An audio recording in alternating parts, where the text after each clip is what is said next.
She was dressed in ancient clothing for a photo shoot when, in the next moment, she was grabbed by two lynx beasts. "You are our female now." Jian An sat on a giant stone, her mind buzzing. Just a second ago, she was taking ancient costume photos, and now she was transported. This bright red silk skirt, this ancient hairstyle, it all looked like a drama set. But the beast roars from afar, and the two muscular men in front of her made her instantly alert. Bare-chested, with beast skin wrapped around their waists, their faces adorned with patterns of facial hair. The two muscular men stared at her with eyes that seemed ready to swallow her whole. "Little female, come back to our tribe and become our mate." The shorter muscular man grabbed her hand. Jian An was dazed. What happened to the handsome beast man who would gently pamper her? How did she end up with two super scion beasts? And they came at her in pairs? "This is the rock forest. We are from the lynx tribe." The taller muscular man grinned, trying to appear gentle but looking even more rugged. Jian An looked at their feigned gentleness and felt a chill. This was clearly not about finding a mate. It was more like being abducted by creepy uncles. She quickly thought of a way out and blinked her watery eyes, asking, "I got separated from my family. Is your tribe big?" Jian An thought to herself, "This is not 3 stars, it's clearly 5 stars. She was sandwiched between the two lynx beasts as they walked towards the tribe. Inside, she wailed. In this beast world, while others encounter male gods, she ends up with 2 lynxes. Can this script be rewritten? After walking just a few steps, the shorter lynx beast suddenly turned around. "Little female, you're really pretty, prettier than all the females in the tribe." Jian An forced a couple of laughs, calculating in her mind. First, get to the tribe and figure out the situation, then look for a chance to escape. She definitely couldn't really mate with 2 lynx beasts, could she? The wind in the forest blew, making her red silk skirt flutter. As she watched the backs of the 2 lynx beasts, she suddenly felt surviving in this beast world was probably much harder than filming an ancient drama. She kicked towards the lynx beast's groin, smeared mud all over her face, and ran wildly. "You want me to be your female? Dream on." Jian An almost passed out when she heard the lynx brother say, "It's not hard to have cubs." "Who cares about your cubs?" She pointed behind and shouted, "Look, there's a dog." As the brothers turned their heads, she quickly kicked towards the shorter lynx beast's lower body. Castration kick. Then she fled, running faster than a sprint. The branches in the forest scratched her painfully, and after running for an unknown amount of time, she collapsed by a creek. Looking at her reflection in the water, Jian An cried. The bright red silk skirt had turned into a fringed version. Her delicate hairstyle had become a bird's nest, and her face was both red and black, like a refugee. She grabbed some creek mud and smeared it on her face, leaving only her eyes exposed. "Let's see how you recognize me now." After leaning on a branch for 5 to 6 hours, her legs felt like they were filled with lead. Finally, when she saw the rock tribe, the sun was nearly setting. Jian An cursed. "Is this what you call not far? Who are you trying to fool?" Smoke curled up from the tribe, and the smell of roasted meat filled the streets. She was so hungry she could eat a cow, but she could only hide in a corner and swallow her saliva.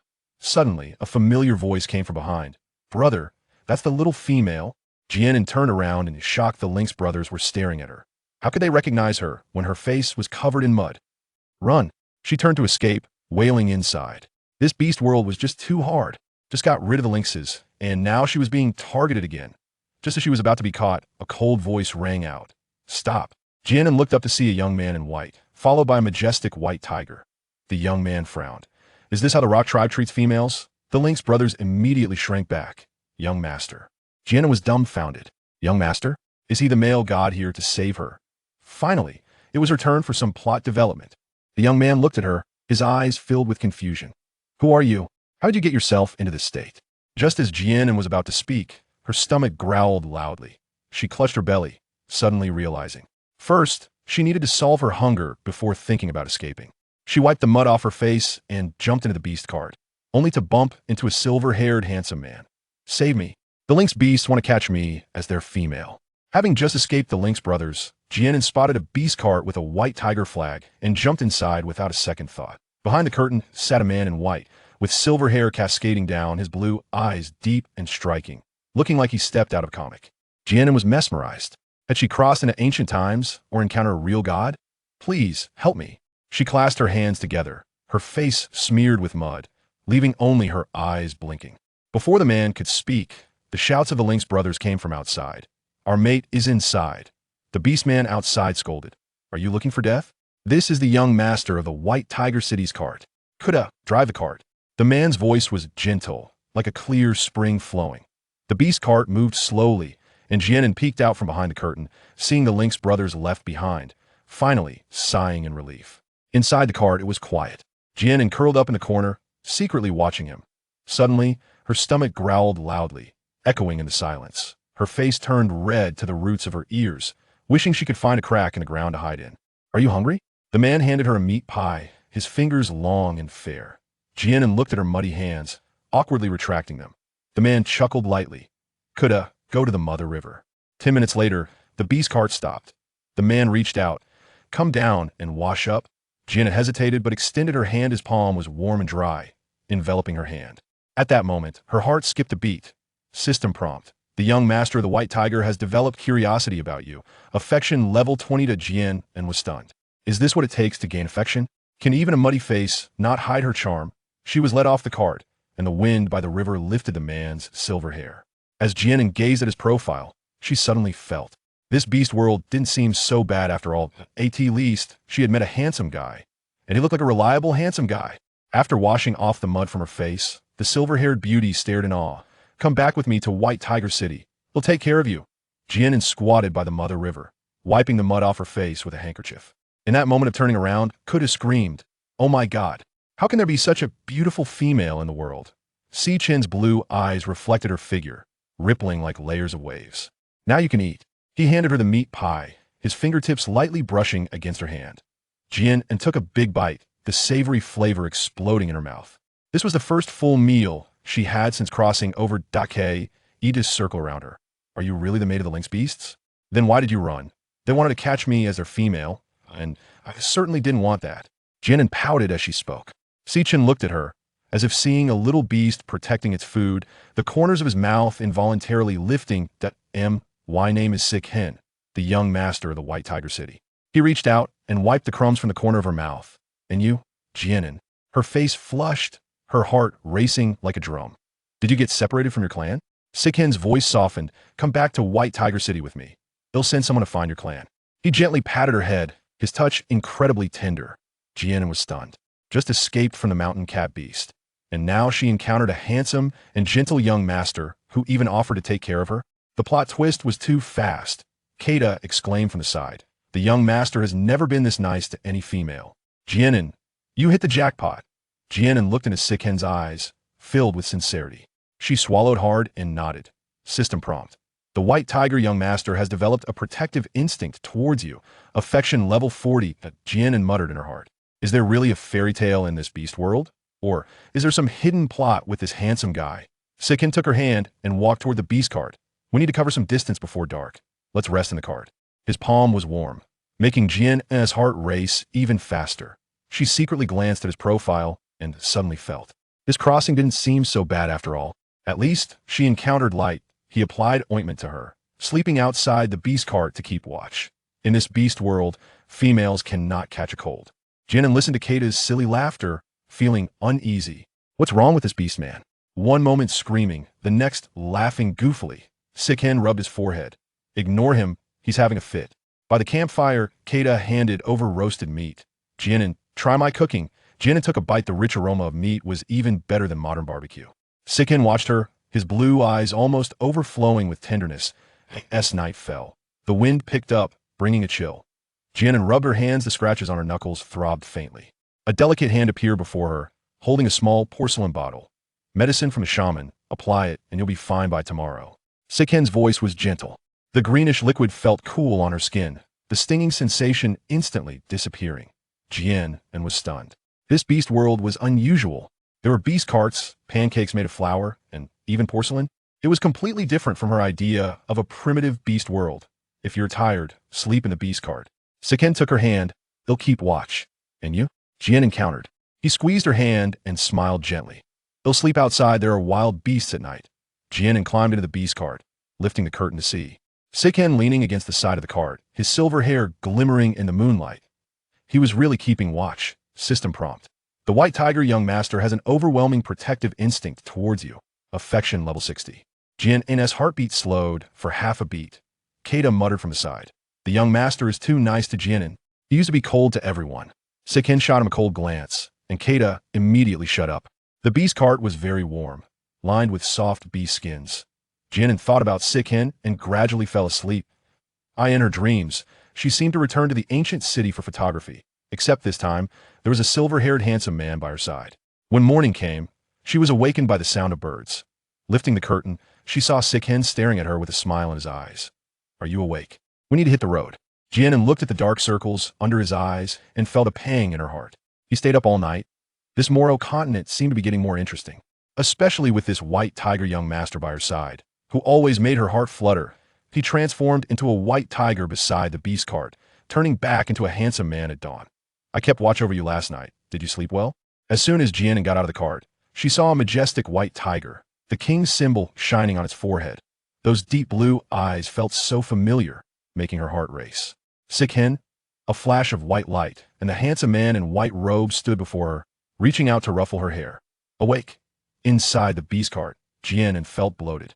Eating roasted meat early in the morning was really too much. Sikhen handed her a bright red fruit, sour, to relieve the greasiness. She took a bite. The juice was sweet and sour, instantly easing her stomach. Why don't you grow rice yourself? She casually asked. Sikhen smiled. Females are delicate. How could they work in the fields?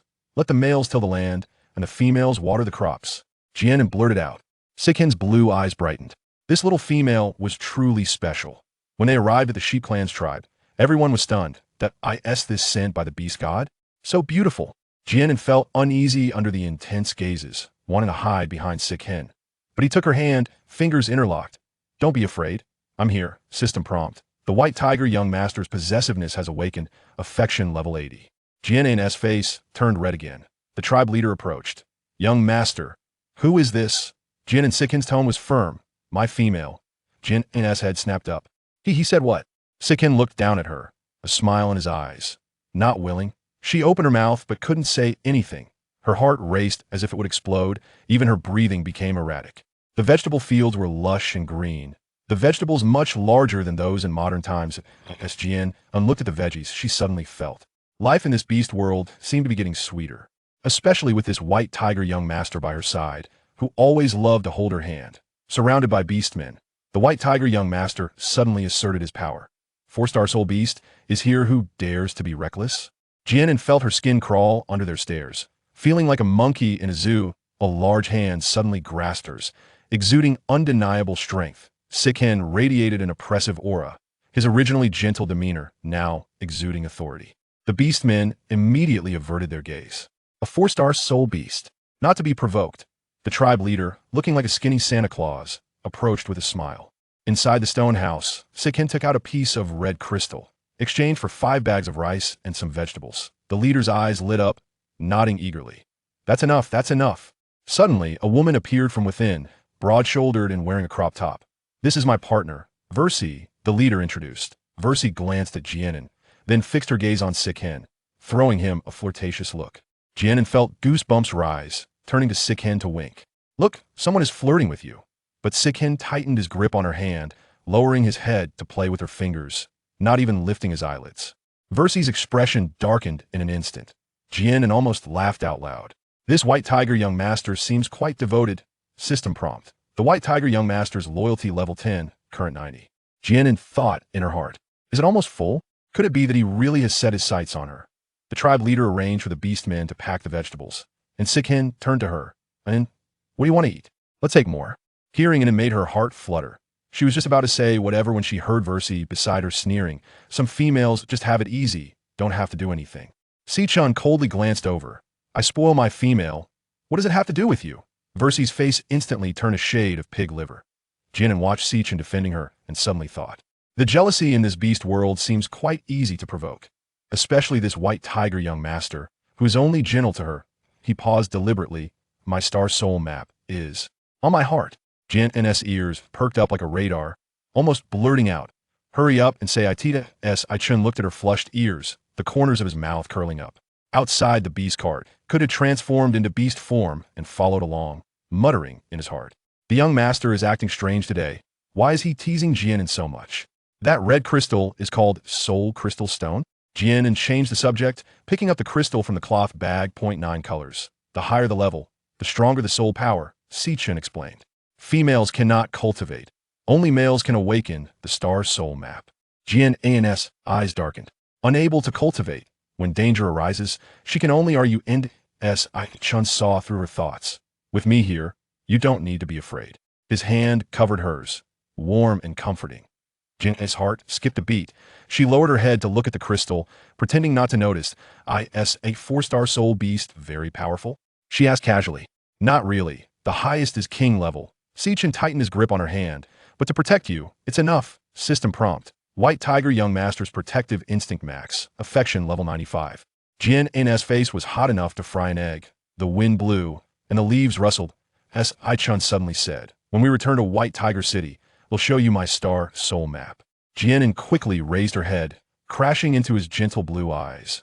She hurriedly averted her gaze, but her heart was screaming. See the star soul map on his heart? Is this appropriate? Kuda shouted from behind. Young master, hurry up. We need to reach the city gate before dark. Sichin raised the whip, and the beast cart sped up. Jian An looked at his profile and suddenly felt. This star soul map seems a bit exciting, especially on his heart. He led her into White Tiger City, and the entire city of beastmen erupted. Is this the young master's partner? So beautiful she's glowing. Jian An was surrounded and couldn't move, beastmen chattering away. Her skin is so fair, even prettier than Tali's. Her voice is soft, like a singing bird. She was sweating in her palms. Looking at Sichan for help, he reached out to tuck her hair behind her ear and said to the crowd, Move things. Why are you all crowding around? Then he took her hand and softly said, Let's go home. Jian An was stunned. Home? Is this what they call home? The main house resembled a large courtyard, filled with colorful flowers. A silver-haired little boy rushed over and hugged Sichan's waist. Brother!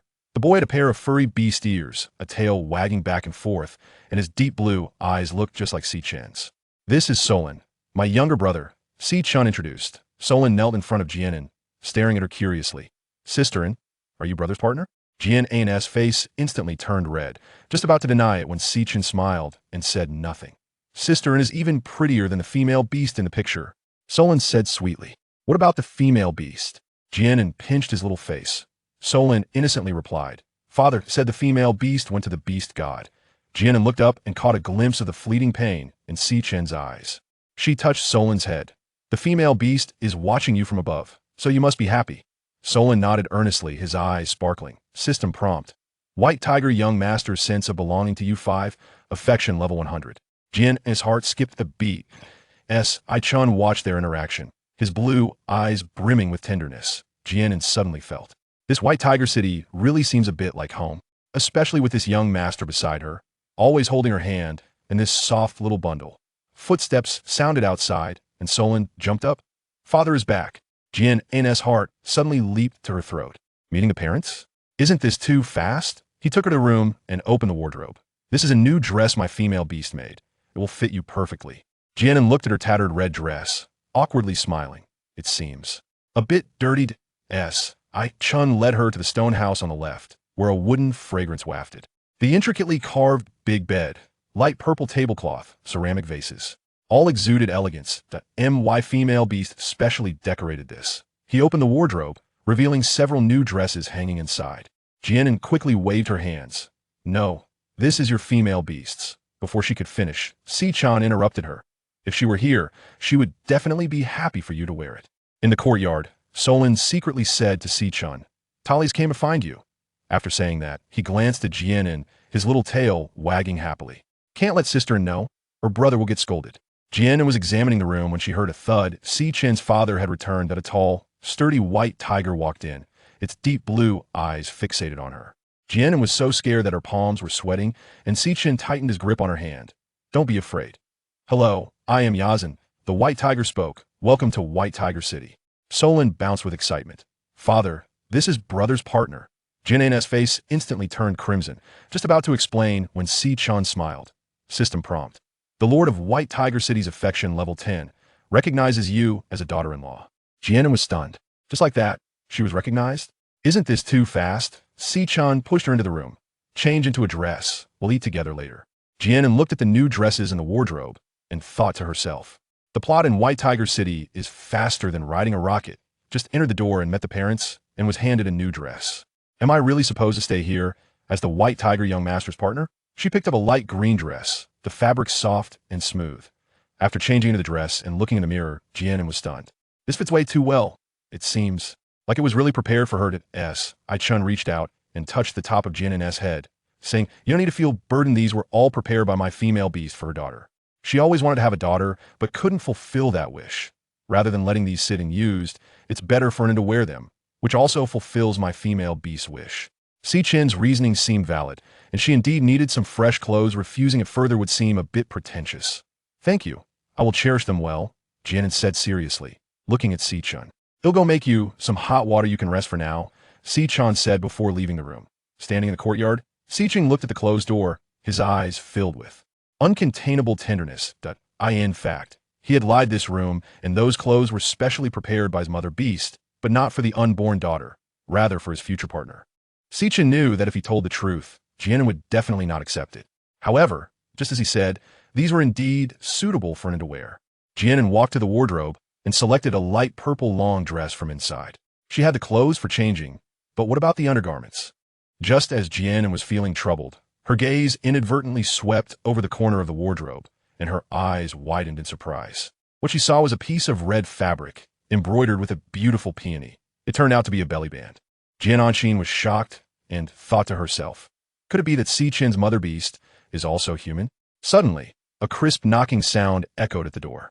Jian An opened the door and saw Si-chen standing outside, each hand carrying a wooden bucket filled with hot water. Si-chen brought the buckets into the stone house and walked to the far right corner, where a purple curtain hung.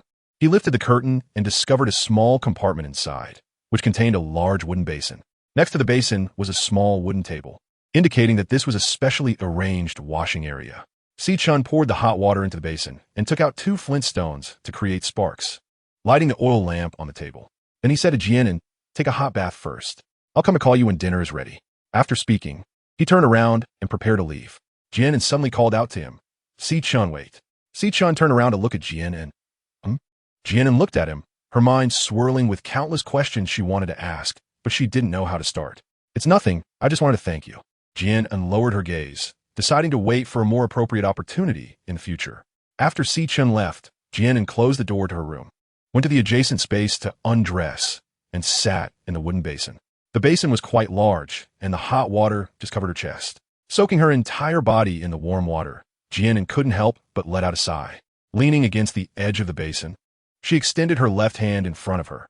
On her wrist was a beautifully simple bracelet that reflected a soft silver light under the dim yellow glow. The bracelet was silver white, with a circle of intricate patterns on its surface and 2 colorful crystals set within a crescent-shaped groove between them. She reached out to touch the groove, and Jian An had always felt that something seemed to be missing from it. Jian An gently touched the bracelet, lost in thought. It had been a week since she arrived in the Moro continent. She had become accustomed to being alone in her hometown.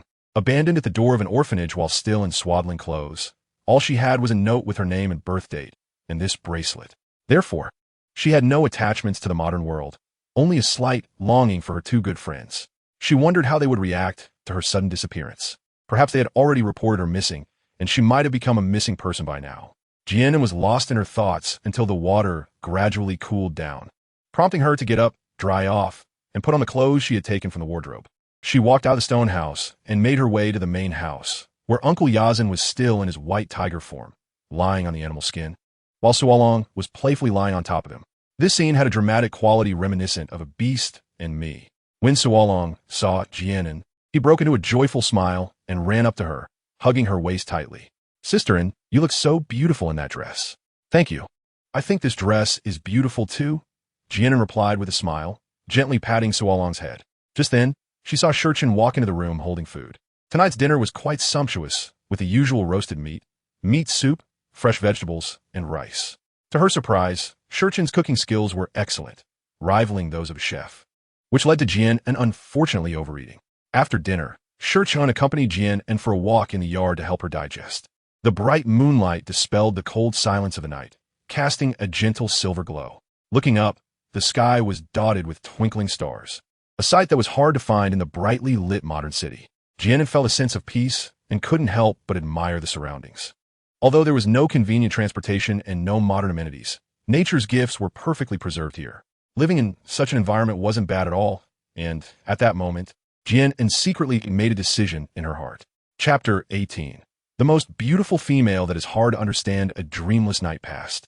As the morning sunlight penetrated through the window, warmly illuminating the room, Jian An sat in front of the vanity, holding a wooden comb, tying her hair into a loose braid. She tore a strip of fabric from her red dress to use as a hair tie and secured it at the end of her braid. In the courtyard, Si-chun was watering the flowers. Jian An walked over to Si-chun and said, "Good morning, these roses are really beautiful." The various colors of blooms were vibrant and dazzling, displaying countless postures. Si-chun smiled lightly and replied, "Good morning. Mother Beast has always liked roses. These are brought back by Father Beast from the southern province." Jian An looked at the flowers competing for beauty and asked with a hint of longing, "What kind of place is South State?" Having made up her mind, even though she was still unfamiliar with this continent, she wanted to see more and learn about the place where she would live in the future. Si-chun shook his head, saying, "I haven't been there either. I've only heard my father mention that South State has spring all year round." Si-chun thought to himself, he really is confused. Anan's relatives might have migrated to South State, and she must be very worried about them. Gently ruffling Jian An's hair and looking at her with affectionate eyes, he said, "I will definitely take you to South State in the future." Jian An didn't understand why Si-chun suddenly made such a promise, but she was still very happy at the thought of going to different places. She gave Si-chun a sweet smile and happily said, "Okay, it's a promise." Seeing Jian An's unabashedly joyful expression, Si-chun let out a sigh of relief, and his mood also lifted. After breakfast, Si-chun and Uncle Yazan went out hunting, while Jian An played with Suolong in the yard. "I heard Si-chun is back." A proud voice came from outside the door before the person was seen. A female orc, followed by 5 or 6 male orcs, marched into the yard. The female orc first looked around and, finding the person she was looking for was not there, raised her head like a rooster and questioned Jian An, where did this wild female come from? And why is she in Si-chun's house? Tallies felt that this female orc was very annoying. Her fair skin, beautiful face, and shiny black hair made her very jealous. It could be said that Jian An was resented at first sight. If Jian An knew what Tallies was thinking, she would definitely scoff and say, "Huh? Is it my fault for being beautiful?" Jian An looked at her in confusion, wondering if this person was out of her mind.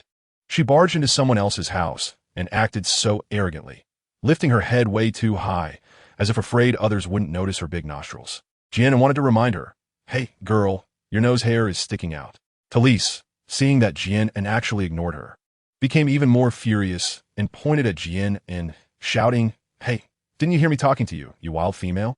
Jian An rolled her eyes and thought to herself, even a clay figure has some spirit. Does she really think she's a porcelain doll?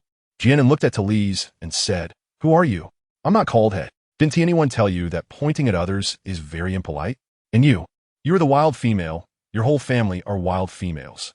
Talise, who was used to being respected in White Tiger City, because she was the most beautiful female there, with male orcs chasing after her and females flattering her, was taken aback as it was the first time someone dared to retort her like that face to face. Talise was momentarily stunned, then regained her composure and arrogantly said, "Humph, I am Talise, the most beautiful female in White Tiger City, and the future partner of Si-chun." Future partner of Si-chun? Jian An looked at Talise in shock, with her round face, thick black eyebrows, flat nose, freckled face, dry hair, dark skin, and sturdy limbs. How could Si-chun, who was supposed to be smart, choose a partner who looked like an abstract painting that no one could understand? Chapter 19, The First Fight. Suolong hurriedly ran in front of Jian An and hugged her waist, looking up and explaining, "Sister An, she is not my brother's partner at all. My brother doesn't like her one bit, so don't be upset." Suolong was extremely anxious. If Sister An got angry, his brother would definitely be beaten like a father beast. If Si-chun knew that his brother was worried about getting beaten for him, he would know whether to laugh or cry. Talise was displeased by Suolong's words, pointing at him and loudly saying, "Humph, what do you know? A half-beast cub that hasn't even fully transformed. Which female in White Tiger City is more beautiful than me? Talise?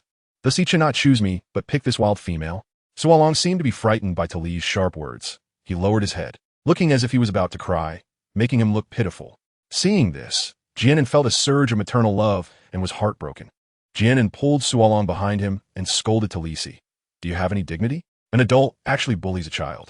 What kind of most beautiful female are you? I think you're just the most shameless shrew." Jian An didn't know what a half-beast was, but she could guess a bit from the literal meaning. Although she knew that the females here were generally willful, she didn't expect that an adult would actually use words to provoke a 5-year-old child. This was not just willfulness. It was downright barbaric. Tallis didn't understand what Jian An meant by lack of class and shrew, but she was sure it couldn't be anything good. You dare to insult me? Tallis said with an angry expression, and as she spoke, she reached out her hand to slap Jian An. Jian An was also a bit angry at this moment. The explosion of her small universe unexpectedly caught Tallis' hand that was about to hit her face and forcefully pushed it back. Ah! Tallis let out a scream and fell heavily to the ground. Sitting on the ground, Tallis took a while to regain her senses and looked at Jian An in disbelief. You actually dared to push me. Tallis' partners hurried to help her up, asking with concern, Tallis, are you okay? Did you hurt yourself? Yeah, did you fall hard? Tallis pushed away the partner supporting her and shouted angrily. What are you all standing there for? Didn't you see her push me? Hurry up and catch this wild female. Tallis' partners looked at each other, but no one followed her orders. Although Tallis was indeed their partner, they couldn't bring themselves to bully a weak female, especially one that was so beautiful and petite, they couldn't afford to lose face.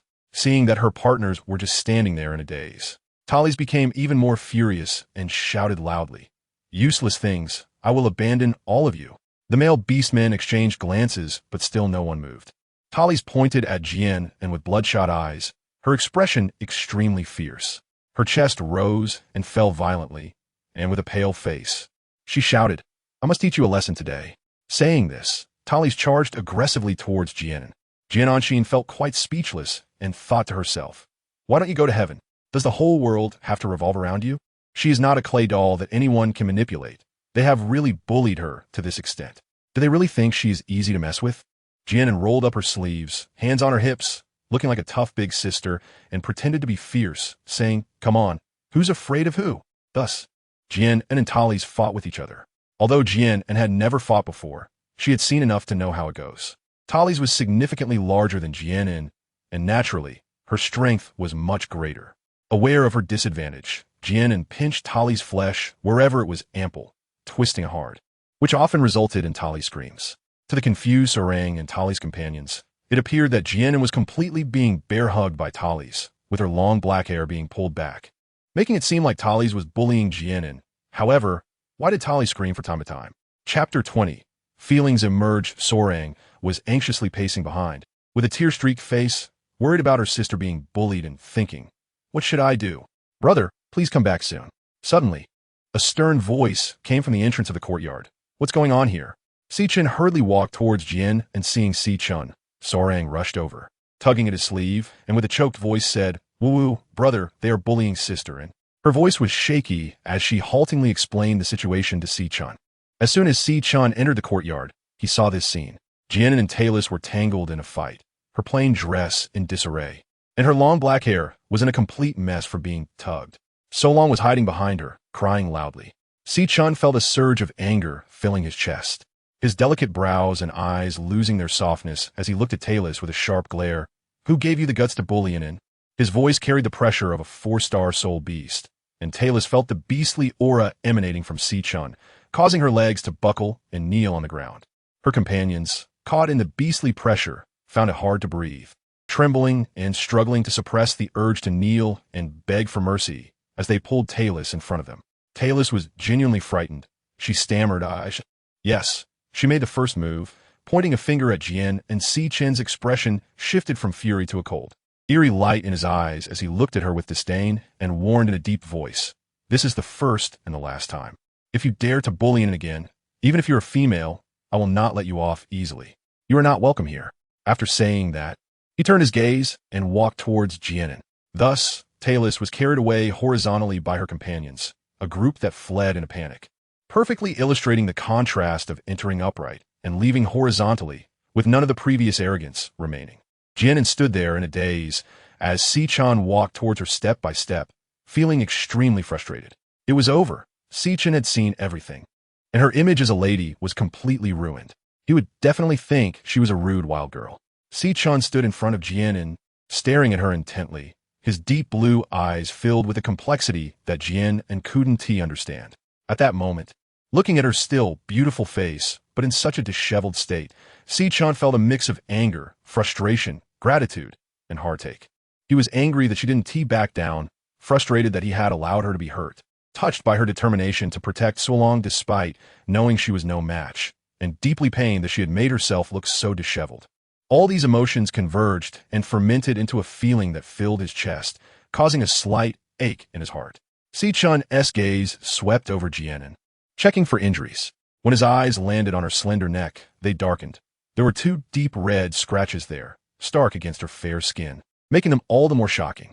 Jian An had been in an ostrich state, not daring to face Si-chun, sneaking glances at his expression. She saw him start to look at her with an extremely complicated gaze, which suddenly turned sharp. Jian An shivered in fright, thinking he was angry. She weakly spoke up. "I'm sorry, I accidentally tore the beautiful dress." Besides feeling frustrated, she also felt a bit guilty, but she didn't regret it at all. She thought that if such a thing happened again, she would still act the same way. Si-chun kept his gaze fixed on Jian An, not missing any of her expressions or movements. Seeing her slight tremble, he assumed she was scared. All the words he wanted to say turned into a sigh, and he gently said, "Forget about the dress, does it hurt?" His deep eyes revealed an undeniable tenderness, and his voice had a hint of hoarseness as he reached out to stroke Jian An's slender neck. Chapter 21. Change of image. Jian An couldn't help but gasp. The area Si-chun had touched was accompanied by a slight sting. She reached out to touch it and found 2 scratch marks. At that moment, she had been so angry and filled with bloodlust that she hadn't noticed being scratched by Talise, and she didn't know if it would leave a mark. Seeing the worry on Jian An's face, Si-chun felt both anger and heartache, and he said helplessly, "Now you know to worry?" Jian An forced a light smile and said, "Hee, it doesn't really hurt that much."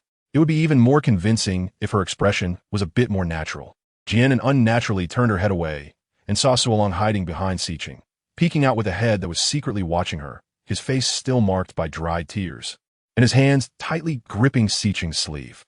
He looked truly pitiful, making Jian An's heart ache. She squatted down and gently said, "Suolong, are you scared? Don't be afraid. Look, Sister An has chased away the bad guys. Isn't that impressive?" As she spoke, she extended a slender arm as if to show off her muscles and squeezed her fist. Suolong looked at Jian An with his wet eyes, moisture gathering in his eye sockets, and he had an expression as if he was about to cry. Jian An awkwardly lowered her arms and anxiously coaxed, "Oh, don't cry, it's all my fault. Suolong, please don't cry." Jian An felt like crying without tears. No matter what, they shouldn't have fought in front of the children. Now Suolong must be scared of her.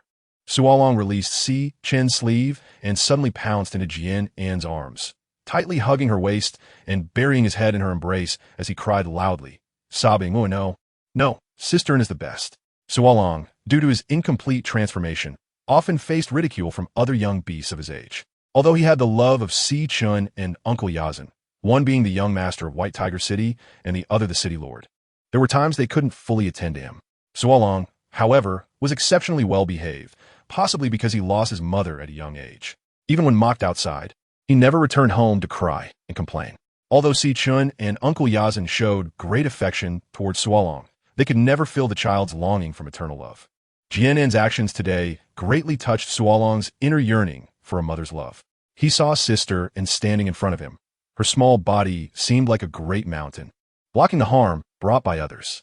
In that moment, Jian An's image grew tall in his eyes, transforming from a beautiful sister into a heroic figure. This also led to Suolong's subsequent dependence on Jian An, following her around like a tail, which often caused Si-chun a headache. Of course, all of this is a story for later. Jian An was tackled to the ground by Suolong, and facing the little one who had been crying in her arms, she felt a bit at a loss. She awkwardly reached out to pat his head and comforted him, saying, be good, don't cry." Si-chun looked at Jian An with affection. Her slightly clumsy attempt to soothe Suolong made a gentle smile unconsciously appear on his lips. Si-chun stepped forward, picked up Suolong, and helped Jian An up, saying to Suolong, "You go back to the house first. Brother needs to take An to apply medicine." Suolong glanced at Si-chun, then at Jian An, and finally his gaze landed on Jian An's face. He nodded obediently and said, "Sister An, then I'll go back to the house first." Although he felt a bit reluctant, Sister An's embrace was really warm and smelled nice. He liked it very much. Go ahead." Jian An smiled and patted his head. She looked up at Si-chun in front of her and said, Si-chun gave her a glance and stepped into the stone house.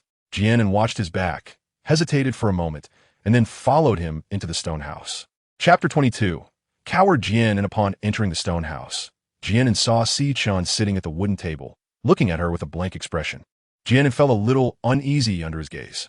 Trying to appear calm, she said, the medicine you gave me last time worked really well. Look, there's no trace of the injury on the back of my hand. Hee hee.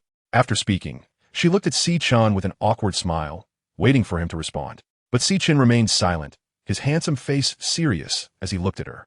Jian An's smile was nearly unable to hold on. And she thought to herself, is he still angry? She was an injured person now. She needed to refuse the cold treatment. Turning around, she went to the dressing table to rummage through it, muttering to herself as she searched, I remember there was still quite a bit left last time. I'll use it again later. It definitely won't leave any trace. Jian An held a porcelain bottle filled with medicine, ready to apply it to herself. A warm voice came from behind her. Come here. Jian An turned to look at him and said, well, actually I can wipe it myself in front of the mirror. She didn't dare to say anything more after that. After Si-chan finished speaking, he returned to his usual serious expression, his deep-set eyes fixed intently on her. Jian An instantly backed down. Well, good women don't fight with handsome men. Jian An cautiously moved to sit beside Si-chan, handed him the porcelain bottle, and couldn't help but complain in her heart. Si-chan, your character has collapsed. You were clearly the gentle and refined young gentleman. How did you suddenly become the overbearing and cold CEO? At the same time, Jian An realized the truth. Those who often appear gentle and always wear a smile can be incredibly destructive when they get angry. Si-chan saw Jian An's cautious demeanor and found it quite amusing, though he didn't show it on his face and maintained his cool, expressionless look. Si-chan poured the medicine into his hand and gently applied it to Jian An's injury, his gentle movements as if treating a rare treasure. After applying it twice, Si-chan finally stopped. He gently brushed Jian An's hair, and the slight curve of his lips and the softening lines of his face revealed his inner joy and satisfaction. His thin lips parted, and in thank you. Thank you for defending so long today, and thank you for being by his side. Jian An saw that Si-chan had returned to his usual gentle and warm demeanor, and she couldn't help but breathe a sigh of relief. He should be no longer angry, right? As for Si-chan's earnest gratitude, she felt a bit embarrassed. Her face showed a hint of shyness, and her cheeks turned a faint shade of red, making her fair complexion look rosy and charming. Jian An said jokingly, haha, it's nothing. I think anyone else would do the same. After saying this, he shyly lowered his head and fidgeted with his fingers. Si-chan looked at Jian An intently, feeling his heart race faster and faster, like thunder, with his obsession and love evident in his eyes, completely unhidden. However, this glance from the shy Jian An went unnoticed. Si-chan stood up and said to the still head-down Jian An, I'll go help you boil some hot water. He reached out to touch Jian An's head and stepped out of the room. Jian An slowly raised her head only after hearing the sound of the door closing, letting out a long sigh. She recalled the scenes from earlier and couldn't help but feel surprised at her sudden boldness in getting into a fight. Looking back now, she felt a bit scared. Fortunately, Tala's companions did not intervene in their matter, or else she would have been outnumbered 10-1. Indeed, when people are angry, they often do irrational things. After taking a shower, Jian An took a sky-blue long dress from the wardrobe. The dress was fresh and elegant, with a few embroidered roses at the cuffs, collar, and hem, indicating that Si-chan's mother beast truly loved this flower. Chapter 23. Jian An's thoughts. Jian An walked through the corridor on the right side of the front yard and arrived at the backyard, which was not smaller than the front yard. Besides a kitchen on the right side and a toilet in the far left corner, there was a large open space in the middle. Jian An walked into the kitchen, where Si-chan was sitting in front of the stove, starting a fire to cook. It was a simple 2-burner stove, built into a raised platform using stones and mud, with a large opening on top for placing pots, and a small opening below for adding firewood. Jian An walked over to Si-chan and sat down, smiling as she asked, what are we having for lunch today? She looked into the pot and noticed it seemed to be cooking bone broth. Si-chan, while adding firewood to the stove, replied, there's bone broth cooking in the pot. I'll add some noodles later. We found a nest of bird eggs while hunting today, so let's fry some bird eggs too. Jian An couldn't help but swallow when she heard about fried bird eggs. She really liked eating eggs, and there shouldn't be much difference between bird eggs and chicken eggs. Si-chan, who did you learn to cook from? Jian An asked curiously. A hint of nostalgia appeared on Si-chan's face as he said, I learned it all from my mother. She is very good at cooking, loves stir-frying, and also enjoys making soup. Unlike other females, this point was quite similar to An. They were both special, Si-chan thought. Jian An increasingly felt that these habits were very similar to those of humans, adding a layer of speculation about the identity of the beast mother of Si-chan. Jian An looked at Si-chan, pondering her words, and asked, Si-chan, why does Suolong still have ears and a tail when he transforms into a human form? Si-chin sighed softly and replied. When the mother beast was pregnant with Suolong, she was startled, which caused a premature birth. Suolong was born with congenital deficiencies, and when he transformed at the age of 3, he could only change into a half-beast form. The so-called half-beast means that even when transformed into human form, some characteristics of the beast remain. When Jian An first arrived in the Molo continent, she encountered a pair of bobcat brothers in the rock forest who were also half-beasts, and their faces bore markings resembling bobcat whiskers. After hearing Si-chin's explanation, Jian An felt even more pity for Suolong. What an adorable little creature he was. Yet he was mocked by his friends because of these traits. While half-beasts might be ridiculed by beastmen, Jian An found them very cute in her eyes. They were something one could only see in comics, with their fluffy beast ears and long tails. How adorable they were. Si-chin stood at the stove preparing to cook, and Jian unconsciously sat beside him to help add firewood. She watched him skillfully crack bird eggs into a bowl and beat them, then pour some oil into the pan before adding the beaten egg mixture, which sizzled as it hit the pan. Si-chin stirred with a spatula, and gradually, the aroma of scrambled eggs filled the kitchen. Jian An looked at the tender, golden scrambled eggs in the pan, and couldn't help but swallow again as he smelled the rich aroma of the eggs. Jian An looked at Si-chin and asked, Si-chin, what bird's egg is this? It's quite large, about the size of a chicken egg. If it's a bird's egg, that's not small. Si-chin was stir-frying and added a handful of green vegetables to the pan, saying, this is the egg of a speckled bird. Do you like it?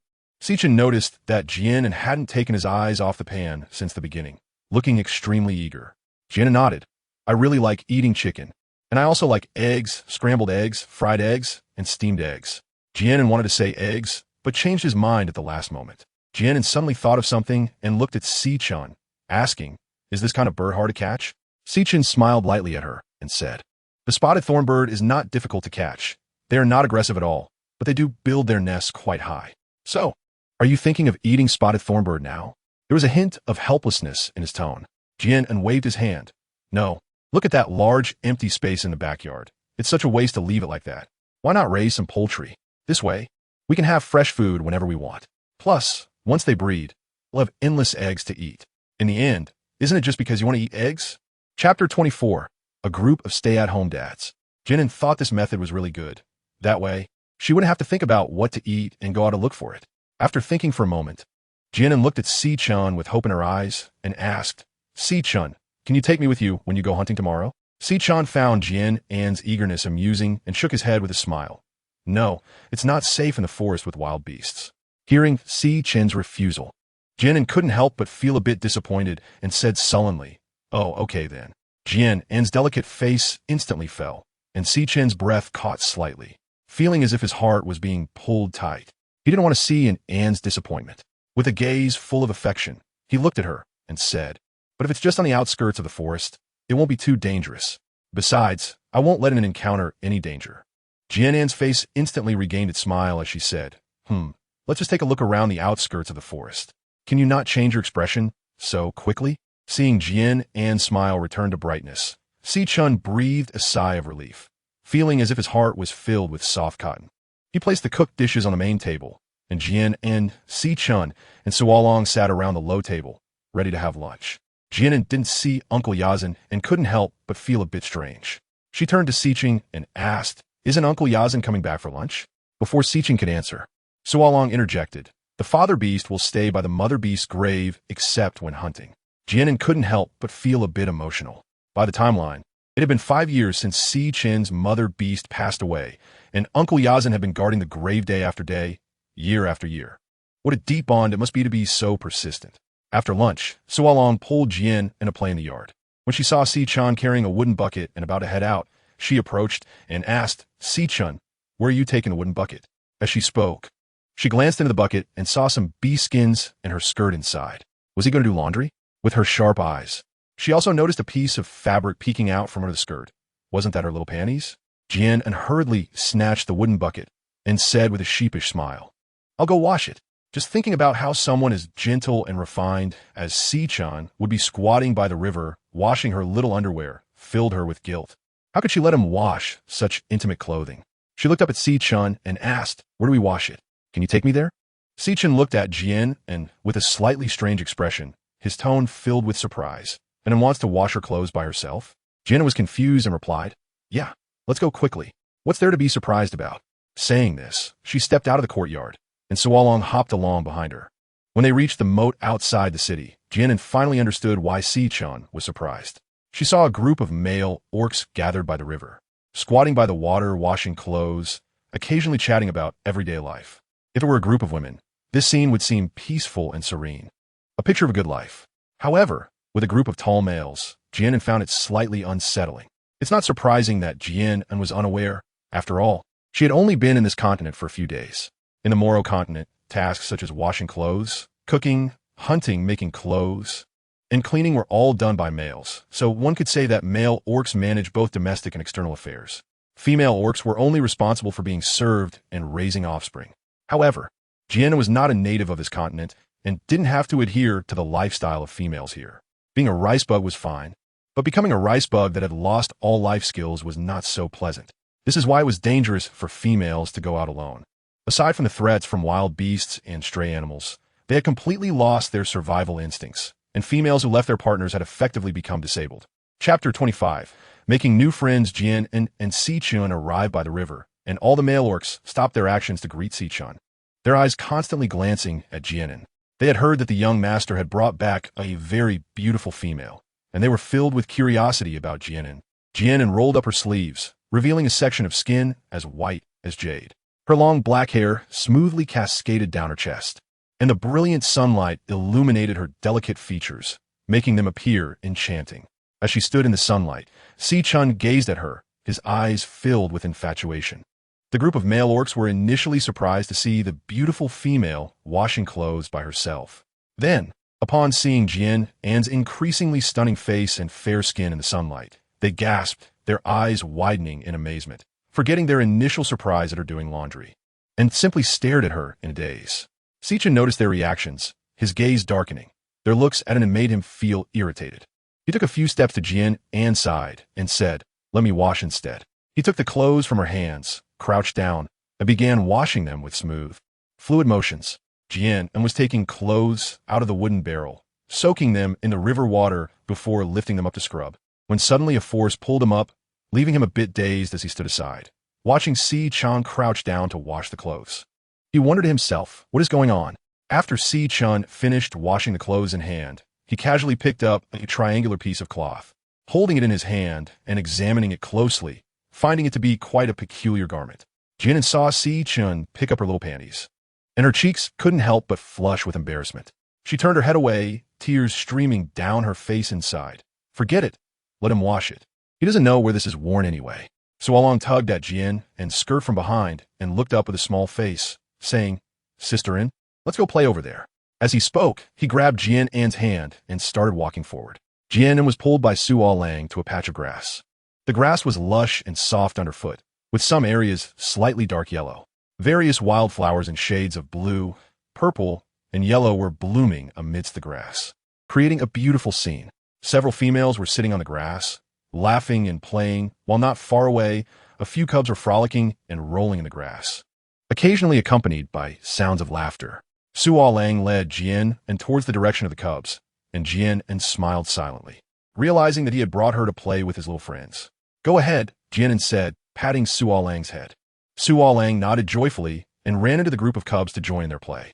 Jian An looked at Sualong, who was like a little colt that had just shed its restraint, joyfully running, and her mood lifted as well.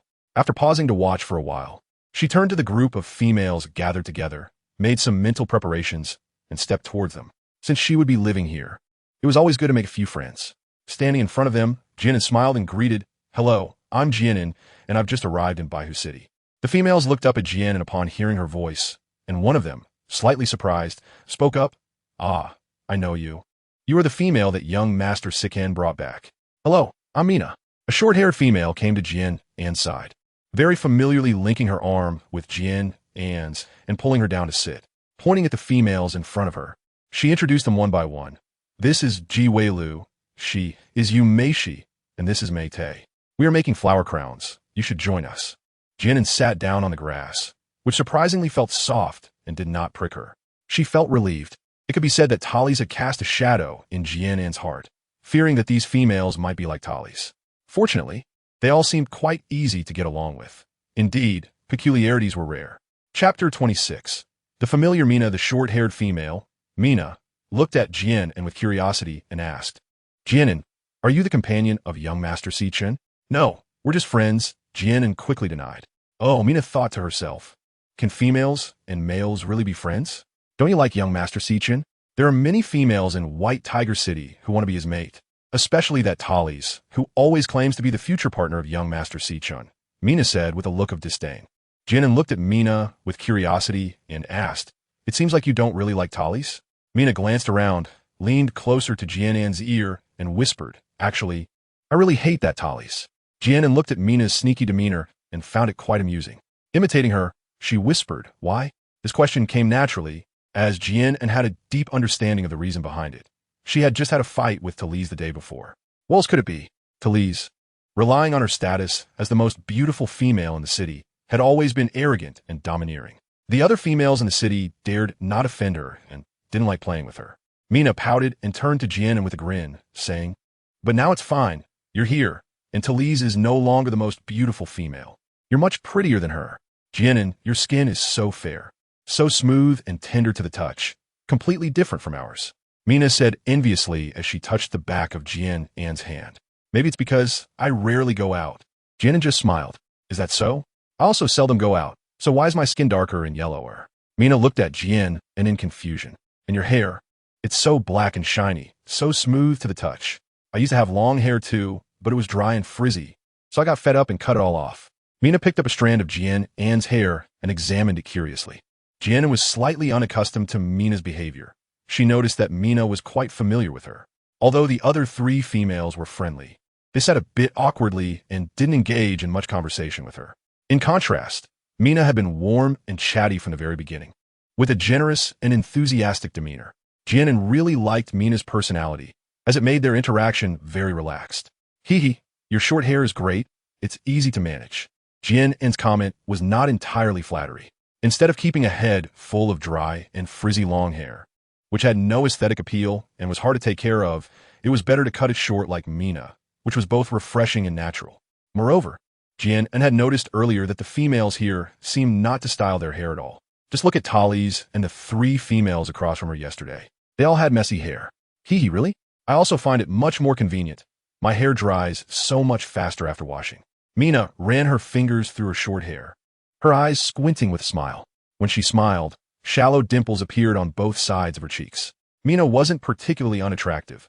She had slender, small eyes that narrowed into slits when she smiled, a slightly larger nose, and lips of moderate thickness. She had a few freckles on the sides of her cheeks, which were small in area but added a playful touch. The most striking feature was the dimples at the corners of her mouth when she smiled, paired with her refreshing short hair, making her look quite cute. Jian An thought that Mina was much prettier than Talith. Perhaps Talith was indeed a bit more attractive than the females in the city, but her arrogant and disdainful demeanor made her utterly detestable.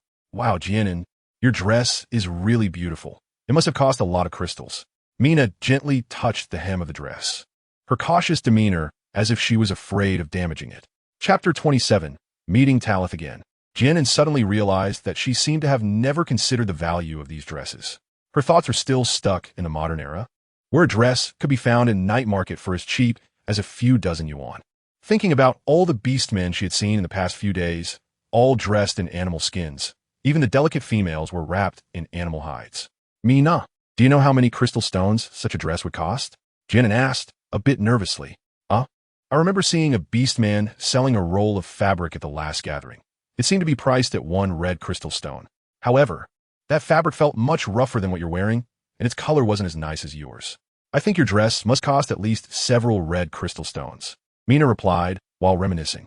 Jian An felt her heartbeat was somewhat out of control, and then asked, do you know how many pieces of white crystals can be exchanged for a red crystal? 10 pieces, why? I've saved for a long time and only managed to collect a few white crystals. The young master is really nice to you. When are you going to become his partner? Mina said with her hand supporting her chin, a hint of longing in her voice, completely looking like a lovesick girl. It's nothing, Jian An replied somewhat absent-mindedly, and after that, she couldn't hear what Mina was saying clearly. Jian An buried her face in her hands, resting on her knees, silently lamenting, oh my God, she was guilty, thinking about how, in the sheep tribe, Si-chun had bought a lot of vegetables and rice with just a piece of red crystal, and recalling the dress she had ruined fighting with Talise yesterday, she felt overwhelming shame. To her, it was just an ordinary, sparse dress, but here it was a valuable item. Jian and Mina nudged Jian An, who was lost in guilt. Jian An looked up in a bit of confusion and asked Mina, what's wrong?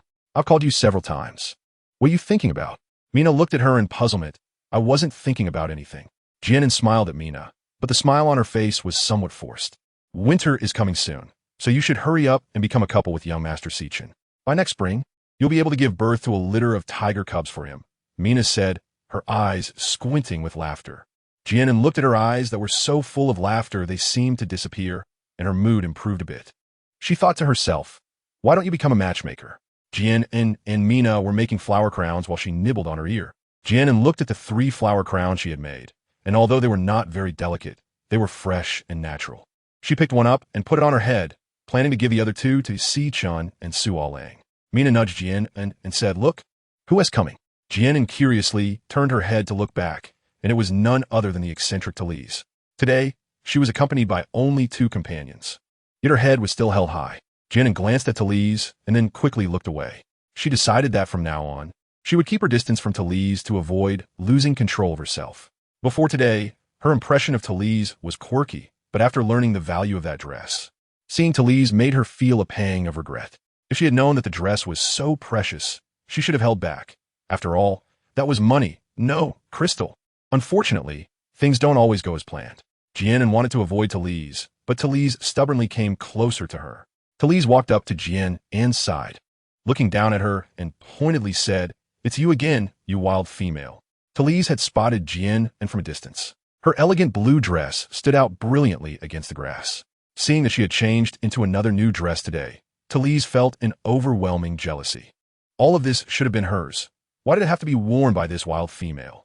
Si-chun would be hers, and all these beautiful dresses should belong to Talise. Chapter 30.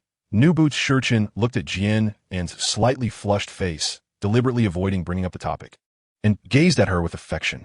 He said, after the mother beast passed away, the father beast entrusted me with managing the affairs of the city. He built a stone house next to the mother beast's grave and rarely returns except for important matters. It could be said that Jian An was able to see Uncle Eyesand last time, thanks to Si-chun. He had gone to trade with the sheep tribe, and during the days he was away, Uncle Eyesand came back to temporarily manage White Tiger City. Si-chun had to take care of the city's affairs, manage household chores, and look after the young so long. All of it fell on his shoulders alone. Jian An looked at Si-chun's tall figure and felt a pang of heartache for him, as well as a sense of empathy. Since she was little, she had been alone in the orphanage, always trying to be more well-behaved so that the people there would like her a bit more. Maybe she could receive an extra piece of candy, an apple, or a bit more care. If she were lucky, a kind person might adopt her and take her to a family where she could have the familial love she longed for. Si-chun gently patted Jian An's head and said softly, silly girl. Looking at the concern in Jian An's eyes, his own feelings of melancholy vanished without a trace. You should go to bed early. Aren't we going hunting together tomorrow? Si-chun teased. Jian An's mood really fluctuated greatly. Well, let's not think about the unhappy things. One must always look forward.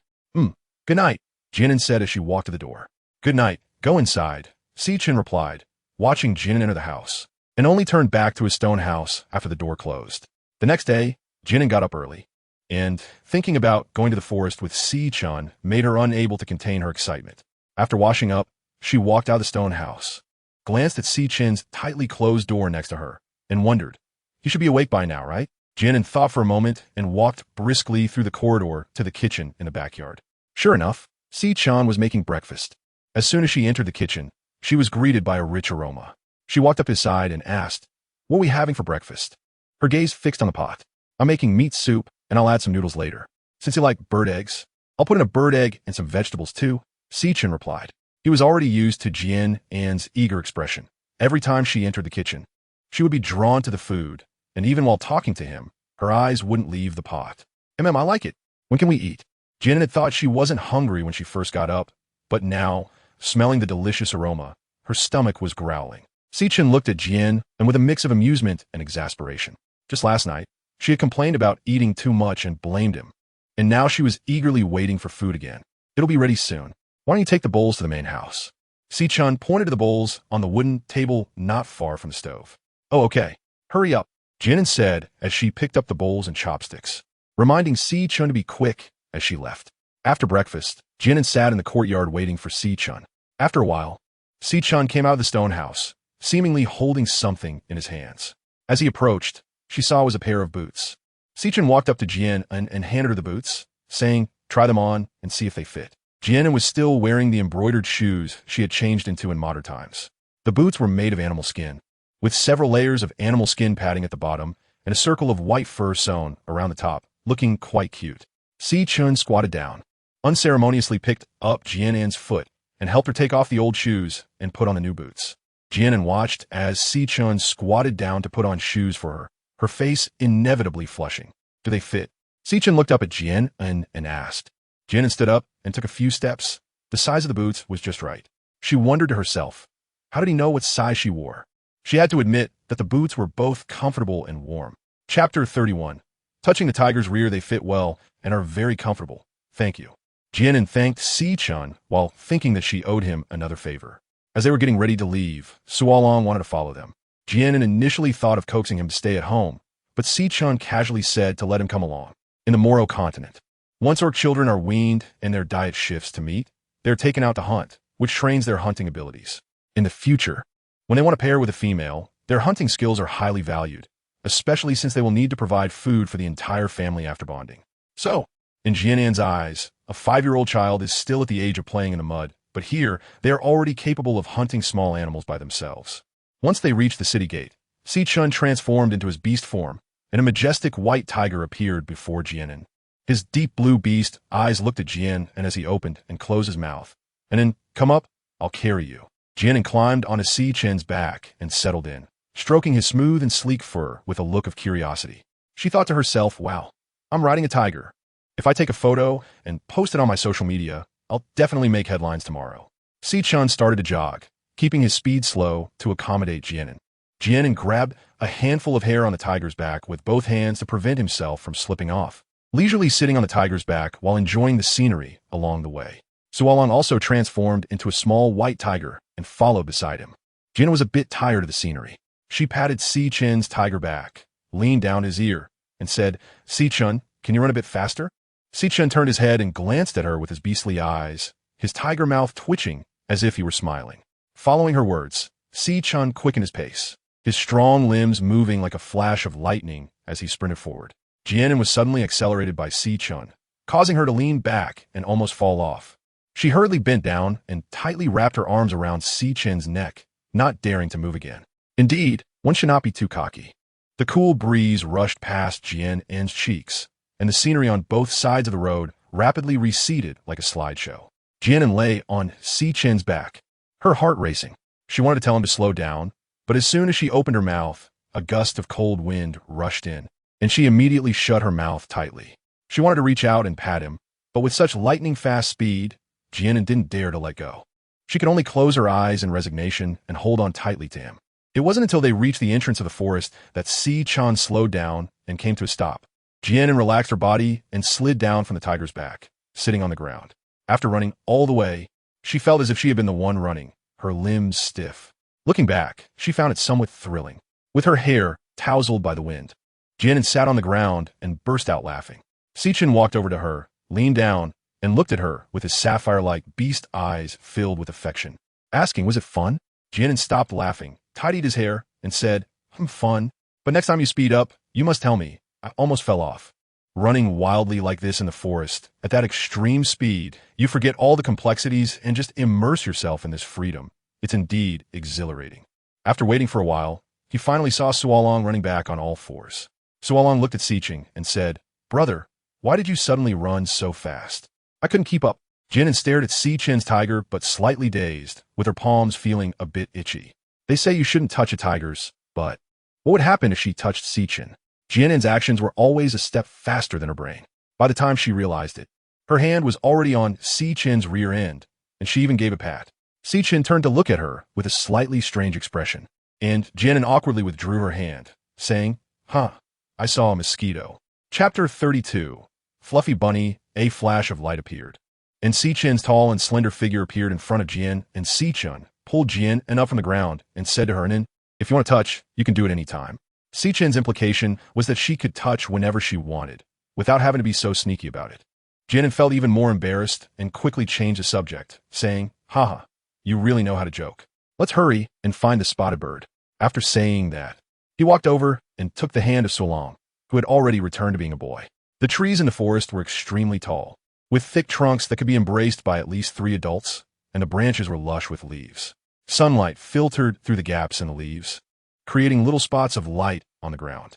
As they walked, Jian An's eyes were constantly observing left and right, pondering whether there were any fruits in this forest. Suddenly, a white spherical object rolled quickly past from a thicket of trees. Jian An nudged Si-chen beside him and pointed at the thicket, saying, "Did you see that? What just rolled out from that grass?" "That's a fluffy rabbit," Si-chen replied after taking a glance. Beastmen have exceptional eyesight, and with Si-chen's 4-star soul beast strength, he could see things clearly within a radius of several hundred miles as long as he wanted. Rabbits, huh? Aren't they hard to catch? Jian An thought that if he couldn't find the spotted thornbird, bringing back a few rabbits would be fine too. Si-chen shook his head lightly and said, "Fluffy rabbits are very timid, gentle in nature, and although they're very agile, they aren't hard to catch. Plus, their fur is quite abundant. Winter is coming soon, so it will be perfect to make a hat and scarf for an inn." Si-chen thought to himself. "Wait for me, I'll be back soon," Si-chen said and headed in the direction where the fluffy rabbit had disappeared. Jian An only waited for a few minutes before seeing Si-chen walk over with a fluffy white ball in his hands. The fluffy rabbit had snow-white fur, long ears, and a round body, not small at all, resembling a cotton ball. Its head was small, with a pair of red eyes and a 3-lobed mouth, and its little nose was twitching. Jian An's heart softened a little as she looked at the cute fluffy rabbit. She half-squatted down to gaze at it, and the fluffy rabbit stared back at her with its pair of red eyes. Jian An reached out his hand to stroke its fluffy fur. Just as he placed his hand on the soft bunny, the little rabbit's eyes bulged and it fainted. Jian An was quite speechless. Was she really that scary? Her courage was too small.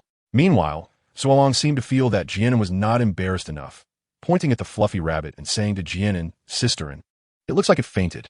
Jian An said, "Okay, Solong, thank you for your reminder." She knows that it fainted, or was it scared fainting because of her? Jian An straightened her body and patted the non-existent dust off her skirt, saying with a serious expression, "Let's go look for the spiny bird." The group, along with the fainted rabbit, continued deeper into the forest. After about half an hour of walking, Jian An saw nothing but tall trees.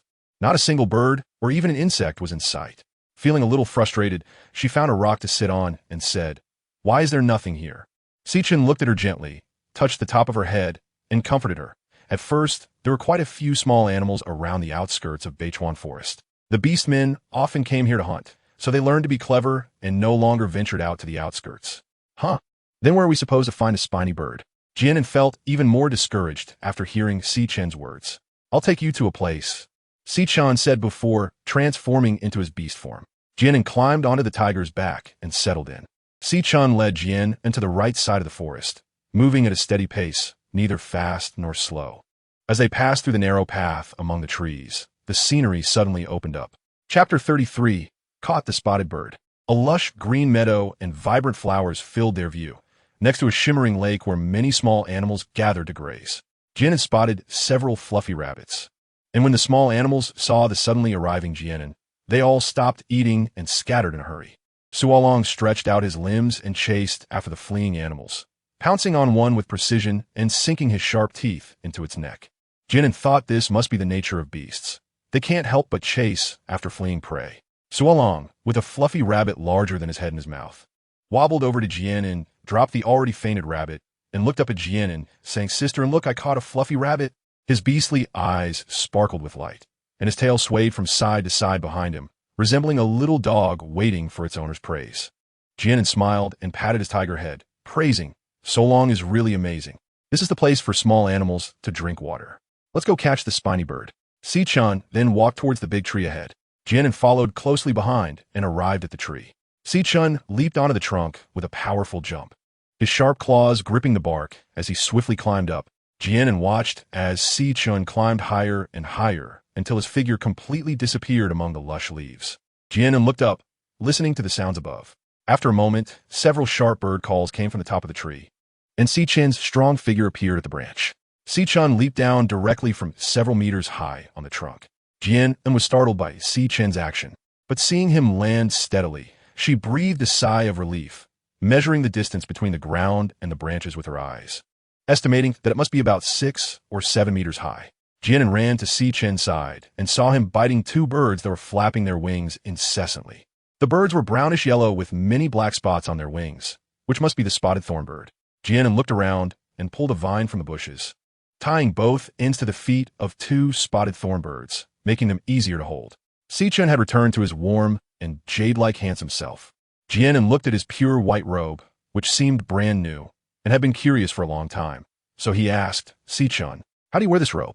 When my soul power level reaches 4 stars, I can conjure up clothing myself, Si Chen replied, holding the spotted thornbirds tied with a vine in his hand. Jian An looked at Si Chen with envy and said, that sounds really convenient. I wish I could cultivate the bee soul power too. Not only would I have the ability to protect myself, but I would also have a piece of clothing that would never wear out. That would be great. Si Chen smiled and patted Jian An's head, saying, even if you can't cultivate, I will protect you. Since you like new clothes, I will make you more new outfits, so you can always have something new to wear. Jian An shook her head hurriedly and said, no need. I have enough clothes to wear. I don't need any new ones. A piece of clothing costs several red crystals, and she can't afford that. Si Chen was speechless, only looking at her with deep affection, thinking to himself, not just new clothes, but everything she wants. He will get for her. As they walked back to the lake, Jian An looked around. The water wasn't too deep and was clear enough to see the bottom, where many fish swam back and forth. The lake bed was covered with a layer of smooth pebbles that reflected light onto the sun. Jian An looked at Si Chen and suggested, how about we have lunch here at noon? We can catch some fish and roast them. The scenery here is pleasant, and having a picnic is a good idea. Chapter 34. Catching fish okay. I'll go catch some prey nearby. You and Suolong stay here and don't wander too far. Although this area is home to small animals, there can occasionally be large beasts around. Si Chen instructed. Got it, I won't go far. Leave the fishing to me, Jian An confidently said, patting his chest. Jian An tied the hem of her skirt up to her knees, took off her boots, and waded into the lake. The water was slightly cool as she rolled up her sleeves, watching the fish swim past her feet. She reached out to catch one, but came up empty-handed. Jian An didn't believe in evil spirits. She had tried catching fish several times without success. Once, she had a fish in her hand, but it was so slippery that it wiggled free and swam away as soon as she released its tail. Suolong watched Jian An trying to catch fish and, feeling playful, suddenly plunged into the lake, splashing a large wave of water. When he resurfaced, he had a lively fish in his mouth. Proudly, he trotted over to Jian An, his little tail wagging excitedly behind him. Jian An couldn't help but laugh. After all, he was a tiger, and that tail shouldn't be wagging so happily. She smiled and patted his head, saying Suolong is amazing, catching a fish so quickly. Jian An took the fish from his mouth and placed it on the shore, thinking to herself, if Suolong can catch fish, why can't she? No, she had to catch a fish today. Thus, Jian An and Suolong became completely engrossed in fishing. When Si Chen returned, dragging a hefty wild boar behind him, he saw Jian An and Suolong having a great time catching fish in the lake. There were over a dozen fish on the shore, some still flopping around, clearly caught not long ago. However, most of the fish were caught by Suolong, with only 1 or 2 caught by Jian An purely by luck when a fish swam right in her hands. Are you planning to stay here for a few days? Si Chen asked, looking at Jian An, who was still waiting for the fish to bite. He pointed to the fish on the ground. Ah, you're back. Wow, you caught so many fish, Jian An exclaimed, surprised at the number of fish Si Chen was pointing at. Suolong, you don't need to catch any more. We've got enough. She called out to Suolong, who was still in the water. Si Chen reached out his hand to Jian An, saying, come up now, the water is cold. You don't want to catch a chill. Jian An took his hand and climbed up onto the shore. Jian An counted. Wow, there are 15 now. Most of them were caught by Suolong, but I also caught 2. Si Chen smiled and patted her head, praising, An is really great. He took out a handkerchief from his pocket, squatted down, and helped her wipe her feet. Jian An felt a bit shy about Si Chen's intimate actions and said, I'll do it myself. She reached out to grab the handkerchief, but Si Chen nimbly dodged and picked up Jian An's other foot to wipe it.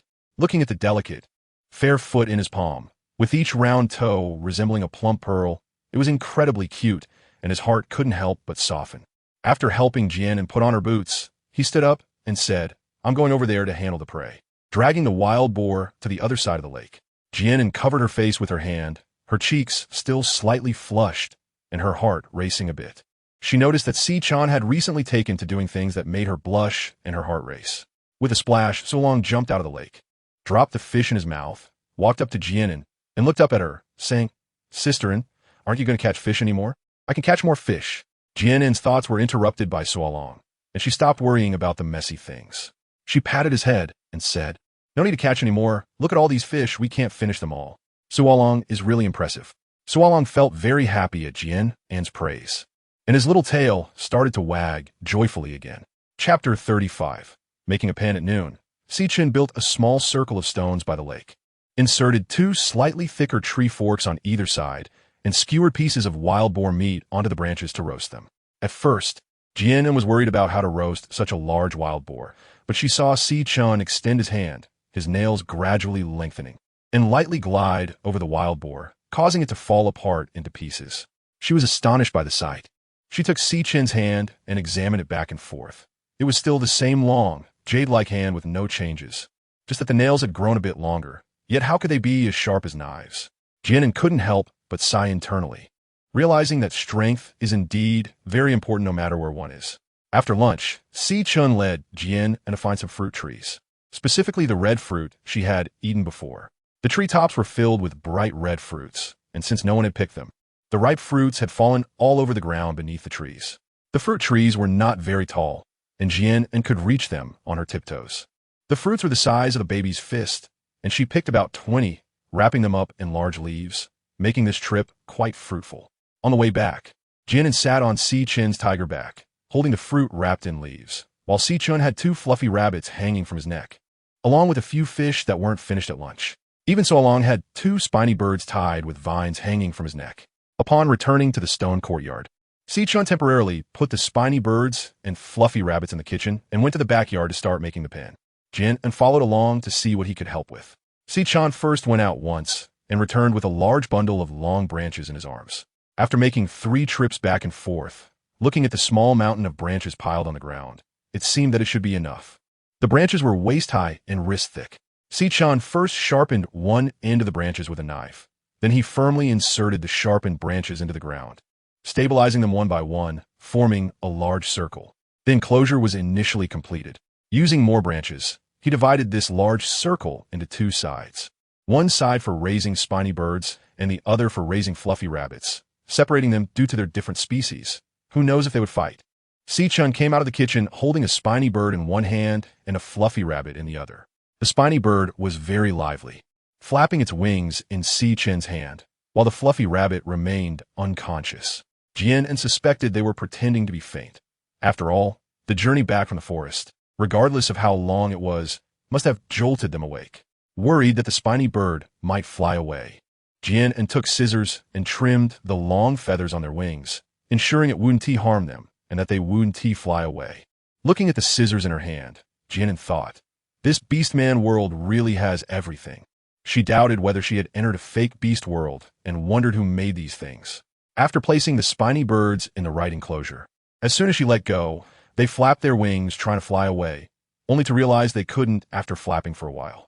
They became a bit agitated, circling around the enclosure while calling out, "You guys should stop struggling.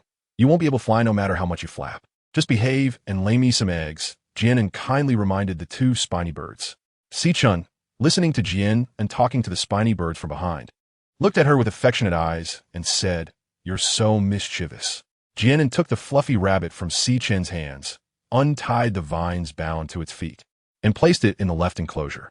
The 2 rabbits lay on the ground motionless, their bellies still rising and falling, honestly indicating that they were 2 dead rabbits. Jian An stood by the fence waiting. After a minute, 2 rabbits opened their eyes one after another, but they did not move, as if observing their surroundings. Once they realized their bodies were free, they jumped up and started to flee. However, no matter how they ran, they couldn't escape the fence, and like the striped bird, they began to run in circles around the fence. Chapter 36. Catching Rabbits. Jian An took some vegetables from the kitchen and placed them in the fluffy rabbit's enclosure. She looked at Si-chan and asked, "What does the spiny bird eat?" It eats vegetables, fruits, and fish, Sichin replied as he walked to the fence. Fish, huh? Jian An thought for a moment, ran back to the kitchen, and brought out a fish she had brought back today, placing it in the spiny bird's enclosure. Neither of them touched the food that was put in. They were still struggling against the fence. Jian An thought it might be because they were not used to being confined suddenly, and they would probably adapt after a couple of days. She also needed to make 2 small wooden houses. Otherwise, when it rained, they would both become drenched rabbits and birds. Okay, I'll make them now, Jian An said. Sichin picked up the remaining branches and started to make the wooden houses. He arranged the branches one by one, tied them together with vines, and built a square shape, leaving one side as an entrance. Then he put some hay inside, and the simple wooden houses were completed. They were placed in the 2 enclosures, and the fence and enclosures were finally done. As autumn fatigue set in, Jian An felt tired after playing all day and let out a big yawn. Let's go inside and rest. I'll call you for dinner, Sichin said, patting Jian An's head. Okay, I'll go back inside first, Jian An replied, rubbing her eyes as she walked toward the front yard. Jian An slept soundly until sunset. When Sichin came to knock on the door, she looked around the dark room, with a faint moonlight streaming in from the windowsill, making it hard for her to distinguish the time of day. After dinner, Jian An usually took a walk in the yard under the moonlight to digest her food. Once Sichin finished cleaning up, he accompanied her in the yard. Since she had slept too long in the afternoon, she didn't feel sleepy at all and sat on the stone bench with Sichin, watching the moon and counting stars. In the following days, apart from eating and sleeping, Jian An finally had things to do. She regularly ran to the fluffy rabbit's enclosure, and unlike before, the fluffy rabbit no longer ran anxiously around the fence. It occasionally ate the vegetables that were placed inside. Jian An looked at the 2 fluffy white balls and felt an itch in her heart, wanting to hold them and pet them so badly. However, the fluffy rabbits always ignored her. Every time she got close, they would jump away. Frustrated, Jian An wanted to catch them. But the tragic thing was that she couldn't catch the 2 rabbits at all. Despite their round and ball-like appearance, they were surprisingly agile. After several failed attempts, she had to give up. Since she couldn't catch them, she decided to try a different approach. From then on, Jian An would bring fresh vegetables to feed the fluffy rabbits at mealtime. At first, she placed the vegetables not far from herself, and the rabbits would tentatively nibble on them. Gradually, Jian An started holding the vegetables in her hand. After a few days of patient feeding, the rabbits seemed to realize that Jian An wouldn't harm them and lowered their guard, hopping over to eat the vegetables from her hand. Jian An finally got to touch the fluffy balls, holding the vegetables in one hand while petting the soft little creatures with the other. Her face lit up with glee. However, her smile looked a bit creepy, resembling a kidnapper who had successfully lured in a fluffy child. In recent days, Sichin seemed to be busier than ever. He was hardly seen except during mealtimes. He was either out hunting in the forest or processing his catch by the river, likely busy stocking up food for the upcoming winter. One day, after breakfast, Sichin went out hunting again. After Jian An fed the fluffy rabbits and the speckled birds, she was watering the flowers in the yard when a visitor arrived. A girl with refreshing short hair and eyes that squinted into slits when she smiled. It was Mina, the new friend Jian An had made a few days ago. Jian An, I came to play with you, Mina said cheerfully as she walked up to Jian An's side. What are you doing? Let's go pick flowers in the meadow outside the city. Jian An thought that it would be just right to cut some grass to feed the rabbits, so he smiled and said, Sure, wait for me a moment. I'll go get something. He ran into the kitchen, grabbed a kitchen knife, and took a basket. Chapter 37. Discovering sunflowers as Jian An walked through the city. He saw a bustling scene, with every household drying animal skins outside their doors. Orcs were moving back and forth, some carrying freshly caught prey on their backs. The appearance of Jian An still caused quite a stir, with the orcs giving her admiring glances. Jian An smiled and greeted them. Looking at the orc in front of her who was carrying a prey, Jian An smiled and said, Hello. This elicited an even more dazed expression from him. The male's face instantly turned bright red, and he stood there in a daze, feeling that he must have been favored by the beast god today. Outside the city gates, there were also many male orcs by the moat processing prey and tanning animal skins. Jian An and Mina held hands as they arrived at the meadow, where the wildflowers were still blooming vibrantly, completely unaffected by the autumn season. As soon as Mina reached the meadow, she resembled a butterfly set free, darting between the flowers, sometimes running here and sometimes running there, and in no time she had gathered a handful of colorful wildflowers. Jian An looked at her holding wildflowers with a crooked smile, and her mood brightened. She picked a lush patch of grass, took out a kitchen knife from her basket, bent down, and began to cut the grass. Mina ran to Jian An's side, her face full of curiosity, and asked, Jian An, what are you doing? Why are you cutting this grass? Can you eat it? Hee hee. A few days ago, I went to the Wanchuan forest with Sichuan and caught 2 fluffy rabbits. This grass is for feeding them, Jian An replied, placing the freshly cut grass into the basket. Wow, Sichuan is really nice to you. Was it fun? Mina said, her face filled with envy.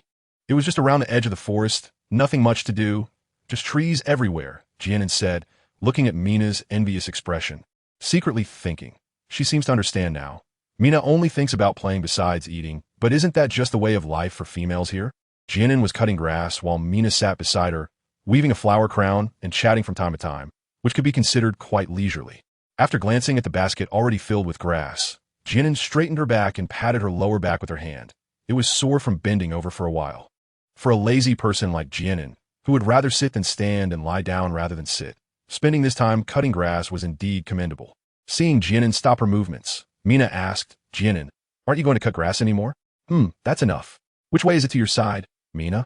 Jian An pointed to a small grove not far away. Oh, that's just a small grove. Shall we go back?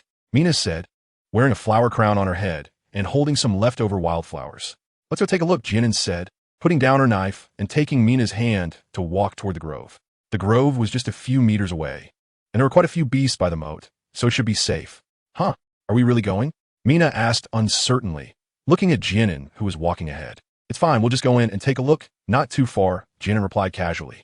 As they walked into the woods, they found it was filled with lush, straight bamboo. It turned out to be a bamboo grove.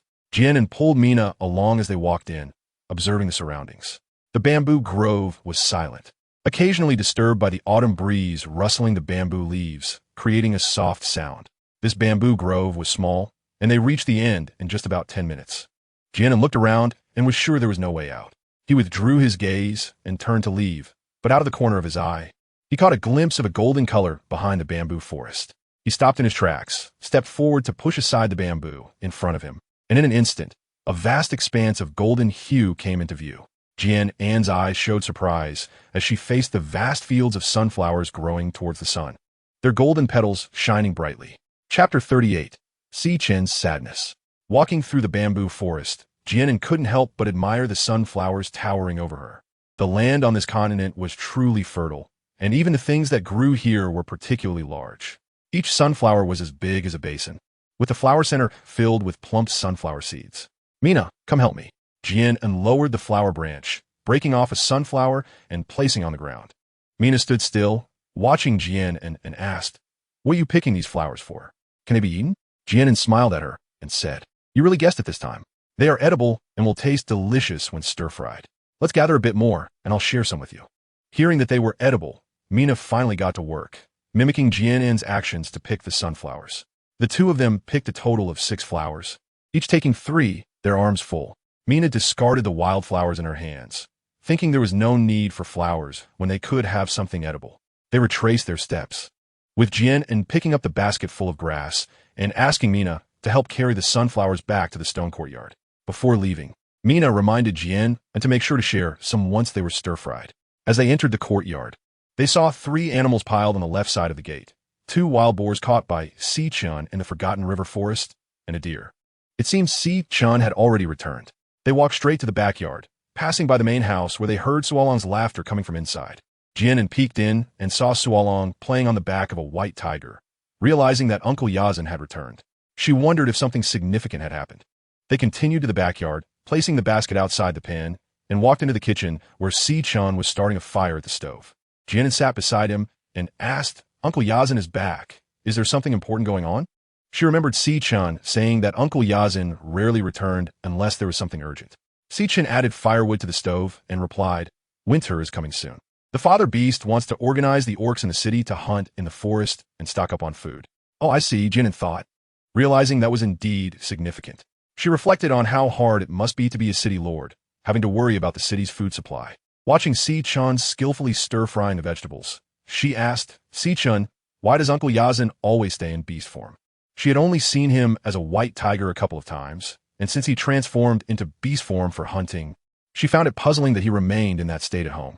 Sichuan continued his work, his eyes partially obscured, making it hard to discern his emotions, and said, The father beast cannot transform into human form. Cannot transform into human form? Jian An looked at Si-chan in confusion.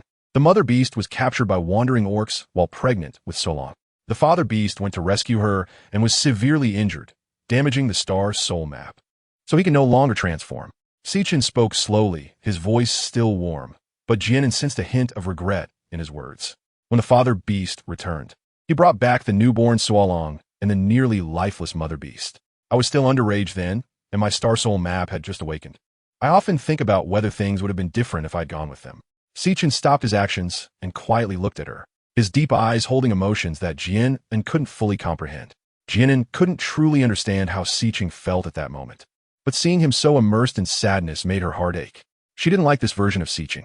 She stood up, walked in front of him, and tiptoed to place her hand on his head, mimicking how he usually would touch her.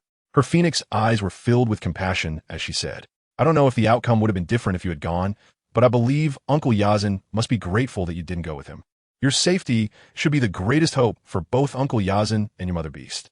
Chapter 39. Roasting Sunflower Seeds. Jian An thought that the greatest wish of parents in the world must be the safety and health of their children. Feeling a bit lonely, she wondered why her parents had abandoned the healthy her in an orphanage. Could it be that they also encountered an insurmountable disaster? Shaking her head to dispel the chaotic thoughts in her mind, she fixed her clear phoenix eyes on Si-chan and said, If your mother beast could see your current strength and achievements, she would definitely be proud of you. Uncle Eyesand's injury must have a way to recover. As long as there is still a glimmer of hope, we cannot give up. Jian An patted his shoulder and said with a smile, Also, if you're tired, you can lean on my shoulder. An is really reliable. Si-chan chuckled softly and leaned his head on Jian An's shoulder. The petite person in front of him, with such a small shoulder, made him feel exceptionally at ease. Jian An hesitated for a moment, but still reached out to gently pat Si-chan's back. Si-chan's hand lightly wrapped around her waist, which was barely enough to hold, and he could clearly feel her delicate body stiffen because of his action. The corners of his mouth slightly lifted, forming a gentle smile. Jian An and Si-chan were gently embracing each other in the quiet kitchen, and gradually, an inexplicable atmosphere began to fill the space. A faint smell of burnt food wafted into the air, prompting Jian An to push Si-chan away and say somewhat awkwardly, It seems like the food in the pot has burnt. She lowered her head, her gaze evasive, her cheeks faintly flushed. Si-chan poured the burnt food from the pot into the trash bin, washed some fresh vegetables again, chopped them, and put them into the pan to stir-fry. He glanced at Jian An, who was sitting beside him with her head down, and asked, An, what did you do today? Mina came to play with me today. We went to the grassy area outside the city to pick flowers, and I also brought back some grass, Jian An replied, still looking down. Suddenly remembering something, she raised her head to look at Si-chan and said, By the way, we also went to the bamboo forest in front of the grassland, and I found sunflowers. As long as you peel the seeds out and fry them, they'll be so fragrant. As she spoke, she forgot the subtle atmosphere that had lingered between them and got lost in the joy of being able to eat sunflower seeds soon. Si-chan looked at Jian An. Her beautiful phoenix eyes seemed to hold a pool of autumn water, shimmering and filled with tenderness. After lunch, Uncle Eyesand went to the city to gather the orcs, and Solong followed him, bouncing along. Si-chan carried a wild boar on his shoulder, with both hands dragging a wild boar and a deer, heading to the city moat to process them. Jian An couldn't help but admire him again, thinking that Si-chan was truly a strong man. After feeding the fluffy rabbits and the spotted birds in the backyard, Jian An, feeling a bit idle, started to fiddle with the sunflowers. She brought over an unused wooden table from the kitchen, set it up in the empty space of the backyard, and split the sunflowers into several pieces. The seeds inside were plump and full, and with a slight nudge, they all fell out. By the time she had removed all the seeds from the 6 sunflowers, the table was covered with them. She picked one up, bit it open, and tasted it. It had a slightly moist texture. Jian An had never fried sunflower seeds before, but she figured it was just about roasting them until they were cooked. She took a wooden basin and filled it halfway as a trial. Arriving in the kitchen, she sat down at the stove, took 2 pieces of flint to strike sparks that ignited the dry grass in the stove, and then slowly added firewood. Just starting the fire took Jian An quite a bit of effort, and her face was smeared with soot before she finally succeeded. She placed a pot on the stove, poured in the sunflower seeds, and began to stir-fry them with a spatula. After a while, Jian An wasn't sure how long to fry them, so she took one from the pot to taste. To her delight, the kernel was cooked, and it was fragrant and crispy when chewed. She poured all the sunflower seeds from the pot into the wooden basin, and thinking of the portion she promised to Mina. She filled another basin from the backyard and brought it into the kitchen. After frying, she placed it in the basin to cool. Looking at the 2 full basins of sunflower seeds on the table, Jian An felt a sense of accomplishment. This was all her hard work. Chapter 40. Going to Mina's house carrying a small dish with some seeds, Jian An walked to the front yard. Si-chan had already returned, sitting at the stone table, sewing something with a piece of animal hide. She walked over and sat down beside him, placing the dish on the stone table, and said, Si-chan, look, these are the sunflower seeds I fried. You should try them. Si-chan smiled faintly, picked one up, put it in his mouth, chewed, and with his delicate brows slightly furrowed, he looked at Jian An and said, the taste is quite special. Jian An was taken aback. Does he eat sunflower seeds without shelling them? Then she thought, maybe he hasn't eaten this before. Looking at him, she said, the shell outside can't be eaten, you see. Saying that, she picked one, shelled it, and handed the seed to Si-chan. Si-chan didn't feel awkward at all. He put the sunflower seed kernel in his mouth and was pleasantly surprised by the flavor, saying, it's very fragrant and crunchy, and it is really amazing. It's not that exaggerated. What are you doing? Jian An curiously looked at the animal skin in his hands. Are you making clothes? It's getting cold. So I'm making a thick piece of clothing for an. And Si-chan skillfully threaded the needle. So he really is making clothes, and for her. Jian An thought to herself. Si-chan focused on sewing the animal skin, his long, jade-like hands deftly moving the needle and thread across the skin, which was quite pleasing to the eye. Jian An sat beside him, munching on sunflower seeds, resting her chin on her hand and staring at the movements of his hands. She sat like this for 1 or 2 hours. At the last stitch, Si-chan tied a knot, bit the thread to cut it, indicating that it was done. And then, give it a try. Si-chan handed the finished leather garment to Jian An. Jian An took the fur coat that was on her and stood up to have a look. It was a long-sleeved fur coat that reached her knees, made of brown-yellow fur, simple and comfortable in style. There were straps sewn on both sides of the waist, and Jian An tied the belt in front of her into a bow. She twirled around and smiled, asking, does it look good? It looks good. And it looks good in anything, Si-chan said, looking at her with a doting expression. Jian An was both pleased by Si-chan's praise and shy about his straightforwardness, truly feeling a conflicting emotion. Thank you, Si-chan. I really like the clothes. She gently touched the surface of the fur, feeling it was very comfortable. Si-chan smiled, his eyes filled with affection as he said, I'm glad you like it. What could be more delightful than seeing the person you care about enjoy something you made? He carefully took off the fur coat and folded it neatly. The autumn afternoon bathed in sunlight was not chilly. It was more suitable to wear in the morning and at night. By the way, Si-chan, can you take me to Mina's house? I promised her I would share some of the fried sunflower seeds. Sure, I'll take you there. Si-chan tidied up the needle and thread and stood up to head back to the stone house. Jian An also put the fur coat back inside the house and went to the kitchen to get a bowl of fried sunflower seeds. Si-chan took the wooden bowl and held Jian An's hand as they walked towards Mina's house.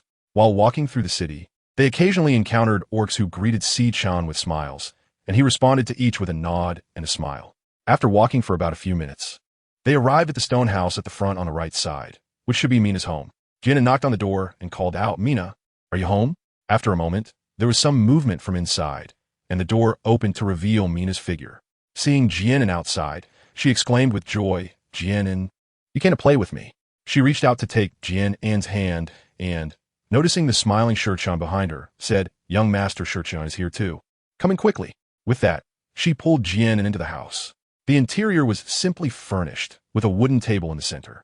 On the left side, there was a section designated as a kitchen, and on the right side against the wall, there was a large wooden bed. Not far from the bed, a wooden curtain hung on the wall, suggesting there was another room inside. It seemed that only someone like Shichan, who had a large stone courtyard with both a front and backyard, could enjoy such treatment, a privilege typically reserved for the city lord. Chapter 41. Those things Jian An took the wooden bowl from Si-chan and placed it on the table. Looking at Mina, she said, this is the fried sunflower seeds. Try it. Remembering Si-chan's embarrassing moment from not long ago, she reminded her, make sure to bite open the shell and eat the kernel inside. Mina quickly picked one up and put it in her mouth. Seeing her spit out the shell, Jian An finally breathed a sigh of relief. It's delicious, fragrant and crispy. Thank you, Jian An. No need to thank me. We gathered these together, so you have your share. It's best to find something airtight to store them in, so you can take some out when you want to eat, to prevent them from getting damp. Jian An reminded her. MHM, I understand. Next time, we should gather more. Otherwise, I can just have my partner help collect some.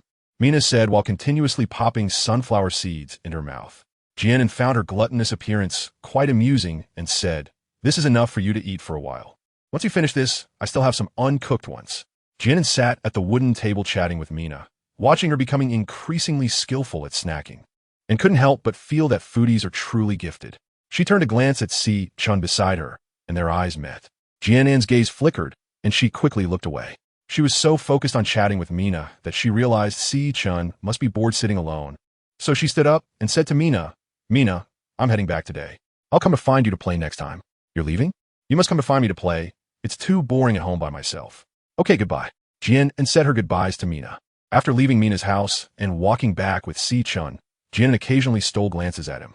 While she was chatting with Mina, she had neglected him.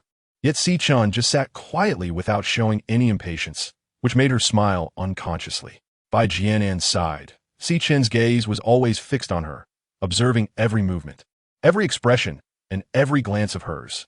Jian An thought her furtive glances went unnoticed, but they were all within Si Chun's attention. Seeing the smile on her face, Si Chun's lips curled slightly as he reached out to hold her soft, delicate hand. Jian An was lost in thought when she felt a familiar warmth on her hand. She slightly raised her head to look at Si Chun, only to see him gazing at her with his deep blue eyes. In those profound eyes, there seemed to be an unbreakable tenderness that made one want to fall deep into it and experience that gentleness. Jian An felt her face flush with embarrassment as she averted her gaze, unable to look again. However, the curve of Si Chun's lips deepened even more. They walked quietly like this, neither of them speaking, yet it didn't feel awkward. A hint of warmth lingered between the two. The next day, the morning sunlight streamed through the window into the room. Jian An lazily snuggled in bed. Usually, she would have been up by this time, but today she felt particularly fatigued and didn't want to move. A subtle discomfort in her lower abdomen informed her that a relative was about to visit. Sighing softly, Jian An lay back on the bed, realizing that during her half-month in the Demon Luo continent, she had forgotten all about her monthly cycle. When you're happily lost in your own world, heaven always gives you a reminder to not get too carried away. There was a crisp knock at the door. Si Chun stood outside, his sword-like brows slightly furrowed, feeling a bit worried. Usually, and would have gotten up by now, it was already late morning, and he hadn't seen her. Was she sick? Anan, are you okay? Si Chun called out to her from outside the door. From inside the room, Jian An's voice came. "I'm fine. I just want to sleep in today," before she could finish her sentence. Her voice was cut off by a sudden call. Si Chun's heart raced. He pushed the door open forcefully, and as he stepped inside, he was hit by a sweet, fishy smell. His eyes flashed with surprise as he said to Jian An, "Are you in heat?" Chapter 43. Mina's dilemma. Seeing Jian An not respond, Mina continued, "What is wrong? You should hurry up and bond with the young master. You could have a litter of tiger cubs by next year. Coobies are so much fun. If you have them, I can play with your little ones. So you just want her to have cubs for you to play with? If you like cubs so much, why not have a litter yourself?" As soon as Jian An finished speaking, she clearly noticed that Mina's smile had dimmed a bit, which made her feel a bit puzzled. She asked what's wrong. Mina held Jian An's hands tightly, looking at her seriously, and said, "Jian An, do you look down on me?"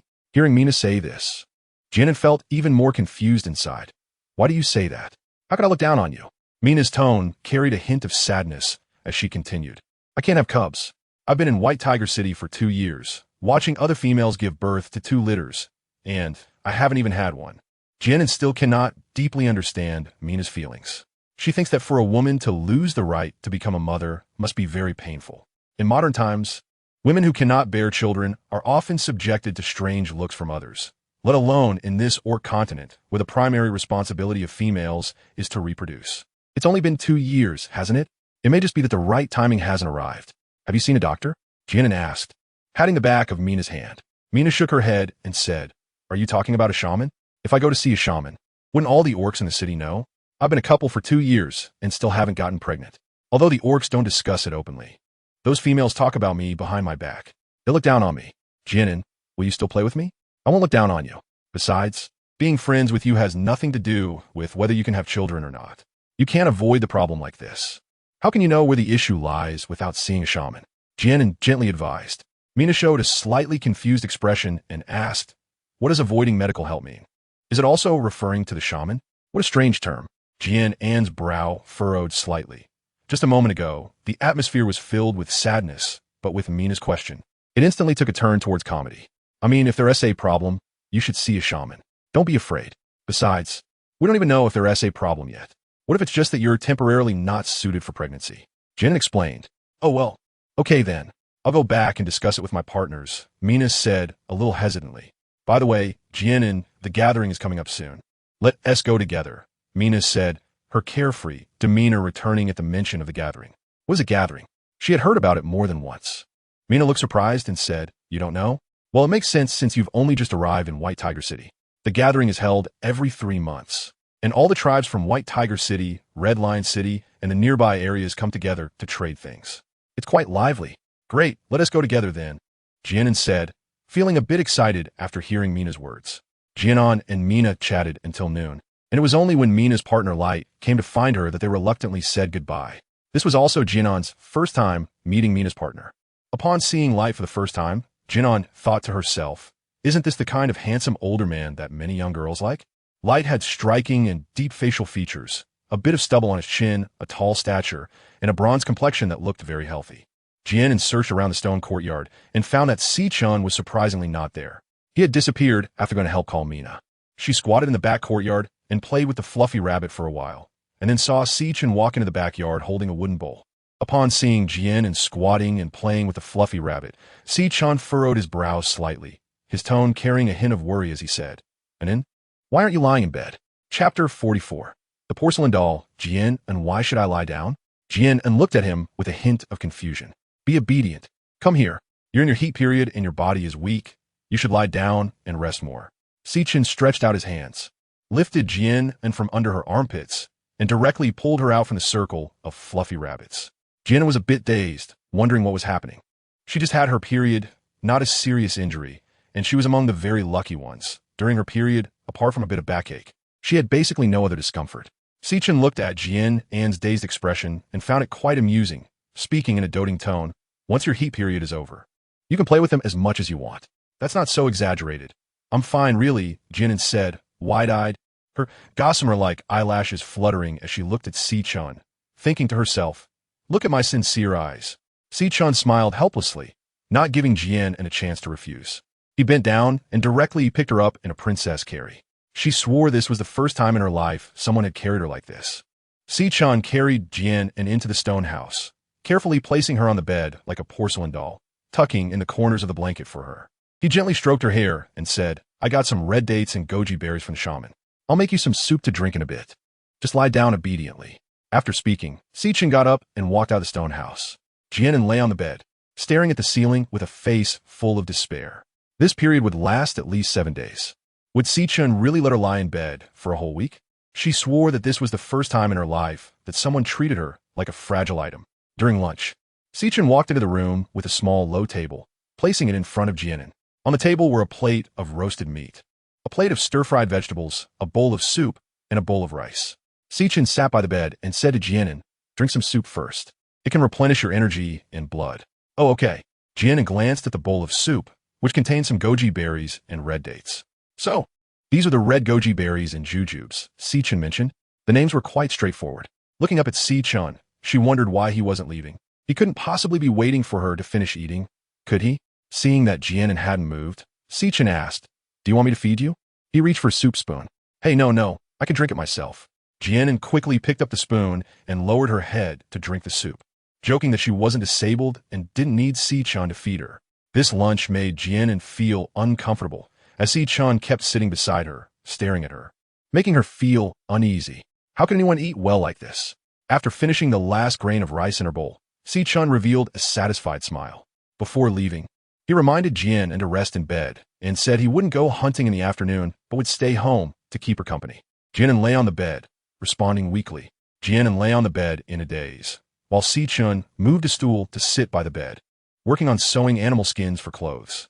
Jian An turned her head to watch Si-chan's focused stitching, tears welling up in her heart. Looking at Si-chan guarding her bedside, she felt a misgiving that perhaps her condition was not just her period, but something terminal. Lost in thought, Jian An unknowingly fell asleep. When she woke up, she saw that Si-chan was still keeping watch by her side, and she couldn't help but admire his dedication. Dinner was once again a struggle to finish under Si-chan's watchful gaze. In the following days, It could be said that Jian An was engaged in a battle of wits and courage with Si-chan. Every morning, Jian An would wake up but not get up, waiting for Si-chan to bring her breakfast, assist her with washing up, and under his watchful eyes, finish her meal, then quietly lie back down to rest. When Si-chan went out hunting, Jian An would nimbly get up, water the flowers in the yard, sit by the stone table cracking sunflower seeds, and then tease the rabbits in the backyard. Calculating the time to noon, she would quickly return to bed and lie down obediently. Chapter 45. The egg lay day after day. Jian An did not lack in her struggles with Si-chan. No matter how hard she tried to show that she was fine and didn't need to lie down, Si-chan was no longer as indulgent as before. This time his attitude was exceptionally firm, and Jian An could only succumb under his overwhelming presence. On the morning of the 8th day, a faint light gradually appeared on the horizon, and a soft golden glow streamed in through the window, bringing a hint of warmth. Jian An sprang up from the bed, ran into the partition. Her eyes instantly brightened. Great, her relative had finally left. Pushing open the door and standing in the yard, welcoming the morning light, Jian An shouted in her heart. She had come back to life. Si-chan stood behind Jian An, watching her bathe in the morning light, full of vitality. Thinking, and has regained her spirit. That's wonderful. If Jian An knew what Si-chan was thinking, she would surely be so angry she would want to flip the table. Her lack of energy was all because of his excessive protection. Wasn't it? The longer she slept, the more drained she felt. She didn't know who said that, but it was indeed a profound saying. Finally, life returned to normal, and Jian An was back to her routine of eating, sleeping, and feeding the rabbits every day. One day after lunch, Jian An and Sualong sat at the short table in the main house. Sualong leaned against Jian An's arms, looking up at her with his little face, saying, "Sister An, tomorrow is the gathering, and my brother promised me he would take me along this time too." "Really? Then can Sualong take me along too?" Jian An asked with a gentle smile, patting Sualong's head. "Of course. Sister must go. It will be so lively, and there will be lots of delicious food and fun things. But I've never been before. What if I get lost?" Jian An said, half-jokingly. "You want tea? Sualong has been there once before. As long as Sister An follows Sualong, you want tea get lost." Sualong sat up straight in front of Jian An, his little face filled with seriousness. "Haha, Sualong is really reliable." Jian An reached out to pinch his soft, chubby cheeks. "What are you talking about?" Si-chan walked into the main house, smiling lightly, having heard Jian An's cheerful laughter from outside. Sualong ran to Si-chan, hugging his waist brother. Sualong was talking to Sister An about the gathering. Doesn't want to go?" Si-chan stroked Sualong's head and looked at Jian An. "I want to. I've already agreed with Mina to go together." "Okay, then let us go together." Si-chan looked at her with a doting gaze. In the backyard, Jian An held a bundle of hay, preparing to replace the dirty hay in the 2 small wooden houses in the enclosure. After Si-chan's special search, the number of spiny birds had increased from the initial 2 to over 10, and the fluffy rabbits had also multiplied by about 10. The once spacious enclosure was now a bit crowded. Squatting down, Jian An pulled out the old hay from the wooden house, and something rolled out. Picking it up, she was delighted to find it was an egg. Her heart leaped with joy. The spiny birds had finally laid an egg. The bird egg was white with some black spots, and indeed looked just like the spiny birds, truly their own egg. She placed the bird egg in the kitchen to keep it safe, waiting to collect a few more. One egg was not enough for her meals. In the front yard, Si-chan sat on a stone bench sewing animal skins. Jian An couldn't help but think Si-chan was really capable. He could handle things in the hall and the kitchen, hunt for prey, and also do needlework. If he were a woman, he would be the perfect wife and mother. She scooted over to sit beside him, grinning as she said, "Si-chan, I just replaced the hay in the spiny bird's wooden house. Guess what I found?" Si-chan looked at her little face, the answer already written all over it, and smiled as he asked, "What did you find?" "Haha, bird egg. I didn't expect them to lay an egg so quickly." Jian An giggled, her excitement evident. Chapter 46. Departure for the seasonal gathering. Si-chan smiled, stroking her hair, his voice filled with affection. It's all thanks to," and looking at the animal skin in Si-chan's hands, Jian An suddenly had an idea. Since they were going to the gathering tomorrow, why not make a backpack? It could hold things. "Si-chan, do you have any extra animal skins?" Jian An asked him. "There are some in the house. I'll go get them." Si-chan got up and returned to his stone house. When he came out, he had a piece of brown animal skin in his hands and asked her, "What does it want to make?" "I can help you. I want to make a backpack. I can do it myself." Jian An took the animal skin from Si-chan's hands. She spread the animal skin on the stone table, sketching the shape she wanted in her mind, then cut out a rectangular piece of animal skin. Folding it 2/3 of the way, She reserved 1/3 for the flap, picked up a needle and thread from the table, and began to sew along both sides. This was Jian An's first time doing needlework, and her movements were inevitably a bit clumsy. The animal skin was quite thick, and she would occasionally prick her fingers while sewing, not particularly painful, but it would startle her each time. She thought to herself, how could Sichin do it so well? His movements looked so effortless. Sichin watched Jian An clumsily sewing the animal skin, and he couldn't help but feel a bit of heartache for her as she occasionally pricked her fingers.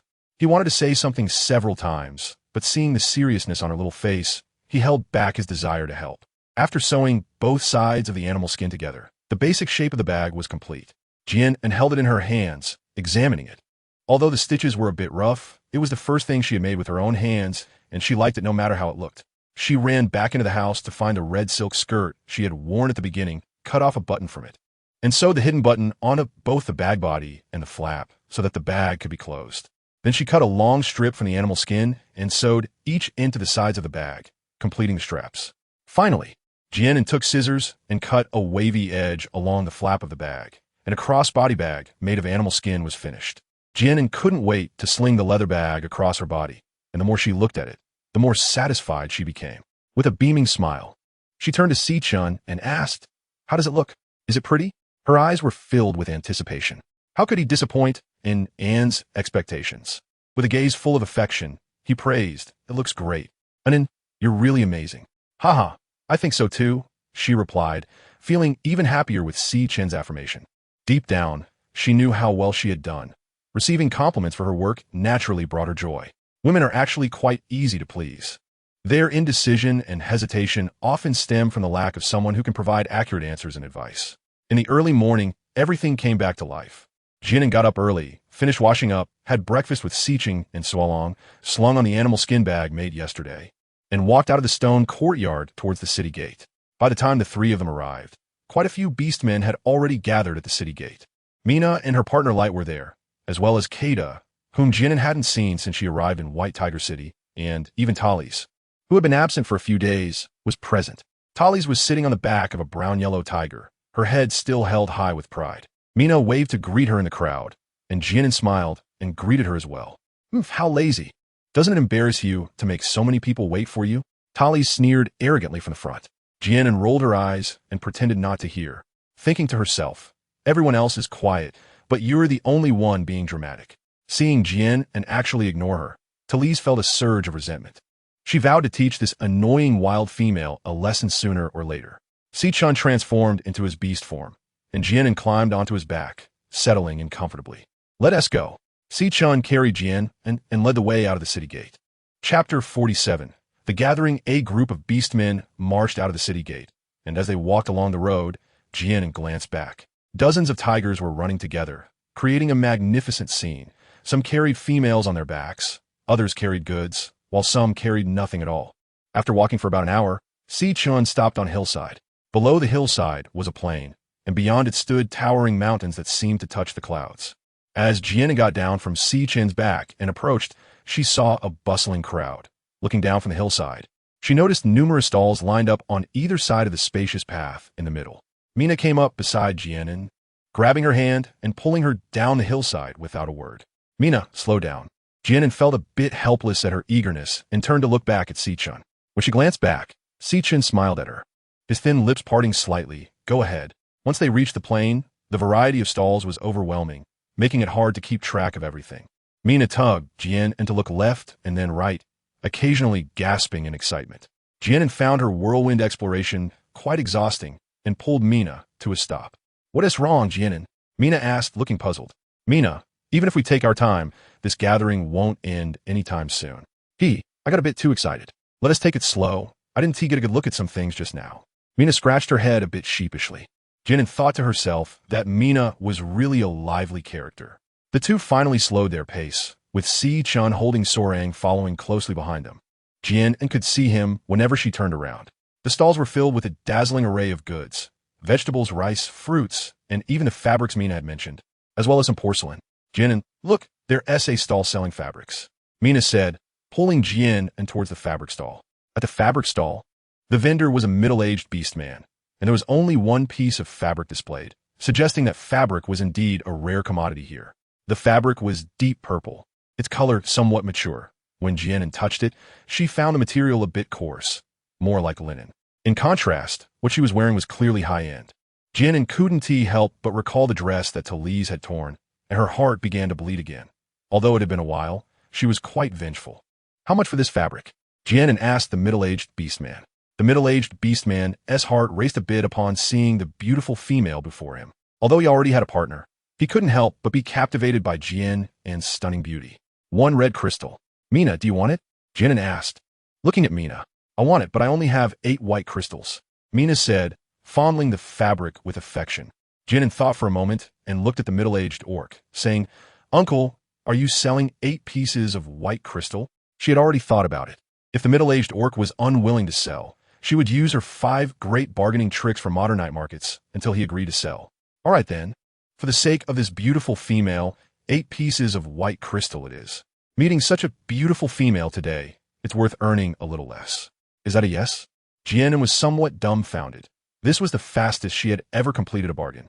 She hadn't even used her usual tricks of nitpicking, pretending to be poor, acting like an expert, promising to return, or simply walking away. What amused her the most was the middle-aged orc's words. She didn't expect to have a discount aura of her own. In modern times, she used her card, but could she still use her face here in the orc continent? Mina happily bought the fabric, cradling it like a treasure, which made Jian An feel a bit sour. Chapter 48. Talish looking for trouble while strolling slowly along the stalls. Jian An couldn't help but stop at one particular stall. This stall was special, displaying more than a dozen wooden hairpins. Although the wooden pins were not as glamorous as gold or silver, they were intricately carved. Jian An squatted down and picked up a wooden hairpin, which was carved with a flower. The flower had 4 petals, and the petals looked lifelike. Even the center of the flower was carved clearly, showing the vendor's dedication. How much is this? He asked, holding the floral wooden hairpin. 3 pieces for a white crystal stone, replied the vendor, a burly orc. Jian An was surprised that, even in the orc's world, they understood bundled sales. He asked curiously, did you carve these wooden hairpins? Yes, I carved all of them. The burly orc replied somewhat shyly. Jian An looked at the burly orc and was surprised that such a rough and fierce man could have such a delicate heart. Mina squatted next to Jian An and asked, Jian An, do you want to buy these wooden pieces? They look quite nice. Do you have a favorite? Pick one. I'll gift it to you. Jian An didn't bother to correct her. It was indeed wood in essence. Really? That's great. Wow, is this a rabbit? So cute. I'll take this one. Mina held up a hairpin carved in the shape of a rabbit. Jian An glanced at it and indeed found it quite cute. Very suitable for Mina. Just as she was about to finish her sentence, a haughty voice came from behind Jian An, and a dark hand roughly snatched the wooden hairpin from her grip. I want this hairpin, Tali said, looking down at the burly orc with an air of arrogance as she took the hairpin from Jian An's hand. Jian An stood up and looked at Talis, saying, Why are you everywhere? You really are like a lingering ghost. Before Jian An could speak, Mina beside her spoke first. Hey, Talis, Jian An saw it first. She glared at Talis with indignation. Talis shot a sideways glance at Mina and said sarcastically, What does it matter to you? You, a female who can't even bear offspring. Do you really want to stand up for this wild female? Hearing her words, Jian An looked at Mina with some concern. But seeing that she didn't seem too bothered and was just biting her lip while glaring at Talis, Jian An sighed in relief. She realized that Talis was truly useless, only knowing how to poke at others' sore spots. She really wanted to ask, What do you gain from hurting others with your words? Sorry, but this is what I want to buy. Do you understand the concept of first come, first served? Jian An said to Talis. Now I want to buy it too. What first come, first served? I don't care about that. Talis turned to the vendor and shouted, Hey, I said I want to buy your hairpin. Are you deaf? The burly orc ignored Talis, merely glanced at her, and then turned his gaze to Jian An, saying, This beautiful female arrived first. Compared to this spoiled female, he preferred to sell the wooden hairpin to the beautiful female in front of him. Talis didn't expect that this male would actually speak up for the wild female, and she shouted, What? You want to sell it to this wild female? What a worthless wooden hairpin. I don't even want it. She raised her arm, ready to throw the wooden hairpin. Jian An rolled her eyes inwardly and thought, What's wrong with her? Does she really think she's something special? Everyone has to cater to her whims. She looked at Talis and said, Talis, this is my wooden hairpin. If you break it, you'll have to pay for it. Jian An took a piece of white crystal from her beeskin bag and handed it to the sturdy orc. She reached out her hand towards Talis, signaling her to return the wooden hairpin. Talis glared at Jian An fiercely, remaining motionless, clutching the wooden hairpin tightly in her hand. Jian An looked at her fierce expression, doubting whether the wooden hairpin would be directly snapped by her grip. Chapter 49. The Gift for Si-chun. Jian An looked at her and said, "What? I already gave you a crystal stone just now. Are you not returning it? Do you want to steal it? Also, you should be careful not to break my wooden hairpin." Tally's let out a cold snort, her face showing disdain. "Humph, it's just a piece of white crystal. I have plenty." She simply didn't want this wild female to get what she wanted. Who said it was just a piece of white crystal? It's 1,000 pieces of white crystal. From her tone, it seemed she wanted more crystals. "Is this the legendary show of wealth?" Tally's exclaimed, her voice suddenly rising. "What? 1,000 pieces of white crystal? I clearly saw you only gave her one piece of white crystal. This damn wild female actually wants to trick her." Jian An stretched out her index finger and shook it lightly, saying, "This wooden hairpin, I indeed bought it for a piece of white crystal stone. But haven't you heard the saying?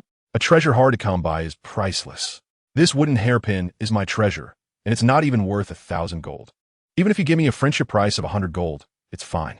Just give me 100 pieces of white crystal stone, and you can take this hairpin if you want. I'm really parting with it with great reluctance." She looked at her with a face that said she was really getting a good deal. Talish's chest heaved a few times, gritting her teeth as she said, "What nonsense. It's just a broken wooden hairpin. I wouldn't even want it." Talish initially wanted to throw the hairpin on the ground, but thinking of Jian An's mention of 100 pieces of white crystal stone, she eased her grip and tossed the hairpin onto the stall instead. She swished her messy hair and proudly left with her two companions behind her. Jian An glanced at the two males following Talish behind her and felt a bit of pity for them. It must be tough to be bonded with such a female. Jian An directly pinned the wooden hairpin into her hair. Today, she happened to have her hair in a ponytail, and the wooden hairpin fit perfectly. After browsing the stall, she initially wanted to buy one for Si-chun, but noticed that all the wooden hairpins here were decorated with flowers, plants, and small animals, none of which seemed suitable. She looked at the stall owner and asked, "Can you carve something for me? I can give you an extra piece of white crystal." The burly orc could tell that this beautiful female genuinely liked the things he carved, so he replied, "No need to give more. We agreed on one piece of crystal for 3 hairpins. What do you want me to carve? I have my tools with me." Jian An thought for a moment, picked up a small pebble, and drew a circle on the ground, writing the character Chun in the center. "Let's carve it like this." Leaving the area around the character hollow, and making 2 holes in these 2 places, he said, pointing to 2 spots on the upper and lower parts of the outer circle. "All right, I'll start carving right away. It will be ready soon." As he spoke, he took out his tools and wood to begin the carving. Jian An and Mina were waiting in front of the stall. After just a few minutes, Mina couldn't sit still anymore, said hello to Jian An, and ran off without a trace. Jian An watched as Mina ran off joyfully, her expression filled with helplessness. Mina just couldn't sit still. After waiting alone for more than 10 minutes, the burly orc completed the wooden carving. Jian An took the carving from his hands and examined it. It was just the shape she wanted. With one more red string, it could be turned into a wooden pendant.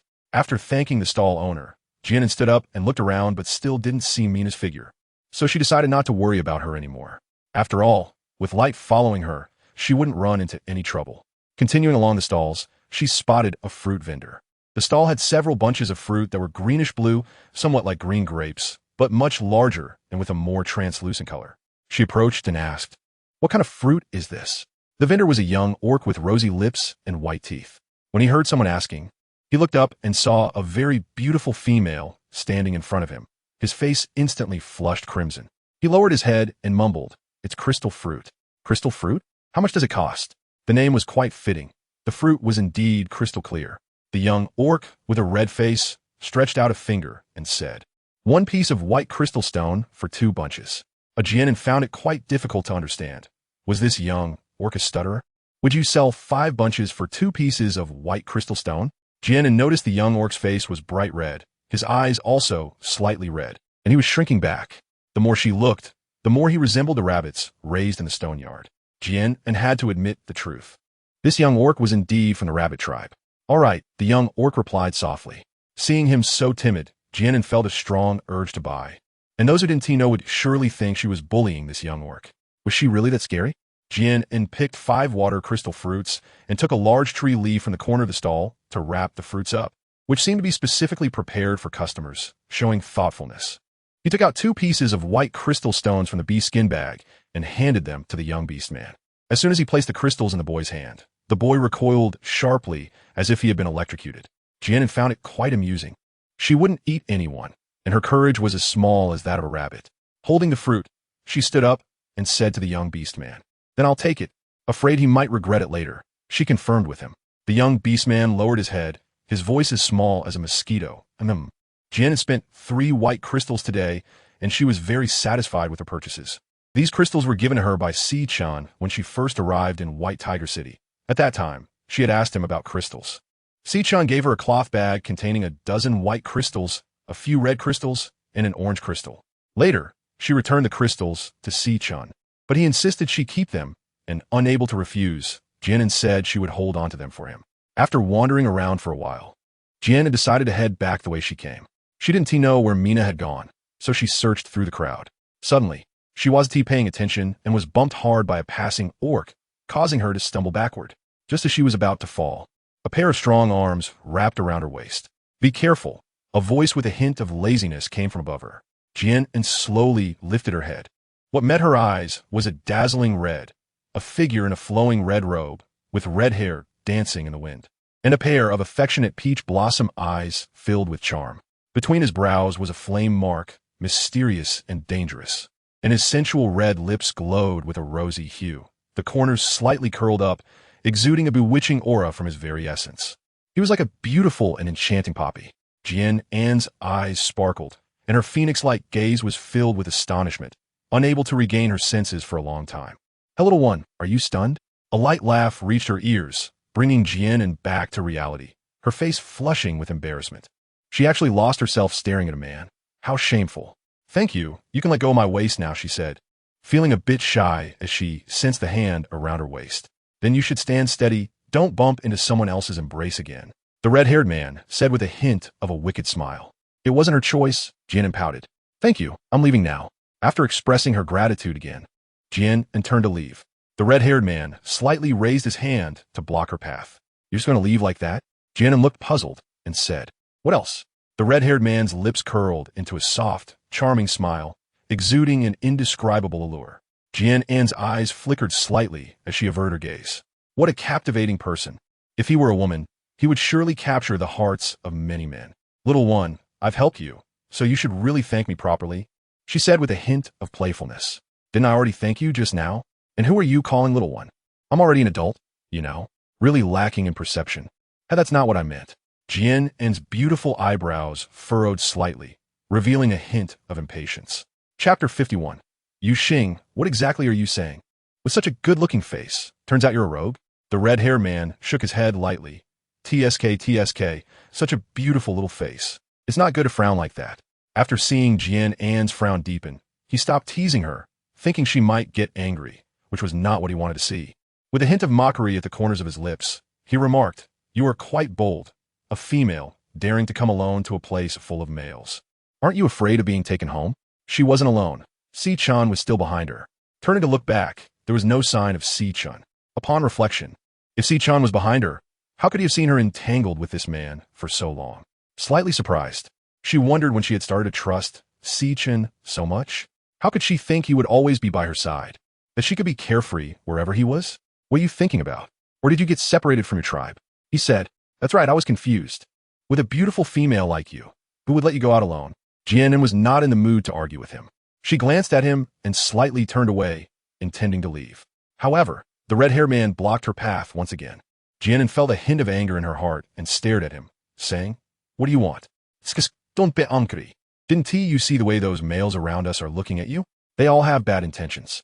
I help you block their ill thoughts. So you should thank me, right? But this fierce look of yours is quite cute," he replied. "And how do you want me to thank you?" Jian An asked, forcing herself to suppress her urge to explode. The red-haired man crossed his arms and looked her up and down with his golden peach blossom eyes, his gaze lingering in her hair. "This wooden hairpin is quite unique. Let us consider it a token of gratitude," he said, and before Jian An could react, he pulled the hairpin from her hair. "Hey, why are you taking my things without permission?" Jian An reached out to snatch it back. The red-haired man raised his arm high, grinning mischievously at her. Jian An tiptoed and stretched her arm, but she couldn't reach it at all.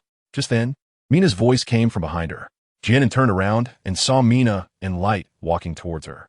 "Jian An, where have you been?" "I've been looking for you for half a day. I went back to the stall selling wood. And that guy said you left a long time ago. There was a hint of worry in her tone.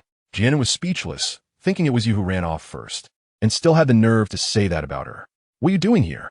There's a rogue stealing my things. Mina, quickly call Light for help. Mina looked around. Puzzled. Rogue? Where's the rogue? Just as Jian An turned around, there were only passing orcs, and the red-haired man had long since disappeared.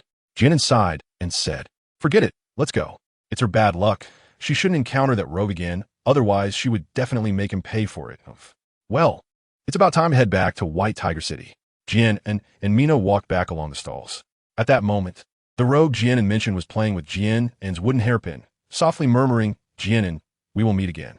A short-haired male came running towards them, and upon seeing the red-haired man, his face lit up with joy. He rushed in front of him, panting, and said, "Yu Xing, where have you been? I've been looking for you for ages." Seeing Yu Xing ignore him and continue to play with the object in his hand, he curiously asked, "What are you doing here?" "Chief." Yu Xing smirked slightly and replied, "I'm comforting a lost little lamb." "Lamb? Is a young one from the sheep tribe?" The short-haired male looked puzzled, wondering how a young one from the sheep tribe could be here. Yu Xing tapped his head lightly and scoffed, "So stupid. No wonder you can't find a partner." After saying that, he left him behind and walked away first. Chapter 52. Jian An's mood. The short-haired male rubbed his head and muttered softly, "He called me stupid and then tapped my head. Isn't that getting even more stupid? Besides, if he had looks and strength like the chief, he would have had several litters of young ones by now. What are you standing there for? Hurry up and catch up." Yu Xing turned back and said to the short-haired male, "Oh, coming." The short-haired male replied in a low voice and hurriedly followed. When they reached the hillside, there were already quite a few beastmen there, including Si Chun and Su Lang. Seeing Jian An, the two of them walked towards her at the same time. Su Lang hugged Jian An's waist, his eyes full of dependence. Si Chun smiled gently, patted her head, and asked, "Did you have fun?" At this moment, Jian An felt a bit awkward facing Si Chun. Remembering her previous thoughts, she realized she needed to think carefully about her relationship with Si Chun. "Yes, it was lively," Jian An replied, pulling the corners of her mouth to show a very faint smile. Si Chun assumed she was just tired from shopping and didn't think too deeply about it. As the beastmen who came with them almost all returned to the hillside, Talise finally arrived late with her two companions. As she passed in front of Jian An, she couldn't help but let out a cold snort, arrogantly turning her head away. And her swinging long hair almost hit Jian An's face. Jian An really wanted to find a pair of scissors to cut off her messy hair and see how she would swing it then. The orcs had all gathered, and under Si Chen's leadership, they marched grandly towards White Tiger City. Back at the stone courtyard, Jian An dove into the house, took out the wooden pendant from her animal skin bag, and wondered where to find a red string. Thus, the tattered red skirt played its role again. She cut off the tie from the waist, threaded it through the two holes reserved on the round wooden pendant, and braided a love knot, which she had learned in the orphanage during her childhood. It was the only skill she could show off. Holding the wooden pendant in her hand, she lay on the bed, lost in thought. She had feelings for Si Chun. She wasn't unaware of the affection in his eyes, but she had too many uncertainties about the future and didn't dare to respond. When she first arrived in this continent, he was the first person to help her, inevitably creating a subtle sense of attachment. He was both gentle and considerate, always thinking of her, and extremely indulgent of her requests. Faced with such a man, it was hard to imagine any girl not being moved. However, this feeling was not deep enough to consider having children with him. From what she understood of the Orc continent, there was no concept of dating. Sometimes, it was merely because of mutual attraction or valuing each other's strength that they would become partners. She didn't want to be so hasty. A male would only bond once in his life, which would be extremely irresponsible for both her and Si Chen.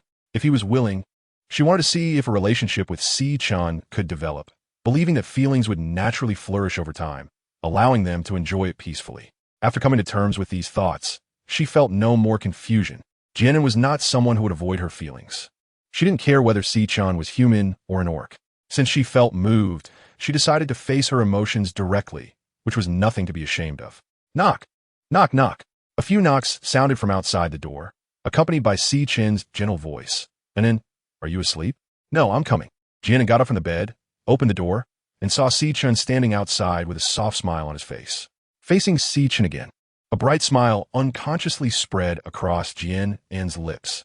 Si Chen looked at her fair, jade-like face, smiling radiantly, his eyes filled with joy, appearing exceptionally beautiful, with traces of infatuation and love flickering in his gaze. "Why isn't so happy?" It's nothing, just in a good mood." Did you come to find me for something? I'll take you to a place in a bit. Si-chun gently stroked Jian An's long hair as he spoke. Where to? Jian An asked, slightly curious. Si-chun smiled lightly and said, You'll know when we get there. Chapter 53. The anniversary of Si-chun's mother's death. Seeing that Si-chun was unwilling to say more, Jian An stopped asking questions and handed him the wooden pendant. This is for you. This is my name. I can actually read. Si-chun's eyes sparkled as he gently traced the characters on the pendant. Do you recognize the characters on it? Are there also words here? She couldn't help but feel surprised. Could there be human writing here too? Si-chun nodded slightly and said, The Moro continent indeed has orc characters, but only in prosperous big cities and rich regions. White Tiger City is just a remote city in the northern state, and no one knows the writing here. I have only seen the characters on animal skin scrolls. I see. I learned it by chance from an elder in my clan. Jian An couldn't help but tell a little fib, feeling a bit guilty. Si-chun chuckled lightly and praised, and it is truly smart. Can you only put on? Taking the wooden pendant from his hand, she helped him tie it to his belt. Si-chun gently caressed the wooden pendant, his eyes filled with unending affection. I will cherish it well. Jian An looked at Si-chun, and a blush unexpectedly crept on her beautiful face. Seeing her flushed cheeks, Si-chun felt that today's and seemed a bit different. Usually, whenever she showed shyness, her eyes would dart away, and she would be the first to look away. Today, however, she showed a hint of stubbornness. Jian An followed Si-chun out of the stone courtyard, the back of Baihu City, and walked up the rugged path. Si-chun was carrying a bamboo basket with some fruits inside, and Jian An wondered if it was for Uncle Eyesand. As they walked up the mountain path, they arrived at a flat area, where Jian An spotted a stone house in the distance. In front of the house stood the beast-shaped Uncle Eyesand and his companion Suolong. As soon as Suolong saw Jian An, he happily ran towards them, reaching out his little hand to grab Jian An's hand, looking up with a smile and saying, Sister An, you're here. He completely ignored Si-chun beside her. Jian An habitually pinched his chubby face and walked to a patch of grass not far from the stone house. There, she saw a wooden tombstone with a few words carved into it, Grave of Lover Muro. She looked at Si-chun beside her and wondered if today was the anniversary of his mother beast's death. Si-chun turned to Jian An and said, Today is the anniversary of my mother beast's death. He took fruits from the bamboo basket and placed them one by one in front of the tombstone. Uncle Eyesand also came to the tombstone. Jian An couldn't discern Uncle Eyesand's expression at that moment, but she saw the glimmer of tears in his beastly eyes. She thought that if they weren't there, his face would surely be wet with tears. Suolong stood beside Jian An, somewhat confused. Glancing at Uncle Eyesand and then at Jian An, he knew this was the grave of his mother beast, and, having never felt a mother's warmth since birth, he did not understand the pain of losing a mother. In a way, this ignorance was a form of happiness. Jian An showed respect, deeply bowing towards the tombstone. Aunt Moreau, hello, my name is Jian An. I believe you must be a woman of exquisite grace and virtue. Although we have never met, I have always benefited from your kindness. The clothes you made are beautiful, and I accidentally damaged one of them. I hope you won't be angry. I heard from Si-chun that you always wanted a daughter. Although I can't become your daughter, perhaps I might become your daughter-in-law in the future. I will definitely take good care of Si-chun and Suolong for you. After a moment, Si-chun took Jian An's hand and said to her, Let's go. Jian An walked down the mountain path with him, glancing back at Uncle Eyesand, who was still standing silently in front of the tomb. Feeling in her heart, this might be true love. Back at the stone courtyard, Jian An went to the backyard to feed the fluffy rabbit and the spotted bird, then went to the kitchen to help Si-chun start a fire for dinner. Life returned to its usual tranquility, and the weather gradually turned colder. Jian An also put on the fur coat that Si-chun made for her. Chapter 54. The helpful orc Si-chun had some free days and then returned to his usual busyness. Every day after breakfast, he would go out hunting, and he always managed to bring back 2 pieces of game. After cleaning the game, salting it, and hanging it in the courtyard, it wasn't long before the yard was filled with various animals. Jian An was also quite busy, besides feeding the rabbits and birds in the backyard. She roasted the sunflowers she had harvested last time, stored them in sealed jars, and placed them in the kitchen cellar. She sliced the leftover fruits with a knife, laid them on a wooden table in the backyard to dry, so she would have snacks to eat in winter. Perhaps it was because winter was approaching, but the backyard spotted birds had laid a few more eggs, which Jian An couldn't bear to eat, so she stored them all in the cellar. Although these days were simple, they were fulfilling. Despite the lack of modern entertainment, life was exceptionally peaceful and harmonious. Watching the animals fill the yard, Jian An suddenly had an idea and took Suolong to catch fish in the moat outside the city. She took off her leather boots and stepped barefoot into the river. The cold water made her shiver. She saw Sualong leap into the water, not surfacing for a long time, completely unfazed by the chilly water, which made her feel a bit envious. Having a natural fur coat was indeed a blessing. Jian An still struggled with catching fish after several minutes. She hadn't caught a single one, while Sualong, every time he dove into the water, would reappear with a fish in his mouth, his speed far beyond anything she could match. Resigned, she continued to wait patiently for a fish to bite. There were also several male beastmen by the moat processing their prey and tanning hides. Their hands were busy, but their gazes were all fixed on Jian An. Seeing her barefoot in the river, they expressed their concern. While the cold water didn't affect the male beastmen at all, it could potentially make the naturally delicate females sick. One of the male beastmen set down the hide he was working on and walked towards Jian An, hesitating slightly as he spoke. Jian An female. Huh? Jian An looked up at the beastman in front of her with a puzzled expression. This male was very tall, at least 2 meters high, with solid, muscular build, making him look exceptionally strong. Shurchen was also 9 meters tall, but his build was lean, looking athletic but not bulky. The strong beastman noticed Jian An looking at him, and his face turned slightly red, though it was hard to tell under his dark skin. The river is cold. You should come up quickly, or you might get sick. Jian An smiled at his concern, saying, It's okay. I just want to catch a few fish. I'll be out soon, thank you. I'll help you catch the fish. Come up quickly. It would be terrible if you got sick. In his impression, females were very delicate. Even a small illness could be fatal for them. Seeing him insist, Jian An hesitated and said, But what about your work?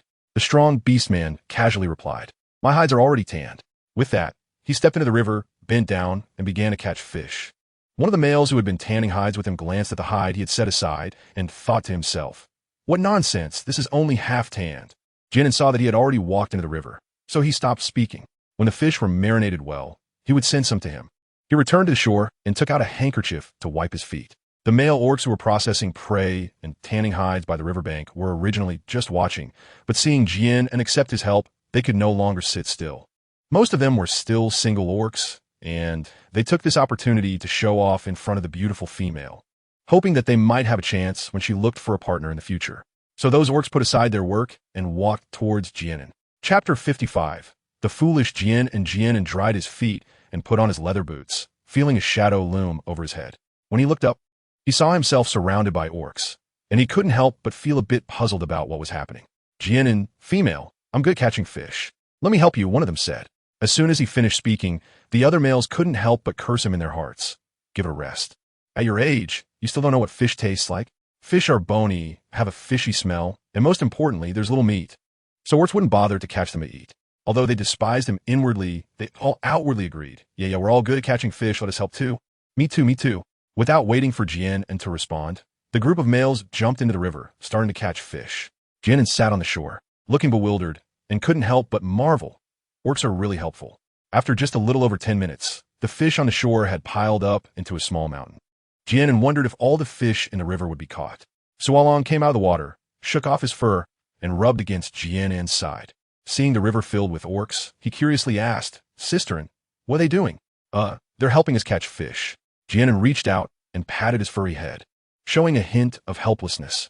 Noticing that some of the orcs were still not ready to stop, and some were even preparing to go downstream. She quickly stood up and said to them, You all come up quickly, there are already enough fish. She was really worried that if they kept catching like this, all the fish in the river would be wiped out. They had to leave some for them to reproduce. The males who were still busy catching fish heard Jian An's voice and all came up to the shore, since they had indeed caught quite a lot of fish. She had no choice but to let them help carry the fish back to the stone courtyard. Looking at the orcs filling up the yard, she smiled and said, Thank you for your help. Once the fish are pickled, I will share some with everyone. What are your names? The orcs all waved their hands, saying it was unnecessary, as their initial goal was just to gain favor in front of her. However, they were very eager when Jian An asked for their names. The strong orc quickly replied, My name is Noer. I am Vixifa. Hihi, Nudi. I am Jian An. The males all introduced themselves one by one. Jian An smiled and listened seriously, but in reality, she couldn't remember any of them except for the first few. There were just too many, and she didn't have the ability to remember everything at once. After sending off the group of orcs, Jian An looked at the pile of fish in the right corner of the yard and felt a bit troubled. It would take quite a while just to rub salt on so many fish. When Sichan came back carrying his catch, He smelled a strong fishy odor as soon as he entered the yard and saw Jian An and Suolong crouching in the corner, sprinkling salt on the fish.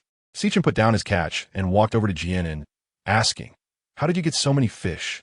Jian An looked up at Sichin, smiled apologetically, and recounted the whole story to him. She couldn't remember some people's names, so she suggested sending all the fish to those few beastmen's homes and letting them distribute it to others. Sichin showed a helpless expression, patted her head, and said, "Silly An, there's no need to send it. I don't think they'll want it in private chat." Why not?" Jian An asked, puzzled. Sichin chuckled lightly, his tone filled with affection. How couldn't it be so naive? What? Are you making fun of me?" Jian An thought Sichin was getting worse. "Come help me quickly. My hands are all wrinkled." She spread her hands out in front of Sichin for him to see. Hearing a hint of a spoiled tone in her voice, Sichin laughed heartily. "Get up. There's no need to marinate the rest.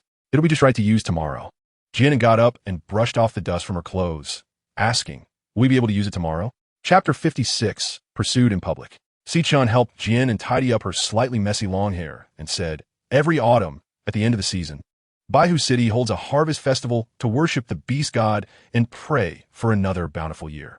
We can cook these fish for the festival so everyone can enjoy them." That's perfect. It's getting cold, so leaving them out for one night won't spoil them. I'll hang up the marinated fish to save for myself. Sichin held Jian An back. "I'll hang them up. You go wash your hands." Jian An playfully winked at him and said with a smile, "All right, let's go, Suolong. We're going to wash our hands." Holding Suolong's hand, they walked towards the backyard. As the sun rose and set, by the time the sunset sank behind the western mountains the next day, the whole White Tiger City became lively. The harvest festival was held on that patch of grass outside the city. Orcs were coming and going, moving food, tables, chairs, and firewood, and every face was beaming with joy, indicating that this year they had received a bountiful gift from nature. Jian An held Sorang's hand and followed Sichin to the meadow. In the middle of the meadow, a huge bonfire was built with firewood, and several wild boars were roasting over the fire. Many females, accompanied by their partners, gathered around the bonfire, chatting and laughing. Jian An found a vacant spot to sit down, and Mina saw her and pulled Light and another companion to sit beside Jian An. "Jian An, there are so many delicious things today." Mina affectionately linked her arm with hers, wearing a cheerful smile. Shurchin looked at Jian An and said, "Anin, I'll go help make the fish soup." Jian An smiled at him and said, "Go ahead. I'll stay here with Mina." Mina nudged Jian An with her elbow and said with a sly expression, "Jian An, look how great young Master Sichin is. When are you going to become his partner?" Jian An was speechless, and here it came again. Every time Mina had to bring it up, she was really persistent. "I know he is great, and it's precisely because he is so great that you don't need to worry about my matters. Let everything unfold naturally." Glancing at another partner beside Mina, she curiously asked, "Mina, how many partners do you have?" "Just 3, why?" "Just 3? Isn't that not enough? How do you all get along at home? Don't they ever fight because of you?" Jian An couldn't help but wonder if 3 men often had conflicts due to jealousy. Mina looked puzzled. "No, why would they fight? We're all one big family." "Is that so?" Jian An still couldn't quite understand how a polyandrous family manage their relationships. Can they really treat everything fairly? Is this what they call sacrificing oneself for love? Sichin was directing the orcs to grill meat by the fire, while he set up a large iron pot beside it, cleaning and cutting the fish into pieces to boil. When it was almost done, he added some vegetables. He filled bowls with fish and soup to distribute to each orc, while the roasted meat was available for everyone to cut as much as they wanted. Sichin brought a bowl of fish soup and a small piece of roasted meat toward Jian, and when a male orc, holding a piece of roasted meat, stepped forward to Jian An first. Jian An was female. Jian An looked at the male orc standing in front of her, the strong orc Noel who had helped her catch fish yesterday. "Noel, is there something you need?" Perhaps due to the reflection of the firelight, even in the dim night, Jian An could see a hint of redness beneath his dark skin. When Noel heard Jian An call his name, he felt a surge of joy, not expecting that she would remember his name. Gathering his courage, he shouted, "Jian An, female, would you like to bond with me?" Because of his words, Jian An could clearly feel the lively atmosphere around them suddenly quiet down, occasionally broken by sounds of cheers. "Well done, Noel. Good job, Noel." Jian An showed a look of surprise. Was she being pursued, or was it in front of so many people? Chapter 57, Mutual Confessions. Facing such a situation for the first time left Jian An somewhat at a loss. Seeing her troubled expression, Noel spoke first. "Jian An, you don't need to feel awkward. I will wait until you bond with young Master Sichin before I bond with you. Although my strength is not on par with young master, I'm already a 2-star soul beast, and my hunting abilities are quite outstanding. On the other side of the fire, Talus was eating fish with the service of her partner. Upon seeing Noelle openly confessing to that wild female, she was so angry that she broke the chopsticks in her hand into 2 pieces. Although Noelle's strength was not as strong as Sichen's, he was still among the top in White Tiger City. She had originally wanted him to be her 6th partner, but this damned wild female, why did she have to compete with her for everything? Her eyes were filled with resentment, directly shooting toward Jian An on the other side of the fire. However, Jian An did not sense Talus's gaze at all. She looked at Noelle with some difficulty, thinking about how to reject him without making everyone too awkward. Sichen stood a few steps away, his half-closed eyes making it hard to discern his emotions. Hearing Noelle's words, he merely paused for a moment before stepping toward Jian An again, wearing a gentle smile. "Anan, have something to eat." He didn't even bother to glance at Noelle beside him. Jian An felt a bit guilty when she saw Sichen. Although she hadn't done anything wrong, she didn't want Sichen to see this scene. She gave Sichen a sweet smile, turned to Noelle, and said seriously, "Noelle, thank you for your feelings, but I already like someone, so I'm sorry I can't accept you." Although Noelle felt disappointed by Jian An's rejection, he had no intention of giving up easily. "It's okay, Jian An, I won't give up easily. Goodbye." After saying that, Noelle turned and ran away. Jian An let out a sigh of relief. Pulling Sichen to sit on the grass together, she took the bowl from his hands, sniffed it, and thought, "It smells really good, it must be delicious." At this moment, Sichen's mind was filled with Jian An's words to Noelle, "I already have someone I like." Who is the person she likes? Could it just be a way to brush off Noelle? Sichen stood up and walked in front of her, kneeling on one knee, facing Jian An. In his deep, azure eyes, there was a hint of expectation and intense affection as he looked at her and asked, "Anan, who is the person you like?" Jian An originally wanted to pretend to eat casually, but unexpectedly, Sichen still asked. She looked up at him, touched by the intense emotions in his eyes. Yes, weren't they supposed to face their feelings head-on? Why was she hesitating at the last moment? Jian An lightly bit her lip, her cheeks faintly flushed, her eyes sparkling. "It was you." Sichen's breath hitched slightly, his exceptionally handsome face momentarily frozen in disbelief. Wasn't talking about him. Realizing this, he felt like a survivor clinging to the edge of a cliff, finally receiving salvation, joy and excitement washing over his heart again and again. His tense nerves gradually relaxed. His brows and eyes softened, and deep, profound love flowed from his gaze. He reached out, gently cradling her jade-like face, his thin lips parting as he said, "I like him too." Jian An was feeling a bit breathless at this moment, as if her heart was about to leap out of her chest. Although she had long known Sichen's feelings, hearing him say it out loud still made her heart flutter with joy.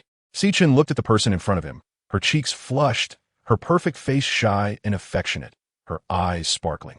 He licked his slightly dry lips and, with a hoarse voice, said, "And would you—" A voice that was extremely out of place interrupted Sichen's words.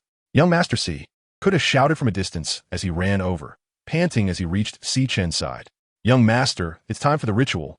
Everything is ready." Chapter 58. A strange scene. Jian An looked at Sichen's handsome face, which instantly darkened, and she couldn't help but feel a hint of amusement in her heart. This Keita really knew how to pick his moments. Sichen's temples throbbed with veins, and even his normally gentle disposition couldn't suppress his anger in front of Keita. He glanced at Jian An and, seeing her smiling eyes, a trace of his anger instantly turned into helplessness. With a light sigh, he said, "Let's go, come with me." Holding Jian An's hand, he walked towards the city moat, casting a meaningful glance at Keita before leaving. Keita shivered under Sichen's gaze, scratching his messy short hair. Why did he feel like the young master was angry? Seeing Sichen walk towards the moat, the orcs on the grass also gradually got up to follow. When they reached the riverbank, Jian An saw a wooden table set up on the shore, with many torches inserted on both sides of the table as a boundary.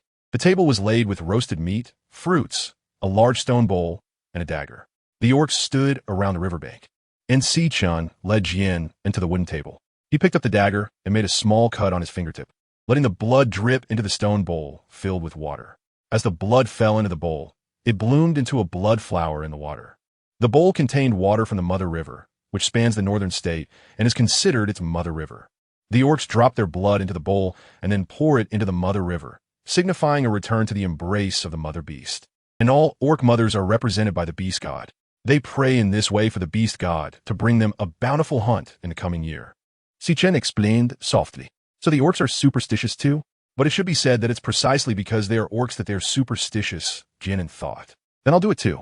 With a look of fearless determination, she felt that she was now part of the White Tiger City, even though she was afraid of pain. She extended her index finger in front of Si-chun, closed her eyes tightly, and said, "You can cut it." Si-chun smiled, taking the dagger and gently slicing her fingertip. A drop of blood fell into the bowl, and remarkably, the blood did not immediately dissolve in the water. Instead, it rippled in circles within the bowl, eventually forming a crescent red moon before quickly merging into the water. Si-chun's gaze remained fixed on Jian, oblivious to everything else, while the surrounding orcs chatted and laughed, so no one witnessed this moment. Jian initially felt a slight sting in her finger, and then she sensed her index finger being enveloped by a warm place. The wet warmth and smooth touch made her wonder what it was. Opening her eyes, she saw Si-chun holding her finger in his mouth, and her cheeks instantly turned crimson.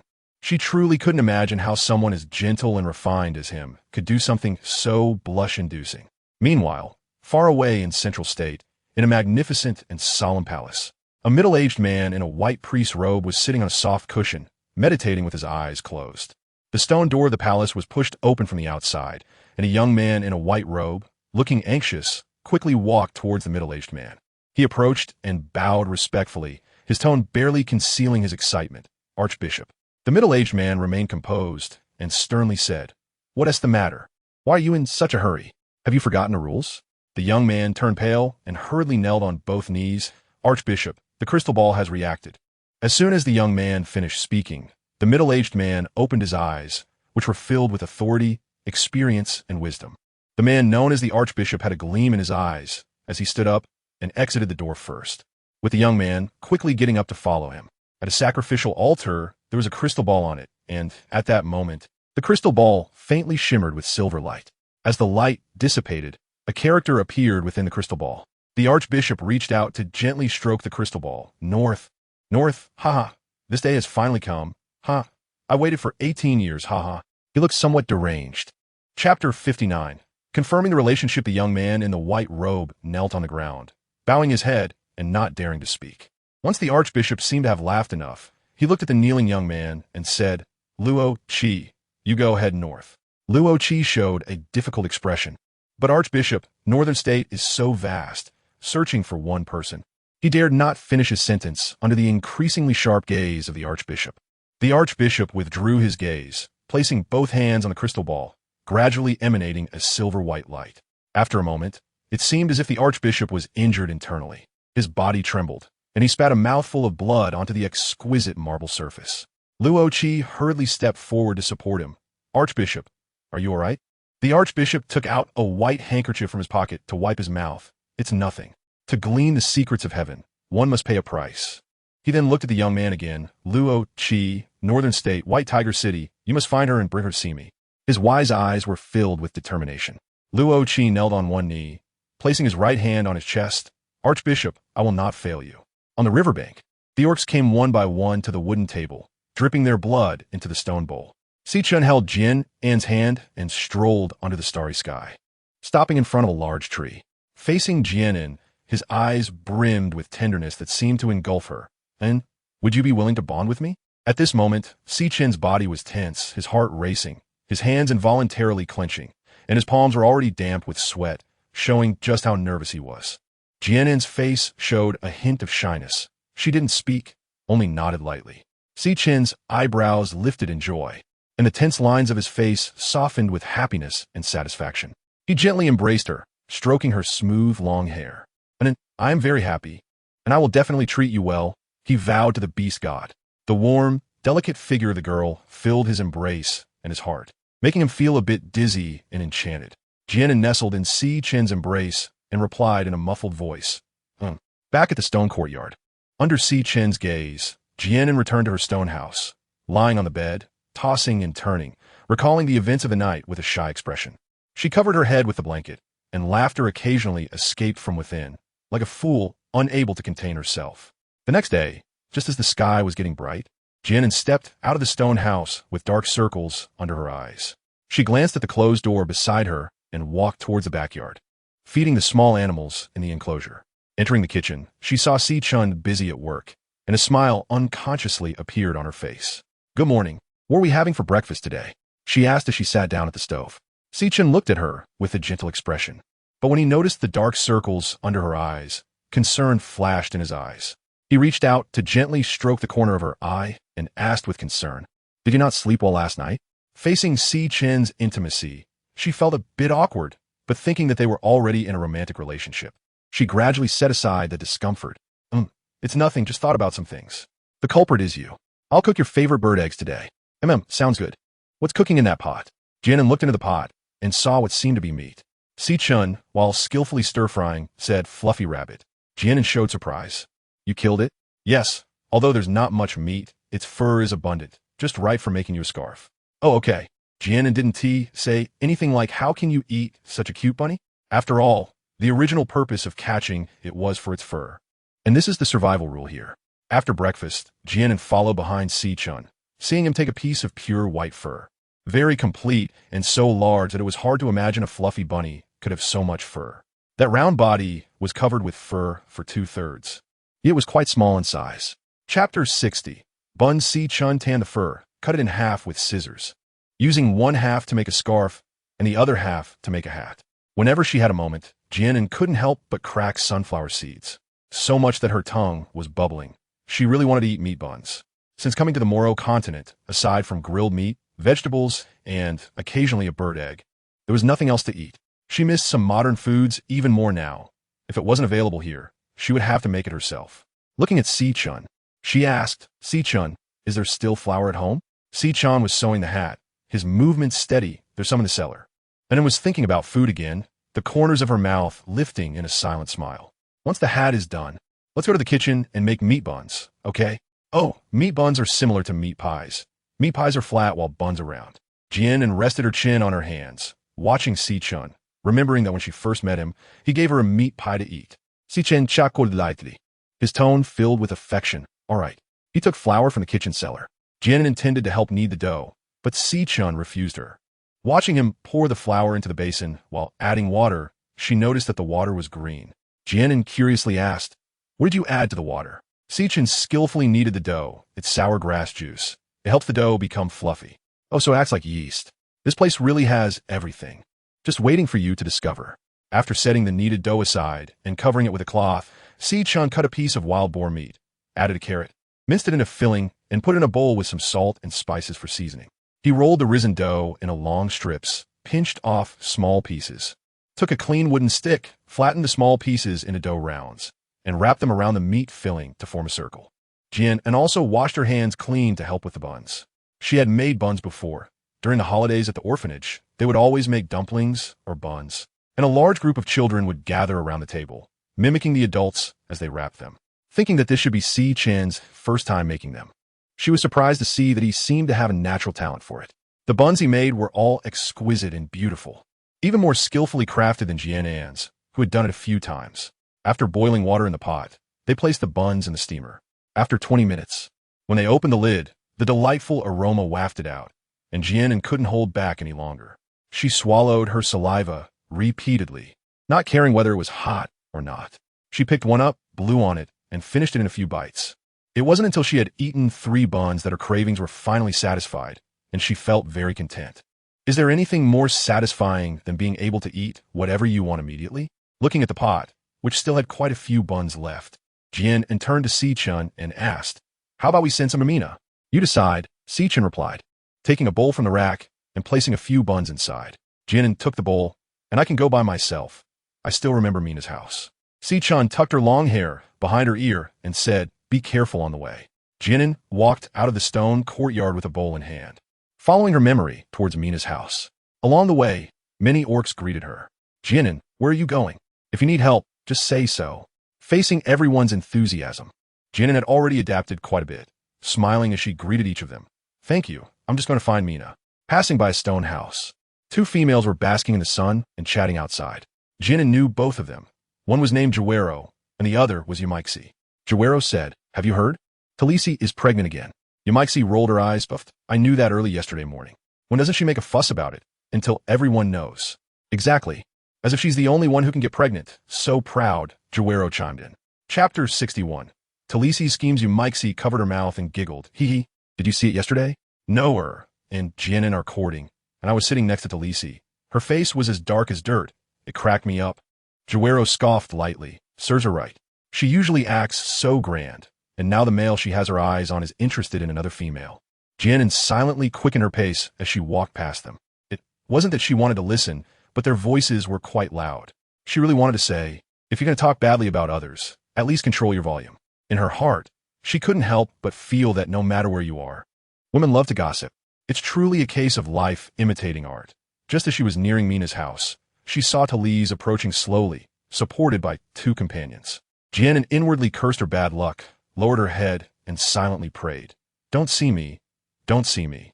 Clearly, the heavens did not hear her plea. As a small shadow fell on her foot, Jian An looked up to see Talise standing in front of her, head held high, glaring at her as if she were about to devour her whole. Jian An, hi. Talisi, humph. What do you have in your hand? Jian An thought to herself, what does it matter to you what I have? But on the surface, she smiled and said, oh, it's a bun. Bean. What's that? Let me have a taste, Talis said, reaching out to take one before Jian An could respond. Jian An slightly tilted her body to dodge her hand, saying, this is for Mina. If you want some, there's more in the stone courtyard. Let your partner go get some later. Although she didn't like Talis, she had already confirmed her relationship with Shurchin. Since they would be seeing Talis frequently in the future, it was better not to make things too awkward. Jian An was thinking about reconciling with Talis, but little did she know that Talis already hated her to the bone. Oof. That female who can't even give birth to cubs, it's a waste to give her anything good.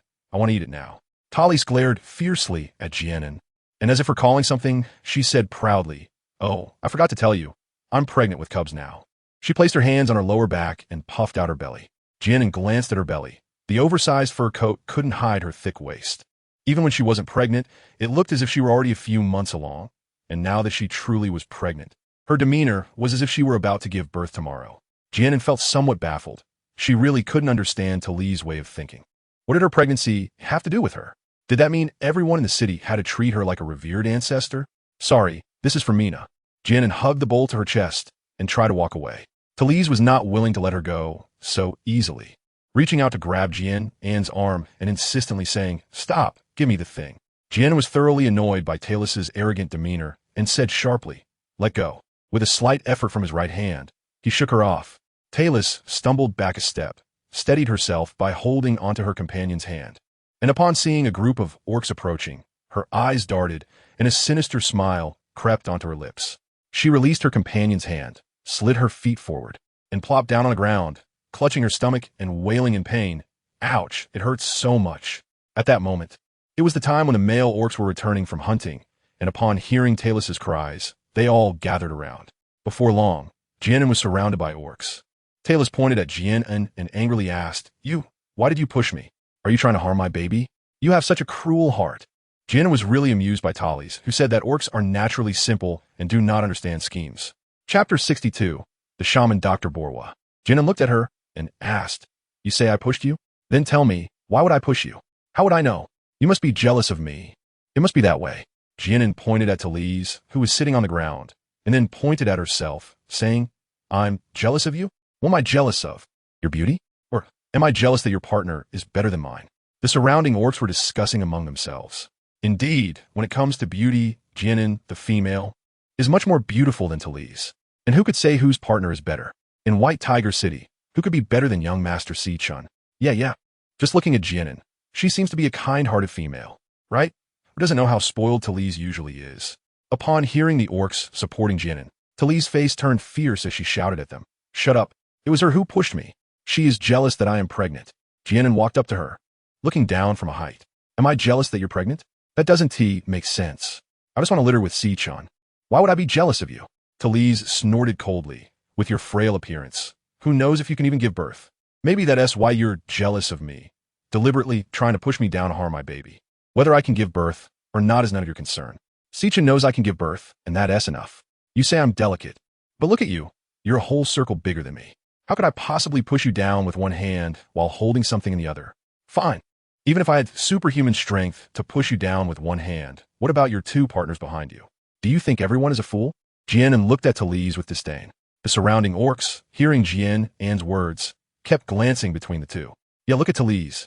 She at least twice Jian An's size. How could Jian An's tiny arms possibly push Talise down? Exactly. And Talise's two partners aren't idiots. Would they just watch their partner get pushed down? Talise saw that Jian An had guided everyone's attention with just a few words, feeling frustrated. She put on a painful expression, holding her stomach and shouting loudly, "Oh no, my stomach hurts so much, my poor baby. What's going on?" A stern voice came from outside the crowd, and the orcs instinctively parted to let the person through. An elderly man in a gray robe, with his hands clasped behind his back, walked in. The orcs showed respect upon seeing the gray-robed elder. Lord Shaman. The shaman, Bowa, approached Jian An, his sharp eyes surveying her. "You are the partner Si-chan brought back?" Jian An showed a respectful expression and said, "Yes, hello, my name is Jian An." Bowa nodded and replied, "Hello, I am Bowa, the shaman of Baihu City. Can you tell me what happened here?" Before Jian An could respond, Talise, who was sitting on the ground, shouted loudly, "Shaman Bowa, this female is trying to harm my cub." Bowa glanced at Tali's pained face and then looked back at Jian An, asking, "Is what Talise said true?" Jian An did not answer his question directly. Looking at Bowa, she said, "Bowa the shaman, since Talise says her stomach hurts, you should take a look at her. The truth would be evident at a glance." "Yes, Bowa, please check on Talise. She looks like she's in a lot of pain," Talise's partner said worriedly. Among all the people present, it seemed that only Talise's two partners were genuinely concerned for her. Bowa squatted beside Talise, touched her stomach, and asked, "Does your stomach hurt a lot?" Talise's gaze flickered as she forced herself to say, "It hurts a lot."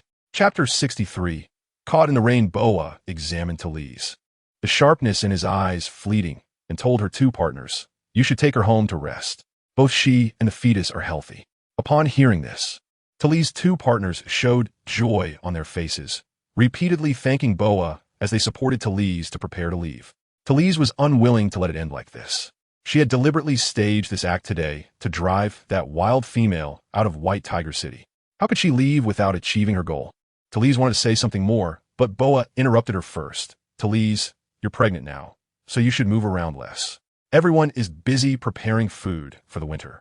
And with so many people coming and going, you might get bumped into. Just stay home and rest well, understood?" His tone carried a hint of warning. Talise gritted her teeth. Despite her reluctance, she had no choice but to comply and let her partner help her away. "Everyone disperse," Bowa said, looking at the crowd of orcs gathered around. Jian An also heard what Bowa said to Talise before she left, and he felt a greater fondness for the witch doctor. "Thank you, witch doctor Bowa." Bowa Lang chuckled, stroked his white beard, and said, "Haha, even if I didn't come, you wouldn't let yourself suffer. Let's go." Youth is full of vitality. Jian An arrived at Mina's house and knocked on the door. "Mina, are you there?" Mina was very happy to see Jian An, her eyes squinting into a narrow line. "Jian An, come in quickly." Seeing Mina smile with her eyebrows and eyes all crooked, Jian An's originally gloomy mood seemed to improve a bit. She placed the bowl on the table and said, "Mina, these are the buns I made with Si-chan. Give them a try." "Wow, thank you, Jian An, you're so nice." Mina eagerly took one and bit into it, mumbling with her mouth full, "So good, so good." Jian An looked at her, devouring her food, and smiled helplessly. "Eat slowly. By the way, Mina, have you seen the shaman?" Mina swallowed the bun in her mouth and replied, "Yes, I have." "What did the shaman say?" Jian An's expression showed concern. She cared a lot about her only friend here. "The shaman said my body is cold and it's hard for me to conceive. He gave me some herbs to help regulate my body and said that once I'm better, I can get pregnant." "That's really great."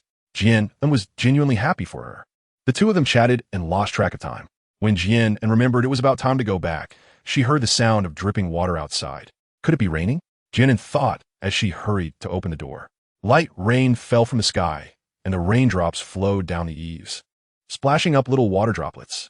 Luckily, the rain was just starting and wasn't too heavy. Jian An greeted Mina and ran towards the stone courtyard with her hands over her head. It took about 5 minutes to walk from Mina's house to the stone courtyard. Just halfway there, a loud thunderclap startled Jian An. The rain poured down heavier and heavier, with pea-sized raindrops hitting Jian An. Her fur coat quickly got wet, and since her clothes were already soaked, she stopped looking for shelter and quickened her pace towards the stone courtyard. As she got close to the stone courtyard, Jian An saw Si-chan running towards her, clearly coming to pick her up. Si-chan quickly reached Jian An's side and put his arm around her shoulders, and they headed back to the stone courtyard together. And then, hurry back inside and change out of your wet clothes. I'll go to the kitchen and help you boil some hot water, Si-chan instructed before quickly heading to the backyard. Back inside, Jian An took off her wet clothes and couldn't help but sneeze a few times, hoping she wouldn't catch a cold. She changed into dry clothes and snuggled into her bed.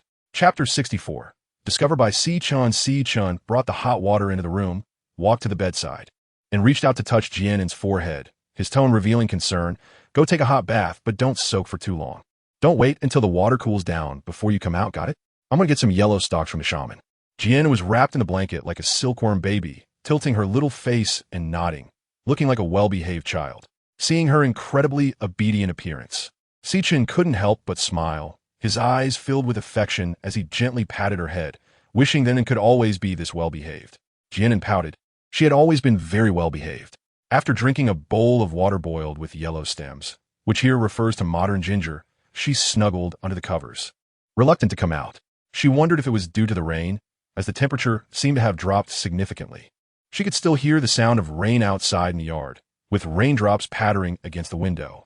The next day, when Jian An woke up, the sky was still gray, and it seemed like it had rained all night. Feeling a slight discomfort in her lower abdomen, she thought to herself that it was bad news and hurriedly got out of bed to run to the compartment. She saw a small patch of bright red on her pants, sighed, and resigned herself to get a change of pants and supplies for a period. Ever since her relative's sudden visit last time, she had asked Si-chun to sew many cotton cloth pouches for her to keep on hand. Her period was originally supposed to arrive in about a week, but perhaps it came early because she got soaked in the rain yesterday and caught a chill. Putting on another fur coat that Si-chun had made for her, Jian An stepped out of the stone house. The ground in the yard was damp, and the air after the rain was filled with the fresh scent of soil. The sky seemed to have turned a much clearer blue after the rain, and the roses in the yard looked even more vibrant. She went to the backyard to check on the little animals in the pen, thanks to the wooden house. They hadn't been soaked like drowned rats or birds. Walking into the kitchen, she found Si-chun busy making breakfast, and Jian An sat down at the stove to help him add firewood. Si-chun reached out to touch Jian An's forehead, asking if she felt unwell anywhere. Jian An shook her head. No, I just got caught in the rain for a little while. It won't make me sick. I'm very healthy. Si-chun looked helpless. You can't do this again, do you understand? Thinking about how Han would lie weak in bed because of getting sick made his heart ache. Okay, next time I will definitely wait for the rain to stop before I leave. Si-chun's nose twitched slightly. What is this sweet smell on you? With a puzzled expression, he grabbed her arm and asked, Anin, are you in heat again? Jian An looked strange. How did he know her relative had come again? She originally wanted to secretly hide it from Si-chun, fearing he would make her lie in bed for a week like last time. Si-chun pursed his lips, and his eyes kept flickering, unconsciously tightening his grip on Jian An's hand. Jian An's arm was gripped by him, causing her some pain, and she let out a soft gasp. Hiss, Si-chun, what's wrong? At that moment, Si-chun's mind flashed with numerous fragments, piecing together the truth from those seemingly coincidental events. Hearing her soft gasp, he quickly regained his composure and relaxed his grip, looking at her with a slightly serious expression. Anan, are you human? Jian An's clear eyes widened in surprise. How'd he know? Seeing the astonishment on her face, Si-chun felt even more certain about his guess. Come with me. Si-chun extinguished the fire in the stove and took Jian An's hand, leading her to the front yard. Upon entering Si-chun's stone house, it was Jian An's first time in his room. The furnishings were vastly different from her own stone house. Instead of a dressing table by the window, there was a desk covered with dozens of animal skin scrolls. Si-chun picked up a scroll from the desk and handed it to Jian An. Anan, do you recognize the writing on this? Chapter 65. Events from 10,000 years ago. Jian An opened the animal skin scroll, her gaze flickering slightly. This was a text recounting the history of the Moro continent, with the writing consisting of both simplified and traditional characters, somewhat chaotic. She roughly skimmed through the contents of the scroll. Si-chun placed his hands on Jian An's shoulders, his deep blue eyes staring intently at her. Anan, are you really one of the human race? Jian An bit her lip and nodded lightly. I am.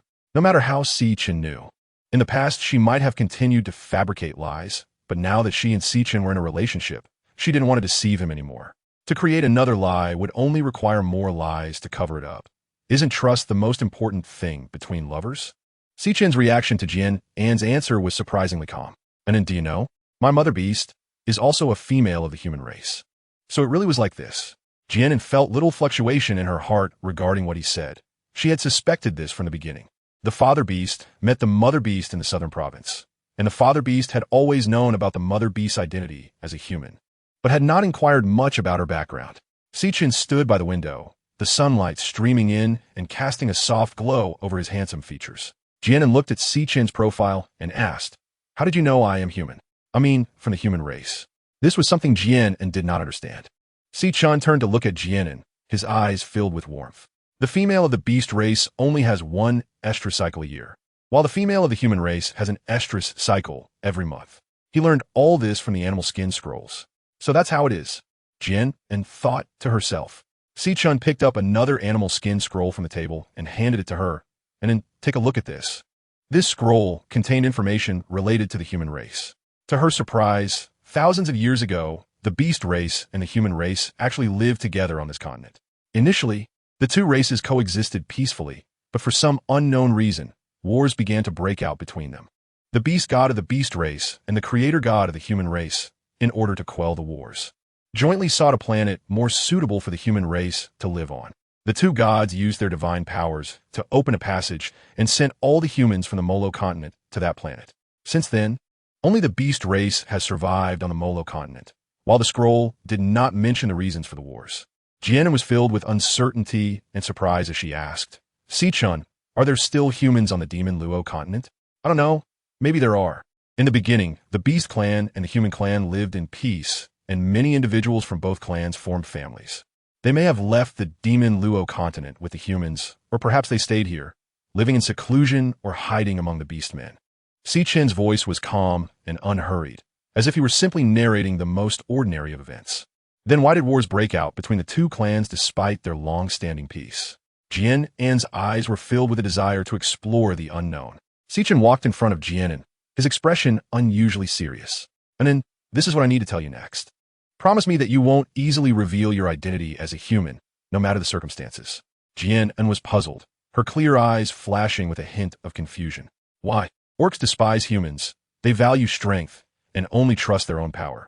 Humans are inherently weak, unable to fight back against ordinary beasts, yet they are full of wisdom.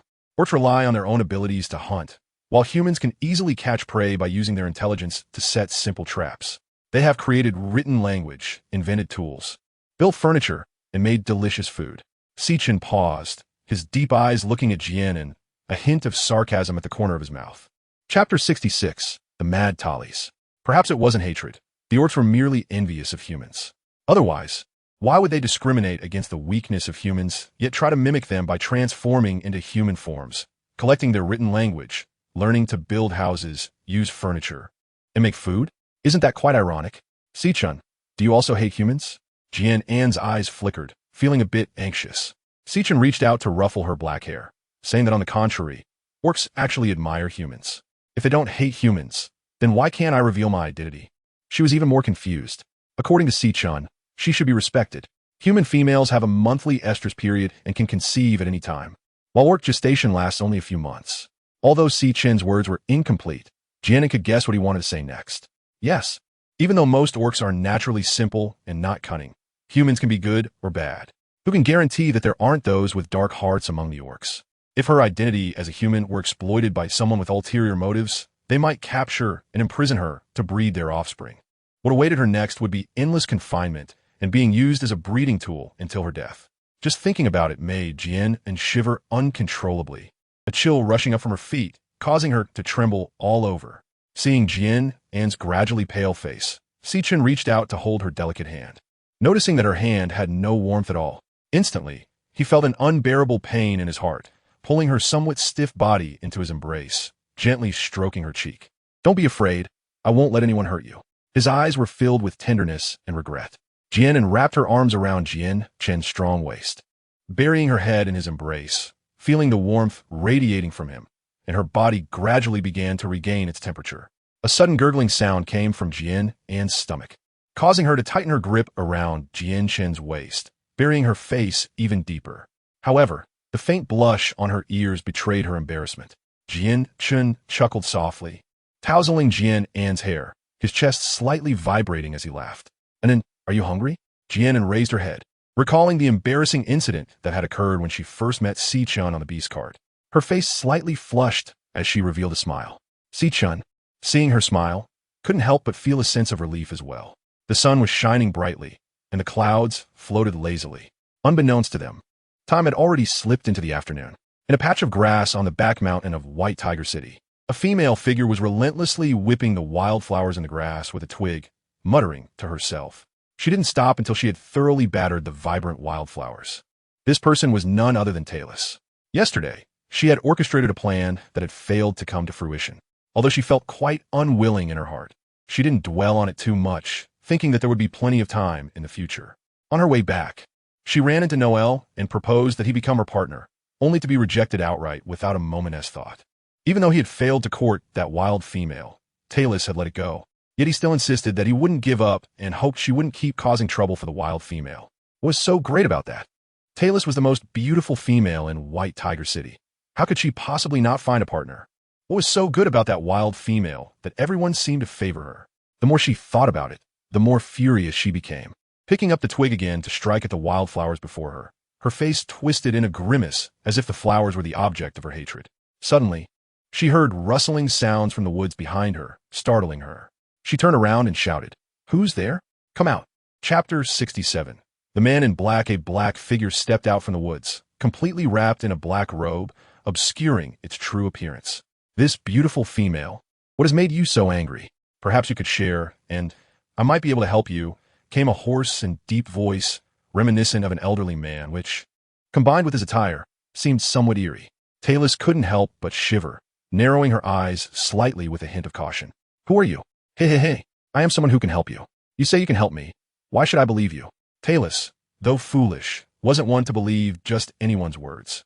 "I simply cannot bear to see such a beautiful female like you in distress. A female as lovely as you deserves to have everything. Do you not want the people you despise to disappear? Do you not want to attain everything you desire?" The man in black slowly approached Talus. Hearing his compliments, Talus momentarily forgot her earlier fear and proudly lifted her head. Those things were originally meant for me, Talus. Why should a wild female compete with me? You say you can help me. How will you help?" In just a few exchanges, Talus lowered her guard against the man in black. He extended his hand, holding a small porcelain bottle, with the long sleeves of his robe completely obscuring the shape of his hand, making it appear as though the bottle was floating in midair. "Just pour the potion in this bottle into that person's food, and she will completely disappear from this world as you wish," the man in black lured her gently. Talus took the porcelain bottle and looked at the man in black. "What is inside this?" Naturally, it's poison." "What? You want me to poison her?" Talus was taken aback, nearly dropping the porcelain bottle. She steadied herself, glaring at the man in black. "No way. If I poison her, everyone will know it was me. Do you really think I'm that stupid?" The man in black remained unfazed by her anger, speaking in a calm tone without a hint of emotion. But his words were extremely cruel. "Drinking this potion won't cause immediate death. It will gradually invade the person's body, slowly corroding her organs, leading to a rotting death without her realizing it." Upon hearing the man in black's words, Talus couldn't help but tremble all over. What a vicious poison. But as soon as she thought of the wild female's beautiful face, she couldn't help but want to destroy it. Rotting all over? Wasn't that what she wanted to see? Would Sichin still like her if she showed an extremely ugly appearance before dying? Talus's eyes turned bloodshot, and a cruel expression slowly emerged on her face. Her features twisted in a terrifying grimace. The man in black watched as Talus walked away, thinking, "Foolish female, you better not disappoint me." Talus hurriedly rushed home, locking herself in her room, her body still shaking, not from fear but from the excitement she couldn't contain. Soon that wild female would completely disappear. And Sichin would be hers, Noel would be hers, and she, Talus, would still be the most beautiful female in White Tiger City. But how would she put the poison in Jian An's food? After pondering for a while, Talus suddenly thought of someone. She dashed out of her room to the kitchen, looking at a bunch of crystal fruits arranged on the table. These are the ones she had her partner specially fetch for her from the rabbit tribe yesterday. After hesitating for a moment, she firmed up her resolution. Gritting her teeth, she opened the porcelain bottle and poured the potion over the crystal fruits, then took the plate and walked out of the house. Just then, one of her partners, Ward, was returning with his catch. Seeing Talus, he asked Talus, "Where are you taking the crystal fruits?" Chapter 68. The conspiracy begins. Talus had no time to deal with him. "Mind your own business." She shot back with a glare before quickly leaving. Ward glanced at her departing figure and then withdrew his gaze, having long become accustomed to her bad attitude. Talus carried the items all the way to Mina's doorstep and knocked on the door. Hearing the knock, Mina thought it was Jian An coming to find her and hurriedly opened the door, only to see Talis standing outside. The smile on her face immediately faded, and she said impatiently, "What are you doing here?" Facing Mina's attitude, Talis initially wanted to explode, but recalling her purpose, she gritted her teeth and forced a smile. "Mina, I have something I need your help with." Mina looked at her smiling face with a look of disbelief, wondering if she was still asleep. Did she just say please? This was really the haughty Talis? Stammering, Mina asked, "What do you want me to help with? Let's go inside and talk." Talis walked past Mina into the stone house. She placed a plate of crystal fruits on the table and, feeling a bit embarrassed, said, "Mina, I know you and the wild Jian An are good friends." "Yeah, so what do you want?" Mina looked at her with suspicion. "Don't be nervous. I just want you to help me deliver this bunch of crystal fruits to Jian An. You know I had some conflicts with her before." Mina rolled her eyes. "Conflicts? More like a series of conflicts. Besides, haven't you had conflicts with everyone? I want to apologize to her. Now that she has become Sichen's partner, she will definitely be living in White Tiger City all the time. It wouldn't be good to keep having conflicts, right?" Mina looked at her in shock. "You haven't lost your mind, have you? You, Talis, are actually willing to apologize to someone? Then why don't you just give it to Jian An yourself?" Glancing at the sun outside, Mina wondered if today's sun had risen from the west. Talis secretly gritted her teeth, thinking, "This damn Mina, I'll deal with you later." She put on a forced smile. "Please help me deliver it to her, and don't mention that it's for me. I'm afraid she won't accept it if she knows it's for me." Mina's expression showed some emotion, and she fell into deep thought. If she were Jian An, she would accept it either. Talise noticed Mina's wavering expression and quickly said, "After she eats, I will apologize to her. Then she won't be able to refuse me, right?" "Well, what you said seems to make some sense. Are you really going to apologize to Jian An?" Mina looked at her with some skepticism. Talise's face showed sincerity. "Really? Please help me. Okay, Mina." Mina hesitated for a moment. All right. Talise was annoying, but it was always good for everyone to get along. When Talise heard Mina agree, she was overjoyed and urged her, "Then you should go now." "Huh? Oh, okay." Mina took the plate of crystal fruit and walked towards the stone courtyard. While Talise stood in place watching her back, a hint of malice gradually appearing on her face. "Jian An, you can't blame me. If you have to blame someone, blame yourself for taking what should have belonged to me." At that moment, Jian An was watering the flowers in the courtyard, unaware that a plot was quietly approaching her. "Jian An, I came to play with you." Mina walked into the stone courtyard and placed the crystal fruit on the stone table. Jian An couldn't help but smile when she saw Mina's face. "Mina, you're here. What did you bring?" Mina's gaze flickered a bit as she fiddled with her hair. "Oh, crystal fruit. You always bring me food, so I feel a bit embarrassed. I'll also bring you something." "Hee, you don't have to be so polite, but thank you anyway. Please sit for a moment. I'll go get some water from the backyard." Jian An carried the wooden bucket towards the backyard. Mina sat by the stone table, feeling a bit restless. Chapter 69. Poison erupts. She didn't know if Jian An would be angry with her after finding out she had lied. She was just thinking of Jian An's well-being. After all, Jian An was such a good person that she would surely forgive her. It's strange how Talis, for some reason, would take the initiative to reconcile with Jian An. Sichen walked into the stone courtyard with his prey on his shoulder and placed it in the corner by the gate. Seeing Mina sitting on the stone bench, he approached her. "Mina, came to play with it?" Mina stood up a bit awkwardly. Jian An went to the backyard to fetch water. "By the way, I just remembered I have something to do at home. Young Master Sichen, could you tell Jian An for me that I'll come back to play with her next time?" After saying that, Mina ran out of the stone courtyard. Jian An carried the wooden bucket out and saw Sichen in the yard, a smile of joy spreading across her face. "You're back. Where's Mina?" Sichen took the bucket from her hands. She went back and said she'd come to play with you next time. "Oh, this is a gift from Mina. Try it," Jian An said, taking a crystal fruit from the plate and presenting it to Sichen. Sichen didn't need to use his hands. He directly ate it from her hand. Seeing her slightly flushed face, he smiled and said, "It's very sweet. Can you feed me a few more?" Jian An shot him a glare, saying, "If you want to eat, can't you get it yourself?" Even though she said that, she still took a few pieces and fed them to him. "One in gives is sweeter. What if I feed you poison?" Jian An glared at him unhappily. Sichen chuckled lightly, his eyes filled with affection as he ruffled her dark hair. "As long as it's from an N, I'd even eat poison." Jian An gave him a glare, wondering when he had learned to be so glib. She huffed softly and turned her head, no longer paying attention to Sichen. Seeing that Jian An had no intention of acknowledging him, Sichen smiled and shook his head, then approached her and said, "In a few days, I'm going to the sea tribe to trade for sea salt. And then, would you like to join me?" Jian An's eyes immediately lit up upon hearing this, and she quickly turned her head, looking at Sichen with a flattering expression, thinking, "Can I go too?" A faint smile appeared on Si Chen's face as he affectionately pinched Jian An's cute little nose. Of course you can, but the round trip will take a few days. Sonnen shouldn't feel tired on the way. He had originally planned to let An stay at home, but thinking about not being able to see the person he cared about for a few days made his heart tighten. It would be better to have An by his side, as he was sure he could protect her with his strength. Just as he finished speaking, he suddenly saw Si Chen's face change dramatically, his breathing becoming rapid, and a mouthful of fresh blood sprayed onto Jian An, who was then knocked down to the ground.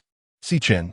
Jian An was terrified by this sudden scene, rushing to Si Chen's side, seeing his pale face, looking like he was half unconscious. She panicked. Si Chen, what happened to you? Don't scare me. So Long, who had gone out to play, bounced into the stone courtyard, and yeah, I'm back. Seeing Si Chen lying on the ground also startled him, and he hurriedly ran up, anxiously asking, and Jia, what happened to brother? Jian An stood up and looked at So Long, saying, So Long, keep an eye on Shurchin. I'm going to find a shaman. After saying that, she ran towards the gate of the courtyard. Once outside, Jian An realized she had no idea where the shaman Boa lived. As she made her way down the road, the passing orcs were startled by Jian An's blood-soaked appearance and approached her with concern, asking, Jian An, are you injured? Why are you covered in blood? Jian An grabbed a nearby male and anxiously asked, Do you know where the shaman Boa's house is? Ah, I know. I'll take you there right now. Following the male orc, Jian An arrived at Boa's house. At this moment, Jian An no longer cared about politeness and pushed the door open, rushing inside. Chapter 70. Si Chen awakens Boa. Are you there? Please come help. Jian An shouted while searching for Boa's figure in the room. Hearing the commotion, Boa emerged from the inner room. Seeing Jian An covered in blood, he was startled and quickly walked over to him. Were you hurt? It's not me. It's Si Chen. He suddenly vomited blood and fainted. Please come and see him. Jian An's voice was tinged with a hint of crying. Okay, don't worry. I'll get some things.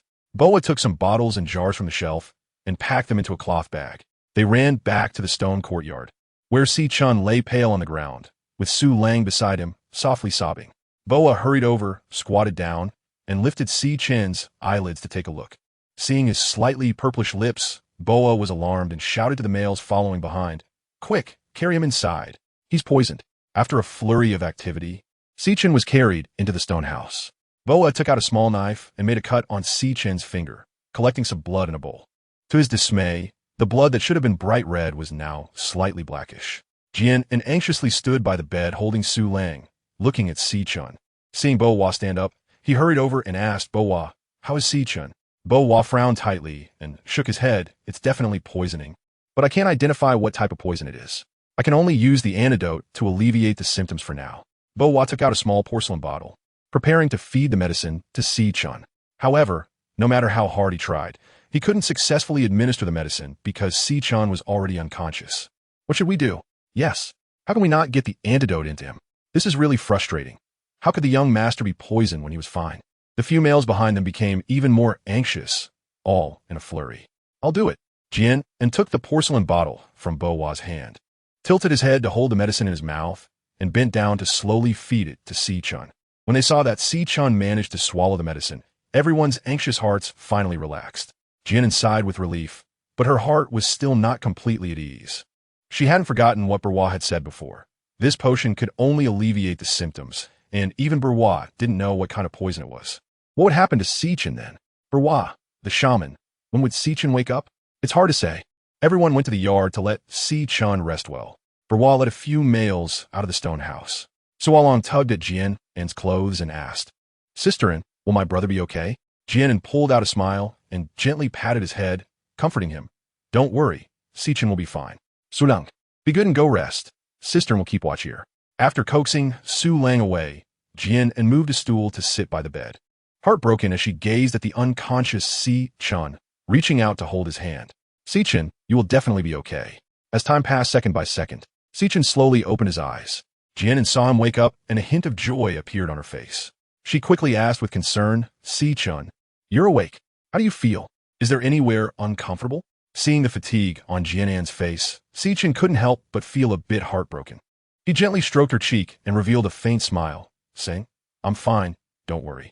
Jian An noticed that Si Chen's complexion was indeed less pale than before, so he went to call the shaman Boa. Boa examined Si Chen, frowning and looking serious as he faced him. Although the poison had been controlled, If it wasn't completely detoxified, the toxins would slowly infiltrate the organs, and by that time, it would truly be beyond medical help. Jian An's heart jolted, and she anxiously asked, "Is there nothing you can do about the Burwa shaman?" Burwa sighed, "I've never seen this kind of poison before." Si-chun, do you remember how you were poisoned? Chapter 71, Anger. Si-chun leaned against the edge of the bed, slightly weak, and shook his head. "I wasn't harmed by any poisonous plants or insects while hunting today." Burwa appeared thoughtful. "Did you eat anything unusual?" Hearing Burwa's words, Jian An quickly interjected. Si-chun ate the same food that Suolong and I did. Jian An's thoughts drifted. They all had breakfast together, unless there was something Si-chun ate that she didn't.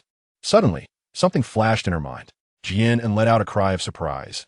"And I remembered that this afternoon Mina had given me a bunch of crystal fruits. And at that time, Si-chun had eaten a few. She had been too busy playing around with Si-chun and had not eaten any yet. Hurry and bring the stuff over." Jian An rushed out and brought the crystal fruit from the yard. Boa took a bowl, poured some potion into it, and placed the crystal fruit inside. The originally light green potion gradually turned black. Boa's eyes brightened. This was definitely it. Jian An's eyes widened in shock, and she covered her mouth with her hand, whispering in disbelief, "How could there be poison? Mina sent this. She wouldn't have a reason to do that." Si-chun, knowing that An and Mina had always been close, felt a deep ache in his heart as he saw her shocked and disbelieving expression. He comforted her, and perhaps Mina doesn't even know. Boa's eyes sparkled with cleverness as he looked at the several males behind him. "You go find Mina. And remember not to mention Si-chun's poisoning." The males realized the seriousness of the situation and quickly responded, "Yes, Lord Shaman." Moments later, hurried footsteps approached from outside, and Mina, along with her partner Light and the previous males, entered the room. Mina sensed the tense atmosphere and walked over to Jian An, grabbing her arm. "What happened?" "Jian An?" "I asked those males, but they wouldn't say anything, just urged me to come quickly." Jian An grabbed Mina's arm with a reverse grip, a bit emotionally agitated, and said, "Mina, tell me where that string of crystal fruits came from." Hearing Jian An's words, Mina's gaze flickered, and she hesitantly replied, "It was traded from someone else." "You're lying. Do you know that? That string of crystal fruits is poisonous, and Si-chun has already been poisoned." Jian An looked at her seriously, clearly seeing that Mina's evasive eyes indicated she was lying. "What? Poisonous? How could that be?" Mina, already tense from lying, felt a wave of fear upon seeing Si-chun lying on the bed and the witch Bua standing by the bedside. Eventually, Mina lowered her head and recounted the whole story to everyone. After listening to Mina's words, Jian An's chest heaved slightly, a surge of anger filling her heart, making it hard for her to breathe. For the first time, she felt hatred towards someone. How dare Talis do this? Just because of her jealousy? She wanted to kill someone? According to Mina, Talis originally intended to poison her, but unexpectedly, Si-chun was poisoned instead. Jian An felt both anger towards Talis and guilt towards Si-chun, all because of her. Jian An walked to the bedside, tears glistening in her eyes. "Si-chun, I'm sorry, it's all because of me." Si-chun looked at Jian An, her tearful appearance tugging at his heart. He gently brushed her eye corner and said, "An, don't cry, this isn't your fault." Yet inside, he couldn't help but feel relieved that he was the one poisoned. If it weren't An who was poisoned, he couldn't bear to imagine the outcome. Mina rushed over and hugged Jian An, crying, "Well, I'm sorry, Jian An, it's all my fault. I believed Taliesin's words. How could I be so stupid?" After saying that, she cried out loud while holding Jian An. Chapter 72. Taliesin's fear Boa saw the situation getting out of hand and lightly cleared his throat, saying, "All right. What's urgent now is to find Taliesin and ask her for the antidote. You all go bring Taliesin here, and make sure the news of Si-chun being poisoned doesn't spread. If the orcs in the city find out that Si-chun is poisoned, it will definitely cause unnecessary panic." The few males present were also feeling furious. Taliesin was known for her willful nature.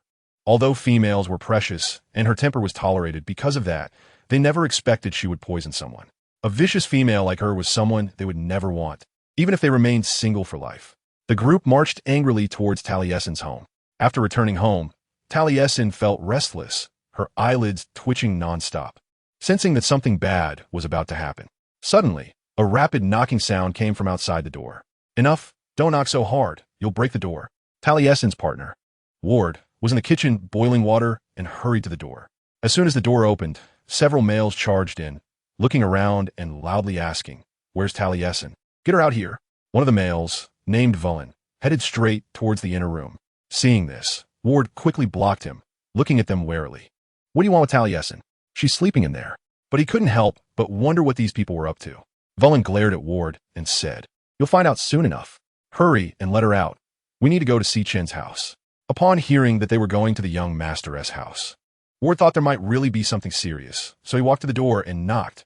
Taliesin, are you awake? Taliesin was sitting on the bed, feeling uneasy. Upon hearing Ward's voice outside, she irritably opened the door. What are you shouting about? Didn't I tell you I want to sleep? Seeing several other males standing in the room, her eyes widened slightly, and she felt a bit flustered. Ward put on a slightly flattering expression and said, They said the young master Si Chen needs you for something and asked us to take you there. Taliesin's eyes widened in fear at this. I'm not going, she said. Try to close the door.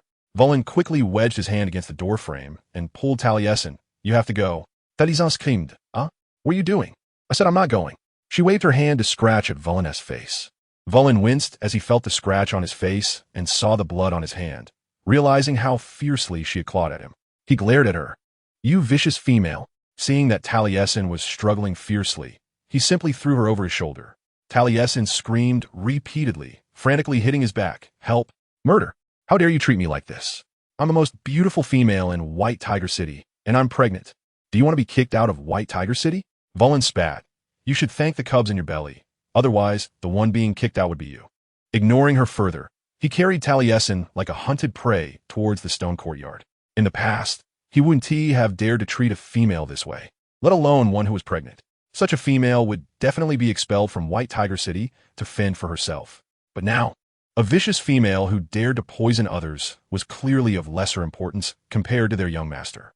Seeing Taliesin being treated this way, Ward felt anxious and wanted to intervene, but the other three males held him back tightly. One of them kindly reminded him, Ward, you'll find out if you go with us. But he couldn't help but feel regretful. Ward was one of the few two-star soul beasts in White Tiger City, but unfortunately, he had chosen the wrong female. Chapter 73. Her hatred Jian An comforted Mina for a while before she finally stopped crying. Her initial anger had calmed down quite a bit because of Mina's outburst. She reached out and patted Mina's back, speaking gently. All right, Mina, it's not your fault. I know your intentions were good, so I won't blame you. After all, everything started because of her. Mina looked up, sniffing. Jian An, you really don't blame me? Will you still play with me in the future? Seeing Mina's tear-streaked face and runny nose, Jian An couldn't help but feel a mix of amusement and exasperation. No, I won't blame you. I will still play with you in the future. I should be the one crying. Yet you seem to be crying even harder. Upon hearing Jian An's words, Mina finally broke into a smile, but her eyes, already swollen from crying, were now almost completely closed. Talise was carried by Vullen, and the bumpy ride made her vomit her breakfast for the first time in her life from such rough treatment. When the group returned to the stone house, Vullen set Talise down, and as soon as her feet touched the ground, she sat down and started gagging. Mina, seeing Talise's angry face, rushed up to her. Talise, how could you lie to me? You said you wanted to apologize to Jian An, but you actually wanted to poison her. How could you be so malicious? Talise patted her chest to catch her breath, and when she looked up, she saw the witch Boa standing in the room, Shurchun leaning against the bed, and Jian An standing by the bedside, all looking shocked. She pointed at Jian An and stammered, You how come? What? How come I'm fine? It's all because of you that Shurchun is now poisoned.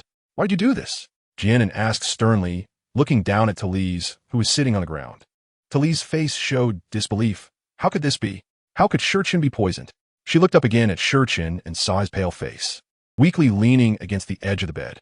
Jian An looked at her coldly, because Si Chun had eaten the crystal fruit that Mina sent.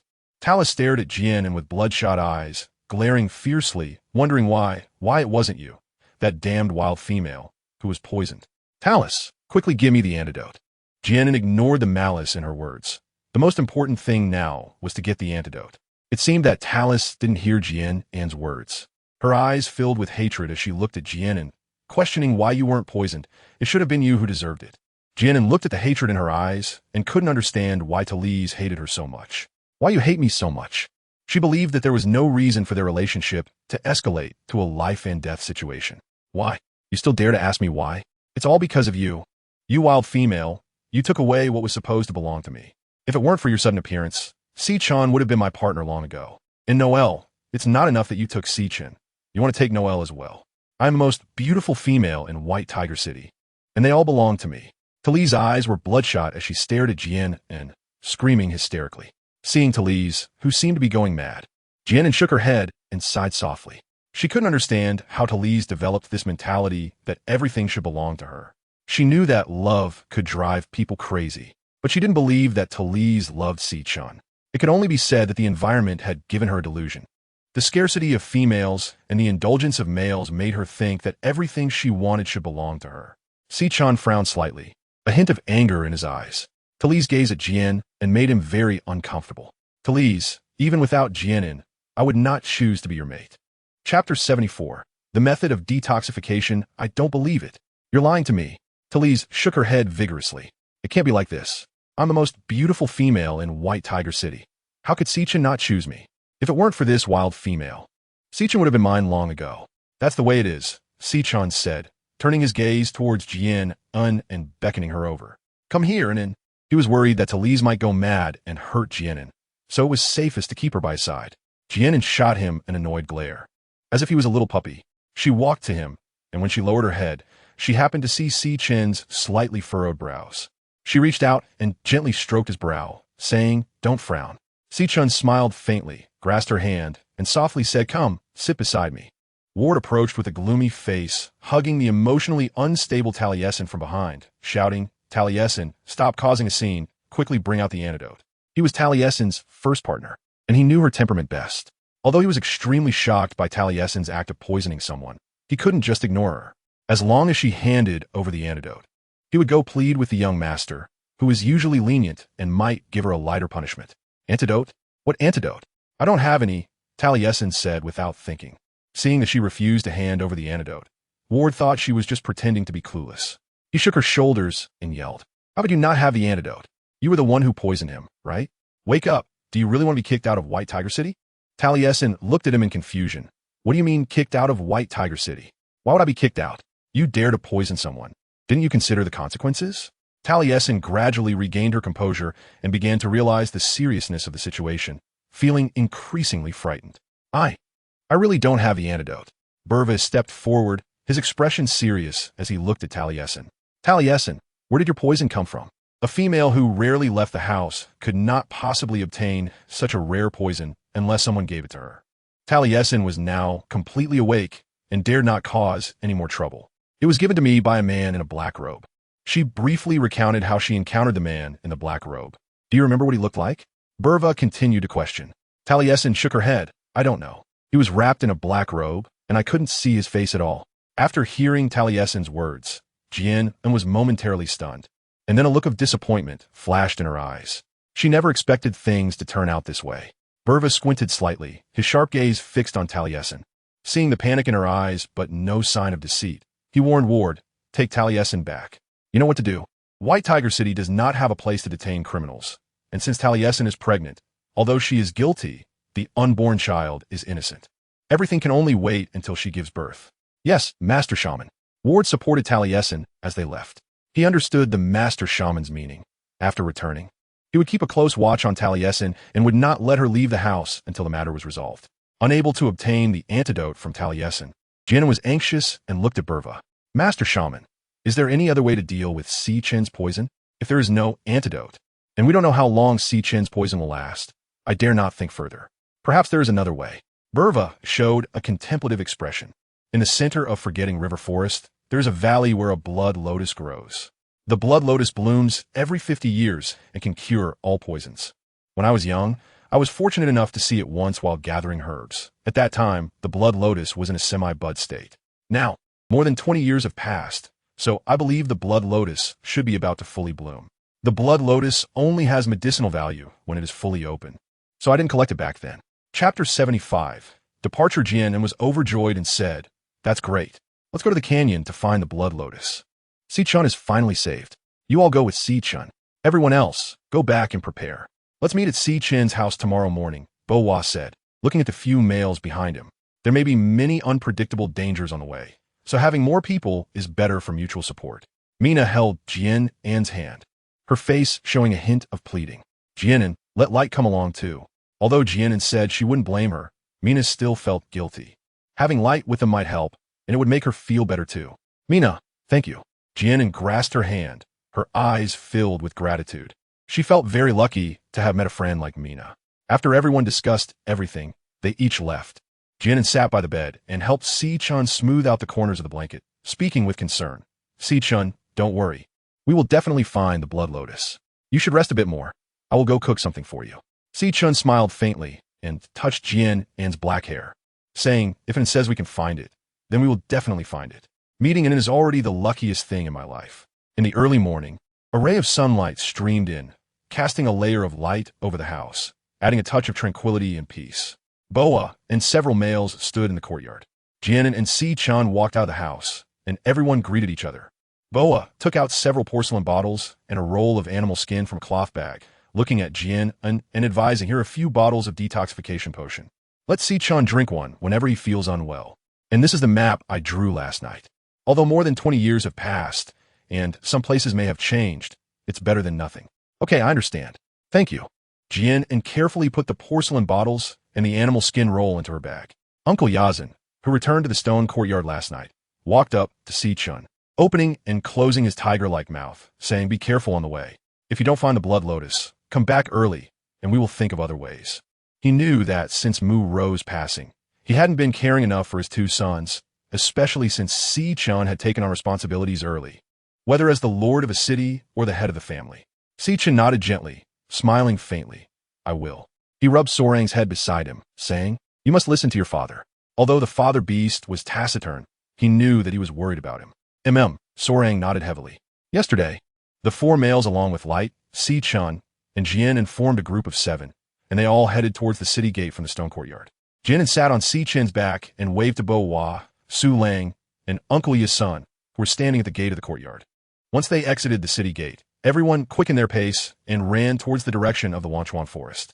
Following the towering trees with lush greenery, they continued forward, passing through the outskirts of the forest until they reached the center, where they slowed down and stopped by a large tree. They had been walking for several hours, and it was now the time when the sun was at its zenith. Jian An slid down from Si-chun's tiger back, feeling a bit stiff all over. Although the fur on Si-chun's back was very soft and sitting there was quite comfortable, she was afraid of affecting Si-chun and kept her posture steady without daring to move. Si-chun transformed back into human form, and Jian An hurriedly stepped forward to observe his complexion. Seeing that his face was slightly pale and his eyes held worry, she asked, Si-chun, how do you feel? Is there anywhere uncomfortable? Although the toxicity was temporarily controlled, the damage caused by the poison to the body couldn't be restored. Si-chun smiled faintly, gently tucking Jian An's messy hair behind her ear. Don't worry, I'm fine. Just take the medicine. Although he said he was fine, Jian An couldn't feel at ease. Chapter 76, First Kiss Alright. Si-chun complied, taking the porcelain bottle and drinking the medicine. He couldn't bear to let An worry about him. Light and the 4 males went into the forest to hunt, while Jian An and Si-chun stayed in place to rest. After a simple lunch, everyone took a short break before setting off, as no one knew how long Si-chun's body could hold up. Jian An was holding the map drawn by Boa, sitting on Shurchin's back to guide everyone. They walked up along the left side of the forest and stopped at a slope where there was no road ahead. Jian An got off Si-chun's back, glanced at the map, pushed aside the branches in front of her, and soon a small cave appeared before her. Jian An thought for a moment, looking back at the crowd behind her. According to the map of the shaman, passing through this cave would lead to the canyon. She bent down and prepared to enter. An, stay behind me. Si-chun's voice stopped her movement as he stepped forward and entered the cave first. It was pitch black inside, and Jian An couldn't see anything. From the front, Si-chun's gentle voice came, An, hold on to my tail. Male orcs are naturally able to see in the dark, while females are born in human form and cannot see clearly in darkness.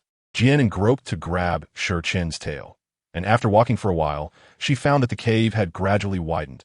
Even standing up would not feel cramped. After about 10 minutes, Jian An saw a glimmer of light ahead, which made the originally cold and dark cave suddenly enveloped in a layer of tenderness, becoming a bit warmer. Continuing forward, she faintly sensed a breeze mixed with the fragrance of grass and trees, and as she progressed, the scent became stronger. When she pushed aside the branches covering the cave entrance, a beam of light shone upon her. For Jian An, who had just emerged from the darkness, the light was slightly dazzling. After adapting for a moment, she opened her eyes and was greeted by a vast canyon. The canyon had a concave shape, with 2 towering mountains standing majestically in the distance. A group of people walked down towards the foot of the mountain, winding down the mountain path. After about half an hour, they stepped into the flat ground of the canyon. With a flash of light, Chun transformed back into a refined young man, gently holding Jian An's hand as they carefully moved forward. In this unfamiliar environment, no one knew what kind of dangers lurked. The vegetation in the canyon was lush, and since few people had ventured here, the wild grass grew tall, reaching Jian An's knees. Jian An held Chun's hand, carefully following along, unsure if there were snakes in the grass. Girls are naturally fearful of snakes and insects. After walking out of the knee-high grass, the group followed the rugged path, passing through a lush grove and arrived deep in the canyon. It was a picturesque place, filled with the sounds of birds and the fragrance of flowers. Seemingly isolated from the world, not far away flowed a lake, surrounded by various plants. The water was crystal clear, gently flowing. The lake was adorned with blooming lotus flowers of all colors, competing for beauty, and the air was filled with a faint scent of lotus, exuding a unique tranquility and elegance. As the sun gradually set in the west, it painted half the sky red, and the surrounding scenery became even more beautiful under the sunset's embrace. Jian An couldn't help but exclaim, "So beautiful." Such scenery is hard to find in modern times.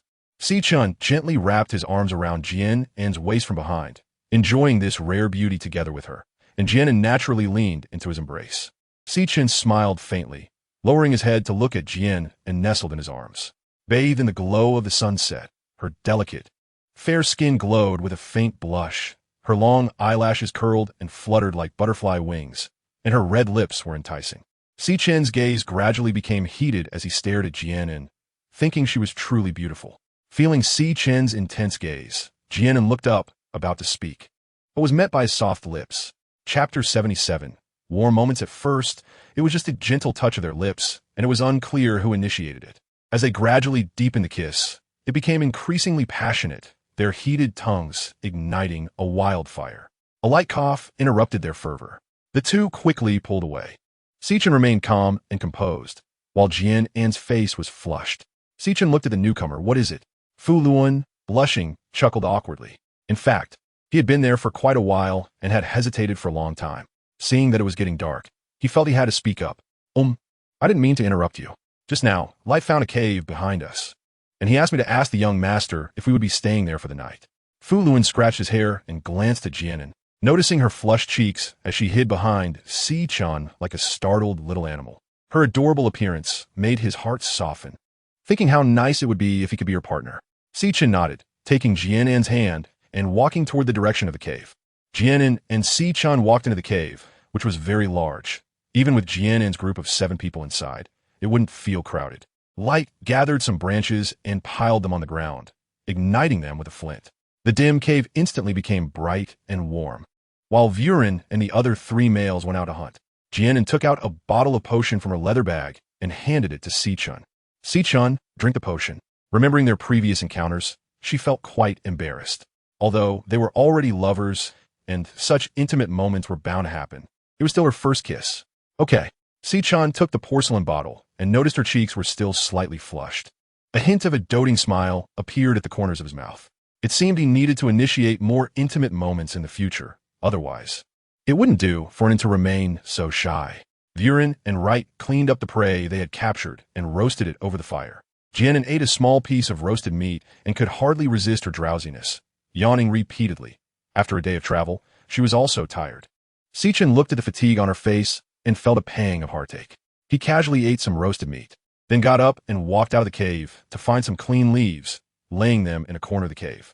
Holding Jian An's hand, he led her to the prepared leaves, transformed into his beast form, and said, "And then, let's rest." Jian An rubbed her eyes, lay on the leaves, and cuddled against Chun's tiger body, unable to help but let out a sigh. Ah, so warm. Chun's body was both soft and warm, fluffy to hold, just like hugging a large stuffed animal. Chun's deep blue beast eyes quietly watched Jian An, and hearing her steady breathing, he leaned his head close to her face and finally closed his eyes to rest. The morning breeze gently blew into the cave, rustling the leaves on the trees outside. In a corner of the cave, a young girl was embracing a black and white patterned tiger. Her waist-length black hair flowed like a waterfall. Her skin was as white as snow. Her cheeks were rosy, and her curled lashes trembled slightly as she opened her eyes, revealing orbs as clear as the moon reflected in water. Si-chan felt the person in his arms stirring awake, opened his beast eyes, and looked at her with a gaze full of affection, like sapphires. "You're awake?" Jian An raised her head and sweetly smiled at Si-chan. After resting for a night, the fatigue in her body had completely vanished. With a flash of light, a handsome young man in white appeared before Jian An. Si-chan gently embraced her and lowered his head to place a light kiss on her forehead. Jian An's cheeks instantly turned crimson. She realized that she was quite natural when facing Si-chan in his beast form, but she couldn't help but feel shy when he was in his human form. After all, he was still Si-chan. Why was that? Jian An glared at him with a hint of annoyance, stood up to fix her hair, and at this moment, there were only her and Si-chan in the cave. Chapter 78. Change of events. Jian An patted her clothes and walked out of the cave. Si-chan chuckled softly and got up to follow her. As they exited the cave, they happened to see Viren and Light returning with their catch. Viren ruffled his hair and smiled at Jian An. "Jian An, good morning, you're up?" Jian An smiled lightly and greeted him. "Yes, good morning." She walked to the lake's edge, bent down, and scooped up a handful of lake water, feeling the slight coolness on her face. Jian An was completely awake, just about to stand up when her gaze inadvertently caught a glimpse of her reflection in the water. A blood-red lotus flower swayed gracefully in the water, and Jian An's eyes widened in surprise, letting out a gasp. She looked up to search for its figure on the lake's surface, but no matter how carefully she observed, she could not find any trace of the blood lotus.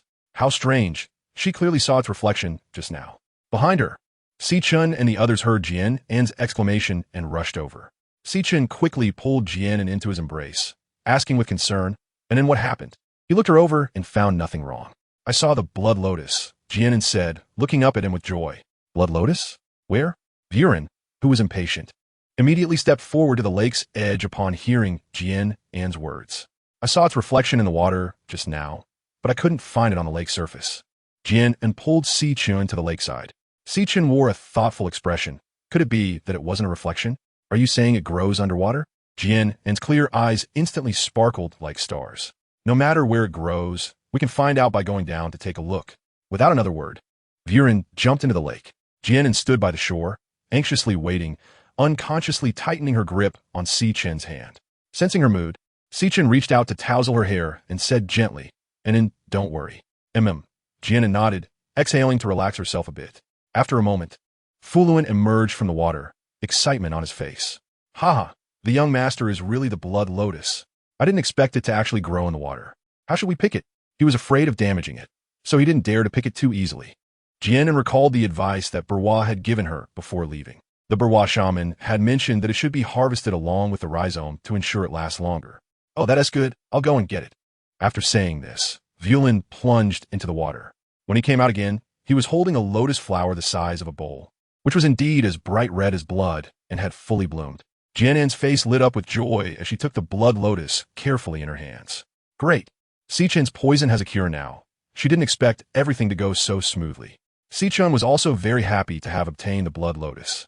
Looking at Jian An's radiant smile, his eyes were filled with affection as he wrapped his arms around her waist. "Let's have breakfast and then head back to Baihu City." Compared to the joy of obtaining the blood lotus, he was even more grateful that he could be by An's side again. Jian An nodded with a smile. Just as they turned to leave, the lake began to change gradually, ripples spreading out in circles. Suddenly, a loud crashing sound echoed as a dark figure surged from the water. Shooting towards Jian, and Si-chan reacted first, pushing Jian An away and instantly transforming into his beast form, biting the dark figure that was attacking Jian An. Upon seeing this, Fuluan and the others also transformed into their beast forms and pounced forward. Jian An was pushed to the ground by Si-chan, and, at that moment, he saw clearly what was attacking them. It was a huge black python over 10 meters long. Jian An had never seen such a large snake, and she was so frightened that her eyes widened as she sat frozen on the ground. After hesitating for a moment, Jian An got up, grabbed the blood lotus, and turned to run towards the cave behind her. The black python clearly had no intention of letting her go. Its body twisted violently, breaking free from Si-chan's restraint. Chapter 79. Injured. Even though its body was already mangled and bleeding from Si-chan's bites, it lunged at Jian An fiercely, as if engaging in a final desperate struggle. Jian An was tripped by a vine and fell to the ground, looking at the enormous snake head just inches away. as the snake's mouth opened wide. A foul stench hit her face, and a thick liquid dripped continuously from the corners of its mouth. The cold, vertical pupils glinted with a chilling light, causing Jian An's pupils to constrict, and her heart skipped a beat. Not knowing where the courage came from, she grabbed a stone from the ground and threw it at the black python's head. At the same time, she was struck by the python's tail and sent flying. Jian An fell in a parabolic arc onto the grass, not far away, feeling a wave of darkness before his eyes, a buzzing in his head, and a sudden sweetness in his throat, as a large mouthful of fresh blood sprayed out of his mouth. And Si Chun, witnessing this scene, felt his heart shatter. His eyes turned cold, and a bloodthirsty killing intent surged forth. He leaped high up, pouncing fiercely at the black python's vital point, revealing his glistening teeth, and forcefully bit the black python in half. The black python's body twisted violently, and after a few breaths, it gradually softened, lying on the ground lifeless. Jian An lay weakly on the ground, watching everything until the black python completely lost its vitality, and only then did she lose her strength and faint. The silver bracelet that had been quietly resting on her wrist suddenly shimmered with a faint golden light, and the blood that had sprayed onto Jian An's hand began to flow back, until it was completely absorbed by the bracelet. As the golden glow faded, the bracelet returned to its ancient form, but the silver body seemed to shine even more brightly. Not sure how long had passed, Jian An felt a warm sensation on her face. She weakly opened her eyes and found herself lying in Si Chen's arms. Raising her head, she saw the deep concern and guilt in his eyes, and her heart ached. She wanted to smooth the frown on his forehead, but realized she didn't even have the strength to move a finger. With great effort, she managed to pull out a weak smile. Si Chen, I'm fine. And then, does it hurt? Si Chen gently caressed her face, filled with self-loathing at that moment. How could he let him get hurt? Watching her weakly with her eyes closed made his heart feel like it was being cut by a knife, the pain so intense that he could hardly breathe. Jian An wanted to say that she wasn't in pain, but with every breath, a sharp pain shot through her chest. She couldn't help but wonder if all her bones were broken. Seeing the heartache in Si Chen's eyes, Jian An's nose turned sour, and her eyes sparkled with tears as she looked at him with a grievance. The pain made her tears fall like pearls from a broken string. One drop at a time. When alone, one might pretend to be strong, but when there is someone who cares about you by your side, even a slight grievance feels unbearable. All she wanted was to confide in him and receive his comfort, just like Jian An at this moment, having gone through all this. How could she not be scared? She was just pretending to be strong. Looking at Jian An's tearful face, each drop of her tears seemed to pierce his heart, making him feel as if he were being cut with a knife. He gently wiped away the tears at the corners of her eyes and said hoarsely, "And then, be good, don't cry. Tell me where it hurts." Jian An cried silently, shaking her head without speaking, and Si Chan felt anxious but helpless, only able to keep wiping her tears. Her eyes seemed to hold a spring, and no matter how much he wiped, the tears wouldn't stop flowing. She cried for a long time, as if wanting to pour out all the grievances in her heart, until she was too tired to cry anymore and finally stopped with sobs. Seeing that she had stopped crying, Si Chun breathed a sigh of relief. But he still couldn't relax. He wasn't a shaman and didn't understand how to heal. He didn't know where exactly in him was hurt. Chapter 80. Jian An's fragility and it was just an ordinary female. Being thrown to the ground like that must have caused internal injuries. And then, are you hungry? Buren walked in and saw Jian An awake, his face filled with joy, his voice barely hiding his excitement. Jian An, you finally woke up? You scared us to death. When he saw Jian An being thrown out, he thought to himself that it was over, that such a delicate female might not survive. Now that he saw her awake, he felt relieved as well. Light and the other three males also came in response to the noise and were happy for Si-chan to see Jian An awake. Light walked over to Si-chan and said, "Young master, I made some bone soup. Should I bring it to Jian An?" He had just chiseled a stone pot from a rock. Females loved to drink soup, and Mina was very fond of it. There was a clear difference between the males who had formed families and Viren single beasts. Si-chan held the stone bowl, recalling how Soren had refused to take medicine. He looked at Jian An and gently coaxed her, "And then be good. Let's drink a little soup. It will make you feel better, okay?" Jian An shot him a glance. If it weren't for the pain all over her body, she would have had a serious talk with him. Did he think he was dealing with a child? She suspected he was using the same tricks he used on Soalong to coax her. Nevertheless, she obediently drank the soup. The warm broth flowed into her stomach, making her feel warm all over. She indeed felt a bit more comfortable and regained some strength. Jian An struggled to move her hands and feet, surprisingly discovering that her bones were fine, It was just her chest that still ached faintly. When she woke up, her limbs had no sensation, and she thought she would definitely be bedridden in for the rest of her life. Unexpectedly, she was quite resilient, and Jian An couldn't help but let her thoughts wander.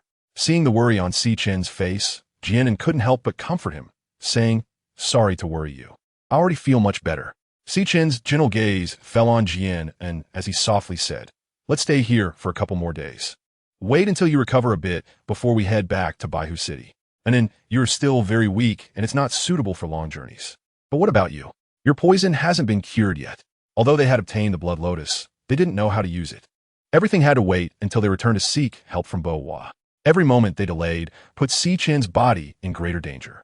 Si Chen smiled dismissively, squeezing her hand. "I'm fine.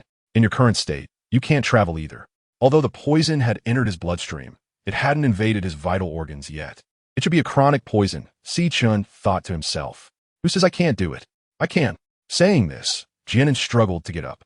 Just as she propped herself up on her arms and hadn't even sat up straight, a sharp pain shot through her chest, causing her to gasp in pain and collapse softly into Si Chen's arms, her face pale and beads of sweat forming on her forehead.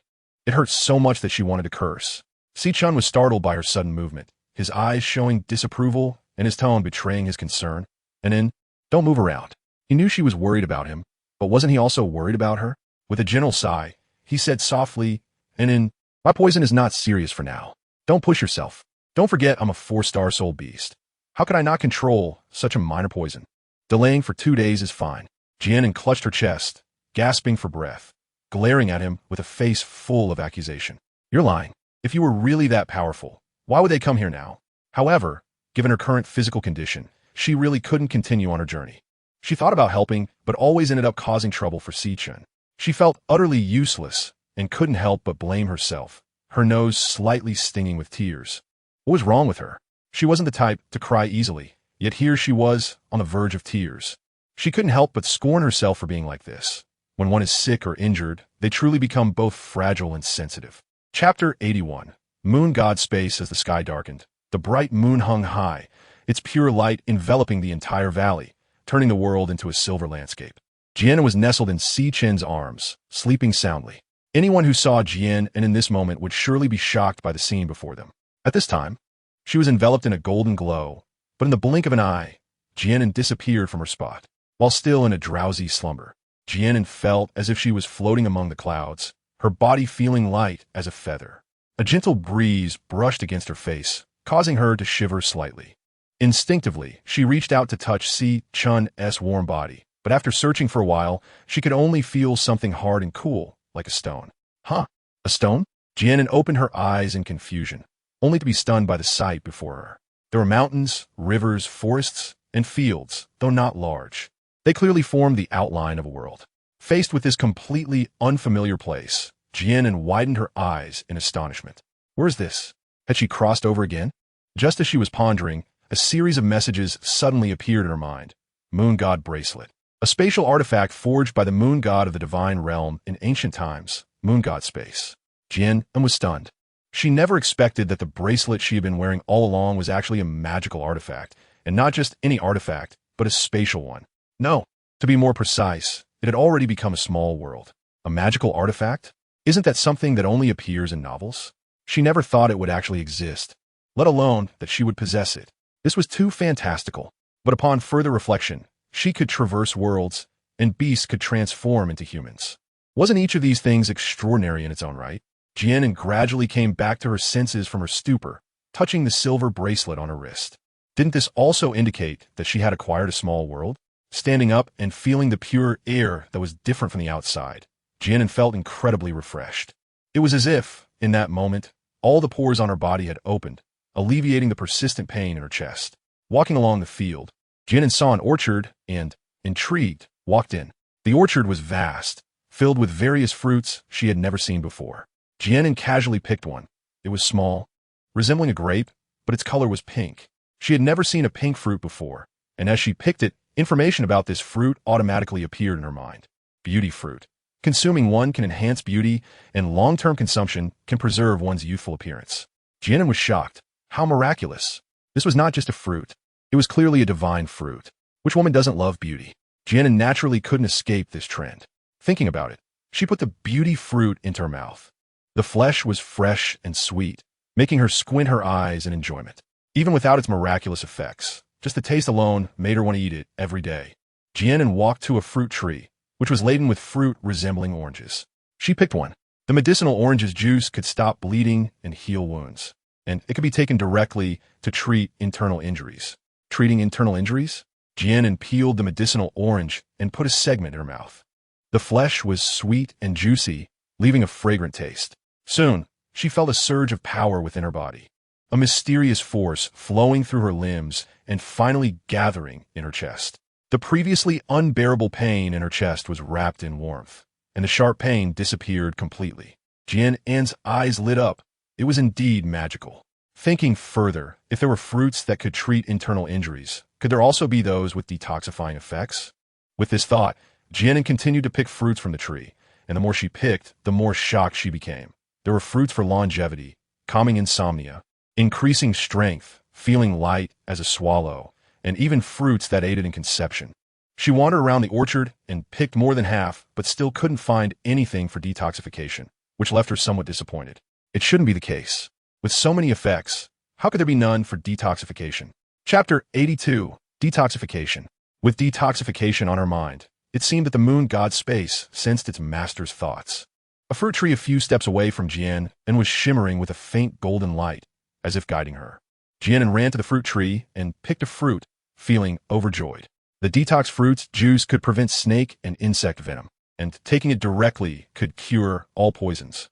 This was it. She had finally found it, although they had already found the blood lotus. Being able to detoxify Si-Chun even a moment sooner would bring her peace of mind. The detox fruit was in hand, but how was she going to get out? Jian An couldn't help but feel troubled. She didn't even know how she had gotten in. Remembering the glowing fruit tree from before, Jian An silently thought, "Get out, get out." In the blink of an eye, she returned to the cave. Before Jian An could feel happy, her body was suddenly pulled into a warm embrace. Si-Chun tightly held her, his voice slightly hoarse. "And then, where did you go?" He had just realized An was missing, and no matter how he sensed, he couldn't find any trace of her presence. Feeling Si-Chun's body trembling slightly, Jian An was filled with guilt. She must have scared him.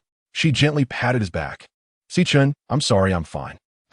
Si-Chun nodded, and as he smelled the faint, delicate fragrance coming from her, his heart finally calmed down.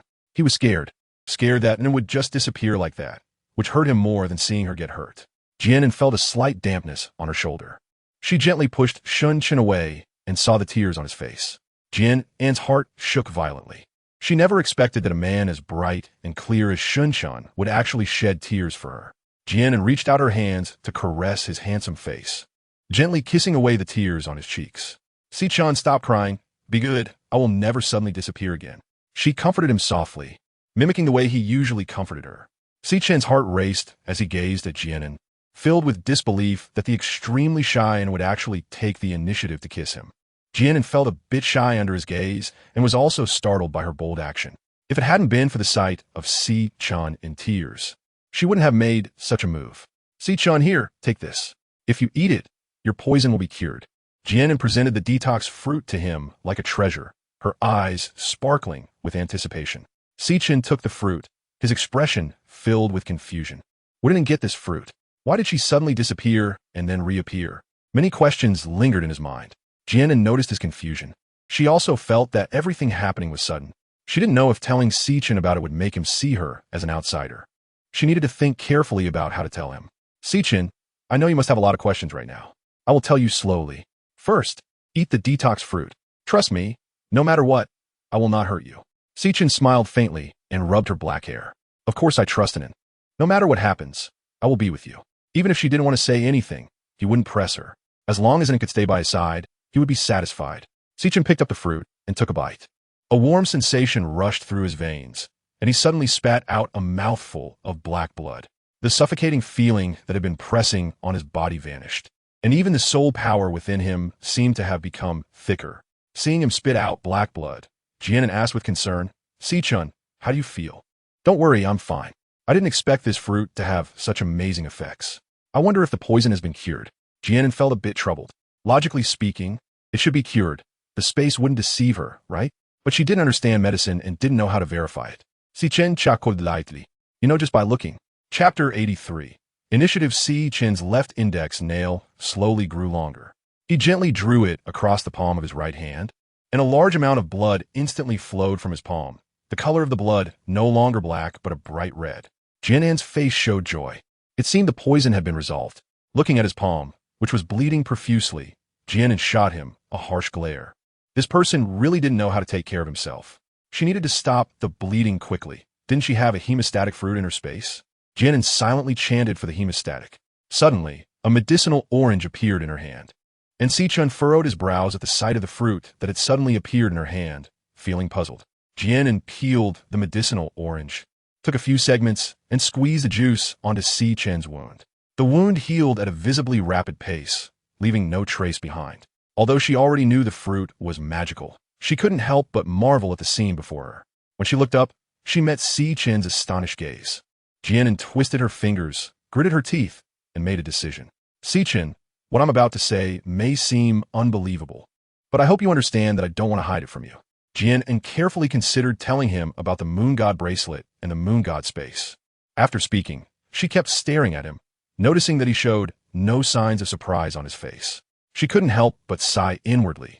Sichun was indeed Sichun, always so composed in the face of anything. Unbeknownst to her, Sichun was already shocked inside, but he maintained a calm expression, suppressing his complex emotions.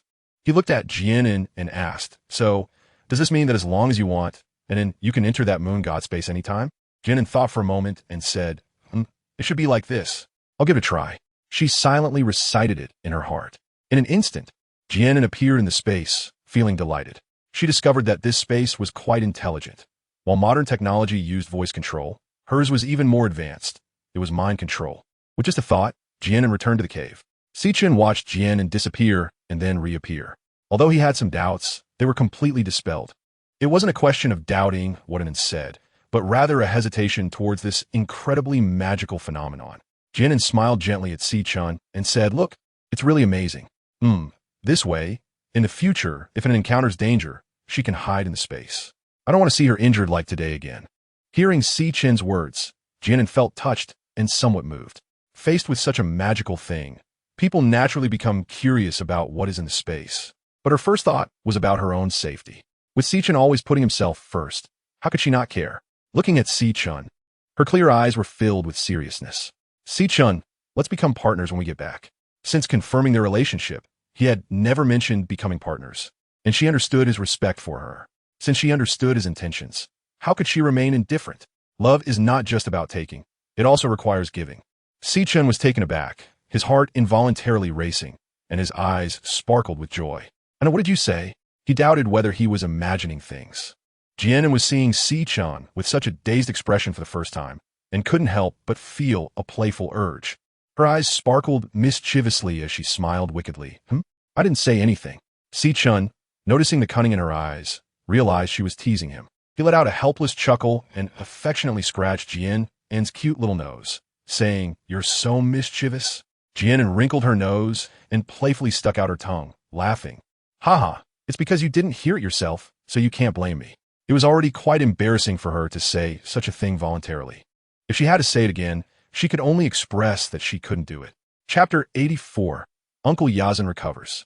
Sichun looked at her eyes, shimmering with brilliance, his gaze dropping to Jian An's luscious red lips, recalling the wonderful feelings they brought. His heart tightened, and the desire within him grew stronger. Finally, he couldn't help but lower his head and kiss the lips he had longed for. Jian An was taken aback, her cheeks slightly flushed, her eyelashes trembling as she closed her eyes in response to his gentle kiss. The night was so warm, but ultimately could not resist the passage of time. After a long day of travel, Jian An and her companions finally returned to Baihu City. As soon as Jian An stepped into the stone courtyard, a small white figure suddenly pounced into her arms. If it hadn't been for Sichun supporting her from behind, she would have already fallen to the ground. "Sister An, you're finally back." Sualong was so worried. Sualong said in a muffled voice as he buried himself in Jian An's embrace, having eaten much less meat these past few days because of his worries. Jian An gently patted his fluffy little head. "Sualong, don't worry, we're all back safely now, right?" She really felt guilty for making Sualong, this little fur ball, worry. Sualong sniffed him. He was very happy to see Sister An back. He was really afraid he might never see her again. Uncle Yazan, in beast form, stepped forward to them, his tiger mouth opening and closing. Was everything smooth on this trip? Sichin nodded. Everything went well. The poison has been cured. Sorry to worry the father beast. Sigh, that's good. You all must be tired. Go back and rest, he said. Knowing that Sichin's health was no longer a concern, he felt relieved. If something had happened, he really wouldn't have had to face to see Sichin's mother beast. Jian An looked at Uncle Yazan's beast shadow. Her thoughts stirred, and she pulled Shurchin back to the stone house. She took out a medicinal fruit from her space. Shurchin, please give this medicinal fruit to Uncle Yazan. It might help heal his old wounds. Shurchin took the medicinal fruit, his eyes filled with gratitude. Anan, thank you. Oh, why are you being so polite? What kind of relationship do we have? Don't say thank you to me in the future. Uncle Yazan is his father beast, and he will also be her relative in the future. Eyesand, it natural to treat family well? Shurchin smiled gently and ruffled her hair. Okay, I won't say it anymore. Anan, be careful when using the moon god space in the future. Such a magical thing brings more risks every time you use it. If someone finds out you have such a treasure, they will definitely have thoughts of seizing it. I understand. I will be careful from now on. She understood the principle of a common man is innocent, but may bear the guilt of possessing something precious. She was so weak that she definitely couldn't protect it and might even implicate Shurchin. A night passed quickly. When Jian An walked out of the stone house, she was slightly taken aback to see a tall, muscular man watering the flowers in the yard. Who is this person? The man had a tall and sturdy build, with short silver hair shining in the morning light.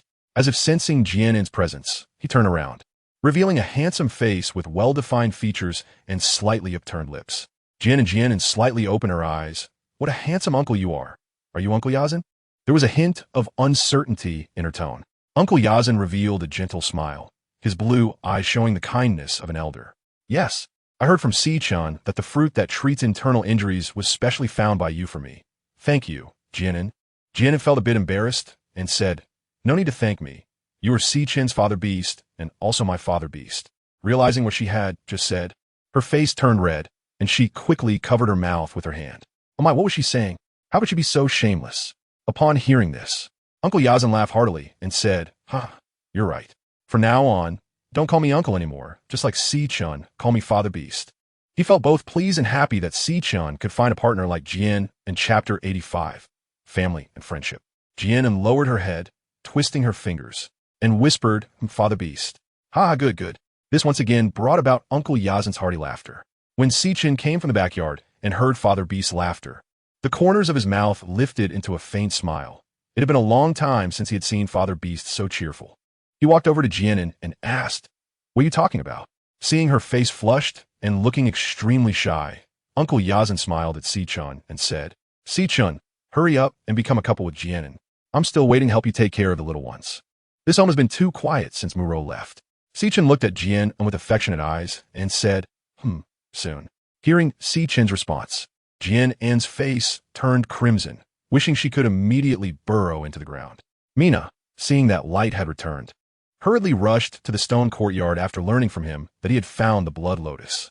When she saw Jian An sitting in the courtyard, Mina ran over and hugged her tightly, saying, Jian An, you're finally back. I was so worried. She was so troubled that she didn't even have time to think about delicious food. Jian An broke into a sincere smile, patted Mina, and said, thank you, Mina. See, I'm doing just fine. Yes, it's really great that you're okay. I heard from Light that you found the blood lotus. Mina asked with concern as she sat down beside Jian An. Yes, the poison in Sichin has been cured, but it wasn't with the blood lotus. It was with the detox fruit from a space. That blood lotus is just lying in my space, Jian replied. Mina let out a sigh of relief. That's wonderful.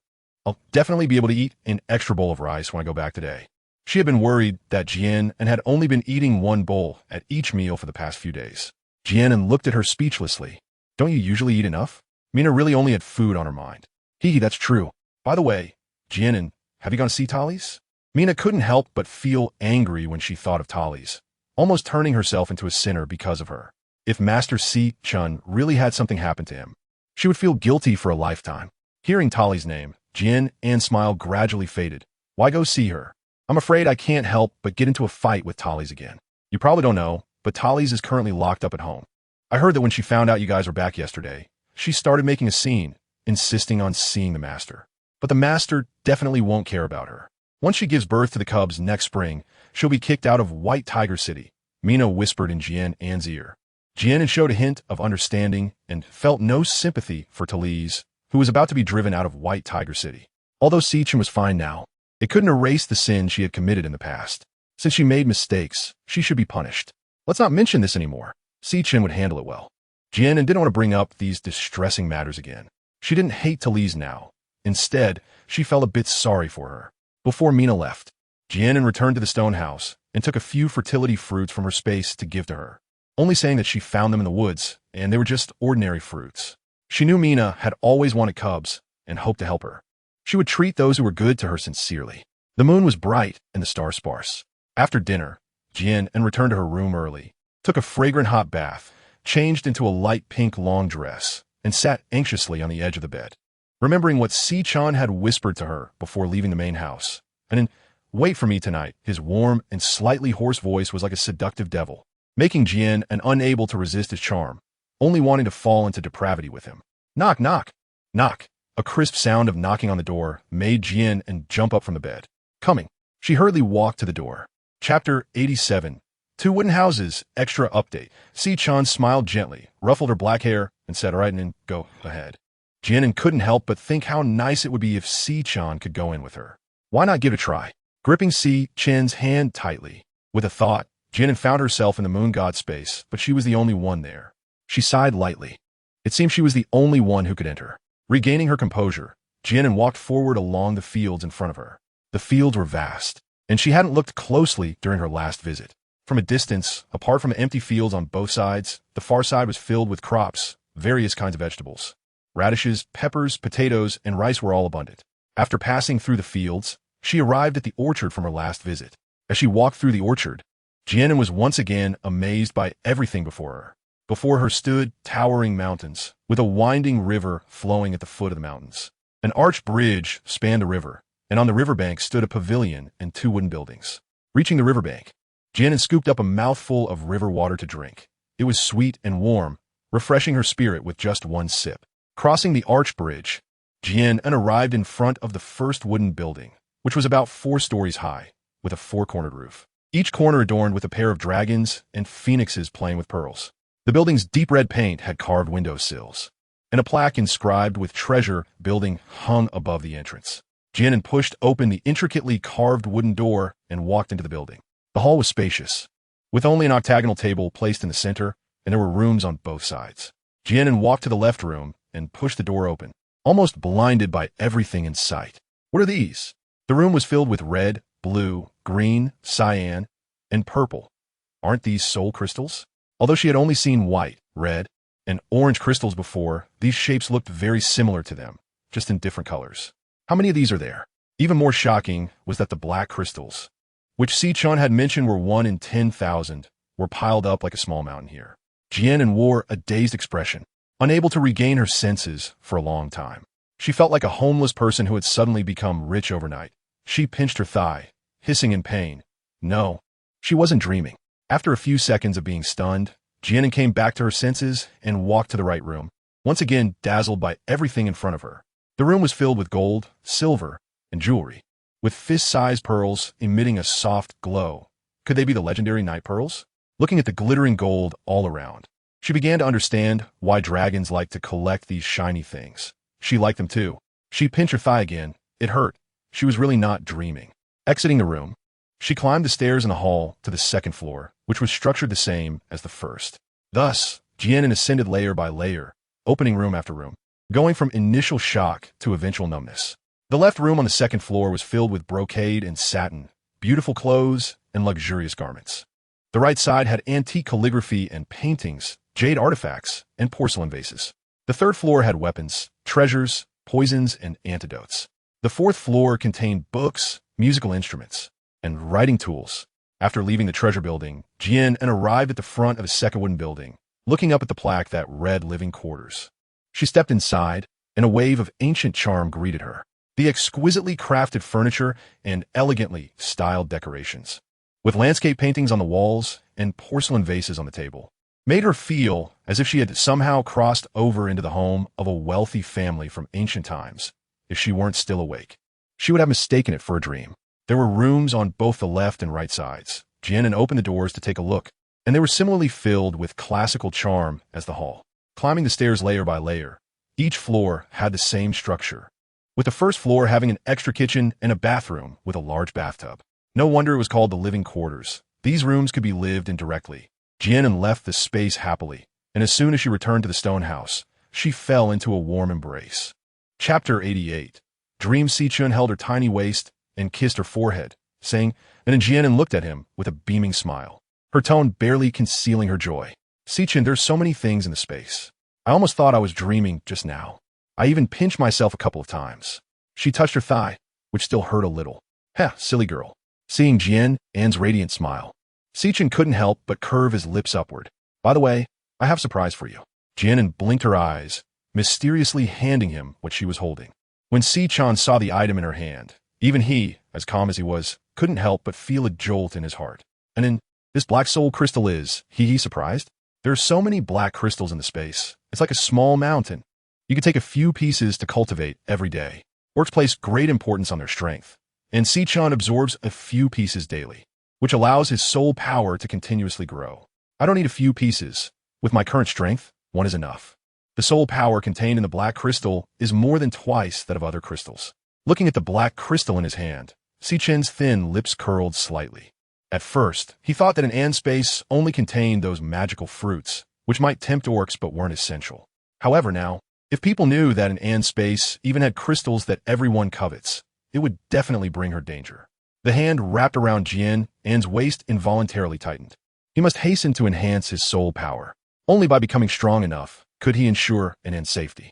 Jian An felt the hand around her waist tighten slightly and looked at Sichun with a puzzled expression. What's wrong? Sichun shook his head. It's nothing. And then, you must remember not to reveal anything about the soul crystal. As for those potential dangers, there's no need to let An worry about them. Jian An nodded and said, I know. Sichun must be worried about me again. It was getting late, so let's go to bed early. As she spoke, Sichun's hand slowly moved down to the area of Jian An's waistband. All right, I'm sleepy too, Jian An said, rubbing her eyes and yawning. Feeling Sichun's restless hand unfastening the belt of her skirt, she glared at him and said, Sichun, what are you doing unfastening my belt? Didn't we say we were going to sleep? Sichun, unfazed, replied seriously, well, it's more comfortable to sleep without clothes. But I'm only wearing one piece. If I take it off? Her words were cut short as Sichun sealed her lips with a kiss, leaving her to let out a soft moan. Time passed quickly, and 3 days went by in the blink of an eye. That night, Jian An had a dream where she was drifting on a small boat over the vast sea. The deep blue water shimmered, and suddenly the calm sea surged with giant waves, submerging Jian An and the boat. Jian An was startled awake, her eyes still heavy with sleep, and she heard Sichun's slightly anxious voice beside her. And then, wake up quickly. Sichun pushed Jian An, looking somewhat uneasy. Jian An rubbed her eyes and looked at Sichun in confusion. What's wrong? She felt the bed beneath her subtly shaking. Why is the bed rocking? Am I still dreaming? Sichun helped her sit up and then, hurry and put on your clothes. The ground is shaking. Sichun took a fur coat and helped Jian An put it on. What is shaking? Jian An let him dress her. Feeling the shaking of the bed seemed to intensify. The ground is shaking? Oh my God, isn't that an earthquake? Jian An, who was still somewhat sleepy, instantly became wide awake. Sichun pulled Jian An out of the stone house, just in time to bump into Uncle Eyesand and Suolong, who were about to knock on the door. The four of them ran out of the stone courtyard. At this time, the sky was just beginning to lighten, and the city was in chaos, with many beastmen gathering in one place, crowding the already narrow streets. Chapter 89. Earthquake. The surroundings were filled with the shouts of males and the cries of females, making Jian An's ears buzz. With a loud crack, a huge fissure opened in the ground, and the entire White Tiger City began to shake violently. It's so scary. Whoa, what should we do? Everyone run. The crowd instantly fell into chaos, filled with the screams of females and the shouts of males. Watching the disordered crowd before him, Sichun furrowed his brows, infused his voice with soul power, and shouted, everyone, don't panic, head to the back mountain. Protect the females first, don't take anything from home, move quickly. Sichun transformed into his beast form, carrying Jian An, leading everyone towards the back mountain of White Tiger City. Jian An lay on Sichun's back, tightly hugging his neck, her heart racing nonstop. The tremors of the ground grew increasingly intense. They had just run a short distance from the city gate when a series of cracking sounds came from behind them. Jian An turned to look and saw the ground splitting apart like a spider web, the towering city walls collapsing with a loud rumble. There were over 200 orcs in White Tiger City, all standing on the back mountain, and even from 100 meters away, they could feel the shaking below. The booming sounds continued as stone houses in the city collapsed one after another, raising clouds of dust. The earthquake lasted for several minutes before the shaking gradually weakened, and White Tiger City had already turned into a wasteland. Sichin held Jian An tightly, gently stroking her hair. "Don't be afraid. I'm here." Jian An leaned against him, witnessing everything with her own eyes, deeply realizing the terrifying nature of natural disasters. No matter how powerful one might be, they are helpless in the face of nature's threats. At that moment, the air felt stagnant, filled with helplessness, reluctance, confusion, and hesitation. All the negative emotions quietly burrowed into the hearts of the crowd. The females buried their heads in their partners' arms, sobbing softly, while many of the males were already in tears, silently crying. This was their home, and they watched helplessly as it was destroyed in an instant. That feeling of powerlessness and sadness weighed heavily on their hearts. The crowd looked down at the ruins, their expressions bleak, and a suffocating silence spread through the mountains. A light gradually emerged on the horizon as the morning sun cast its golden rays upon the earth, yet could not warm the deep sorrow in everyone's hearts. After all, this was their home of many years, carrying their deep sense of belonging. Jian An looked up at Sichin and saw that his eyes were slightly red. A pang of pain struck her heart, and she softly said, "Sichin, we cannot stop the power of nature. Although White Tiger City has been destroyed, we still have our hands. We can use our own hands to rebuild our home." Jian An's voice was not loud, but seemed to carry a certain magic, awakening everyone who was immersed in sadness one by one. Sichin looked down at the person in his arms. Her warm body filled his embrace and his heart. Holding her hand tightly, he revealed a gentle smile. And it was right, Baihu's city was destroyed, but we can build another city. The redness around his eyes gradually faded, replaced by a firm belief. The thought of creating a home together with him took root firmly in his heart. The people behind them also emerged from their sadness, their expressions no longer filled with sorrow. Jian An, the female voice, said, "What is there to fear? We can just build another city." Yes, I'm very strong. I will definitely find the biggest and best stones. I've long thought my stone house was too small, so I will definitely build a bigger one." Everyone chimed in, and the originally heavy atmosphere slowly regained its vitality. Chapter 90. Decision. Sichin's gentle gaze fell on her beautiful face, and then, "It's so good to have you." She was like a star in night, always so dazzling and radiant. Jian An didn't speak, resting her head on his chest, listening to the heartbeat coming from his chest, smelling his unique fragrance, and feeling at ease. Meeting Sichin was indeed her fortune. Sichin turned to the people in front of him and said, "Everyone take a break. We'll go back in a bit to see if there's anything else we can use." A male in front looked at Sichin and asked, "Young master, what shall we do next?" "Yes, young master Sichin, winter is coming soon. The males can manage, but the females can't endure it at all." Another male said, while holding his partner, "Indeed, they say we need to rebuild the city, but that can only wait until next spring. No matter how fast we move, it won't be ready immediately." Fulun, sitting on the ground, suggested, "How about we stay at Red Lion City for a while?" The male sitting next to him instantly retorted, "Forget it. Although Red Lion City is big, they have a lot of people too. There's no place for us to stay." Sichin frowned, deep in thought. After a moment, he made a decision. "Let's go to the Fox Clan tribe." Although the Fox Clan is just a tribe, it's larger than White Tiger City. The reason it's still called a tribe is that the number of beastmen in the Fox Clan is relatively small. Sichin's suggestion drew a chorus of agreement. Right? Why didn't I think of that? The Fox Clan tribe is great. It's spacious and has fewer beastmen. How can your pig-like brain compare to the young masters? I've also heard that the Fox Clan is continuously incorporating outsiders to expand their tribe. Great. Let's temporarily stay with the Fox Clan. The dazzling sun, under the blue sky and white clouds, looked exceptionally beautiful, sweeping away the gloom in everyone's hearts and bringing new hope. After a short rest, everyone returned to White Tiger City, looking at the ruins before them. Although they had a new belief, their hearts were still pierced by the sight of it all. Sichin organized everyone to start searching through the piles of stones, collecting anything that could still be used. Jian An has seen news about earthquakes in modern times. After an earthquake occurs, the ecological environment may be damaged, which could lead to the outbreak of infectious diseases. Although she doesn't understand geography or medicine, It's always good to take precautions. After some thought, she took Shurchen's hand and walked aside to share her concerns with him. Shurchen nodded slightly and called over a few males to use some large stones to carve out a few stone pots. Jian An secretly poured the river water from the space into the stone pot, then took out a few nourishing fruits and placed them in the water. Sichen walked in front of everyone and said, "Everyone, take a break and come over to drink some water." Upon hearing this, everyone stopped their actions. After a busy morning, they were indeed a bit thirsty. They walked to the stone pot and took stone bowls to scoop up the water. "Ah, this water is really sweet," one male exclaimed after wiping his mouth. "Haha, I think you're just really thirsty. How can water be sweet?" Another male teased from the side. He also filled a bowl, and as soon as he took a sip, his eyes lit up. "Wow, it really is sweet." Jian An heard their conversation and explained, "I see everyone is tired, so I added a few fruits, which should make it taste better." "Oh, I thought so. Jian An is so thoughtful," said a male with a silly grin. "After drinking this water, I feel much more energetic, like I have endless strength." Another male patted him heavily on the back and said, "Endless strength, huh? Great. I have plenty of work for you. Let's go." He then hooked his arm around his shoulder and walked away. Chapter 91. The Fox Tribe. Sichen came to Jian An's side, their fingers intertwined, and they smiled at each other while looking at the cheerful group in front of them. They gathered everything useful, and under Sichen's leadership, the people of White Tiger City set off for the Fox Tribe. This was a full city migration, and with so many people, their pace was not very fast. Beasts rarely leave their homes easily, and such a full tribe migration is even rarer, unless a natural disaster like that of White Tiger City occurs. Jian An sat on Sichen's back, watching the scenery along the way. She had become quite skilled at riding the tiger now.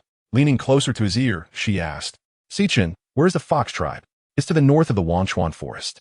Sichen walked with a strong stride, his tail flicking behind him. "Isn't that far?" Jian An was actually a bit directionally challenged and had no concept of distance. "Not far. If we go faster, we can reach in a day. At our current speed, it will take about 2 days. For beastmen, a journey of 1 or 2 days wasn't considered far." "Oh." Jian An sat on his back, looking uninterested. Her hands itched to touch his fluffy ears, so she reached out and pinched them to rub a bit. Sichen couldn't help but shake his ears when touched by Jian An. She quickly let go, covering her mouth and chuckling softly, finding it amusing. She reached out to rub his ears again, and Sichen's ears twitched once more. This continued for a few times. Eventually, Sichen could no longer hold back. Letting out a light sigh, he turned to look at Jian An, his tone filled with affection and a hint of helplessness. "Anan, don't make trouble. If you want to touch, how about I let you have your fill tonight?" Although Jian An couldn't see his beast form expression, she noticed a familiar glimmer of heat in Sichen's beast eyes, which startled her and made her quickly retract her hand that was about to cause trouble. She couldn't help but think that she had heard animals' ears and tails were particularly sensitive. Her face flushed slightly. Did that mean she had just been teasing Sichen? In fact, Jian An was unaware that beastmen's ears and tails were indeed very sensitive, and more importantly, when a partner touched these areas, it implied a mating significance. The group from White Tiger City walked intermittently and finally arrived at the Fox Tribe on the 3rd day, stopping 100 meters away from the tribe. With so many beastmen suddenly arriving at the Fox Tribe, they would be startled even if they were welcoming. So Sichen and the shaman were sent to discuss with the tribe leader first. Shamans are highly respected figures, even if their strength is not strong. They are treated with courtesy wherever they go. Beastmen rely on their own strength for hunting, and injuries are inevitable. So the shaman's medical skills are extremely important at such times. Jian An followed Sichen, the shaman Boa, and several strong males from White Tiger City to the outside of the tribe. The several-meter-high city walls protected the entire tribe like an impregnable fortress. With 2 massive gates wide open, a moat surrounded the walls, and a drawbridge spanned the riverbanks on both ends. Jian looked up and saw that this city wall was even higher than that of White Tiger City. It seemed that 2 orc guards were standing on the wall, clearly on watch. As Jian An and Shurchen just stepped onto the suspension bridge, the orcs on the city wall loudly inquired, "Who are you?" The shaman Boa stepped forward and said, "I am Boa, the shaman of Baihu City. Please inform the Fox Clan leader that the young master of Baihu City has matters to discuss." He and the Fox Clan shaman are old acquaintances, and the Fox Clan participates in the gatherings every 3 months, so they can be considered neighbors of Baihu City. Upon hearing that the other party was a shaman, the male orc spoke with respect. "All right, shaman, I will inform the clan leader immediately." Moments later, footsteps were heard approaching the city gate, and a man in red, followed by several orcs, appeared in front of the suspension bridge. Jian An was surprised to see the man in red at the forefront. It was him, the scoundrel who had snatched her wooden hairpin. Chapter 92. Temporary Stay at the Fox Tribe. Yuxing glanced at Jian An with his enchanting peach blossom eyes before shifting his gaze away, a wicked smile curling at the corners of his mouth. His flamboyant red hair traced a graceful arc in the air. Young Master Sichun, welcome to the Fox Tribe. Please come in. Jian An followed Yuxing into the tribe, where the spacious streets were bustling with people, presenting a scene of busyness and prosperity. On both sides of the street, stone houses were built close to each other. As they arrived in front of a stone courtyard, Jian An was amazed by the sight before her. The walls outside the courtyard were covered with blue roses, clusters of rose flowers blooming, with butterflies leisurely flying among the layers of petals, making the entire stone courtyard resemble a beautiful castle. Upon entering the courtyard, Jian An felt as if she had stepped into a fairy tale world, where a wooden trellis enveloped the entire yard, with roses of various colors climbing over it, forming a floral corridor that filled the courtyard with warmth and romance. The stunning expression on Jian An's face pleased Yuxing. He slightly curved the corners of his mouth, giving her a look that was half smile, half smirk. Is the scenery in this courtyard to your liking? Hearing his question, Jian An retracted her expression, snorted softly, and turned her head away, ignoring him. They were currently in a position of needing his help, so she naturally couldn't lose her temper, but it didn't mean she was willing to engage with this rogue. Sichun smiled faintly, looking at the courtyard filled with blooming flowers, and said, "The decoration of the patriarch Yuxing's courtyard is indeed beautiful. When we build our own courtyard in the future, we might take inspiration from this. And I would definitely like it." Facing Jian An's reaction, Yuxing shrugged, chuckling indifferently, and gestured for Sichun to take a seat. Once everyone was seated, Yuxing half closed his eyes and looked lazily at Sichun, wondering what brought him to the Fox Tribe this time. Sichun explained that he wanted to stay with the Fox Tribe for a while. Yuxing, with his eyes half closed and chin resting on his hand, nodded slightly, indicating that it was no problem. The Fox Tribe had plenty of rooms. But then he turned the conversation around, a slight smirk on his lips as he looked at Sichun, saying, "As for food, you'll have to sort that out yourselves." Sichun nodded lightly, understanding this was only natural. He had anticipated what Yuxing meant. There was no reason for others to let them stay without providing food. Well, once again, welcome to the Fox Tribe. May I ask who this beautiful female is? Yuxing's golden eyes fell on Jian An as he inquired. Sichun wrapped his arm around Jian An's waist, his gaze gentle as he introduced, "This is my partner, Jian An." The emotions between them intertwined in their eyes. Yuxing lowered his gaze and smiled, hiding the fleeting darkness in his pupils, and said in a sultry voice that stirred the heart, "Sichun, you are truly fortunate. It seems this little one has even found a partner in just a few days." Jian An saw Yuxing looking at her and glared at him, thinking, "What are you staring at, you rascal?" Seeing her glaring expression, Yuxing silently smiled. It was still as amusing as it had been back then. He waved to the male standing behind him, asking him to take the people from White Tiger City to arrange their accommodations. Sichun stood up and looked at Yuxing, giving a faint smile, then, "Thank you, Leader Yuxing." After speaking, he took Jian An's hand and turned to leave. Yuxing watched their departing figures, his gaze dropping to their tightly clasped hands, his eyes flickering slightly. He stood up and called out to Sichun, "Young Master Si, please wait a moment. Actually, after accommodating the people from White Tiger City, there won't be any remaining places in the tribe. If young Master Si doesn't mind, you can stay in my courtyard, and your partner can be more comfortable too." Yuxing's last sentence hit his soft spot, causing him to hesitate. He could make do, but he didn't want Jian An to suffer. Chapter 93. The rascal Yuxing. Sichun smiled faintly, then, "Thank you, Leader Yuxing." After expressing his gratitude to Yuxing, Sichun took Jian An back to the stone house prepared for them. Yuxing glanced at their departing figures before retracting his gaze, lazily leaning against the flower rack, lost in thought. Standing behind him, Chita looked at his leader's back with confusion and asked, "Leader, don't we have many tree houses in our tribe besides the stone houses? Even if White Tiger City has over 200 beastmen, wouldn't there be enough space for another 100 more? Why did you say earlier that there wasn't enough space?" Yuxing narrowed his eyes slightly and shot him a glance. "If you have too much free time, go see if the people from White Tiger City need help. Don't just stand around here being foolish." He certainly knew how many people the tribe could accommodate. Those were just his excuses. Chita felt perplexed by the gaze and said with a hint of grievance, "I was just asking casually. Besides, Haven Tea, I've been busy until just now." "Leader, you're really something, always picking on me. What are you mumbling about?" What kind of expression is that? Are you trying to make me sick? Do you think you're a female? Get lost. Yuxing lifted his leg and kicked Cheetah's backside. Cheetah stumbled from the kick, casting a slightly resentful glance at Yuxing while rubbing his backside as he walked out of the stone courtyard. Jian An and Si Chun arrived at the stone house prepared for them in Yuxing. They took out a few fruits from the space. Si Chun, have a fruit, she said, feeling a bit uncomfortable after 2 days of travel. With dust all over her body, she really wanted to take a hot bath. Si Chun, I want to wash up in the space. There's a bath in the living building, right? Si Chun gently rubbed her black hair, his eyes showing a hint of concern. Go ahead, I'll keep watch for you. It was he who made and endured the hardship. With a thought, Jian An appeared in the living building, walking into the bathroom on the first floor. She had only taken a cursory glance last time, but this bathtub was really large, with a faucet-shaped showerhead at each end, continuously pouring out clear hot water. Jian An took off her clothes and submerged her entire body in the warm water. Unable to help but let out a sigh of comfort. The temperature was just right, like soaking in a hot spring. Her gaze fell on her chest, where an imposing tiger was roaring with its head held high. This tattoo had appeared after she bonded with Si Chun. She reached out to touch it. It was truly magical, as if it had been branded on her skin. After soaking for a while, Jian An took a set of blue long sleeves and trousers from the treasure house and put them on, then donned the fur coat. The weather had begun to turn colder. With a thought, she exited the space. According to Yuxing's arrangements, the female residents of White Tiger City lived in separate stone houses, while several single males shared a stone house. That morning, Si Chun left early.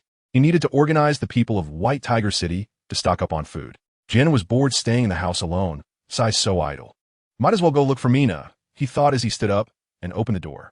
Just as he stepped into the yard, a lazy voice reached his ears. Finally decided to come out. Huh? Is being alone too boring? Jian An looked over and saw Yuxing sitting by the stone table, half-closed eyes lazily propping up his head, looking at her with a smile that was neither a smile. Humph. Jian An huffed lightly, too lazy to pay him any attention, and walked straight to the courtyard gate. Yuxing's eyes shifted, and a wicked smile appeared at the corner of his mouth as he got up, brushed off his clothes, and followed Jian An. Why are you following me? Jian An stopped and turned to ask Yuxing naturally to protect you. As your master, I can't just watch you get lost, can I? Yuxing's thin, sensual lips lifted into a faint smile, which contained a hint of charming mischief. Jian An furrowed her brows slightly, wondering what this scoundrel was up to again. Chapter 94, Unwavering. Thank you, but there's no need, Jian An said, and then ignored him, turning to walk to the left. Yuxing followed closely behind and kindly reminded her, oh, I forgot to tell you. It seems that the place where the people from White Tiger City live is on the right. Jian An stopped, retracting the foot she was about to step forward with. Why didn't he say something earlier? She knew he had ulterior motives. Forget it, I'll take you there anyway. Yuxing chuckled lightly, not waiting for her response, and walked off to the right. Watching his back, Jian An secretly ground her teeth, really wanting to turn around and go back.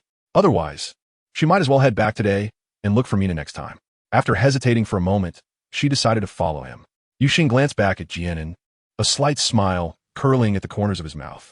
Following behind Yuxing, Jian An noticed that the orcs they passed on the way greeted him with smiles, while Yuxing merely responded lazily, as if he had just woken up. The Fox tribe orcs all knew about the situation with the White Tiger City borrowing a place to stay. Everyone had seen the grand procession yesterday. However, this wasn't what the males were most concerned about. They were more interested in how many females had come from White Tiger City and whether they had a chance to find mate. So, when the passing males saw Jian An, they all stopped, gazing at her with fiery eyes, making Jian An feel extremely uncomfortable. Yuxing's eyes were half-lidded, seemingly indifferent, but he was actually taking everything in. He squinted slightly and turned to look at Jian An. Can't you walk a bit faster? He brazenly sized her up, a wicked smile appearing on his lips.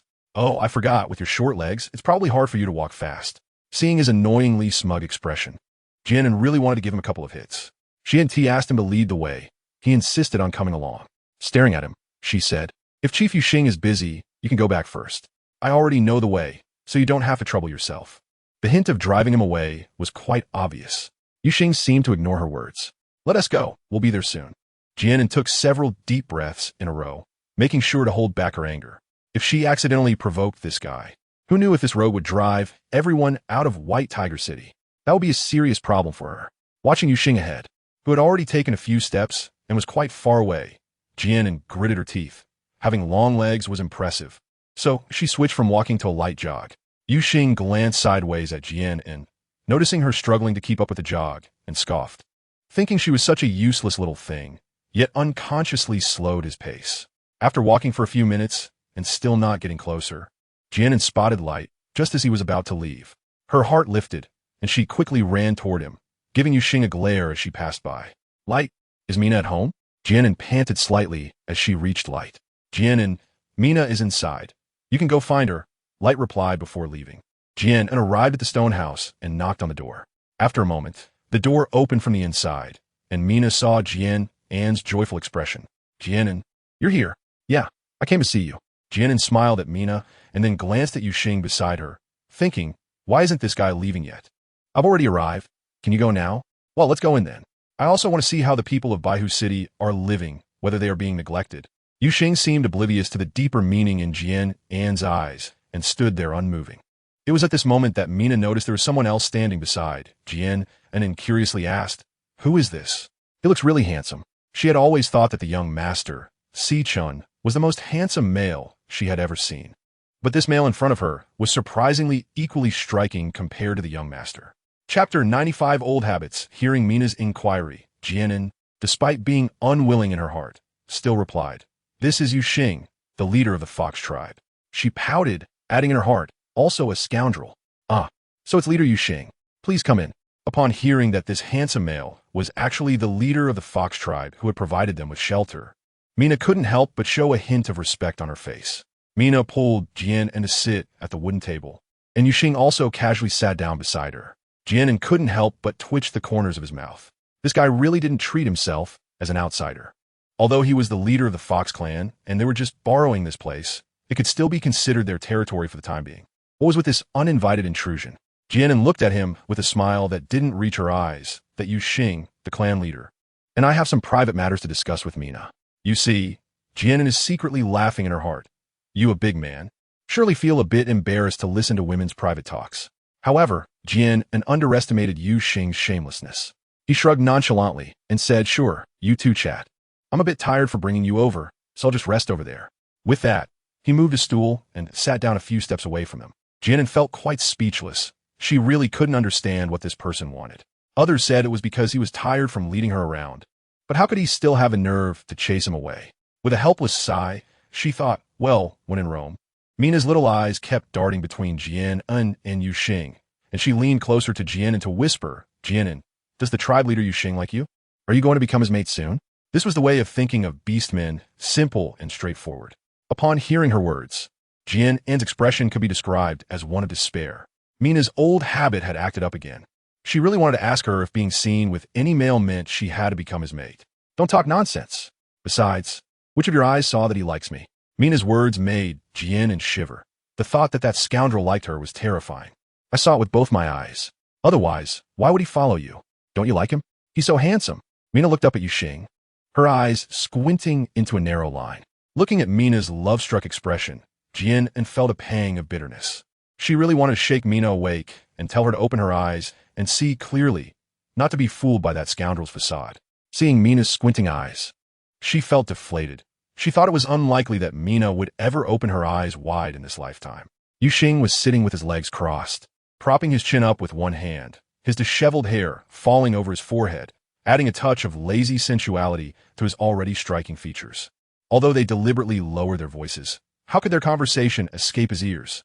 Upon hearing the female, named Mina, ask Jian An if he liked her, Yuxing revealed a smile that seemed half mocking, half sarcastic.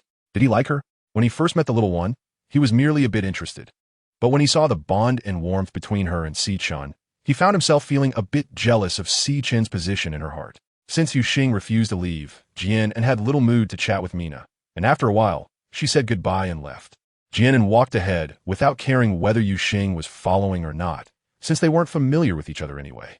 When they returned to the stone courtyard, Jian An was ready to go back to her room to sleep, but her hand was pulled back by the person behind her. Jian An frowned slightly and said, what are you doing? Let go. She struggled, but found that he was holding on tightly. Yuxing looked at Jian An with his golden, enchanting eyes and said with a tempting tone, be my partner. Jian An was taken aback, her eyes filled with astonishment. What was this guy going crazy about? The leader of the Yuxing clan really knows how to joke. Clearly, Jian An thought he was just trying to mess with her again. Chapter 96. played with again. Bonus update. Yoshing took her hand and placed it on his chest. Don't believe me?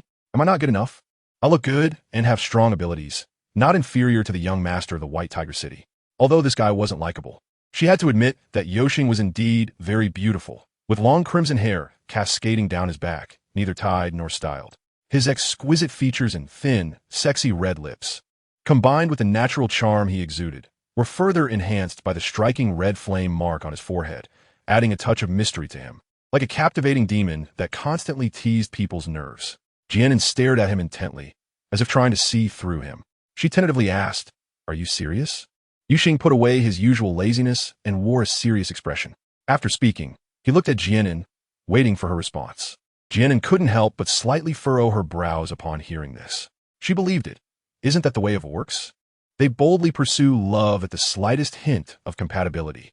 She felt a pang of frustration in her heart, wondering how she could express herself without making him lose face. After all, he was a leader of his clan, and most importantly, they were staying on his territory. What if she angered him? Seeing Jian An's conflicted expression, Yoshing couldn't help but burst into laughter. Huh, you don't really think I like you, do you? With your flat figure, my chest is probably bigger than yours. Jian An stared blankly at Yoshing, who was laughing heartily in front of her. If she still didn't realize that she had been tricked again, then she would have grown up for nothing. Suddenly, she was so angry that her whole body trembled, glaring at him fiercely. You scoundrel, you're just too vile." Yoshing crossed his arms, looking at her with great interest. He enjoyed watching the little one glare at him helplessly, finding it inexplicably cute. "You scoundrel."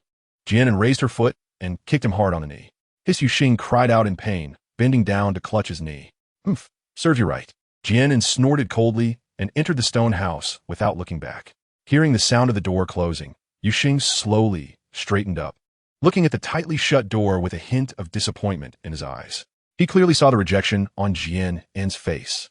A smirk appeared on his lips. With his 4-star soul beast strength, how could he possibly avoid a kick from a female? He only let her kick him because he was worried that her little face was turning red from anger, fearing she might get sick from it. He moved his knee. It still hurt a bit. Clearly, she had put some real strength into it. Jian An sat on the bed, feeling sulky. That Yoshing was really annoying. With such a terrible personality, thinking about her serious expression while considering things made her feel utterly embarrassed. As if that wasn't enough, he even said her figure was average. Sure, she wasn't as voluptuous as the females here, but she still had her assets where it counted. Only kicking him once felt like letting him off too easy. Would still be time to go out and kick him a few more times now? As dusk fell, Si-chan finally returned. Upon entering the room, he saw Jian An sulking on the bed. Si-chan smiled gently, walked over, and pulled her into his arms. "What's wrong, An? Are you bored being alone? I'll keep you company as soon as I'm done with work in the next couple of days." He couldn't help but feel a pang of heartache. Jian An moved her lips slightly, raised her head to look at Si-chan, and saw the weariness on his face. She smiled faintly and said, "I'm fine.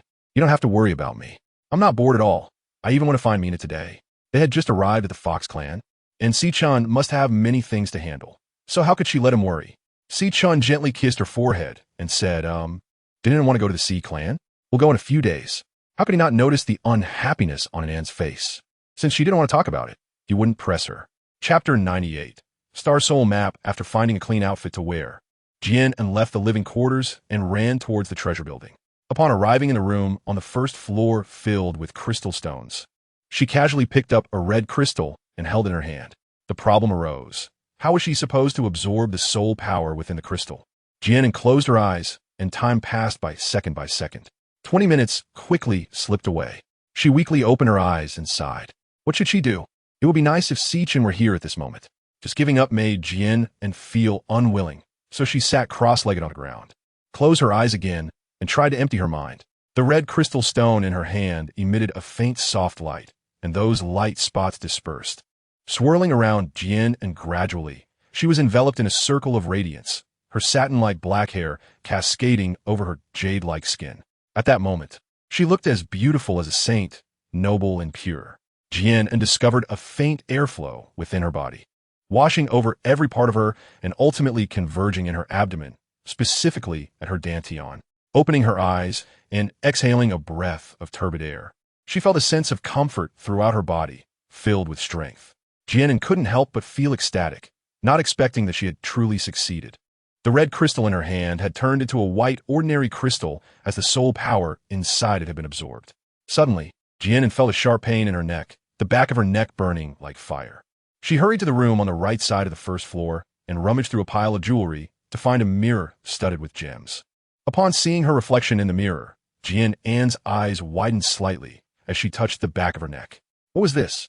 A golden moon pattern appeared on her skin, with a small star beside the moon, one corner of the star also golden. She had seen a similar pattern on Si-Chun. That was his star soul pattern, depicting a majestic tiger surrounded by 4 stars. Could this be her star soul pattern? If so, everything made sense. Si-Chun had said that only by awakening the star soul pattern could one cultivate soul power. Later, Jian An absorbed another red crystal. But when she picked up the third one, she found that she could no longer absorb it no matter what. It seemed her body's soul power had reached saturation. With her current strength, she could only absorb 2 red crystals. How considerate. Otherwise, with all the crystals in her room, if she kept absorbing them, wouldn't she be invincible? Jian An couldn't help but think wildly. Stretching her body, she could hardly wait to give Si-Chun a surprise and turn to walk out. As her gaze inadvertently swept across the corner of the room, she paused in surprise. Deep in thought, why was that pile of black crystals still a small mountain? It wasn't that she had too many crystals, but she had been giving Si-Chun 2 black crystals every day lately, so logically, the mountain should have been leveled. With a bold guess in her mind, she approached the pile of crystals, scooped a handful with her clothing, and watched as the sharp peak of the crystal mountain was flattened. Satisfied, she placed the black crystals on the stone table outside the pavilion. After waiting for a moment, Jian An walked back into the room, and her eyes brightened instantly. The pile of crystals that she had previously flattened had refilled the empty space. It seemed that the items in this room automatically replenished when taken away, which meant that the things in her space were inexhaustible. Calming her excited heart, Jian An focused her thoughts and exited the space.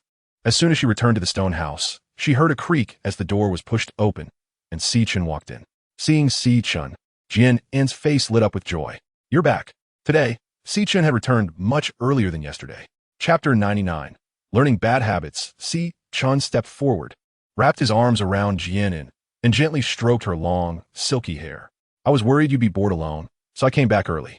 Looking down at the person in his arms, he couldn't shake the feeling that Jian An's beauty had become even more radiant, her fair skin appearing even more luminous than yesterday.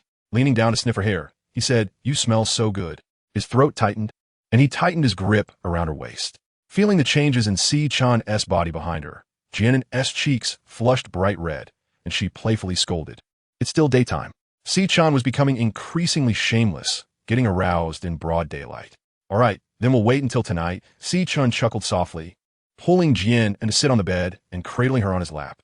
Jian An shot him an annoyed glare. That wasn't what she meant, and Si-Chun was really picking up bad habits. Looking at her sparkling eyes, filled with shyness and a hint of reproach, Si-Chun felt his heart race uncontrollably. As if he had been enchanted, he lowered his head and kissed her red lips. It wasn't until Jian An gasped and weakly melted into his arms that the deep kiss came to an end, watching her snuggle obediently in his embrace. With misty eyes that were both delicate and charming, Si-Chun's deep-set eyes gradually became heated. If she kept looking at him like that, there would be no need to wait until the evening. Jian An was both shy and annoyed, huffing softly and turning her head away from him. The fox tribe really wasn't a good place. Si-Chun had become quite unruly. Si-Chun smiled gently, his eyes filled with unbreakable tenderness, and said with a tone of affection, "Don't be upset. It's my fault. What'd you do today, An? Jian An, however, was not buying it and complained. You've gone bad. All right, it's my fault for being so bad. Should I be punished by you, An, to spend the whole day with you tomorrow?" Si-Chun said softly while playing with her delicate little hand. She wasn't really angry. She always felt a bit spoiled when she was with Si-Chun. Well, I'll forgive you. He has so many things to take care of. How could he drop everything just to accompany her? He came back early today just to make sure she wouldn't be bored alone. Jian An looked up at Si-Chun and mysteriously said, "What do you think this is?" She tucked her long hair, which was scattered behind her, to her chest, exposing the back of her neck. Upon seeing the pattern on Jian An's neck, Si-Chun's breath hitched, and he gently stroked the design. "And then what is this?" He was certain that this area had been smooth and flawless just last night. "This is my star soul map," Jian An said with a proud smile. Si-Chun's eyes flickered, and his mind was racing with this phrase, his usually calm face showing a dazed expression. What on earth was going on? Seeing his bewildered look, Jian An couldn't help but smile and recounted the events to him. After listening to Jian An's story, Sichen was shocked but managed to calm himself. It was not unimaginable that An could cultivate soul power with such a miraculous space. Sichen furrowed his brows and looked at Jian An seriously. An, you must not let anyone know about your ability to cultivate soul power. Everything happening to An seemed increasingly beyond reason, and he couldn't help but worry for her.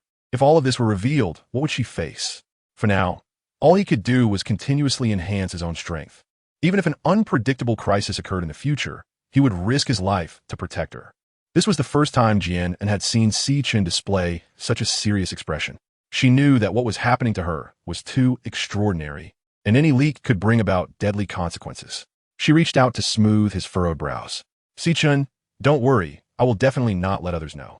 Sichen smiled faintly, holding Jian An's hand. Okay, I will teach you how to hide the Star Soul map. Chapter 101. Revealing intentions this time. There were 6 members of the Fox Clan Beastmen accompanying them to the Sea Clan, just like in White Tiger City.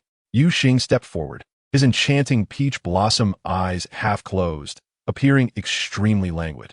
Young Master Sichen. A wicked smile curved on his lips as he glanced at Jian An. A fleeting flash of astonishment in his eyes.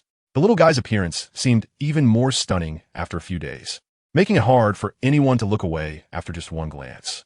Sichen slightly nodded. Since everyone is here, let's set off. Upon hearing this, everyone transformed into their beast forms. Jian An sat on Sichen's tiger back, looking towards the direction of the Fox Clan Beastmen. Among the 5 gray foxes stood a red fox. Even though Jian An disliked Yu Xing, she couldn't help but admire how beautiful his beast form was. The fox was naturally not as large as a tiger, but in the realm of Moro, the size of beastmen couldn't be judged by normal standards. Yu Xing's beast form was several times larger than the foxes Jian An had seen at the zoo, with a fiery red color and smooth, shiny fur cascading down. A blood-colored flame mark adorned his forehead, as flamboyant and enchanting as he himself.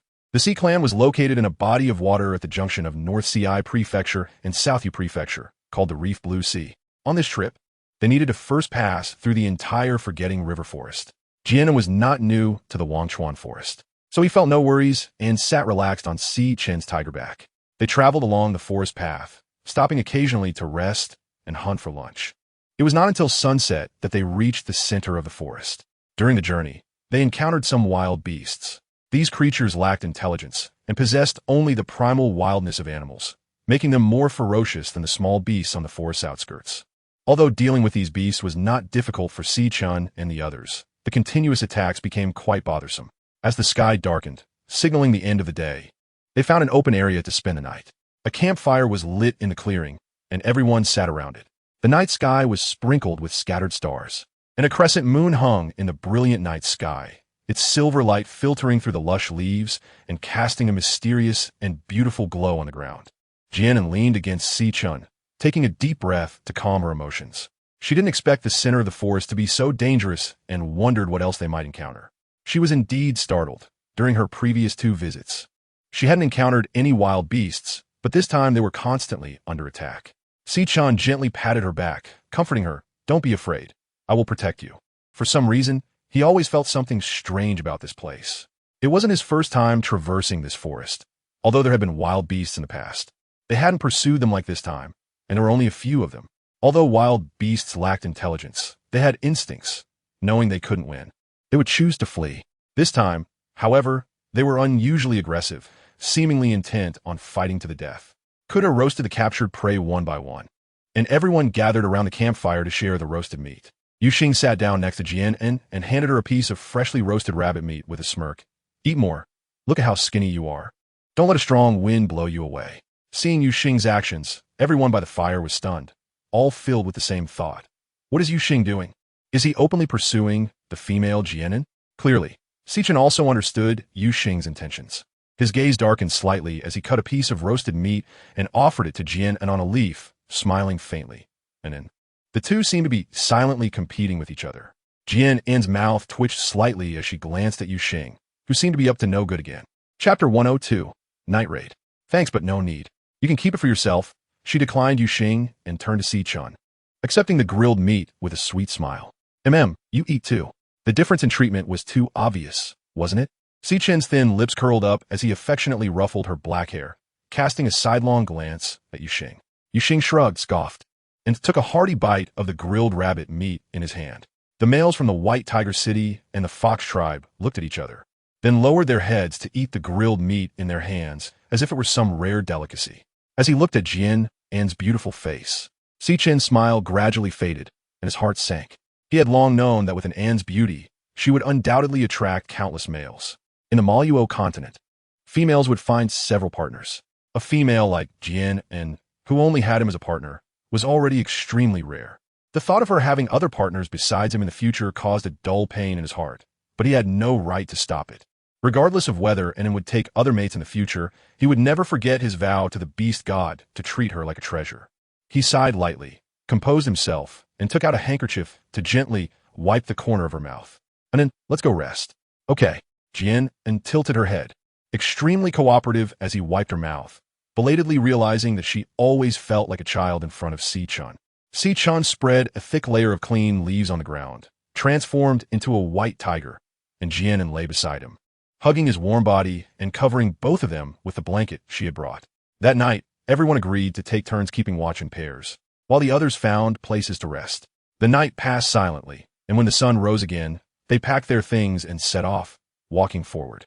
As they got closer to the depths of the forest, they encountered more and more wild beasts, which became increasingly fierce, but still within Chen and the others' ability to handle, so there was not much danger. When night quietly fell again, the surroundings became increasingly quiet, yet more dangerous at the same time.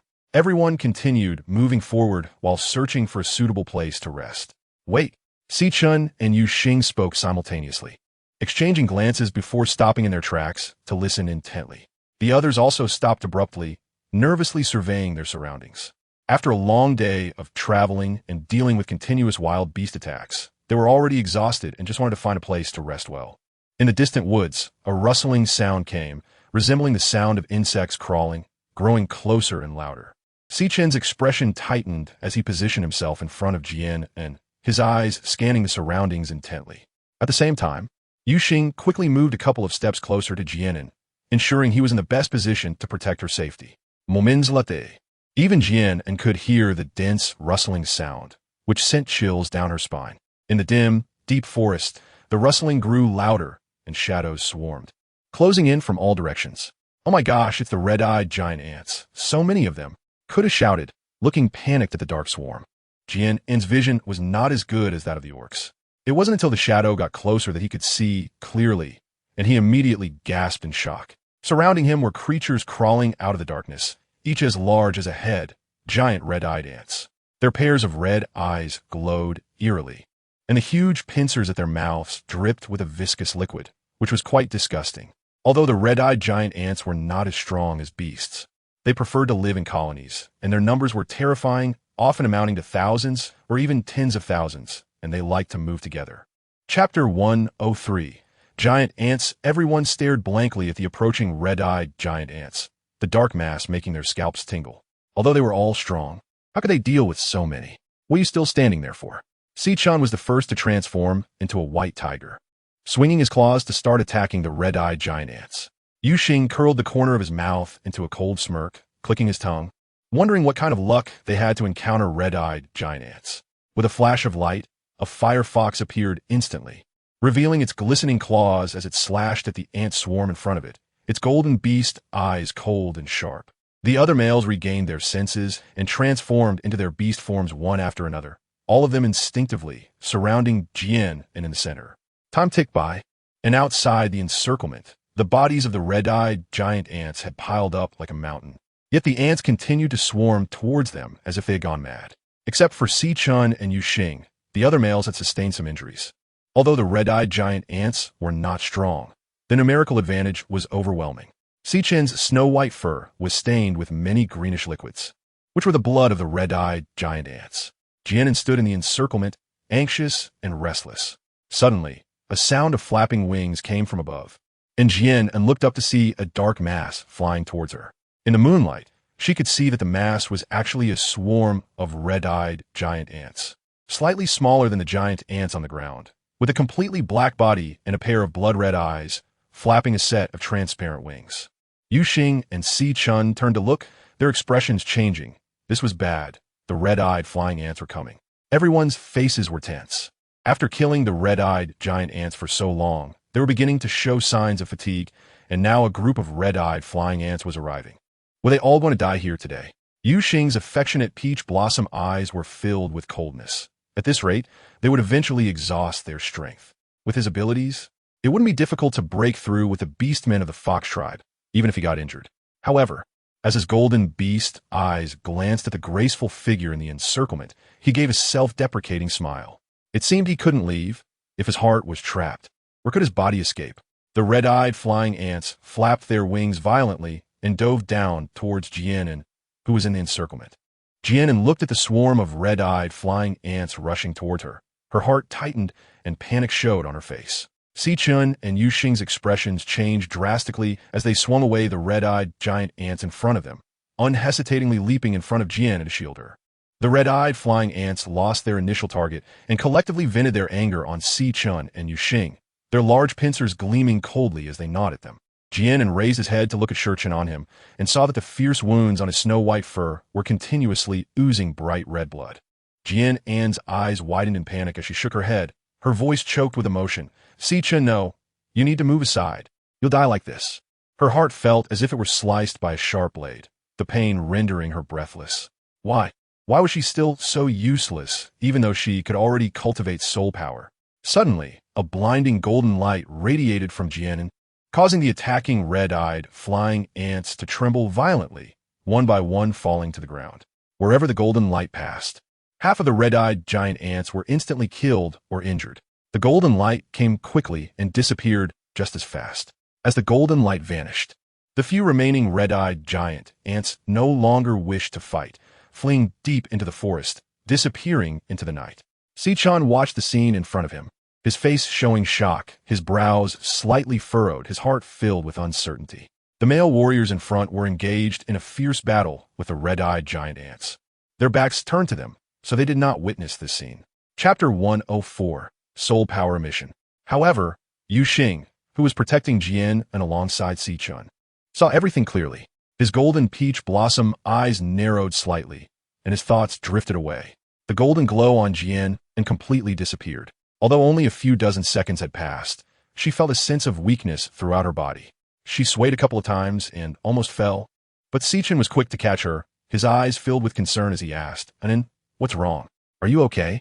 Jian An shook her head. I'm fine. Just feeling a bit tired. At that moment, her face was pale and she looked very fatigued, but her starry eyes were exceptionally bright. In a moment of desperation, Jian An unleashed her soul power, feeling a surge of energy as the soul power she had absorbed from the crystal stones over the past few days was consumed completely. Suddenly, a warm current flowed through her limbs and bones, and the emptiness she felt in her body gradually filled up. If Jian An could see the situation inside her body, she would be extremely surprised. At this moment, a small golden sphere was continuously rotating in her dantian, nourishing it endlessly. In just a few breaths, Jian An's complexion changed from pale to rosy, and her strength returned to her body. Not far from Jian An and her group, a person wrapped in a black robe was hiding among the lush branches of a towering tree, playing with a white jade porcelain bottle in hand and coldly observing everything below. Seeing that Jian An and her group had turned danger into safety, he sneered. Next time, it won't be that simple. With a grip of his fingers, the white jade porcelain bottle instantly turned to dust, and the black-robed figure vanished in the blink of an eye. Keita and the other males stood in confusion as they watched the giant ant swarm flee in disarray. They had been fighting desperately against the red-eyed giant ants when suddenly a dazzling golden light appeared behind them, causing the swarm in front to suffer heavy casualties in an instant. Keita, holding his injured arm, limped over to Si Chun's side and asked, Young master, what just happened? He sensed the fluctuation of soul power from that golden light. Could it be soul power being released? That was a soul skill only a 5-star soul beast could use. Upon hearing Keita's words, Jian An's heart tightened. Oh no, had she been exposed? Before Sikhen could respond, Yu Xing spoke first. A look of disdain in his eyes as he glanced at Keita. Fool, it must be a 5-star soul beast. You are at least a 2-star soul beast. Can't you sense the fluctuation of soul power? The surrounding males heard Yu Xing's words, and the curious cheetah from the fox tribe looked at his clan leader and asked, Clan leader, is there really a 5-star soul beast? Was it him who saved us just now? Yu Xing and the young master of White Tiger City were both 4-star soul beasts and couldn't yet achieve the release of soul power. Upon hearing that a 5-star soul beast had appeared, Keita became unsettled, turning his head to look around with a hint of longing in his eyes. Where was that 5-star soul beast? That was a 5-star soul beast. He was only a 2-star now. He wondered when he could reach such heights. Yu Xing snickered. He did a good deed without leaving his name and just left. Yu Xing's lie came easily, and with that expression, it was truly vivid and colorful, leaving Jian An in a daze. Of course, he was a fox. If he weren't cunning, how could he repeatedly trick her? The other males knew they were unlikely to meet that 5-star soul beast and showed disappointment as they each found a place to rest. Siken hugged Jian An and gently said, "And then let's go rest over there for a bit."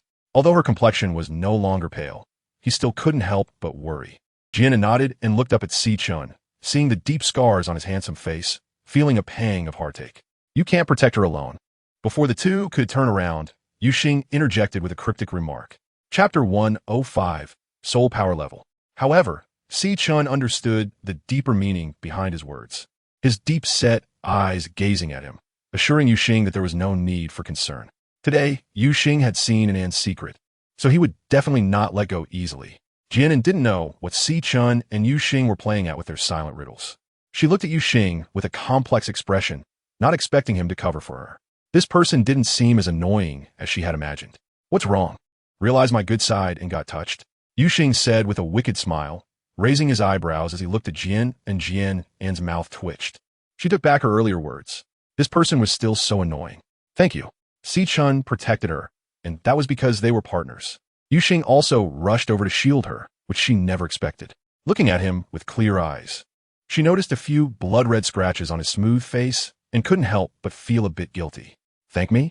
How are you going to thank me?" Yu Xing crossed his arms, his peach blossom eyes shimmering with an enchanting light, looking at her with a half-smile. "Ahem, I'll get you some ointment later. I guarantee there won't be any trace of the injuries on your face." Jian An coughed lightly, pretending not to see his flirtatious gaze. "Oof. Then I'll be waiting for your good medicine." After saying that, she turned to leave, her flamboyant red hair drawing a beautiful arc in the air. Jian An and Si Chun sat down next to a large tree that was relatively far from them. Using their bodies as a shield, they took out 2 medicinal oranges from space. Jian An peeled one, fed half to Si Chun, and squeezed the juice to apply it on his face.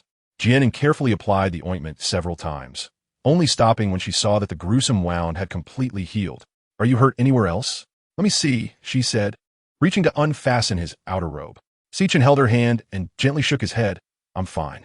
"Well, if anything feels uncomfortable, you must tell me." Seeing Si Chun say this, she could only relent. Okay, with his 4-star soul beast strength, these superficial injuries were no big deal. They would heal on their own after a while. Si Chun gently caressed her delicate cheek. "And then, how did you use your soul power just now?" He hesitated for a moment before finally voicing his doubts. Jian An shook her head. "I don't know either. When I saw you injured, I was just panicking in the moment, and that is something she doesn't understand. The fact that I was able to successfully use my soul power was purely a fluke.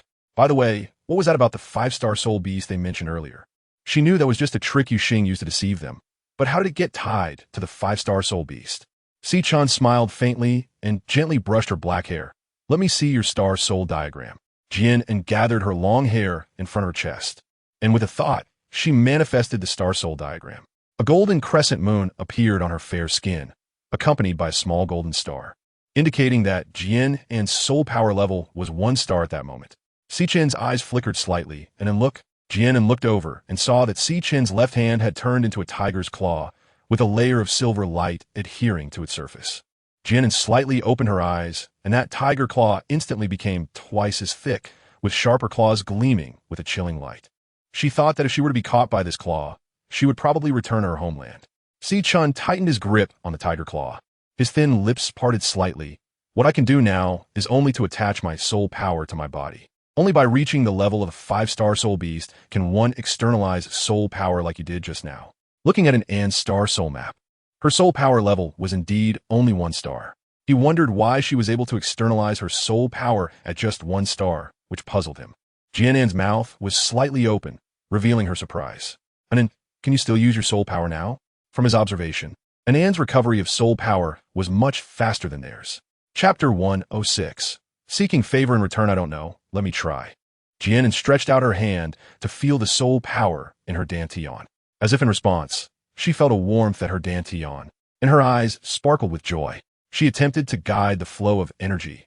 It spread from her dantian, filling her entire body, and finally converged in Jian An's palm, forming a small golden orb of light. Seeing this, Jian An was overjoyed, her starry eyes filled with delight. Sichen, look, I didn't expect I could really do it. Sichen's deep blue eyes brimmed with affection as he placed his hand over hers, causing the golden light to dissipate. Anan, you're amazing. Looking at her eyes that shimmered with brilliance, a gentle smile appeared on his handsome face. He decided not to think about the things he couldn't understand. As long as he could always gaze at her smiling face, nothing else seemed so important.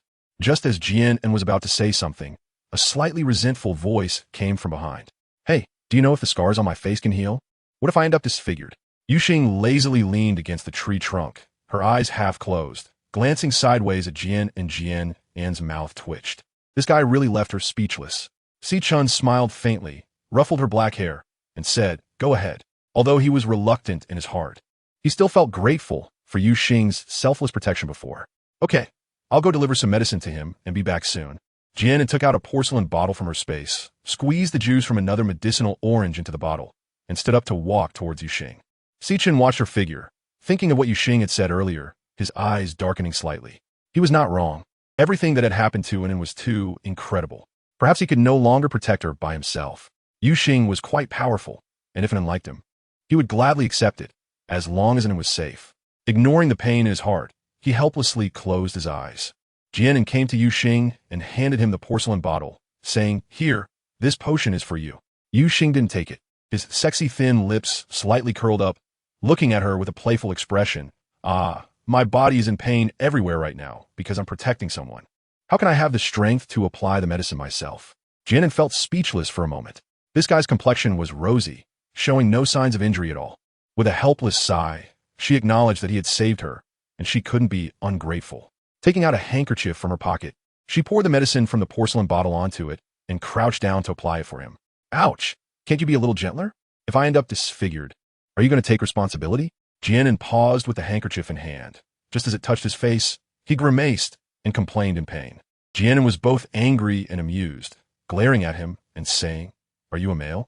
Can't you endure this little bit of pain? However, she tried to make her movements as gentle as possible. Yuxing lowered his gaze, looking at the beautiful face so close to him. His eyes flickered, and he found himself unable to look away for a long time, the corners of his mouth involuntarily curling up into a gentle smile. Do you want to see if I'm a male? Yuxing said with a smile, his tone carrying an indescribable laziness. Jian unrolled her eyes at him, too lazy to pay attention to him. The more she ignored him, the more he got into it.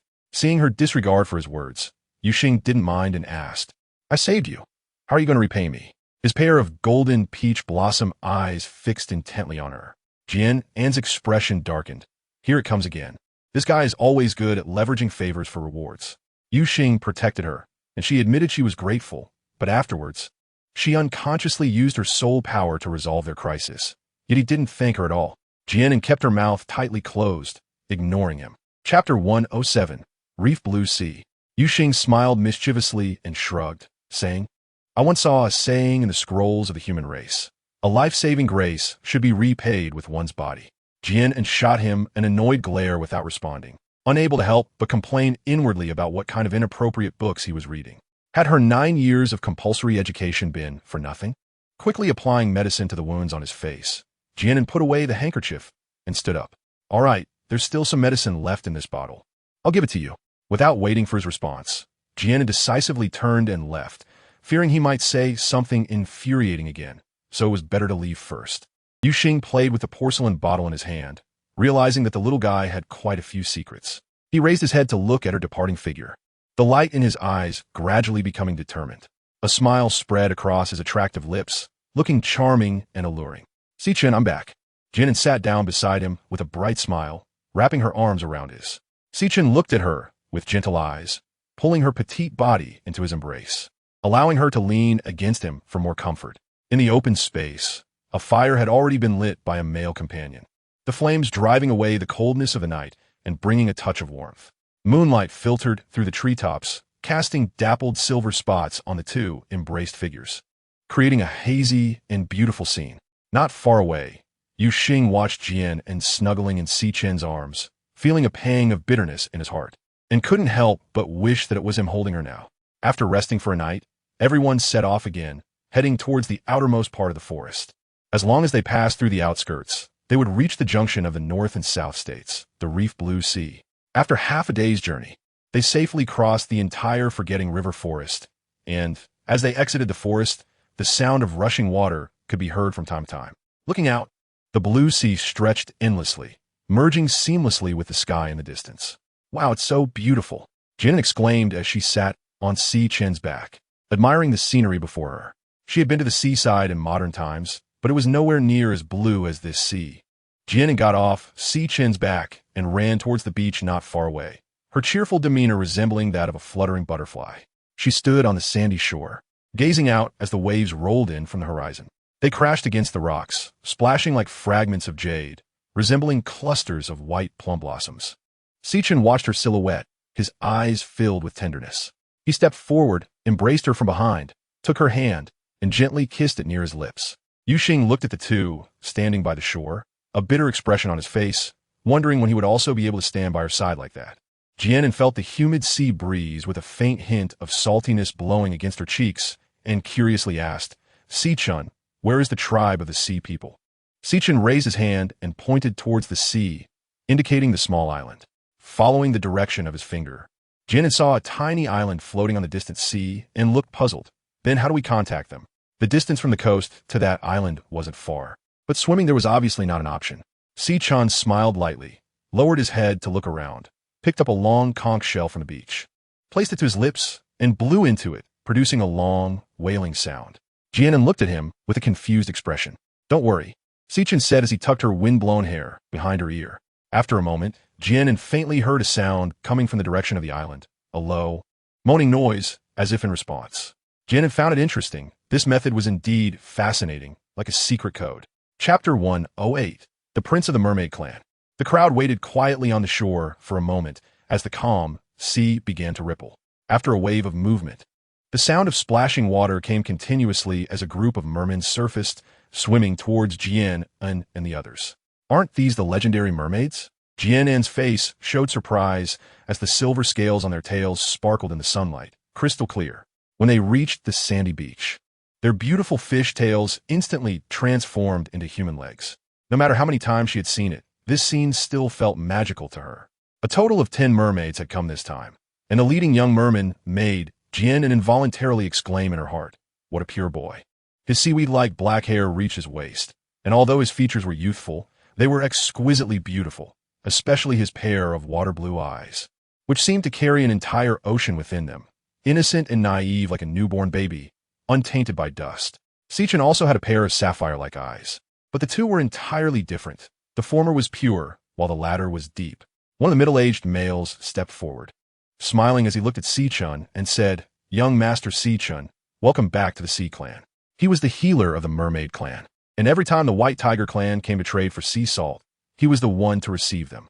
The Sea Clan is just a general term, encompassing many tribes, such as the Mermaid Tribe and the Sea Turtle Tribe.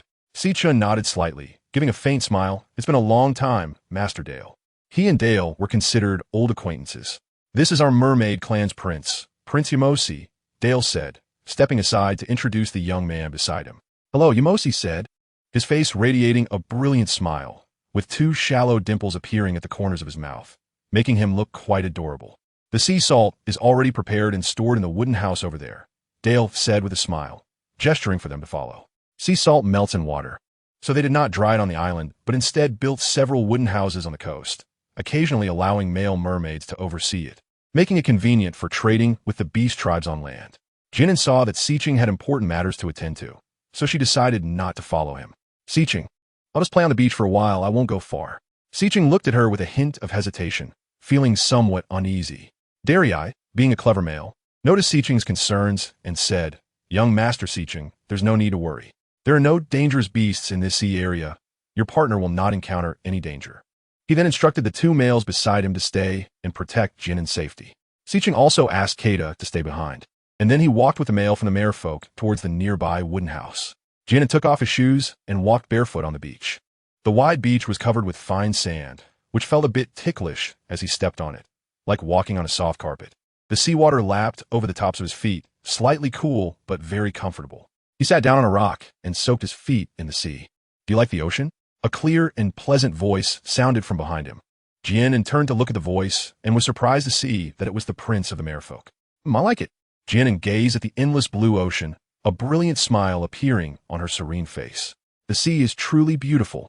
Yamosi walked up to her, looking at her beautiful smile, and asked, Do you want to live here forever? Jian An was somewhat confused as to why the boy beside her asked her this question. But she still smiled at him. She had a good impression of this boy, who was full of a clean aura, and thought, if only she could live by the sea, that would be great. However, that was just her childhood dream. Chapter 109. Falling into the water. For her now, being with Si Chun, it didn't matter where they lived. Well, then let's just live here forever. Yi Mashi smiled radiantly, revealing dimples at the corners of her mouth. After glancing at her, he turned and left. Jian An watched his departing figure, feeling somewhat perplexed. She pouted and withdrew her gaze. After a while, Jian An prepared to get up. Suddenly, she felt something binding her feet, and her heart raced. It seemed that the thing was slowly pulling her down into the water. Jian An's expression suddenly changed, and she felt a wave of panic in her heart. Her legs began to struggle violently, trying to break free from the thing that bound her. However, the more she struggled, the faster she sank. Jian An's face showed fear. She couldn't swim. She only had time to shout one word for help before being yanked hard and dragged into the sea. Jian An desperately thrashed her body, as large amounts of seawater rushed into her mouth and nose, pressing against her heart and lungs. Waves of suffocation left her mind blank. As Jian An's body gradually sank, the objects in front of her began to blur, and her consciousness was slipping away. Was she really going to die? Jian An, who was calling her? In her dazed state, she seemed to see a red figure swimming towards her with a worried expression. Who was it? This was Jian An's final thought before losing consciousness. Seeing Jian An's weak body, Yuxing's face was filled with worry and anxiety. He glanced back at the person behind him, his eyes cold. Why did you do this? Prince of the Mermaid Clan? The person standing behind Yuxing was indeed Yimo Shi, the one who had dragged Jian An into the water. Cough, cough, cough. Jian An coughed violently, expelling all the water from her stomach. Opening her eyes, she tried to sit up, but before she could even rise, a wave of weakness flooded her body, causing her to flop back down. How do you feel? Yuxing excitedly held Jian An's hand. Yuxing. Jian An looked at him somewhat confused and shook her head. I'm Yufina. Where are we? Did you save me? She remembered being dragged into the sea by something, and the red figure she had seen before losing consciousness must have been Yuxing. Jian An raised her head to look around and found herself in a giant, transparent bubble with a blue sea outside. She was startled. Was she in the sea? Pushing herself up with her arms, she hurriedly grabbed Yuxing's hand with a worried expression. How do we end up in the sea? Yuxing's eyes darkened slightly as he coldly glanced at the person behind them. You might as well ask him yourself. He had originally come with a male member of the merfolk to see the sea salt, but found it boring listening to Si Chun and them discuss the trade. So he left the wooden house early. When he reached the beach to look for Jian and saw her playing in the water on the rocks, he walked in her direction, but before he could get close, she unexpectedly fell into the sea, and without hesitation, he jumped in after her. Seeing her body gradually sinking, his heart felt like it was being torn apart. The pain made it hard for him to breathe. For the first time in his life, he felt true fear. Watching her sink rapidly, Yuxing realized he couldn't catch up and sensed something was wrong. Focusing his gaze, he saw the prince of the merfolk pulling Jian An's leg and dragging her deeper into the water. Yuxing gritted his teeth. Did this dead fish prince want to kill Jian An? Although he couldn't breathe underwater, he could hold his breath for a while. But the females were naturally fragile. If this continued, Jian An would just be waiting to die. Although Yuxing was strong, he was slower than the beastmen of the sea. A flash of red light passed by as he infused his soul power into his legs, making them move quickly as he swam towards the merfolk prince. Chapter 110. Innocent yet cruel Yuxing grabbed Yamosi's arm and pointed upwards. Quick, take Jian An to the surface. Yamosi looked at him with a blank expression, clearly not understanding his meaning. Seeing his ignorant face, Yuxing felt a surge of anger and resisted the urge to punch him. Instead, he grabbed his own neck, pretending he couldn't breathe. Yamosi's water-blue eyes suddenly lit up, as if he had an epiphany. He opened his mouth wide and blew a huge bubble that enveloped Jian An completely. Yamosi felt a bit regretful. He had overlooked the fact that females on land couldn't breathe underwater. Yuxing initially wanted to bring Jian An back to the shore, but Yamosi stubbornly refused to let go. Considering Jian An's well-being, Yuxing had no choice but to follow him into an underwater cave, which was where they currently were. Looking at her vibrant self, Yuxing's fingertips trembled slightly. Having never lost her, he didn't know the beauty of regaining what was lost. That was exactly how he felt at that moment. Just looking at her made him feel immensely satisfied. Jian An followed his gaze and showed a look of surprise. Prince Yamashi? What on earth is going on? Yuxing sneered, his eyes slightly squinting, and coldly said, It's this dead fish prince who dragged you into the sea. He really wanted to beat this dead fish prince to a pulp right now. Jian An was shocked. Her eyes widened slightly as she looked at Yamashi in disbelief and asked why.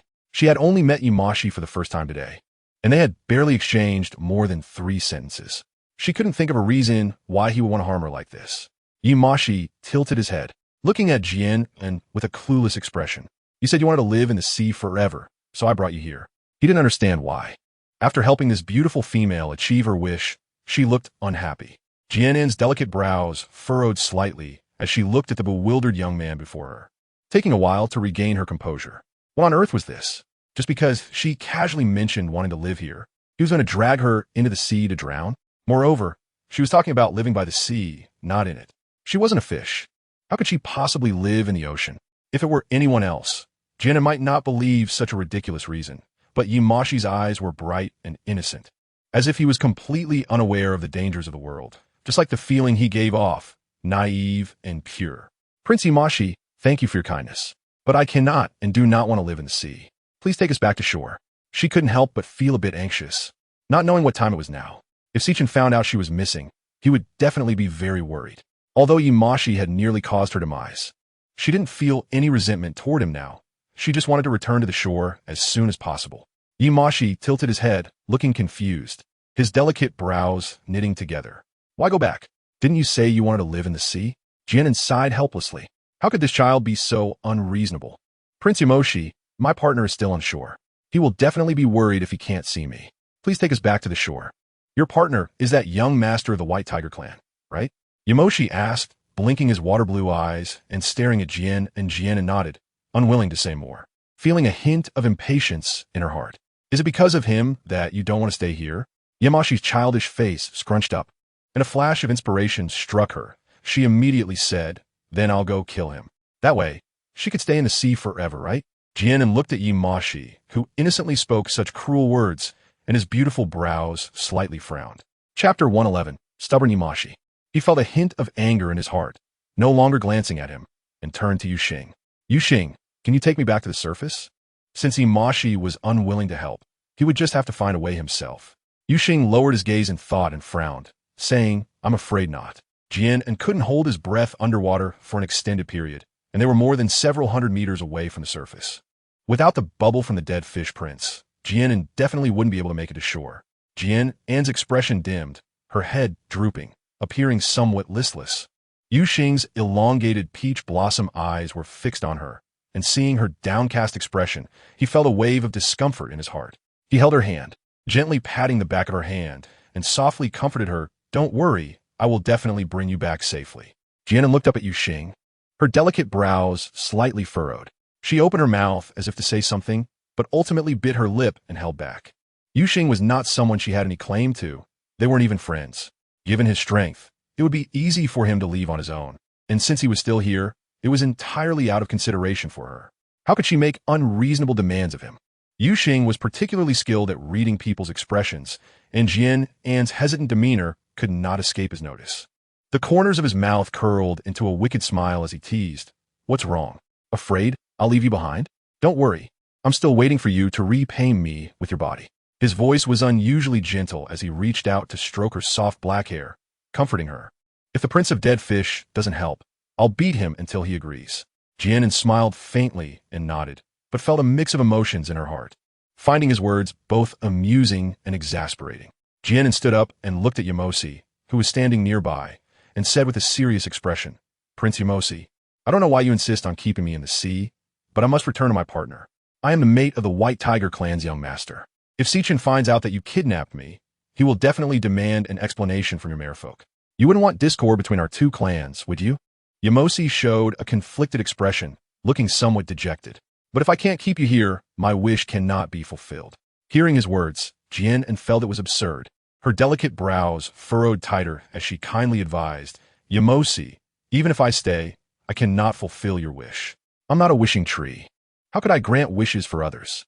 Yamosi appeared simple-minded, but was exceptionally stubborn. He pressed his lips together and glared at Jian An, saying no. He said that as long as I keep you here, my wish will be granted. I cannot let you go. I absolutely cannot. Upon hearing this, Yuxing's narrow eyes narrowed dangerously as he tentatively asked, Are you saying someone made you keep Jian An in the sea in exchange for fulfilling your wish? His expression clearly conveyed his displeasure. Who is this person, and why would they do this? Yamosi realized he had let something slip and glared at him in embarrassment and anger. I didn't say anything. Anyway, none of you can leave. After saying that, he puffed up his cheeks and swam out of the bubble, his tail quickly moving through the water, and soon he disappeared from sight. Hey, come back! Jian An shouted a few times toward the outside, but after she could no longer see Yamosi, she sat down on the stone bed, feeling somewhat disheartened. What should I do now? Jian An stood up and approached the bubble, poking it with her finger. This transparent bubble seemed as thin as paper, but had great resilience. She circled the bubble and studied it for a long time, but couldn't figure it out. Don't look anymore. This bubble is completely connected to the cave. The only way to get out is to break the bubble, but if I do that... Chapter 112. Encountering the man in the black robe, Yuxing lazily leaned against the stone bed, propping his head up as he watched Jian An's actions, showing no signs of worry on his face. For him, being unable to leave was actually to his liking. Having time alone with Jian An was not a bad thing. His peach blossom eyes narrowed slightly, and his thin lips curled up a bit. This fish prince had actually done something good. Once he took Jian An out, he might consider going easy on him. With a mischievous expression tinged with malice, he would not forget how Yamosi almost got Jian An killed. Jian An shot him an annoyed glare. This guy really knows how to push her buttons. She understood the implication behind his words. If the bubble was broken, seawater would rush in instantly, and she would be left waiting for death. Meanwhile, after Yamosi left in a huff, he returned to his underwater cave. The floating islands above the sea seemed to outsiders to be the territory of the merfolk tribe, but in reality, they served only to conceal the truth. The merfolk lived in caves beneath the sea. As soon as Yamosi stepped into his bubble, a figure cloaked in black emerged from the shadows. The cloaked figure stepped forward and asked, Prince Yamosi, how did it go? His voice was low and hoarse, like a saw cutting through wood. Yamosi stood there somewhat stiffly, feeling an inexplicable fear towards the cloaked figure. I brought her to the sea, as you asked. When will you give me the potion? His mother beast had little time left. Forcibly dragging Jian An into the water was not his intention. He was left with no choice. His beloved mother beast had fallen gravely ill, and even the tribe shaman said she had little time left, which made Yamosi very sad. His mother beast had treated him well since he was young. By chance, he encountered the cloaked figure, who claimed to have a way to cure his mother beast's illness, with the condition that he leave the companion of the white tiger, tribe's young master, in the sea. In fact, the cloaked figure meant for Yamosi to keep Jian An in the sea forever, but Yamosi, being innocent by nature, misunderstood his meaning. The cloaked figure, hands tucked into the wide sleeves of his robe, said, Prince Yamosi, I think you misunderstood my intention. I meant for you to leave that female in the sea forever. Clearly, you have not accomplished that. I brought her to the merfolk tribe, but she keeps insisting on going back. I don't know what to do, Yamosi said, his youthful face scrunched up in grievance. And that male following her is so fierce. It feels like he is ready to come up and beat me at any moment. The cloaked figure took out a porcelain bottle from his robe. His face hidden beneath the hood showed a sinister expression. I do have a solution. As long as you pour the potion from this bottle in her food, once she consumes it, she won't want to leave anymore. Because a corpse can't leave by itself. This bottle contained a secret potion that was colorless and tasteless, but highly toxic. Once ingested, no matter how strong the person was, they couldn't control its toxicity unless they made it. Otherwise, after an hour, all that awaited them was death. Even in death, he wanted that female to die in humiliation. Yamosi, confused but intrigued, took the porcelain bottle, his eyes sparkling with curiosity. Is this potion really that magical? If she drinks it, she won't leave? As long as she doesn't leave, the cloaked figure will give me the medicine to cure my mother beast. The thought of his mother beast recovering soon made him unable to contain his joy. The cloaked figure snorted coldly, flicked his sleeve, and turned his back to Yamosi, saying, Of course, I am a priest more powerful than a shaman. So you, foolish merman prince, should obediently complete your mission for me. As for that female after she dies. Chapter 113, Evasion. Whether the White Tiger tribe and the merfolk would clash because of this was not his concern. It was just a matter of some lowly beast dying in barren lands. Yamosi happily left the cave with the porcelain bottle, filled with hopeful wishes. Jian An sat on the stone bed, resting her chin on her hands, staring blankly at the blue sea outside. Yuxing opened his eyes, glanced at her, and said, "Can you stop sighing all the time? It's depressing to listen to." Jian An turned around, pressed her hands on the stone bed, and said unhappily, "You may not be anxious, but I am. It's been so long, and Sichin still doesn't know how to worry." She had to admit that this guy's adaptability was really strong. He could make himself comfortable wherever he went. Yuxing shrugged. "It doesn't help that you're anxious. If the dead fish prince doesn't help us, we won't be able to go back. As for Sichin, he's not a stupid male. He will find out sooner or later who took Jian and shot him a sidelong glance and closed her mouth. She had actually wanted to say, "Then why don't you leave?" She instinctively avoided this question. Perhaps she knew the reason. She just didn't want to admit it. Yuxing noticed her evasive eyes and her hesitant demeanor, and he could see through her little thoughts. The corners of his lips curled up into a mischievous smile. Sigh. "Actually, with my abilities, it's not difficult to get back to the shore. I'm only staying because of someone." She was trying to avoid it, but he insisted on making her confront his feelings for her. Jian An's hand, gripping the hem of her clothes, tightened involuntarily. What does this guy want? Does he have to make everyone uncomfortable? Yuxing saw her body tense up and sneered. "Oh, you think I'm going to say something, huh? You haven't repaid the favor I did for you yet. If I just leave, wouldn't that be letting you off easy?" However, he felt a bitterness in his heart. Was his affection for her so weak that it could scare her like this? Was he really that pathetic? Silence spread between the two of them. With a crisp sound, Yamosi walked into the bubble, holding 2 fish. "I'm here to bring you some food. Eat up. This is the freshest red phosphor fish from the reef blue sea." Yamosi walked over to the stone table and placed the fish on the plate, looking at Jian An as he spoke. Jian An walked over to Yi Mashi's side and asked anxiously, "When will you let me leave?" After what had just happened between her and Yuxing, she was afraid that being alone with Yuxing again would make her feel extremely awkward. Yi Mashi looked down at his toes and replied, "I'll send you back to the shore once you finish eating." He didn't dare to look at the female's face. He had never been good at lying.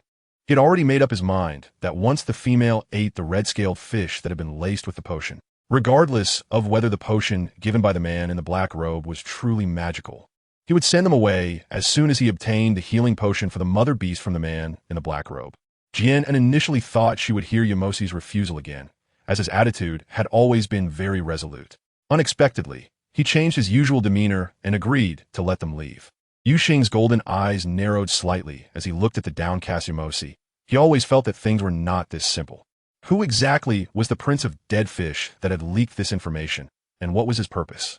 "Are you really willing to let us leave, without regrets?" Jian An asked uncertainly. She really wanted to get back to the shore quickly, as she was somewhat worried about Sichin, considering her past. "Yes, no regrets." "You should eat quickly," Yamosi said, still keeping his head down and urging them softly. Upon receiving Yamosi's clear answer, Jian An couldn't help but breathe a sigh of relief and didn't think too much about it. In her impression, beastmen were honest and trustworthy. Sitting down at the stone table, Jian An looked at the extremely fresh fish on the plate, feeling a bit tempted. Chapter 114. Trapped looking at the fish on the plate, Jian An felt a bit troubled again. She didn't have a knife. How was she supposed to eat this? She couldn't just pick it up and bite into it, could she? There were knives in the moon goddess space, but it wasn't convenient for her to get them right now. Seeing her just staring at the red-scaled fish without eating, Yamosi couldn't help but feel anxious. His delicate brows furrowed slightly as he asked, "Why aren't you eating? Hurry up and eat. Once you do, you can get the potion to heal the mother beast from the black robe man."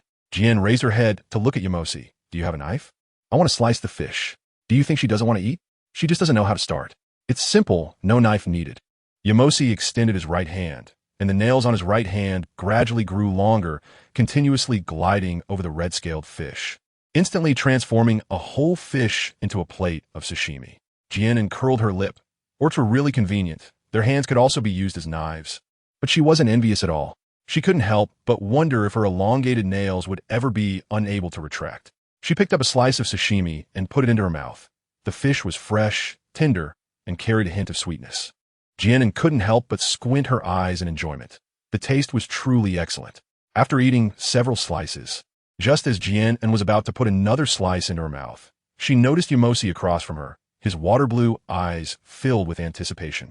Looking at her with eager expectation, Jian An paused with the sashimi in her hand, reluctantly looking at the fish, and after some hesitation, she handed it to him and asked, "Do you want to eat it?" "Quickly say no, I'm still not full." Yumashi was slightly taken aback and replied, "Oh no, no, you eat it." "Oh." Jian An rarely smiled at him, but felt it was strange. Why was he staring at the fish in her hand if he didn't want to eat it? Before long, Jian An had swallowed an entire red-scaled fish, rubbing her belly and letting out a satisfied burp. Seeing that she had finished the fish, Yimashi cautiously probed, "How do you feel? Do you still want to go back to shore?" "Of course I do. Why, do you want back out?" Jian An furrowed her brows, staring at him intently. If he dared to say a word of yes, she would have Yuxing bite him. Yimashi quickly shook his head and waved his hands, saying, "No, I'm not backing out, I'm just asking. Is the potion the person in the black robe gave not that magical?" Jian An narrowed her eyes slightly, looking at him with suspicion. "Oh, is that so? When will you take us up?" "Ah, I still need to prepare a bit. I'll be right back." After saying that, Yamosi ran out of the cave as if escaping. "Hey, don't lie to me," Jian An shouted at his back. She touched her slightly bulging belly, realizing she might have eaten too much again. Maybe she should get up and move around a bit. Glancing at Yuxing behind her, she opened her mouth, but ultimately didn't say anything. Forget it. If he was hungry, he would come over to eat himself. She shouldn't worry unnecessarily. Just as she stood up, Jian An suddenly felt her legs go weak, and she collapsed onto the ground, gasping for breath. "What's wrong with you?" A concerned voice came from behind her. It was Yuxing. "I'm fine." Jian An shook her head, feeling a bit dizzy, as if a fire was burning in her chest. A wave of heat spread throughout her body. So hot, Jian An felt like she was being roasted in flames. Suffering immensely, she was no longer an inexperienced girl. This feeling of heat was not unfamiliar to her. But why did it come out of nowhere when she had been fine just a moment ago? Something flashed through her mind. Chapter 116. Turbulent emotions this time. The black-robed person not only failed, but also brought her another sincere emotion. Of course, that's a story for later. Let's not mention it for now. In the deep blue sea, there was no sunrise or sunset, making it hard to discern the passage of time. Inside a transparent giant bubble, only one pearl emitted a faint glow. Jian was like a lazy cat, curled up in Yuxing's arms, her hair disheveled, and her beautiful face still lingering with the passion of yesterday's madness. Yuxing wore a satisfied expression, his peach blossom eyes filled with affection as he gazed at Jian and in his embrace. His fingers gently brushed over her jade-like arms, and a smile curved at the corners of his mouth, where a vivid fox was imprinted, as if it were waving its tail in the wind. Jian An's long eyelashes fluttered like butterfly wings, slowly opening her eyes. As she raised her head, she met the handsome face of Yuxing just inches away, and a series of blurry yet blush-inducing scenes flashed through her mind in an instant. Jian An's cheeks flushed, her gaze slightly lowered, her expression unclear. "And, were you satisfied yesterday?" Yuxing lowered his head, his thin lips whispering in Jian An's ear. The breath that escaped those thin lips gently brushed against her earlobe, bringing a touch of warmth, and his bold words made Jian An tremble involuntarily, glaring at him with a mix of embarrassment and anger. Everything that happened yesterday was not what she wanted, but it wasn't Yuxing's fault either. She had no right to blame him. Instead, he acted as the antidote, saving her. Jian An's face showed a hint of fatigue. Although she wasn't new to the ways of the world, the craziness of yesterday made exhaustion inevitable. Her emotions were somewhat chaotic at the moment. The two of them were bound together by the drug, and she didn't know what to do about Yuxing. The image of Si Chen's gentle and jade-like face flashed through her mind, his eyes filled with struggle. She was somewhat confused about her feelings for Yuxing. Perhaps it was because they had already been intimate, making her dislike for him not as strong as before. But did she like him? Jian An couldn't say for sure. Yuxing noticed her flickering gaze, slightly squinted his eyes, and said through gritted teeth, "What? You plan to deny it after taking everything from me? Since I've already left my mark on you, you can forget about getting rid of me." Jian An's red lips parted slightly as she cast him a complex glance before finally looking away, suppressing the thoughts in her mind. "Forget it. Since things are unclear now, I'll just go with the flow," Jian An thought irritably. She looked at the source of her turmoil and saw Yuxing propping his head up with one hand, appearing lazy and relaxed. Jian An felt a surge of anger. Why was she almost pulling her hair out while he acted as if nothing was wrong? Suddenly, she reached out and yanked the blanket away from him, giving him a fierce glare. wrapping herself in the blanket. She got out of bed and began picking up the scattered clothes, using the blanket for cover as she started to dress. Yuxing, however, remained unconcerned, his demeanor still at ease. The light in his peach blossom eyes shimmered, and a slight smirk played at the corners of his mouth, carrying a hint of alluring mischief. As he said, "If anyone wants to see my body, just say so. I won't hide anything." His slightly disheveled hair fell across his chest, adding to his allure. His toned chest exuded a unique masculine charm, yet also bore a hint of seduction, like a perfect work of art. The aura he radiated made it seem as though he was not naked at all, but rather dressed in luxurious garments. Jian An paused for a moment in her dressing, secretly grinding her teeth. This guy really had no morals. Chapter 117. The mystery after this incident. Jian An's view of the orcs changed drastically. She had always believed that orcs were inherently simple and that their thoughts could be described as straightforward and crude. Because of these preconceived notions, she suffered a loss once again. Yamosi was the cleanest young man she had ever seen. He was innocent and naive. However, even such a pure boy would resort to deceit and drugging for his own purposes. Jian An couldn't help but sigh. Whether it was the orc race or the human race, human hearts were indeed the hardest to fathom. A pair of hands wrapped around Jian An's waist from behind, accompanied by a lazy voice that seemed to seep into her bones. "What are you thinking about?" Yuxing rested his chin on the top of Jian An's head. Jian An's mouth twitched. Being tall is impressive. She broke free from his embrace and rolled her eyes at him, thinking to herself. A huge bubble sent a faint wave, and Yimashi walked in with a tense expression. Jian An walked a few steps to stand in front of Yimashi, her eyes filled with anger as she spoke harshly. "Yimashi, not only did you deceive me, but you also committed the shameless act of drugging me." She felt that she had to teach Yimashi a lesson. After all, weren't there some poisons and drugs in the treasure pavilion of the moon god space? Since he could drug her, why couldn't she return the favor? Yimashi lowered his head, gripping the hem of his clothes tightly, his delicate face twisted into a frown, tears welling up in his eyes, ready to fall at any moment. He looked truly pitiful, seeing his dejected expression, resembling a puppy with drooping ears. Jian An's heart softened a bit, but she shook her head to dismiss the thought. No, she couldn't be soft-hearted. It was precisely because of Yimashi's innocent appearance that she had let her guard down. She couldn't make the same mistake again. Jian An crossed her arms and pretended to be fierce as she said, "Don't think that just because you're acting pitiful, I'll forgive you. If it weren't for you, I wouldn't be dealing with this annoying guy." Before she could finish her sentence, Jian An felt a gaze from behind her, making her feel uncomfortable. "Cough, anyway. It's your fault."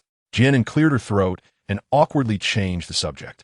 Yuxing glanced at Jian An with a half-smile and stepped forward, looking at Yimashi with a cold gaze that pierced into the depths of his eyes. "Prince Dead Fish, everything you've done to An, I won't let it go." Besides An, Yuxing had never shown mercy to anyone else. Yimashi was startled by the look Yuxing directed at him, instinctively curling up and crying, "Oh, I'm sorry, I really didn't mean it.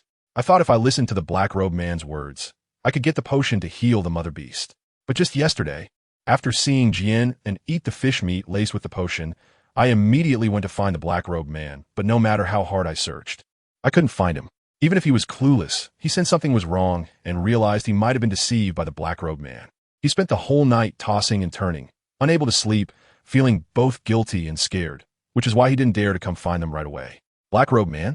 Jian An's expression changed, her heart filled with uncertainty. Was it the black-robed man again? If she remembered correctly, the poison that Talus used to harm her was also given by the black-robed man, right? Yuxing noticed her unusual reaction and asked, "Do you know the black-robed man that Prince Deadfish mentioned?" Jian An shook her head, her delicate brows slightly furrowed. "I don't know him. It's just that similar things have happened before, and the cause was also the man in the black robe." "Who exactly is this man in the black robe? And why does he want to harm her time and again?" Chapter 118. Jealousy. Jian An couldn't help but curl her lips in disdain. How could the words come out of this guy's mouth and sound completely different? She looked at Yamosi, who was sitting opposite her and was half a head taller, crying like a mess, with tears and snot all over his face. Jian An found it somewhat amusing and absurd. It seemed like she was the real victim here. Moreover, looking at Yamosi, he should be around 14 or 15 years old, which, according to the orc standards, meant he was already an adult male. With a soft sigh, she took out a handkerchief from her pocket and handed it to him. "Wipe your face, it's quite unseemly." "Thank you." Yamosi sniffled as he took the handkerchief. Jian An looked at him seriously and said, "Yamosi, I can't forgive you, but I hope you can tell us in detail about your encounter with the man in the black robe." Also, you must take us back to the coast. Upon hearing this, Yamosi's water-blue eyes instantly lit up, and he asked in disbelief, "Really? You will truly forgive me?" He had done such terrible things. Yet this female was still willing to forgive him. Jian An nodded and pulled Yamosi to sit down by the stone table. Yamosi took a deep breath and told Jian An everything in detail about how he encountered the man in the black robe and the conditions they discussed. After listening to Yamosi's account, Jian An had only one thought in his mind. How could he have grown up to be so naive and foolish, being sold out while still helping others count their money? Yamosi never doubted what the man in the black robe instructed and promised him. This was not innocence. This was clearly stupidity. Well, thank you for telling me all this. I might have a way to help with your mother beast's illness. There are many healing fruits and potions in the moon god space. Even Uncle Yazan's old injuries were healed, so curing ordinary ailments shouldn't be difficult. Thinking about it, why didn't she take out the detoxifying fruits and potions from the space to try yesterday? If nothing else, she could have soaked in the spring water from the space. Was she controlled by the drugs at that time? Or did she not want to expose the secret of the space? She can no longer know. Yamosi's eyes widened in shock, a bright light of surprise bursting forth, and he said excitedly, "Are you serious? Can you really cure my mother beast's illness?" Jian An nodded. "I have some medicine here. You can take it back and try it, but I can't guarantee it will cure your mother beast. Although the things in the space have magical effects, there are always exceptions. I don't want to give Imashi hope only to let him face greater disappointment. That would be the cruelest thing." Thank you. Your name is Jian An, right? Can I be friends with you?" Imashi smiled brightly, with shallow dimples at the corners of his mouth, making him look very cute. Jian An smiled lightly and looked at him, saying, "Of course." Although Imashi wasn't very smart, she had always liked the aura he carried, and his nature wasn't bad. He was just a bit too simple-minded. Just as the two were enjoying their conversation, a voice that ruined the mood came from beside Jian An. "Idiot. Dead fish prince, even if it forgives you, I won't let you off so easily." Since this morning, Jian An hadn't looked at him properly. Why did this fool attract Jian An's attention as soon as he arrived and keep talking to him? What was there to say? Even more infuriating was that Jian An had shown such a lovely smile to the dead fish prince. Because of Imashi's foolish actions, which facilitated his relationship with Jian An, he had planned not to pursue the matter of dragging Jian An down with him. Now, it seemed he would have to make him pay back double.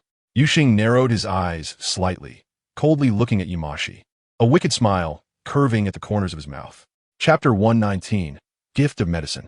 Jian An turned her head to look at Yuxing beside her, seeing him lazily leaning against the stone table, as if he had no bones in his body. A black line crossed her forehead. This guy really had no sense of sitting properly. As far as she remembered, she had never seen Yuxing sitting up straight, always looking as if he couldn't wake up. Noticing her gaze on him, Yuxing's lips slightly curled up, revealing a hint of smile. Finally willing to look at him, he raised his eyebrows slightly and winked at Jian An. Jian An's mouth twitched slightly as she shot him a glare, gave a soft snort, and turned her head away from him. This guy really had no shame, even flirting with her. "Wait for me a moment." Jian An stood up, walked to the stone bed, sat down with her back to them, and took out a medicinal orange and a fruit that extended lifespan from her space, pretending to have taken him out from her bosom. Yuxing watched Jian An's back, slightly lowered his gaze, and a hint of amusement curled at the corners of his mouth. Jian An placed the fruits on the stone table and said to Yi-Mo-Shi, "Take these 2 fruits back to your mother beast. This is all she can have, and whether it can cure her or not is up to fate." Yi-Mo-Shi was overjoyed, treating the fruits like treasures, and eagerly stood up, saying, "Then I'll go back and give them to my mother beast right now." With that, he made a move to leave. Jian An couldn't let him leave just like that, and spoke up to stop him. "Wait, what's wrong? Is there something else?" Yi-Mo-Shi looked at her with confusion, but couldn't help feeling anxious inside. He just wanted to quickly find the mother beast and have her eat the fruit. "Please take us back to the shore." She couldn't wait any longer. According to the time, she had already been in the sea for almost 2 days. And Sichuan must be worried sick. Yi-Mo-Shi hesitated and opened his mouth, but said, "But, my mother beast." Yi-Mo-Shi, have you forgotten what you promised me before? Don't worry. Even if we return to the shore, we won't leave right away. Isn't the White Tiger clan trading sea salt with your merfolk? If you want to find me, just come to the shore, Jian An said, looking at him with a gentle expression. "Okay, I'll take you back to the shore right now." Jian An was right. If he wanted to find her, he could just go to the shore, and he had promised her that he would take them back. Hearing Yi-Mo-Shi's response, Jian An couldn't help but smile broadly. Looking at Jian An's beautiful smile, Yi-Mo-Shi's face turned slightly red, and his heart raced as he couldn't bear to look away. Yuxing took a few steps forward to stand in front of Jian An, his tall and slender body perfectly shielding her behind him, blocking Yi's line of sight. He snorted coldly. Then let's hurry up. This stupid fish prince is really annoying. She opened his mouth and blew a huge bubble, wrapping Jian An completely inside it. Yuxing carried the bubble out of the cave. Jian An's weight felt as light as a feather to the male beast man. Jian An found herself in a bubble, gazing at the surrounding azure sea, feeling amazed. Schools of fish swam by, flicking their tails, while colorful corals clustered on the rocks beneath the sea, and the green seaweed swayed gracefully like a slender maiden. When she arrived, Jian An was also in a bubble, but she had of course lost consciousness. This was her first time appreciating the underwater scenery up close.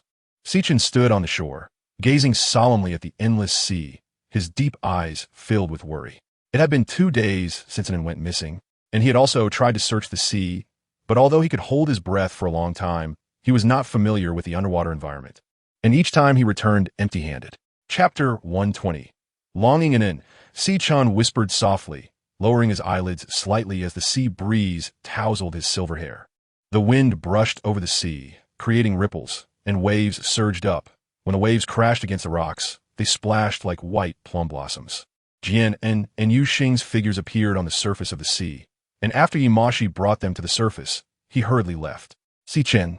Jian An spotted the tall figure in a white robe from afar, her face lighting up with joy as she ran towards him. Hearing her voice, Sichin's heart jolted, and he looked up to see the person he had been longing for running toward him. Sichin's face lit up with joy.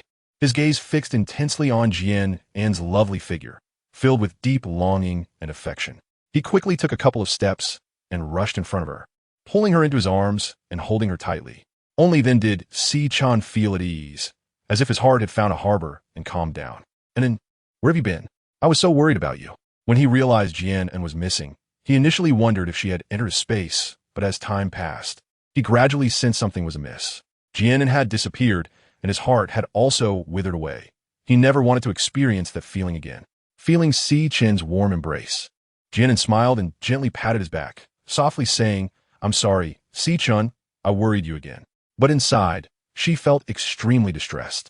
Sichin gently released her, cradled her face like a precious treasure, and gazed at her intently, his deep blue eyes filled with profound affection. "An, it's good that you're okay. You must never leave my side again." Every time they were apart, he couldn't help but feel scared, fearing that if he didn't hold on tightly, Jian An would just disappear forever. "Okay." Jian An smiled sweetly and nodded heavily. Sichin was the first person she liked, and she understood all his worries and fears.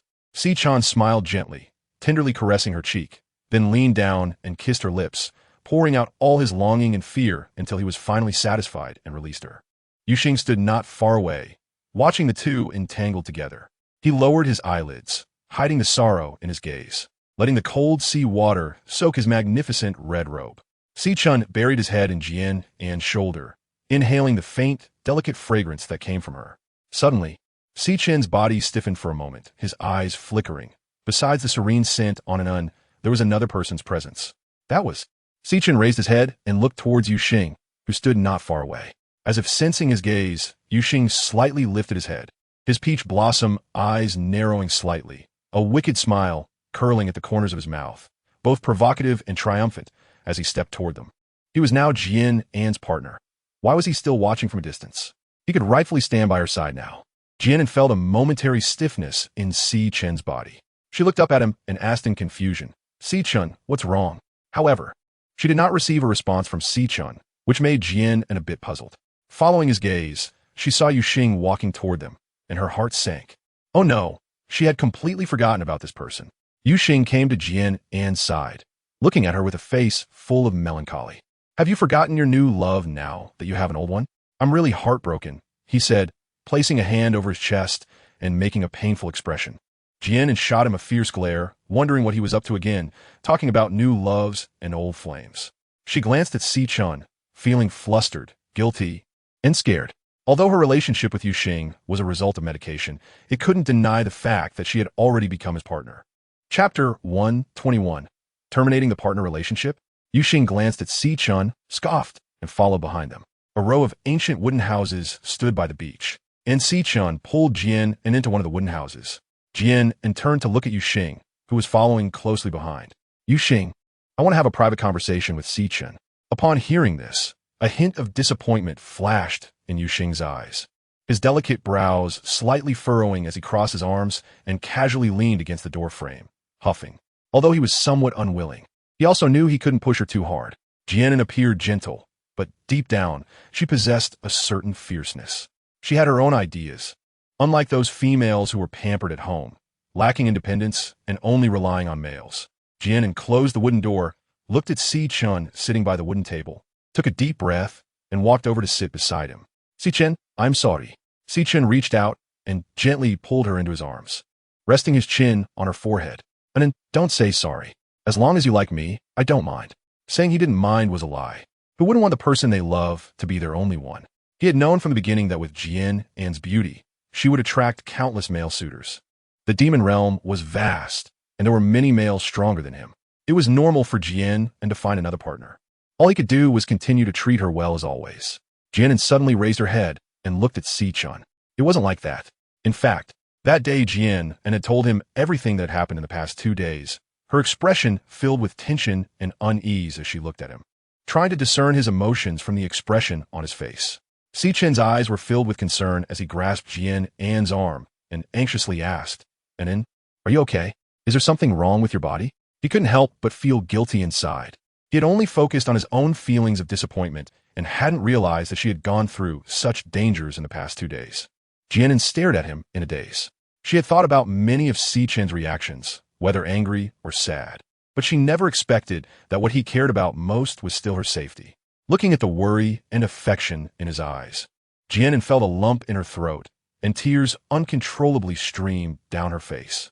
She rushed into his arms, holding him tightly, saying, I'm fine, I'm okay. Chen, if you're feeling uncomfortable, just say it. Don't hold it in. I can break off the partnership with Xing, although it would be unfair to Xing. How can matters of the heart be measured by a scale? Whether she is selfish or heartless, when it comes to choosing between Chen and Xing, she would naturally choose the former. Chen looked at Jian An in disbelief, and then you have a complicated feeling in your heart. Suddenly, with a loud bang, Xing kicked open the wooden door. He entered, backlit, exuding a sense of coldness and solitude. Jian An looked at Xing standing at the door, her brows unable to help but slightly furrow. Xing, you actually eavesdropped. Faced with Jian An's question, Xing did not deny it. A smirk that was both mocking and sarcastic hung at the corner of his mouth, his voice calm and devoid of any emotion. If I don't come, are you planning to dissolve our partnership behind my back? His heart felt as if it were being torn apart, the pain making it hard for him to breathe. Hearing Jian An unhesitatingly choose Chen outside the door, his expression instantly darkened, the bitterness in his heart churning uncontrollably. He was jealous of Chen, jealous of his position in Jian An's heart. She truly had a cruel heart, cruel enough to abandon him mercilessly. I parted my red lips, but had no words to say. She indeed had such thoughts. Jian An bit her lip and was the first to look away, unable to bear seeing Xing like this. Chapter 122. Xing's plea. Jian An had also heard Mina mention a way to dissolve the partnership, using a sharp tool to cut through the beast mark that the other person had imprinted on oneself, symbolizing a clean break. Jian An remained indifferent, thinking that a short pain was better than a long one. Seeing her determined expression, Xing's eyes held a hint of pleading. And I will never tease you again. I will follow Chen at home. I am already yours. Are you really going to abandon me? Yet, deep down, he was resolute that even if Jian An ended their partnership, he would cling to her for a lifetime. Jian An was momentarily taken aback, looking at Xing with a complex expression in her eyes. When she saw the pleading look in his gaze, her heart was tugged sharply. Xing's very existence was something many ordinary beastmen could only dream of. He was confident, proud, carefree, and yet here he was, asking her for help. Chen couldn't bear to put Jian An in a difficult position. He affectionately ruffled her black hair and said softly, wait here for a moment. He stood up and walked toward the door, glancing at Xing as he passed by, then stepped out of the wooden house. Xing's eyes flickered slightly as he glanced at Jian An and also exited the wooden house. Watching them leave, Jian An slumped on the wooden table like a deflated balloon, her eyes fixed on the direction of the door. Chen walked along the beach, with Xing following behind. Neither of them spoke. Xing looked at Chen's back, his peach blossom eyes narrowing slightly, and took the initiative to ask, what exactly do you want to say? I will not dissolve my partnership with. Chen paused, turned around, and looked at Yu Xing with a calm expression, saying, "Your wishes are not important." Yu Xing's golden peach blossom eyes carried a hint of coldness as he retorted sarcastically, "Humph. It seems you have no right to stop him from choosing her partner." "Yes, whether he wants to find a partner or several partners. I have no right to stop her. I also won't stop her as long as Jian is happy." A hint of indifference appeared in Si Chen's deep eyes as he spoke in a low voice. "However, I can influence N's thoughts." This statement was indeed somewhat arrogant, but it was an undeniable fact, just like when they were in the wooden house. It was clear that Yu Xing thought the same, his golden eyes glimmering with a cold light, a hint of anger staining his enchanting face as he gritted his teeth and said, "What do you mean by that?" In the face of Yu Xing's anger, Si Chen remained unconcerned, his expression still calm. "I need you to protect him." When miraculous events began to happen around Jian An, he knew clearly that her safety could not be solely his responsibility. Yu Xing let out a scoff. "You certainly know how to play the good guy." He was aware of many secrets surrounding Jian An, and the fact that a female could cultivate soul power was already shocking. Not to mention the potions she produced, which had miraculous effects. Once these were revealed, it would lead to endless pursuits and plundering. Si Chen faced the sea, his gaze deep as ink. A gentle sea breeze brushing across his handsome face, his silver hair flowing in the wind. Who could bear to watch their beloved throw themselves into someone else's arms? Even if it pained him to see her with another male, he was willing to endure it all rather than suffer the pain of losing her. Yu Xing stepped forward, standing beside Si Chen, both gazing at the vast sea. "Do you know that someone has always wanted to kill her? Are you talking about the man in the black robe?" Jian An had mentioned this when discussing recent events. Chapter 123. Induction. Si Chen's brows furrowed with strength and sharpness as he said in a deep voice, "No matter who he is, I will not allow him to harm him." This black-robed man remained a hidden danger, lurking in the shadows, ready to strike at any moment. As long as he was not eliminated, there would be no peace. Yu Xing's golden eyes flashed with icy light, his imposing aura evident. This time he had not succeeded, but it was likely he would reappear soon, and at that time, he would be eliminated once and for all. Two men who were originally at odds had formed an alliance due to their shared love, united by a common goal and language. Seeing Si Chen appear at the door, Jian An's face lit up with joy. Si Chen. But when she saw Yu Xing behind him, her expression instantly fell, thinking, "Why is this guy here too?" Yu Xing raised an eyebrow, looking at her charming face that had just been pulled down, a slight smile curling on his sexy lips. "What's wrong, An? Do you dislike me that much?" Your lips are about to curl up to the sky. He knew Jian An didn't like him right now, but despite that, he didn't want to give up or leave her because there was only one Jian An in this world. Jian An shot him a glance, too lazy to respond, and walked over to Si Chen's side, wanting to ask what he had talked about with Yu Xing. Si Chen smiled gently, his eyes filled with affection. "And are you hungry?" "I'm okay. Is it time to eat?" She and T resolve her issues with Yu Xing yet. "Yu Xing, go hunt," Si Chen said to Yu Xing very naturally. Yu Xing pouted, clearly knowing how to give orders. "All right, since An is hungry, I'll go hunt then." After saying that, he walked out of the wooden house. Jian An looked at Yu Xing in disbelief, and it wasn't until his figure disappeared at the door that she finally managed to look away. How come Yu Xing was so obedient? Turning her gaze to the elegant and poised Si Chen across from her, she showed a hint of confusion. What on earth happened? Why did she feel that the atmosphere between Si Chen and Yu Xing was so harmonious? "Si Chen, what did you just say to Yu Xing?" Jian An asked curiously, wondering how their relationship had improved so quickly. Si Chen embraced Jian An and gently kissed her forehead, saying, "An, do you like Yu Xing?" Jian An raised her head to look at Si Chen, explaining anxiously, "I don't like him." "Why are you asking that? Please don't be angry. I will break off my partnership with him." She should have thought of this earlier. She had given herself to Yu Xing, although it was due to the influence of the drugs, which man could tolerate his partner being with someone else. Si Chen gently stroked her soft hair, soothing her emotions. "And I'm not angry. You are a female of the human race and don't know much about the world of beastmen." Jian An looked at him with an unclear expression, not understanding what Si Chen wanted to say. In the world of the beastmen, a female's partner separation would only result in a bit of physical pain, and she would recover in a few days. However, for males, it was a lifelong wound that could never be healed. Si Chen gently patted Jian An's back, signaling her to remain calm. The beast pattern imprinted on a female's body is actually a projection of the male star soul pattern. Males cultivate soul power, and as their soul power increases, their lifespan also continues to extend. But female's lifespan is only a short 100 years. If she partners with a powerful male, she can gain benefits. and her lifespan can be extended. The more partners she has, the stronger they are, and naturally, her lifespan will be longer. This is why females place great importance on a male's strength when selecting a partner. Sichen's gentle voice slowly reached Jian An's ears. Chapter 124. Shaken, she couldn't help but sigh in her heart. Powerful people always attract admiration, just like Sichen. That Talus was completely infatuated with him, wasn't she? Thinking that such a Sichen was actually her partner, Jian An couldn't help but feel a sense of joy in her heart. Perhaps she had saved the world in her past life? Nestled in Sichen's embrace, a happy curve appeared at the corners of Jian An's lips. Sichen's blue eyes gazed at Jian, and as he reached out to hold her soft, almost boneless hand. And in what I'm about to say next is the key point. Jian An looked up at Sichen, blinked, and said, You go ahead. You know that the way to is to use a sharp weapon to cut the beast mark engraved on the female's body. Sichen paused, lowering his gaze to Jian An's face. Jian An was slightly shocked. Sichen had mentioned that the Star Soul map was every male's weakness. Attacking the Star Soul map would cause the male orc to suffer multiplied damage. So, the way to break the bond with a partner was to severely injure the male, right? She hadn't understood this before, but now that she thought about it, this method seemed simple yet extremely cruel. Sichen squeezed the soft E in his hand and continued, A male will only bond once in his lifetime. A male abandoned by a female will be despised and looked down upon by other orcs. They can only carry their wounded bodies and quietly die in solitude. Those with weak will may harbor resentment and completely fall, becoming wandering beasts. Jian An's brows furrowed slightly, her expression somewhat solemn, and she felt a sense of uncertainty in her heart. She thought that breaking the bond with her partner would be a simple matter.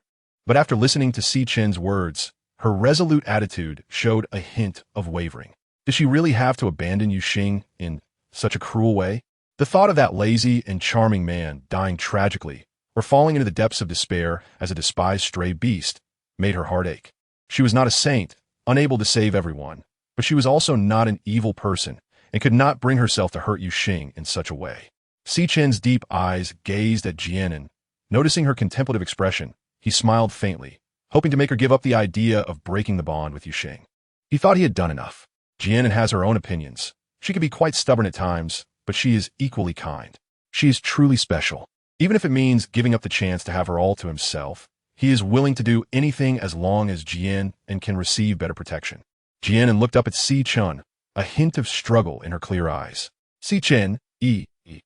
Sichen gently placed his index finger on Jian An's lips, looking at her tenderly. And don't say it. I understand. Jian An buried her head in Sichen's embrace, listening to the heartbeat resonating from his chest, feeling at ease. Sichen, I'm sorry. She felt too weak. She really couldn't bear to hurt Yuxing in that way. Sichen gently patted her back. Don't say sorry. Isn't there a place for me in your heart? Jian An glared at him with slight dissatisfaction, thinking to herself, Of course I have you in my heart. Don't ask such brainless questions in the future. How could she easily give away her precious first time without him? Don't be angry, I won't ask again. As long as you have me in your heart, that's enough. Sichen lowered his head and kissed Jian An's delicate red lips. This kiss carried no hint of desire, only deep appreciation and affection. Ahem. A soft cough came from the doorway. Jian An looked up from Sichen's embrace and saw Yuxing with his flamboyant red hair tousled and several leaves stuck in it. He was carrying a wild boar over his shoulder, holding a rabbit in his left hand, a spotted bird in his right hand, and there was no telling what was stuffed in his arms, creating a comical appearance. Jian An couldn't help but chuckle. Chapter 125, Trying to Accept. Sichen and Yuxing were both stunned, their eyes filled with deep obsession and love. As long as they could keep looking at Jian An's smiling face, they felt very happy. When the moon hung in the deep sky, Sichen lit a fire on the beach, and the three of them sat around the fire. The sound of the waves occasionally reached their ears, while Yuxing sat on one side grilling meat. Jian An looked around and couldn't help but feel a bit puzzled. Sichen, why haven't I seen Kuda and the others? Sichen smiled lightly and adjusted Jian An's fur coat. I had them take the sea salt back to the Fox Clan tribe first. They wouldn't be able to help much by staying here, so it's better for them to return earlier. Oh, Jian An nodded. The sea breeze, mixed with coldness, swept past her ears, and she couldn't help but snuggle closer into Sichen's embrace. Yuxing walked over with some roasted rabbit meat, sat down beside Jian An, and handed her the meat.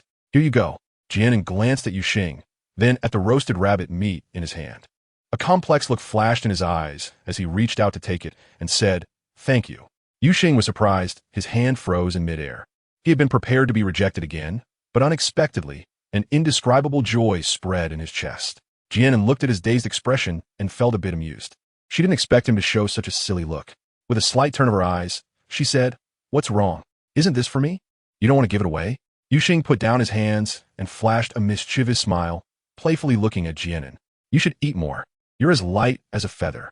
If one day I can't find you, it must be because the strong wind blew you away." One can only say that Yuxing is still the same Yuxing. If Jian An wants to tease him, she definitely needs to practice more. Jian An let out a light hum, biting hard into the roasted rabbit meat in her hand. It was only today that she realized that being told she was thin could also be an unhappy experience. Sichin looked at Jian An with gentle eyes, ruffling her black hair. The night wasn't intoxicating, but people could easily get lost in it. After dinner, Jian An and Sichin returned to the wooden house, and Yuxing stubbornly followed them inside. Jian An looked at Yuxing and pointed to the only bed in the room, saying, "Yuxing, why did you come in? Can't you see there's only one bed here?" Yuxing shrugged, not caring, and smirked. "I can sleep on the floor." Raising an eyebrow slightly, with a half-smile, he glanced at Jian An and added, "If I really can't bear it, I don't mind squeezing with you. 3 people sleeping on one bed is fine with me." Jian An shot him a look of annoyance. "You don't mind, but she does." She didn't want to bother with him.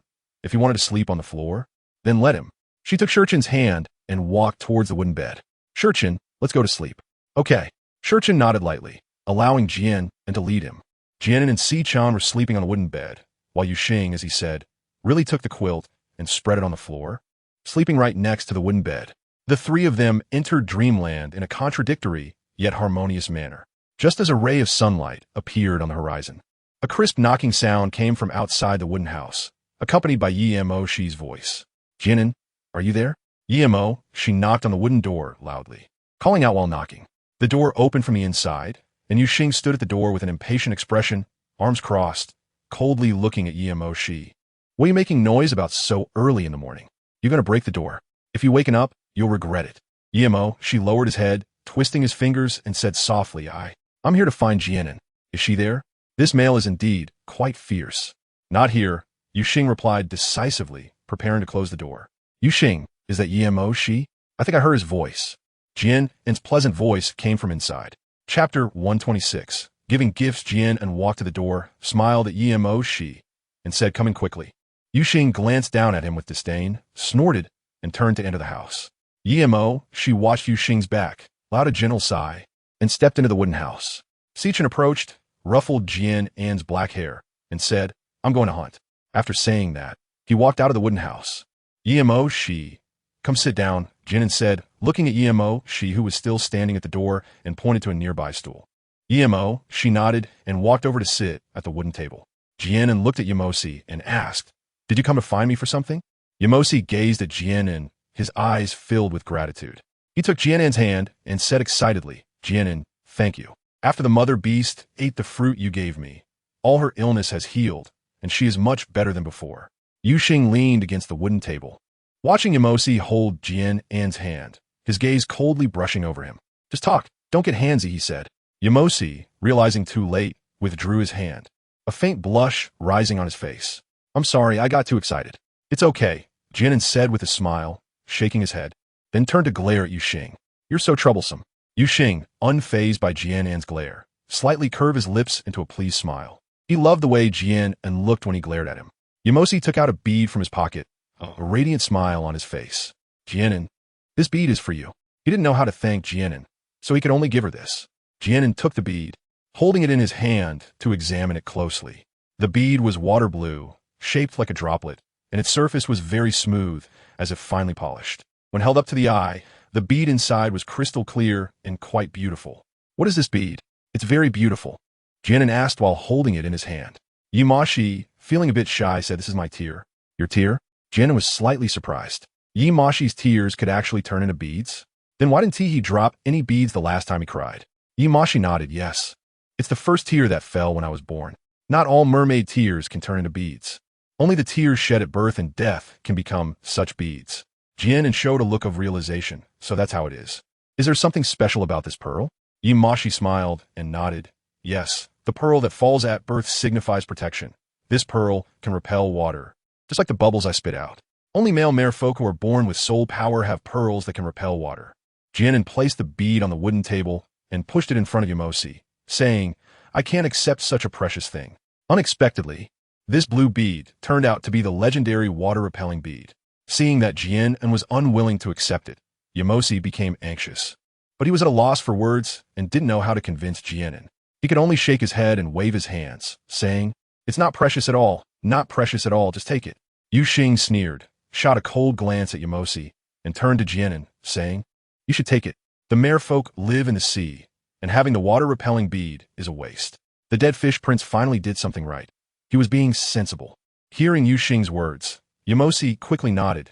Yes, Jian An, it's useless for me to keep it. Just take it. His pair of water-blue eyes looked at Jian An with hope. Chapter 127. An unsightly thing. Upon hearing this, a smile appeared on Yamosi's face, revealing a shallow dimple at the corner of his mouth. Looking at the dimple on Yamosi's mouth, Jian An felt a bit itchy to poke it with her finger. Suppressing her urge, Jian An smiled lightly and asked, Yamosi, do you know if there are others in the merfolk who have such water-repelling beads? She wanted to trade for a few to take back. Yamosi thought for a moment, I can ask around when I go back. Jian An, do you want more of these beads? For him, this bead was not very useful except for its commemorative significance. Yes, I want to take a few back. For someone like me who can't swim, a water-repelling bead is simply a magical item. It might come in handy someday. This incident of nearly drowning had left some shadows in Jian An's heart. Yu Xing narrowed his eyes, watching Jian and Yamosi chatting happily, showing a hint of impatience. Where did this dead fish prince get so many words? Just finish giving the item and leave quickly. Yu Xing squinted, coldly staring at Yamosi. Just as Yamosi was talking to Jian An, he suddenly felt a chill on his back. Turning around, he met Yu Xing's icy gaze. Yamosi couldn't help but shiver and quickly stood up, saying, Jian An, I'll head back first. With that, he ran away as if escaping. Jian An felt a bit baffled and looked at his back, saying, Don't forget to ask about the beads. She shook her head in silence. This Imashi was really something, always leaving as if there were ghosts behind him. Retracting her gaze, she turned to look at Yu Xing across from her. Now it was just the two of them. Wasn't it quite awkward? When Yu Xing noticed Jian An's gaze, he composed himself, and a wicked smile curved at the corners of his mouth. Let's go for a walk by the seaside. The annoying presence had finally disappeared, and she could finally be alone with Jian, and Jian unrolled his eyes at him. I'm not going. Who has the leisure to take a walk with this guy? Yu Xing rested his chin on his hand, raising an eyebrow. Not going? I seem to see quite a few crabs on the beach yesterday. When I came to the Sea Clan before, I tried them once, and they were really delicious. Jian An let out a light snort, turned her head away, and couldn't help but despise him in her heart. Who hasn't eaten crabs before? What does this guy mean? Does he think a few crabs can tempt her? Jian An stood up and walked towards the door, turning around to look at Yu Xing as she stood at the entrance. Seeing him still sitting there calmly, she said discontentedly, Come on, aren't we going for a walk? It wasn't because she wanted to eat crabs. She was just going for a walk. Yu Xing chuckled lightly, stood up to pat his robe, walked to Jian An's side, and said with a smile, Yes, let's go for a walk and see if there are any crabs. Her appearance of being reluctant yet cute made him want to pull her into his arms and kiss her tender, red lips deeply, leaving his scent on her. Jian An and Yu Xing walked side by side, strolling on the beach. As they walked, Jian An looked down, searching for crabs, wondering why she hadn't seen a single one. When the waves washed up onto the shore and gradually receded, Jian An saw many red figures scuttling across the sand. Her clear eyes instantly sparkled like stars. There were so many crabs. She nudged Yu Xing beside her and said, Hey, go catch some crabs. There's so many over there. Yu Xing turned his head, looking at Jian An with a playful expression. Aren't we here to take a walk? Jian An glared at him. Who said that you can't catch crabs while going for a walk? This guy must be doing it on purpose, teasing her like that. Chapter 128, Catching Crabs. Jian An followed closely behind him, watching the crabs scuttling about, and she couldn't help but swallow. Each of these crabs was as big as Jian An's two fists put together. Yu Xing bent down and reached out to grab one, but the crab seemed to sense the danger and waved its two large pincers, ready to pinch Yu Xing's fingers. Looking at those big pincers, Jian An felt scared. It would hurt so much if he got pinched. Obviously, no matter how hard the crab's pincers were, they posed no threat to Yu Xing. He quickly and skillfully grabbed the crab by its back and belly, and no matter how the crab waved its pincers, it couldn't reach Yu Xing's hand. Yu Xing's wide sleeves hung down on the sand, and many fine grains of sand stuck to the luxurious red fabric. Jian An felt a pang of heartache, seeing such a beautiful dress getting dirty. With a soft sigh, she stepped forward and said to Yu Xing, "Put your hand out." Yu Xing, not understanding why, obediently extended her hand. Jian An slightly rolled up his wide sleeves, not knowing how to cherish such a beautiful robe. What a waste. Looking at Jian An, who was lowering his head to roll up his sleeves for him, Yu Xing's sexy thin lips curled up, revealing a gentle arc at that moment. His heart was filled with joy and happiness. Si-chun, carrying his catch, was walking over. Seeing the two of them behaving intimately on the beach, he felt a slight pang of bitterness in his heart. He knew that Yu Xing was truly sincere towards An. He didn't want to see her in a difficult position. As long as she was happy, what did it matter if he suffered a little? And then, what are you guys doing? Si-chun asked as he placed his catch on the shore and walked over to Jian and Si-chun. You're back. We're catching crabs, Jian An said, affectionately linking her arm with his and smiling slightly. Si-chun looked at her with gentle eyes, playfully pinching her nose. You glutton. Jian An wrinkled her nose and smiled even more brightly. Are crabs delicious? You should try some later. I guarantee you'll fall in love with the taste too. She loved seafood, and in modern times, due to her need to work and study, having a meal of seafood was a luxurious treat for her. With so many large and plump crabs in front of her, and most importantly, without having to spend any money, she certainly wanted to eat her fill. When preparing lunch, Jian An took an iron pot and a steamer from her space, set the pot over the fire, boiled hot water in it, cleaned the crabs, placed them in the steamer, and finally put the steamer into the pot. Jian An sat by the fire, staring intently at the steamer without blinking. Yu Xing sat beside her, propping up his chin and watching her eager expression, a smile creeping onto his lips. There were indeed quite a few things in the moon god space. Jian An possessed a treasure that could store items, and he had suspected this before. When he saw her conjure a frying pan out of thin air, he couldn't help but be surprised. It was only after Shi Chen's hint that he learned about the moon god space. Jian An glanced at him, her expression filled with disdain, as if she were looking at a country bumpkin. What's the big deal about a pot? If this guy knew that she had precious crystals in her space that the orcs dream of, wouldn't he be shocked? Yu Xing nodded seriously, a hint of flattery on his face, admitting that he was ignorant. In his opinion, no matter what precious thing it was, it should have it. Jian An looked at him with a ghostly expression, wondering if he had a fever. What kind of wind had he caught to actually agree with what she said? Yu Xingmin smiled lightly and asked Jian An, "What is wrong? Why are you looking at me like that?" Jian An's body trembled subconsciously. "Can you please not speak like that? It's quite scary. Is this guy trying to change his style?" Chapter 129, Special Significance. Jian An looked at Yu Xing with a speechless expression. "What if you're sick? I still have plenty of medicine in my space. Don't give up on treatment." Yu Xing curled his lips into a wicked smile and said, "Ha, better keep it for yourself. So you won't end up getting drugged again and bringing back another brother for us." Jian An's cheeks were slightly flushed as she glared at him, feeling both shy and annoyed, but after a long pause, she couldn't say anything. Yu Xing looked at her with interest, curling his lips into a smile. "What? Did I say something wrong?" "Oof." Jian An let out a heavy huff, turning her head away, not wanting to engage with this teasing person who never knew when to stop. Si-chun walked over with the steamed crabs, pulling her into his arms and gently patting her back, and then, "Don't be angry, let's eat crabs." She looked up at Yu Xing and said lightly, "The wooden house nearby is ready. You won't have to make do on the floor tonight." Upon hearing this, Yu Xing's delicate brows furrowed slightly. "You really went through a lot of trouble." His tone was somewhat gritted, clearly feeling that Si-chun was quite cunning. After lunch, Jian An held Si-chen's hand and walked along the beach, with Yu Xing leisurely following beside them. Near them, the sea surface rippled, accompanied by the sound of water splashing, and Yemo, Shi's figure appeared there. Yemo, Shi waved his arm and ran towards Jian An.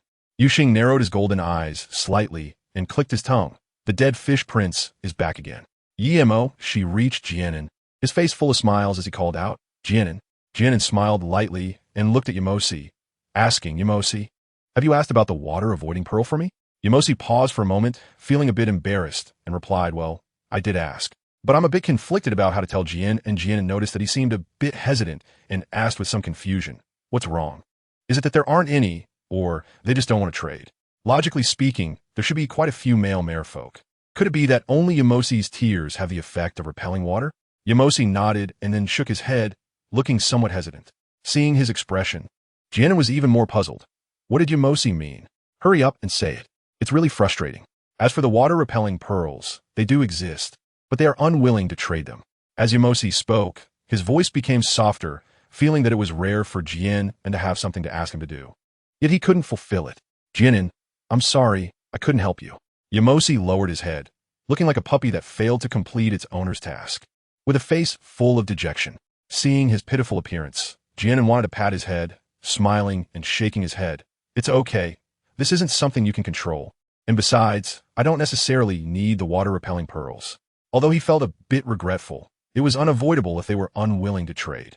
Seeing that Jian An wasn't blaming him, Yamosi lifted his head and smiled brightly. In fact, he had some of his own thoughts. He had always regarded the pearls as commemorative items, but it turned out to be a token given by males to their partners when seeking mates, which was why the males in the tribe were unwilling to trade them.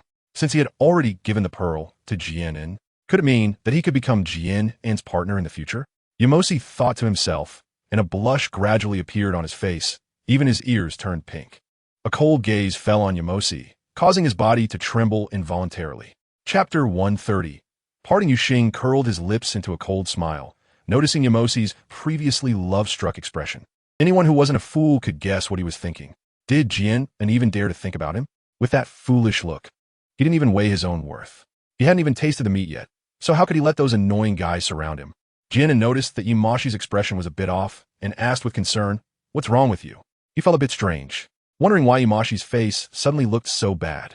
Yamashi quickly shook his head. "I'm fine."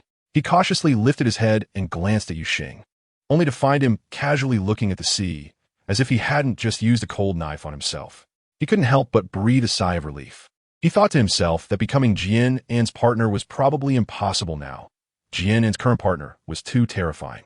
Jian An saw that his complexion had returned to normal, nodded, and said, "Yamosi, we will leave the Sea Clan tomorrow." The purpose of our visit to the Sea Clan was to trade for sea salt. Kada and the others have already taken the sea salt ahead, and they might have arrived at the Fox Clan tribe by now. So there is no need for us to linger any longer. Yamosi showed surprise. "Are you leaving?" After thinking for a moment, he felt it was normal. Jian An was not one of the Sea Clan, and it was only a matter of time before she returned to her own tribe. Although he felt a bit reluctant, he said, "Yes, the sea salt trade is complete, and we must return to our tribe. Where there is gathering, there is parting." Although Yamosi was a bit slow, Jian An still liked him as a friend. It was easy to get along with such a simple person. Thinking this, Jian An realized that she missed Mina a bit, as well as the adorable, furry child, Suala. Yamosi, with a beautiful face drooping, looked at Jian An and asked, "Will you come back to the Sea Clan in the future?" Jian An's lips curled into a smile. "If there's a chance in the future, I will definitely come to see you again." It's a promise." Yimo, she nodded, her beautiful eyes, like the sea, filled with joy, and her face radiated with vitality. The night passed quickly, and when the dazzling sun hung in the sky, Jian An and the others packed their things, left the reef blue sea, and headed toward the Wangchuan forest, preparing to return to the Fox tribe. Jian An sat on the back of Si Chen's tiger, with Yuxing following closely beside them. Since that day, the relationship among the three seemed to have deepened, making their interactions more relaxed and harmonious. Yuxing looked at Jian An's bored expression and couldn't help but tease. Are you really that bored?" Jian An looked at Yuxing, remaining silent and arrogantly raising his chin, as if to say, "So what?" Yuxing's sharp fox-like mouth curled into a lively smile, as if laughing. "Do you want to come sit on my back? My fur is very soft too." Looking at Yuxing's fiery red figure, the vibrant colors stood out strikingly in the green forest, with long fur cascading down like smooth satin. Jian An felt a little flutter in her heart, but was too shy to speak up, deliberately avoiding looking at him. Si Chan seemed to sense her thoughts, slightly parting his lips, "And then let Yuxing carry you. I'll go catch a few spotted birds to raise. Don't you like eating bird eggs?" Upon hearing this, Jian An's clear eyes brightened slightly, and she smiled and nodded. "Okay then." After getting off Si Chen's back, Jian An walked over to Yuxing, hesitating for just a moment before climbing onto his back and sitting down. She stroked the fur on his back, which was as soft and smooth as she had imagined, like fine silk. Satisfied, a smile unconsciously spread across Jian An's face. Chapter 131. Building the house, walking on the spacious street. Jian An and the others finally stepped into the stone courtyard covered in roses, welcomed warmly by the tribe. Back in the stone house, Jian An took off her shoes and lay down on the bed, letting out a sigh of relief, finally back home. Although her time in the Fox tribe was still short, it felt more comfortable here than the completely unfamiliar Sea tribe. Looking at the ceiling above, Jian An became a little lost in thought and casually asked, Si-chun, when do we start rebuilding White Tiger City? It wasn't that she thought there was anything wrong with the fox tribe. She just wanted to have a place of her own in her heart. Si-chun sat down beside the bed, looking down at Jian, and it's time to start preparing.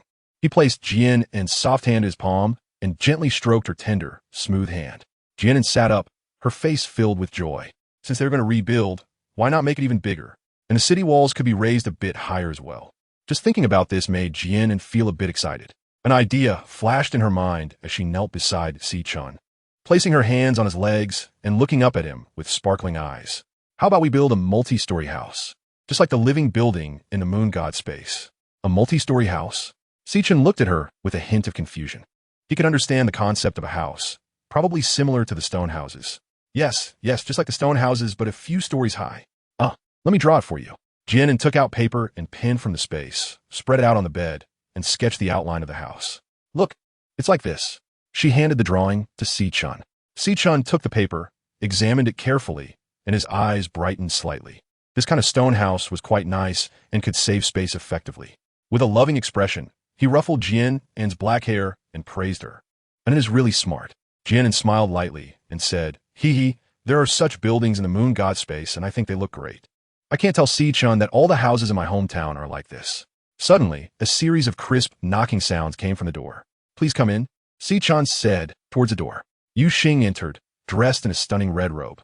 Seeing Jian An and Si-chun sitting on the bed, she curled her lips and walked over to sit on Jian An's other side. What are you two doing? Jian An was in a good mood at that moment, rare enough not to give Yu Xing a cold shoulder. She handed the blueprint to Yu Xing and said with a smile, We are discussing the reconstruction of Baihu City. Yu Xing glanced at the blueprint and then looked up at Jian An, asking, Are you planning to build such tall buildings? Have you ever seen houses like this? Jian An showed a hint of surprise. Yu Xing smiled slightly and replied, I was fortunate enough to visit Zhongzhou once. Among the 4 states, Zhongzhou is the most prosperous, and there are many tall buildings like this there. Jian An's face showed a hint of understanding as she nodded. So that's how it is. Where is Zhongzhou? Hearing Yu Xing say this, she actually felt quite curious about visiting Zhongzhou. Yu Xing crossed his legs and flipped through the papers in his hands with 2 fingers. The distances between the 4 states are not short. The place we are in is the most remote area of Beizhou, and it's even farther from Zhongzhou. With his current strength, it would take at least half a month to travel from here to Zhongzhou. He picked up a strand of Jian An's hair and sniffed it at the tip of his nose, watching as she curled her lips. I will definitely take him there in the future. Jian An pulled her hair back from his hand and shot him a glare. You said it. If I lie, I have to swallow 100 needles. Fine. If I deceive, and I won't hesitate to swallow 1,000 or even 10,000. Yu Xinglong chuckled, reached out to pinch Jian An's delicate nose, his golden eyes shimmering with charm. Chapter 132. Persuading everyone. Jian An touched his nose and glared at Yu Xing with a look of accusation, saying that if they were going to talk, there was no need to get physical. Yu Xing grinned mischievously and shrugged. He stroked his chin, looking thoughtfully at Si-chun on the other side. Baihu City had turned into ruins. Rather than going back to rebuild, it would be better to find a piece of land in the fox tribe to build a new one where the fox tribe could help. Besides having many houses, the fox tribe had another big feature. They had plenty of land. Si-chun's expression showed contemplation as he slightly opened his thin lips, saying, I still need to discuss this with the people of Baihu City. For him, it didn't matter where they lived as long as An was by his side. Although he was the young master of Baihu City, building a city was a major matter, and he couldn't make decisions on his own. Yu Xing nodded, understanding Si-chun's concerns. He was not in a hurry, as he had ways to persuade the beastmen of Baihu City. The next morning, Jian An followed Si-chun to the stone house where the people of Baihu City were temporarily staying. He instructed Kuda and Fu Luan to inform the other males one by one to gather at a vacant lot in the fox tribe. Once over 200 beastmen from Baihu City had gathered in the open space, Si-chun stepped forward, standing at the front, and addressed the crowd. The purpose of gathering everyone here today is to discuss the reconstruction of Baihu City. Si-chun's gentle voice flowed steadily into everyone's ears. As soon as Si-chun finished speaking, there was a moment of silence among the beastmen of Baihu City, followed by clusters of discussions. Are we really starting the reconstruction now? Didn't the young master just say that? Is your hearing broken? That's great. But weren't we going to wait until next spring to rebuild? I still have to busy myself with food storage. Where'll I find the time? Yeah. I also need to take care of my partner. Even though everyone was discussing loudly, the combined voices of more than 200 beastmen created a buzzing sound. like countless mosquitoes buzzing in their ears. Reactions to the reconstruction of Baihu's city varied. Some were happy, some were dissatisfied, some agreed, and some opposed it. Yuxing leaned lazily against the stone wall with his arms crossed, watching the crowd below as they argued, a slight smile playing on his lips. Chan frowned slightly, channeling his soul power into his voice quiet. The crowd, still engaged in heated discussion, instantly fell silent and turned their attention to Chan, waiting for what he would say next. Regarding the reconstruction of Baihu's city, I have something important to discuss with everyone. The leader of the Fox tribe, Yuxing, proposed that Baihu's city should build its city in the Fox tribe. After finishing, Chan said no more, his deep eyes quietly observing the crowd's reactions. What? Build a city in the Fox tribe? That's great. I just became partners with a female from the Fox tribe, and I was worried about not being able to see everyone in the future. But Baihu's city is the home we've always lived in. Are we just going to abandon it? Seeing that the time was right, Yuxing clapped his robes and stepped forward, addressing the crowd below. Rebuilding Baihu's city will certainly require a lot of manpower and resources. Now that winter has arrived, the males are busy stocking up on food. It will be difficult to spare some to build the city, and those with partners also need to take care of them, making it even harder to divide their attention. By building the city in the Fox tribe, the males of the Fox tribe can help. Yuxing paused, taking in the crowd's reactions before continuing. I know everyone is reluctant to leave their homeland. The distance from the Fox tribe to the old site of Baihu's city is only a day's journey. So this isn't really leaving your homeland. Moreover, when the earthquake occurred in Baihu's city last time, the Fox tribe was unharmed. Once the reconstruction is completed, how can we guarantee that such an event won't happen again? Yuxing's last statement struck a chord with the hidden pain in the hearts of the beastmen from Baihu City. Chapter 133. Chen's request. The scenes of Baihu's city being destroyed felt like they had happened just yesterday, and Yuxing's words stirred up their hidden worries and pain. Seeing the crowd's expression soften, Yuxing smiled and continued, everyone doesn't need to worry too much. It's just a choice to build a home in a safer place. If you miss the old Baihu city, you can always go back to visit. There are many females in the Fox tribe with only 2 or 3 partners. I'm sure they would welcome everyone from Baihu city to join the Fox tribe. After saying this, Yuxing stepped back a few paces, returning to his previous lazy demeanor, half lidding his eyes and leaning against the wall. After a moment of silence, Chen looked at the crowd below and spoke again. What are your thoughts on building a city in the Fox tribe? Thanks to Yuxing's speech, the hearts of the beastmen from Baihu's city began to waver, and their attitudes were not as resolute as before. Young master, we will follow your lead.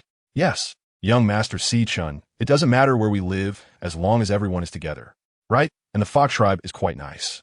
Most of the beastmen agreed to build the city in the Fox tribe. During their temporary stay in the Fox tribe, they had already become familiar with the males in the tribe. Among them, those pursuing female foxes and those who had already formed partnerships with female foxes voiced the loudest agreement. Chen raised his hand to gesture for silence, since everyone agrees. We will build the city in the Fox tribe. You may all disperse now. I will make further arrangements for the subsequent matters. The decision to rebuild the city was thus settled.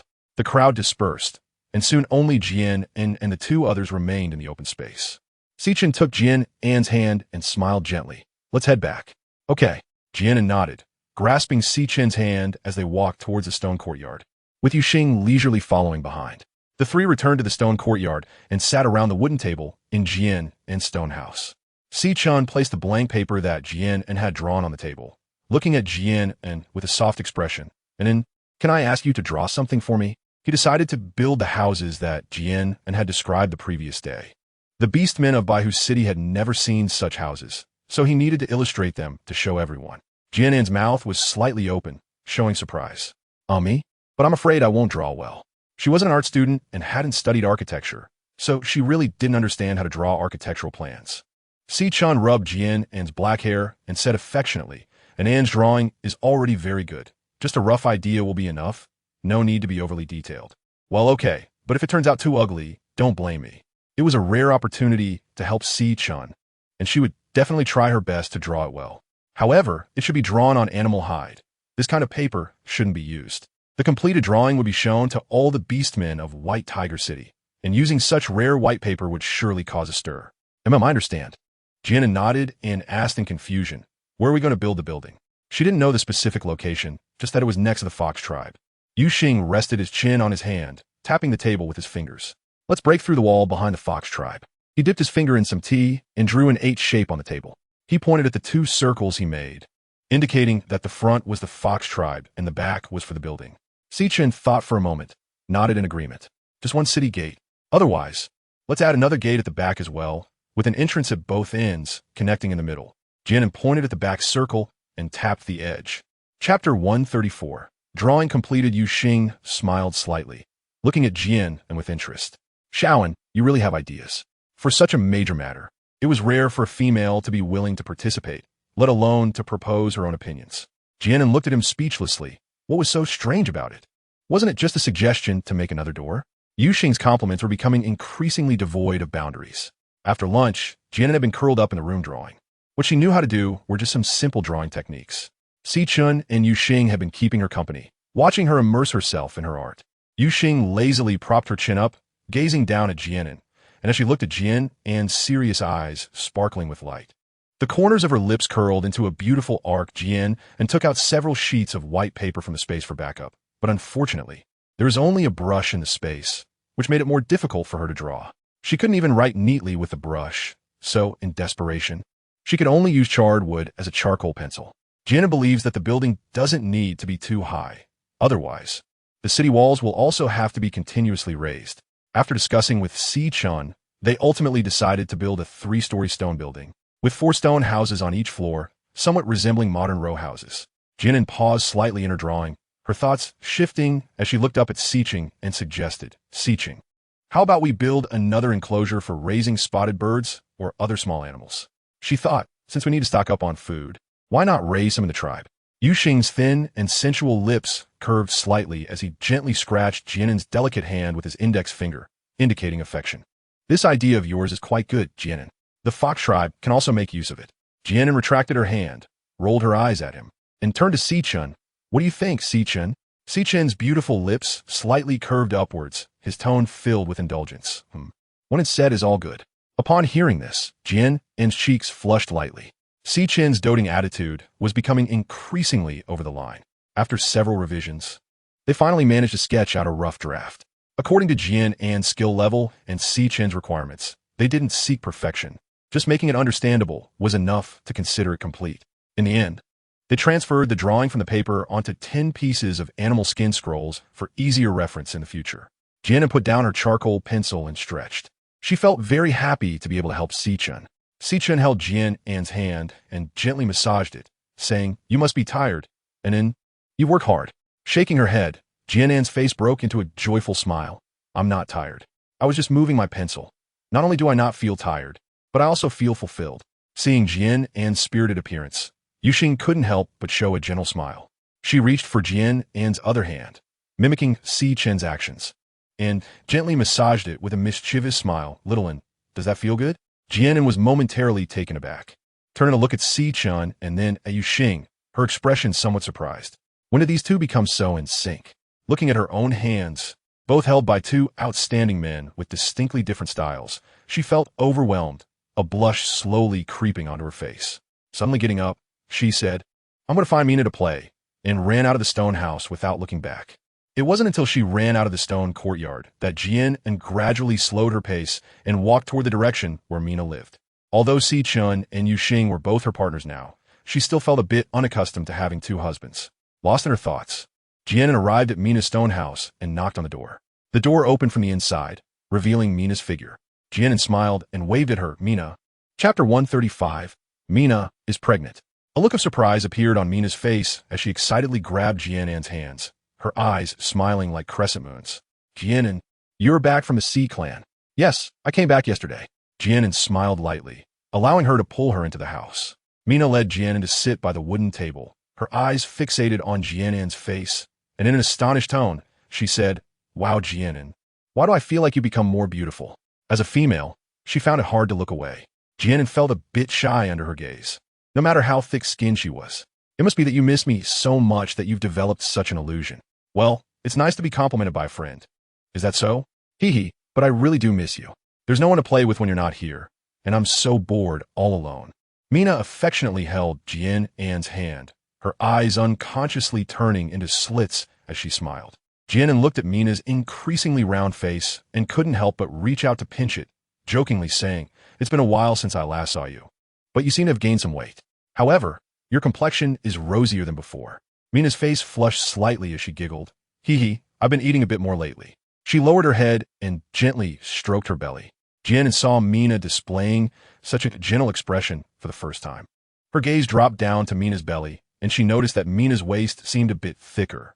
A guess flashed through her mind, and she exclaimed in surprise, Mina, could it be that you? Mina smiled and nodded. Yes, I'm pregnant. The joy in her eyes was impossible to hide. Really? That's great, Mina. Congratulations. Jian An held Mina's hand, a smile spreading across her face as she truly felt happy for her. Thank you.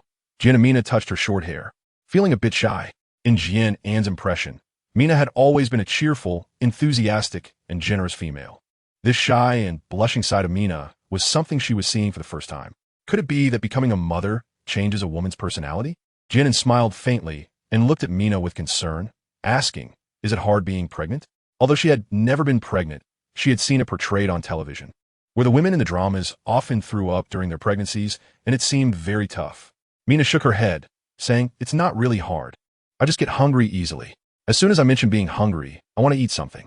Mina got up, took a plate of meat pies from the kitchen counter, placed it on the table, and grabbed one to stuff in her mouth, looking as if she couldn't wait even a moment. What about that? Mina asked with her cheeks stuffed full, speaking indistinctly as she held another meat pie. Jian An waved her hand, saying no need, and told Mina to eat. Looking at Mina's gluttonous appearance, Jian An couldn't help but twitch her lips slightly. One would think she hadn't eaten for days. It wasn't until Mina finished the last piece of meat pie on the plate that she patted her belly and, still unsatisfied, licked the corner of her mouth, saying it was really delicious. Jian An looked at her speechlessly. With that expression, she wouldn't still want to eat, would she? He poured a glass of water from the table and handed it to her, saying, have some water. In fact, I could eat a couple more.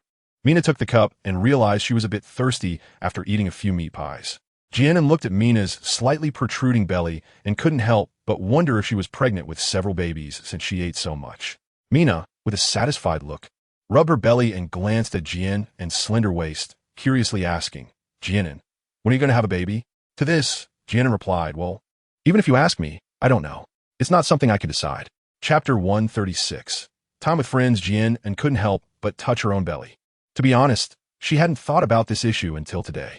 She and Si-chan had been together for a while, and they hadn't used any protection during their intimate moments. However, her belly had remained quiet all this time. Perhaps it was just not the right time. Mina patted Jian An's hand and comforted her, saying, don't be discouraged. When the mating season comes next year, you'll definitely be able to get pregnant. Then our babies can play together. Just like me, I thought I couldn't have a baby, but look, I'm pregnant now. Jian An smiled softly. You're right. She knew Mina was concerned about her, and she wouldn't dismiss Mina's good intentions. However, what Mina didn't know was that she didn't need to wait for her estrus period to conceive, and her estrus period arrived punctually every month.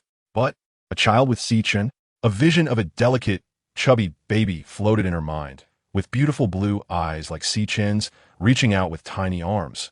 Wanting a hoke. Thinking of this, a gentle smile unconsciously appeared on Jian An's face. It seemed like a nice thought. Mina waved her hand in front of Jian An. Jian An, what are you thinking about? She had called her several times already. Gathering her thoughts, Jian An shook her head with a smile. It's nothing. By the way, I have something for you. Jian An took out a small cloth bag from her leather pouch and poured its contents onto the table. It was a collection of fan-shaped, colorful little shells with swirling patterns imprinted on them and small dots of varying shades within the patterns. Mina picked up one shell, touched its hard surface, and exclaimed, wow, what is this? It's so beautiful. Jian An smiled gently and said to Mina, this is a shell. I picked it up on the beach of the Sea Tribe. Wow, shells are so beautiful. Are you going to give all these to me? Mina exclaimed, picking them up one by one with a look of delight on her face. Yes, I'll give them all to you. You can string the shells together with a piece of rope to make a necklace or a pendant. That would look even better. Jian An originally intended to trade a few water-repelling beads as gifts for Mina and the others, but the beastmen of the Merfolk tribe were unwilling to trade. She had to settle for picking some beautiful shells as gifts instead. Mina happily held the shells and said, thank you, I really like them. How do we make them into a necklace? Such beautiful things would look amazing as a necklace. I'll teach you, Jian An said as she took out a red string that she had prepared earlier from her animal skin bag. That afternoon, Jian An spent time at Mina's house. And while they chatted casually, they also made necklaces out of the shells. Although it was a simple activity, it didn't feel boring at all. As the sun gradually set, the vibrant red sunset streamed in through the window, painting the room in shades of red. Jian An said goodbye to Mina and walked out of the stone house, only to see Yu Xing in a flamboyant red robe strolling towards her in the sunset. The dazzling evening glow enveloped him in a warm hue, and his face was hazy and hard to discern, yet indescribably beautiful, causing Jian An to momentarily lose her focus. As Yu Xing approached, she gradually came back to her senses and looked at him with slight surprise, asking, "What brings you here?" Yu Xing smirked, a hint of mischief in his smile, and replied, "It's because of someone who disappeared for the whole afternoon. The boss at home sent me to find that disobedient little one." He intentionally emphasized the word boss. Jian An couldn't help but twitch the corner of his mouth. Although he knew who the boss referred to in Yu Xing's words, such a statement was indeed somewhat speechless. Chapter 137. The interaction between the two. Jian An looked at Yu Xing with a speechless expression, rolling her eyes at him. What nonsense was he talking about? If she admitted that Si-chan was the boss of the family, that was one thing. But what about Yu Xing? It seemed she hadn't fully acknowledged his identity yet. Yet he had already taken it upon himself? Huh? Am I wrong? Yu Xing had a faint smile at the corner of his mouth, his voice low and lazy. Jian An shot Yu Xing an annoyed glare and chose to ignore him, walking ahead. However, Yu Xing not only didn't mind her glare, but actually felt quite comfortable, smiling as he chased after Jian and Xiaoan. "Aren't you going to wait for me? After all, I came specifically to pick you up." Yu Xing walked side by side with Jian An, smiling as he took her hand. Jian An looked at Yu Xing holding his hand, slightly furrowing his brow. He gently pulled his hand back, but couldn't free himself. Yu Xing turned his head and blinked at Jian An, saying, "I'm afraid you'll get lost." Jian An looked at him with a puzzled expression, thinking, "Who are you trying to fool? How could she possibly get lost?" She pulled her hand back several times but couldn't manage to do so, glaring at Yu Xing indignantly. However, Yu Xing seemed oblivious, walking along with a natural demeanor. Jian An sighed and thought, fine, he might as well hold on. After all, pulling a hand wouldn't cost him anything. Yu Xing, who had been watching Jian An out of the corner of his eye, slowly raised the corners of his mouth, seemingly in a good mood. Back at the stone courtyard, Yu Xing reluctantly let go of Jian An's hand. Si-chan was sitting by the stone table under the flower corridor. Upon seeing Jian An, a gentle smile unconsciously appeared on his face. As if remembering something, he gradually reined in his smile, walked over, and looked at Jian An, saying, "Why are you so playful, coming back only now?"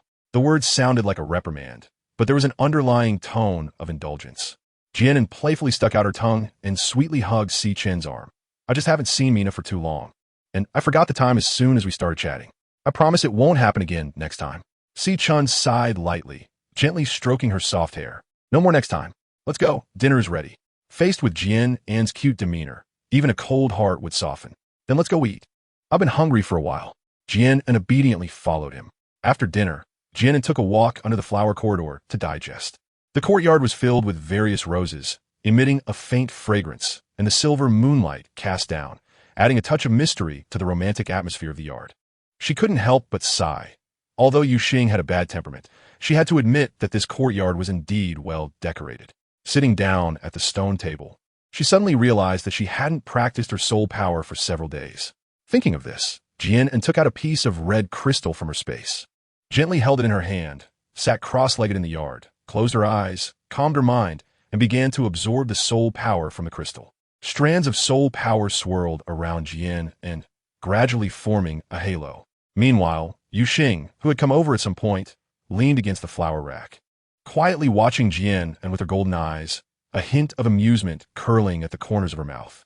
After absorbing all the soul power from the crystal, Jian An opened her eyes and met Yu Xing's enchanting gaze. Jian An was slightly taken aback. When did this guy arrive? Yu Xing looked at Jian An with a relaxed expression. Is Xiao An cultivating soul power? Jian An stood up, patted her clothes, shot him a sideways glance, and thought, isn't this asking for something she already knows? She walked over and sat down by the stone table. Yu Xing shrugged, sat beside Jian An, propped his chin on his hand, and just looked at her without saying a word. Jian An originally wanted to ignore him, but being stared at like this made her feel uncomfortable all over. She turned her head and glared at Yu Xing, saying, "What do you want? Just say it. Stop looking at her like that. It's giving her the creeps." Chapter 138. Jian An crying for frustration. Yu Xing smirked and looked at Jian An, saying, "If Xiao An can cultivate soul power, she must have awakened the star soul map." Jian An looked at him with a strange expression, thinking, isn't this obvious? Why does this guy keep talking nonsense? Yuxing gently lifted a strand of Jian An's hair, leaned close to her ear, and whispered, "Can you let me see your star soul map?" His deep and magnetic voice rang in her ears, causing Jian An's body to involuntarily shiver slightly. Jian An took a step back, stood up, and distanced herself from the two, glaring at him as she said, "You can talk, but why get so close?" Yuxing squinted his eyes slightly, looking at Jian An with a half-smile. The gaze on her made Jian An extremely uncomfortable, thinking about her excessive reaction earlier. She cleared her throat to cover her embarrassment and pretended to be natural as she sat back down, though she ended up sitting opposite Yuxing. "You don't know that the star soul diagram is everyone's secret?" Jian An glared at Yuxing, unwilling to back down. Shaun's right. The star soul diagram shouldn't be easily exposed in front of others. Yuxing agreed with her with a smile. Jian An slightly raised her head and let out a soft hum. "Why are you still asking?" Yuxing smiled with a playful expression as he looked at her. Except in front of the closest partner. Looking at Shaun, it seemed she had forgotten their relationship, and he didn't mind reminding her. Jian An's face showed a moment of astonishment. How could she forget that this guy was currently her partner? Coming back to her senses, Jian An frowned slightly and thought, "So what? I just won't let you see it." Anyway, he doesn't even know where his star soul map is. Let's see what he can do. Yuxing sighed with a hint of regret. Alas, since Shaun won't let me see it, I guess I'll have to find it myself. With that, Yuxing stood up, leaned slightly forward, and reached out to hold Jian An's hand. Jian An was startled by Yuxing's sudden action and glared at him unhappily. "What are you trying to do? I told you I wouldn't show it to you. Why are you being so unreasonable?" Her right hand instinctively covered the back of her neck, and Jian An felt really foolish. Wasn't this just like hiding something with a guilty conscience? Yuxing's sexy thin lips curled up slightly, and he laughed out loud, genuinely amused by Jian An's adorable appearance. With a look of delight, he watched her and lightly tapped her smooth neck with his fingertips. "Oh, so that's where Shaun An's star soul diagram is." Jian An was like a deflated balloon, her pretty face drooping as she let him do as he pleased. Watching the patterns emerging on Jian An's fair skin, Yuxing felt a stir in his heart. He gently brushed his fingers over the golden crescent moon, the delicate and smooth touch making his heart soften, and he became even gentler in his actions. His eyes filled with tenderness and affection.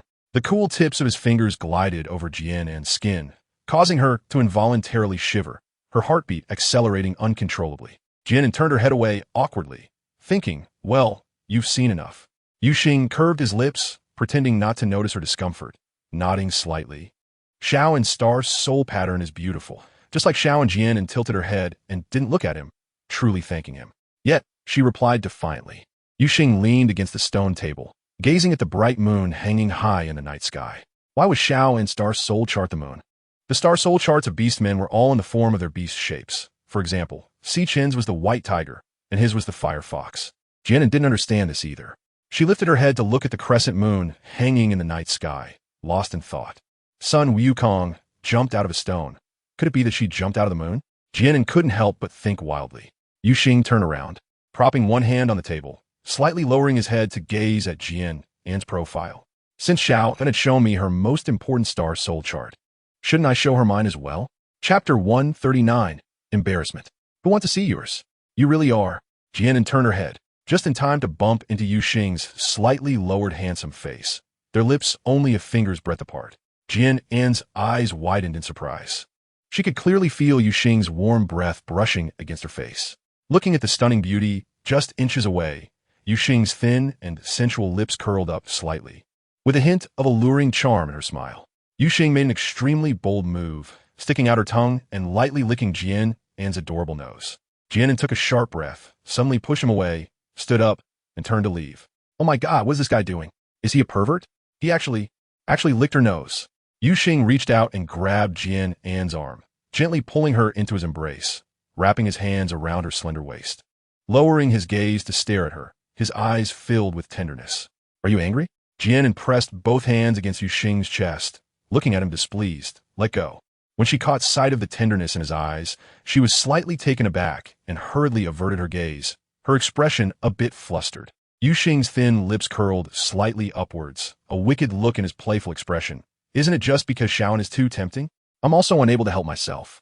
Jian An's cheeks flushed red, and she glared at him, both shy and angry. "If you don't let go, I won't talk to you anymore." Her soft voice seemed like a threat, but more like a pout. Yuxing shrugged, and helplessly released his grip. All right, I'll let go. He raised his hands, adopting a surrendering posture. Jian An stood still, unable to walk away or stay, feeling extremely awkward. A glint of cunning flashed in Yuxing's eyes as he curled his lips. Since I made Xiao An angry, I guess I'll have to show him the Star Soul map as a punishment. Jian An curled her lips. Who would care to look? The Star Soul map was on my waist. Yuxing spoke while reaching to untie the red robe on his body, revealing a remarkably beautiful physique, with clear and smooth white skin, a firm chest, and a flat abdomen without an ounce of fat. Don't you want to take a look, Xiao An? Yuxing's golden eyes were fixed on her back, filled with anticipation. Jian An turned around unexpectedly and was taken aback by the scene before her. At that moment, Yuxing's collar was wide open, revealing a sexy and toned body with a vividly lifelike fox at his waist that was quite eye-catching. He exuded a unique male charm, combined with Yuxing's distinctive allure. His fiery red long hair cascaded down his neck, and a charming smile curved at the corners of his lips, making him extremely captivating and enchanting, almost mesmerizing to the eyes and heart. Jian An's heart suddenly raced, and her delicate face instantly turned crimson. Yuxing curled the corner of his lips into a mischievous smile, took Jian An's hand, placed it on his Star Soul map, leaned down and whispered in Jian An's ear, "Is it beautiful?" His words were filled with temptation. Jian An felt as if something had exploded in her head with a loud bang, coloring her ears with a vivid hue. She stared straight at Yuxing, unable to calm down for a long time. The cool evening breeze brushed against Jian An's skirt, and that slight chill awakened her senses. Jian An took a few steps back, glaring fiercely at Yuxing, unable to hold back her curse. Damn. How can you be so shameless? She felt completely defeated by Yuxing. Yuxing, on the other hand, had a smile on his face, winking at her with his enchanting peach blossom eyes. Seeing the smile on his face made Jian An furious, and she grabbed a teacup from the stone table and threw it at Yuxing's face. "You pervert." Then she ran away as if escaping. Just a few steps later, she heard a burst of laughter behind her. Jian An paused for a moment, secretly gritting his teeth, and ran into the stone house without looking back. Yuxing played with the teacup in his hand, gazing at the bright moon, and smiled faintly. The moonlight tonight is truly beautiful. Chapter 140. Admitting mistakes don't tease too much. Sichin walked up to Yuxing's side from behind, casting a faint glance at him. Yuxing shrugged, tidying up his disheveled robe. After all, who could resist teasing someone as charming as Jian An? He was also aware of his limits. If he truly angered Jian An, he would have to prepare for a lifetime of vegetarianism. Sichin lightly pressed his lips together, his deep eyes looking at Yuxing, saying meaningfully, "If you make an angry, I won't speak up for you. After all, there are plenty of males who can take your place." He withdrew his gaze and walked towards the stone house. He needed to comfort his An, lest she get too upset and harm her health. Yuxing's body stiffened for a moment, watching Sichin's retreating figure, and scoffed. Humph, just pretending to be the good guy. What was he most afraid of now? Of course, he was most afraid that Jian An would no longer want him. He flicked his sleeve and walked towards the stone house where Jian An was, deciding to stay next to her from tonight onwards and casually eavesdrop. They all understood Jian An's temper. If they angered her, she might really make that kind of decision. The next morning, as Jian An stepped out of the house, she saw Yuxing sitting under the flower corridor, smiling at her. Jian An let out a light hum, turned her head away, and walked straight to the backyard, deciding to completely ignore him. Yuxing's lips curled into a bitter smile. It seemed that Xiao An was still angry. During breakfast, Yuxing eagerly picked food for Jian An, saying, "Xiao An, eat more, this is your favorite bird egg." However, before the food could even reach her bowl, Jian An had already moved her bowl aside, turning to the side to give him a perfect profile view. The same thing happened during lunch and dinner. No matter how hard Yuxing tried to please her, Jian An showed no appreciation at all. Throughout the entire day, whenever Jian An saw Yuxing, she didn't even bother to spare him a glance, turning away decisively and determined to ignore him completely. As the sky gradually darkened, watching Jian An walk towards the stone house, Yuxing could no longer hold back. He stepped forward and blocked her at the door, using both hands to support the door frame and encircle her petite figure in his arms. "Xiao An, don't be angry anymore," Yuxing said, slightly lowering his head and looking at Jian An's profile with a flattering tone. Jian An tilted her head and continued to ignore him. Yuxing's face revealed bitterness, with a hint of loneliness and sadness flickering in his eyes. "Xiao An, don't ignore me." Out of the corner of his eye, Jian An noticed the emotions in Yuxing's eyes and felt an inexplicable unease slip through her heart. After hesitating for a moment, she turned her head and looked at him with a blank expression, as if to say, "Do you know you were wrong?" Her demeanor was proud, as if she were a queen. Seeing that she was finally willing to talk to him, Yuxing's eyes instantly lit up. He nodded and looked at Jian An with hopeful eyes. I know I was wrong. I will try not to tease you like that in the future. But he couldn't entirely blame himself. After all, Xiao was just too adorable, and he couldn't help it. Jian An, she raised her eyebrows slightly. Is this guy trying to mess with her again? Ahem. I mean, don't tease Xiao like that anymore. I really know I was wrong. And if Xiao ignores me, I'll be sad. Yuxing looked at her with golden eyes full of expectation, his handsome face showing a sense of grievance. He truly looked like someone you just couldn't help but feel sorry for. Jian An's lips twitched. Was this guy pretending to be pitiful? She smiled faintly and nodded, forgiving him this time. Seeing the sadness in his eyes, she inexplicably didn't want to go against his wishes. Yuxing smiled and leaned in to whisper in Jian An's ear, I'm already yours. You must take responsibility for me. In this life, I will follow you. After saying that, she even kissed Jian An's delicate cheek. Jian An trembled all over and looked at Yuxing, seeing the hint of mischief in his golden eyes. She shot him an annoyed glance, truly deserving of being called a fox. Chapter 141. Turn the tables? Yuxing smiled, wrapped his arms around Jian An's waist, and lightly tapped her pretty nose with his long fingers. Jian An swatted his hand away and shot him a glare, telling him not to touch her. He had just promised her, and now he immediately revealed his true colors. Ha ha ha, Xiao looks like a rabbit. Yuxing Long laughed, his long fingers tracing along Jian An's smooth forehead, delicate eyebrows, and perky nose, slowly moving down to rest on her tender red lips, gently outlining their shape. You're the one who's a rabbit. If you keep touching me, do you believe I'll bite you? Jian An glared at him fiercely, dodging his hand. Yuxing smiled, his fingers resting on Jian An's lips, his eyes filled with teasing mischief. If Xiao is willing, then go ahead and bite. Jian An bit down hard on his finger, looking at Yuxing with a hint of provocation. Do you see if I can bear to let go? Yuxing's thin and sexy lips curled into a smile. He liked this little one, stubborn and unwilling to admit defeat, cute and charming. If little one hasn't bitten enough, you can come back to my room. Any part of my body is available for you to bite. His words were laced with ambiguity, his eyes filled with affection. I can't be bothered with you. I'm going back to sleep. Move aside, or I'll hit you. Jian An released his hand, raising her hand as if to give him a smack.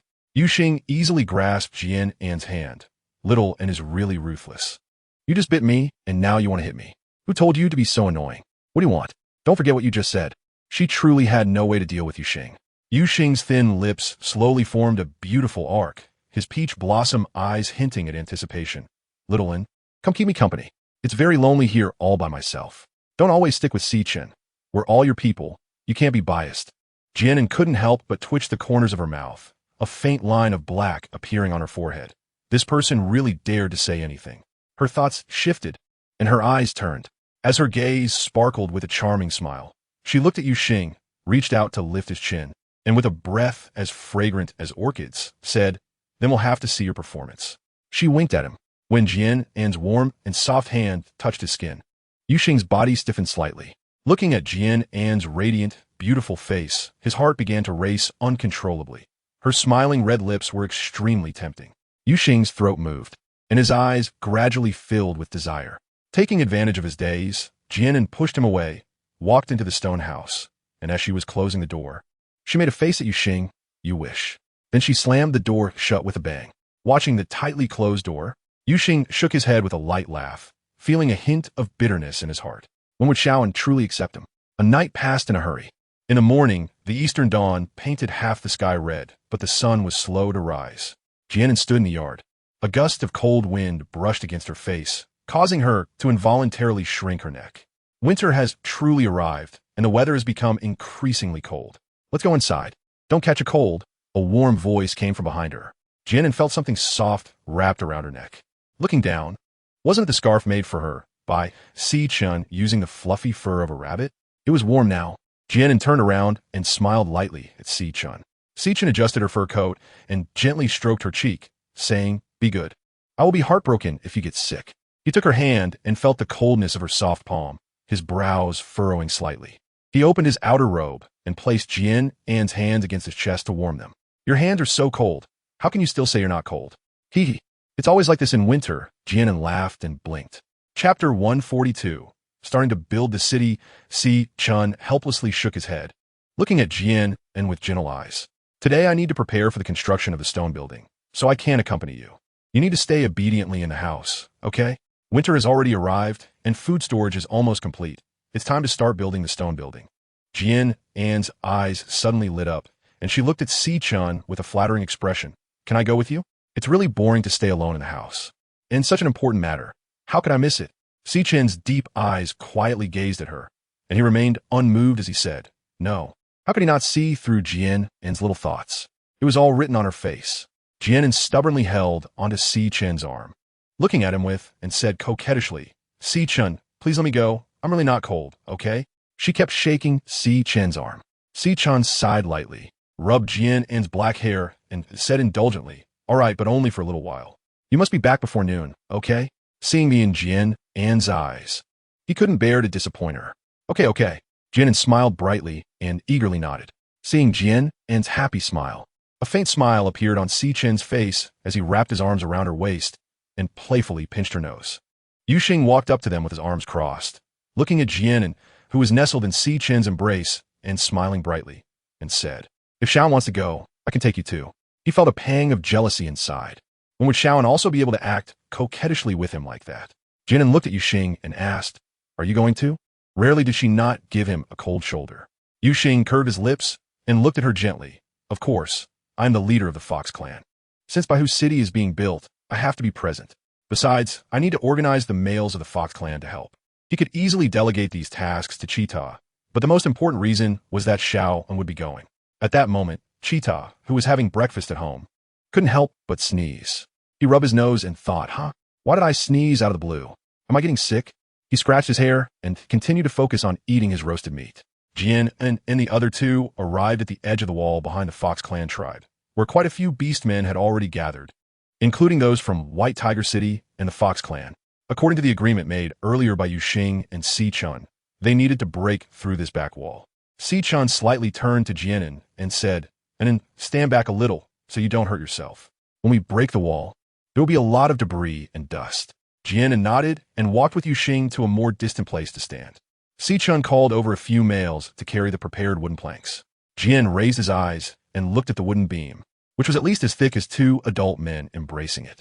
10 strong males stood on either side, 5 on each side, and they began to slam the wood against the wall. After several consecutive impacts, there was a tremendous crash, and the sturdy wall was instantly breached, creating a huge opening. The stones at the top lost their support and collapsed with a thunderous roar, sending fragments crashing to the ground and kicking up a small cloud of dust. The males gathered around. Without needing Si-chun to speak, they stepped forward and started moving the fallen stones. To build a city here, the required materials were merely stones and wood, along with some yellow mud for securing. These simple materials could be found everywhere in the forest. They could be sourced on site. Building the stone towers and walls would only require some manpower and time. Jian An watched the busy crowd, feeling emotional. Although the conditions here were backward, without modern skyscrapers, it had received great gifts from nature. Chapter 143, The New City. In the morning, he watched the water flow east, and in the evening, he watched the sun set in the west. Time flies like an arrow, and the days and months pass swiftly. In the blink of an eye, 3 months had gone by. Amidst everyone's busyness, the new city of White Tiger City was also completed, and the season had transitioned from early winter to deep winter. Jian An stood at the wall connecting the Fox clan and White Tiger City, where the originally open wall had now been made into a circular archway. Jian An was wearing a thick fur coat, a snow-white scarf around her neck, and a fur hat on her head, wrapping herself up tightly. The cold wind howled past her face, and even though she had bundled herself up like a ball, she couldn't help but shiver and exhaled a puff of white breath. It was really cold. Si-chun walked up to Jian An, took her slightly cool hands, wrapped them in his palms, and gently rubbed them to warm her up, asking with concern, and then, are you cold? Jian An shook her head and smiled lightly at him. It's not cold. Let's hurry up. At the beginning of the city construction, she would come and take a look every day. As the weather grew colder, Si-chun wouldn't let her come anymore. She hadn't seen the stone building after it was completed, and right now, who cares about whether it's cold or not? Seeing Jian An's eager expression, Si-chun shook his head and chuckled helplessly. Yuxing walked lazily to Jian An's side, looking at her with tenderness in his golden eyes. Xiao An, if you feel cold, you can come into my arms. I'm very warm. He slightly opened his arms, striking a pose of invitation. Jian An merely glanced at him lightly. She seemed to be getting used to Yuxing's shamelessness. Si-chun and Yuxing were still wearing those extremely thin robes, as if they felt no chill from the harsh winter at all. Jian An couldn't help but feel envious, wishing she too was not afraid of the cold. However, some things simply cannot be envied. Si-chun and Yuxing, both being beastmen, had fur that could withstand the harsh cold, and even in their human forms, they remained unaffected. Jian An, being an ordinary human, was naturally not comparable. Let's go. Jian An couldn't help but urge. Si-chun smiled lightly and took Jian An's hand. Yuxing smirked and took Jian An's other hand as well. Jian An paused for a moment, looking down at the hands being pulled on either side of him, feeling a complex mix of emotions. He raised his head to look at Yuxing on his right, his eyes carrying a hint of threat as he glared at him. Aren't you going to let go? Yuxing seemed oblivious, winking at Jian An with a smile. Shaoan, you can't be biased, you know. He squeezed the soft, boneless little hand in his palm. Jian An turned her head to the left to look at Si-chun, noticing that he was gazing at her with a gentle expression. She let out a soft sigh, gathered her thoughts, and said, let's go. Forget it, holding hands is fine. Her mind couldn't help but feel a bit dazed. What a strange atmosphere this is. As they passed through the archway, the first thing that caught their eyes was an extremely wide street. On both sides of the street stood gray stone buildings, silent and steadfast. The stone buildings were made of uniform blue stones, rising 3 stories high, with the stones intentionally left unpolished, exuding a rugged, wild beauty. The round arched windows and the wooden doors were simple yet elegant, their combination both contradictory and harmonious. Between the buildings, lush green trees were planted, making one feel as if they were in the countryside, with a tranquil and distant feeling that was captivating. The tall city walls formed a protective barrier, enclosing the stone buildings within. Jian An looked at everything in front of her, her face filled with shock. When she was drawing, she only thought that it was too monotonous to draw the stone tower alone, so she added trees between the stone towers. She didn't expect that Si-chun had actually transplanted so many green trees, according to her blueprint. Chapter 144. The Efforts of Both Parties. Jian An looked at Si-chun in surprise. Si-chun, building these several-meter-high city walls and numerous stone buildings, must have taken a lot of time and manpower, not to mention the vast area of trees. What a huge project it must be. Si-chun didn't speak, only gazing at her with a doting look and a gentle expression. He had once said he wanted to build a city with an inn. Although she had mentioned her own requests, wasn't the drawing on the blueprint exactly what was in An's heart? How could he not fulfill it? Yuxing playfully scratched Jian An's pretty nose and teased. Little An, are you surprised now? When you see the gifts we prepared later, won't you be scared? Jian An looked at Yuxing with a puzzled expression, not understanding what the gift in his words was. Si-chun chuckled softly, ruffled Jian An's black hair, and said, let's go home. They walked along the wide street and arrived in front of a stone courtyard. From the outside, this stone courtyard looked no different from an ordinary stone courtyard.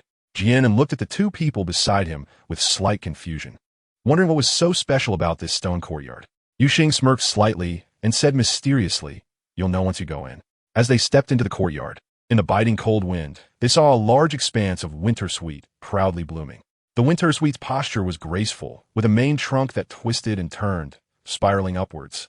The crown full of slender branches that were delicate yet strong, and the small petals were a faint pinkish white.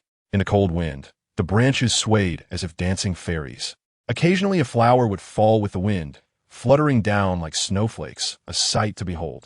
There was also the lingering, refreshing fragrance that surrounded them, deeply soothing to the heart.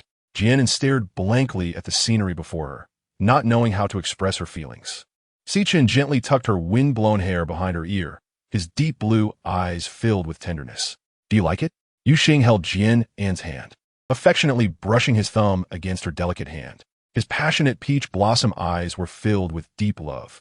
This is something Si-chun and I spent a lot of time finding for you. Jian An lowered her head, her butterfly-like eyelashes fluttering slightly. At that moment, she felt as if a flame was burning in her chest, the warmth dispelling the chill around her. She raised her head, her face beaming with a radiant smile as she looked at Si-chun and Yuxing in front of her. Thank you, I really like it. As she walked through the winter suite, a 3-story stone building came into view. This stone building seemed slightly different from the ones in the city. Each stone slab had been finely polished, the surface extremely smooth, with elegantly simple carved wooden doors and fan-shaped windowsills. Yuxing took the lead, pushing open the wooden door, and everything inside was revealed. The smooth, level floor, the intricately carved wooden tables and chairs, and, on the table, a delicate flower arrangement with a few plum blossoms inserted in it. Although the decor was simple, every detail showed the care of the arranger. Jian An looked at all of this in disbelief, not understanding where these intricately carved furniture came from. Yuxing smiled slightly and asked Jian An, "Do you still remember the first time we met?" Jian An looked at him with slight confusion, not understanding why he suddenly asked about this. Yuxing chuckled softly and took out a small wooden hairpin from his pocket. "Do you remember this?" He had kept it close all along. Jian An looked surprised. Wasn't that the wooden hairpin that Yuxing had snatched from her during that gathering? She didn't expect he still kept it. Such wooden hairpins were rarely made by beastmen. With just a few inquiries, she could find a male who was skilled at carving. Hearing Yuxing say this, Jian An understood in her heart and couldn't hide the complexity in her expression as she looked at the two of them. Was this all something you specifically asked him to do? Chapter 145. The touching feeling in response to Jian An's surprise, Yuxing shrugged nonchalantly and said, "I'm the clan leader, and Shi Chun is the young master. How can we not find a male? Besides, this will be our home in the future, so we need to decorate it well." Yuxing spoke lightly, but Jian An knew very well how difficult it was to find a beast man among so many tribes. The more she understood, the more touched she became, and the flame that had been burning in her chest seemed to solidify into magma, making it hard for her to catch her breath. Tears sparkled in Jian An's eyes as she rushed into Si Chen's embrace, tightly wrapping her arms around his strong waist. "Thank you, Si Chen." Si Chen raised his hand and gently brushed the corner of Jian An's eye, then leaned down to plant a soft kiss on her forehead. "Didn't we agree that we wouldn't say thank you between us? Did you forget, Anan?" Yuxing leaned closer to Jian An, looking at her with a face full of grievance. "Little An is really biased. I contributed half to all of this too. Why does Little An rush into Si Chen's arms? His embrace is always open for her." Seeing Yuxing's pretentious, pitiful look, the tears that were about to fall from Jian An's eyes instantly stopped. Jian An broke into a smile, gently wrapping her arms around his waist, and said, "Thank you, Yuxing." Yuxing happily embraced Jian An's slender waist, caressing her soft hair, a slight smile appearing on his lips, and the joy on his face revealed his deep satisfaction. However, he pressed on, "Yes, Xiao must really thank me properly. I put in a lot of effort to prepare all of this." Jian An's mouth twitched. Why did this guy's attitude change so quickly? Who was it that spoke so casually just a moment ago? How did it change in the blink of an eye? Jian An looked up at Yuxing with a smile and asked, "So how do you want me to thank you?" She was curious to see what request this guy would come up with.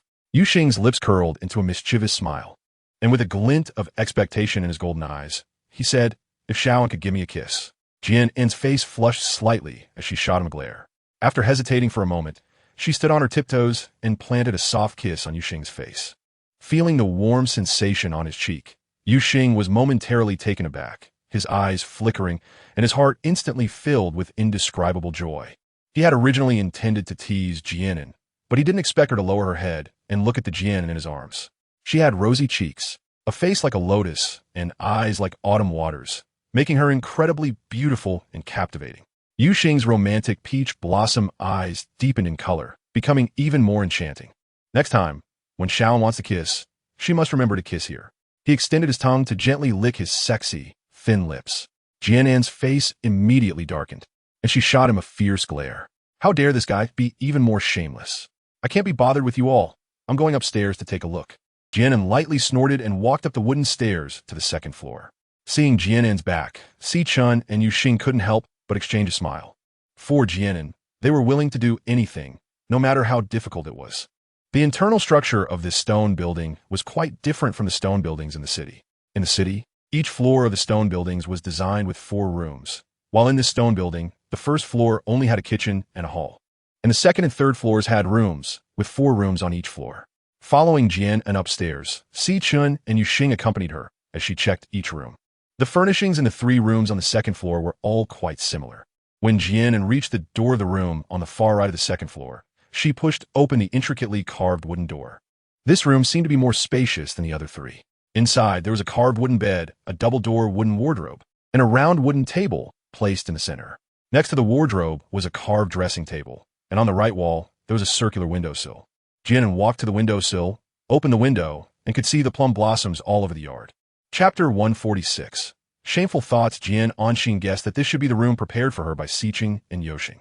From the bedding on the bed to the curtains on the windowsill, Everything had warm-colored floral patterns. What surprised her even more was that there was actually a screen placed beside the wooden bed. Jian An walked curiously to the screen and realized that it was actually made of bamboo. Neatly arranged bamboo poles were tied together, and the entire bamboo screen was carved with a landscape of flowers and grass.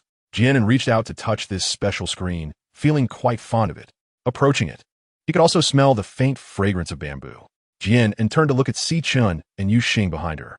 This is so beautiful. Who thought of it? Although it's not very extravagant, it is fresh and unique, and who would have thought to use bamboo for a screen? Yu-Xing curled her lips and walked up to wrap her arms around Jian An's slender waist. What's so nice about the screen? Come take a look at this bed. Later, Jian An found out that this bamboo screen was made by Si-chun. Jian An looked at the wooden bed in front of her, feeling that it was very spacious, much larger than a standard double bed. Even if 3 people lay on it, it wouldn't feel crowded at all. Yu-Xing's thin lips curled into a mischievous arc as he leaned close to Jian An's ear and whispered, "This wooden bed is specially prepared by me. It's definitely big enough for the 3 of us to sleep on. What do you think, Xiaoan?" His hand around Jian An's waist tightened slightly, the implication unmistakable. Jian An pushed his hand away and asked with an unwavering expression, "You don't mean to say that you want to sleep here together tonight, do you?" Pointing to the wooden bed beside him, Yu-Xing smiled, scratched Jian An's nose playfully, and spoke in a tone that was affectionate yet joyful. "Xiaoan is really clever. Since Xiaoan wouldn't come to his room, he would come to Xiao An's room instead. Only the proactive hunter gets to enjoy the meat." Jian An's mouth twitched, looking at him in a rather speechless manner. What on earth is this guy thinking about every day? She couldn't help but furrow her brows and asked Yu-Xing, "Aren't you going to stay in your large stone courtyard in the Fox clan?" Although she asked this, she knew in her heart that Yu-Xing was definitely going to stay here. However, just the thought of 3 people living in one room made Jian An feel like her bottom line was being tested. Yu-Xing wrapped his arms around Jian An's waist from behind, resting his head on her shoulder. "I'm yours, so of course, wherever you go, I go." If they couldn't share a room, that was one thing, but if they had to live in separate places, how could he bear it? Jian An pushed him away and rolled her eyes at him, annoyed. How could he have no sense of shame at all? After all, he was a grown man, always mentioning her like she was his possession, not caring about how embarrassing it was. Aren't men supposed to care about their pride? Why was he so different? If Yu-Xing knew Jian An's thoughts, he would surely scoff dismissively and say, "Pride? Can pride put food on the table?" Besides, it seemed like he only acted this way in front of Xiao and Jian and took a breath and looked at Yu-Xing. "You can stay here. There are plenty of rooms in the building for you to choose from. However, don't even think about sleeping together here." Just saying this made Jian An feel embarrassed. Yu-Xing looked at Jian An with a pitiful expression, and Jian An's heart almost flew to the moon. "We're all yours. So why do I have to live in a separate room?" Jian An paused slightly, left speechless by Yu-Xing's question, and said somewhat playfully, "Anyway, it just doesn't work." How could she put it? Should she admit that she is biased? Yu-Xing held Jian An's hand, placing it on his chest, and said, "My heart hurts so much. Xiaoan, you're really cruel." Jian An withdrew her hand and turned her head away from him. Chapter 147, Being Kicked Out of the Room. However, Yu-Xing was unwilling to give up and grabbed Jian An's hand. Smiling meaningfully, "Xiaoan, look, Si-chun hasn't objected." Jian An glanced at Si-chun beside her, noticing the smile at the corner of his mouth and his calm demeanor as he looked at them. When Si-chun saw Jian An's gaze on him, he smiled gently, his eyes soft as he watched her, his lips slightly parted, saying, "I listen to An." His demeanor was extremely steady and composed, as if everything was under his control. In the past, Jian would have easily fallen for Si-chun's gentle appearance, but today she felt somewhat dissatisfied. Yu-Xing was still chattering away beside them. Jian An felt like she was about to be driven crazy by him. She rolled her eyes and said angrily, "This is my room, you all need to get out." She pushed Yu-Xing out the door without hesitation. Looking at Yu-Xing standing at the door, she glared at him and threatened, "If you dare step in here again, I won't talk to you anymore." Yu-Xing paused slightly, retracting the foot he was about to step in, staring intently at her. Pretending to be pitiful didn't work. Jian An shot him a fierce glare. Turning to look at Si-chun, who was standing in a room, she took a deep breath and said, "You get out too." Si-chun smiled gently, took a couple of steps forward, and lovingly ruffled Jian An's black hair, saying, "Okay, and then don't be upset." Jian An glared at him with annoyance. Her hair all messed up because of him. She reached out to tidy her hair. Si-chun smiled lightly and said, "I'm going downstairs to make lunch." After speaking, she turned around and walked out of the room, even thoughtfully closing the door behind her. Jian An sighed lightly, lying on the bed that felt a bit too large for her. She couldn't quite put her feelings into words. whether it was anger at the situation or discontent with Si Chen's indifferent demeanor. Yu Xing, with arms crossed, leaned against the doorframe, his narrow eyes glancing sideways at Si Chen. Are you just going to let her have her way? You think Si Chen doesn't want to live in the same room as Jian An? He wouldn't believe it even if you beat him to death. As a male, you should know what the other party is thinking, right? How pretentious. Si Chen smiled faintly, giving Yu Xing a glance before saying lightly, this room was originally prepared for an An, so of course, it should be up to an An to decide. After finishing, he walked down the stairs. Yu Xing watched his back, shaking his head with a wry smile, feeling once again envious of Si Chen's position in Jian An's heart. On the surface, they were both being kicked out, but anyone with eyes could see the difference in treatment. Approaching noon, Jian An walked down the stairs to the hall on the first floor. She glanced at Yu Xing sitting by the wooden table, then retracted her gaze and headed straight for the kitchen. Seeing Si Chen busy in the kitchen, she walked up, inhaling the aroma of the food. Unable to resist, Jian An swallowed hard and asked, Si Chen, what are we having for lunch? Si Chen looked up at her and smiled, saying, An, are you hungry? It'll be ready soon. You should wait outside. It's quite greasy in here. Jian An nodded, walked out of the kitchen, and sat down by the wooden table, resting her chin on her hands, quietly waiting to eat. Yu Xing smiled slyly, leaned closer to her, and asked with a mischievous expression, Xiao An, are you really close with that female named Mina? He had specifically inquired later to find out that the female who had always been close to Jian An was actually named Mina. Jian An raised her head, looking at him with some confusion.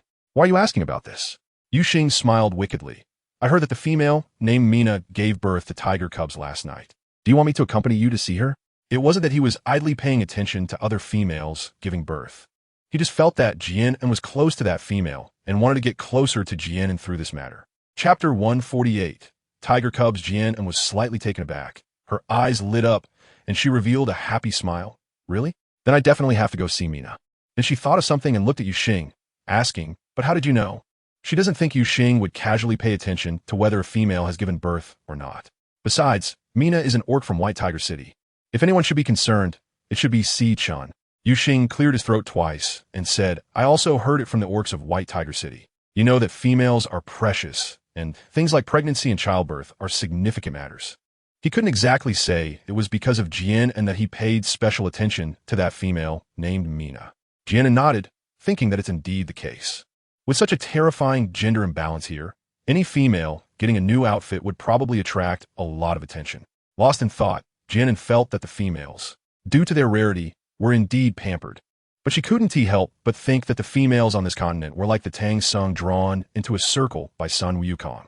Si Chen walked out of the kitchen, placed a plate in his hand on the table, and asked, what are you talking about? Jian held Si Chen's arm and smiled slightly. Si Chen, I just heard Yu Xing say that Mina had her babies. Yes, Light came by this morning. I was just about to tell you after lunch, Si Chen replied with a faint smile, glancing at Yu Xing with a strange expression. Yu Xing noticed the gaze on him, shrugged, and showed no signs of discomfort, maintaining a calm demeanor. Jian An looked at Si Chen and asked hesitantly, can I go see Mina? Jian An had never given birth, and only knew that women who had given birth needed to rest during the confinement period. But she wasn't sure if there were any particular customs during this time. Si Chen smiled and nodded, gently ruffling Jian An's soft black hair. Let's eat first, and then I'll go with you. Jian An showed a bright smile as she took the bowl of rice that Si Chen handed her. After lunch, Jian An, Si Chen, and Yu Xing went to Mina's house together. Jian An knocked on the door, and after a moment, it opened from the inside. Light's face was beaming with joy as he looked at Jian An and smiled. Jian An is female, the young master, and the leader of the Yoxing tribe. Jian An smiled back and said, Light, can I go see Mina? Of course, go right in, Light replied, slightly stepping aside to let Jian An enter the house. Jian An entered without haste, turning to look at Si Chen, her eyes filled with inquiry. Si Chen smiled lightly, his gaze warm as he looked at her. Go ahead. We'll wait for you outside. Even though they already had partners, they still needed to avoid any misunderstandings. Each floor of the stone tower had 2 rooms, and Jian An walked into the room, pushing open the wooden door of the inner chamber. Mina was sitting on the bed, looking gently at the swaddled baby in her arms. Mina, I've come to see you, Jian An said as she sat down beside the bed, a smile on her face. Upon seeing Jian An, Mina's expression lit up with joy. Jian An, you're here.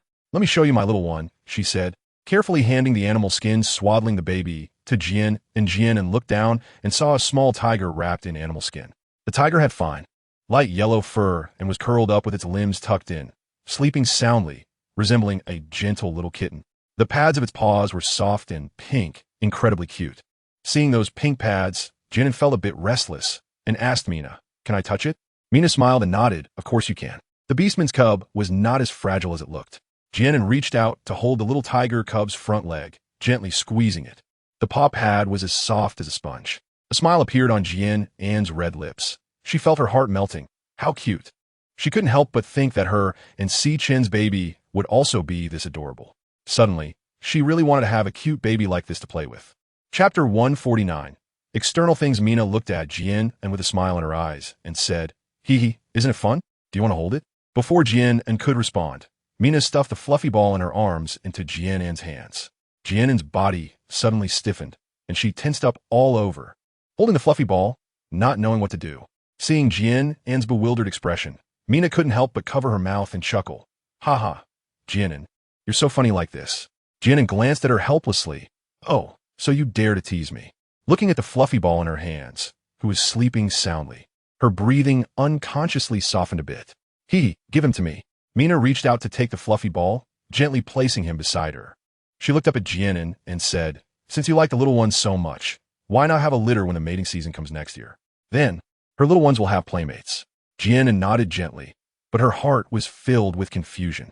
The fluffy little creature looked very cute, but she still felt like a child herself. Could she really fulfill the role of a mother? Deep down, Jian An had some resistance towards having children. It wasn't that she disliked them, but she was afraid she wouldn't be able to take on the responsibilities that came with it. And she feared that her future child would be just like her. Mina waved her hand in front of Jian An's eyes, asking what she was thinking. Jian An smiled faintly and shook her head, saying, "It's nothing. Forget it. There's no point in thinking too much. Let's just go with the flow." Jian An patted Mina's hand and said, "I have something for you." She took out a few fruits and a necklace from the animal skin bag she brought. These fruits were taken from the moon goddess's space and have nourishing effects on the body. Although she had never given birth, she understood that a woman's body would be very weak after childbirth, as it was like losing a piece of flesh. "You can keep these fruits to eat. And this necklace is for the little tiger," Jian An said, placing the items in Mina's hand. Mina looked at the necklace in her hand, her eyes widening slightly with surprise. It was really beautiful. It was golden and shiny.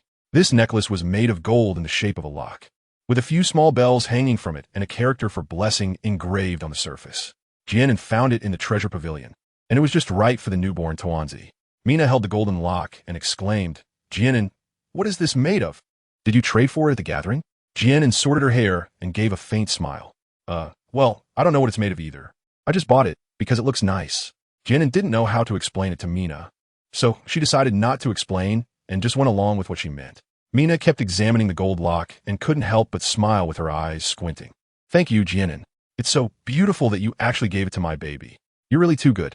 Jian An gently shook her head, smiling with her lips curved. "No need to thank me. You're my best friend. These are merely external possessions. Compared to them, her friendship with Mina is what she values more. Furthermore, this gold lock necklace is worth nothing in the moon goddess space. Even a fraction of it is insignificant. Things taken from the space will automatically replenish." Seeing that it was about time, Jian An planned to leave. "Mina, I'm heading back today. I'll come to see you again after a while. Make sure to rest well." Mina had just given birth, and her body hadn't fully recovered, so she should rest more. Hearing that Jian An was leaving, Mina pouted, "All right then, but remember to come see me again."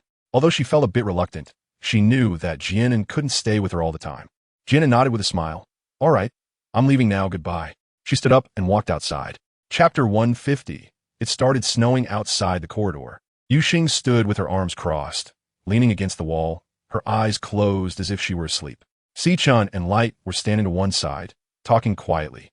When Jian An walked out, Yuxing instantly opened her eyes, smiled, and said, Xiao and Si-chan also stopped talking and looked at her with soft eyes. Jian An smiled faintly and said to them, "Let's go." Si-chan took 2 steps forward, came to Jian An's side, and held her hand in his palm. Yuxing walked to the other side, took Jian An's other hand, and intertwined their fingers. A hint of a smile appeared at the corner of Yuxing's mouth, and his lazy voice rang in Jian An's ear. "Xiaoan, have you seen the little tiger cub?" Jian An glanced at him, nodded, and said, I see it. It's a small and cute little bundle." As for Yuxing holding her hand, Jian An considered it as tacitly accepted. After all, no matter how much she rejected him, Yuxing would stick to her like a plaster.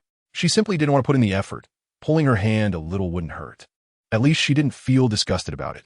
Yuxing leaned slightly closer to Jian An, whispering in her ear, "Xiao, and the little fox cub is also very cute." Jian An raised her eyebrows slightly and shot him a glance. So what? Looking at Jian An's little appearance, Yuxing felt a strong itch in his heart. A wicked smile curved at the corners of his lips. When will Xiao and give me a litter of little fox cubs? His golden eyes were filled with charm as he looked at her. With my good looks, the cubs born will definitely be even cuter. Jian An's mouth twitched slightly. Was there really someone who could boast like this? Narcissist. She pushed away Yuxing's face with her hand, giving him an annoyed glance. If you want to give birth, go ahead and do it yourself. Humph. She turned her head away and stopped paying attention to him. Beside her, Sichun listened to their conversation with an expression as usual, but his deep blue eyes grew even more profound. A child within him? A picture gradually formed in his mind. He and An sitting in a courtyard filled with blooming plum blossoms, surrounded by a group of soft, pink, fluffy balls calling out "Dad" in sweet voices. Sichun's attractive thin lips slightly curled up, and he couldn't help but chuckle. The pleasant laughter suddenly rang in Jian An's ears. She turned to look at Sichun, her face full of confusion. "Sichun, what are you laughing at?"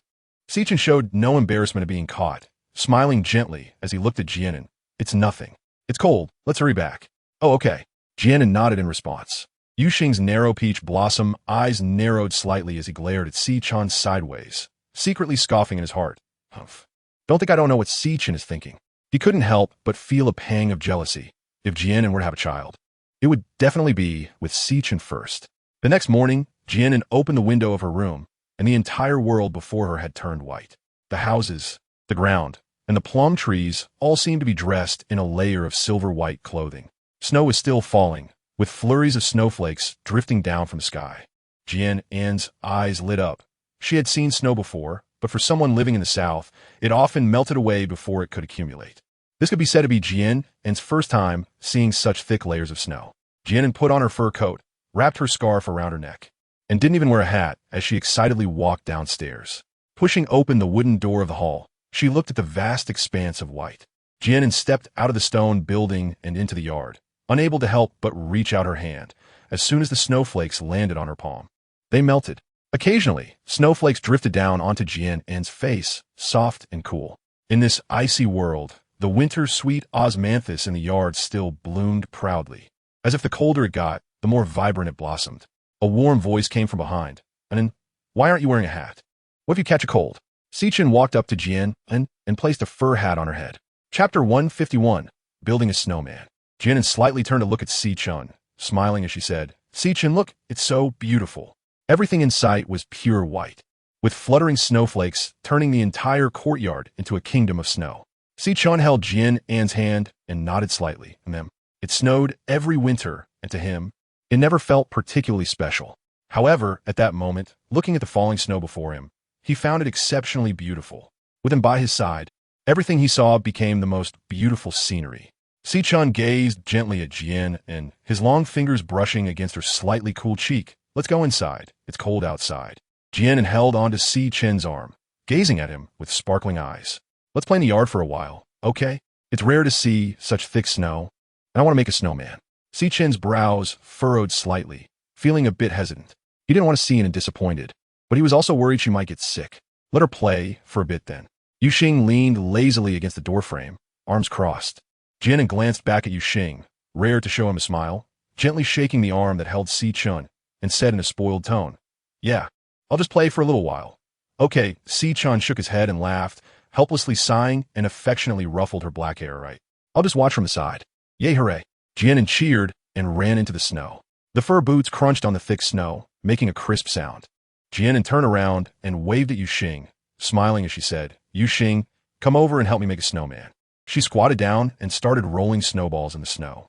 Yuxing curled her lips slightly, walked to Jian An's side, and looked down at her rolling the snow into a ball, asking with a hint of confusion, "What is Xiao An doing?" Jian An looked up at Yuxing, smiled gently, and said, "I want to make a snowman. Come help me. Roll the snow into a round shape like this, and it should be this big." She spread her arms to indicate how big the snowball should be. "Okay, I'll wait." Yuxing nodded and bent down to help Jian An roll the snow. Although he didn't know what a snowman was, it didn't stop him from fulfilling her request. In a short while, Jian An had rolled a smaller snowball. She stood up, placed her hands near her mouth, and gently breathed out, her hands already frozen and red. Despite the cold, she felt very happy. Yu Xing, following Jian An's instructions, rolled a larger snowball, patted it, and looked at Jian An, asking Xiaoan, "What do you want to do with this snowball?"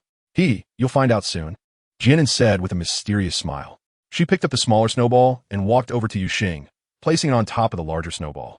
Then she broke off 2 branches from a plum tree, inserting one on the left and one on the right of the large snowball. Lastly, she took a carrot and 2 stones, placing them on the smaller snowball to serve as the eyes and nose. Jian An supported his chin and walked around the snowman, his mind stirring. He took out a red silk scarf from his face and wrapped it around the 2 snowballs, tying a bow. Jian An nodded with satisfaction, looking at Si Chun and Yu Xing with a beaming smile. The snowman is finished. With eager anticipation, she asked them, "How does it look?" Si Chun stepped forward, a faint smile on his face. He affectionately rubbed Jian An's little red nose, saying it was very cute.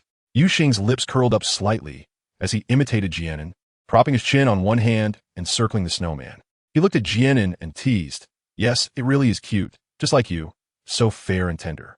Jian An sniffed and glared at him with annoyance, a glimmer of cunning flashing in her eyes as she scooped up a handful of snow and threw it at Yu Xing. Chapter 152.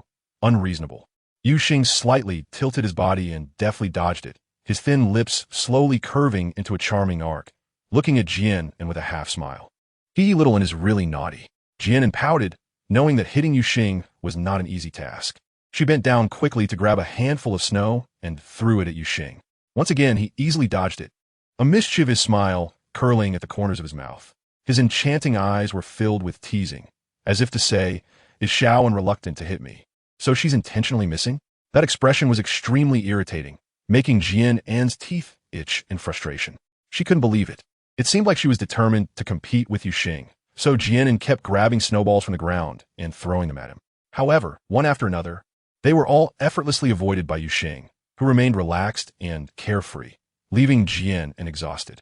Jian An held a snowball in her hand, with one hand on her hip, glaring at him and threatening, "If you dare to dodge again, I won't pay attention to you anymore." Her stance was quite unreasonable. After saying that, Jian An threw the snowball at Yu Xing again. She just wanted to throw a little tantrum. After all, he always contradicted her. She didn't really think she could hit Yu Xing and decided that after throwing the snowball, she would go back inside. She had played enough, and her initial enthusiasm for the snow had gradually faded. Besides, it was really cold outside, and her hands were almost frozen stiff. To her surprise, this time Yu Xing actually didn't dodge. Coincidentally, the snowball hit him right on the head, leaving him with a face full of snow, which looked quite funny. Jian An couldn't help but burst out laughing. "Haha, why didn't you dodge?" She knew in her heart that Yu Xing had intentionally let her hit. Jian An's face was radiating a bright smile, her delicate features like a beautiful painting. Looking at Jian An's charming smile, Yu Xing's eyes sparkled, his thin lips curved slightly, filled with love and a heart overflowing with satisfaction. It was worth it to see Xiaoan smile, even if he got hit a few more times. Yu Xing approached Jian An gracefully, a hint of a seductive smile on his lips, and looking at her pitifully, he said, "Xiaoan, it's so cold." Jian An looked at him speechlessly. Who would believe him? If he really feared the cold, how could he only wear a thin robe in the icy snow? Looking at Yu Xing's handsome face close at hand, some snowflakes were still resting on his hair. All right, considering he had deliberately let himself get hit. She would help him wipe it off. Lowering her head, Jian An took out a handkerchief from her pocket. Yu Xing bent down slightly, with a proud demeanor. It seemed that only in front of Jian An would he easily lower his proud head. Back in the stone building, Si Chun brought a basin of hot water from the kitchen, took Jian An's hand, and placed it in the wooden basin, gently kneading it to help her warm up quickly. With her hands soaking in the warm water, Jian An sighed, thinking that in the future, it would be better to admire the snow from a distance. Si Chun looked at her delicate white hands, a smile spreading across his thin lips. And he looked up at Jian An and asked, "And then, what do you want for lunch?" What to eat was indeed a big problem. Jian An showed a thoughtful expression, and when she thought of something, her eyes lit up as she looked at Si Chun and said, "How about we have hot pot for lunch? It's perfect to eat something warm when it's cold." Si Chun paused for a moment, pondering. It seemed he had never heard of this food before, and he looked at Jian An with a hint of confusion and asked, "What is hot pot?" "Well, hot pot is when you dip meat and vegetables into a pot of soup to cook them," Jian An replied with a smile. "I'll make lunch. Yuxing curled his lips, his fingers gently sliding across Jian An's cheek. Little Un is going to cook for herself? His lazy and melodious voice echoed in her ears. Chapter 153. Eating hot pot, seeing Yuxing's face getting closer. His warm breath brushing against her ear made her ears a bit itchy. Jian An quickly pushed his face away and glared at him, saying, "We can talk without getting so close." Yuxing shrugged and moved to sit aside. Although it was said that Jian An would cook lunch, most of the work was still done by Si-chun, while Jian An assisted him. How could Si-chun let her busy herself alone? The space was filled with many cooking utensils, and there was even a pot for hot pot. Hot pot was very convenient. As long as the soup base was prepared and the ingredients were chopped, it was good to go. The three of them sat around the wooden table, and Yuxing looked at the bubbling hot soup in the pot with interest and said, "Little one is really skillful. This way of eating is quite interesting." Jian An smiled lightly, accepting Yuxing's compliment without any modesty. She picked up a piece of wild boar meat and dipped it into the pot. Si-chun had cut the meat very thin, so it cooked quickly with just a little blanching. Jian An dipped the cooked meat slices into the prepared dipping dish and placed them into Yuxing's bowl, raising her delicate brows and saying, "Here, a treat for you." Yuxing was taken aback, his eyes widening slightly as he looked at Jian An with an exaggerated expression. "Wow, Shaun is so nice to me." Jian An rolled her eyes at him in frustration. He was such a drama queen. She also picked up a piece of meat and placed it in Si-chun's bowl, saying, "Si-chun, you should eat too." The hot pot broth was made from simmered bones, and it tasted delicious. After adding some chili to the broth, it was both spicy and fragrant, making Jian An unable to stop eating. Si-chun put down his bowl and chopsticks, gently patted Jian An's hand, and said softly, "Anan, you can't eat anymore." It was clear that Jian An had eaten much more than usual during this meal, and soon her stomach would be uncomfortable. Jian An licked her lips and reluctantly put down her chopsticks. She was actually full, but still tempted. After lunch, Si-chun lit the charcoal in the hall, and Jian An leaned in Si-chun's arms, enjoying the moment with her eyes slightly closed. Yuxing sat beside them, chatting idly with her. Outside the building, snowflakes were drifting down, while inside it was warm and comfortable, with time passing peacefully and quietly. Jian An lived a life like a rice bug, eating and sleeping every day. Although the days were plain, they were very peaceful. As winter passed and spring arrived, the ice and snow melted and all things revived, bursting with vitality. Early in the morning, Si-chun and Yuxing went out to hunt, while Jian An sat alone in the yard basking in the sun.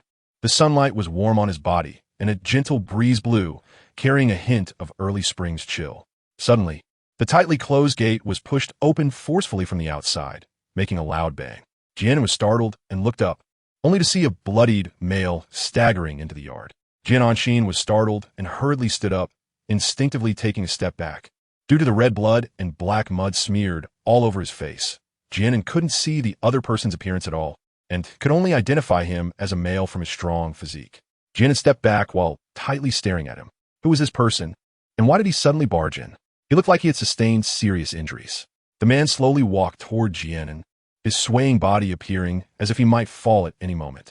Jian An saw him walking towards her, her heart tightened, and she quickly turned to run into the stone building. It wasn't that she was ignoring someone in danger, but she simply didn't know who he was. At that moment, Si-chun and Yuxing were both not at home. What if he was a bad person? One must always be cautious. The male watched Jian An run into the stone building, anxious beyond measure, stretched out his hand, and weakly called out, "Jian An female." Hearing the voice coming from behind, Jian An paused for a moment. The voice seemed somewhat familiar. Chapter 154. The Injured Light. Jian An turned around and saw that the male had fallen to the ground with a thud, lying motionless as if he were unconscious. Jian An slowly walked towards him. When she got close to the man, she squatted down and turned him over. Looking at the familiar face in front of her, Jian An showed a look of shock, her eyes slightly widening, filled with disbelief. Light? This male was none other than Mina's partner, Light. Jian An pushed Light gently, but seeing he showed no reaction, it was clear he had fallen into a coma. With some effort, she propped Light up, letting him rest on her legs. She took out a medicinal orange from her space, squeezed the juice, and dripped it onto Light's lips. Fortunately, he was only in a semi-conscious state and had not completely lost awareness. Light's throat rolled a few times, and he slowly opened his eyes. Seeing him awake, Jian An let out a slight sigh of relief and looked at Light, who seemed confused, and asked, "Light, how did you get hurt like this?" Light did not answer her question. Instead, he trembled as he reached out and grabbed Jian An's clothes, his expression anxious as he said, Jian An, hurry. Let the young master go save Mina. I'm afraid if we wait any longer, it will be too late. Upon hearing this, Jian An furrowed her brow slightly, looking puzzled. What happened to Mina? She felt a vague sense of foreboding in her heart. Si-chun and Yu Xing were carrying their catch back to the stone courtyard. Before they even entered, they smelled a strong scent of blood, which startled them. They exchanged glances, dropped the prey on their shoulders, and ran towards the stone courtyard. And then, Shaolin! The two rushed into the courtyard and saw Jian An calling out in unison.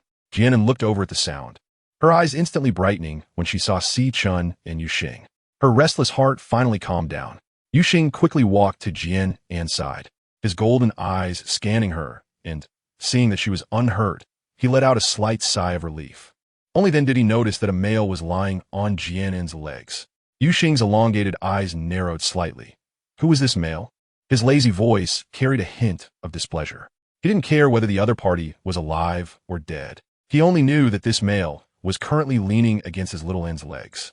Si-chun's deep eyes also checked Jian An, and while he felt relieved, he looked at the male resting on her legs, his gaze flickering. Le. Yu Xing did not recognize Le, so it was natural for him not to know.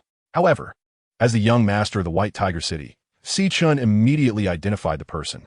Upon seeing Si-chun, Le seemed to have found a savior, his eyes bursting with light as he excitedly grabbed Si-chun's hand and said, "Young master, please go save." Before he could finish his words, Le fainted.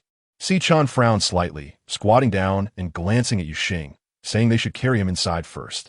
Together, Si-chun and Yu Xing carried Le into the stone building, taking him to an empty room on the second floor. There were 4 rooms on the second floor. One was made into a room for Jian An, while Si-chun and Yu Xing each chose one, leaving one room empty. They placed Le on the wooden bed in the room, and Jian An took out a few medicinal oranges from her space, looking at Si-chun beside her, and said, "Si-chun, check where Le is injured and use this on him." She handed the medicinal oranges to Si-chun and stepped back a few paces. Si-chun took a pair of scissors and approached.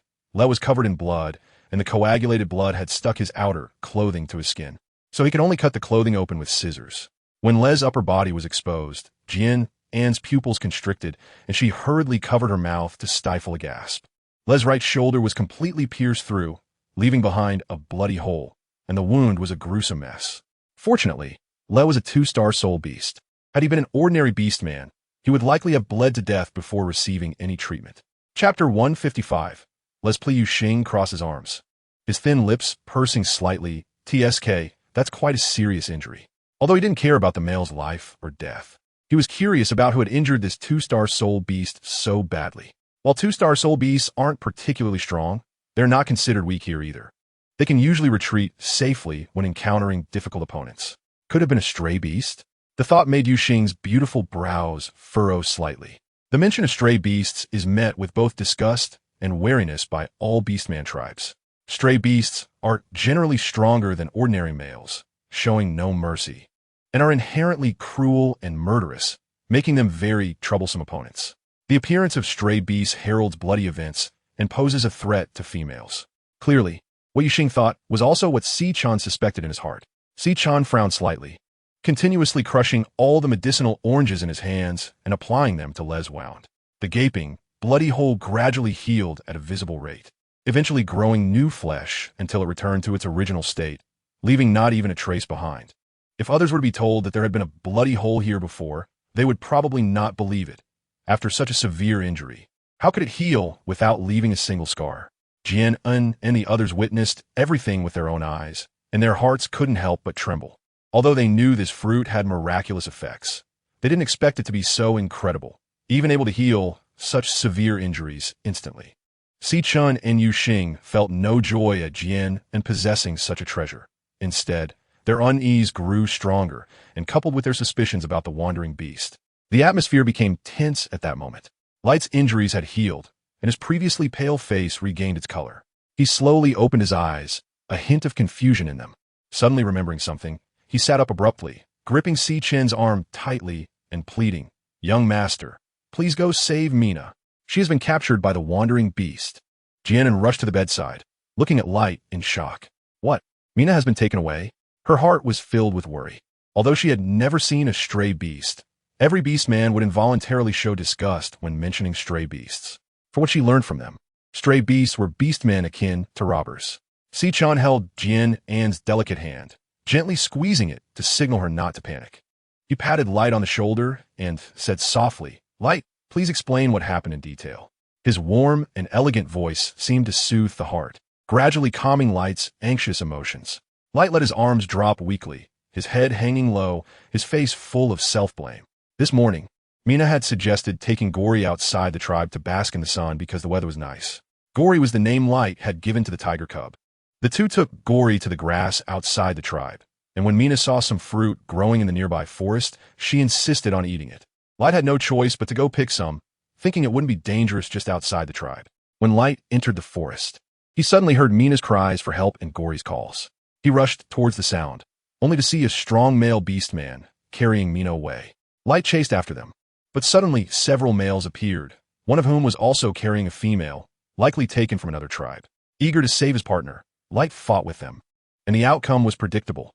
He was severely injured, and the stray beasts took Mina away. Light looked up at Si-chan, his eyes full of pleading. "Young master, please help me save Mina." He didn't know how he would live without her. Chapter 156. Demanding a reward, Si-chan appeared thoughtful as he looked at Light and asked, "Did you see which direction they went?" As the young master of the White Tiger City, he had the responsibility to protect his people. Females were already rare, and losing one would be a significant loss for a tribe. Moreover, Si-chan slightly lowered his gaze, glancing at Jian An, who looked worried beside him. Mina and An had always had a good relationship. Even for An's sake, he had to intervene. Light pondered for a moment and replied. They went towards the Wangshuan forest. Si-chan nodded slightly, patting his shoulder. "You rest well. I will arrange for beastmen to search for them." Jian An followed Si-chan out of the house, and the three of them arrived at the lobby on the first floor. Jian An looked at Si-chan, her face filled with worry. "Si-chan, Mina will be fine, right?" Even as she asked, there was a vague sense of foreboding in her heart. What would happen if a female was captured? One could guess a few things without much thought. Mina was the first friend she made when she arrived in the Moro continent, and she truly hoped nothing would happen to her. Females are so precious. At least their lives wouldn't be threatened. Jian An could only comfort herself this way in her heart. Si-chan wrapped his arms around Jian An's waist and gently patted her back, reassuring her, Mina will be fine. Don't worry, and then we will bring her back." After giving Jian An some words of encouragement, Si-chan left the stone tower. He needed to quickly arrange for the orcs to search for her. The longer they delayed, the slimmer the hope became. Jian An glanced at Yuxing, who was sitting by the wooden table, hesitating for a moment before walking up to him. She appeared to want to say something, but couldn't find the right words. She wanted Yuxing to help find Mina, but she didn't know how to start or what identity to use. Yuxing cast her a glance, shook his head helplessly, and ruffled Jian An's black hair. Even if Jian An didn't speak up, he would still help. Although he didn't care at all about the life or death of the female named Mina, he couldn't ignore Jian An's feelings. Jian An's eyes suddenly brightened, revealing her delight. "Really? You are willing to help?" Mina is the female of the White Tiger City, and no matter what, it has nothing to do with Yuxing. He could completely distance himself from it. Yuxing curled his lips, reached out to pinch Jian An's cheek, and lightly scoffed, "How can you be so silly, only knowing how to say foolish things?" His golden eyes were filled with affection. "I have always belonged to Shaoan, so naturally, Shaoan's hopes are my wishes." Yuxing stood up, patted his robe, and the corner of his mouth curled into a wicked arc. He lifted Jian An's chin with his hand, his long fingers gently tapping her petal-like red lips. "Shouldn't Shaoan give me a little reward?" Yuxing whispered like a lover. Jian An couldn't help but shiver all over, feeling a mix of laughter and tears in her heart. Even at a time like this guy was still thinking about taking advantage of her. As she saw Yuxing's face getting closer to her, her heart began to race. She instinctively closed her eyes, her butterfly-like eyelashes trembling slightly, revealing her nervousness. A warm touch landed on her cheek, and a clear, melodious laugh entered Jian An's ears. She opened her eyes, her cheeks slightly flushed, staring blankly at him. "Ha, Shaoan is really cute. I've already received my reward. When we find that female, remember to thank me properly, okay?" After saying this, Yuxing turned and walked out of the stone tower. Jian An covered her cheeks, looking at Yuxing's back, her heart filled with complexity. Based on Yuxing's personality, he definitely wouldn't care about these matters. The only reason he was willing to help was completely because of her. Perhaps she should try to understand him and gradually accept him. Jian An naturally could not develop feelings for Yuxing just because of his help, but she was clear that he indeed treated her very well. Did she really have no feelings for him at all? The answer was naturally negative. Chapter 157. Lowering her guard at first, she did dislike Yu Xing's personality a bit, but after spending some time together, she thought she had developed some affection for him. Otherwise, why would her emotions be easily stirred by him? If there were no feelings, where would the ties come from? Feelings originate in the heart. So why bother to be cautious? Why try to escape?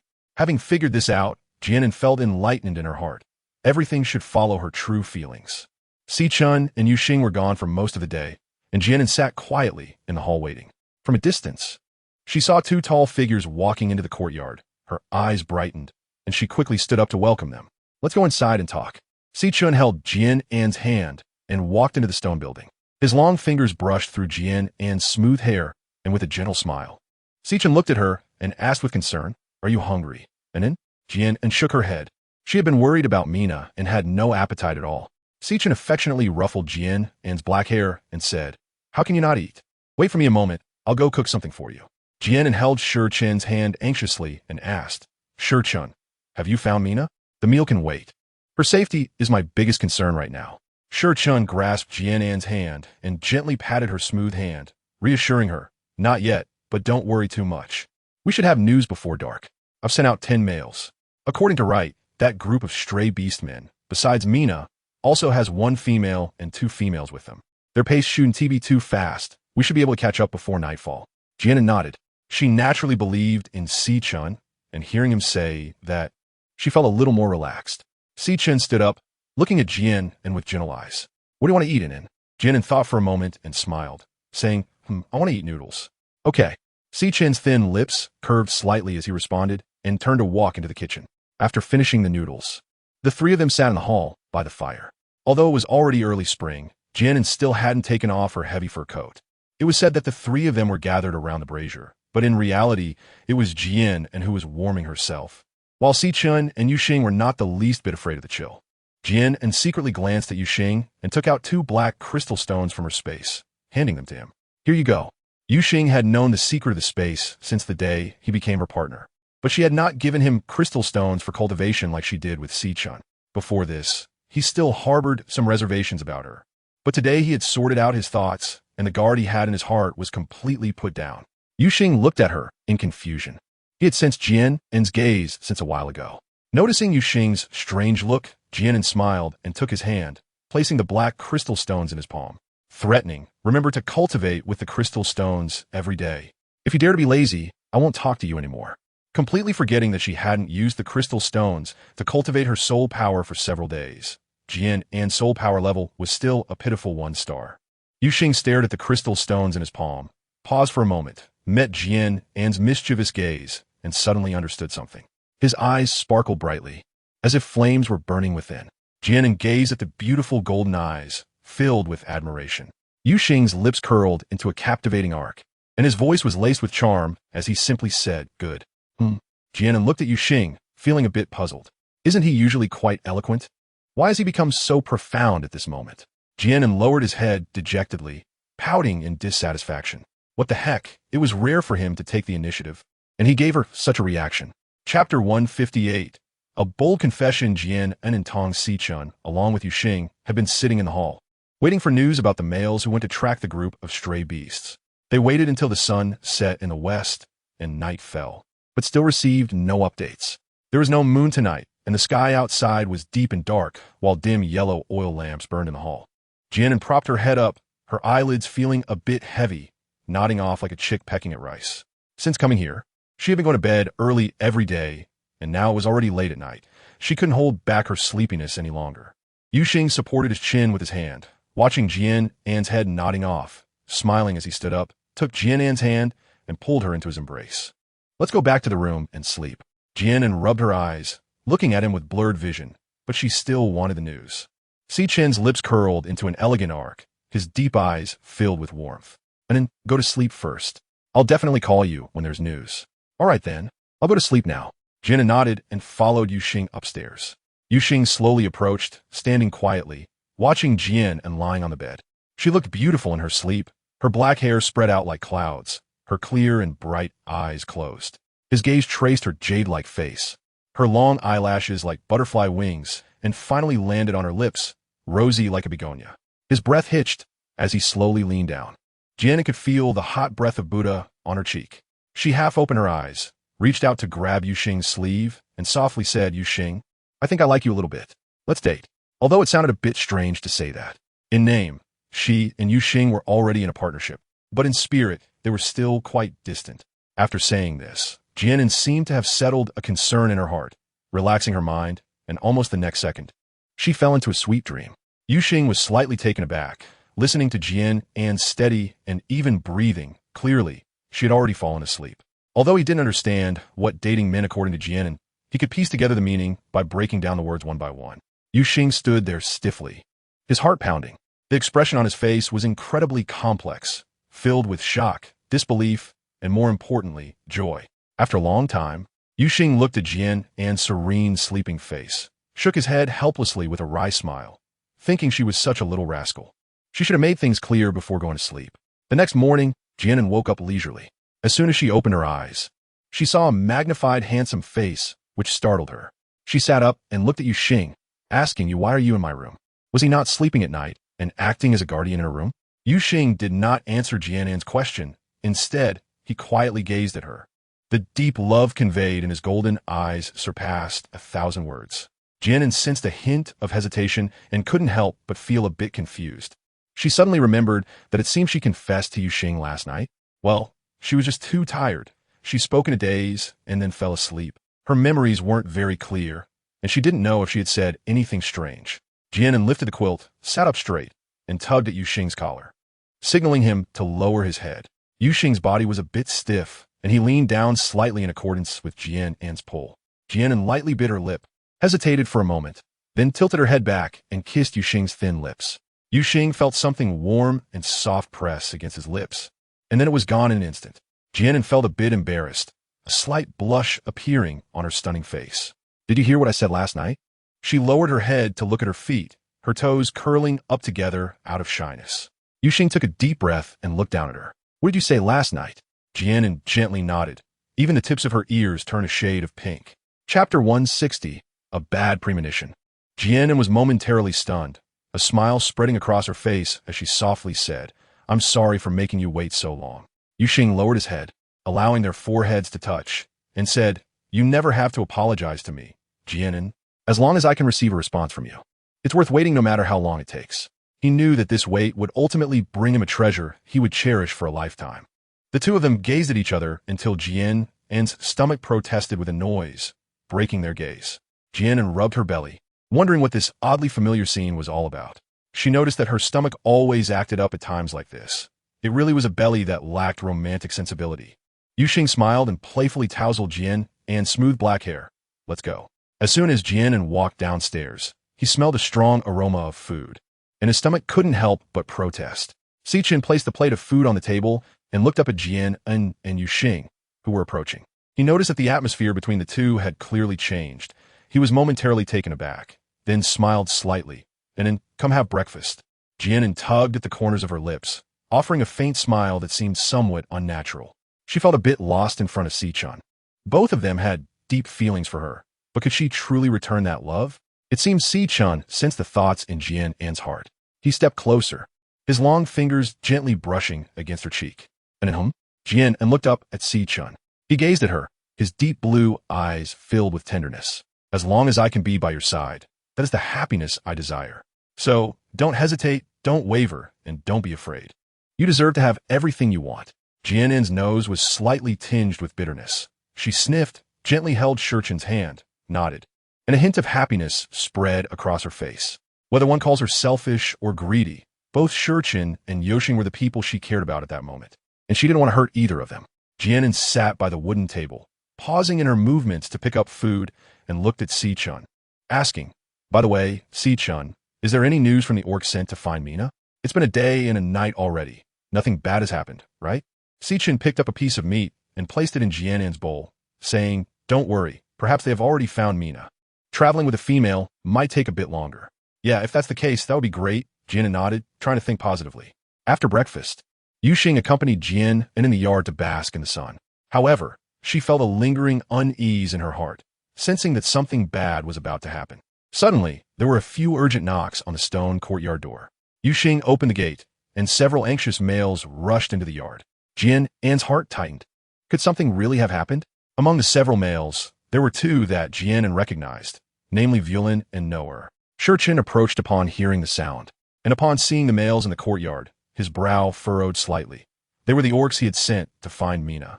As soon as Violin and the others saw Shurchin, they hurried over to him, their faces filled with panic. "Young master, it's not good." Shurchin's eyes were deep as he looked at Violin and spoke lightly. "What happened? Take your time." Noer's honest face showed a hint of struggle.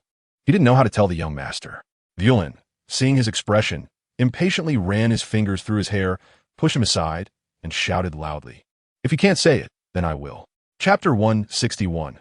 Dark Demon City. Violin looked at Shurchin, his hands clenched in a fist at his sides. "Young master, I'm very sorry. We couldn't bring Mina back." He hung his head in frustration. Jian An's heart tightened as she stepped forward and anxiously asked Viren, "Did you not find Mina?" The bad premonition that had been hidden in her heart had really come true. Viren lifted his head and looked at Jian An. "We found her." "Where is she?"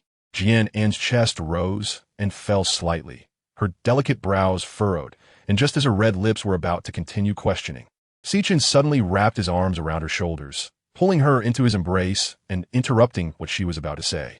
Jian An looked at Sichin with confusion, not understanding why he wouldn't let her ask. Sichin gently stroked Jian An's back and softly comforted her, and then, "Don't worry, I'm here." He knew Jian An was very concerned about Mina, but her emotions were too volatile right now. "I'm sorry, I was too anxious." Jian An smiled faintly at Sichin, exhaling softly to relax herself. She had overreacted earlier. She was just too worried about Mina. She didn't want to lose that pure friendship, something she had longed for but never had. Sichin smiled lightly and shook his head slightly. He turned to Viren and asked, "Viren, what exactly happened?" Viren took a deep breath and slowly spoke. "We followed the young master's instructions and headed towards the Wanchuan forest. In the evening, we saw those stray beasts in the forest. They were afraid that the stray beasts would harm the two females, so they didn't rush in to rescue them. Instead, they chose to follow them closely, waiting for an opportunity. We followed them through the Wanchuan forest until we reached a desert. There was nowhere to hide in the desert, and we were quickly discovered, after which we began to fight with the stray beasts." Viren paused for a moment, gritting his teeth as he continued. "I didn't expect those despicable stray beasts to use the females as hostages. The fights among male beasts are based on their own strength. Such shameless acts of using females as threats can only be done by stray beasts like robbers. Those stray beasts can disregard the lives of the females, but we cannot. In the eyes of the stray beasts, females are merely tools for bearing young. Compared to their own lives, they are naturally insignificant. Those vile stray beasts use the females as leverage, and we could only let them go, following them from a distance. Who knew they would suddenly discard one of the females? When we rushed over, we found that the female was already dead." Viren's chest began to rise and fall violently, and a trace of hatred appeared on his face. When we caught up again, we saw them running into Dark Demon City. There were only 10 male beasts in total. It was impossible for them to break into the city to rescue anyone. Dark Demon City. Yuxing touched his chin, narrowing his golden eyes slightly, a glint of cold light flashing in them. When Sichin heard Dark Demon City, his deep eyes darkened. Jian An clearly felt a moment of stiffness in his body. He tugged at his sleeve and looked at him with slight concern. "Sichin, are you okay?" Sichin gently stroked her hair with his long fingers, smiling faintly and shaking his head to indicate that he was fine. "What is the Dark Demon City?" Jian An asked with a puzzled expression. "Why does everyone look so serious when mentioning it?" Yuxing walked over to Jian An, took her hand in his palm, and squeezed it. His narrow eyes narrowed dangerously as he said, "The Dark Demon City is the lair of the wandering beasts in Beizhou." Jian An's face showed shock. "So, Dark Demon City is the stronghold of the stray beasts?" Her worries deepened. Mina had been taken to the territory of the stray beasts. How could they rescue her? Chapter 162. The Way to Rescue. Why did things turn out this way? It seemed everything was heading in a bad direction. After understanding the situation, Sichin let Viren and the others leave first. In the stone tower, Jian An sat at the wooden table, looking at Sichin standing by the window, feeling a hint of worry. He had been standing there in silence since earlier, his demeanor unusually quiet. Although Sichin usually didn't say much, he was exceptionally silent at this moment. Jian An walked over to Sichin, held his hand, and asked with concern, "Sichin, what's wrong? Did something happen that I don't know about?" It seemed that Sichin had been acting a bit strange since the mention of the Dark Demon City by Viren. Was it related to that? Jian An kept guessing in her mind. Sichen looked out the window, returned Jian An's grip, intertwining their fingers. And then, I mentioned something about the mother beast before. Do you remember? Jian An nodded. She remembered, as it was a painful past from his childhood. Jian An's eyes flickered with surprise as she looked at Sichen, wondering if it was related to the Dark Demon City. Sichen turned around, looked at Jian An, and said calmly, yes. Seeing Sichen's calm demeanor made Jian An's heart ache even more. She reached out to embrace him, gently patting his broad back. Sichen, all of that is in the past. Please don't be sad, okay? If you're sad, I'll be sad too. There was nothing she could change about what had happened. All she could do was stay by his side, now and in the future. Sichen wrapped his arms around Jian An's waist and leaned down to kiss her smooth forehead gently. As long as An is by my side, I won't be sad. In truth, he wasn't really sad. He just felt a bit melancholic. The stray beast that had killed the mother beast had already died when the father beast rescued her. Although the cost was that the father beast was injured and turned into a primal beast, he had indeed avenged his grievance. And the father beast's injury had also been healed by an Si-chun slightly lowered his gaze, staring at Jian and in his arms. The corners of his mouth lifting into a happy curve. Those unfortunate events were now in the past. What mattered most was that he could hold the person he cared for like this, and that was the greatest fortune. Jian An nestled in Si-chen's arms, rubbing her head against his chest softly, and replied with a gentle Yuxing watched the two embrace together and couldn't help but feel a pang of jealousy in his heart, contemplating whether he should also put on a pitiful act in front of Jian An. He tapped the table and looked at the two, saying, now we know that the female named Mina has been taken to Dark Demon City. It won't be easy for us to rescue her from there. It wasn't just difficult, it was practically impossible, unless we send the males from the Fox Clan and White Tiger City to Dark Demon City to rescue her. The females could be brought back, but the casualties from both clans would surely be significant. Yuxing would never make such a foolish decision to sacrifice countless clan members for one female. Even if it were Si-chun, he wouldn't do it. Perhaps this seemed a bit heartless, but that is the way of a leader. What Yuxing said was precisely what troubled Jian An. If they went directly to Dark Demon City to rescue someone, it would mean the beginning of a war, which was not what Jian An wanted to see. Jian An glanced at Si-chun and then at Yuxing, hesitating for a moment before saying, then let's sneak in. Since we can't go in openly, we might as well go in quietly. Upon hearing this, Yuxing looked at Jian An and smiled. Si-chun smiled lightly and ruffled Jian An's black hair. Jian An felt somewhat puzzled by their gaze. Did she say something strange? Jian An's idea is simple and straightforward. Sometimes, the solution to a problem doesn't require too much contemplation. The best approach is often just to take direct action. Chapter 163, Becoming Ugly. Jian An's delicate eyebrows furrowed slightly, and she asked somewhat unnaturally, what is going on? Did I say something wrong? Why is everyone staring at her like that? Yuxing looked at Jian An, chuckling as he reached out to pinch her cute nose, wondering how little An could be so clever. He and Si-chun had overcomplicated things, just as Jian An said. If they couldn't save her directly, they would have to blend in. Jian An's corner of the mouth twitched, and she shot him a glare, feeling annoyed. What do you mean by that? She wasn't stupid, okay? Si-chun smiled and shook his head. All right, stop messing around. Let's get down to business. Yuxing shrugged, his long fingers gently tapping the table. I think Shaoan's idea is feasible. Find orcs to disguise as stray beasts and infiltrate Dark Demon City. The numbers can't be too many, and their strength shouldn't be too weak. It's best if they have a calm temperament. Someone with a violent temper like Vurin could be exposed at any moment. Si-chun lowered his gaze, pondering for a moment before speaking. I'll go. What Yuxing could think of, he had also considered. He was the most suitable candidate. Yuxing rested his chin on his hand and nodded, agreeing that Si-chun was the most appropriate choice. His strength was sufficient, and his temperament was steady. What? Let Si-chun disguise as a stray beast? Jian An's heart suddenly raced, and she quickly grabbed Si-chun's arm, stopping him. No, that's too dangerous. That's the territory of the stray beasts, if Si-chun is recognized.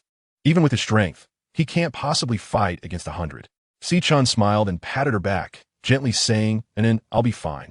With my strength, even if my identity is exposed, I can still retreat safely. Jian An shook her head firmly, saying no, you can't go. She didn't want to see Si-chun get into trouble. Yuxing smiled mischievously and looked at Jian An, asking so. Does Shao An not want to save that female named Mina? Feeling a bit jealous, as Jian An always treated Si-chun so well. Jian An was slightly taken aback, raised her head to glance at Yuxing, lightly biting her lip and lowering her eyes, her long eyelashes casting a small shadow on her face. Of course, she wanted to save Mina, but she was also worried about Si-chun. Jian An felt a bit confused, with a dull ache in her heart. The hall fell into silence. Si-chun looked at Jian An's dejected appearance and felt a pang of sympathy.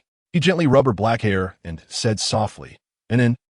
Jian An suddenly raised her head, her clear eyes filled with seriousness. "Then I'll go too. Since we can't make a decision, let's go together." "No way." Si-chun and Yuxing spoke in unison, decisively rejecting her request. "Why not?"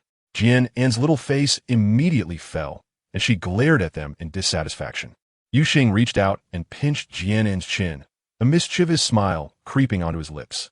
"Are you trying to send yourself into a den of wolves, little one?" His long fingers traced her features. With a beauty as outstanding as Jian An's, if she really entered the Dark Demon City, she would probably be devoured to the bone. Jian An couldn't help but furrow her brows, swatting his hand away and giving him a glare. "I can make myself ugly." She understood Yuxing's meaning.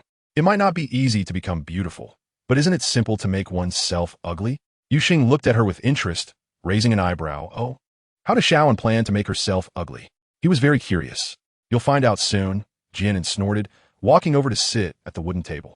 She took out a black fruit from her space, which she had stumbled upon in the space orchard. It was called the color-changing fruit, and its effect was to change one's skin color. Jian An ate the color-changing fruit, and after just a few moments, her originally jade-white skin slowly began to change. Chapter 164. Agreeing to go together. Her snow-white complexion gradually deepened, eventually turning completely into a waxy yellow, resembling the skin tone of someone who had been malnourished for a long time. Witnessing Jian An's transformation, Yuxing couldn't help but widen her eyes and gently poke her cheek with her finger, exclaiming, "What is going on, Xiaoan? This fruit actually has such a magical effect." Jian An slightly raised her chin, revealing a proud smile. "Humph, how about that? Impressive, right?" Yuxing nodded with a smile. "Impressive, what is this fruit called?" "This is called color-changing fruit. It can change one's skin color, and the effect lasts for 2 days. Jian An took out another color-changing fruit from her space and handed it to Yuxing.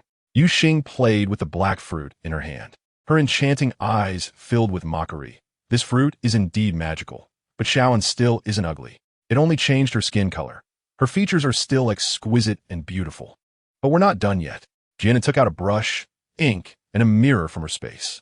She started to paint on her face in front of the mirror, treating her small face as a canvas. After a while of busy work, Jian An looked at herself in the mirror and felt somewhat at a loss for words. Her thick black eyebrows were almost connecting into a single line, and her face was covered with black spots, coupled with her waxy yellow skin. She looked like a poor girl who had gone hungry since childhood. Jian An turned around, revealing her masterpiece in front of the two. "How about it? Ugly enough, right?" She was sure that even Tali's, whom she considered to have an abstract appearance, looked better than her now. At least some parts of Tali's were still bigger than hers. Yuxing stifled a laugh, scanning Jian An's face a few times. Aside from her starry eyes, every other part was completely different from the previous Jian An, truly meeting the standards of ugliness. Jian An shot him a fierce glare, thinking to herself, "Go ahead and laugh, just be careful not to choke on it." "Ha ha!" A clear burst of laughter reached Jian An's ears as Yuxing stood up with a smile, took Jian An's hand, and pulled her into his embrace. Little one looked very cute. Jian An looked at him speechlessly, directly throwing the brush in his hand onto the table. "Just where's this guy's bottom line?" Jian An looked at Si-chun with hope in her eyes. "Si-chun, look at me now. Even if I enter the Dark Demon City, I will definitely be safe." Si-chun did not hesitate for a moment and decisively rejected her. "No, I can't let him be in danger." Jian An broke free from Yuxing's embrace and ran to Si-chun. "Why? It's very dangerous," Si-chun said softly as he looked at Jian An. Jian An held onto Si-chun's arm, stubbornly saying, "I know it's dangerous. That's why I want to go with you. Even if you disguise yourselves as stray beasts and successfully infiltrate the Dark Demon City, how will you get Mina out? They must have locked the females away somewhere. It would be much easier for me to pretend to be a captured female and find Mina than for you. She knows you are worried about her safety. But isn't she also worried about you?" Si-chun furrowed his brows slightly, his expression showing a hint of emotion as his deep blue eyes quietly gazed at Jian An. Behind them, Yuxing couldn't help but be moved by her words, narrowing his eyes slightly as he fell into deep thought. Jian An noticed that his expression had relaxed, and then said, "There are many magical fruits and potions in the space. It's not difficult for me to protect myself. Besides, don't forget that I also have soul power. Even if I really encounter some danger, I can just hide in the space. Sichin sighed lightly, and finally nodded slightly. Looking at Jian An's small face full of black dots, he helplessly said, "Why are you so stubborn?" Chapter 165. Gobi. Jian An's eyes brightened, and a happy smile appeared on her face. Sichin smiled gently, looked at Jian An, and said, "Anan, you must promise me not to act recklessly." He paused for a moment, weighing his words in his mind, and continued, "If you can't find Mina, just give up. You mustn't put yourself in danger." Jian An nodded vigorously, hugging Sichin tightly. I remember. She definitely won't act on her own. They all need to come back safely together." Yuxing curled his lips, a proud expression on his face. "With the strength of the two of us, even if we are discovered, we can still protect Shaoan." Jian An was slightly surprised and turned to look at Yuxing. "Are you going to?" Yuxing reached out and pinched Jian An's nose. "Why are you saying silly things again? We are one entity. Wherever you go, I naturally have to follow." Jian frowned and said, "Who will take care of the tribe's matters if you leave? Uncle Eyesand is still in White Tiger City." Yuxing shrugged indifferently. "I'll temporarily leave the tribe's affairs to Cheetah. Anyway, he usually doesn't like to manage things, and he always hands over any task to Cheetah." Jian An couldn't help but feel a bit of sympathy for Cheetah. Having such an irresponsible clan leader was truly unfortunate. Sichin looked at Yuxing and asked calmly, "How much do you know about the Dark Demon City? Since we've already made a decision, we should gather more information about it." Yuxing pondered for a moment and replied, "I don't know much about the Dark Demon City, only that the current city lord is an orc from the Wolf clan. After the previous city lord died, he managed to conquer the Dark Demon City in just half a year. It's a place that can devour people without spitting out bones. Given how quickly he managed to stabilize it, one can imagine that the city lord is a very capable orc." Sichin nodded slightly, wondering about the strength of the city lord, which was his main concern. Yuxing shook his head, saying he didn't know, only that 2 years ago, the city lord was a 4-star soul beast. After 2 years, he feared that the city lord's strength had already surpassed 5 stars. Sichin instantly understood his implication, frowning slightly. A 5-star soul beast could already project its soul power, and with his own strength, even with Yuxing, they could only achieve a stalemate against it. The situation was a bit tricky, but now that the arrow was already on the bowstring, they could only act according to the circumstances. Sichin and Yuxing arranged matters within the tribe, taking Jian and several males from the White Tiger City, leaving the Fox tribe. The group crossed the Wangchuan forest, heading south, and after another day's journey, they reached the desert mentioned by Fuluan on the 4th day. It was more like a gravel plain than a desert, with fierce winds whipping up sand and stones, resembling a sinister ghost face, roaring with a terrifying sound. This was a desolate gravel plain, filled with sharp rocks and a sky full of gravel. The group stopped. Sichin looked at the several male orcs in front of him and said, "You stay here. The terrain ahead is open and not conducive to hiding." He and Yuxing would sneak into the Dark Demon City with Jian An, while the orcs from White Tiger City would remain here for quick support. The three of them walked forward along the gravel plain, and in the distance, a city gradually appeared on the horizon, with towering walls several meters high. The completely black walls stood silently and firmly on the land. Sichin took Jian An's hand, sat down beside a rock, and asked with concern, "Anan, are you tired?" He suddenly found a bamboo tube in his hand out of nowhere. Not tired, Jian An gently shook her head, slightly raising the corners of her mouth. She insisted on coming along and couldn't let them down. She took the bamboo tube, tilted her head back, and drank a few sips.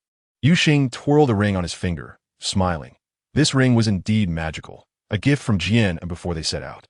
Chapter 166. Space Ring. The night before departure, Jian An prepared some items for Sichin and Yuxing in the treasure tower of the moon god space, so they could take them along for emergencies.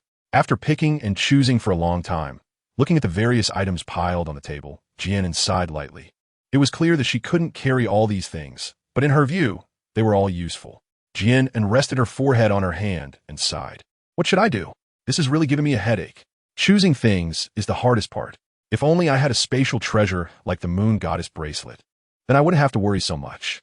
Just as Jian An was thinking this, 2 silver orbs of light suddenly flew towards her and hovered in front of her. Jian An was slightly taken aback, extending her hand as 2 silver rings fell into her palm.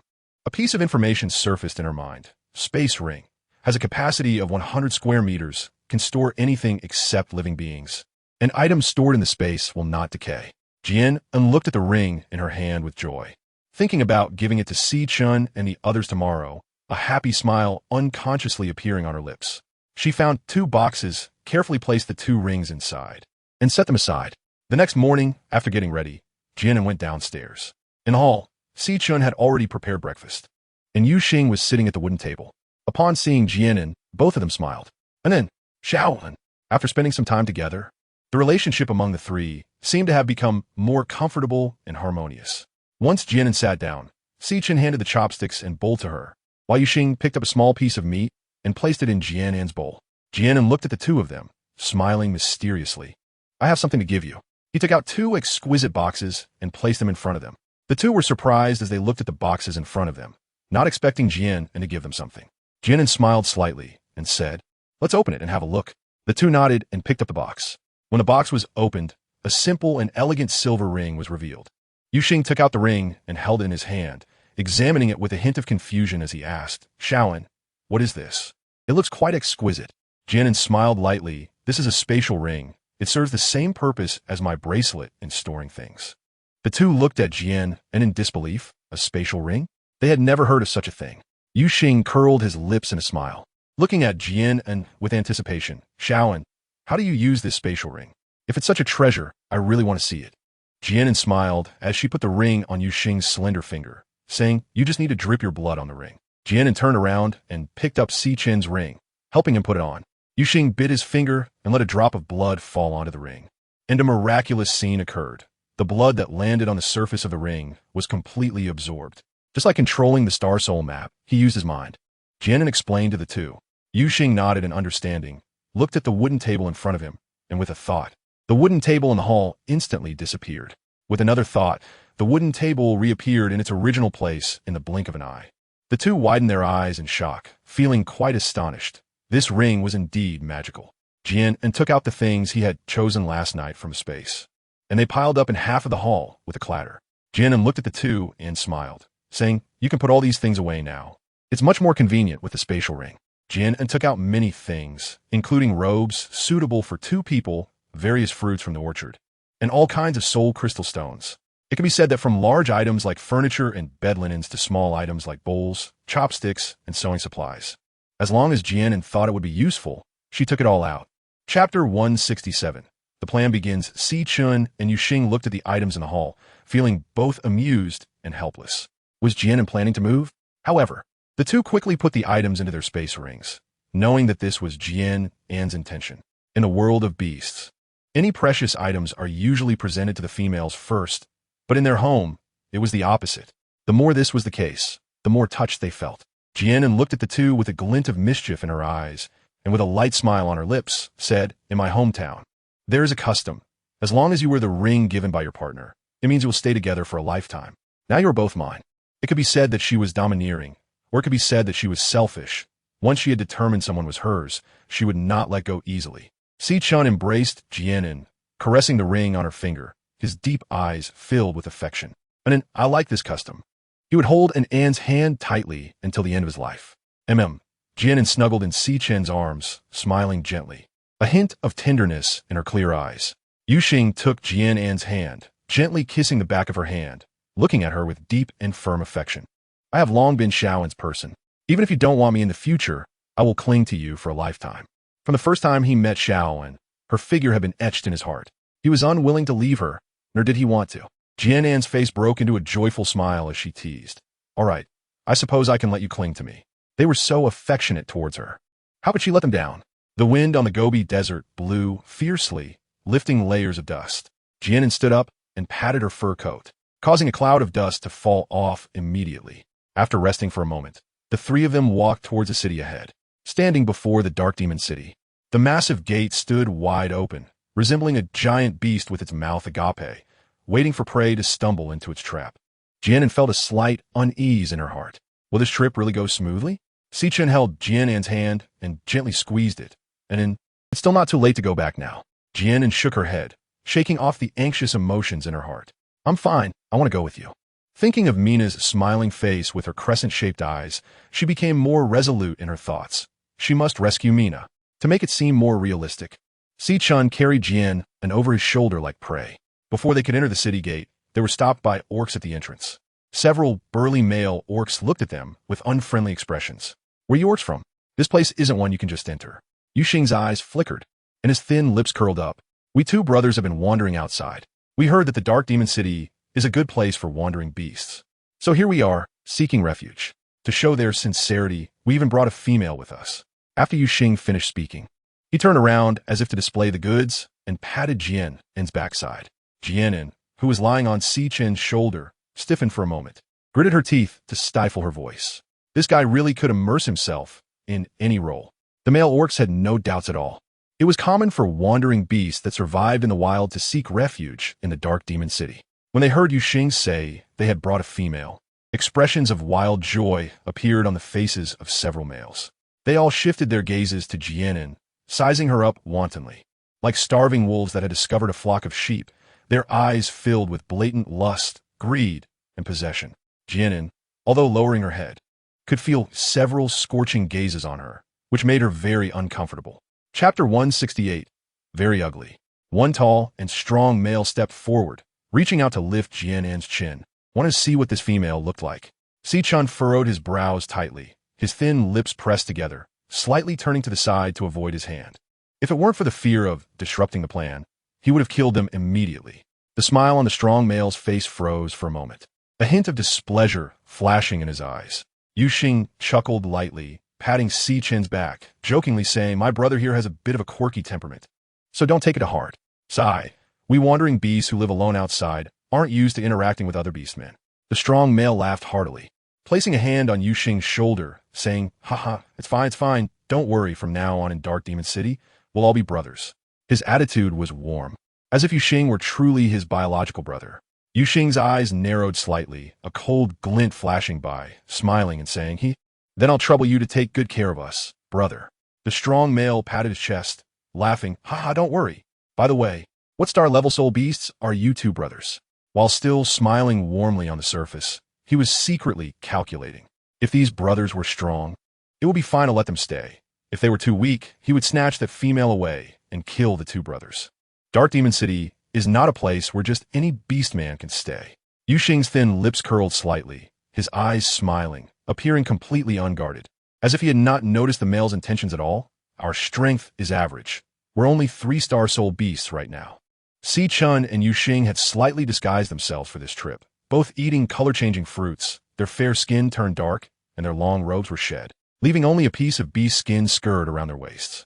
As for soul power levels, as long as they didn't use it, they wouldn't be detected.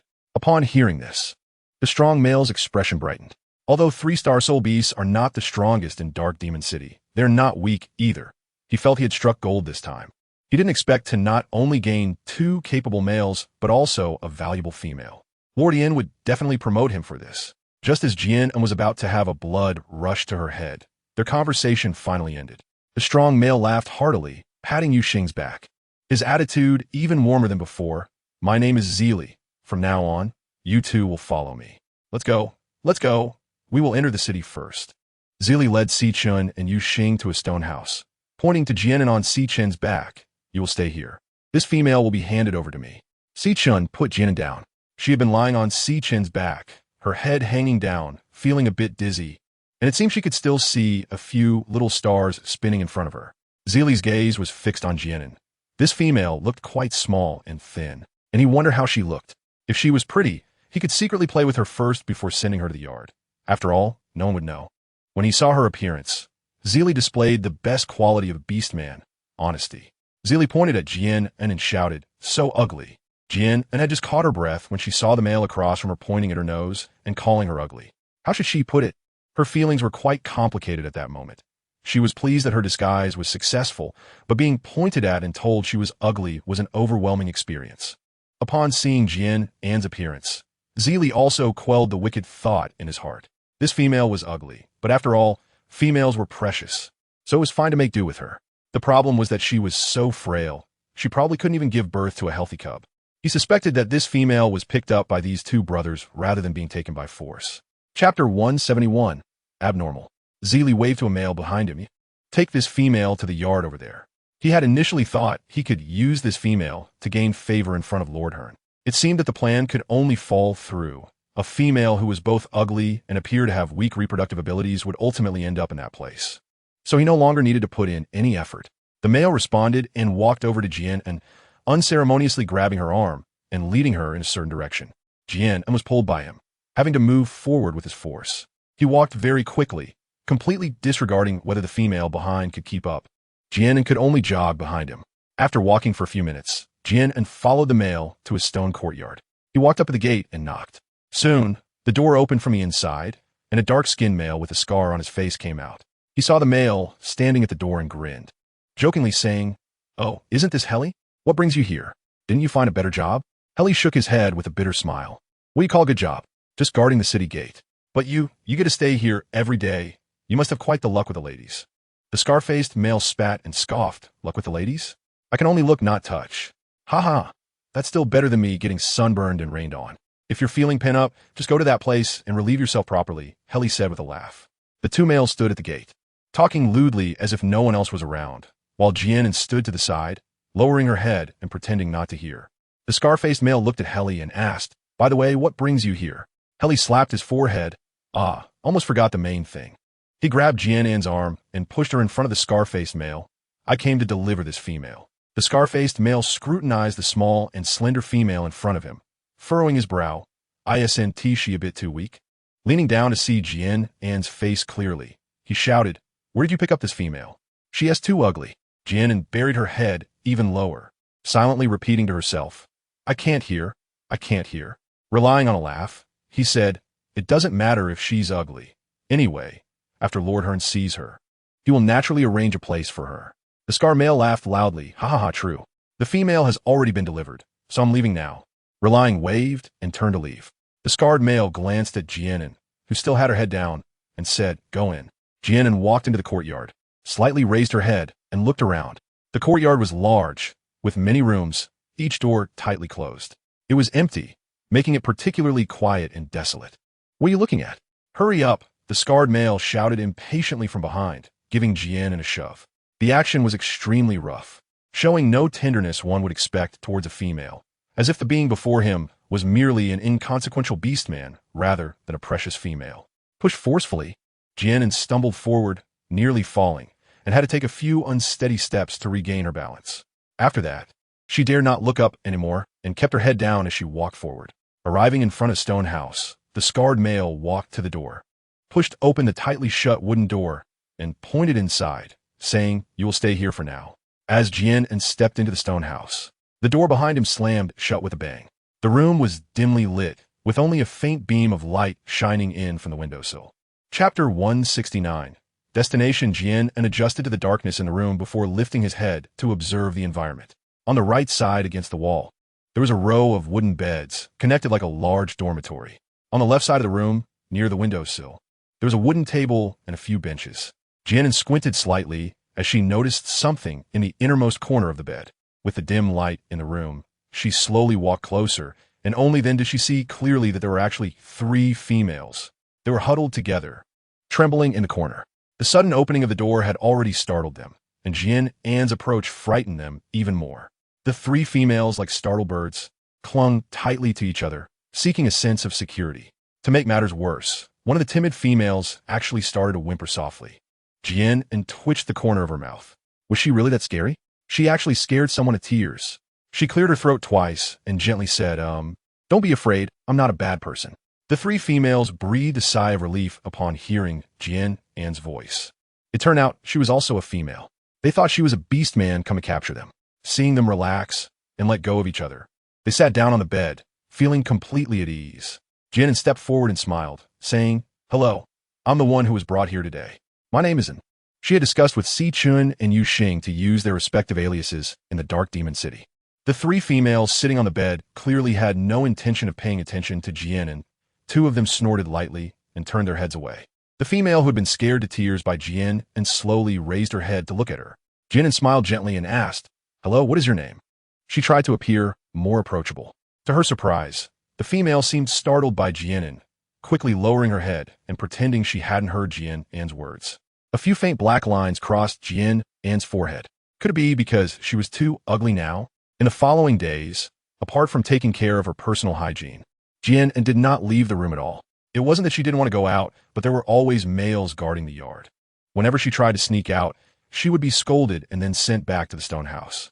After several unsuccessful attempts, Jian An had no choice but to temporarily give up on finding Mina. Every day, Orc would deliver 3 meals to her room on schedule. Through her persistent efforts over the past few days, Jian An became familiar with the 3 females she lived with. 2 of them were named Sunny and Candy, while the one who had cried after being frightened by Jian An was named Bachira. They had all been captured by stray beasts, and, according to them, they had already been living in this yard for several months. One morning, just as dawn broke, the door of the stone house was suddenly pushed open from the outside with a loud bang. Jian An was still in a deep sleep when he was suddenly startled awake. He quickly sat up and looked in the direction of the sound.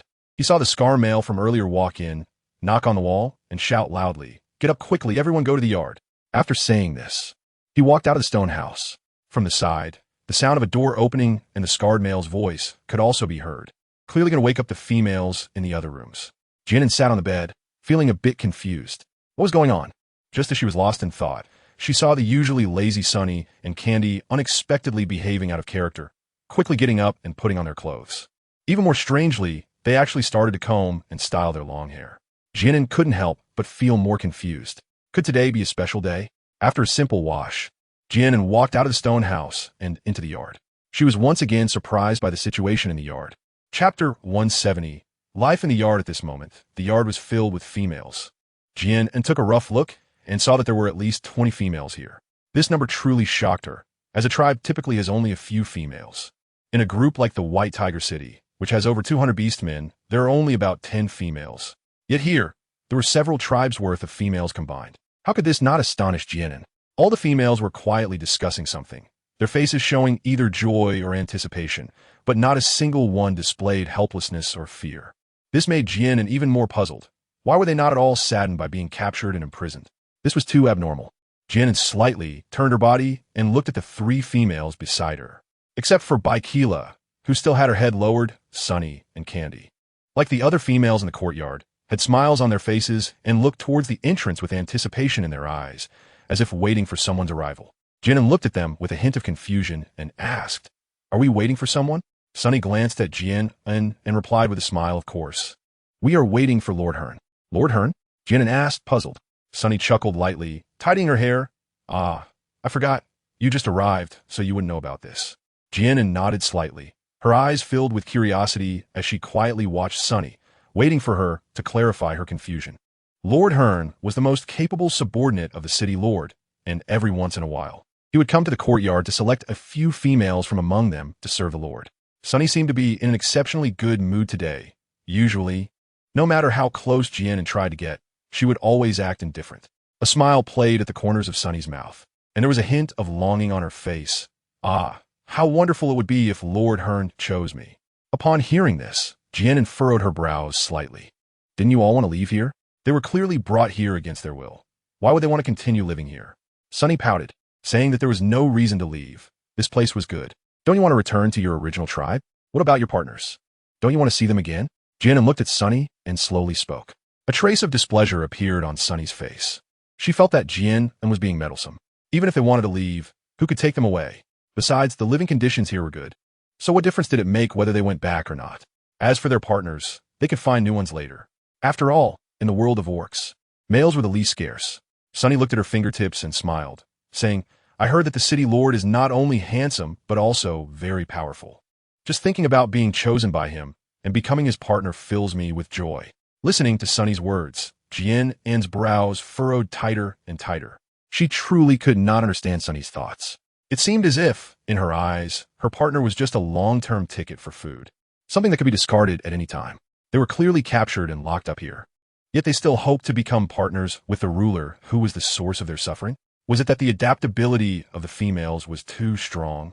Or did they simply not care about anything? As long as they could have a comfortable life, did it matter who the other party was? Jian An opened her mouth, but didn't know what to say to Sunny. Should she persuade her to give up these absurd ideas? Or should she tell her that she might have a way to save them? Sunny looked at Jian An and said impatiently, "I only told you this out of kindness. So don't talk to me about those irrelevant things. You should worry more about yourself." Chapter 172.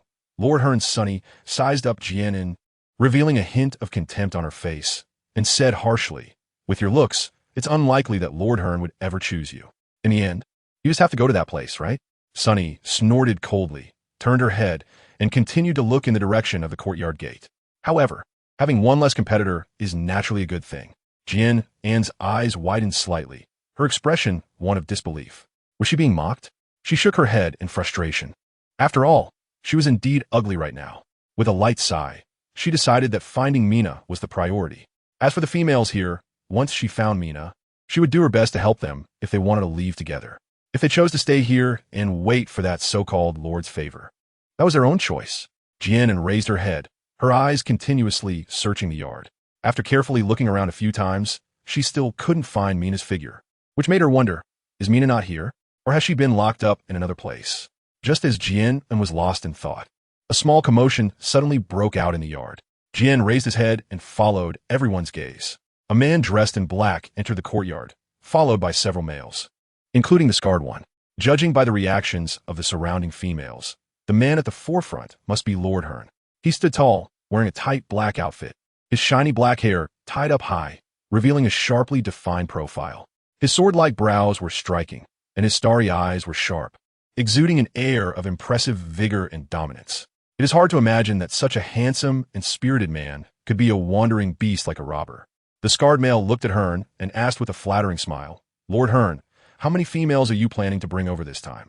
His cautious and obsequious demeanor suggested that if Hearn asked him to kneel down and lick his shoe tips, he would immediately comply. Jian An curled her lip, secretly cursing a sycophant. When facing them, the scarred male looked fierce. Hearn seemed to be oblivious, walking straight into the yard, glancing left and right as if making a choice. Jian An stood there nonchalantly, and with her current appearance, unless Hearn was blind, there was no way he would choose her. Hearn, like selecting goods, pointed among the females. The scarred male understood and quickly stepped forward, bringing the female chosen by Hearn to him. Hearn nodded slightly, looking at him with indifference. "You've worked hard. These females are raised well, but their condition doesn't seem as good as before."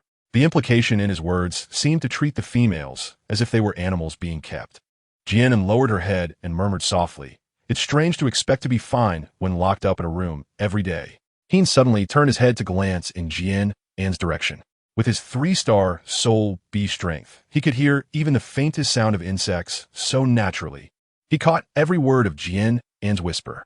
He looked up and saw a small, slender female. Her head was bowed, making it hard to see her face. After a quick glance, he looked away. This female was indeed interesting. However, the female chosen to be taken to the stone tower had already been decided. Perhaps he could take this one next time to try her out. He looked at the scarred male, indicating that they wouldn't need to keep them locked in the room anymore. Even without confining these females in the stone house, they wouldn't be able to leave this courtyard. The scarred male felt puzzled, not understanding why Lord Hearn suddenly made such a decision, but he smiled in response. Hearn had come to take away 3 females this time, and those left in the courtyard who were not chosen showed varying degrees of disappointment. Chapter 173. Paulina. Jian An shrugged, preparing to return to the stone house. As he turned around, he inadvertently noticed that Baikila had raised her head at some point and was staring intently at the direction of the courtyard gate. Jian An just happened to catch a glimpse of the intense hatred that flashed in her eyes and was slightly startled. By the time she wanted to explore further, Baikila had already returned to her original demeanor, with her head bowed, as if everything that had just happened was merely a figment of Jian An's imagination. Since that day, the male guarding the yard had no longer restricted the female's freedom. The female could move freely within the yard, but still could not step outside the stone courtyard. Jian An didn't understand why they suddenly changed their approach, but it did provide her with convenience. Today, she wandered around this house, and tomorrow she would check out another house, using the excuse of visiting to search for Mina's whereabouts. Although she hadn't seen Mina in the courtyard last time, she still wanted to confirm it once more. Females were extremely proud, and given Jian An's current appearance, they were all quite unfriendly towards her. Jian An persisted with her thick-skinned approach, managing to walk through every stone house. She also discovered that inequality existed everywhere. Most females, like Jian An, shared a room with a few others, while some more attractive females had their own stone houses. Jian An didn't care about where she lived. She wasn't in Dark Demon City for a vacation. That day, after eating the food brought by the male orc, she prepared to sit in the courtyard. After 2 days of searching, she had confirmed that Mina was indeed not in this stone courtyard. This left Jian An feeling unsettled. Where could Mina be? And was she safe? Jian An walked out of the stone house and moved a stool to sit in the corner of the yard. By the stone table in the yard sat a female, surrounded by several other females. It was unclear what they were talking about, but they occasionally burst into fits of delicate laughter. Jian An knew the female surrounded by the crowd. Her name was Paulina, and she was one of the few females who had her own stone house. Paulina looked very ordinary. In modern times, she would only be considered a very common face. But here, she was a rare beauty, compared to the most beautiful female in front of White Tiger City, Talise. At least she had a straight gaze and a proper mouth. Why former? Because in early spring this year, Talise was driven out of White Tiger City by Jian, which was the punishment she deserved, and Jian An did not feel she was worthy of sympathy. As she thought about this, Jian An suddenly felt a deep malice from his continent. The male orcs were all very handsome. Even the scarred male guarding the stone courtyard, though not exactly handsome, was not ugly either. As for the female orcs, the most beautiful among them only had the most ordinary appearance, and the ugliest were only slightly better than Jian An's current looks. Jian An couldn't help but think wildly. Could it be that the creator god was drunk when creating females? That's why such a joke was made. Jian An curled her lips and let out a light laugh. Sitting by the stone table, Paulina listened to the female conversations around her, but her eyes were fixed on Jian and seeing the smile on her face. Her brows furrowed slightly. She really hated this ugly female. The reason was that despite being extremely unattractive, this female had a pair of very beautiful eyes. This made Paulina incredibly jealous. Such beautiful eyes should belong to her. Why were they wasted on an ugly face? Paulina let out a cold snort, stood up, and walked straight towards Jian An. The females surrounding her exchanged glances, displaying a hint of malice, and smiled as they followed behind her. Jian An was enjoying himself when he suddenly felt a small shadow fall over his head. Chapter 174. Lord of the City, Jian An raised her head in confusion and saw the group of females standing in front of her. She couldn't help but wonder what was going on. Weren't they having a great time over there? Why they all gathered around her? Paulina looked down at Jian An with a proud expression and pointed at her, asking, "What are you laughing at?" Jian An was taken aback for a moment, confused by her abrupt question, not understanding what was funny. Paulina's brows furrowed even tighter. "I clearly saw you laughing just now." She felt that this ugly female was mocking her. Jian An was stunned, feeling a bit perplexed. She had just been laughing foolishly, and it had nothing to do with Paulina, right? As her thoughts turned, could it be that she was being picked on for no reason? Jian An smiled wryly and shook her head, truly having a streak of bad luck. In Paulina's eyes, the smile on Jian An's face seemed like a mockery of her, and this perception made Paulina very angry. With a gloomy expression, Paulina reached out to grab Jian An's hair. Besides her pair of eyes, she was also extremely jealous of this beautiful hair. How could such an ugly female possess such smooth and shiny long hair? She wanted to cut off all of this black hair. As for those eyes, once she became the Lord's partner, she would have someone gouge them out. Since she couldn't have what she wanted, no one else should be worthy of it either. Jian An slightly tilted her head, dodging her hand, and took a few steps back. What was going on here? Did they really have to resort to violence over a disagreement? Paulina looked at Jian An, a cruel smile curling at the corners of her mouth, and ordered the female beside her, "You all go and catch this ugly female. I must cut off her hair today." Jian An was taken aback, looking at Paulina with a strange expression. What was wrong with her? What had her hair done to provoke her? Seeing several females slowly approaching, Jian An furrowed her brows, her black eyes fixed on them as she retreated without showing any emotion. "Paulina, what do you want? Don't forget, this is the Dark Demon City, not your backyard." Jian An warned coldly. Paulina crossed her arms, delighting in Jian An's current state, and said with a smile, "So what? I'm a future lady of the city lord. Punishing a female is nothing." At this moment, in a stone building behind the stone courtyard, a tall figure in dark clothing emerged from the shadows of the corridor. As he approached, his features became clearer. He had an extraordinarily handsome face, with deep and flawless features and sword-like brows. His gray eyes sparkled with a chilling light, exuding an imposing aura. Following him was a dashing young man dressed in black, who was none other than Jian, who had recently taken a female from the stone courtyard. Jian stood respectfully behind the dark-clad man and curiously whispered, "Lord Yiling, is something happening?" He had just been reporting the recent happenings in the city when Yiling had stood up and walked out of the stone house. Having followed Yiling since childhood, Jian noticed the subtle abnormalities that others missed. Ever since Lord Yiling's beast father passed away, there had been an unshakable coldness and indifference in his eyes that Jian had never seen before. The dark-clad man was none other than the lord of the Dark Demon City, Yiling. For some reason, Yiling felt restless today. Just a moment ago, he had a strange sensation an instinct telling him that there was something incredibly enticing below. Though he did not show it on his face inside, it felt as if his heart was being lightly scratched by claws, subtle, yet impossible to ignore. Yiling couldn't quite articulate his feelings.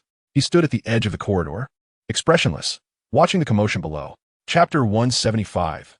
Unusual. He stood at the edge of the corridor, expressionless, watching the commotion below. The lady of the city lord? His deep, magnetic voice echoed softly.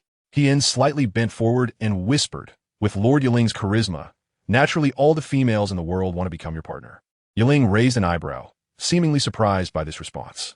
Jian, when did you learn to flatter like this? Jian chuckled nonchalantly. Although their relationship was that of master and servant, they were more like brothers. In the stone courtyard, Jian An was continuously retreating until her back hit the hard wall, leaving her with no space to back away. Seeing this, several females rushed forward, grabbing Jian An's arms from left and right. Polina, holding a pair of scissors with a sinister smile on her face, stepped closer to Jian An. Jian An struggled a few times, but couldn't break free from the restraints of the two females on either side. As Polina drew closer, Jian An's expression remained unchanged. But inside, she couldn't help feeling anxious. If she used her soul power, she could easily escape the bindings. However, that would expose her, and once exposed, it would put Si Chun and Yu Xing in danger as well. Could she really just watch her hair get cut off like this? Jian An clenched her fists tightly, her whole body tense. This feeling of helplessness, of being at the mercy of others, was truly terrible. It was somewhat strange, although she was clearly in a predicament. She surprisingly remained calm, her eyes fixed intently on Paulina's movements. With a snap, a strand of hair fell to the ground. Paulina seemed to want to enjoy Jian An's predicament a little longer, deliberately cutting only a small handful. In the stone tower behind, Hearn silently observed Yiling for a while, finding him increasingly unusual today. Following his gaze downward, he saw a scene in the stone courtyard where the many were bullying the few, and the one being bullied was that small female he had found interesting that day. Hearn quietly watched Yiling's reaction, his gray eyes cold and expressionless as he gazed at everything below. From that indifferent face, Hearn could not discern anything. He couldn't guess Yiling's thoughts at that moment. After a moment's hesitation, he asked softly, "Should we find the beastmen to resolve this?" A flash of surprise crossed his mind. Ever since Yiling avenged the former lord, it seemed he had lost his purpose for living and had no interest in anything. For this reason, he would occasionally select a few females to send to the stone tower, claiming they were to serve the lord, but Yiling had never even glanced at them. After all these years, it was the first time he showed any difference towards something. He shouldn't let her be bullied to death. She looked so thin. Hearn thought of saying frail, but stopped himself, quickly rephrasing. After all, females are delicate and cannot withstand torment. Yiling remained silent, seemingly very interested in everything happening below, his eyes never leaving the scene for a moment. Hearn quietly gave a few instructions to the beast man behind him, and the beast man took his leave. Hearn thought his actions were discreet, but they were all noticed by Yiling, who glanced at Hearn without leaving a trace and then looked away, tacitly accepting his presumptuousness. In the stone courtyard, Jian An looked at her fallen black hair, her pupils slightly constricting as a flicker of anger passed through her mind. Why did she have to endure such humiliation? In moments of desperation, a person's potential is boundless. Jian An herself didn't know how she could unleash such great strength, kicking Paulina, who was much larger than her, to the ground. Chapter 176. A comical scene. Paulina was caught off guard as Jian An kicked her in the stomach, letting out a scream as she fell backward. Jian An took advantage of the moment when the female on the right was distracted, broke free from her grip, and forcefully pushed, knocking the female on the left to the ground. The several females in front of him instantly tumbled into a heap, sprawled out on the ground. Jian An leaped over them and ran towards the stone house where she lived, shouting loudly as she ran, "Help! There's a murder!" Paulina took a while to regain her senses, her face flushed with anger as she glared at Jian An's figure, screaming, "What are you all waiting for? Hurry up and catch that damn, ugly monster." Several females scrambled to their feet and hurriedly chased after Jian An was still running while shouting. Hearing footsteps behind him, he turned to look back and couldn't help but curse inwardly, "Damn it. How long are these females going to chase me? They're like a tail that I can't shake off. And where have those male orc guards gone? They usually love to hang around the yard for no reason. But now that there's actually something happening, not a single one can be found." Although Jian An usually lacks exercise, her physical fitness is still slightly better than those females who just eat and sleep, After all, they have lived like rice bugs since birth, while Jian An has only been a rice bug for half a year. Thus, a very amusing scene unfolded in the courtyard, with Jian An continuously running laps around the yard, while several females chased after her. After running several laps, Jian An's speed gradually slowed down. She turned around to take a look, and the females had already stopped, sitting on the ground, panting heavily. Seeing that they could no longer catch up, Jian An also slowly came to a stop, standing at a distance from them. Hands on her hips, smiling slightly while catching her breath, saying, "Why aren't you chasing me anymore? Come on, come and catch me." Balina gritted her teeth in frustration, pointing at Jian An and said, "If you have the ability, stand still and don't move. That damn ugly monster, don't let her catch you." Jian Anxio raised her eyebrows slightly, looking at Paulina with a hint of mockery. "You must have it your head, right? I'm right here. Come and catch me if you can." Paulina was infuriated and shouted at the few females sitting on the ground. "You idiots. Why aren't you going to catch this ugly freak?" The females exchanged glances, feeling a sense of discontent. As precious females themselves, why should they be ordered around by Paulina? Moreover, they were already exhausted, yet she still yelled at them, just because she looked a bit better? What was so great about that? The females turned their heads away, pretending not to hear her words. Paulina glared at them fiercely, clenching her fists tightly. "You all." Jian An smiled lightly, shrugged her shoulders, and said helplessly, "Sigh. Since you're not coming to catch me, I'll just go back inside. I've run for so long, I'm exhausted. Goodbye." She waved at Paulina and turned to enter the stone house, her long black hair drawing a graceful arc in the air. The scarred male arrived late and saw the group of females sitting on the ground, looking puzzled. Why were they all sitting on the ground when there were stone benches in the courtyard? He had been slacking off outside and didn't expect to run into the orc under Lord Hearn. The scarred male walked over to Paulina, chuckling. "Why are you sitting on the ground? Come on, get up." He reached out to help her. Paulina dodged his hand, glaring at him with red eyes, gritting her teeth, and said, "You go and bring that ugly creature here." The scarred male was taken aback at first, wondering who the ugly creature was. Following the direction of her finger, he understood that she was referring to that female. Chapter 177. Unclear intentions. The scarred male scratched his head, thinking that this probably wasn't appropriate. Although he also found that female ugly, it seemed there was no other option. However, as long as she was still in this stone courtyard, he couldn't let anything happen to her. Otherwise, he would also be in trouble. Paulina turned her face and glared at him angrily. Useless. She pushed the scarred male in front of her away. Anger had made her forget her fear, leaving only a strong sense of unwillingness. Paulina raised her hand and slapped the scarred male hard across the face, saying, "You're useless. Once I become the city lord's wife, I'll deal with you." With a cold huff, she arrogantly turned and left. The scarred male stood frozen in place, his whole face twitching as he glared fiercely at her back, spitting, "What a thing. You better pray to the beast god to let you become the city lord's mate, or else I won't let you off easily." Jian An lowered the curtain on the windowsill and withdrew her gaze, smiling slightly. Could this be considered a case of dog biting dog? In the stone building, the good show had already come to an end. Yiling turned around and cast a sidelong glance at Jian, his voice cold and devoid of any emotion. "Bring her to the stone building tomorrow." After saying that, he walked back down the corridor. Yes, Jian watched his back and wondered if it was just his illusion. But it seemed that the cold aura surrounding Yiling had lessened somewhat. That night, as Jian An lay in bed groggy, she heard a faint sound coming from the adjacent bed. She slowly opened her eyes and saw Bei Qi getting up and walking outside. Jian An sleepily looked at her and casually asked, "Bechira, where are you going so late?" Bechira's body stiffened for a moment. Her head lowered as she softly replied, "I'm going to the bathroom." "Oh." Jian An couldn't resist her drowsiness and soon fell asleep. Bechira lifted her head to glance at Jian An, and seeing her asleep, she let out a slight sigh of relief and carefully walked out of the stone house. In the latter half of the night, a commotion erupted in the stone courtyard. Jian An vaguely heard male curses and female cries. The sounds grew louder as they approached, and Jian An propped herself up on her arms, sitting up and glancing to the side, wondering where Bechira was. Sunny and Candy had long been awake, huddled together in the corner. The noise in the courtyard grew increasingly loud, and Jian An frowned slightly, realizing that the female voice sounded somewhat familiar. Upon closer inspection, she was taken aback. Wasn't that Bechira's voice? Where were they taking Bechira? Sunny and Candy seemed frightened, sobbing softly as they clung to each other. Woo! She must have been taken to that place. That place? Jian An had heard this mentioned more than once, looking at them with confusion. What is that place? The question posed by Jian An went unanswered, and as a result of the commotion, no one was able to sleep. Jian An sat on the bed, watching the sky gradually brighten.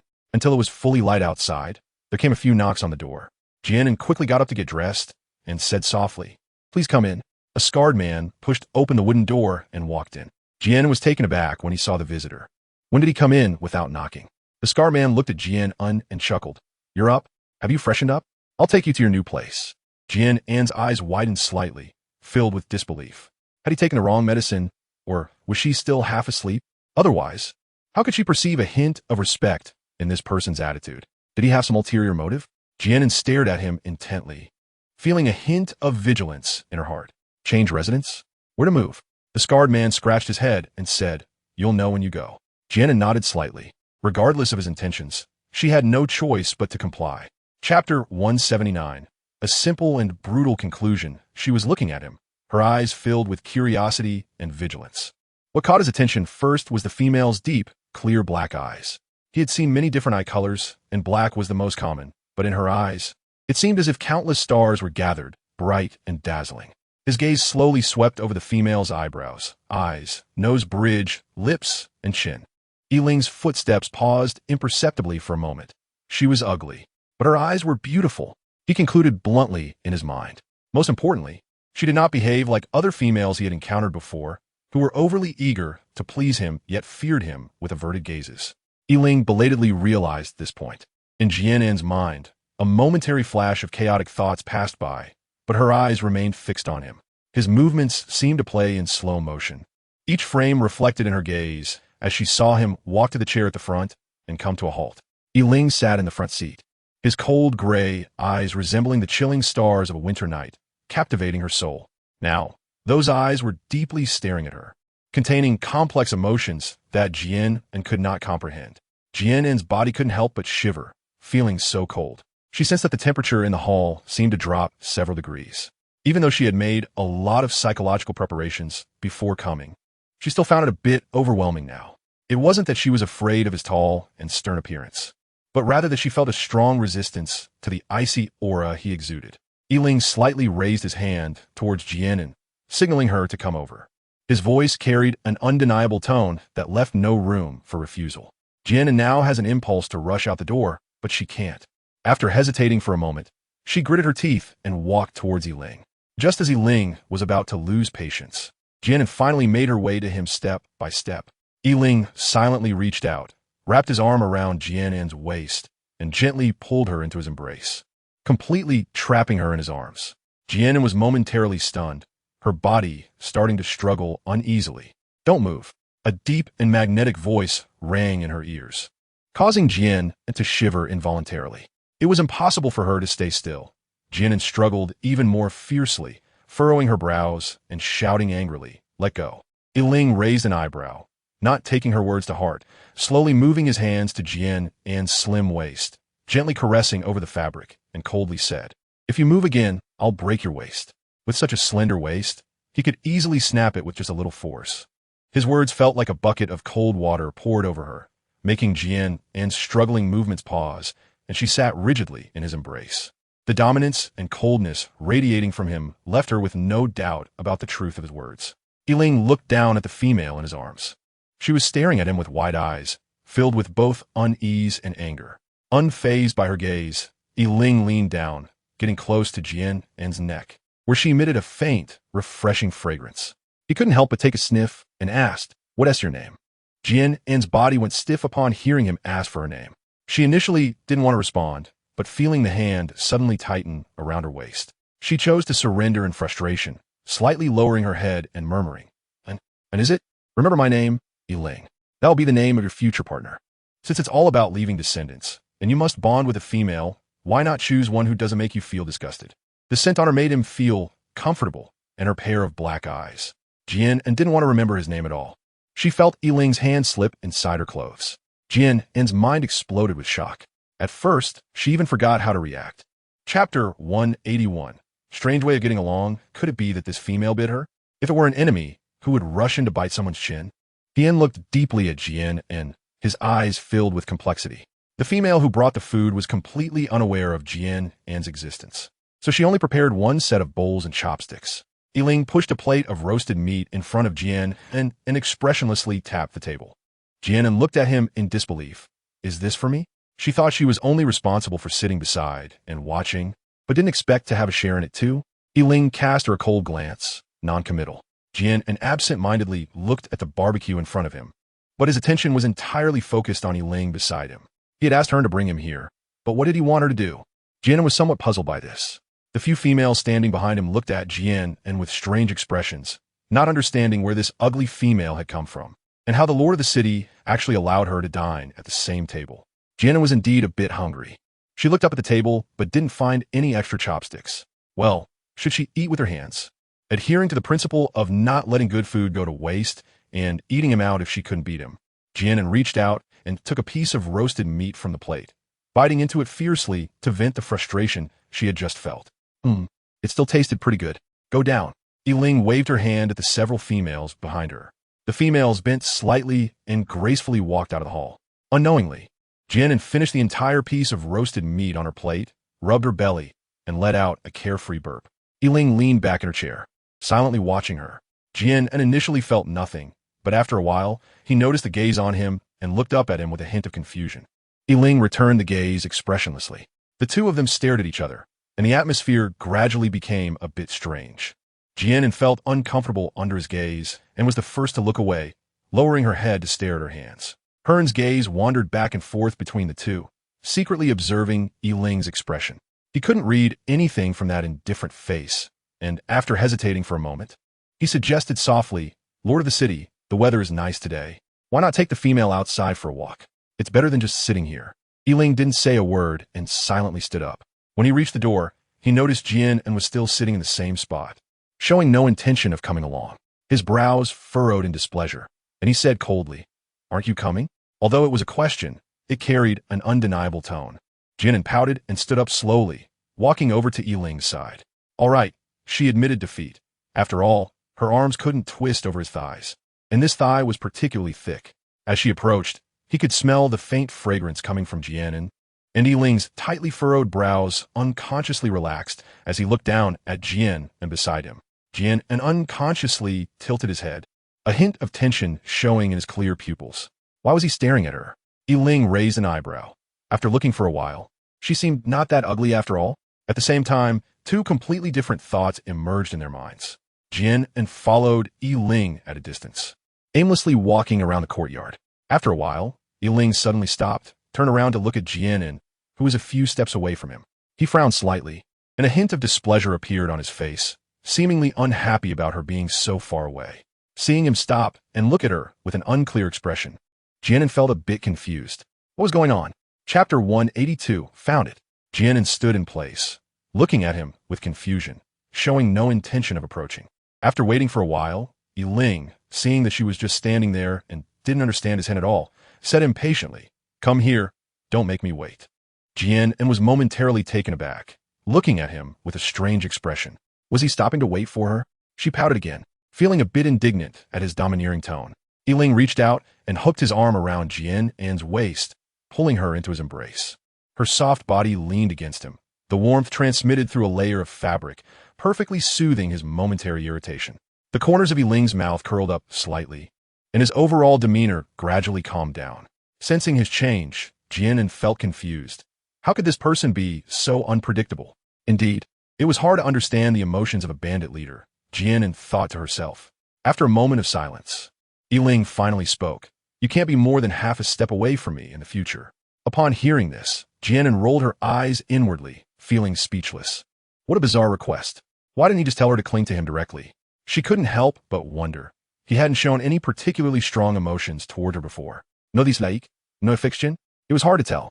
Yiling's arm was like a chain, firmly encircling Jian An's waist as they walked towards the pavilion by the artificial lake. Jian stood behind them, watching the two embrace as they walked, a faint smile on his lips. Hopefully, this female could bring Yiling a new meaning in life. As someone who grew up with him, he wished for Yiling to find his own happiness. Yiling brought Jian An into the pavilion, sitting down at the stone table, naturally holding her in his arms and letting her sit on his lap. Yiling's gaze traveled from Jian An's face to her neck. He still remembered the sensation of her skin there, delicate and sweet. Jian An stiffly sat on his lap, feeling quite suspicious that he might be treating her like a pet. In modern times, there are many people who keep small animals and like to have their pets by their side at all times, right? This was almost identical to Yiling's behavior. Jian An was lost in thought as she aimlessly looked around, her gaze inadvertently sweeping across the other side of the lake. And her eyes couldn't help but widen slightly. On the other side of the lake stood two females. One of them had a refreshing short haircut. They seemed to be chatting about something, and when the conversation turned to something interesting, they couldn't help but laugh happily. When the short-haired female laughed, her eyes naturally squinted into a narrow line. Mina. Jian An's face showed shock, and she couldn't hide her joy in her heart, not expecting to find her here. Jian An struggled slightly, wanting to leave Yiling's embrace. Yiling noticed that Jian An, who had been quietly staying in his arms, suddenly began to struggle. He instinctively looked down and saw her gaze fixed tightly on a certain spot, her bright black eyes sparkling with surprise. Following her line of sight, he saw two females standing by the lakeside. Jian An struggled for a while, realizing that no matter what she did, she couldn't break free from his restraint. Feeling a bit anxious, she looked up at him. Yiling glanced coldly at the female by the lakeside, then looked at Jian An, who was gazing at him with hopeful eyes. After a moment of silence, he finally asked, "Do you know them?" Jian An nodded vigorously. "That short-haired female is my friend. Can you let go of your hand first?" There was a hint of testing in her tone, hoping she wouldn't anger him. "Don't move. Let Hearn bring her over." Without thinking, Yiling rejected Jian An's request and gave her a look. Chapter 183. Deep bonds of friendship. Hearn understood, turned around, and headed towards the artificial lake. Jian An waited anxiously, wanting to ask Mina many questions, wanting to know if she had been doing well during this time, and if she had been hurt. Just as Jian An was fidgeting, Hearn brought Mina to the pavilion. Hearn only had Mina wait outside the pavilion, and had no intention of letting her in. Only he knew that Yiling actually despised females, and thinking about this, he couldn't help but cast his gaze on Jian An, who was sitting on Yiling's lap. He couldn't help but examine her closely again. He really couldn't see what was so special about this female. If there was anything that set her apart from other females, it was that she was uglier than them. He also didn't understand why Yiling, who usually loathed females, was particularly different towards this ugly female. This was also why he was so shocked when he saw the two of them embracing in the stone building. Mina. Seeing Mina, Jian An was so excited that she forgot she was still sitting on Yiling's lap and flailed her arms and legs, wanting to rush over. Yiling found it hard to describe his feelings at that moment, because he realized that Jian An was much more enthusiastic towards the female outside the pavilion than she was towards him. He slightly relaxed his grip on her, and coldly watched as Jian An excitedly ran towards the female, her face displaying a radiant smile he had never seen before. And she looked very happy. Jian An ran in front of Mina and hugged her tightly, saying, "Mina, it's so good to finally find you." Mina was stunned by Jian An's embrace, unable to regain her senses for a while. She didn't know who this female with a face full of black spots was, nor did she understand why she suddenly ran over to hug her. When she heard Jian An's familiar voice, she asked in disbelief, "You are Jian? How could you be here?" Before Mina could finish her sentence, Jian An covered her mouth and said, "I'm An." She couldn't let Mina accidentally reveal her name. Although the two were still a small distance away from Yiling and the others, this distance was nothing to the ears of beastmen. Mina didn't understand why Jian An didn't want her to call her name, nor did she know how Jian An ended up looking like this. But she knew that Jian An must have her reasons for doing so. "And how did you also end up in Dark Demon City?" She actually wanted to ask how Jian An was captured, but when she saw the imposing male in the pavilion, she instinctively changed her words. In her eyes, the Lord of Dark Demon City was an extremely terrifying existence. At the same time, she was also confused. Both young Master Si Chun and clan leader Yu Xing were very powerful. So how could they let Jian An be captured by a stray beast? Hearn looked at the two females hugging each other outside the pavilion and sighed. "I didn't expect such deep friendship between females." What do you think? In his impression, females were lazy and weak beings. They only liked precious and rare things, were proud and easily jealous. For two females to coexist peacefully was already rare, and for them to develop such a deep friendship was even more uncommon. Yiling stared at them for a while, his eyes fixed on Jian An's arm hugging that female, and after a long time, he let out a cold snort. Jian An shook her head, not directly answering Mina's question. Behind her were the Lord of the Dark Demon City and his most capable subordinate, so there were some things she couldn't conveniently say right now. Jian An let go of Mina, carefully scrutinizing her and finding nothing unusual about her before feeling relieved. Holding her hand, he asked with concern, "Mina, you weren't bullied, were you?" Jian An's gaze subtly shifted to her chest. Chapter 184, Rage. Mina was taken aback for a moment, only then realizing what he meant, and shook her head with a smile. "No, after I was brought to Dark Demon City. I stayed in a stone courtyard with a group of females, and shortly after, I was brought here." Jian An's concern made her very happy. Mina hesitated for a moment, looking at Jian An and asking, "Do you know how Gory and my several partners are doing?" When she was captured, Gory had just been weaned, and she was very worried about her cub. As for her 3 partners, she often thought of them. After all, they had all been very good to her. And even though she had been unable to get pregnant for a long time, they never held it against her. Jian An smiled slightly, knowing that Mina would ask about them. "Don't worry, Gory is doing well, and your partners are good too. They're all waiting for you to come back." It was expected that Mina would inquire about Gory. After all, no mother would be indifferent to her own child. When she heard Mina ask about her partners, Jian An felt a sense of relief. Even though she believed Mina was not a cold-hearted person, she was afraid of hearing words like those from Sunny come out of Mina's mouth. If Mina held the same views as Sunny, seeing partners merely as beings that provide a comfortable life, she wouldn't blame her, as this was the world of orcs. Females' thoughts have been influenced by their environment since childhood. It wasn't her fault. She wouldn't despise Mina for this, and they could still be friends. But they wouldn't become close friends. Jian An and Mina talked for quite a while. It was only then that she suddenly remembered Yiling turning around. She saw him sitting by the stone table, looking at them with a cold expression, as if he was in a bad mood. Jian An couldn't fathom the mentality of this bandit leader, so she simply gave up trying to guess. When Yiling saw Jian An glance back at him, he instinctively straightened his back. Had she finally remembered him?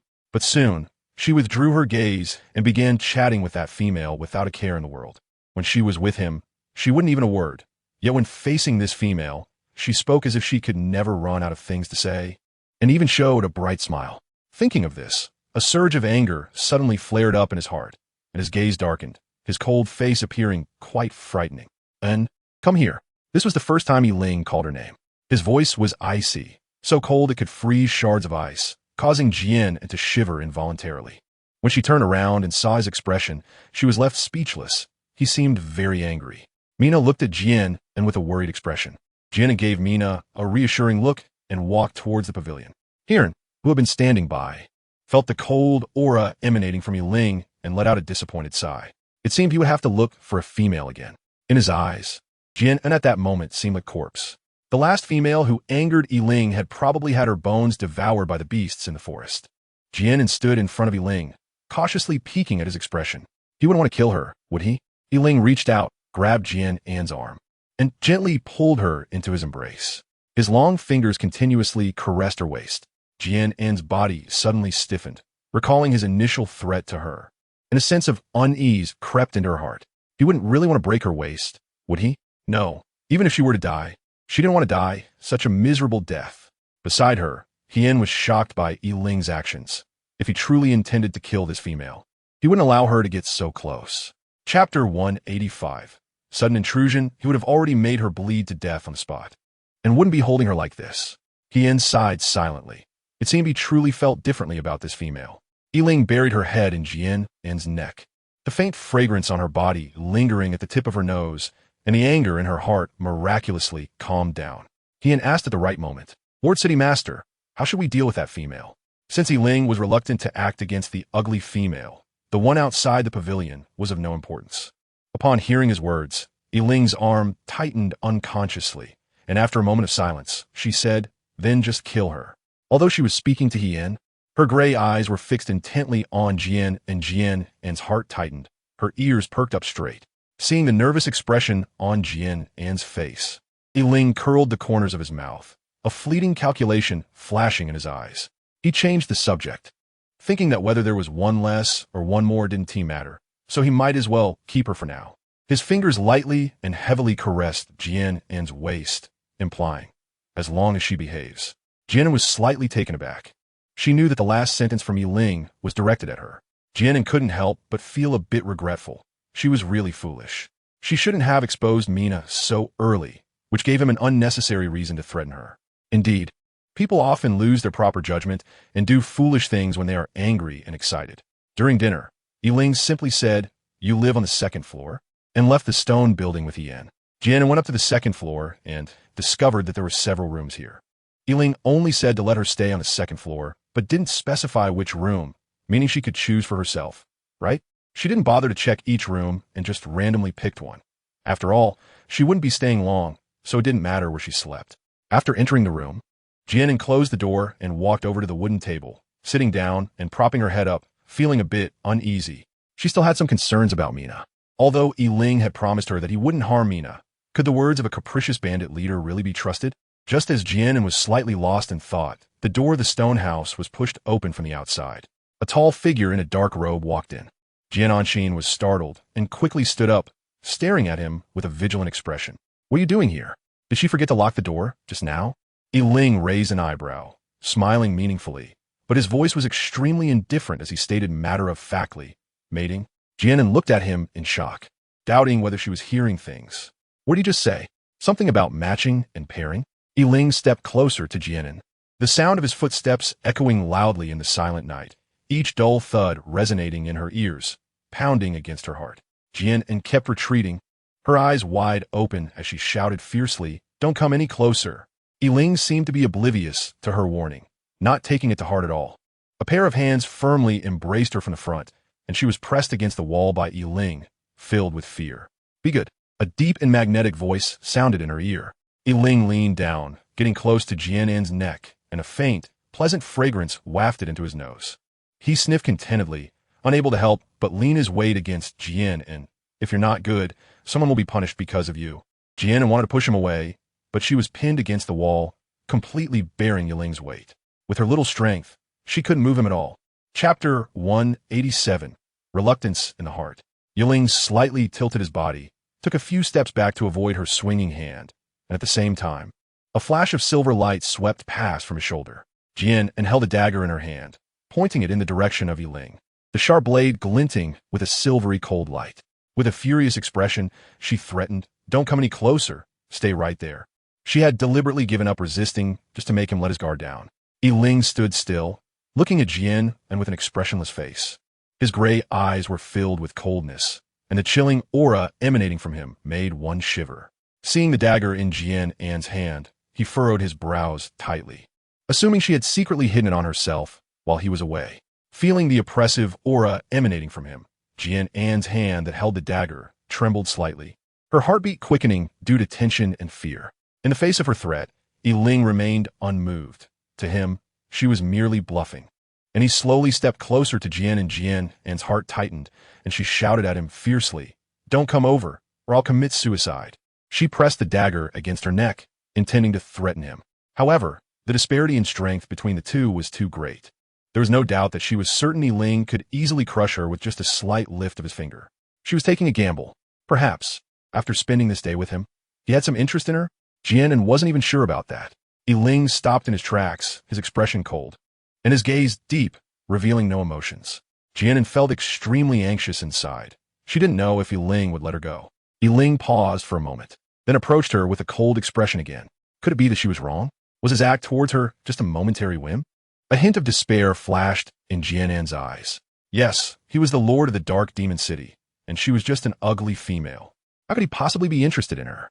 It was laughable to think that she could use herself to threaten him. The fierce and resolute look in Jian An's dark eyes flashed and disappeared in an instant. She gritted her teeth and pressed the dagger against her neck.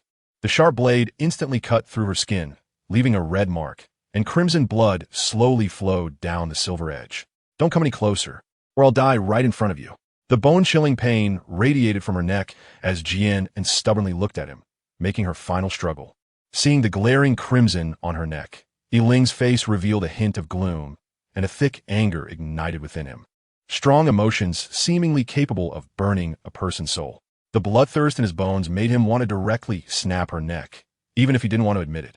A part deep within him cried out in reluctance. "Don't try to challenge my bottom line again. My patience is limited." Yiling spoke these words with a dark tone, each word sharp like a blade forged from eternal ice, piercing straight into Jian An's eyes. Jian An's body unconsciously trembled slightly, watching Yiling fling his sleeves and leave. Jian An let go of all her strength. Her legs gave way, and she collapsed directly onto the ground. The dagger fell onto the floor with a clanging sound, and for a moment, she thought she was done for. Jian An spread out her hand and realized that her palm had long been damp with cold sweat. After calming down for a while, she gradually collected herself and cautiously reached to touch the wound on her neck, letting out a slight sigh of relief. Fortunately, it was just a superficial injury. Looking back now, she couldn't understand how she had managed to go through with it, and a sense of fear crept in. If she hadn't controlled her strength well, and the blade had gone in a few more inches, she would probably already be a cold corpse by now. Jian An curled up her body, hugging her knees, burying her head deep in her knees. Her petite figure looked so helpless in this dim room. Chapter 188. Concern for one person. Jian An didn't understand how things had evolved to this point. She hated Ling's arrogant behavior, while also detesting her own weakness and ineptitude. Images of Chun and Xing suddenly appeared in her mind. Chun's gentle elegance and Xing's enchanting, carefree demeanor. Scenes of her interactions with the two played back in her mind like a projection. Jian An's nose was slightly sour, and crystalline tears slipped from her eyes, dampening her clothes. She missed them so much. Since coming to the Dark Demon City, she hadn't seen them again and didn't know how they were doing, whether they had encountered any troubles, or if they were thinking of her as well. The more she thought about it, the more the sorrow and longing in her heart were infinitely magnified.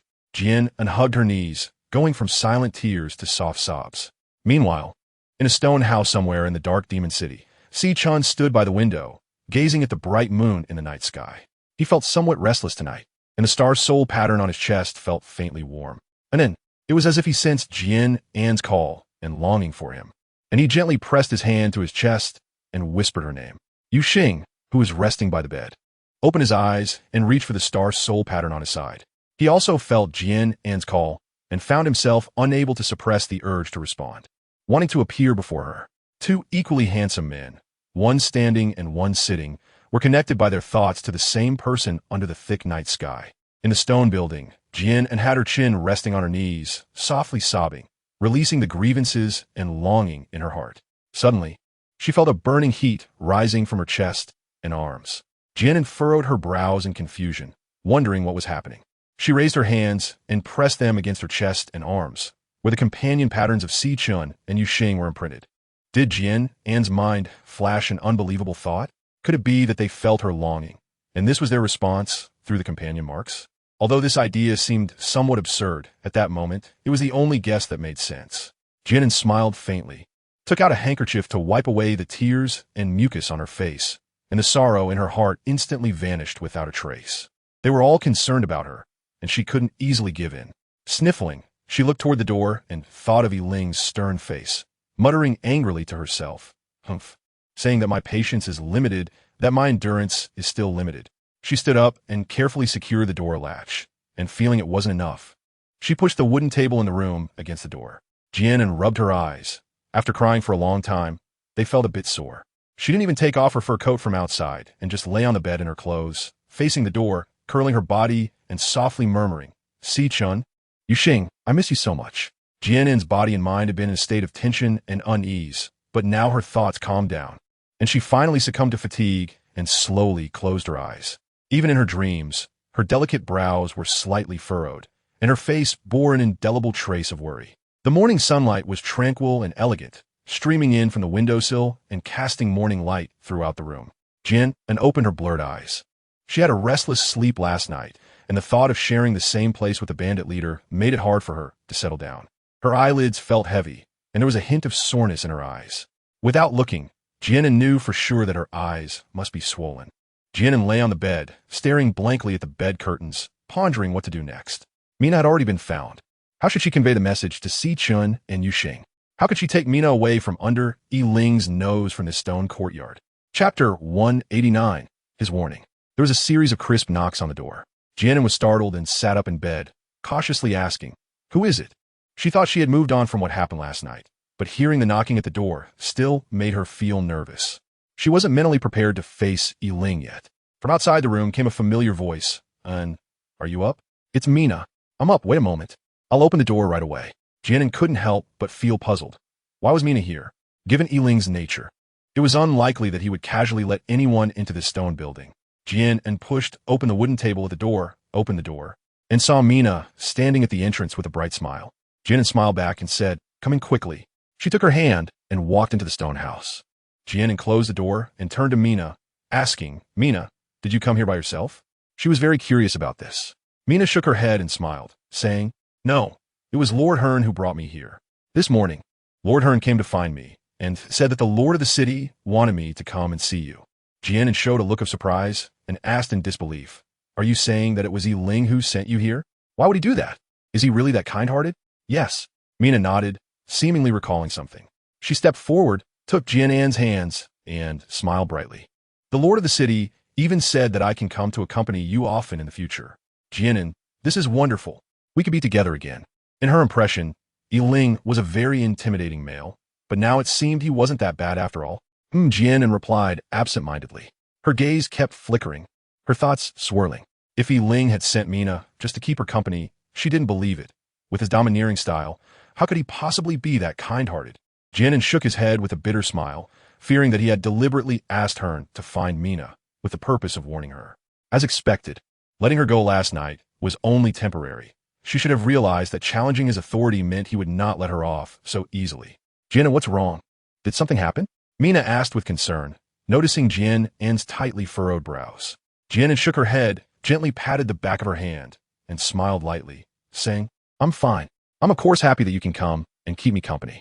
"Oh, really? That's good to hear," Mina replied, somewhat skeptically. But why did she feel that Jian An's complexion didn't look good? Looking at Jian An's face covered with dark spots and her waxy yellow skin, Mina asked in confusion, "Jian An, how did you end up looking like this? If it weren't for your voice not changing, I definitely wouldn't recognize you." Jian An smiled mysteriously and leaned close to her ear, whispering, "I'll tell you later. You won't stop being my friend just because I became ugly, right?" They were still on Ling's territory, and she didn't know if their conversation would be overheard by him. With his strength, even if he was right outside the door, she wouldn't be able to sense it. Although she felt that someone of Ling's status wouldn't stoop to eavesdropping, she couldn't guarantee he wouldn't send someone to monitor them. So it was better to be cautious. At that moment, in the corner outside the stone house, Jian, dressed in black, stood there. With his 3-star soul beast strength, he didn't need to get too close to clearly hear the conversation between the two females inside. After listening quietly for a while, Jian glanced toward the stone house and turned to walk downstairs. In the first-floor hall, Ling sat in a luxurious seat at the head of the table, his long fingers lightly tapping on the surface. "Lord City Master," Jian bowed respectfully. Chapter 190. Strange atmosphere. Ling slightly nodded, not saying a word, while a cold aura emanated from him. Jian's expression remained unchanged, as if he was already accustomed to the aura radiating from Ling. He quietly said, "They were just talking about some ordinary things." At first, when Ling ordered him to guard outside the ugly female's room, he was quite surprised and didn't understand his intention, but later realized it was to eavesdrop. He had never expected that he would be hiding outside a female's door to listen in. If his subordinates among the orcs found out, it would probably become a stain on his life. Ling coldly snorted. He didn't bring Jian to fetch that female out of kindness. His purpose was to remind Jian and not to attempt to resist him, as everything she cared about was completely under his control. Ling's long fingers tapped on the table, a hint of impatience showing on his face as he glanced at Jian and said, "Why hasn't she come down yet? Do I have to wait for a female? What could two females possibly have to talk about?" They clearly didn't say a word to him, which was truly infuriating. Jian twitched his lips. It seemed that female had only just gone up. He sneaked a glance at Ling and quietly asked, "Should I bring them down?" Ling shot him a sidelong glance without answering, but the cold air around him had lessened somewhat, which surprised Jian. Although Ling said nothing, his eyes clearly conveyed the message. Hurry up and go. Inside the stone house, Jian An and Mina were chatting at the wooden table when there was another knock at the door, and this time it was Jian who had come. Jian An looked at Hearn, who was standing at the door, and asked, "Is there something you need?" However, he had a suspicion in his heart, fearing that Ling had sent him. Hearn smiled and said, "The Lord of the city is waiting for you to have breakfast, so he asked me to come and get you." In his view, Ling had already taken an interest in this ugly female, but judging by his expression, he probably had not realized it yet. So, he might as well help him from behind. "Oh, got it." Jian An gave him a strange look. Ling is waiting for her to have breakfast? He would believe that only if he were a fool. It must be that Ling felt that the purpose of calling Mina over had been achieved, and now wanted to send her away. He didn't know what Hearn was up to. Mina cautiously stole a glance at Hearn and smiled at Jian An, saying, "I'll be leaving now, but I'll come back to see you." Jian An held Mina's hand, smiling slightly. "Let's go down together." Although she really didn't want to face Ling right now, she couldn't just hide in the house forever. "Okay." Mina nodded with a smile. Jian An and Mina followed Hearn to the first-floor lobby. Yiling's good eyesight allowed him to spot Jian An by the wooden stairs immediately, but he merely shot her a cold glance before looking away. Hearn looked at Jian An and asked, "Shall I take this female back first?" Jian An lightly nodded and secretly rolled her eyes. Did she have the right to choose? She wondered if Ian had taken the wrong medicine today, as his attitude toward her seemed a bit too friendly. At this moment, only Jian An and Yiling remained in the hall, and Yiling had no intention of speaking, making it even less likely for Jian An to take the initiative to talk to him. Yiling sat in the main seat, while Jian An stood far away from him. A silent and strange atmosphere spread through the hall. After Yian returned from taking Mina back to her residence, he saw this peculiar scene. Although the two were in the same room, their gazes were directed left and right, as if there was something very captivating elsewhere. Ian took a quick glance at Yiling's expression and quietly suggested, "Lord, should we have someone bring up breakfast?" Chapter 191. Disgust. Yiling glanced coldly at him and slightly nodded. Moments later, several females entered in succession, carrying food, and after setting everything up, they exited one after another. Jian An felt a sense of novelty upon seeing her again, still unable to hide her surprise. Is this really the female she remembers? This is simply a group of well-trained maidservants. Thinking of this, Jian An couldn't help but curl her lips. Indeed, it was a den of robbers. The precious females who were pampered outside had now become beings that served others here. Yiling glanced sideways at Jian An and noticed she was still standing there in a daze. He felt a subtle irritation in his heart and coldly said, "Aren't you coming over? Doesn't she know to come to him on her own? Why is she so different from those females before?" Those females would eagerly rush over to please him without him even having to say a word. Jian An slightly lowered her head and walked to a position farther away to sit down. Perhaps Hearn had specifically instructed them, as there was a set of utensils for Jian An among those sent this time. Jian An quietly focused on her meal with her bowl and chopsticks. Yiling's cold gaze fell on Jian An. Since she entered the hall, she hadn't glanced at him even once. A hint of anger flickered in his gray eyes, and the hand gripping the chopsticks gradually tightened, resulting in a snap as the chopsticks broke. Jian An remained indifferent, as if he hadn't noticed anything. Yiling loosened his fingers, and the broken chopsticks fell onto the table.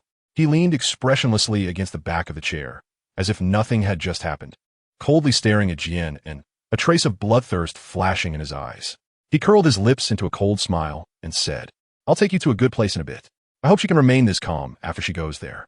Jian An did not look up, nor was she curious. After all, it was not up to her to choose. Besides, it was all the same to her where she went with him, as it held no meaning. From what he called a good place, she sensed a hint of malice. That so-called good place was probably not a good place at all. Jian An followed Yiling to the entrance of the stone courtyard, where a beast cart was parked at the bottom of the steps. Pulling the cart were 4 strong, cow-like tigers with brownish-yellow fur. The cart's compartment had walls only at the back and top, with the other 3 sides completely open, and a black curtain was hanging outside. Jian An looked at the beasts pulling the cart, her brows slightly furrowed. She had a vague feeling that these 4 tigers were not ordinary wild animals, but rather beast forms transformed by beast men. As if to confirm Jian An's suspicion, Yiling reached out to hook her waist and coldly mocked in her ear. "You've never ridden in a beast cart pulled by beast men, have you?" In his eyes, the weak had no choice. They could only obey the strong to gain a space for survival. Jian An felt a flash of disgust in her heart, and her perception of Yiling dropped to a low point. Such behavior was nothing but trampling on others' dignity. Females could also sit on the backs of male beasts. That was the male's care for the female, and everyone was willing. However, the beast man pulling the cart in front of her was tied up by Yiling with ropes, treated like livestock as a tool, conveying completely different meanings. Looking at the beast cart in front of her, Jian An felt some resistance. She didn't want to get on it. No matter how much Jian An resisted in her heart, Yiling would not grant her the right to refuse. Yiling wrapped his arms around her waist and effortlessly lifted her onto the beast cart. Leaning back against the soft cushion of the cart, Yiling's long fingers tightened around her waist. Jian An could only be forced to lean half against him, unable to move an inch. The beast cart began to slowly move forward along the wide street, and the orcs of Dark Demon City stopped to pay their respects to the approaching beast cart. Amidst the crowd, a striking splash of red instantly captured Jian An's attention. Jian An turned his head to look at the dazzling colors, his clear eyes widening slightly, a smile appearing on his face. Chapter 192, A Glimpse. Yu Xing. That dazzling red was none other than Yu Xing's flamboyant red hair, and beside him stood a silver-haired man, none other than Si-chan, whom he hadn't seen for many days. Jian was filled with joy, not expecting to see the two people she had been thinking about here. The hand around her waist suddenly tightened a bit, causing Jian An to be startled, and she quickly averted her gaze. She couldn't make any more foolish moves and expose Si-chan and Yiling had been staring intently at Jian An, noticing the change in her emotions, which made him somewhat puzzled. Following her line of sight, he only saw a group of beastmen by the roadside, his eyes flickering slightly. Could she be looking at a certain male? The thought made him feel a wave of irritation. He reached out and pinched Jian An's chin, forcing her to look at him, his gray eyes glinting coldly as he asked with an ambiguous expression, "Were you looking at that so happy? Why don't you let me have a look too?" Jian An felt a hint of nervousness in her heart, but she maintained her composure on the surface, forcing a smile and saying softly, "I haven't seen much, just haven't gone out in a long time, so I'm very happy." Yiling's expression froze for a moment. It was the first time she smiled at him. Although it wasn't particularly pretty, her dark eyes shone brightly. Humph. Yiling let out a cold snort, released her hand, and was somewhat satisfied with her answer. Jian An stole a glance at Yiling's expression, not seeing any obvious displeasure on his face. She couldn't help but breathe a sigh of relief, and then dared not look again, suppressing the desire in her heart and lowering her head. Standing among the orcs, Si-chan and Yu-shing immediately spotted Jian An when the beast car approached. Both of their eyes were filled with curiosity and suspicion, and their feelings inevitably became complicated. Xiaoan had turned into this ghastly appearance, yet she could still attract the attention of males. If she were to restore her original appearance, wouldn't that be something? Yu-shing sighed, feeling deeply concerned about the situation they would face in the future. Si-chan frowned slightly, looking at him disapprovingly. There were many orcs around from Dark Demon City, and he shouldn't be so indiscreet. Yu-shing shrugged nonchalantly. He was just a bit jealous. It was hard for him to remain indifferent when the person he cared about suddenly appeared intimately with other males. Yet he couldn't hide his worry. They understood the situation in the carriage well. Judging by the possessive demeanor of the city lord, Jian An should not be harmed for the time being. Their concern was for Jian An herself. They knew her temperament well. Sometimes, when she became stubborn, even they couldn't do anything about it. They feared that Jian An's resistance would anger Yiling and lead to her being harmed. During their time in Dark Demon City, Si-chan and Yu-shing had been continuously gathering information. For what they learned from the orcs, Yiling was an extremely brutal and bloodthirsty male. Yu-shing really wanted to disregard everything and rush out to take Jian An away, to leave his place of turmoil. But if he really did that, Jian An would probably hate him. He allowed a soft sigh, filled with helplessness and worry, watching the beast cart gradually move away. The two exchanged glances and hurriedly left the crowd. They needed to return quickly to devise a strategy. They couldn't allow Jian An to remain in danger any longer. Jian An leaned obediently in Yiling's arms, watching as the beast cart drove out of the city gate. Circling along the city wall to the back of Dark Demon City, where a smaller city came into view, Jian An showed a look of surprise, not expecting there to be another city behind the Dark Demon City. The guards of this city seemed to be much more vigilant than those of the main city, with 6 orcs guarding the city gate, 4 standing at the gate and 2 stationed in the towers on the city wall. Jian An's thoughts stirred, and she couldn't help but be curious about what exactly this city held. Yiling glanced at her sideways without revealing any emotions, a cold smile playing at the corners of his mouth, hoping she wouldn't be too disappointed when she saw the special gift he had prepared for her later. Chapter 193. A good show. The two got off the beast cart, and Yiling wrapped his arm around Jian An as they walked into the city under the watchful eyes of the beastmen. Jian An leaned against Yiling's embrace, silently looking around. The structure of the city was vastly different from an ordinary city, and it was quite spacious, with only a few stone houses scattered around. Occasionally, orcs walked back and forth in the streets, not as loose residents, but as orderly guards. This left Jian An even more puzzled. Could there be something important hidden here? Jian An was led by Yiling to a building. From the outside, Jian An could only roughly see that the entire building was oval-shaped. As she walked through the only entrance, the sight that unfolded before her eyes left Jian An with a look of undeniable shock on her face. The entire interior was terraced, with a total of 4 levels rising from low to high, allowing a clear view of everything below from above. The bottom layer resembled a bowl, with a huge archway at each end, and the high walls outside enclosed the entire building tightly. Jian An vaguely felt that the building in front of her looked familiar. After pondering for a moment, a flash of inspiration struck her. Wasn't this the Colosseum? Although it was much simpler than the Colosseum she had seen before and not as grand, In the world of orcs, such a structure could still be considered spectacular. Jian An was puzzled and did not understand why Yiling would expend such a large amount of manpower to build a place like this. Jian An had some unsettling guesses in her heart. Her brows slightly furrowed as she secretly turned her head to look at Yiling beside her, seemingly sensing her gaze. Yiling looked down at her, a bloodthirsty smile playing at the corners of her mouth. "I specially prepared this for you. Hope you like it." Jian An had a bad premonition. She really wanted to leave this place immediately. It was clear that Yiling would not give her a chance to refuse. He held her and brought her to the soft seat on the second-level platform, embracing her and making her sit on his lap. Yiling waved his hand at the orc behind him and Ly ordered, "Start." The orc complied and left. A moment later, the huge archway on the right side of the bottom level rumbled open. A thin, disheveled male orc stumbled out.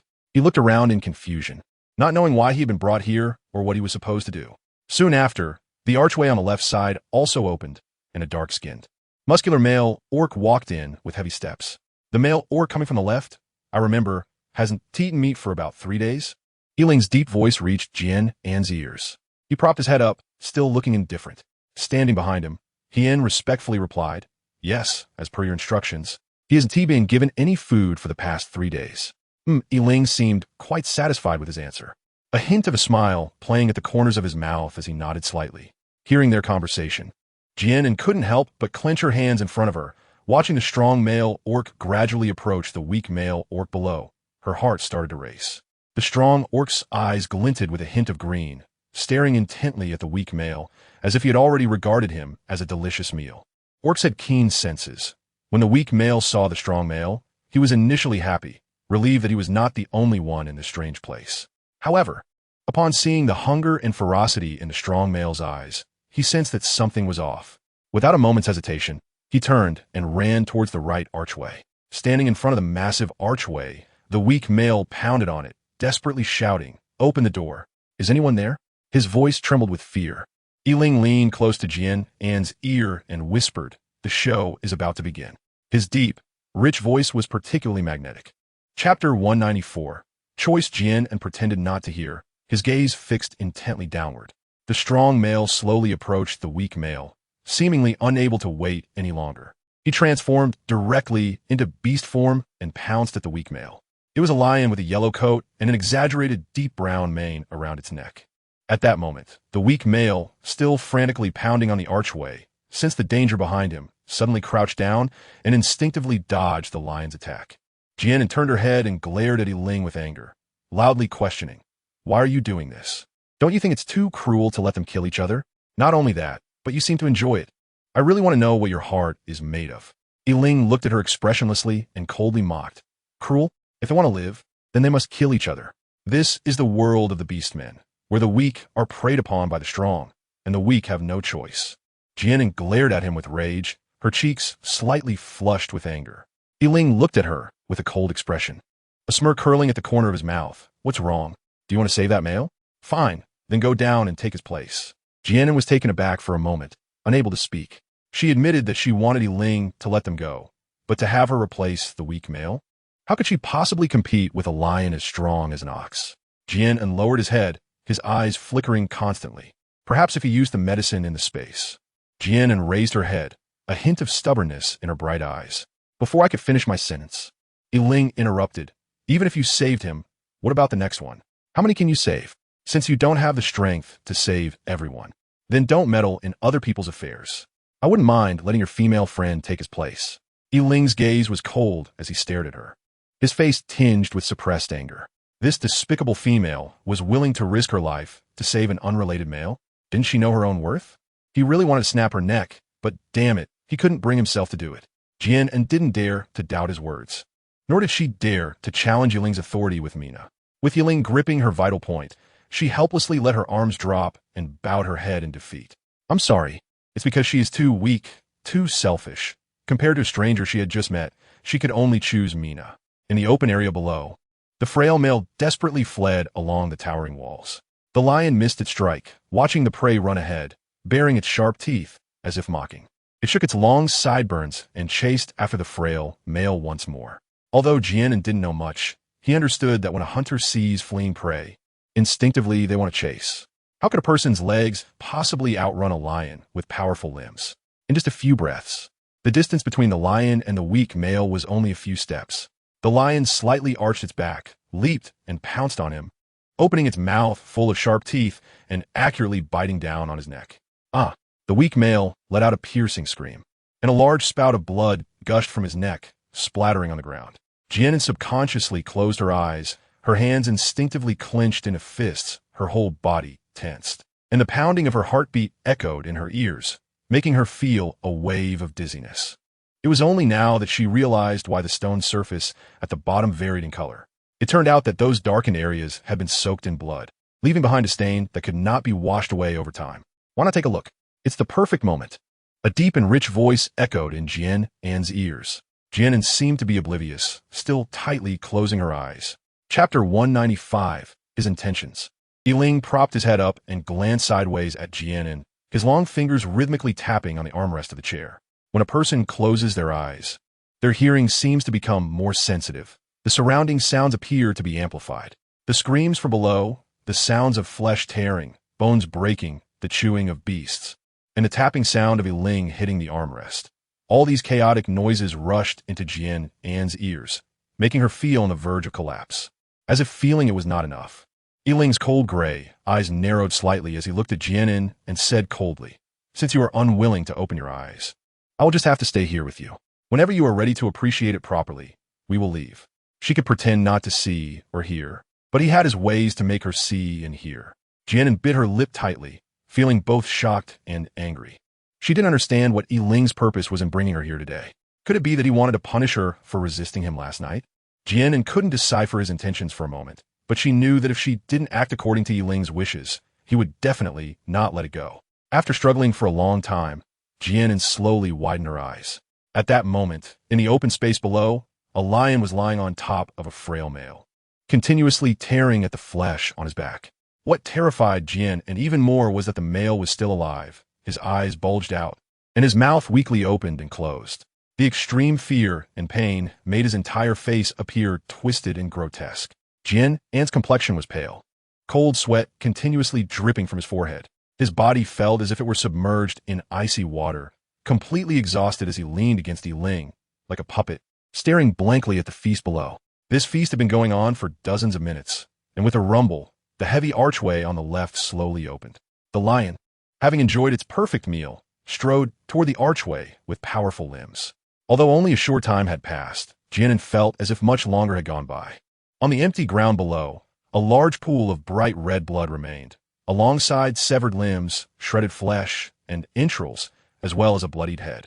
All of this shocking sight served as a reminder to Jian An of what had once happened here. Jian An herself couldn't explain how she managed to hold on until now. Perhaps it was just that stubbornness deep in her heart, and her unwillingness to show weakness in front of Yiling that kept her from fainting. Yiling had a faint smile at the corner of his mouth as he brushed Jian An's slightly dazed black eyes.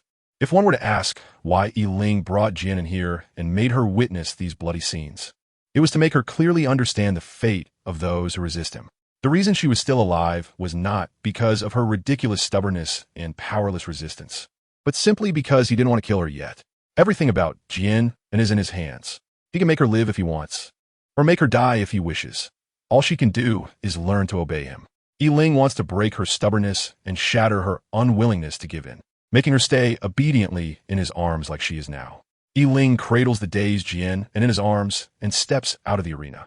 Kieran watches his back and sighs helplessly. He knows the purpose of Yiling's actions. Looking at the current state of the ugly female, can he really achieve the results he envisions? In his opinion, it's not so certain. Through this, the ugly female might be smoothed out and become obediently attached to Yiling, but will she still be the interesting person she once was? Or she might hit rock bottom and develop a complete aversion to Yiling, which would be completely contrary to Yiling's initial expectations. Chapter 196. Kill, if not eaten. Kieran sighs deeply and shakes his head, following him out of the arena. Jian An didn't know how she returned to the stone building.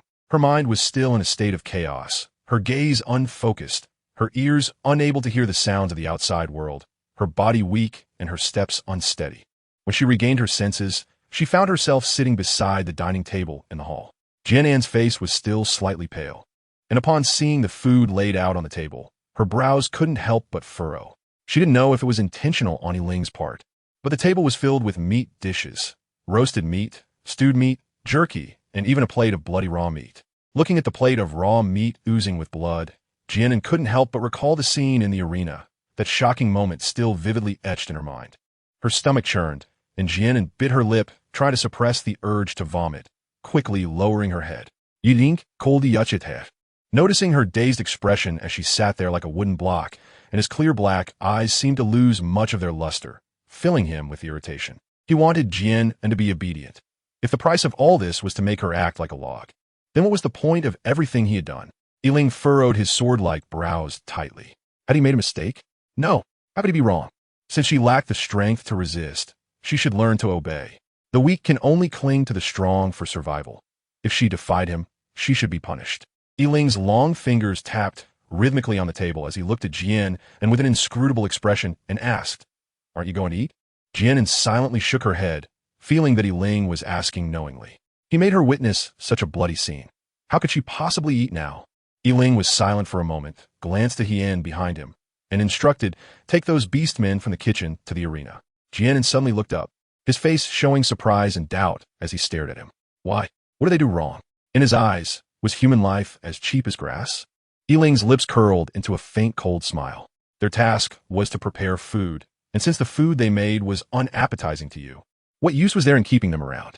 He realized that only by using such methods would she pay him any attention, and although it was anger he disliked, it didn't matter.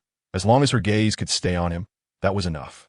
Yiling Sikofutkoldi wasn't taking what he wanted by force exactly his usual method. Why had he become so cautious, putting in so much effort for a female? Jian An's eyes widened slightly in disbelief as she looked at him. Was he really going to kill someone for such a ridiculous reason? Yes. Her nodded and turned to leave. Wait. Jian An's hands, which were hanging by her side, gradually tightened and then slowly relaxed. She looked at Yiling and said, "I will eat. It's just food. What's so difficult about it?"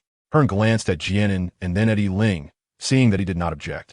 He stopped and silently stood back in place. Jian An picked up a piece of roasted meat with chopsticks and put it in her mouth. The tender meat was supposed to be fragrant, but now the faint fishy taste in her mouth seemed magnified several times. Jian An gritted her teeth, enduring the urge to spit it out, and swallowed it directly without even chewing. Jian An let out a slow breath, finally managing to swallow it down. Yiling narrowed his eyes slightly, raised his chin, and pointed meaningfully at the table. Under his gaze, Jian An clenched his teeth and again picked up a piece of roasted meat, swallowing it without chewing. After several pieces of roasted meat went down, Jian An's face gradually began to pale, and beads of cold sweat appeared on his forehead. Chapter 197. Late realization images of live human flesh being eaten in the Colosseum flashed through his mind, and thinking about the roasted meat he had just eaten made his stomach churn. Jian An could no longer hold back, and suddenly stood up, covering her mouth as she ran towards the door, leaning against the door frame to vomit. It wasn't until she had expelled all the acidic bile from her stomach that she sat on the ground, slightly gasping for breath. Yiling's face darkened as he stared at Jian An, letting out a cold snort before slamming his palm heavily on the table. The wooden table under his hand instantly splintered into pieces, and the bowls and plates on it fell to the ground, shattering with a loud crash. Yiling left with Jian, brushing past her. In his eyes, Jian An was being exceedingly ungrateful. Jian An leaned against the door frame and slowly stood up, her steps unsteady as she walked up to the second floor.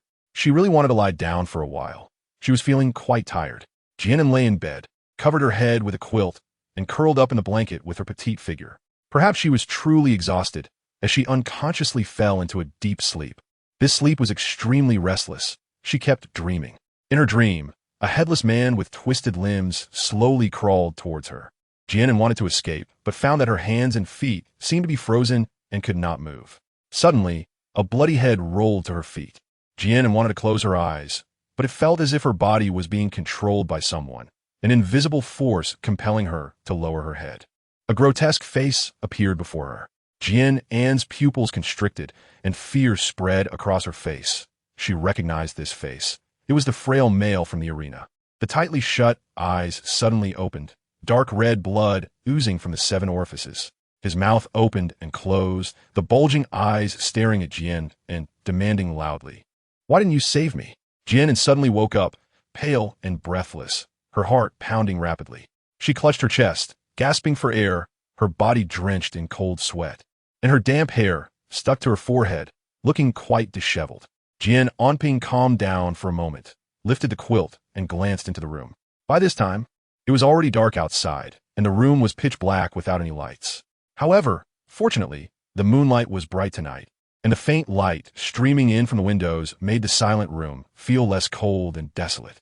Jian An burrowed back into her blanket, took out a luminous pearl from her space, held it in her hand, and stared at the soft light it emitted, lost in thought. She knew that the dreams she had were entirely due to the guilt that lurked in her heart. For someone like her, who lived in a time of peace, she had never witnessed such bloody and cruel scenes. And with Yiling presenting Mina to her for a choice, she felt that her decision had led to the death of that male. But was that really the case? Even without Mina's presence, the moment she thought about saving that male, his fate had already been sealed. In a stone house on the 3rd floor, Yiling leaned against the soft couch, propping his head up, his expression cold as he gazed at the moonlight on the windowsill, emanating an icy aura, clearly indicating that he was in a bad mood. Yiling tapped the armrest of the couch in frustration, feeling that Jian An had already been marked as his possession, and he would not allow his belongings to plead for others, even if it was just something she looked at a little longer. He couldn't help but feel a surge of rage, wanting to destroy whatever had caught her attention completely. Yiling was slightly startled, belatedly realizing that he had spent the entire day thinking about Jian An. What was so different about her? She was just an ugly female. What was worth his effort? The most exasperating part was that she seemed completely ungrateful, her entire being radiating resistance towards him. Chapter 198. Plan with that thought, Yiling's gaze suddenly darkened, his mind drifting as he coldly snorted and turned to Hearn behind him, saying, "It seems you haven't brought any new females over for a few days." He had already made up his mind. Hearn was taken aback and replied honestly, "Yes. Ever since I noticed that Yiling has taken an interest in the ugly female, I haven't gone to the stone courtyard to select any more females. After all, bringing them would just add more servants. Go tomorrow. Since Jian An doesn't know what's good for her, I'll leave her alone for a few days. Anyway, there is no shortage of females in the Dark Demon City. When she sees that there are other females by my side, she might just come to me on her own. Aren't females the most jealous?" He looked forward to seeing Jian An's face, which always glared at him, showing a flattering expression. It would surely be very interesting. Hearn hesitated and said softly, "Are you sure you want to do this?" He had a hint of suspicion about Yiling's intentions, but for some reason, he felt that things might not go as smoothly as Yiling imagined. Yiling frowned, impatiently waved his hand. "When did you become so talkative? Just do as I say. I know what I'm doing." Hearn sighed. He understood Yiling's temperament, and once he made a decision, no one could change it. Under Hearn's disapproving gaze, Yiling added, "Remember, get the most beautiful one." Oof. He didn't believe that Jian An would remain indifferent when she saw another female more outstanding than herself by his side. A smile played at the corners of Yiling's mouth. He was looking forward to seeing Jian An's astonished expression tomorrow. With that thought, his previously irritable mood lightened instantly. Yiling stroked his chin in contemplation, wondering if Jian An would be overly attentive to him, whether he should accept her advances or continue to ignore her for a few more days. He needed to think carefully about this. Hearn stood beside the couch, glanced at Yiling, who was lost in his own thoughts, shook his head helplessly, and left the stone house, closing the door behind him. Standing at the door, Hearn looked at the tightly shut wooden door and sighed softly, wondering why he was sighing again.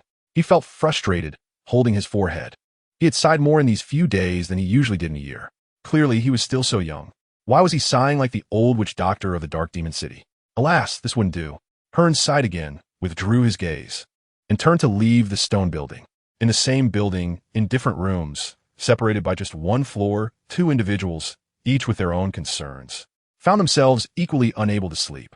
The next morning, Yiling sat in the primary position in the hall, leaning against the back of his chair, his sword-like brows tightly furrowed as he looked at the female not far from him, an icy aura emanating from him. This stone building was his territory, and the presence of unfamiliar scents made him feel displeased, especially since the individual was the female he loathed the most, which made him even more uncomfortable. Behind him, Hearn quietly reminded him, "Lord of the city, this is the most beautiful female in the stone courtyard, Paulina. You shouldn't scare her." He knew that Yiling hated others entering the stone building and was aware of his aversion to females. so he understood that Ling must be in a terrible mood. However, since he had decided to force the ugly female to submit, he couldn't just drive Paulina away. Ling cast a sidelong glance at him, the cold air around him intensifying, and with a cold snort, he turned his gaze to Paulina. This morning, when Paulina saw Hearn, she was overjoyed, thinking that she would soon meet the lord of the city and might even become the city lord's wife in the near future. She could hardly contain her excitement, wishing she could fly to the lord of the city immediately. However, upon seeing Ling, the dominance and sharpness that inadvertently leaked from him made her feel apprehensive. Chapter 199. Implementing the plan. Feeling Ling's icy gaze upon her and the chill emanating from him, Paulina's legs began to tremble uncontrollably. Initially, she dismissed the rumors from other females, thinking that the lord of the city was distant and cold-blooded, that no female could catch his eye. Paulina mocked inwardly, believing that it was because the females sent to him were too ugly for the lord to notice. If she were in their place, she would surely win the lord's favor. But now, she didn't dare to entertain such fantasies. The lord of the city was truly terrifying, and she felt as if she was about to be frozen by the cold air he emitted. Paulina bit her tongue hard to calm herself. She couldn't back down so easily. She had to become the esteemed city lord's wife. With her body stiff, she slightly bent at the waist, forcing a soft smile onto her face, and spoke in a low voice. "Lord of the city, my name is Paulina," her voice laced with a slight tremor. Ling's gray eyes narrowed in displeasure as he coldly scrutinized her from head to toe. Was he really that terrifying? Did she have to tremble in fear? Jian An showed him no fear, even daring to be angry with him. Looking at the female before him, who was clearly trembling with fear, yet still pretended to be composed and flattering, he found it utterly pretentious. Jian An is completely different. Her emotions are written all over her face, so straightforward that people both love and hate her. Ling furrowed his brows tightly, his stern face displaying unmistakable impatience and disgust. Jian looked at him with considerable headache. With his current expression, displeasure and annoyance were evident on his face. How was he supposed to carry out his plan? In the stone house on the second floor, Jian An lifted the quilt and walked to the windowsill, squinting at the glaring sunlight outside. She hadn't slept a wink last night. Perhaps it was because she had slept too long during the day, or maybe it was because of that nightmare. Jian An slowly exhaled, realizing that she could not afford to stagnate. She still had to take Mina away from here. And then there were Si-Chun and Yuxing, who must have seen her on the street yesterday, and were likely trying to find a way to take her away. She decided to stop thinking about those irrelevant people and matters, and after a simple grooming, she walked out of the stone house. In the hall, Tian's ears twitched slightly as he heard footsteps coming from the second floor. He stepped forward a couple of paces and whispered a reminder. The ugly female is coming. The implication was that no matter how much he disliked it, he should at least pretend to take action. Ling, looking irritated, tapped the armrest of his chair and expressionlessly stared at Paulina, who approached him. His voice was cold and devoid of any emotion. Paulina's face lit up with joy as she hurriedly walked in front of Ling, bowed slightly, and gently called out. Lord City Master, her affected voice almost made Ling feel nauseous. Suppressing his disgust, Ling reached out and pulled her into his embrace, his tightly furrowed brow nearly capable of crushing a fly. How sturdy! This was Ling's first reaction to holding Paulina's waist, completely different from Jian An, whose waist was so slender it could barely be grasped. Paulina was ecstatic, obediently leaning against his chest. Her long hair fell onto Ling's hand, and a strange curiosity made him want to explore further. Ling grabbed a strand of her hair, feeling it was dry and coarse like straw. This was the hair of this female. It was entirely different from Jian An's, whose long hair was black and smooth like silk. And then there was the texture of Jian An's skin, delicate and smooth as if it were fine porcelain. At this moment, Ling had lost interest in exploring the female in his arms. He now realized that apart from her face, there was nothing about Jian An that he found unsatisfactory. In fact, he even thought that her face, dotted with blemishes, was not so ugly after all. Chapter 200. New Love and Old Flame. Jian silently watched Ling, shaking his head helplessly. In his view, Ling was completely torturing himself. Jian An arrived at the hall on the first floor and was momentarily taken aback by the scene before him, followed by a surge of joy in his heart. In Jian An's eyes, at that moment, Ling was holding a female in his arms, and he recognized her as Paulina from the Stone Academy, who had bullied him before. This was not the main point. The main point was that Ling was very affectionately wrapping his arms around her waist, while Paulina was shyly leaning against his chest, and the two were behaving very intimately. Jian An's clear black eyes instantly sparkled like stars. Has Ling found a new love? Does that mean she, as the old flame, can leave? Upon seeing Jian An enter the hall, Ling casually placed his hand around Paulina's waist, gently pulling her closer. This drew a delicate laugh from Paulina, who boldly placed her hand on Ling's chest, softly caressing it back and forth. Lord City Master, you're so naughty. The fierce glint in Ling's eyes flashed briefly as he grasped her fidgeting hand, saying, be good. Don't move around. His tone held a hint of gritted teeth. Jian An twitched her lips, feeling a bit of a sting in her eyes. Ling looked up with a cold expression towards Jian An, as if just now realizing her presence. Jian An looked at him with a strange expression. With Ling's sharpness, how could he not notice that there was an extra living person like her in the hall? Could it be that he was so engrossed in his new love that he didn't pay attention to his old flame? Jian An thought carefully and felt that there was indeed a possibility. She sighed in her heart. Indeed, all men are big pig's hooves, except for her Siqing and Yoxing. Jian An thought to herself in this way, but her face showed no signs of anger, and a faint smile appeared at the corners of her mouth. However, this was completely beneficial for her. Now that Ling had a new favorite, he naturally wouldn't focus his attention on her anymore, allowing her to do many things with peace of mind. Upon hearing this, Paulina looked in Jian An's direction, her expression filled with surprise. How could be this ugly creature? She had heard that Jian An was taken away and initially thought she had been sent to that place. Feeling a bit regretful that she hadn't had the chance to teach her a lesson. Unexpectedly, not only was she unharmed, but she had also moved into the Lord's stone tower. Paulina's hands, which were clenched at her sides, slowly relaxed. But so what if she had moved in? Wouldn't she still end up being abandoned? Paulina raised the corners of her mouth, looking provocatively at Jian An, as if to say, still wanting to compete with her? She should take a look at her own ugly appearance first. The smile at the corner of Jian An's mouth greatly stimulated Ling. He unconsciously tightened his grip on Paulina's hand, his face darkening as he stared at her and asked, don't you have anything to say? Jian An was confused and didn't understand the meaning behind his words. What could she possibly want to say to him? Should she say, thank you for your care before, I wish you happiness? Or maybe, now that you have a new love, can you let me go? If she really said that, she would probably be choked to death by Ling. Jian An blinked and shook her head very honestly. Ling's face turned slightly angry, with a cold glint in her eyes as she stared at her intently. Jian An looked puzzled, not understanding why he suddenly got angry. She didn't want to guess either.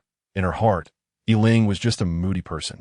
Ling's anger did not affect Jian An at all, but it was hard on Paulina, who was in his arms. The strong aura emanating from him made her feel miserable. Moreover, his hand on her waist kept tightening, making her feel as if her waist was about to be broken. But she didn't dare to speak up and could only grit her teeth and endure it.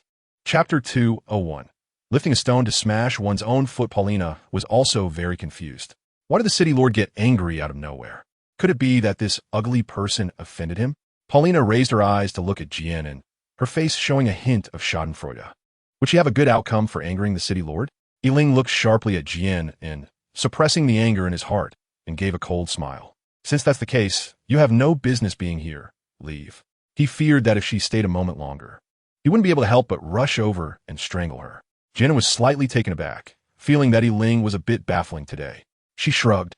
After all, it had nothing to do with her, and it was better not to face him at all. Jian An smiled gently and nodded, saying, all right, then I'll go back to my room first. Her attitude was unusually obedient, and this was the first time she showed a sincere smile to Ling. Jian An left the hall without any hesitation, not even looking back. The light footsteps clearly indicated that she was in a very good mood.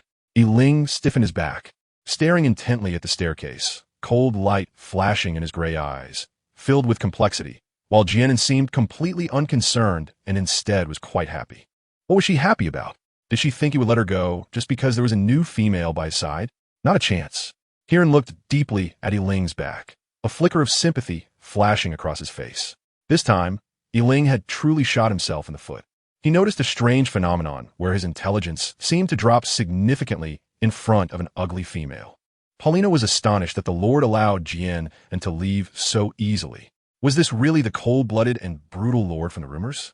Not seeing Jian An punished by the Lord left her feeling somewhat unwilling, but she thought, never mind, once she became the Lord's mate, she would have plenty of opportunities to deal with that ugly creature.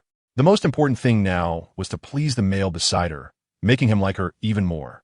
With this thought, A charming smile immediately appeared on Paulina's face as she reached out to gently caress Yiling's chest, comforting him. "My lord, please don't be angry. It's just an ugly creature. We can teach her a lesson later." Yiling's gray eyes were filled with coldness, a cruel and murderous smile sliding across his lips. His hand, resting on the armrest, suddenly clenched tightly, instantly turning the armrest into its shavings. He moved slightly, ruthlessly pushing Paulina to the ground. Who did she think she was to slander his people?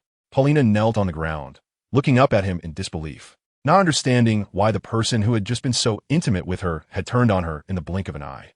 Kieran behind them shook his head secretly, sighing. He would have to replace the chair again. Ever since the ugly female arrived, the furniture in the hall had constantly been changed. Paulina stood up, looking at Yiling with a wronged expression. "My lord, did I do something wrong?" She reached out to touch Yiling's arm. Before she could get close, Yiling's face darkened suddenly, a fierce light revealing in his gray eyes as he kicked her hard in the stomach. Paulina screamed, falling to the ground, clutching her stomach in pain. Yiling's face was as dark as ink, and he didn't even spare her a glance. With tears on her face and a pale expression from the pain, Paulina looked at Yiling and asked, "My lord, don't you like me? Why are you treating me like this?" She really couldn't understand why Yiling's attitude towards her was so drastically different. Yiling's cold laughter mercilessly shattered her delusions. Paulina's eyes widened. She could see Yiling at the head of the table, his cold face filled with disdain and impatience towards her.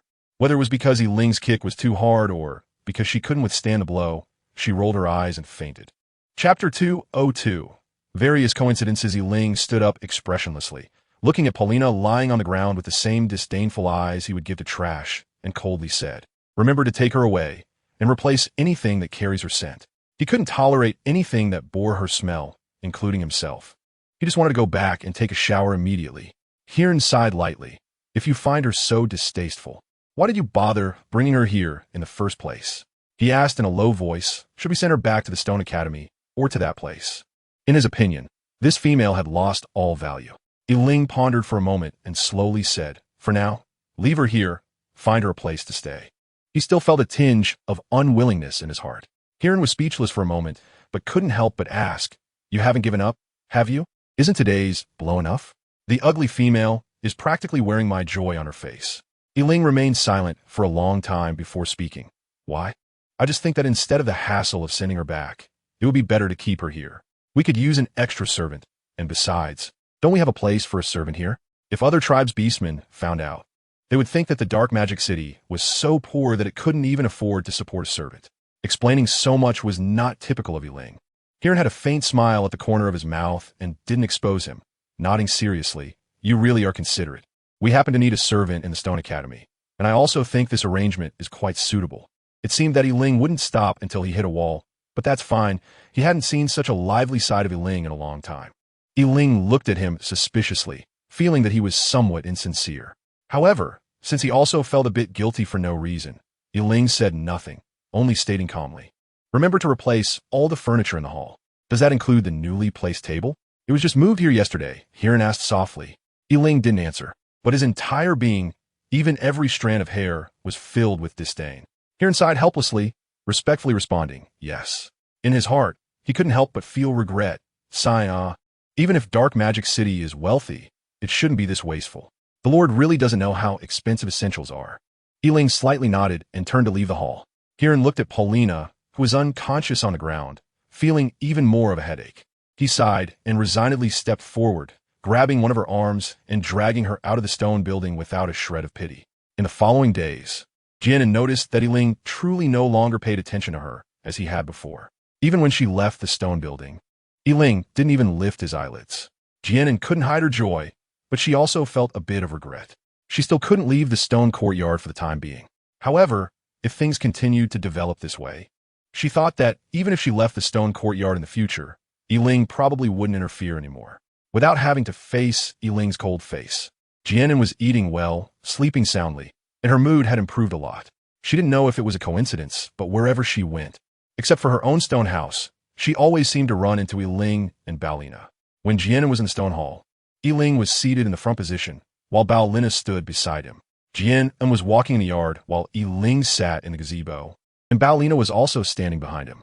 Jian An couldn't help but wonder why she kept running into them everywhere. She wouldn't think that Ling had arranged it on purpose.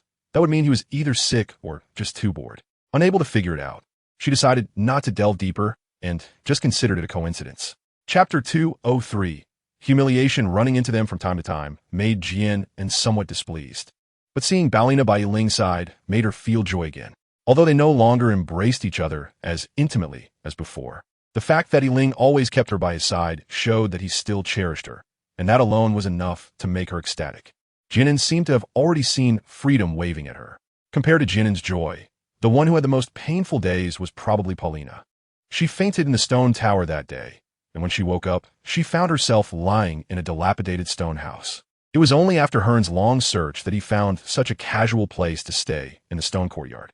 In fact, this stone house was not really dilapidated. It was just a bit messy, usually used for storing miscellaneous items.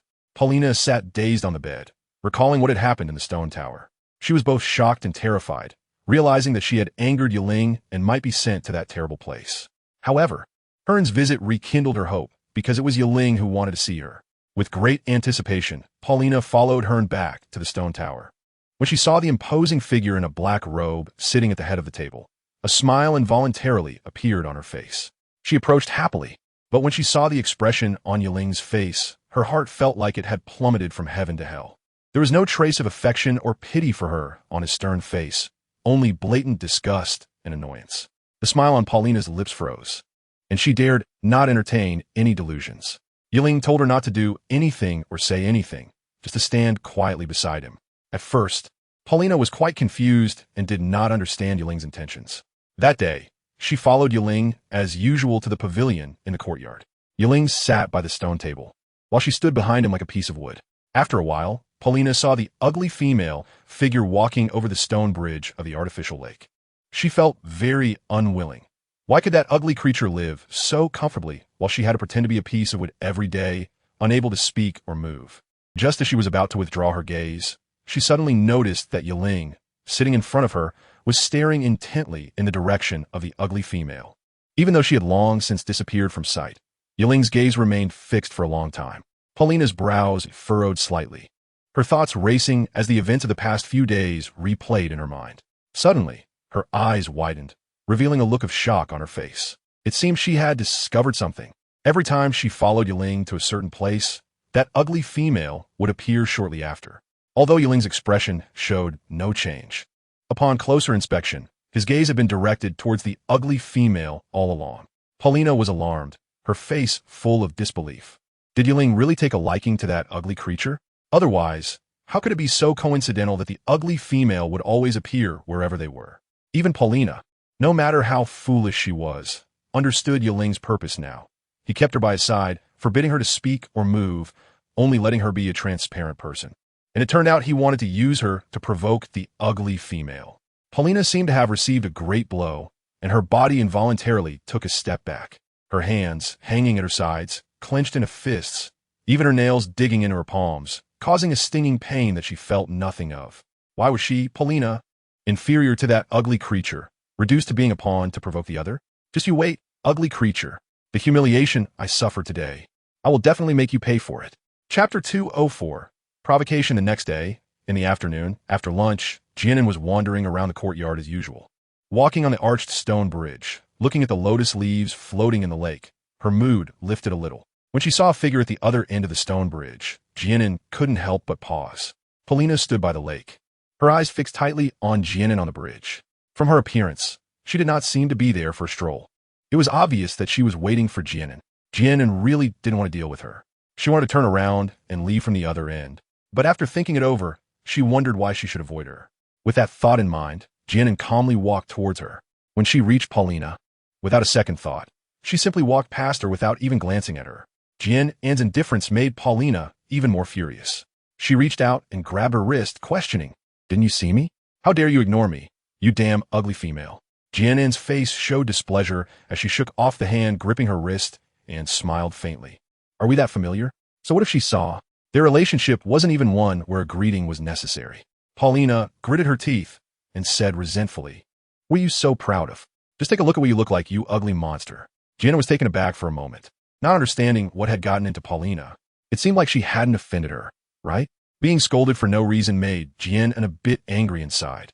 Her good mood was ruined by her. Jian An looked coldly at Paulina, a hint of annoyance in her clear black eyes. I'm ugly. But what does that have to do with you? Just stay by your lord's side and don't come to bother me. Is it now okay for anyone to step on her? Does she really look that easy to bully? Paulina flinched a bit. She thought the ugly female was weak. But she didn't expect her to not only dare to be angry with her, but also to bring up the matter that made her the most unwilling. Don't get cocky. Do you really think the Lord will like you? It's just a fleeting interest. How could he possibly be attracted to something as ugly as you?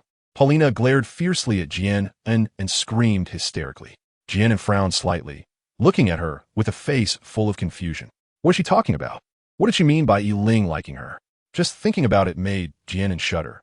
If that pervert really liked her, would he still do those things to force her? That assumption was too terrifying. Jian An shook her head and quickly brushed away the unrealistic thoughts in her mind. She glanced at Paulina with a hint of pity and said, I don't know what you're talking about.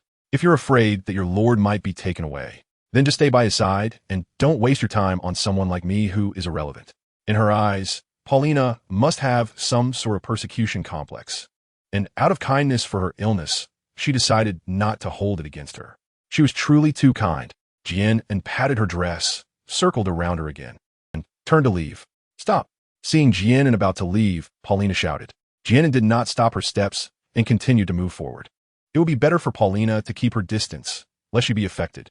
Paulina looked at Jian An's back, her face flushed with anger, feeling that Jian An was just pretending to be foolish and that her words were mocking her. A trace of malice flashed in Paulina's eyes as she picked up a stone and threw it at Jian An's head, wishing she would die. However, due to insufficient strength, the stone stopped just a few inches away from Jian An and ultimately landed at her feet, making a crisp sound as it hit the stone path. Jian An paused for a moment, glancing at the stone that had fallen at her feet. Chapter 205, Punishing Paulina. What would happen to her if this stone really hit her on the head? Jian An turned around, coldly staring at Paulina, and walked towards her step by step, her dark eyes filled with anger. Originally, she didn't want to argue with someone like Paulina, but the fact that Paulina wanted to kill her made her extremely angry. If it weren't for Paulina's lack of strength, she would have been bloodied by now. Facing the powerful Yiling, she was powerless to resist. But why should she allow someone as weak as Paulina to bully her? Would her indifference make others think she could be easily trampled upon? Paulina felt a chill run down her spine under Jian An's gaze, and then realized that Jian An was much weaker than her. Why should she be afraid of her? With a fierce glare, she shouted, You ugly monster, you deserve to die, and raised her hand to swing at Jian An's cheek. Jian An slightly raised her hand and effortlessly grabbed Paulina's wrist. No matter how weak she was, she still had the strength of a star soul. So how could Paulina hit her? She reached out and delivered a heavy slap to Paulina's face, causing one side of Paulina's cheek to swell instantly. This was the effect of Jian An secretly applying a layer of soul power to her palm. You dare to hit me? Paulina turned her head, glaring at Jian An with a face full of anger. Since childhood, she had always been the one to hit others. It was the first time she had been hit today. How could she not be furious? With a loud smack, Jian An remained silent and raised her hand again to deliver another slap to the other side of Paulina's face. Paulina lost her balance and fell to the ground. Covering her cheek, she looked up at Jian An in disbelief, filled with intense anger and resentment, her eyes red as she stared at Jian An. What right do you have to hit me? What right do you have to win the favor of the city lord? You're just an ugly waste. Jian An, instead of getting angry, laughed coldly, standing in front of Paulina and looking down at her with a smirk. Ugly? Waste? Good. Since you say Yiling likes me, that he can see something in this ugly waste of a person and not in you, then what are you? You. Paulina trembled, pointing at Jian An with shaking fingers, her eyes red as she struggled to say a complete sentence, clearly infuriated. Jian An crouched down and took out a dagger from her waist. Ever since Yiling discovered this dagger, Jian An had not put it away in her space and had been carrying it with her. When Paulina saw the dagger glinting coldly in Jian An's hand, her pupils contracted sharply, and fear arose within her. What do you want to do? Did this ugly female want to kill her? At that moment, in the stone building behind them, Yiling stood by the window, hands clasped behind his back, his sword-like brows slightly raised, watching Jian An in the courtyard with great interest. Behind him, Hearn looked surprised and whispered, I didn't expect him to have such a ruthless side. Yiling coldly snorted and mocked. She has always been different from other females. Hasn't she always been aggressive in front of me? Hearn is just making a fuss. The The person he values can't possibly be weak. At that moment, he instinctively touched his chest, which was aching because of this delicate yet strong female. He didn't quite understand why, but he knew he wanted to have her. Hearn stared at Yiling for a while, unsure if it was his illusion, but he seemed to detect a hint of pride in Yiling's tone. Hearn turned to look at Paulina, who had fallen to the ground, and shook his head helplessly. What a self-destructive female. Chapter 206. The human heart is difficult to gauge. As if recalling something, Hearn suddenly spoke up. Last time in the female stone courtyard, Paulina and several other females wanted to bully in, but instead, they ended up being played by her. None of the females succeeded. So what was Paulina relying on to provoke her so thoughtlessly? Huh? Yiling's gray eyes narrowed slightly as he glanced at Hearn and asked, "Who are you talking about?" He remembered the incident in the stone courtyard. It was the first time he had seen Jian An surrounded by several females. He had never paid much attention to females, so he hadn't clearly seen the appearances of those females at the time. Perhaps he simply didn't want to see them. Hearn looked enlightened and explained. Those females were instigated by Paulina. A cold light flashed in Yiling's eyes as he looked at Paulina with a gaze as icy as if he were looking at a corpse. The human heart is always the hardest to gauge. When Yiling did not care about Jian An, he was indifferent even when he saw her being bullied. But once he began to care for her, then Paulina's actions against Jian An were utterly wrong. Jian An waved the dagger in front of Paulina, a cold smile on her face. "Tell me, if I add some patterns to your pretty little face, will it look even better?" Paulina trembled all over, staring intently at the dagger before her, warning, "Why you dare? Aren't you afraid of being punished by the city lord?" "Huh?" Jian An lightly tapped Paulina's cheek with the dagger, raising an eyebrow and chuckling. "Didn't you say Yiling likes me? How could he bear to punish me?" Feeling the chill on her face, Paulina turned pale. Her heart filled with fear. Her face was what she cared about the most. Hearing Jian An's words, she felt extremely unwilling and angry. But she had no way to deal with Jian An, so she could only glare at her with her blood-red eyes in fury. Jian An looked at Paulina, who was trembling with anger and had red eyes, and a faint smile appeared at the corner of his mouth. "Remember, from now on, you must walk around when you see me, if you dare to provoke me again." Jian An pressed the blade of the dagger against Paulina's face, and with a slight movement, a small cut instantly appeared on her cheek. "I don't mind adding a bit of color to your makeup," he said. He didn't use much force. Such a wound could heal in a few days with some medicine. Paulina screamed, trembling as she touched her side face. When she felt the cut on her face, she screamed again. Paulina was truly terrified now. She shook her head desperately and pleaded, "I really won't dare anymore. Please don't hurt my face." Jian An glanced at her, stood up, sheathed the dagger, and carefully put it back at her waist. She only wanted to teach Paulina a lesson. She didn't really dare to kill her. Moreover, she hadn't figured out Yiling's attitude towards Paulina yet.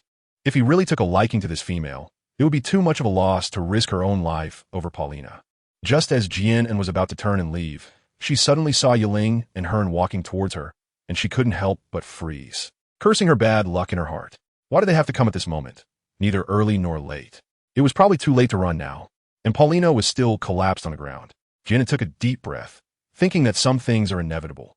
If Yiling wanted to stand up for Paulina, she couldn't just stand there and accept it foolishly. In that brief moment, a dramatic scene played out in Jian An's mind, where a big pig's hoof punished an old love for a new one. Yiling walked up to Jian An with steady steps, exuding a dangerous aura. Chapter 207. Do you have something to say? His golden gray eyes, radiating a hint of mischief, were fixed on Jian An as he implied, "It seems I might have missed quite a show." Behind him, Jian was momentarily speechless, thinking how you can tell a lie without even blinking, when just a moment ago, you were so engrossed in the scene at the stone tower. Jian An remained silent, silently watching him. Paulina, sitting on the ground, heard Yiling's voice and suddenly looked up, her eyes brightening as she hurriedly crawled towards him. She had to make the city lord punish this ugly female. Don't all males prefer gentle and obedient females? If Yiling saw Jian An's cruel and fierce side, he would definitely no longer like her. As Paulina crawled towards him, Yiling instinctively took a step back, frowning tightly. Hearn consciously stepped forward 2 paces, blocking Paulina from approaching Yiling, grabbing her arm to pull her up. With a faint smile on his lips, saying, "Paulina, if you have something to say, stand up and say it." Paulina looked up at Yiling with tear-filled eyes, crying out, "City Lord, you must stand up for me." She pointed at Jian An, saying, "This female, she attacked me for no reason and even cut my face with a knife. Look." Paulina slightly turned to reveal the knife scar on the left side of her face. Perhaps in the past, Paulina's pitiful appearance would have evoked sympathy from other males. However, at this moment, Paulina was not looking good, even somewhat ugly. Her cheeks were swollen from crying, and her eyes were puffy like walnuts. Her entire face red and swollen. Combined with her feigned, pitiful expression, it was rather comical. Seeing Paulina pointing at her, Jian An raised an eyebrow and shot her a glare, wondering if she had forgotten the lesson so quickly. Paulina flinched and quickly withdrew her hand. The events that had just occurred made her feel somewhat intimidated in front of Jian, and Yiling observed the subtle actions of both of them. Jian An's fierce little demeanor resembled that of a newborn wolf cub, both fierce and adorable, and the corners of his mouth lifted slightly. After being glared at by Jian An, Paulina turned to Yiling and began to cry. "City Lord, look, this ugly female dares to threaten me right in front of you." Jian An silently twitched the corners of her mouth. "Is Paulina a child?" Yiling reached out to touch the corner of his mouth, suppressing that hint of a smile, and coldly looked at Jian An as he asked, "Do you have something to say?" As long as she was willing to soften up to him, he would agree to anything she asked. Again, with his question, Jian An was puzzled. What exactly did Yiling want her to say? Didn't you see it all? Jian An didn't believe he knew nothing, as this was his territory. With his domineering style, it was likely that any movement in this courtyard couldn't escape his notice. Yiling raised an eyebrow slightly, a hint of appreciation flashing in his eyes, but he still looked at her coldly and kindly reminded her, "I only just arrived." So, he was waiting for Jian to tell him directly. Jian An remained silent and still, her delicate brows slightly furrowed, unsure of what his intentions were. Was he intentionally pretending not to know, hoping to use this to punish her? Yiling's cold gray eyes fixed on her, and after a moment of silence, he asked, "Do you really have nothing to say to me?" "No." Jian An shook her head lightly, her clear eyes silently meeting his, filled with stubborn defiance. Yiling narrowed his eyes, exuding a chilling coldness, and said softly, "In that case, Hien, take her away. I don't want to see her again." Although the words were directed at Hien, his gaze remained intensely locked on Jian An was slightly taken aback, and her hands, which were hanging by her side, gradually tightened into fists. Chapter 208, An Unfathomable Attitude. Upon hearing this, Paulina felt ecstatic, a smug expression appearing on her face. Humph. This ugly female not only dared to hit her, but also dared to injure her face. Truly despicable. However, now that the city lord had personally given orders, it seemed she would never have the chance to see this ugly creature again. "Yes," Hearn replied respectfully, stepping forward and looking at Paulina with a hint of pity, grabbing her arm and pulling her forward without giving her a chance to resist. Paulina was still immersed in her own joy when she suddenly felt someone tugging at her. Coming to her senses, she saw Hearn holding her arm, and the direction they were heading was precisely towards the entrance of the stone courtyard. Shocked, she quickly reached out to grab Hearn's arm, turning to look at Yiling with a terrified expression, and asked in confusion, "City Lord, didn't you say you would punish that ugly female? Why is Hearn taking me somewhere?" Yiling seemed not to hear, his gray eyes fixed unwaveringly on Jian An. "Come here." His tone was still as unyielding as ever. Jian An was taken aback, glancing at Paulina before looking at Yiling in front of her, her face showing surprise. Wasn't Yiling supposed to be standing up for Paulina? Why was he taking her away instead? Seeing her frozen in place, Yiling frowned and stepped forward, wrapping his arm around Jian An's waist and pulling her into his embrace. He pinched her chin, forcing her to look at him, his gaze lowering onto her, reminding her not to waste her attention on irrelevant people. "Remember, all you need to do is stay by my side and keep looking at me." He must have been out of his mind at that moment to use such a foolish method. Jian An looked at him in confusion, not understanding what was going on with Yiling again. Seeing the bewilderment and incomprehension written all over her clear eyes, Yiling did not explain. He released his hold and wrapped his arms around Jian, and as they walked towards the stone tower, with a faint smile at the corner of his mouth, he thought, why go through so much trouble to get what he wanted? It was enough to keep her firmly by his side, regardless of whether she was proactive or passive, as long as the outcome was what he desired. Watching the direction in which the two disappeared, Hien shook his head helplessly, sighed heavily, and looked at the struggling Paulina with impatience. He raised his hand and knocked her out with a chop, then walked towards the entrance of the stone courtyard without changing his expression. A male orc hurriedly ran in front of Hien, bent down, and whispered a few words in his ear. Hien nodded slightly, handed Paulina to him, and instructed, "Take this female to the storage room." It seemed he could only wait until he dealt with matters in the city before sending this female over. Since that day, Yiling's attitude towards her seemed to have returned to how it was at the beginning. Except when sleeping, Jian An could not leave his side for even a moment. As for Paulina, it was as if she had disappeared, never to appear again. Jian An still couldn't understand Ling's sudden change. She decided not to dwell on it, and just thought that Ling was eccentric and bored, using them to pass the time. After all, with his twisted personality, what kind of things could he not do? Jian An stood on the corridor outside the stone building, watching the drizzle outside. Perhaps it was the season of spring rain. The fine rain had been falling all day long with no sign of stopping. A pair of hands wrapped around Jian An's waist from behind. What are you looking at? A deep, magnetic voice sounded in her ear. Jian An was initially stiff for a moment, but then gradually relaxed. At first, she was quite displeased with Ling standing to hug her and sitting to embrace her, but she couldn't break free and could only stay stiff in his arms.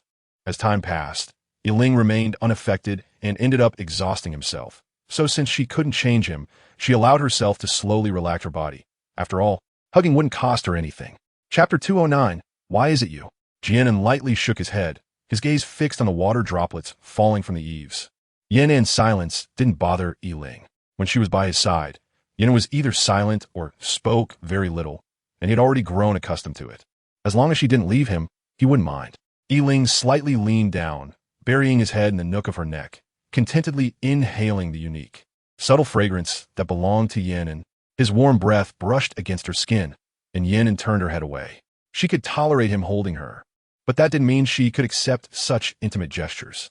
Ling wasn't annoyed. She just wasn't used to it yet. With time, she would come to terms with the reality, and for that, he didn't mind waiting. Ling glanced up at the sky, wrapped his arms around Jian An's waist, and softly said, "We should go in. The rain is about to get heavier." Jian An turned around, looking at Ling with a strange expression, clearly showing disbelief. "How do you know? This fine drizzle has been falling for almost a day." Ling slightly curled the corners of his mouth, smiling faintly without speaking, as he wrapped an arm around Jian An and walked towards the stone tower. The orc's senses are very sharp, including their perception of changes in the weather.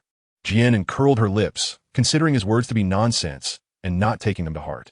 Suddenly, she felt a strong gaze fixed on her, like a venomous snake hidden in the shadows, filled with malice and hatred, making Jian An extremely uncomfortable. Jian An paused for a moment, looking towards the end of the corridor, but it was empty. Ling stopped and looked down at Jian An, asking what's wrong. Jian An shook her head. Perhaps it was just her illusion. Just as she returned to the hall, a spring thunder suddenly rumbled in the distance. Dark clouds rolled in from the horizon, and in an instant, heavy rain poured down from the sky. The rain was torrential, and the pea-sized raindrops pounded on the windows, making a patter sound. Jian An looked surprised and turned to Ling beside him. "How did you know the rain would get heavier?" He didn't expect that he was actually right. Ling had a faint smile at the corner of his mouth, his sword-like brows raised, "Because I am strong." This was indeed true. With his 5-star soul power, his eyesight was naturally beyond that of ordinary people. He simply saw the dark clouds gathering in the distance earlier than Jian An. Jian An twitched the corner of his mouth and gave him a speechless glance. Was this arrogance or narcissism? After a night of wind and rain, the sky was adorned with a dazzling sun, exceptionally beautiful against the backdrop of blue skies and white clouds. Jian An strolls in the yard. The air is particularly fresh after the rain. The lake's surface sparkles with light, and the lotus leaves are filled with water droplets that glisten in the sunlight, like translucent pearls rolling on a jade plate. Jian An stood by the lakeside, closed her eyes, and took a deep breath, the air carrying a hint of soil. Behind her, a ragged female with a vicious look in her eyes was staring intently at Jian An's back. The female clenched her fists tightly, as if she had made a certain decision, and resolutely charged towards Jian An. Hearing the chaotic footsteps behind her, Jian An opened her eyes and turned around in confusion. Just in time, she saw a disheveled female running towards her, and Jian An slightly sidestepped to avoid the oncoming female. However, the female lost her footing and tripped over a stone on the ground, falling directly to the ground. Jian An furrowed her brows slightly, looking at the female who had fallen to the ground. "Who are you?" She seemed not to recognize this female. Why did she attack her? The female on the ground suddenly raised her head, glaring at Jian An with a pair of crimson eyes filled with deep hatred and resentment. When Jian An saw the appearance of the female in front of her, she was quite shocked and couldn't believe it. "How could it be you?" Chapter 210. Embarrassment. The female in front of her was none other than Paulina, who had disappeared for several days. However, Jian An did not expect that Paulina looked rather disheveled at this moment, her long hair in disarray, her clothes tattered, her face haggard, and her eye sockets sunken. How could she have changed so much in just a few days? Paulina's face was pale, her blood-red eyes staring hatefully at Jian An as she shouted, "It's all your fault. It's because of you that I ended up like this." After Paulina was knocked unconscious by Hearn that day, she woke up to find herself back in a messy stone house, and she couldn't help but breathe a sigh of relief. As long as she wasn't sent to that place. Paulina knew very little about that place. Everything she understood was heard from others. However, every female who mentioned that place would unconsciously reveal fear, while every male's face was filled with malice. Even though Paulina had never been to that place, she knew it was a hell filled with sin and cruelty. But later, Paulina realized she had underestimated the situation. She was locked in the stone house, with no one bringing her food or water. No matter how much she called out, no one responded. For 2 consecutive days, she hadn't eaten a grain of rice or had a drop of water, which was unbearable for someone like Paulina, who had been pampered since childhood. Paulina used a wooden stool to break the stone house's window and crawled out. She secretly made her way to the kitchen in the backyard, hoping to find some food, but there was not a single edible item in the kitchen, only a wooden barrel at the door filled with leftover food that was about to be thrown away. At that moment, Paulina was already starving. Gritting her teeth, she reached into the barrel and pulled out the unrecognizable leftovers, eating them in big bites. In the following days, Paulina stayed in the stone house during the day and crawled out at night from the window to secretly collect scraps of food from the kitchen to fill her stomach. Yesterday evening, Paulina crawled out from the window, as usual. She didn't know if it was because of the rain, but there was not even leftover food to be found in the kitchen. She secretly made her way to the front yard and saw 2 figures standing at the corner of the corridor. Paulina hid in the corner, her eyes fixed tightly on the 2 people ahead. In Paulina's eyes, Yiling was gently wrapping his arms around the waist of the ugly female from behind, while the ugly female leaned obediently in his embrace. They seemed to be saying something, and a hint of a smile appeared on Yiling's usually cold face.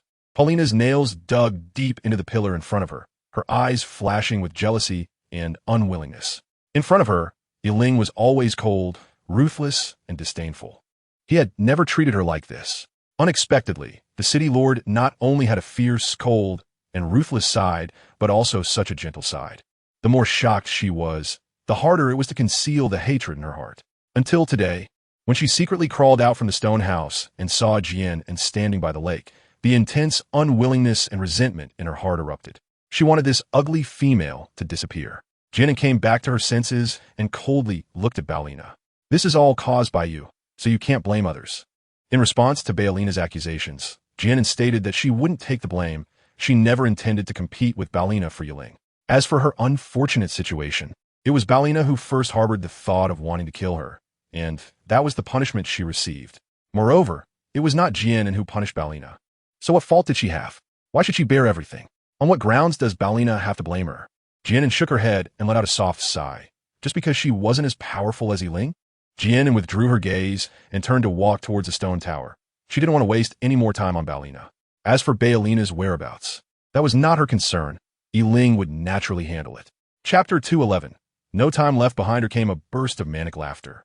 Paulina's eyes, filled with intense hatred, fiercely glared at Jian An's back as she screamed hysterically, "Is this my doing? No, that's not right. It's all your fault. If it weren't for you, how would I have fallen to this state? Neither human nor ghost. You are clearly an extremely ugly female. Why does the city lord like you and not me? What makes you better than me?" Paulina's eyes grew redder as she spoke, forcing her to stop and take a deep breath. Jian An's footsteps did not stop as she let Paulina shout behind her. In her view, Paulina was completely trapped in her own fantasy, and there was no way to communicate with a madwoman. Paulina watched Jian An walk farther away, snorting coldly with a look of deep resentment in her eyes.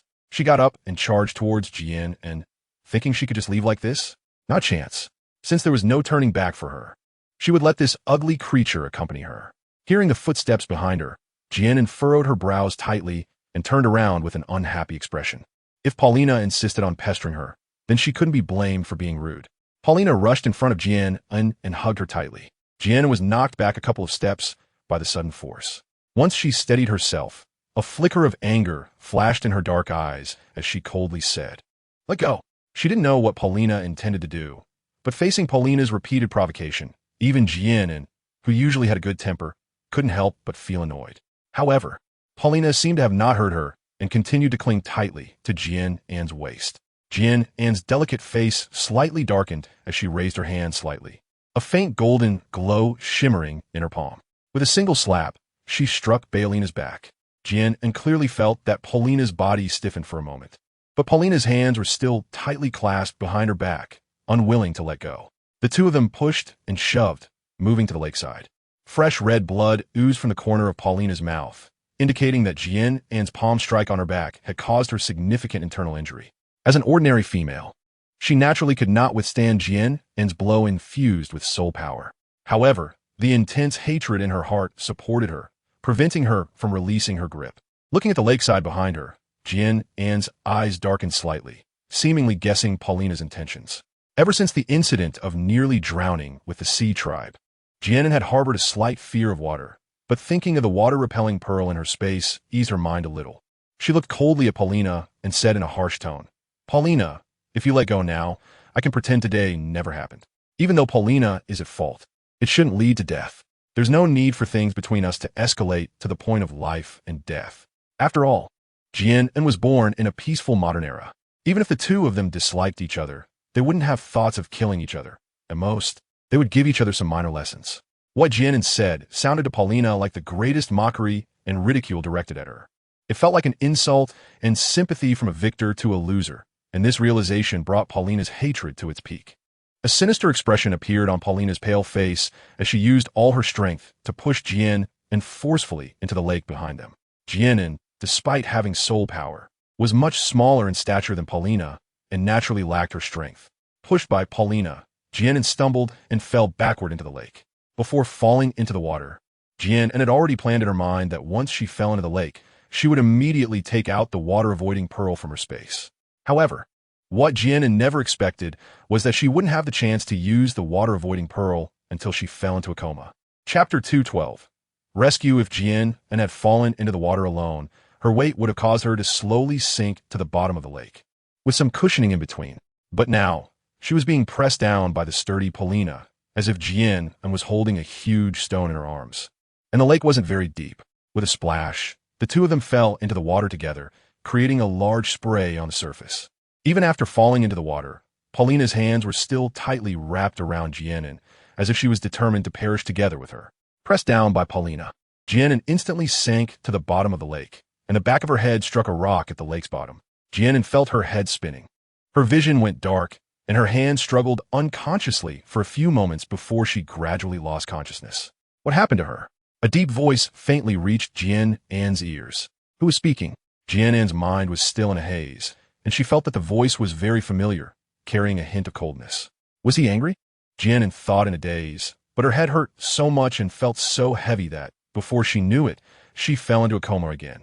Yiling stood with his hands behind his back, his gray eyes coldly staring at the elderly man sitting by the bed, and asked coldly, "How is she?" His tone contained anger, and anyone could sense that he was in a bad mood. Mal flipped Jian An's eyelids, reached out to touch the back of her head, and after a thorough examination, stood up and respectfully replied, "City Lord, this female is not seriously injured. She just inhaled some water and hit her head on a rock, causing some bruising. Once I prepare some herbs to dissolve the bruising and brew them into a potion for her, she will be fine." "When will she wake up?" Yiling looked at Mal with a blank expression. Mal coughed lightly twice, hesitated for a moment, and then honestly replied, "It's hard to say. She might wake up tonight, or it may take until tomorrow." "What kind of talk is this?" Yiling frowned slightly, looking displeased as he glared at Mal. Although he did not speak, the cold aura radiating from him clearly indicated that he was on the verge of anger. At the right moment, Jian spoke up. "City Lord, I believe what Mal the healer means is that the female is no longer in serious danger. But since she has sustained a head injury, it will take some time for her to wake up. Am I right, Mal?" Mal wiped his forehead and quickly chimed in. Yes, that's what I meant. This female is no longer in danger. She will wake up naturally." Faced with Yiling's powerful aura, even he felt a bit overwhelmed. Jian secretly observed Yiling's expression. Although his demeanor did not change, the cold air around him had lessened somewhat. Jian let out a sigh of relief and continued, "City Lord, look, the female is still wearing wet clothes. If this continues, she might catch a cold. Why not help her change her clothes?" Jian had prepared the female's clothes early on. Yiling remained silent, glancing at Jian and slightly nodded, tacitly agreeing. "Mal the healer, let me escort you back." Jian slightly bowed and gestured for him to go first. Although the old healer had a slow temperament, he was still a respected beast man.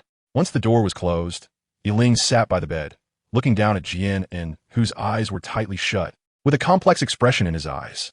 When he saw Jian An fall into the lake, his body reacted much faster than his mind. He rushed over at the fastest speed of his life, without a moment's hesitation, and jumped into the water. Bringing Jian An to the surface, he looked at her, who was barely breathing and cold all over, and he could not deny that he felt something called fear for the first time in his life. Jian An's appearance at this moment was not good-looking. In fact, it was even uglier than before. Her face was smeared with a lot of black muck, making her original features hard to discern. Chapter 213, Revealing the True Face. Yiling thought nothing of it, assuming it was just mud she had picked up from the bottom of the lake. He ran out a wet cloth from a nearby wooden basin and began to wipe Jian An's face. From his awkward movements, it was clear that this was the first time he was doing such a thing for someone, but his touch was remarkably light and gentle, as if afraid of hurting her. When Jian An's smooth forehead was revealed, Yiling's actions paused slightly, sensing something was off. Was her forehead always this clean? Images of Jian An's original appearance flashed in his mind, a face covered in black spots, even on her forehead. Yiling frowned slightly, a hint of confusion passing through his mind, but he continued his actions. As he wiped away the black dirt from Jian An's face, a delicate yet unfamiliar visage appeared before Yiling's eyes. Yiling narrowed his sharp gray eyes, his gaze slowly sweeping over Jian An's face inch by inch. She had beautifully arched eyebrows and a delicate nose. With her eyes closed, her long, thick eyelashes rested quietly on her eyelids like butterfly wings. He wondered what her otherworldly beauty would look like when those eyes opened. Yet Yiling knew that those were eyes as clear as stars and as bright as the moon. His gaze shifted down to Jian An's crimson lips, which seemed to carry an extreme allure, inviting one to inhale their fragrance. Yiling placed his hands on either side of Jian An's face and leaned down, his eyes fixed intently on her. Even at such a close distance, he could not discern any flaws on her face. His thoughts churned with various speculations, but he ultimately pressed them down and reached out to caress Jian An's exquisite contours. With a smile tugging at the corners of his mouth, he murmured to himself, "Not stupid at all. With such beauty, she probably wouldn't have waited for me to discover her existence before being swallowed whole by other beasts." The orcs who survive in the Dark Demon City are not good-natured. Yiling collected his thoughts, sat up, and propped Jian An up against his chest. He had not forgotten his initial task of changing her wet clothes. Although Jian An's true appearance surprised and amazed him, he was not one to be easily swayed by looks. As long as Jian An remained by his side, it made no difference to him. Yiling never knew he would one day serve someone else in dressing. It felt strange, as if his heart was being gently brushed by feathers, carrying a peculiar warmth. He reached out to untie Jian An's belt, exposing a large area of tender skin, her graceful neck, delicate collarbones, and the curves of her chest that were barely visible. The half-hidden form under her clothes was even more tempting, evoking a desire to explore further. Yiling's breath hitched, his face cold as he continued to remove Jian An's upper garment, his heart in turmoil, while his expression remained stern. As the clothes gradually slipped away and Jian An's entire bare body was revealed before Yiling, he found himself unable to appreciate her perfect figure. A layer of frost-like coldness gradually settled in his gray eyes as he fixated on her chest. There a majestic white tiger was roaring, its head raised high. Yiling's expression suddenly darkened, and he pressed his fingers against the pattern, grinding it hard several times, as if trying to erase it with brute force. In her slumber, Jian An seemed to feel the pain in her chest, her body shifting restlessly, her delicate brows slightly furrowing as she let out a soft moan. Yiling snapped back to reality, releasing his grip and gazing at the area he had rubbed red, his sword-like brows tightly knitted. He could not clearly articulate what he felt inside, perhaps a mix of unwillingness and jealousy. Yiling sensed no other male's presence on Jian An. Initially, he thought she simply had not yet found a mate. After a female and male bond, the female would carry a trace of the male's scent. Chapter 214, Awakening. It was like something imprinted in their bones. From the moment the bond was formed, it would be etched into the female's body. Even if they had not mated for a long time, the scent would fade, but never disappear unless the partnership was dissolved. Jian An has already found a partner, so why can't she be perceived to have any scent of other males? This is also a puzzlement for Yiling. Perhaps it's just because her constitution is special. Under Yiling's gaze, Jian An, leaning in his arms, suddenly underwent a tremendous change.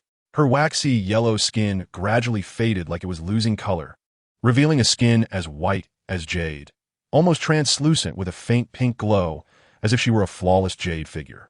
Yiling couldn't help but be taken aback, his eyes widening, filled with shock. The sudden change in Jian An left Yiling unable to think. Yiling was stunned for a moment, slowly regaining his senses. He had never heard of a potion that could change the color of the skin. In just this brief moment, Yiling's emotions had risen and fallen dramatically. From initial surprise and awe to subsequent unwillingness and jealousy, and now to shock and confusion. He was astonished to realize he could experience such complex emotions, all because of the female in his arms. Despite the many questions and doubts in his heart, Yiling could not know anything now. Everything could only wait for Jian An to awaken. Yiling lowered his gaze to Jian An, who was leaning against him, completely unclothed, her snow-white skin radiating a delicate pink, like a flower about to bloom, exuding an enchanting glow. He still clearly remembered the sensation of her skin on his chest. Delicate and smooth, beautiful to the extreme. Yiling's eyes darkened slightly, his heartbeat suddenly quickened, and his breathing became a bit heavier, his chest rising and falling gently as he felt a wave of heat arise in his body. He tightened his heart, furrowing his brows, and immediately suppressed the unusual sensations in his body, decisively picking up a dress nearby and putting it on her piece by piece. Once she was dressed, in just a moment, beads of fine sweat appeared on Yiling's forehead. Although he had already helped Jian An change her clothes, Yiling still held her tightly, reluctant to let go. After an unknown amount of time, Jian An in his arms finally showed some signs of movement. Her long, thick eyelashes fluttered slightly, and she slowly opened her eyes, gazing into his brilliant, star-like black eyes, causing Yiling's heart to race. Jian An opened her eyes and saw a stern face close by. She was momentarily stunned, feeling a sharp pain in the back of her head as her thoughts slowly came back. She reached back to touch the area at the back of her head and hissed. Jian An couldn't help but gasp as she felt a large bump where her fingers touched. Even a light touch sent a wave of pain through her. Jian An vaguely remembers falling into the water with Paulina. When they sank to the bottom of the lake, the back of her head must have hit something, causing her to lose consciousness. It seems there is some bruising, and she can't help but feel relieved that it was just a bump. If she had suffered a severe injury, given the medical standards of the beast world, she would have likely died. It's also her own fault for being reckless, relying on having space at her disposal, without considering that accidents could happen. Just like this time, it seems she needs to be more cautious in the future. Not every time can she be this lucky. Jian An raised her eyes and looked around. She was now in a stone house, and it seemed that Yiling had saved her. However, this didn't seem to be her room, right? She remembered that the stone house she lived in wasn't this big. Jian An turned her head to look at Yiling beside her, and with a slight smile said, "Did you save me?" "Thank you." Although she didn't like Yiling's style, it was a fact that he saved her, so it was only right to express her gratitude. Chapter 215, Clarifying My Confusion. Yiling remained silent, looking at Jian An with a blank expression, his eyes filled with complexities she couldn't understand. Jian An moved her body slightly, feeling a bit unnatural, and then realized that she had been leaning in Yiling's arms all along. Jian An quietly shifted a few times, wanting to leave Yiling's embrace, but his hand was tightly holding her waist. Jian An looked at Yiling and said softly, "Thank you for saving me. I think I should go back to my own stone house." Being alone with Yiling in a strange room made Jian An feel a bit uneasy. Yiling reached out and pinched Jian An's chin, coldly saying, "From now on, you will live with me." His tone was filled with an undeniable meaning. "No way." Jian An decisively refused without even thinking. Yiling frowned, a hint of displeasure flashing in his eyes. He was not asking for her opinion. He was telling her his decision. Seeing his gloomy expression, Jian An's heart tightened. It was not wise to anger him now. She smiled and explained to Yiling, "I'm not used to sharing a room with others. Otherwise, I won't be able to sleep. If I really live with Yiling, could she still feel at ease?"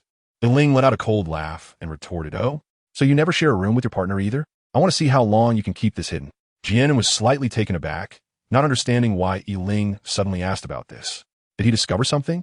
"What partner?" Jian An chuckled, her gaze evasive as she lowered her head, her eyes falling on her own hand. She couldn't help but widen her eyes.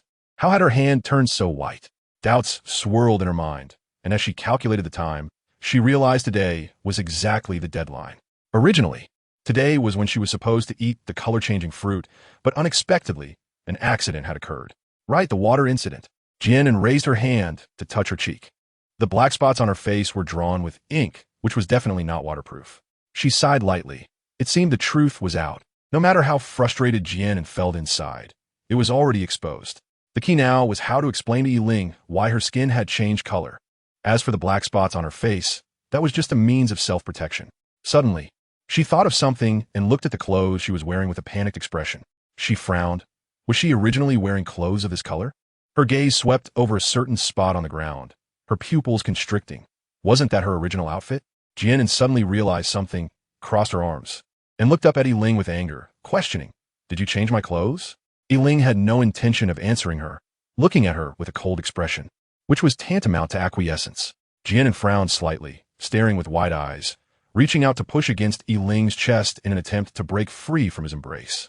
However, after pushing a few times, Yiling remained unmoved. In her anger, Jian An struck his chest a few times and exclaimed, "How can you do this? How can you just take off my clothes?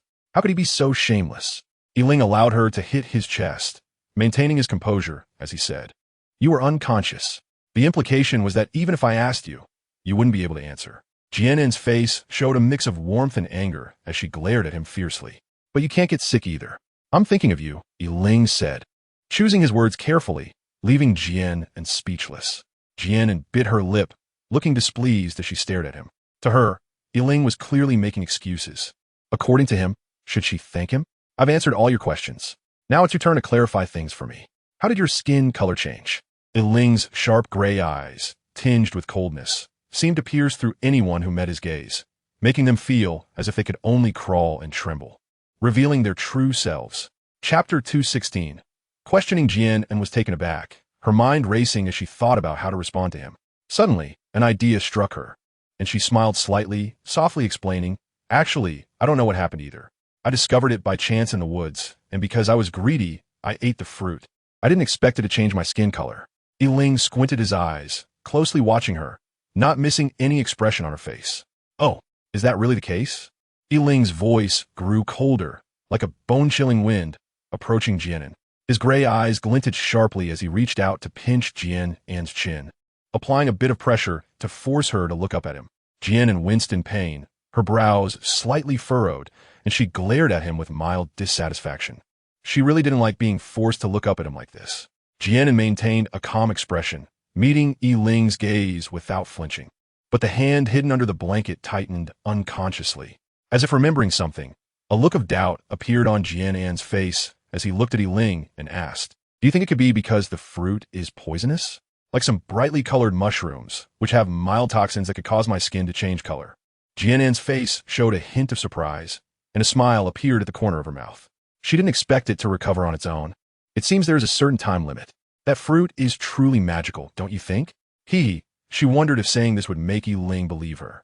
She just hoped this ambiguous attitude would lead Yiling into a misunderstanding, making him think she had accidentally consumed it out of greed. Once he fell into his own line of thinking, he would come up with the most reasonable explanation for her and would no longer doubt her. Yiling remained silent, his cold gaze fixed on Jian An.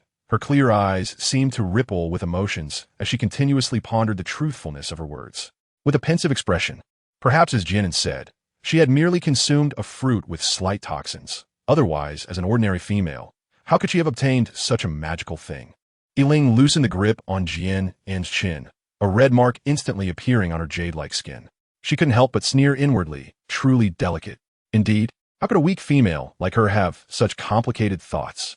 Despite the cold mockery in her heart, Yiling still reached out his hand, gently rubbing Jian An. He did not miss the pained expression she showed a moment ago. Jian An felt somewhat confused, not knowing what he was going to do next. Was her chin really that unwelcome? He pinched and rubbed it from time to time. Yiling remained silent, seemingly lost in his own thoughts. He didn't quite understand what he was feeling inside. Did he initially want to ask these trivial questions?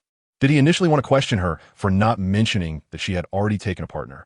Yet he subconsciously rejected the idea of hearing about other males from Jian An. When he saw the mark of other males on Jian An, a surge of anger ignited in his chest, pressing down on him with no place to vent. He felt anger both at the thought of Jian An being claimed by others and at himself for not meeting her sooner. Looking down at Jian An, who was leaning against him and behaving exceptionally well, her exquisite features, perfect contours, fragrant neck, and the collarbone faintly visible beneath her clothing made it hard for his gaze to shift away. Before this, His world was either black or gray. So dull, it was almost repulsive. However, the moment Jian An appeared in vibrant colors, everything in his eyes underwent a dramatic change. No matter how many partners she had before, or if she still thought of them, she would never see them again. He would keep her firmly by his side, tightly in his grasp, making her belong to him alone. Yiling slightly raised his hand, hooking Jian An's waist and holding her tightly in his arms, burying his head in her shoulder. He couldn't tell if it was because of the change in her skin tone, but her faint fragrance seemed even more intense than before. Yiling held Jian An tightly, her unique scent lingering at the tip of his nose. He inhaled contentedly, and a hint of tenderness appeared on his usually stern face. Half a month ago, at the moment they met, when he saw Jian An's clear, bright eyes, he was captivated and couldn't help but want to possess her. A faint smile played at the corners of Yiling's mouth as he patted Jian An's back, telling her to sleep. His deep voice carried a hint of hoarseness, and he was unaware that just holding her like this brought him indescribable satisfaction. What? Jian An suddenly lifted her head, hurriedly shaking it. No. I'm not sleepy yet, and I'm hungry. I can't sleep on an empty stomach. Even if she had a few more guts, she wouldn't dare to sleep next to Yiling. She was afraid she would have nightmares. Yiling raised an eyebrow, looking back at her. Didn't you just say you were tired? Now you're hungry? You're really quite delicate. Jian An nodded vigorously. I'm hungry. So hungry I could eat 2 bowls of rice. Yiling couldn't help but chuckle softly. His stern facial lines softened with delight as he said lightly, "Then let's go downstairs and have Ian prepare some food." He naturally understood what she was worried about. For now, he would let her be, but later, she would have no choice. After Ian sent the old witch Ma air back, he stood outside the door for a long time, hesitating whether to knock. Just as he was in a quandary, the door behind him opened, and seeing the 2 figures walking out, Ian was momentarily stunned. The city lord was still the same cold-faced city lord, but who was the female in Yiling's arms? She looked like a fairy descended from heaven, so beautiful that one dared not look directly at her. Her long black hair cascaded down like a waterfall, and her purple dress was like a flower, indescribably elegant and stunning, radiating like the spring breeze, making all the flowers pale in comparison. Ian swallowed hard, lowering his head. Just as he caught sight of her star-like black eyes, his heart skipped a beat. Yiling's expression instantly darkened, his gaze sharp as a knife shot toward Ian. And he was not pleased with the way Ian looked at Jian and feeling the cold aura surrounding Yiling. Ian came to his senses, quickly averting his gaze, showing an expression of wanting to ask, but not daring to. Yiling maintained a stern face, glancing at Ian with a cold command. "What are you standing there for? Go to the kitchen and have them prepare food." He tightened his hold around Jian An's slender waist and stepped downstairs. Suddenly remembering something, he paused. "Also, prepare some herbs for her to eat." He had not forgotten what Ma Er said about Jian An having bruising at the back of her head and needing some medicine to dissolve the bruises.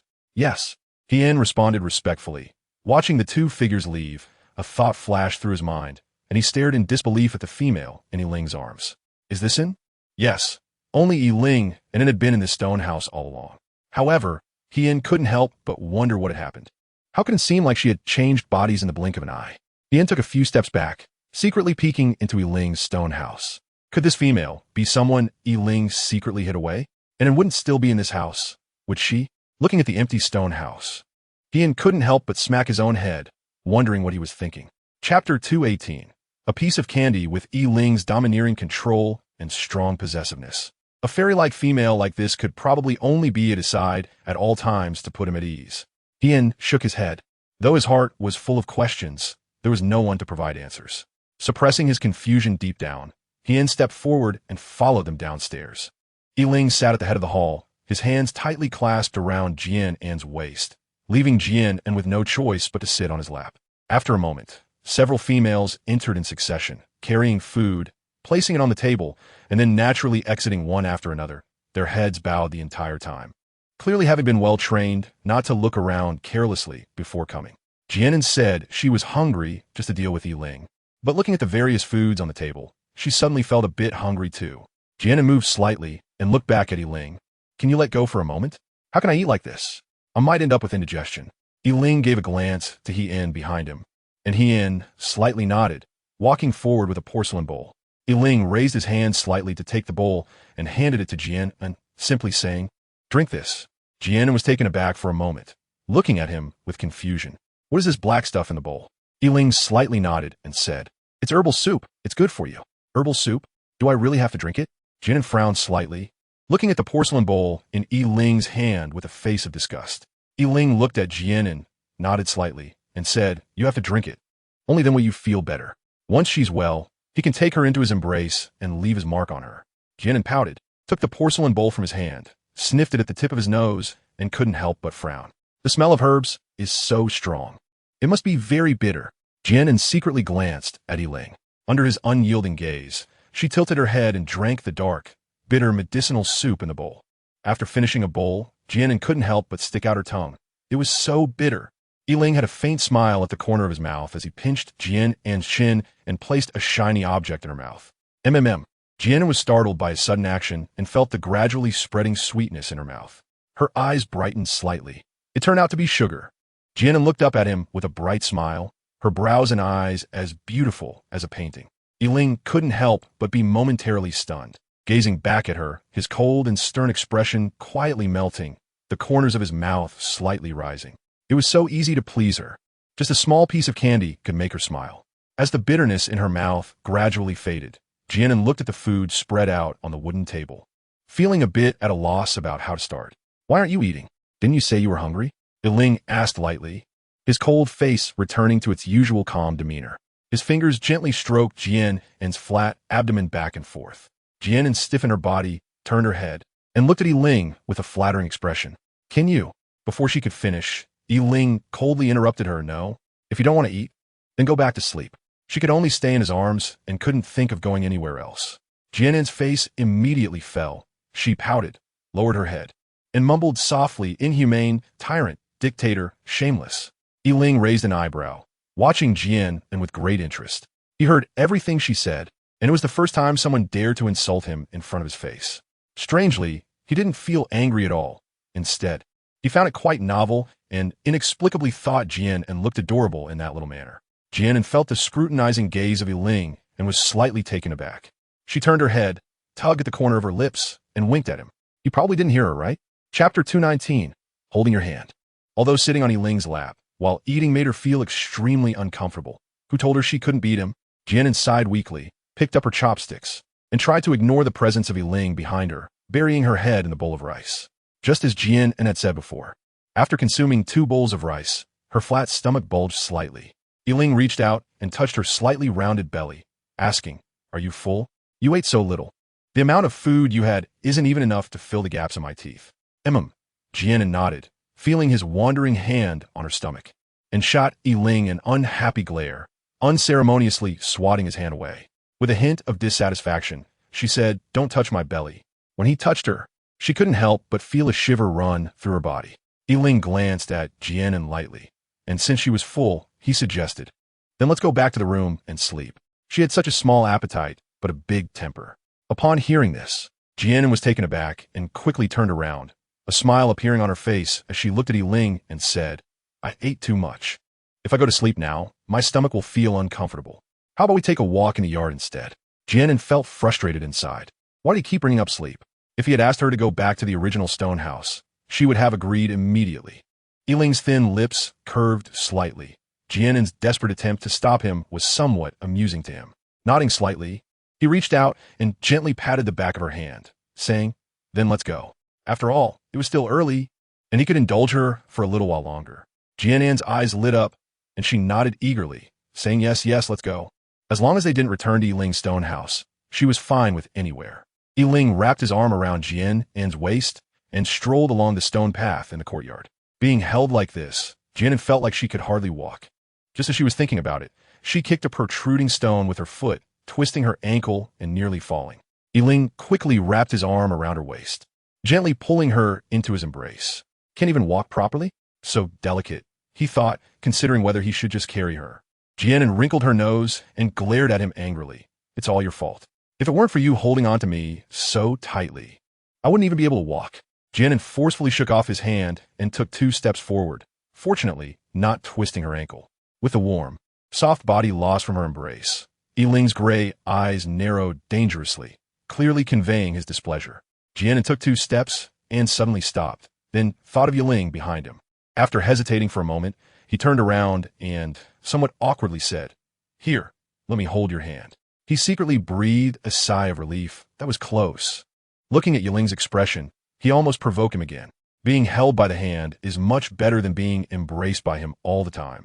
Sacrificing a bit of his own hand is better than facing his anger. Jian An seems to have figured out some ways to deal with Yiling. He is domineering, decisive, possessive, and emotionally cold. A person in his position certainly does not appreciate being contradicted, resisted, or even questioned.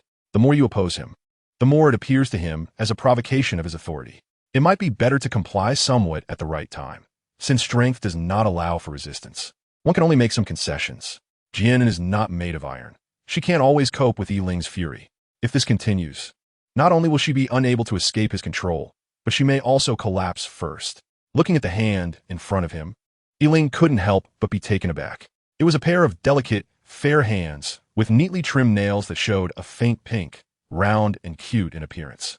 Yiling's eyes flickered, and he reined in the coldness on his face, reaching out to hold Jian An's hand. So small. The hand in his palm was soft as if it had no bones, tender and smooth like fine silk. Chapter 220. The Final Fate. Yiling gently brushed Jian An's delicate hand. The warm and soft touch in his palm seemed to melt away the hard and heavy walls around his heart. His expression remained stern, but inside he felt happy. Yiling lowered his head to gaze at Jian An, looking into her clear and bottomless starry eyes, the corners of his mouth lifting into a faint arc. Jian An raised her head and happened to see the smile at the corner of Yiling's mouth. That smile softened the harsh lines of his face, giving him a different kind of charm, which was quite captivating.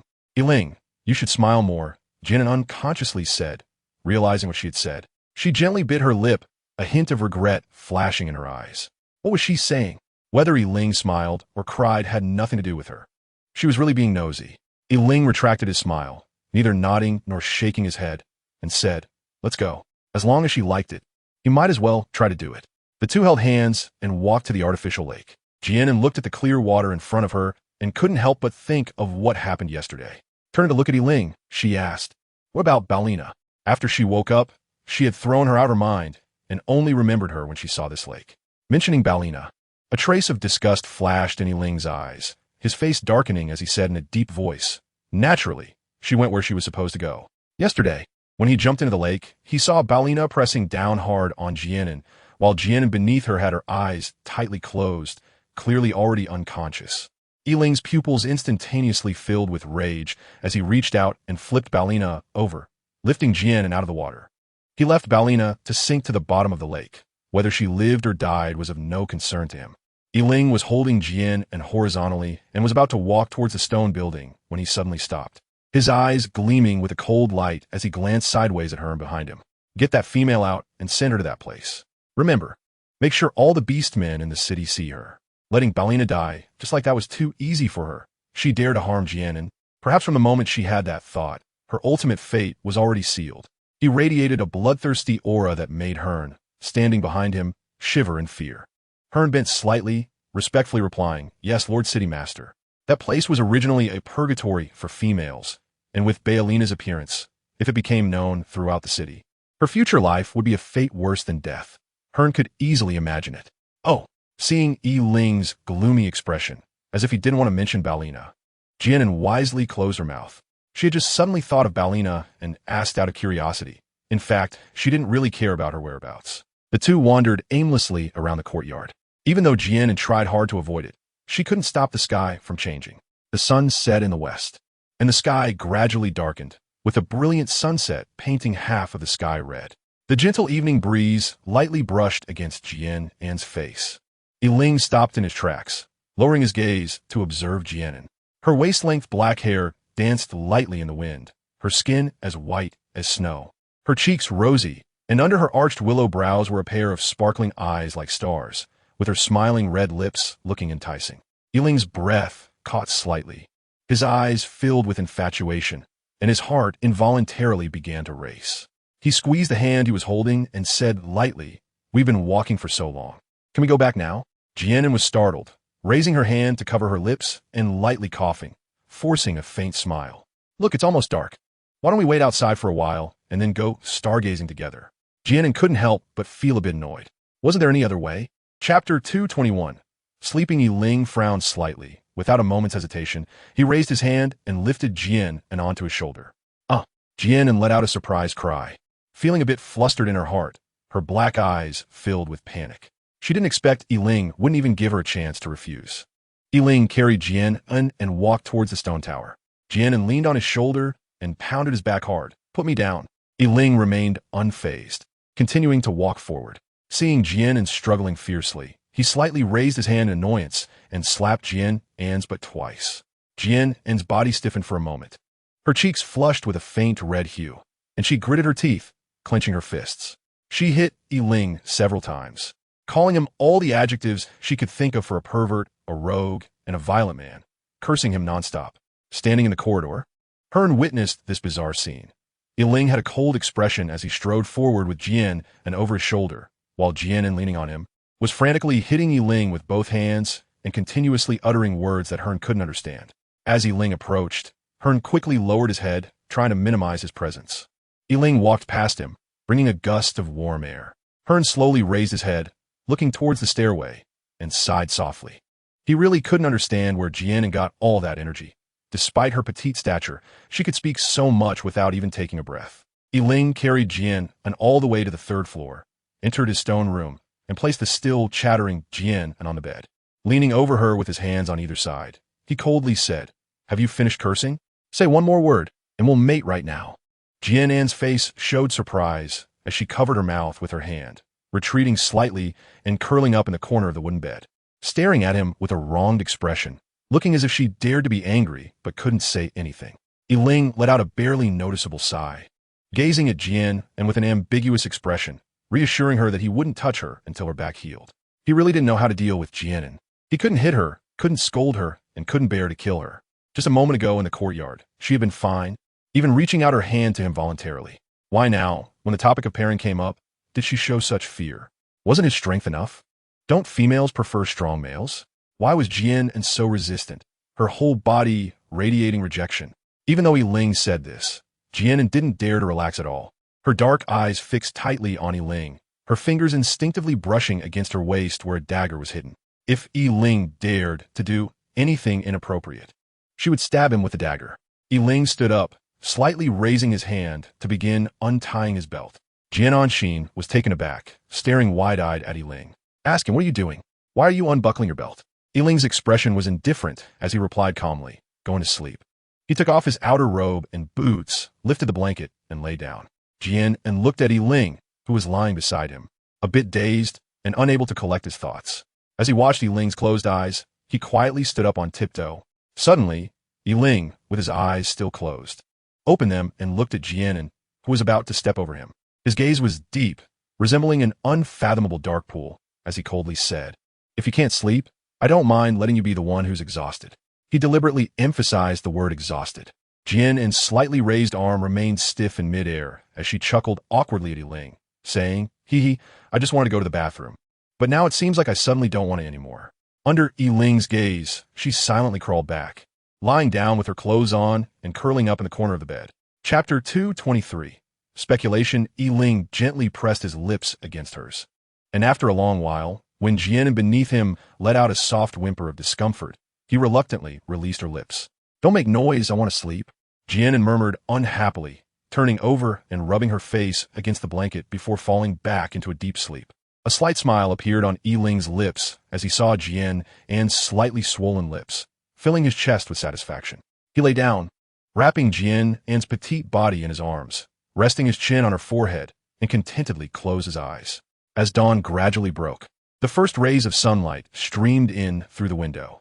Jian An slowly opened her eyes and felt something hard under her neck. A trace of confusion flashed through her mind. Why is the pillow so hard? Awake? A deep and rich voice came from above her, with a hint of hoarseness that suggested the speaker had just woken up.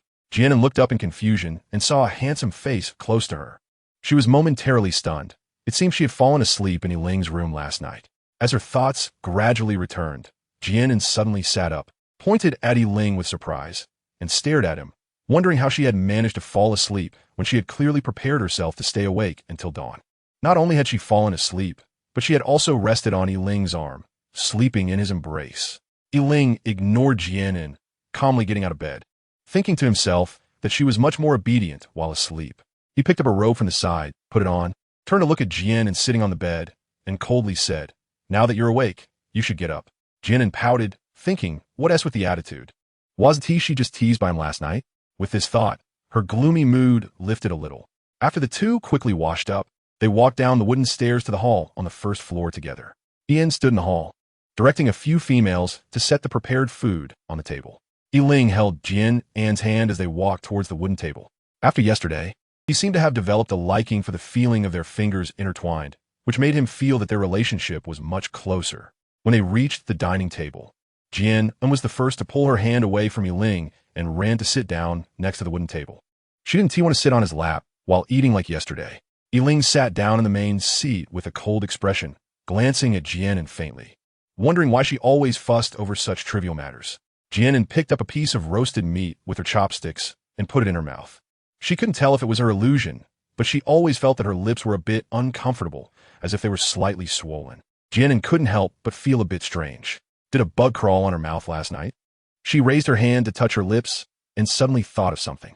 Jian An quietly glanced towards the front seat, examining Yiling. Could it be that this guy did something to her while she was asleep? It seemed that Yiling noticed Jian An's gaze and casually looked at her. Seeing her hand resting on her lips, his expression remained unchanged, not even blinking. In his mind, Jian An was his possession. He didn't need her consent to do anything to her, as long as she was obedient and accepting. Jian An withdrew her gaze and secretly shook her head, wondering if she was overthinking it. However, in a moment of reflection, she dismissed this guess. Yiling had gone to sleep even earlier than she had. Moreover, with Yiling's personality, it was unlikely she would engage in such sneaky and frivolous behavior. Soon, she put the matter out of her mind. Time flew by, and in the blink of an eye, 3 days had passed in an instant. After Jian An took the dark medicinal soup for a few days, the bruising at the back of his head finally dissipated, and the originally swollen bump gradually subsided. Chapter 224. A hot spring. Jian An stood in the corridor, gazing at the fiery sunset in the sky. Yiling stepped forward a couple of paces and stood beside Jian An, gently asking, "Does the back of your head still hurt?" Jian An was puzzled. Why did he suddenly ask this? She didn't think much of it and just assumed Yiling was asking casually. She shook her head and replied, "Honestly, it doesn't hurt anymore, and the bump at the back has gone down.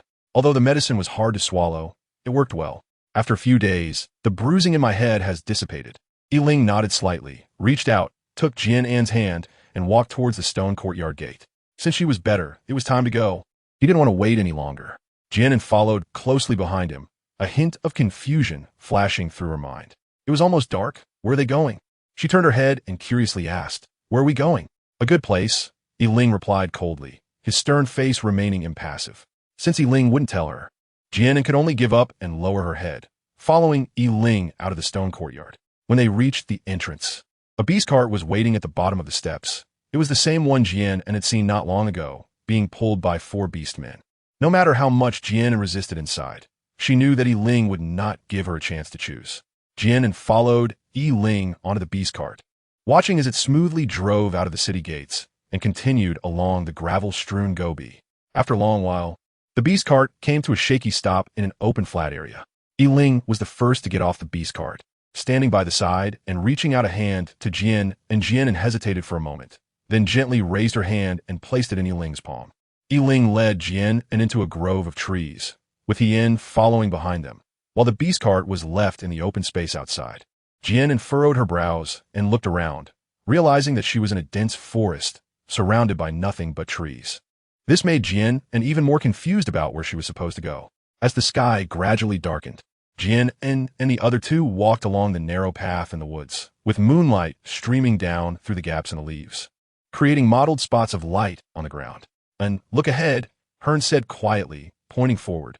Jian An turned to look in the direction he was pointing, and ahead was a hot spring. The mist swirled above the hot spring lake, creating a dreamlike and ethereal scene, like a fairyland. Jian An's eyes brightened slightly. Under the bright moonlight, the plants by the hot spring emitted a faint silver glow, their soft radiance shimmering in the darkness, creating a serene and elegant atmosphere. Hearn stopped in his tracks and respectfully said to Yiling, "Lord of the city, I will wait outside. It would not be appropriate for me to go any further." Yiling nodded slightly and led Jian An directly to the hot spring lake. Upon arriving by the hot spring, Jian An admired the beautiful scenery around her. Turned to Ling and smiled. It's really beautiful here. I didn't expect there would be a hot spring in such a place. Yes, Ling replied lightly, lowering his gaze to Jian An's sparkling eyes.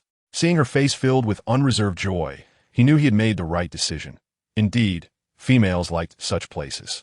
He wanted their first bonding moment to leave the most wonderful memory in Jian An's heart. Thinking that he would soon possess the female in front of him and leave his mark on her, Ling's blood surged, and his heart raced uncontrollably, as if it were about to leap out of his chest. Ling took Jian An's hand and placed it on his chest, allowing her to feel the heartbeat that was racing because of her. Jian An turned around, a hint of confusion flashing in her dark eyes as she looked at him in bewilderment. Ling buried his head in her neck, his hot breath brushing against her skin. Chapter 227. Your choice don't come over. Jian An's heart tightened as she instinctively raised her dagger and swung it towards Ling's face. Ling smiled coldly, raising his hand to easily grasp Jian An's wrist as she attacked him. With such insignificant strength, do you think he can kill me? If it weren't for him being caught in the just now, how could Jian An have hurt him? So what? I may be weak, but didn't you still get injured by me? Jian An showed no signs of retreating. She admitted that Ling was very powerful, and she was practically defenseless in front of him. But so what? She was tired of being manipulated and feeling powerless, and even if he wanted to kill her now, she would make him pay a price. Good, very good. I really underestimated you. Ling's gray eyes narrowed slightly, a trace of rage coloring his face. His hoarse voice was filled with intense anger, as if he wanted to destroy everything in front of him. Looking at Jian An, who was on high alert, Ling sneered disdainfully and waved his hand, sending a whirlwind towards her. Jian An's pupils constricted at the sight, and she was contemplating whether to hide in her space. Before she could respond, the hurricane swept past her ear and struck a tree not far behind her. With a crack, the sturdy tree was instantly splintered into sawdust. Jian An was stunned and trembling all over. Ling's expression was dark, his gaze like a blade tempered by eternal ice and snow, coldly saying, "Did you see that? This is what power looks like. Don't try to anger me again, otherwise this will be your fate." He had already forgotten when he had last been injured. And what had happened to the one who hurt him? Was it being devoured by beasts or being sliced into pieces? Jian An dared to hurt him, and even now he still couldn't bear to move her an inch. What kind of spell had he fallen under to be so obsessed with her? Jian, who was waiting outside the hot spring, rushed over upon hearing the commotion.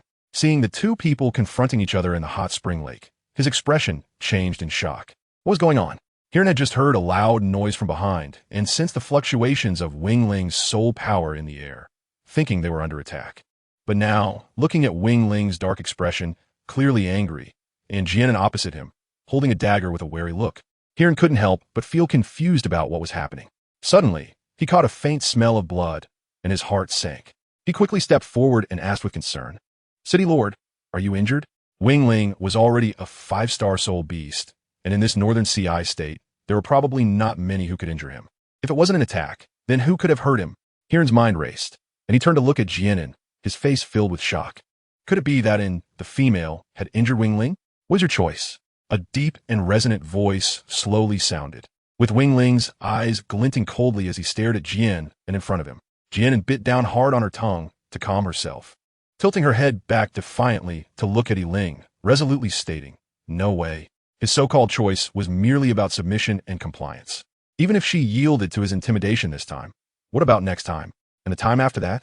If she showed even the slightest resistance to his intentions, would Ling still offer her a choice like he did now? Since that's the case, why should she show weakness now? At the very least, she could maintain a shred of dignity for herself. Jian An's delicate face was slightly pale, her clothes were disheveled, and her wet black hair hung down in front of her chest. Her frail body seemed as if a gust of wind could blow her over, clearly so fragile. Yet her eyes, shining like stars, were filled with stubbornness and determination, appearing both delicate and beautiful in the dim night, evoking a sense of pity in others. Chapter 228. Sending a female to the place she wishes to go, Ling's heart jolted. His expression suddenly darkened, and a cold light flickered in his gray eyes as his hand, hanging at his side, gradually tightened. He had thought Jian An would surely soften and, as usual, pretend to be obedient in front of him, but to his surprise, she was unwilling to be with him even in death. If that was the case, Ling fell silent for a moment, a bloodthirsty smile appearing at the corners of his mouth as he said in a deep voice, "This is your own choice. Hiern, take this in female to the place she wants to go." A storm brewed in his cold tone. Hiern's face momentarily froze, staring blankly at Yiling. Unable to believe he had to ask, "City Lord, are you really going to do this? Do I need to say it again?" Yiling hated others questioning his decisions, his cold eyes sweeping over Hiern like a knife. Hiern couldn't help but be taken aback, cold sweat breaking out on his forehead, hurriedly lowering his head and saying, "I dare not." But he feared Yiling would regret it. Yiling's expression shifted from rage to gloom as he warned in a deep voice, "Say one more word, and you won't need to serve me anymore." Hiern sighed helplessly and replied respectfully, "Yes." Yiling was currently in a fit of anger, and whatever he said probably wouldn't be heard. So Hiern could only wait for him to calm down before trying to persuade him. Hiern walked to Jian An's side and bowed slightly, whispering, "And female, let's go." Jian An nodded lightly and crawled out of the hot spring lake. Although she didn't know what place Yiling was referring to, she knew it must not be a good destination. But that's fine. She wouldn't have to feign civility with Yiling anymore. Jian An left the hot spring lake without looking back, following Hiern.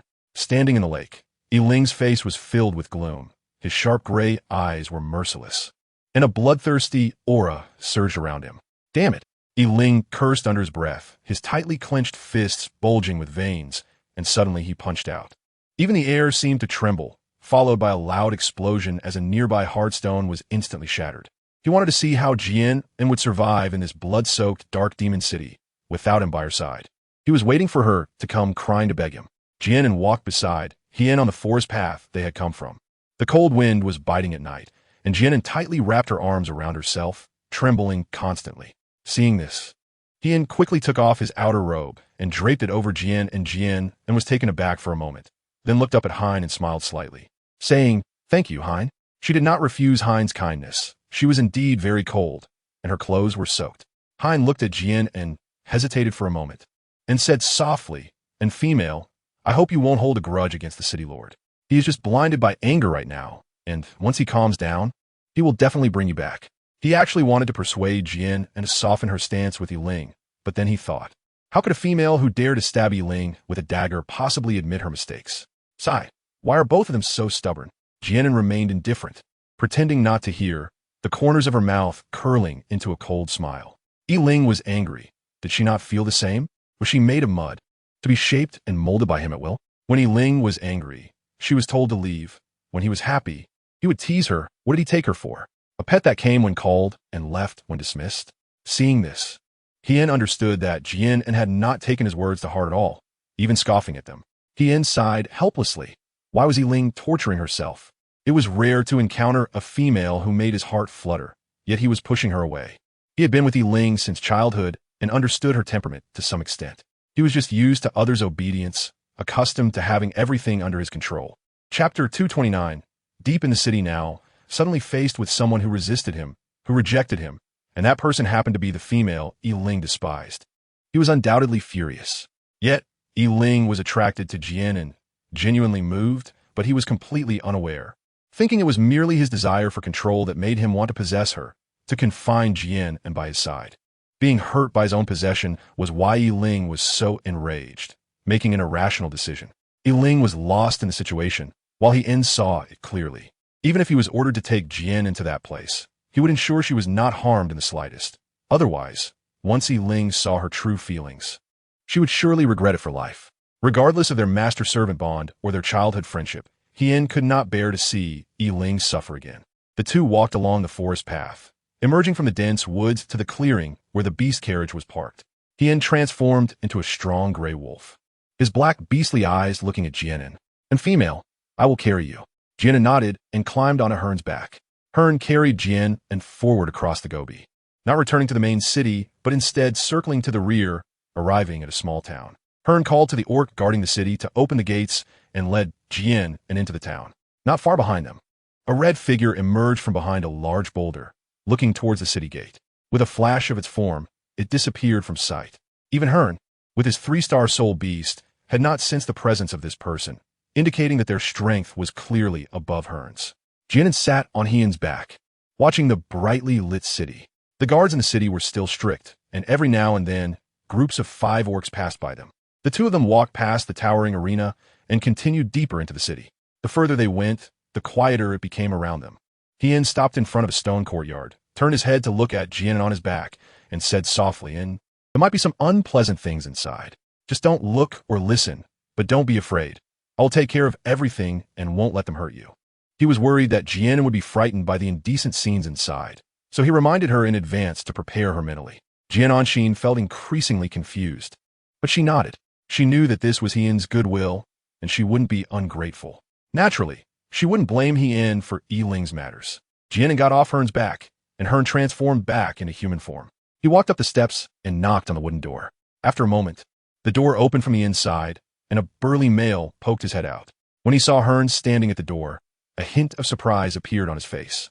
Coming to his senses, he hurriedly walked up to Hearn. "My lord Hearn, what brings you here so late?" He bent down, greeting him with a humble attitude. Hearn nodded slightly, his expression stern as he looked at him. "I am here to deliver a female." Yes, you have worked hard," the burly male replied eagerly. Feeling puzzled, had Hearn just delivered a female a few days ago? Why was there another one so soon? Unable to help himself, the burly male glanced behind Hearn, and when he saw Jian An standing behind him, his eyes widened in astonishment, filled with admiration. What a beautiful female. The burly male stared blankly at Jian An, as if his soul had left his body, a suspicious liquid slowly trickling down the corner of his mouth. He wiped his mouth, swallowing hard. If he could just taste such a gem once, it would be worth dying for. Seeing the drooling and greed in the burly male's eyes, Hearn's expression turned icy, and he slightly shifted to block his view. Chapter 230. Hearn's help with his view obstructed. The burly male felt a sudden sense of regret. He looked up and met Hearn's cold gaze, his pupils constricting as he hurriedly lowered his head. He felt both terrified and shocked. How could he have forgotten my lord Hearn? He must not anger him. Hearn coldly stared at him and warned, "Riva, you have been in Dark Demon City for several years now. Don't blame me for not reminding you. She is the female of the city lord." Yes, I understand," Riva replied, wiping his forehead and speaking respectfully.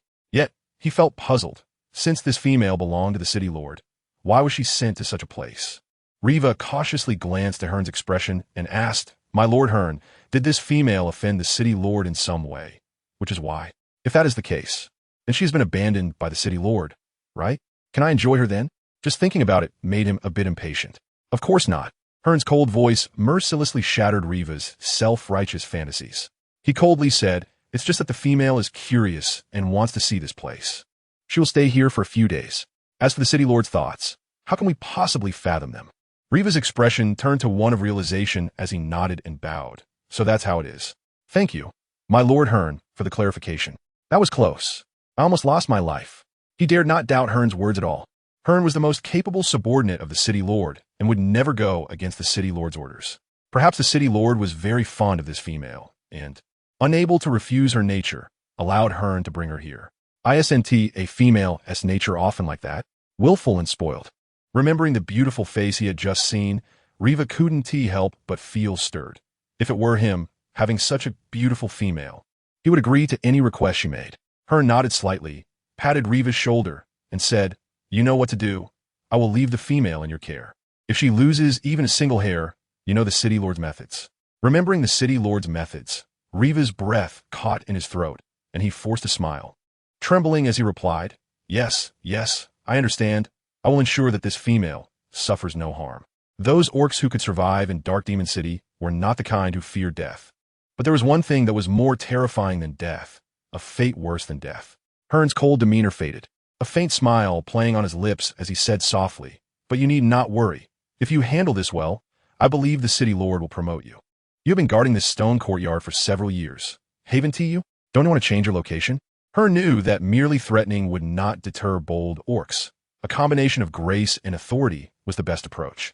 Upon hearing this, Riva felt a surge of joy and flattered. "Thank you, my lord Hearn, for giving me this opportunity. I will take good care of this female." His expression was exceedingly obsequious. He had been guarding this courtyard for several years and had long wanted to leave for a better place, but had never found a good opportunity. Now, it seemed his fortune had finally turned. Hearn paid no further attention to Riva. He turned to Jian An, bent slightly, and said softly, "Miss An, I will come and pick you up in a few days." His attitude toward Jian An was as if he were addressing someone of noble status.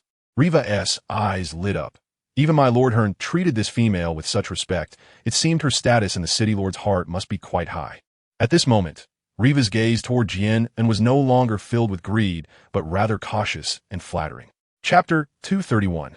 The Dungeon. Jian An smiled faintly, gently nodding her head. Thank you. She didn't say much more. She knew that Hearn was doing this entirely to protect her, and she was grateful to him. She would remember this kindness in her heart, and if she could leave this place, she would definitely repay him. Hearn looked deeply at Jian An, a fleeting expression of affection passing across his face. With a sigh, he turned and disappeared into the night. When Riva saw Hearn leave, he took a couple of steps forward and smiled at Jian An. Shall I take you inside? Up close, she was even more stunning, making his heart itch like it was being scratched by claws. Unfortunately, she was the female of the city lord. Better not to look. Females were extremely proud.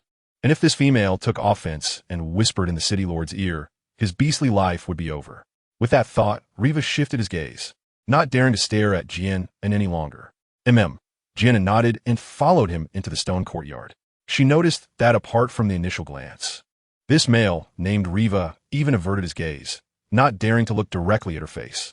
Jian An couldn't help but breathe a sigh of relief. Being stared at by strangers in this unfamiliar environment would make her a bit uneasy, and this was all thanks to Hearn. On the surface, this stone courtyard looked no different from the others, with a large courtyard in the middle and several stone houses on either side. Jian An followed Riva into the main house in the center of the courtyard. Riva pushed open the wooden door of the main house, revealing a stone staircase that extended downward. Jian An felt a bit surprised. She didn't expect that there was an underground chamber in this stone courtyard. Riva extended his hand, slightly bowed, making a gesture of invitation. It's dark here. Please watch your step. Riva held a lantern in front, leading the way, while Jian An followed behind, steadying herself against the wall as they descended the spiral staircase.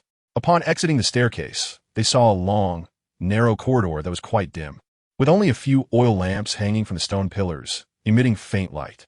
Riva stopped and looked at Jian An with respect, saying, "The place we prepared for you is still ahead."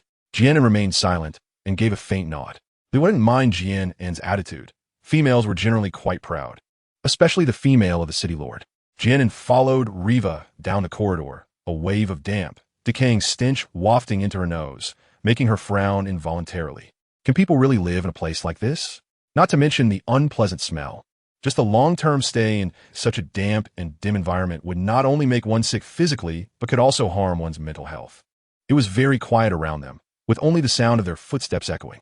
On both sides of the corridor, there were individual compartments made of piled stones, each blocked off by thick wooden beams. They resembled prison cells more than actual compartments. In the dim light, Jian An could vaguely see that each compartment held an orc, and they all seemed to be female, based on their figures. Jian An was suddenly enlightened. It turned out that place was where the captured females were kept.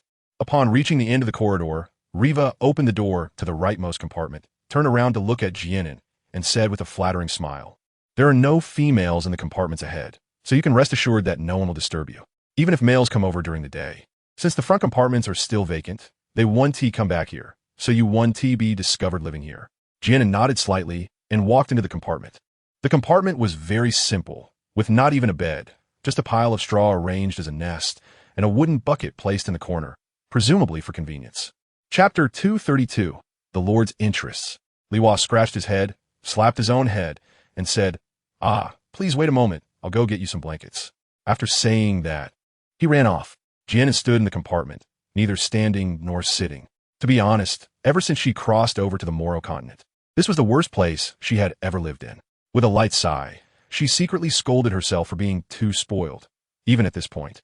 What was there to be picky about? Jian An walked over to the haystack and sat down, reaching out to pat it. The hay was somewhat rough, and it felt a bit damp due to the wet ground.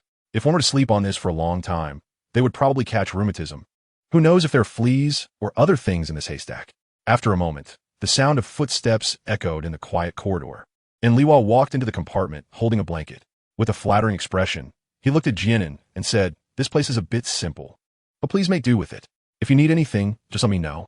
Jian An stood up and took the blanket from his hand, saying softly, "Thank you." Liwa was taken aback. This was the first time he had heard a female thank him.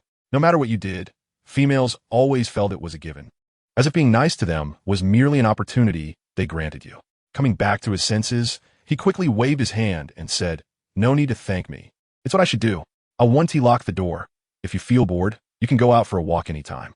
Liwa thought for a moment and continued. However, try to avoid going out during the day in case other beasts bump into you.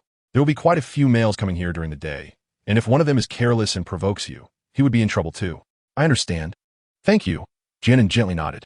Regardless of whether Liwa was being polite to her because of the NS warning, she wasn't a cynical person. At least he did provide her with some convenience, so it was not excessive to express her gratitude.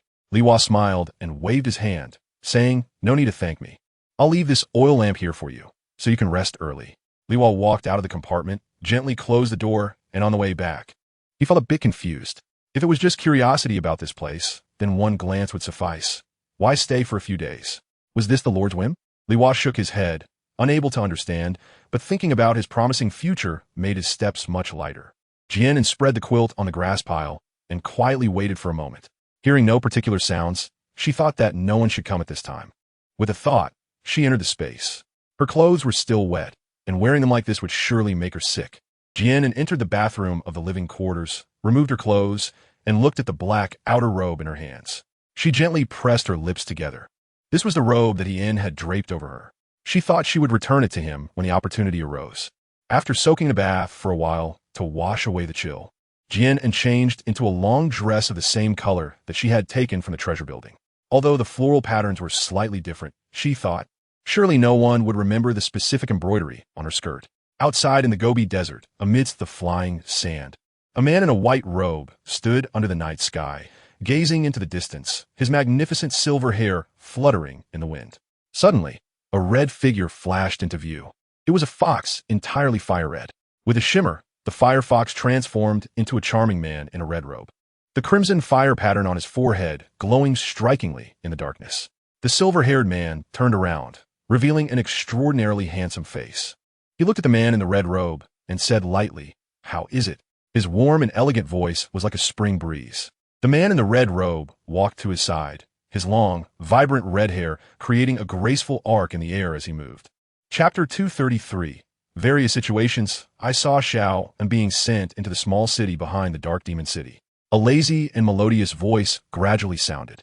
These two were none other than Jian An's companions. Si Chun and Yu Xing. Si Chun frowned slightly, pondering for a moment, then parted his thin lips. It seems we can't wait any longer. Yu Xing crossed his arms, his narrow eyes narrowing slightly. I told you so. You insisted on waiting until now.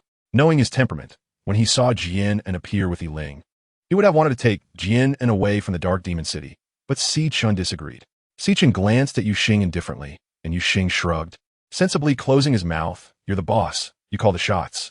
Si Chun turned to look at the city, standing in the Gobi, and said softly, just wait until tomorrow night. After this period of investigation, they had learned that the city behind the dark demon city was where the females were imprisoned. Now that Jian An had been sent there, Si Chun couldn't help but worry about her. Even though he didn't want to resort to violence, he had no choice. An was his life. He couldn't let her suffer even the slightest harm. Yu Xing's thin, sensual lips curled slightly in a smile that carried a hint of mischief. I think they can't wait either. Behind them, dozens of ominous eyes gradually appeared in the night, responding to Yu Xing, accompanied by a series of low, muffled growls echoing in succession. Dawn quietly arrived, and Jian An curled up, sleeping on a pile of grass, awakened by a noisy commotion outside. She opened her somewhat dazed eyes. Jian An was momentarily stunned. After realizing the environment she was in, her mind gradually returned to focus. It was still as dim as it had been when she arrived last night, making it hard to distinguish between day and night.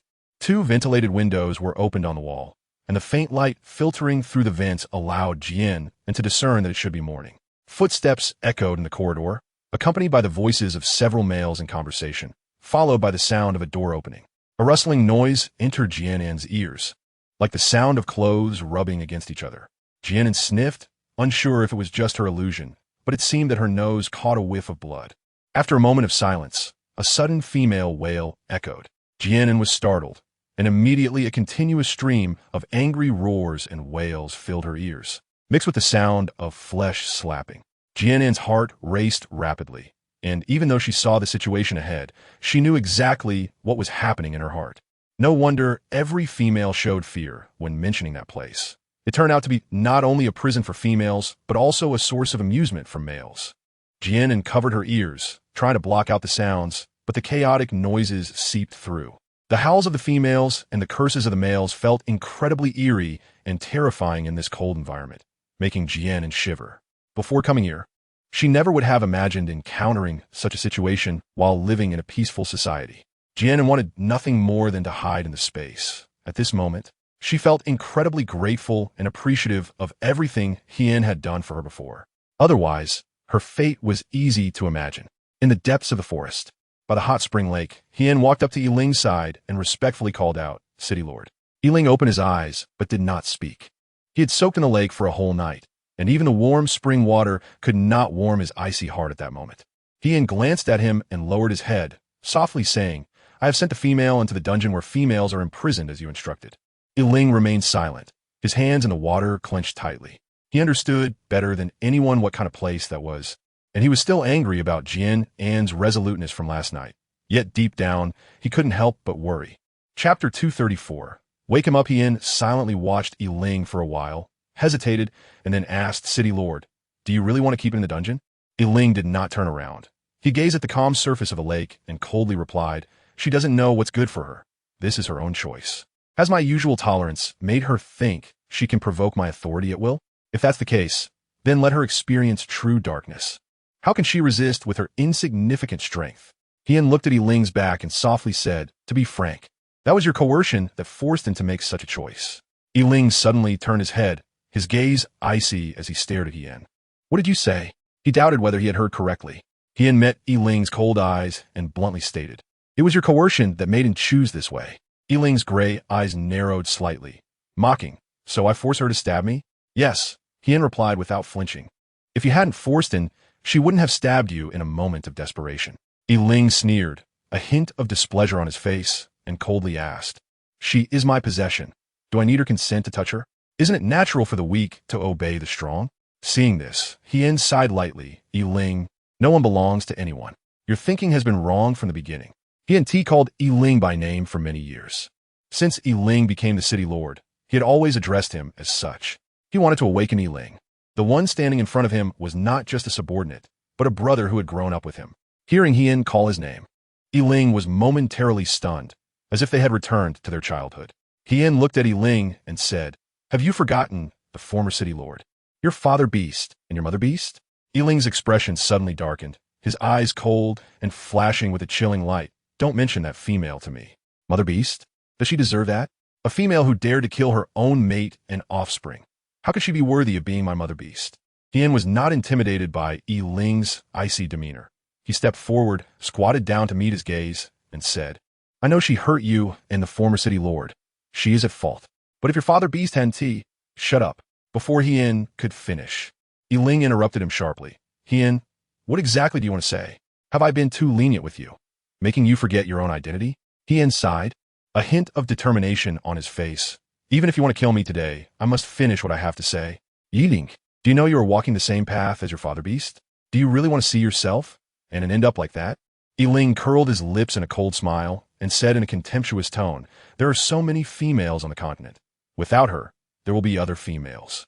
Do I really need her?" Jian nodded faintly and said slowly, "You do indeed need her." "What a joke. What use do I have for such a weak and fragile existence?" The smile at the corner of Yiling's lips became colder, carrying a hint of sarcasm. Jian shook his head and softly said, "What you are looking for is a partner, not an equal opponent. Partners should learn to respect each other's wishes, not just the weak blindly submitting to the strong."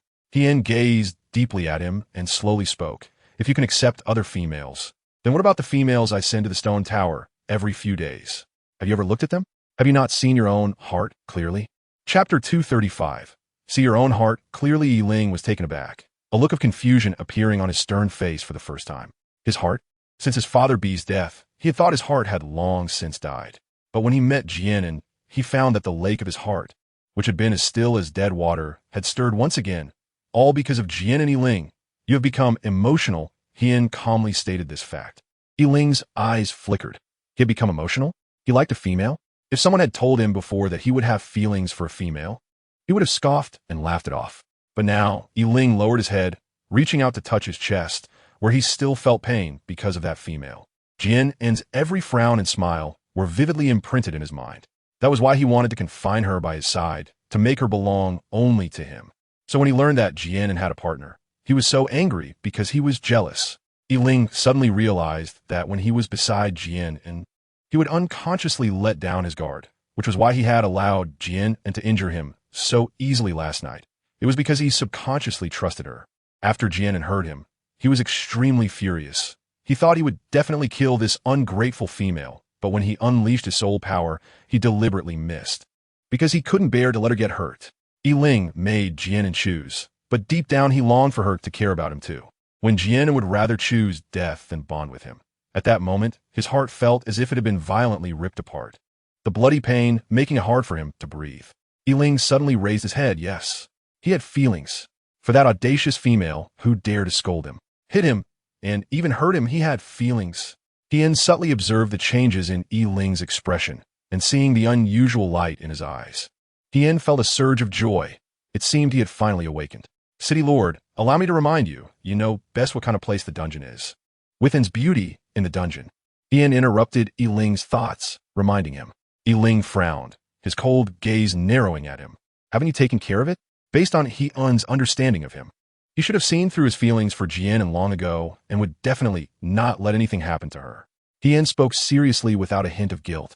No, this is your order, unnaturally. Before Jian could finish his sentence, a loud splash sounded, and a strong black giant wolf leaped out of the lake. Foolish. If it is harmed in any way, be prepared to be buried alive. In Yiling's gray, beast-like eyes, there seemed to be a chilling, ice-like intensity that could captivate one's heart. As soon as he finished speaking, he shot away like an arrow released from a bow, leaving behind only a series of black afterimages. Hiran watched the direction in which Yiling had vanished, the corners of his mouth slightly lifting to reveal a faint smile. In the dungeon, on the pile of straw in the corner, Jian An covered her ears and buried her face in her knees. She had spent the entire day in torment. No matter how much she wanted to avoid listening, those unbearable sounds continuously invaded her ears, as if there was no moment of respite.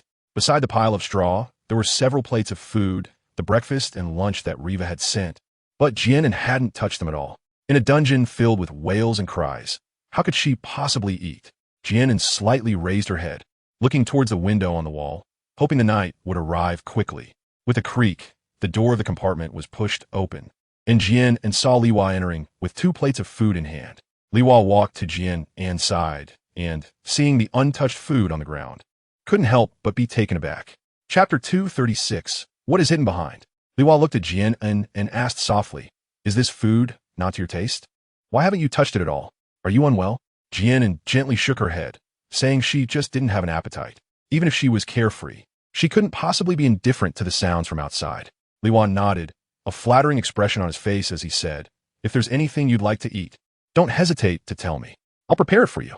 This female was crucial for his future, so he had to serve her well. Jian An replied lightly, then buried her head in her knees again. Seeing this, Liwa dared not disturb her and walked out of the partition without lingering. As he walked down the narrow corridor, listening to the various sounds coming from the surrounding compartments, Liwa paused, a look of realization on his face. He turned a glance at the compartment where Jian An was, thinking that she must have been frightened, which was why she couldn't eat anything. Liwa shook his head secretly, wondering why it had to be like this. Didn't the city lord know what kind of place this dungeon was? How could he bear to send his female here? Suddenly, a thought struck Liwa. Could it be that the city lord sent this female here to teach her a lesson? He grinned maliciously, thinking that the city lord had foresight. Liwa withdrew his gaze and continued on his way when he encountered a male who staggered towards him, placing a hand on Liwa's shoulder and laughing. Hee, Liwa, so you're here. As he spoke, a pungent smell wafted into Liwa's nose. Liwa shrugged off his hand, frowning in disgust as he looked at the newcomer. Kuka, have you eaten too many drunken fruits? Drunken fruit was a special fruit given to orcs by shamans to relieve pain during treatment. It could numb the nerves, and eating too much would cause dizziness and confusion. Kuka grinned widely, warmly wrapping his arm around Liwa's shoulder. I only had 3. Liwa's frown deepened. Aren't you supposed to be on guard today? They sometimes secretly ate drunken fruits, as the dizzying sensation was quite pleasant. Kuka waved his hand dismissively. It's fine. These females can't escape anyway. It doesn't matter whether I guard or not. By the way, I saw you heading that way just now. I remember there aren't any females locked up in the cells back there, right? Li Hua cursed inwardly. He hadn't mentioned Jian An's presence here to the other orcs, intentionally keeping it a secret to avoid sharing the credit and wanting to take all the glory for himself. It's nothing. I was just bored and went to take a look. Come on, let's go chat outside. Li Hua hooked his arm around Kaka's shoulder, leading him towards the stairs. Kaka pulled away from him, mumbling, I'm really tired now. I might as well go sleep in the back. No one will find me there. He staggered toward the end of the corridor. Li Hua's expression changed in alarm as he quickly grabbed his arm. Oh, what's good about sleeping in that pile of grass? Aren't you afraid it will be uncomfortable? You should go back to the stone house to sleep. How about this? I'll guard the courtyard for you today. Kaka looked at him with a strange expression. He was a bit dizzy, but still clear-headed. Li Hua seemed a bit off today, as if he was afraid of him going to the back. Kaka shook off Li Hua's hand. You're not hiding something back there, are you? He walked straight ahead. The more Li Hua tried to stop him, the more he felt compelled to see what was there. Hey! Li Hua hurriedly followed, blocking Kaka's path. What'll be back there? Let's just go. Chapter 237. Not for you to touch. Kaka frowned and pushed Li Hua aside. Get out of the way. A commotion erupted in the corridor, followed by a loud bang as the door of a compartment was forcefully pushed open. Kaka saw Jian An on the pile of grass, his eyes widening, and his dark eyes immediately brightened. He pointed at Jian An and shouted at Li Hua. Li Hua, you actually hit a female back here? No wonder you were trying to stop me. So that's what was going on. Jian An looked up and saw a pair of eyes that were frighteningly bright.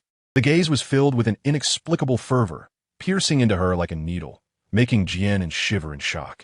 Kaka, upon seeing Jian An's appearance, gaped, losing the ability to speak. His groggy mind instantly cleared up a bit, and his feet unconsciously moved toward Jian, and Riva grabbed Kaka and warned, don't act recklessly. She is not someone you can touch. Step aside. There are no females in this dungeon that can't be touched. With such a gem, don't you want to possess her entirely? Kaka waved his hand to shake off Riva's grip. Riva sighed. At this point, he could only tell the truth. To be honest, she is the Lord's female. Kaka was taken aback and then burst into laughter. Oh, Riva, do you take me for a fool? If she really were the Lord's female, would she be here? You should at least come up with a decent lie. He didn't believe Riva at all. Seeing that he didn't believe him, Riva grew anxious, gripping his hand tightly. I'm not lying. She was sent here by Lord Hearn last night. If you touch her, we're both dead. Ha! Isn't there a saying among humans? To die under the peony is to be a ghost of elegance. Today, I'm going to be a ghost under the flowers. Kaka's eyes fixated on Jian An, a lewd smile spreading across his face as he rubbed his hands and slowly walked toward her. Just as Riva was about to reach out to stop him, Kaka suddenly turned around, a fierce expression on his face.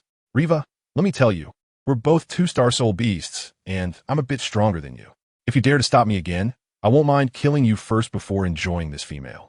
Riva's outstretched hand froze in midair, and he gritted his teeth, retracting his hand and glaring at him fiercely. Just wait. After leaving those harsh words, he ran out of the compartment. He couldn't defeat Kaka, so he could only go to the stone tower to find Lord Hearn. Kur walked toward Jian An with a lewd grin. Don't be afraid. Little female, I will be gentle. Jian An tightened her lips and coldly stared at the male approaching her. Without showing any expression, she discreetly brought her hand behind her back, and with a thought, a short sword glimmering with cold light appeared in her hand. She was assessing the gap in strength between the two of them. Kaka, seeing her calm demeanor without a hint of fear or panic, was momentarily surprised, then burst into laughter. This was somewhat interesting. In the dungeon, which of the females wasn't crying and making a fuss? But this was just right. It was better than those females who could only cry out. Little female. Here I come.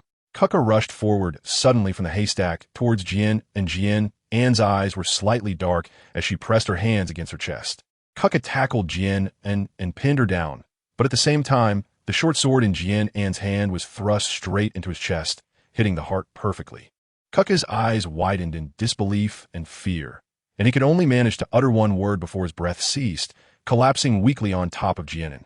Jian An's heart raced rapidly as she gritted her teeth and pushed the male figure pressing down on her with all her strength. Jian An sat up slowly, lowering his head. A short sword was stabbed into the male heart, and glaring blood was continuously flowing out from the wound. His eyes were wide open, and his face still bore an expression of fear. Chapter 238. Is it an illusion? Jian An seemed to be startled, hurriedly getting up and stumbling backward. It was only when her back leaned against the wall that she regained a bit of security.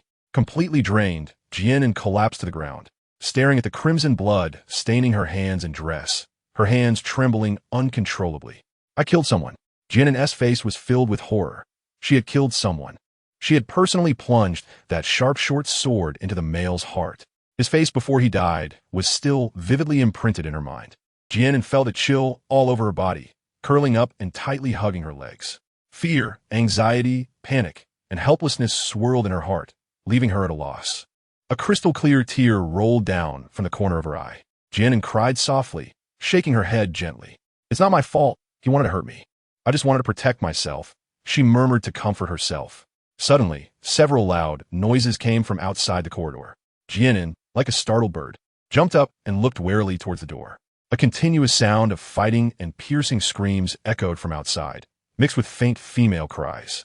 After a long while, the outside gradually returned to silence, as if nothing had happened. The sound of footsteps approached, and Jian An took a dagger from her space, gripping it tightly in her hand. A white figure appeared at the door, followed closely by a red figure. And then, Xiaoan! Jian An stared blankly at the two people rushing towards her. Was she hallucinating? Otherwise, how could she hear the voices of Si Chun and Yu Xing and see them appear right in front of her? Si Chun reached out his arms and embraced Jian An tightly, holding her close. And then, he said, his voice trembling with deep longing, feeling the warmth emanating from him. Jian An realized that this was not an illusion. They had really come. Jian An reached out and wrapped her arms around Si Chun's strong waist, burying her head on his chest and crying loudly. Her tears startled both Si Chun and Yu Xing. When had they ever seen Jian An cry so heartbreakingly? Si Chun tightened his grip around Jian An's waist, his heart twisted into a knot. He slightly raised his hand, gently stroking her hair, and softly comforted her in, "Don't cry. Tell me what happened, okay?" Jian An shook his head vigorously, tightly gripping Si Chun's robe with both hands. Yu Xing clicked his tongue, grabbed Jian An's arm, and pulled him out of Si Chun's embrace. Upon seeing the blood on Jian An's hands and dress, he was taken aback. "Xiao, when you're hurt? Who the hell hurt you? I will make him pay dearly." The treasure he held dear in his heart, who dared to harm her, he would make that person pay the price. Jian An sniffed, sobbing quietly, and said, "It's not my blood, it's that male's." Si Chun and Yu Xing followed Jian An's gaze and saw the male lying in the grass pile. The expressions of both of them darkened instantly, and a guess simultaneously arose in their minds. Yu Xing let go of his hand, walked to the grass pile, narrowed his elongated eyes slightly, gave him a cold glance, then turned to Si Chun and shook his head, indicating that he was already dead. What a pity for him. Jian An leaned against Si Chun, clutching his robe. "Si Chun, I killed him. I killed someone. I'm still so scared." Si Chun held her tightly, gently patting her back, and softly said, "And then, don't be afraid. It's not your fault. You were just protecting yourself." He truly hated that man for putting Jian An through this and regretted not coming sooner. Chapter 239. The Rules of the Beastmen. Si Chun couldn't help but feel relieved that Jian An had killed him. If she hadn't been able to protect herself, he couldn't even bear to think about what might have happened. However, he still felt extremely guilty for having Jian An's hand stained with blood. Yu Xing walked to Jian An's side, took her hand, and carefully pulled out a handkerchief to wipe her. "Xiaoan, don't be afraid. He deserved it. This is the world of the Beastmen. You did nothing wrong. In the world of the Beastmen, it's survival of the fittest. It's common for kin to harm each other for survival and self-preservation." Yu Xing felt a flicker of anger within, both towards himself and towards the person who had caused Jian An to fall into such a situation. Jian An nodded slightly, tugged at the corners of her lips to reveal a faint smile, and said, "I understand. I'm just a bit scared since it's my first time." With the comfort from Si Chun and Yu Xing, she felt much better inside. Just as Yu Xing said, she was protecting herself. She was no longer in that peaceful society, and she needed to learn to adapt to the rules of the Beastmen. Seeing her smile, both Si Chun and Yu Xing let out a sigh of relief in unison. Yu Xing leaned closer to Jian An, kissed her cheek, and teased with a smile. "It's okay. It's normal to feel a bit uncomfortable the first time. Just kill a few more times, and you'll be fine." Jian An broke into a smile, giving him an annoyed glance. They had just met, and he was already teasing her again. Si Chun wore a serious expression and glanced at Yu Xing. Yu Xing shrugged and obediently closed her mouth. Jian An looked up at Si Chun and asked in confusion, "Si Chun, how did you get in? Aren't there many orcs guarding outside? You weren't hurt, were you?" She had many questions in her heart. Si Chun gently stroked Jian An's face with a tender expression and smiled lightly, saying, "Don't worry, and then we're all fine. As for the rest, we'll explain everything to you in detail after we leave the city. After all, this is still the territory of Dark Demon City, and staying here for too long isn't safe." Jian An nodded slightly. She also understood Si Chen's concerns. It was indeed not suitable to stay here for long. Just as she took a step forward, Jian An grabbed Si Chen's hand, furrowing her brows and showing worry on her face. But what about Mina? Mina should still be in Yiling's stone courtyard. She couldn't leave her alone here. If Yiling found out that she had escaped, he might vent his anger on her.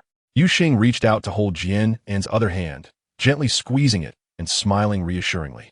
Don't worry. That Mina is already outside the city. Whatever Jian An wanted to do, how could they not accomplish it for her? Jian An revealed a hint of joy. That is really great. Si Chen held Jian An's hand and walked out.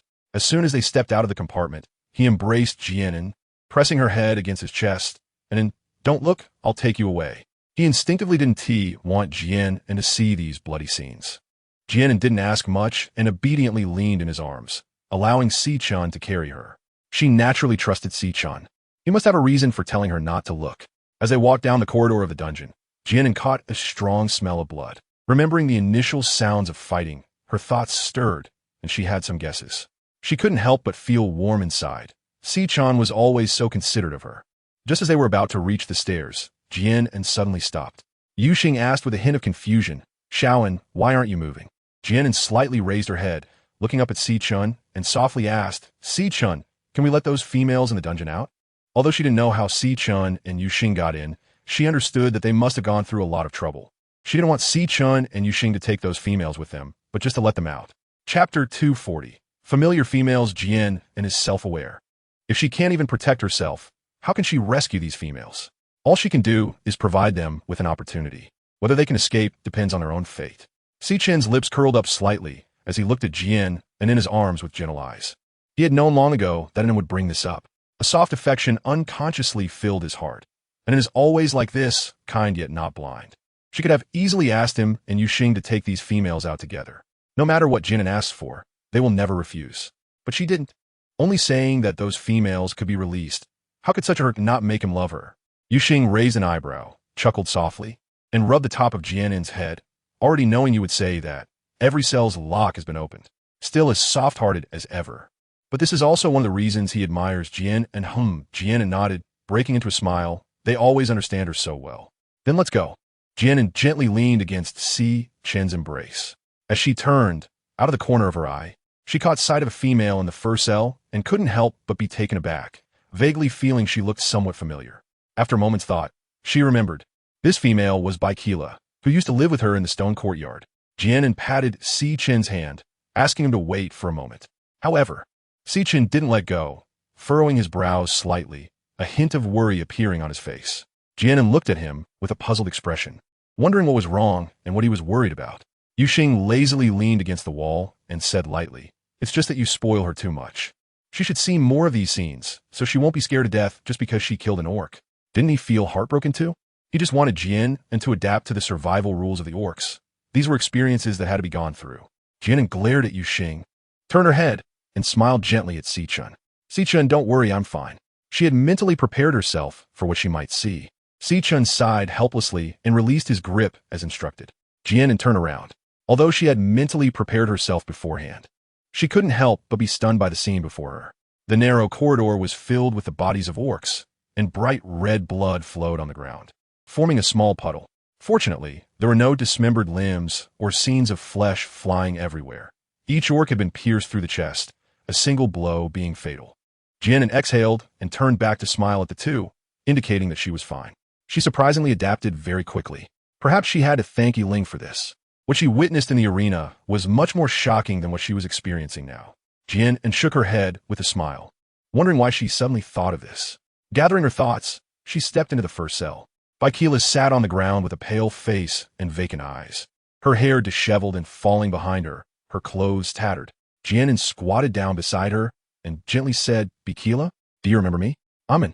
However, Baikila seemed not to hear, still sitting there in a daze with no reaction. Jian An's gaze fell on her, his pupils constricting. Bichira's exposed skin was covered in a dense array of mating marks. There wasn't a single intact spot on her body. It was bruised and battered all over. From these marks, one could guess what she had been through. Jian was frowning, feeling somewhat uncomfortable in her heart. Why treat a female like this? What had she done wrong? Jian An knows that female nature can be a bit spoiled, but that's because they have been pampered since childhood. Is it their fault?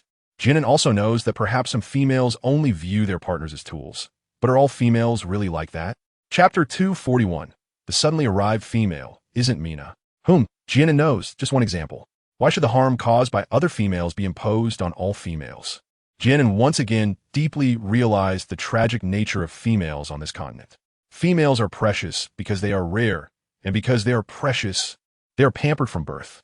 However, they are also extremely fragile, naturally unable to cultivate soul power, lacking the ability to protect themselves, and even unable to sustain themselves. Males are willing to pamper and protect them, making females a high and mighty existence. But what happens when males are unwilling? As is the case now, females are merely confined in cells, serving as tools for pleasure and reproduction. Jian also can't clearly say who is right and who is wrong. Jian An called Bachira several times, but she showed no response. Yuxing walked to Jian An's side, glanced at Bachira, and said to Jian An, Xiaoan, let's go. She has completely lost the will to live. Even if we take her away, she won't be able to survive. If a person has lost the will to live, they are already dead. What remains is just a shell. Jian An sighed, hesitated for a moment, and then took out a porcelain from her space, placing it in Baikila's hands. Baikila, if you've really made up your mind, this can set you free. She didn't know if Baikila heard her words. Looking at Baikila, who appeared dazed and as if she had lost her soul, Jian An ultimately decided to give her the poison. Perhaps that was what she truly wanted. Jian An and Yuxing turned and walked out of the partition. Behind them, Baikila, who had been sitting there quietly, suddenly lowered her head slowly, looking at the porcelain cup in her hand, and softly said, "Thank you." She opened the porcelain cup, tilted her head back, and decisively drank the medicine. Blood slowly trickled from the corner of Baikila's mouth as she weakly fell to the ground, gradually closing her eyes, but a faint smile of relief appeared on her face. Jian An paused, biting her lip without turning back. A wave of bitterness surged in her heart, and tears shimmered in her eyes. Yuxing frowned slightly, seeing her like this, feeling an unbearable ache. Gently wiping away the tears at the corner of her eyes, she held her in her arms and kissed her forehead. Let's go. The three of them walked up the stairs out of the dungeon and arrived at the main house of the stone courtyard. Just as they stepped out of the main house door, hurried footsteps could be heard behind them. Wait for me. A female voice called out from behind. Jian An turned around and saw a tattered, disheveled female running towards them. Sichun and Yuxing stepped forward simultaneously to shield Jian An behind them. Even though they knew the newcomer was just a frail female, they dared not relax in the slightest. Jian An was everything to them, and they could not allow even the slightest chance of her encountering danger. The female stopped in front of them, panting, and pleaded, "Can you take me with you? I won't be a burden. I'll just follow behind you. I remember where my tribe is, and once we get out of the city, I'll leave." Jian An peeked out from behind them and looked at the female in front of her. Her cheeks were swollen on both sides, her eyes red and puffy, making it impossible to see her original appearance. Her voice was hoarse, as if it had been rubbed with sandpaper. Sichin glanced at her lightly, confirming that she posed no threat, then withdrew his gaze and led Jian An out of the stone courtyard, neither agreeing to nor rejecting her request. There's only one way out of the city, so if this female wanted to follow, so be it. No one noticed that the female standing behind them was staring at the backs of the three, specifically fixating on Jian An, her eyes filled with intense hatred. Jian An and the three others, along with the female who had been following them, walked for a while and finally exited the city filled with evil. Not long after they left, a strong black wolf rushed to the city gates. Chapter 242. I want to know, everything. Yiling looked at the wide-open city gates with narrowed gray eyes, sensing something was off. With a flash of light, a handsome and cold man in dark robes appeared there. Yiling stepped into the city, observing the empty streets with eyes as cold as ice. Who is it? Who dared to attack his city so boldly? Yiling did not stop his steps, heading straight for the dungeon. As he looked at the corpses in the corridor, he merely gazed coldly at all, his icy eyes showing no ripples. Wherever there is life, there will be conflict. He had long grown accustomed to blood and slaughter. Although these dead orcs were his citizens, who made them weak. If they couldn't compete in strength, their fate was not worthy of pity. Thus, he had always scorned emotions. What family, love, friendship, these were just jokes in his eyes. But now, Yiling walked down the corridor, peering into each cell. Although he already knew the outcome, he still wanted to confirm it with his own eyes. The locks on every cell door had been destroyed by external force, and there was not a single person in any of the cells. Standing at the end of the corridor, Yiling's gaze was deep as the sea, and a cold curve appeared at the corner of his mouth. Did they think they could escape him? Did they think they could flee from his side? Absolutely impossible. Before Yiling even realized his true feelings, he was unable to let go of Jian An. Now that he had seen clearly the emotions deep within his heart, he was even less likely to give up. Jian An was his to obtain. Even if he had to chase to the ends of the earth, he would find Jian An. Suddenly, hurried footsteps echoed in the corridor, and Hearn anxiously approached Yiling. Lord of the city, and is. Yiling slightly raised his hand, interrupting what he was about to say. I already know. His voice was cold and ruthless. Hearn frowned, unable to fathom which tribe had attacked Dark Demon City, especially targeting the moment when both he and Yiling were absent. Clearly, the other side had been plotting for a long time. To know their movements so clearly indicated that there were spies planted within the city. One thing Hearn couldn't understand was, if the other side wanted to ambush Dark Demon City, they should have attacked the main city directly. However, they bypassed the main city and attacked the small city, which held nothing of importance. The only critical thing was the female locked in the dungeon. Hearn's eyes brightened slightly. Were they trying to rescue the female in the dungeon? Or rather, were they trying to rescue a certain female? What Hearn thought, Yiling had already understood completely. Yiling turned around and looked at Hearn, asking, Do you remember how An came to Dark Demon City? His gray eyes remained cold as frost. Since he met Jian An, he had never delved into her origins, thinking it was enough to keep her by his side, showing no interest in her past. Now, however, it all seemed peculiar. Jian An's appearance and skin color. The explanation at that time, now, seems like a way to brush off his words. Hearn was taken aback for a moment and shook his head. I don't know either. He discovered her in the female stone courtyard as well, without asking too many questions, thinking she was brought back by the orcs in the city like other females. Is the female familiar with and still in the stone courtyard? Yiling's eyes narrowed slightly, revealing a hint of coldness. Based on the time he spent understanding Jian An, if she left the Dark Demon City, she would certainly not abandon her friends. If that female is still there, he could make use of her. If not, everything might have been premeditated, including Jian An's appearance. I will return to the stone courtyard to check now. Hearn also came rushing over because Riva told him that Jian An was in danger. Yiling had his hands behind his back, his tall figure shrouded in darkness, coldly saying, Also, when we return, I want to know everything about it immediately. Chapter 243, Finding Her Yes. Hearn respectfully responded and turned to leave the dungeon. In the stone tower, Yiling sat in the main seat. Hearn stood behind him, and a male stood at the lower position. This male was Zili, the city guard they encountered when Jian An and the others first arrived in the Dark Demon City. Lord City Master. Zili bowed, humbly greeting him. The one he was greeting merely cast him a cold glance and slightly nodded. Not only did he not say a word, but he also exuded a stern aura. The rumors were indeed true. Beads of sweat appeared on Zili's forehead. Faced with the imposing Yiling, Zili couldn't help but feel fear, his body involuntarily trembling.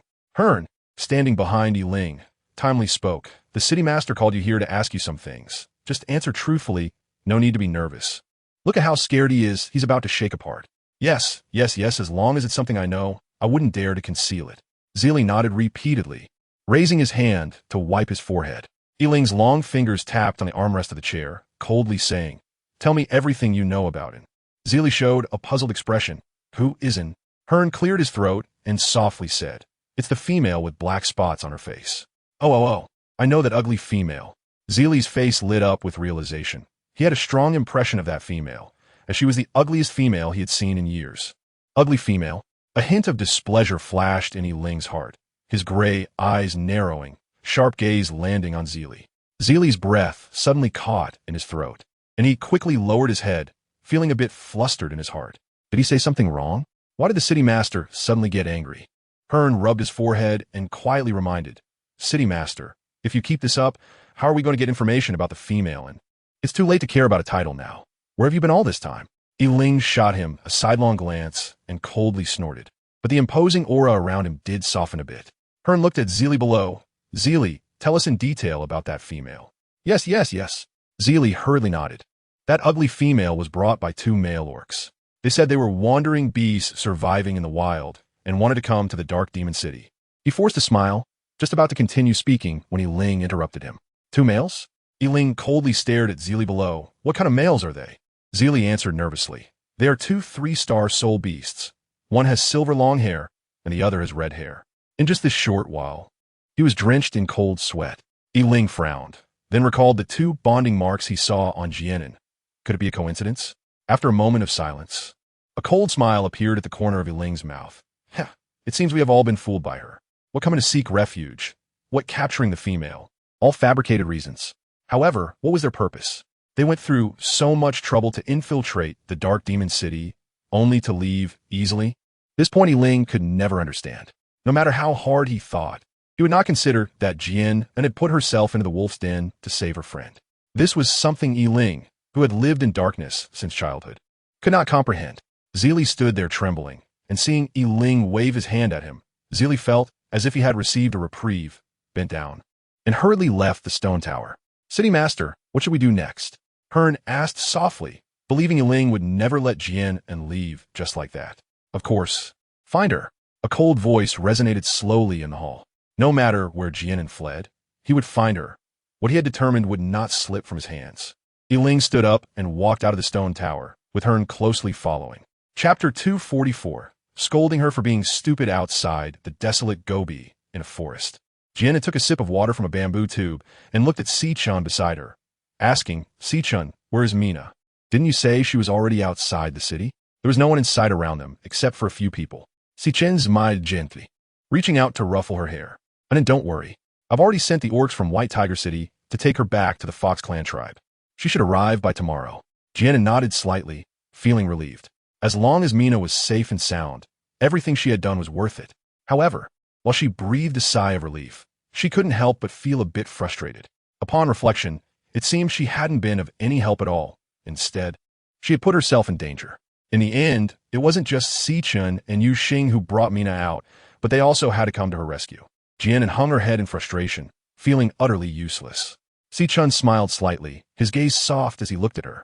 And the success of our plan this time is all thanks to you. Me? Jian An raised her head, surprised as she looked at Si-chun. But I didn't do anything. Haha, still as silly as before, Yu Xing said with a smirk, a mischievous smile on his lips. The reason we were able to proceed so smoothly is entirely because you held Yiling back. This wasn't just to comfort Jian An. After all, Yiling was a 5-star soul beast. If he had been in the city at that time, he would have posed many obstacles to their plan. They might have been able to take Jian An out even if they got injured. But as for that female named Mina, they would have to give up on her. Stop calling me stupid. Jian An glared at Yu Xing, knowing they were trying to comfort her, but hearing them say that still made her feel much better.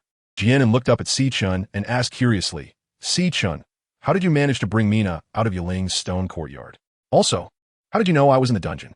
The main city is different from the small towns. Most of the orcs in Dark Demon City are in the main city. Even if the city lord Yiling is not there, it wouldn't be easy to take a female out of the city, let alone from the stone courtyard where Yiling lives. Yu Xing's golden peach blossom eyes narrowed slightly, full of sarcasm as he replied, this is all thanks to the city lord of Dark Demon City, Yiling. Jian An was even more confused about what this had to do with Yiling. Yu Xing raised an eyebrow, his seductive lips curling into a wicked smile. Hey, if you kiss me, I'll tell you. He raised his hand and pointed to his lips. Jian An twitched the corner of her mouth, wanting to smash the bamboo tube in her hand onto his face. This guy still had no bottom line. She snorted softly, turned her head to look at Si-chun, wrapped her arms around his, smiled with her lips curved, and winked at him. Since Yu Xing didn't tell her, she would just ask Si-chun. Si-chun chuckled lightly, affectionately pinched her cute little nose, sat down beside Jian An, pulled her into his embrace, rested his chin on the top of her head, and spoke gently. During a hunt, Yu Xing and I met a male. I heard him inadvertently mention that he was working in the kitchen of the Winglang Stone Academy. So, Yu Xing took the initiative to befriend him. After some understanding, we found out that his original tribe was plundered by Winglang, his partner was imprisoned in the dungeon, and he was forced to submit. Yu Xing sat down on Jian An's other side, lifted her jade-like hand, and kissed it near her lips. Jian An glared at him, but did not withdraw her hand. Yu Xing's lips curled into a slight arc as he continued, when the time was right. I deliberately revealed some details about the plan to him. I didn't expect him to agree without the slightest hesitation. After that, everything that happened in the Stone Academy was relayed to us by him, including that Mina, who was disguised and brought out of the city by that male. Chapter 245, it's so nice to look at her like this. When you are weak and outnumbered, even if you harbor hatred in your heart, you can only choose to endure. When you discover that someone shares the same thoughts as you, or has even initiated the beginning, you will unhesitatingly agree. that is human nature. So it was like this. The fact that I left the main city with Yiling was also told to you by that male. They spoke casually, but she couldn't help but feel nervous for them. What if that male suddenly turned against them and informed Yiling? Wouldn't that put Sichun and Yuxing in danger? Fortunately, everything went smoothly. In her view, this was entirely Yiling's wrongdoing. Yuxing nodded lightly, yes. After learning that you had left, I followed your scent and found you being taken into the small city. That's when we decided not to wait any longer. Yiling is stronger than him, so he could only follow from a distance, not daring to act impulsively. By a large tree not far from them, a ragged female sat on the ground, watching the three of them who were close together, her eyes filled with intense jealousy and hatred. When she saw Jian An in the dungeon, she momentarily did not recognize who she was, but when she saw her bright, clear black eyes, she identified her. When Jian An was still that ugly creature, she was extremely jealous that she could possess such beautiful eyes. This female was Paulina, who had wanted to harm Jian An, but ended up being sent to the dungeon instead. She did not know how Jian An suddenly became so beautiful, but that did not hinder her growing resentment and anger.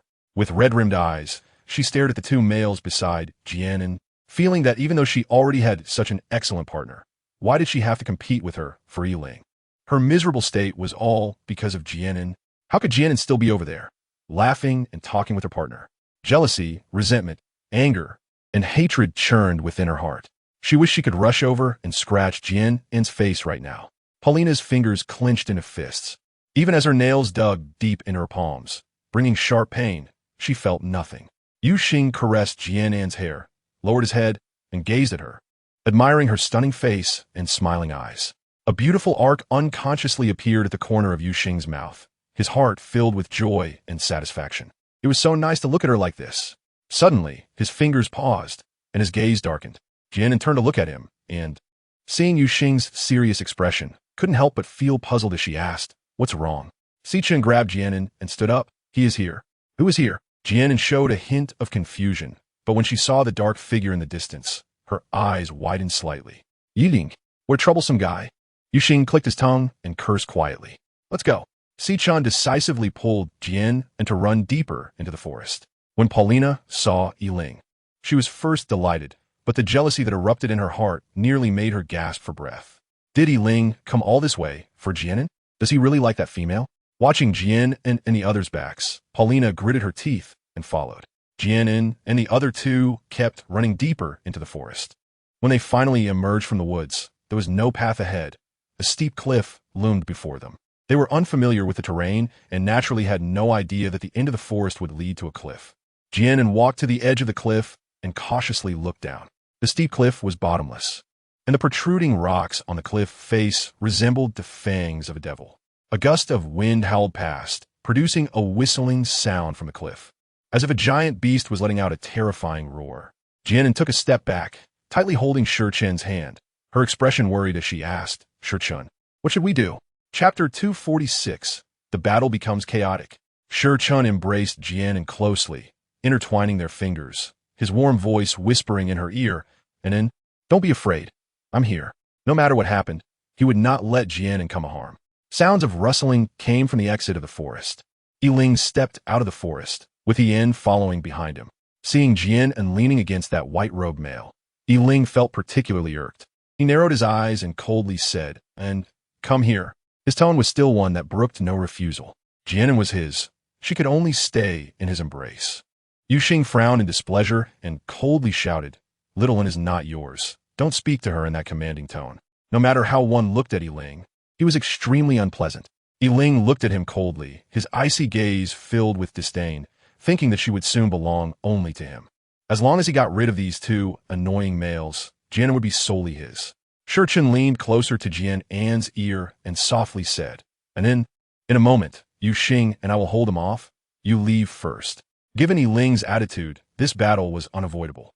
Jian An looked up at Sichun, shaking her head unwillingly, and said, "No, how can I leave you all behind?" Both of them were the most important people in her heart. How could she escape alone? Sichun frowned slightly and gently advised, "And then be obedient. You leave first. Once we shake off Yiling, we'll come and find you." Yiling's target was Jian An, and it was too dangerous for her to stay here. Yuxing narrowed his golden eyes and looked at Jian and Little An. "Listen to Sichun. Staying here won't help, and it will only distract us. If he can't even protect his own partner, What kind of male is he? Jian An, however, did not listen. I don't want to. If we are to leave, let's leave together. If we are to stay, let's stay together. No matter what happens, we must face it together. They were worried about her, and she was equally worried about them. According to Yiling's nature, if Si-chun and the others were to lose, Yiling would never let them go, so she certainly wouldn't abandon them and leave alone. If it came to it, they would die together. Yiling coldly looked at them. None of you can think about leaving. With a step forward, his figure vanished from the spot, and a massive black wolf suddenly appeared. The beast form of a beast man is much stronger than their human form, so during battles, beast men would transform into their beast state. Si-chun did not speak, as he already knew Jian An's choice. His eyes slowly closed, then gradually opened again, letting out a gentle sigh. All right, let's face it together. How could he bear to let down her feelings? Yuxing grinned mischievously, and nothing can compete with Shaoan. Yiling's soul power level was one rank higher than theirs, and even with Si-chun and him working together, they had no chance of winning. Si-chun and Yuxing were also not willing to back down, transforming into their beast forms, a majestic white tiger and a fire fox, appearing in front of Jian and observed quietly. Feeling that the body of the black wolf, Yiling, was somewhat larger than that of the white tiger Si-chun. If someone in modern times had told her that wolves could be larger than tigers, she would never have believed it. But now, looking at the black wolf not far away, it was indeed more robust than the white tiger. Later, Jian learned that as the power of the beast soul increased, the beast forms of the beast man would also grow accordingly. Yiling similet koldi, Sonortin, overestimate yourself. He suddenly launched an attack without warning. Si-chun and Yuxing exchanged glances and leaped towards Yiling simultaneously. In an instant, the three were entangled in battle, and Jian clasped her hands tightly together, her gaze fixed on them, feeling both anxious and worried. Chapter 247. Who are you? In the blink of an eye, an unparalleled force surged from Yiling's body, quickly forming a massive whirlwind in front of him. Si-chun and Yuxing, seeing the enormous whirlwind before Yiling, Jian An's heart tightened, and she could no longer care about anything else as she ran towards the two. Si-chun, Yuxing, you must not get hurt. However, Jian suddenly appeared in front of Jian An, blocking her path. And this is a battle between males. I hope you do not interfere. Males will challenge the existing partners of females to compete for their mating rights. If they win, the female's partner can no longer obstruct them.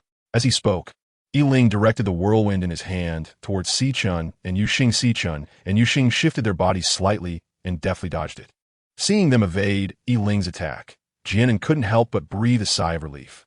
This was the difference between a soul beast that could project soul power and an ordinary beast man. Often, before the beast man could get close, they would be hit by the condensed power of the soul and lose their ability to fight back. Yiling watched as the two avoided his attack. His gray eyes narrowed slightly, a hint of appreciation flashing through them. If it weren't for Jian An, he would have wanted to take these two under his wing. Soon, Yiling raised his hand again, and two whirlwinds began to form in front of him this time, both infused with powerful soul power, causing Jian An to feel a pang of anxiety. Jian An's heart, which had just calmed down, was now hanging high again, filled with anxiety. Let me through. The immortal wanted to bypass Jian. No. Jian stood firm like a mountain, grabbing her arm. Jian An's reckless charge could likely result in injury. As Yiling waved his hands, two gusts of wind spiraled out, targeting Shurchin and Yoshing on either side. The two quickly dodged, but were still hit by the residual force of the wind, causing them to stagger back and slide several steps before gradually stabilizing themselves. Both of them had blood seeping from the corners of their mouths, clearly indicating that this blow had inflicted internal injuries on them. Jian An was anxious and restless. Could she only watch like this? No, it wouldn't do. She had to find a way quickly. What was there in the space that could be used? Nowadays, she couldn't care less about whether the secret of the space would be exposed.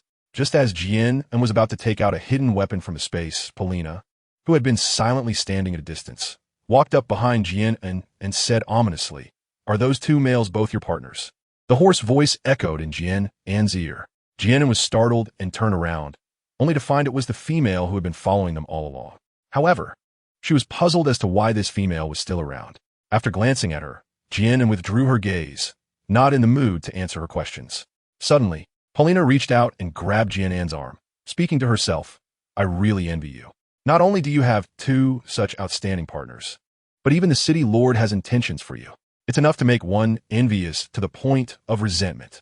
Jian An frowned and unhappily shook off her hand. What was wrong with this female? What did she just say? Jian An vaguely sensed that something was off. Lord City Master? Jian An looked at her with a scrutinizing gaze. Her face was still swollen, making it hard to see her features. As a female captured in the Dark Demon City, she must have suffered greatly in the dungeon. Why was there no trace of hatred for the city's lord, Yiling, in her words? Instead, she referred to the culprit with such respect. This was utterly illogical. Who are you? Jian An asked coldly. Paulina suddenly threw her head back and laughed. Her face displaying deep hatred, her blood-red eyes glaring at Jian An, her grotesque expression making her look extremely ugly. I am the one who will send you to your death, Paulina said, a venomous smile curling at the corners of her mouth. Chapter 248, Jump Down Together. Jian An furrowed her brows tightly, seeing the seemingly mad female figure across from her. A familiar silhouette gradually surfaced in her mind. Paulina? Jian An shouted in disbelief. She never expected that the female she couldn't recognize would actually be her. Paulina's lips curled into a sinister smile. So you've recognized me now? Unfortunately, it's too late. With a swift motion, she wrapped her arms around Jian An's waist and forcefully pushed her towards the cliff behind. Jian was shocked and immediately grabbed Paulina by the collar, lifting her up. This damned female dared to pull tricks right under his nose. Seeing that Jian An was unharmed, Jian couldn't help but breathe a sigh of relief. If anything happened to Jian An, wouldn't Yiling kill him? Let me go. Paulina was grabbed by the back of her collar, her feet dangling in the air, while her hands flailed wildly. Why? Why does everyone have to protect Jian An? Jian An stood at the edge of the cliff, glanced back, and saw the steep abyss just half a step away. She patted her chest and slowly exhaled, scared to death. If she fell down, wouldn't she be smashed to pieces? The three people who were locked in a fierce battle noticed the commotion over here and simultaneously turned their gazes towards Jian An, their eyes filled with a mutual concern. Jian An's face was slightly pale. She looked at Si Chun and Yu Xing, tugged at the corner of her lips, and said, I'm fine. Not even a glance was given to Yiling. Jian An's legs felt a bit weak. Although she didn't have acrophobia, standing at such a height always made people feel scared. She carefully began to walk back, but just a few steps in, the ground beneath her suddenly collapsed. Losing her balance, she stumbled backward and fell straight down the cliff along with the cracking ground. And then, Shaolin. Si Chun and Yu Xing's expressions changed dramatically as they quickly got up and rushed towards the cliff. A black figure beside them moved even faster, darting past like an arrow. Yiling reached the edge of the cliff and jumped down without hesitation. Si Chun and Yu Xing, having both been injured, naturally couldn't match his speed due to Yiling's slightly stronger abilities. Seeing Jian An fall off the cliff, Paulina, who was being held by Hearn, burst into wild laughter. Ha! That female is finally dead. How could she possibly survive falling from such a height? But when she noticed Yiling jumping down after Jian An, her laughter caught in her throat as if someone had choked her. Paulina stared blankly at the deep abyss, murmuring, Why is this happening? Why did you do this? Why did you jump down after her? She never expected Yiling would risk his life to follow Jian An. Si Chun and Yu Xing reached the cliff's edge at the same time, about to jump down, but were stopped by Hearn. Get out of the way. Yu Xing coldly shouted, his narrow eyes slightly squinting, his fierce gaze fixed on Hearn. Why? Paulina continued to mumble. Hearn frowned, raised his hand, and with a swift motion, struck Paulina on the back of the neck, then casually dropped her to the ground like garbage. Hearn looked at the two males in front of him, saying, The city lord will not allow anything to happen to the female. If something were to happen to her, you two should know best. His intention to stop Jian An's two companions stemmed from his selfishness. Since Yiling had already jumped down, he couldn't let the two males interfere with him. Hearn smiled faintly. I happen to know a way to the bottom of the cliff. Why don't I take you both there? He knew he couldn't completely stop them, but he needed to delay them as much as possible. Chapter 249, Turning Against Each Other. A dangerous glint flashed in Yu Xing's eyes, his expression filled with anger. I will save my partner myself. Get out of the way. He was aware of the male's ulterior motives. Si Chun touched his chest. The Star Soul map was fine, and Jian An seemed unharmed for now. If his partner were injured or something unexpected happened, the male could sense changes in the bonding mark on his partner from the Star Soul map. Moreover, even if they chased after them now, it would be too late. Si Chun looked grimly at the bottomless cliff. His clear blue eyes filled with coldness as he suppressed his worries and turned to Hearn, saying, Lead the way. Yu Xing frowned and turned to look at Si Chun. Si Chun simply shook his head lightly without speaking. All right, please follow me, Hearn said as he walked along the right side of the cliff. Yu Xing cursed softly, suppressing his urge to kill. He brushed aside his sleeves and stepped forward to follow. This was the first time he truly felt anger. Even though he hadn't sensed anything wrong with Jian An on the Star Soul map, his heart could not settle until he saw her safe. Jian An's body kept falling down, and the feeling of weightlessness chilled her heart. Was she really going to die this time? Jian An closed her eyes. She didn't want to die yet. She had just found someone she liked, and she wanted to grow old slowly with Si-chun and Yuxing. She hadn't given birth to their little ones yet, until a warm feeling came from her body. She felt someone holding her. Jian An opened her eyes, and Yiling's chiseled, handsome face appeared before her. Jian An stared in shock with wide eyes, and an unbelievable thought suddenly surfaced in Yiling's mind. He jumped down with her. Why? Yiling held her tightly, his cold eyes fixed on Jian An. You are not allowed to die without my permission. His deep voice carried a hint of trembling. Jian An was slightly taken aback, staring at him in a daze. Suddenly, Yiling exerted strength to turn his body, making Jian An lie on him, reaching out to caress the back of her head and pressing her face against his chest. Jian An's head was pressed down by him, making it impossible for her to lift it, but she could feel branches brushing against her body and the rustling sound of leaves by her ear. After a moment, Jian An felt that they had landed somewhere and come to a stop. Jian An slightly raised her head and discovered that they were currently perched on a tall tree, having landed right on a sturdy branch. She looked down and saw that there were still several meters between the branch and the ground. Don't move. Hold on tight to me. Yiling's deep voice rang in Jian An's ear. Jian An seemed to see through his thoughts, wrapping her arms around his waist unconsciously, and asked with uncertainty, You don't really intend to jump down like this, do you? It's at least several stories high.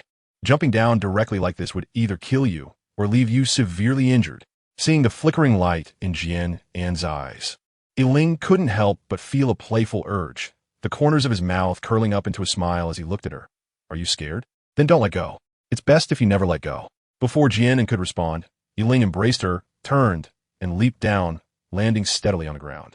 Jian An closed her eyes, curled up in his arms, gripping his robe tightly. Yiling patted her back, reassuring her that she was safe. Despite being so timid, how could she still dare to run away from him? Jian An slowly opened her eyes, looked around, and this time she was really on the ground. Oof. Jian An shot a fierce glare at Yiling, let go of her hands, and jumped down from his arms. Showing a bit of turning her back on someone attitude, Yiling raised an eyebrow slightly. Was this how he was treated the first time he saved someone?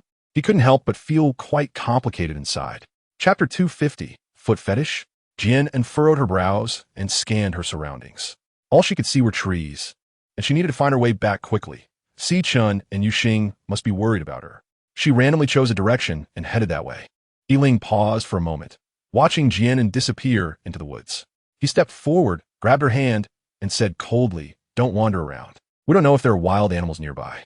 What if you encounter danger by moving around like this? Jian An stopped in her tracks, shook her hand, but couldn't shake his off.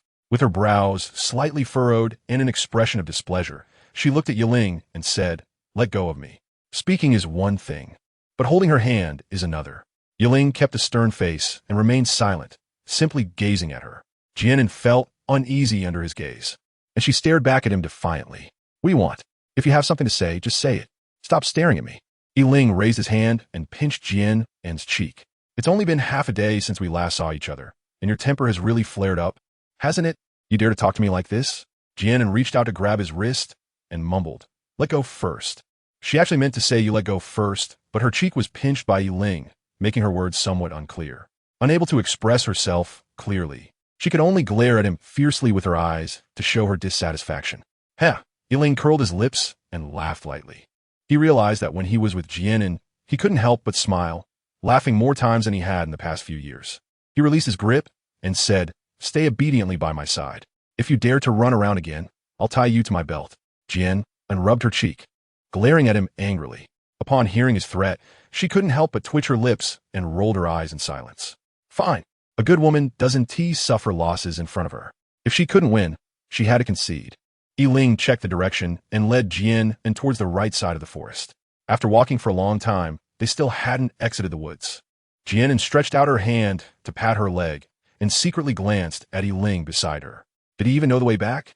They had been walking for so long that her feet were sore. Yiling brought Jian into a large tree and stopped, saying, Let's take a break. Seeing her continuously patting her leg earlier, it seemed she was tired from walking. She was really delicate. Jian An let out a sigh of relief. walked to the stone under the tree and sat down, taking off her animal skin boots. She reached down to touch her toes and winced. They were all blistered. Yiling sat beside her and looked down. Her toenails were a light pink, shining with a jade-like luster, and her toes were round and plump, looking very dainty and cute. Yiling's gaze sharpened, and he squatted down, taking Jian An's delicate little feet in his hands, instinctively rubbing the smooth skin. Jian An was startled by his sudden action and hurriedly wanted to retract her foot, but he held on tightly. What do you want? Let go. Could he have a foot fetish? Doesn't he worry about her having smelly feet? Yiling said coldly, don't move.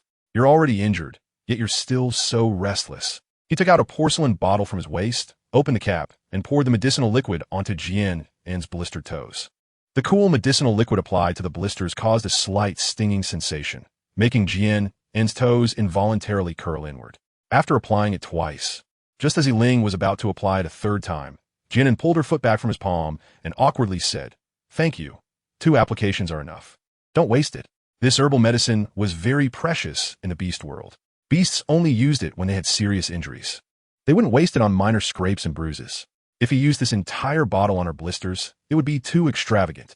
Although Jian An had better medicine in her space, Yiling didn't. Chapter 251. Encountering the enemy, seeing Jian An retract her foot. Yiling had no choice but to give up, a hint of regret flashing in his eyes. Her delicate skin made him linger. He stood up and put the porcelain bottle back at his waist. He always carried such medicinal liquid for treating external injuries, although very few beasts could injure him now. It was probably a habit he developed in his early years. The two rested for a while, and then continued forward. After just a few steps, Yiling suddenly stopped, and Jian An looked at him in confusion. What's wrong?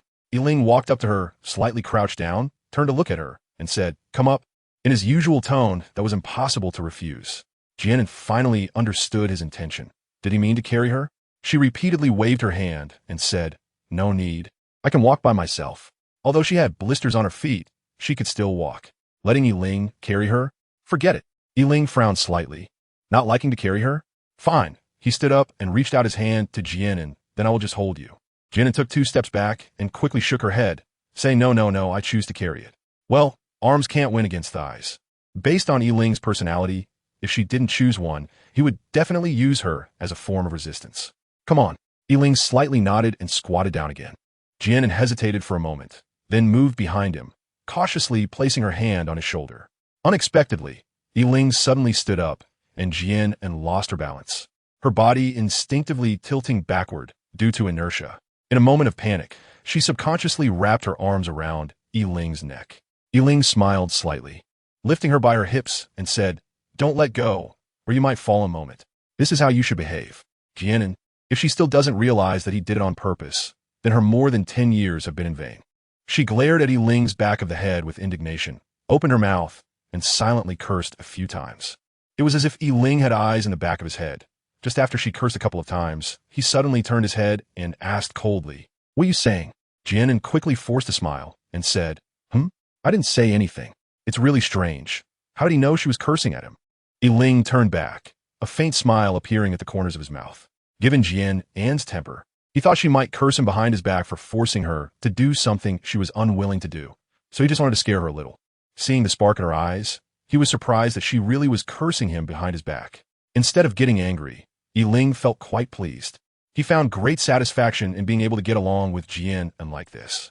The two walked silently forward, the breeze rustling through the treetops, causing the leaves to make a gentle whispering sound. How intimate! An untimely hoarse voice broke the silence between the two. A tall, dark figure silently descended in front of them, his entire body wrapped in a black cloak, obscuring his features. Yiling watched the cloaked figure warily. The soul power emanating from him was very strong, clearly not weaker than his own. Jian An's body suddenly jolted, a look of shock appearing on her face, and the hand that was wrapped around Yiling's neck tightened involuntarily. A figure in a black robe. Yiling gently patted Jian An's hand, letting her down. Stepping forward to stand in front of Jian An, his gaze cold and piercing as he looked at the figure in the black robe. Who are you? It seemed that Jian An recognized this male from her reaction. Who am I? You're not worthy to know. The black-robed man's voice was hoarse and sharp, particularly grating. What is your purpose? Yiling asked without hesitation. The black-robed man slowly raised his hand, pointing at Jian An behind Yiling. Kill her. If it weren't for the failure of the previous two plans, he wouldn't have come personally just to kill a useless female, lest he disappoint his master. Chapter 252. The Heart of Assassination. Ling's gray eyes erupted with intense killing intent. Do you think I would give you this opportunity with me here? His low voice carried a bone-chilling coldness. Overestimating yourself.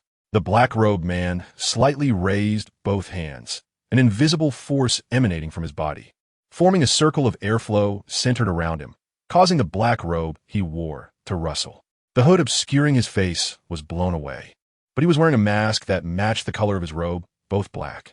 The black mask was painted with a fearsome depiction of a green-faced creature with sharp fangs. A 6-star soul beast. Ling narrowed his eyes slightly. This male was definitely not from Beizhou. If a beast man with such strength had emerged in Beizhou, he would have received some news about it. Soon, he reached a conclusion. Jian An cautiously looked at the man in the black robe in front of her. Although she didn't know his soul power level, she could sense from the aura he emitted that he was very strong, clearly not weaker than Ling beside her, and perhaps even slightly stronger. The man in the black robe slowly lowered his hands, and his cold gaze from beneath the mask fixed on Ling. Do you think you could be my opponent? Since his appearance, he hadn't shifted his attention to Jian An. In his eyes, Jian An was merely a weak and incapable female, soon to become a soul under his command. Even looking at her felt like a waste of time. How can you know without trying? Ling's cold voice was laced with an absolute murderous intent. He would not spare anyone who sought to harm Jian An, no matter who it was. Why do you want to kill me? Jian An asked the man in the black robe, genuinely confused. She was not from the native land of the demon Luo continent, had never seen this man in the black robe, and could not possibly have any grudges against him. Although it was her first time seeing him, she had heard about the man in the black robe from others more than once, and couldn't understand why he wanted to kill her. The man in the black robe fixed his gaze on Jian, and his eyes filled with disdain as he coldly mocked, "The dead don't need to know so much." He didn't want to waste words with her. After all, she was about to die, and knowing or not knowing was not important. Do you know this male? Ling's cold and deep voice reached Jian An's ears. Jian An furrowed her brows slightly and shook her head, saying she didn't recognize him. But he had already tried to kill her more than once. The last two times he used others to do it, but this time he came personally. What puzzled her was that if he was able to take action himself, why did he rely on others before? Jian An's mind was in turmoil. Could it be that he didn't want to expose his own existence? Perhaps there was another mastermind behind him this time. What made him harbor such murderous intent toward her? Who could be the one backing him? She seemed to be trapped in a fog, unable to find a way out. No more time to waste. The man in the black robe showed an impatient look in his eyes. His patience had already been exhausted. All right, follow me. Ling coldly curved his lips and moved towards the woods on the left. The man in the black robe scoffed coldly, his body flickering as he unhesitatingly pursued Ling's direction. Once he killed this male, it wouldn't be too late to take Jian An's life. Watching the direction in which the two disappeared, Jian An tightly furrowed her brows. Before leaving, Ling had whispered something to her side. He was telling her to leave first.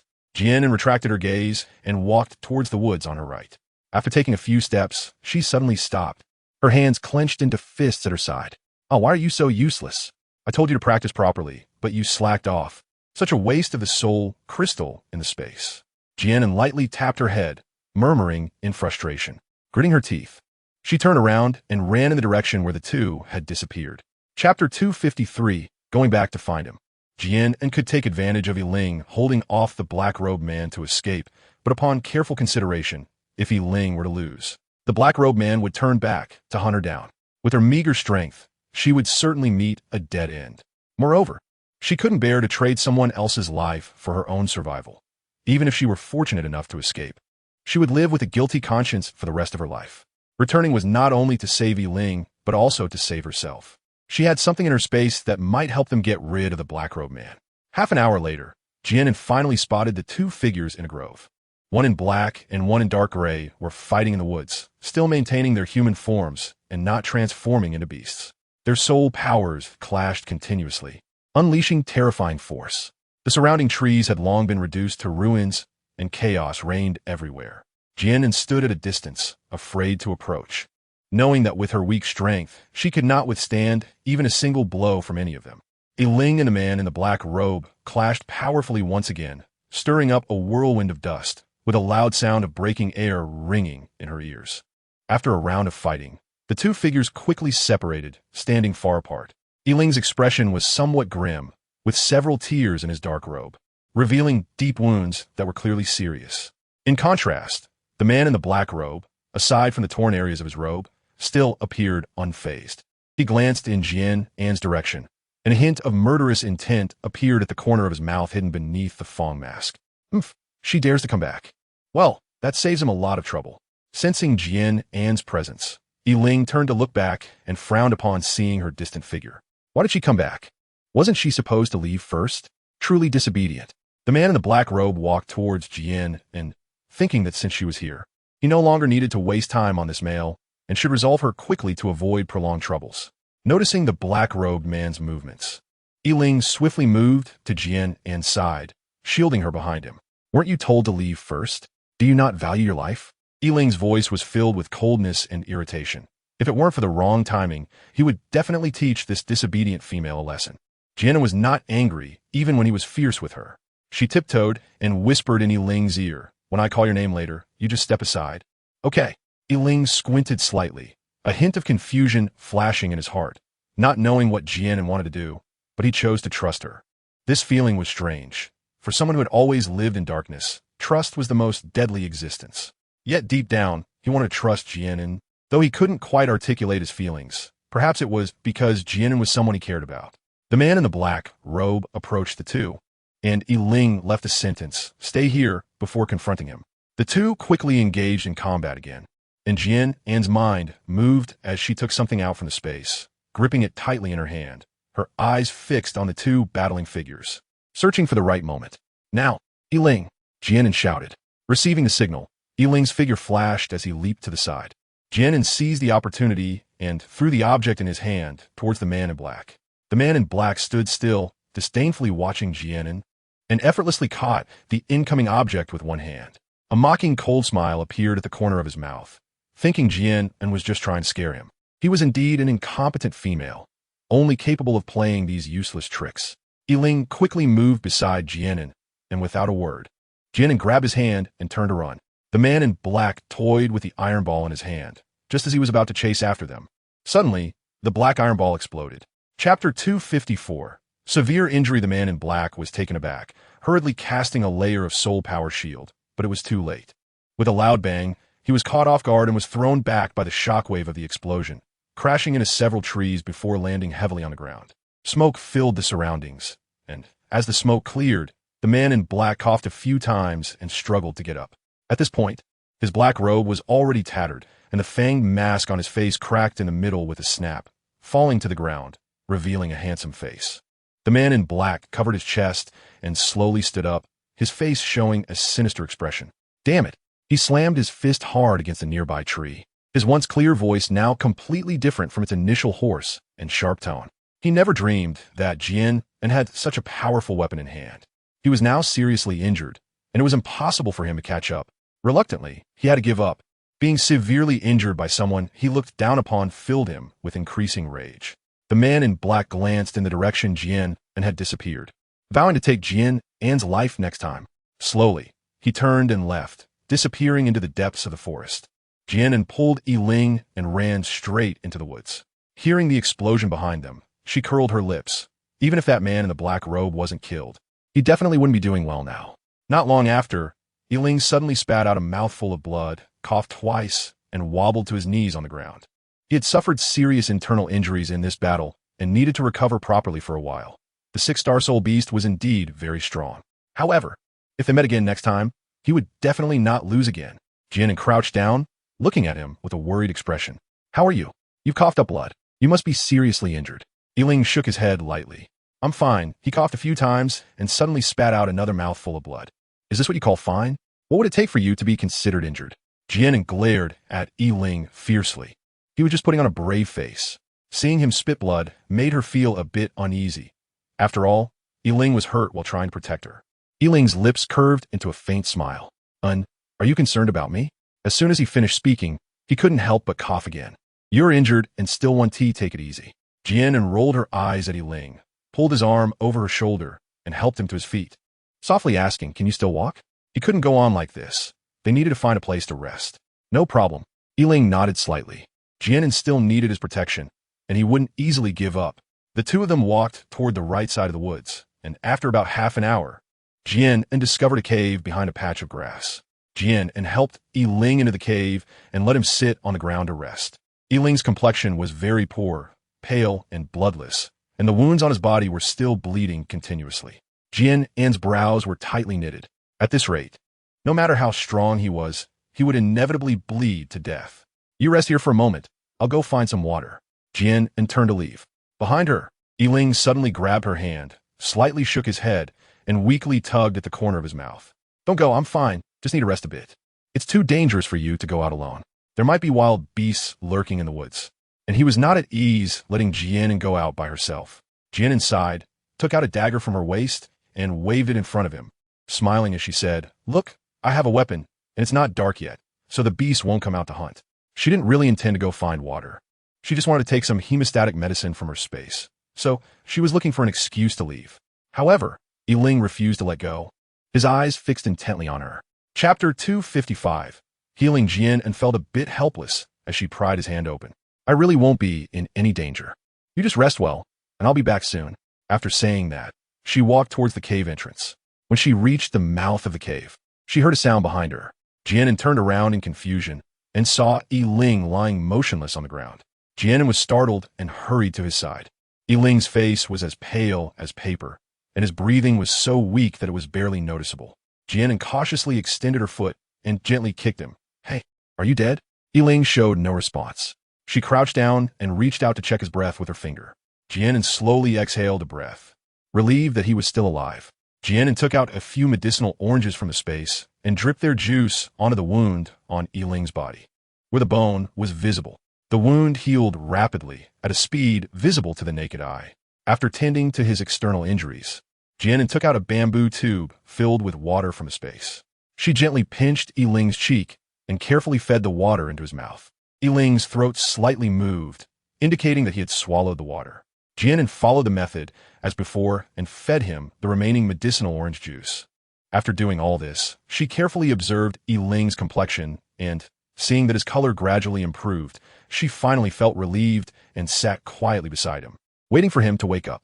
Unknowingly, Jian An fell asleep, and she didn't know how long it had been. Yiling opened his cold eyes and saw Jian An resting her head on his knee. Hearing her steady breathing, a smile appeared on his thin lips as he gently pulled her into his arms. Jian An felt the warmth coming from her body, as well as the warm touch on her face. She slowly opened her eyes and happened to meet Yiling's cold gray gaze. Yiling didn't know when he had woken up. She was currently leaning in his arms, and his hand was still caressing her face. Jian An reached out and pressed against his chest, moving back slightly. With the soft and warm figure gone from his embrace, Yiling frowned in slight dissatisfaction. Jian An coughed lightly and looked at him, asking, How do you feel? I'm fine now. When Yiling woke up, he noticed something unusual about his body. Not only were the external injuries healed, but even the most serious internal injuries had completely recovered. He had been so severely injured that he should have needed some time to recuperate before healing. How could he be fine after fainting for a while? Yiling stared at Jian An and asked calmly, And what did you give me? Remembering the weapon Jian An used against the black-robed male, he couldn't help but feel a bit suspicious. Jian An was taken aback for a moment, gently shook her head, and said, It's nothing. I just gave you a little water to drink. What's wrong? Are you feeling unwell? She knew that after Yiling woke up, he would definitely have doubts. But as long as she stubbornly refused to admit anything, he had no way to verify it. Yiling nodded slightly and did not continue to question her. Although he was filled with confusion, it made him a bit uncomfortable, as he was someone who always wanted to have control over everything. However, seeing Jian An's concern for him made him very happy. It seemed that she still cared about him a little. Jian An awkwardly tilted her head, looking towards the cave entrance as the sky outside gradually darkened. She was slightly lost in thought, wondering how Si-chun and Yuxing were doing. Seeing her with a worried expression, seemingly in another world, Yiling narrowed his eyes in displeasure. How could she still be thinking about other males while being with him? Yiling reached out, intending to pull this disobedient female into his arms and teach her a lesson, but suddenly recalled what Hearn had repeatedly whispered in his ear. Be gentle with the female, and also, do not force her. Respect her wishes. Yiling retracted his hand, standing up in frustration. Chapter 256. Fickle Yiling was silent for a moment, then looked at Jian An and said coldly, I will go hunt and gather some firewood. We will spend the night in the cave and leave at dawn tomorrow. Females cannot see well at night, so it's not suitable to travel in the dark. Nighttime is when the beasts in the forest hunt, and although they posed no threat to him, he didn't want Jian An to be disturbed. Moreover, the temperature would drop at night, and Jian An was so delicate that she would definitely not be able to handle it. Oh, Jian An came back to her senses, silently watching him and responding lightly. Yiling walked to the cave entrance, clicked his tongue, stopped, and under Jian An's puzzled gaze, turned back and walked towards her. You should come with me. Yiling took Jian An's hand, leading her outside the cave. It was dark inside the cave, and what if Jian An got scared? Most importantly, he felt uneasy not being able to see her. It was better to keep her by his side. Oh, Jian An followed him in a daze, feeling quite speechless about his fickleness. The sky was getting darker, and the early spring night was approaching quickly. Jian An could see somewhat in the surroundings. Perhaps due to her training in soul power, she could make out silhouettes in the darkness, though not clearly, like a nearsighted person without glasses. After walking a distance, a rustling sound came from the bushes nearby. In the night, several pairs of eerie green eyes gradually appeared, accompanied by low whines from wild wolves. Jian An tightened her grip on Yiling's hand. Yiling raised an eyebrow. Are you scared? Still so timid. I don't know how you dare to run back then. Didn't you fear that the black-robed male would really kill you? Jian An shot him a glare and said, I'm not scared at all. She widened her eyes, trying to make herself look more imposing, and retorted, that's a natural reaction. Okay, it's normal to feel fear when something suddenly appears in the dark. Unfortunately, Jian An's round, glaring eyes did not make her more intimidating. Instead, she looked like a small animal trying to bluff, but ended up just being cute. Yiling couldn't help but smile slightly, reaching out to gently touch the corner of Jian An's eye. Yes, whatever you say. With me around, you don't have to be afraid. His tone was calm and powerful. From his words, Jian An seemed to sense a strange feeling. Was this the kind of thing that Yiling, with his domineering personality, would say? She felt an inexplicable fluster. Are you really okay? Is there anywhere else that feels uncomfortable? He can't have hurt his head, can he? Yiling looked at her with amusement. Her bright eyes sparkled like stars in the sky, radiating a captivating and enchanting glow. He took Jian An's hand and slowly brought it to his lips, gently pressing it against them. I'm Yufina. His warm breath brushed over her hand, bringing a slight tickle. Yiling's magnetic voice seemed to resonate in Jian An's ears, making her feel slightly disoriented.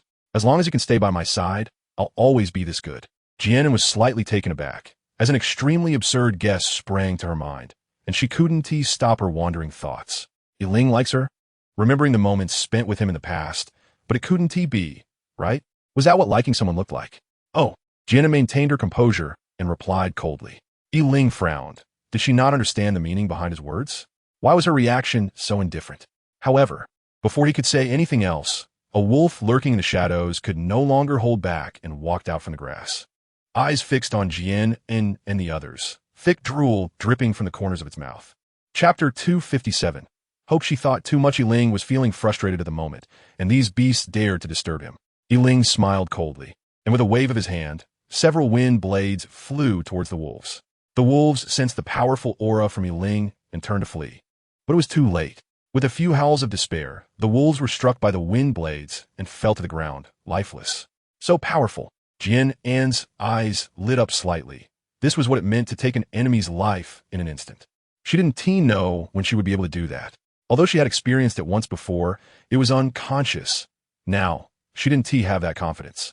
Yiling lowered his head and happened to see the admiration in her eyes, a faint smile tugging at the corners of his mouth. And the frustration in his heart vanished without a trace. And Yiling gazed at Jian An. The troublesome beasts were gone. And it was time to continue the topic he had not finished discussing earlier. Seeing that he seemed to have something to say, Jian An's eyes flickered, and she spoke first. Let us hurry up and go. I'm hungry. She was truly afraid he would say something that would leave her at a loss. Jian An seemed to be afraid to meet his gaze and turn her head away. Yiling narrowed his eyes, suddenly understanding something. After a pause, he said, then let's go hunting first. It's not too late to talk about those things later. She can avoid it for a moment, but she can't avoid it for a lifetime. Jian An let out a slight sigh of relief, hoping that she was just overthinking. The two walked about half a circle in the woods, and when they came out, Yiling was carrying a wild boar on one shoulder, a bundle of firewood on his back, holding a rabbit in one hand, and with the other hand, he had his arm around Jian An's waist. Jian An was holding a fruit wrapped in leaves, and the two of them returned to the cave with their things. Yiling started a fire on the ground and roasted the prepared rabbit over the flames. Jian An sat on the side, propping her chin up as she watched him grill the meat. From his skilled movements, she could tell this wasn't his first time doing this. She was slightly surprised. She thought someone of Yiling's status wouldn't do such things. Looking at the stone courtyard where Yiling lived, even the precious females were used to serve tea and water, and they had to ride in beast carts when going out, which was simply decadent. When the rabbit meat was almost done, Yiling took out a small porcelain bottle from his bosom. Jian An looked puzzled. What was he trying to do? Was he going to pour the liquid on the rabbit? When he opened the bottle cap, what came out was not a medicinal liquid, but rather white salt. Seeing this, Jian An couldn't help but be surprised. He even carried salt with him? Yiling handed the roasted rabbit meat to Jian An, saying, "Eat up." "Thank you." Jian An reached out to take it, brought it to his mouth, and took a bite. Delicious, she sincerely praised. The rabbit meat was roasted to a golden crisp. Although only a little salt was sprinkled on it without any other seasonings, it was still very fragrant, and the meat was tender and juicy, leaving a lingering taste. Jian An couldn't help but enjoy herself as she squinted her eyes. No wonder some people long for a life of eating large chunks of meat.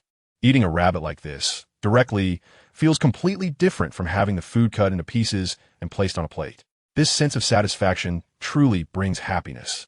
Yiling watched Jian An and saw the look of enjoyment on her face as she ate the rabbit meat, causing the corners of his mouth to involuntarily curve up. Jian An finished half of the roasted rabbit meat, let out a satisfied burp, and gently patted her belly, feeling so full.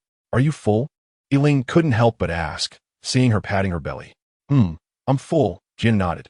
The rabbit was not only fat and tender, but also of a decent size. She felt stuffed after finishing half. Yiling slightly nodded, and under Jian An's astonished gaze, he took the remaining rabbit meat from her hand and bit into the part she had already nibbled on. Looking up at Jian with a smile, he said, "It really does taste good." Especially knowing that Jian An had eaten it made him feel a deep sense of satisfaction. Chapter 258, Putting Down His Pride. Jian An was stunned. His eyelids couldn't help but twitch, and he chuckled dryly. Hee, is that so? Then you should eat more." "All right." He didn't mind eating what she left behind, and she didn't care either. "Okay." Yiling nodded and smiled faintly. Jian An twitched the corner of her mouth and turned her head slightly, doubting whether Yiling had really hurt his head. Otherwise, how could his personality change so suddenly? Before long, Yiling finished the half-roasted rabbit he was holding, looking at Jian An with an expression that suggested he was still craving more. As expected, what an ate was indeed different. In response, Jian An simply replied, as long as you're happy." It was really strange. His demeanor inexplicably made her feel a bit uneasy. Yiling walked over to Jian An's side, gazing at her intensely, his eyes filled with a strong desire, as if he had many things he wanted to say to her. Jian An felt a bit uncomfortable under his gaze and said, "Just say what you want to say. Don't look at her like that. It makes her feel uneasy." When she met his clear, bright eyes, Yiling's heart began to race uncontrollably. He slightly steadied his mind and fixed his gaze on Jian An, his gray eyes filled with seriousness. "And I want you." Jian An was taken aback by his sudden words, looking at him in surprise, asking, "What do you want me to do?" For a moment, she couldn't react. "I want you to be my partner. I like you," Yiling said, holding Jian An's hand, their fingers intertwined, with a gentle smile on his lips.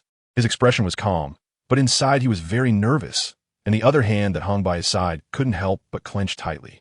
Although she had vaguely sensed Yiling's feelings for her before, Jian An didn't expect him to be so direct, and she was momentarily stunned.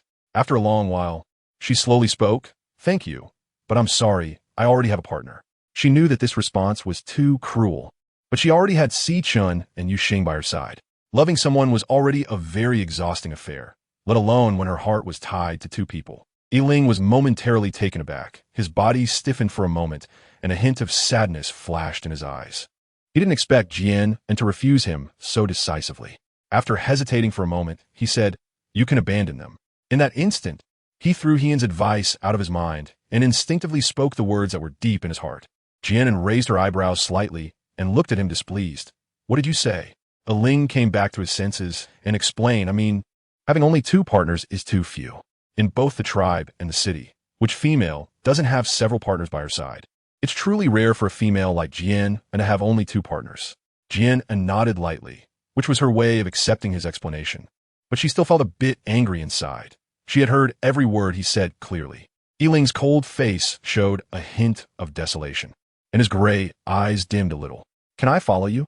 Even if there is no hope right now, as long as he is willing to work hard." He will eventually find hope. We can be friends. Jian An didn't understand why he was so persistent. With his status and strength, countless females would line up to seek his favor with just a wave of his hand. Yiling looked at Jian An seriously. "And you are the only female who has moved my heart in over 20 years.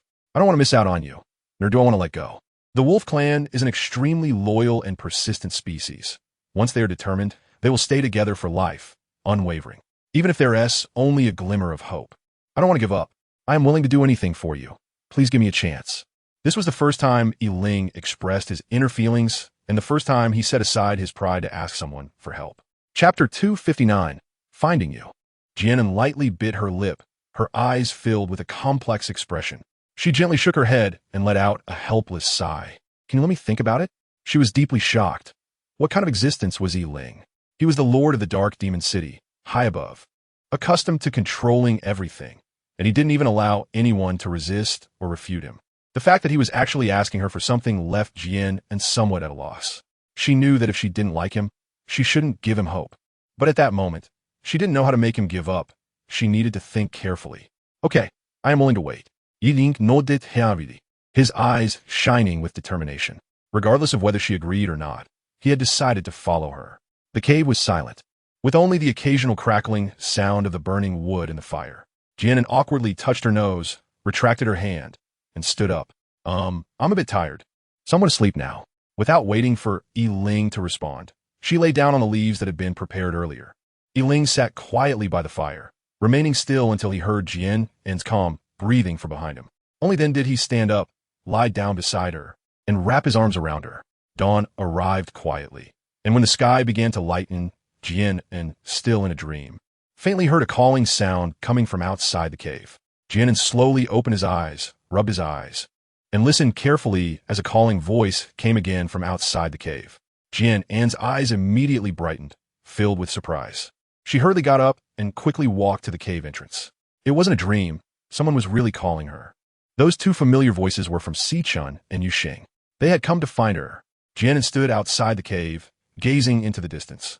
When she saw two tall figures, one white and one red, not far away, she joyfully raised her head and waved her hand. "Sichun, Yuxing, I'm here." Sichun and Yuxing hurriedly walked towards Jian An. In a flash, Jian An felt her whole body lighten, and then she was embraced by Yuxing.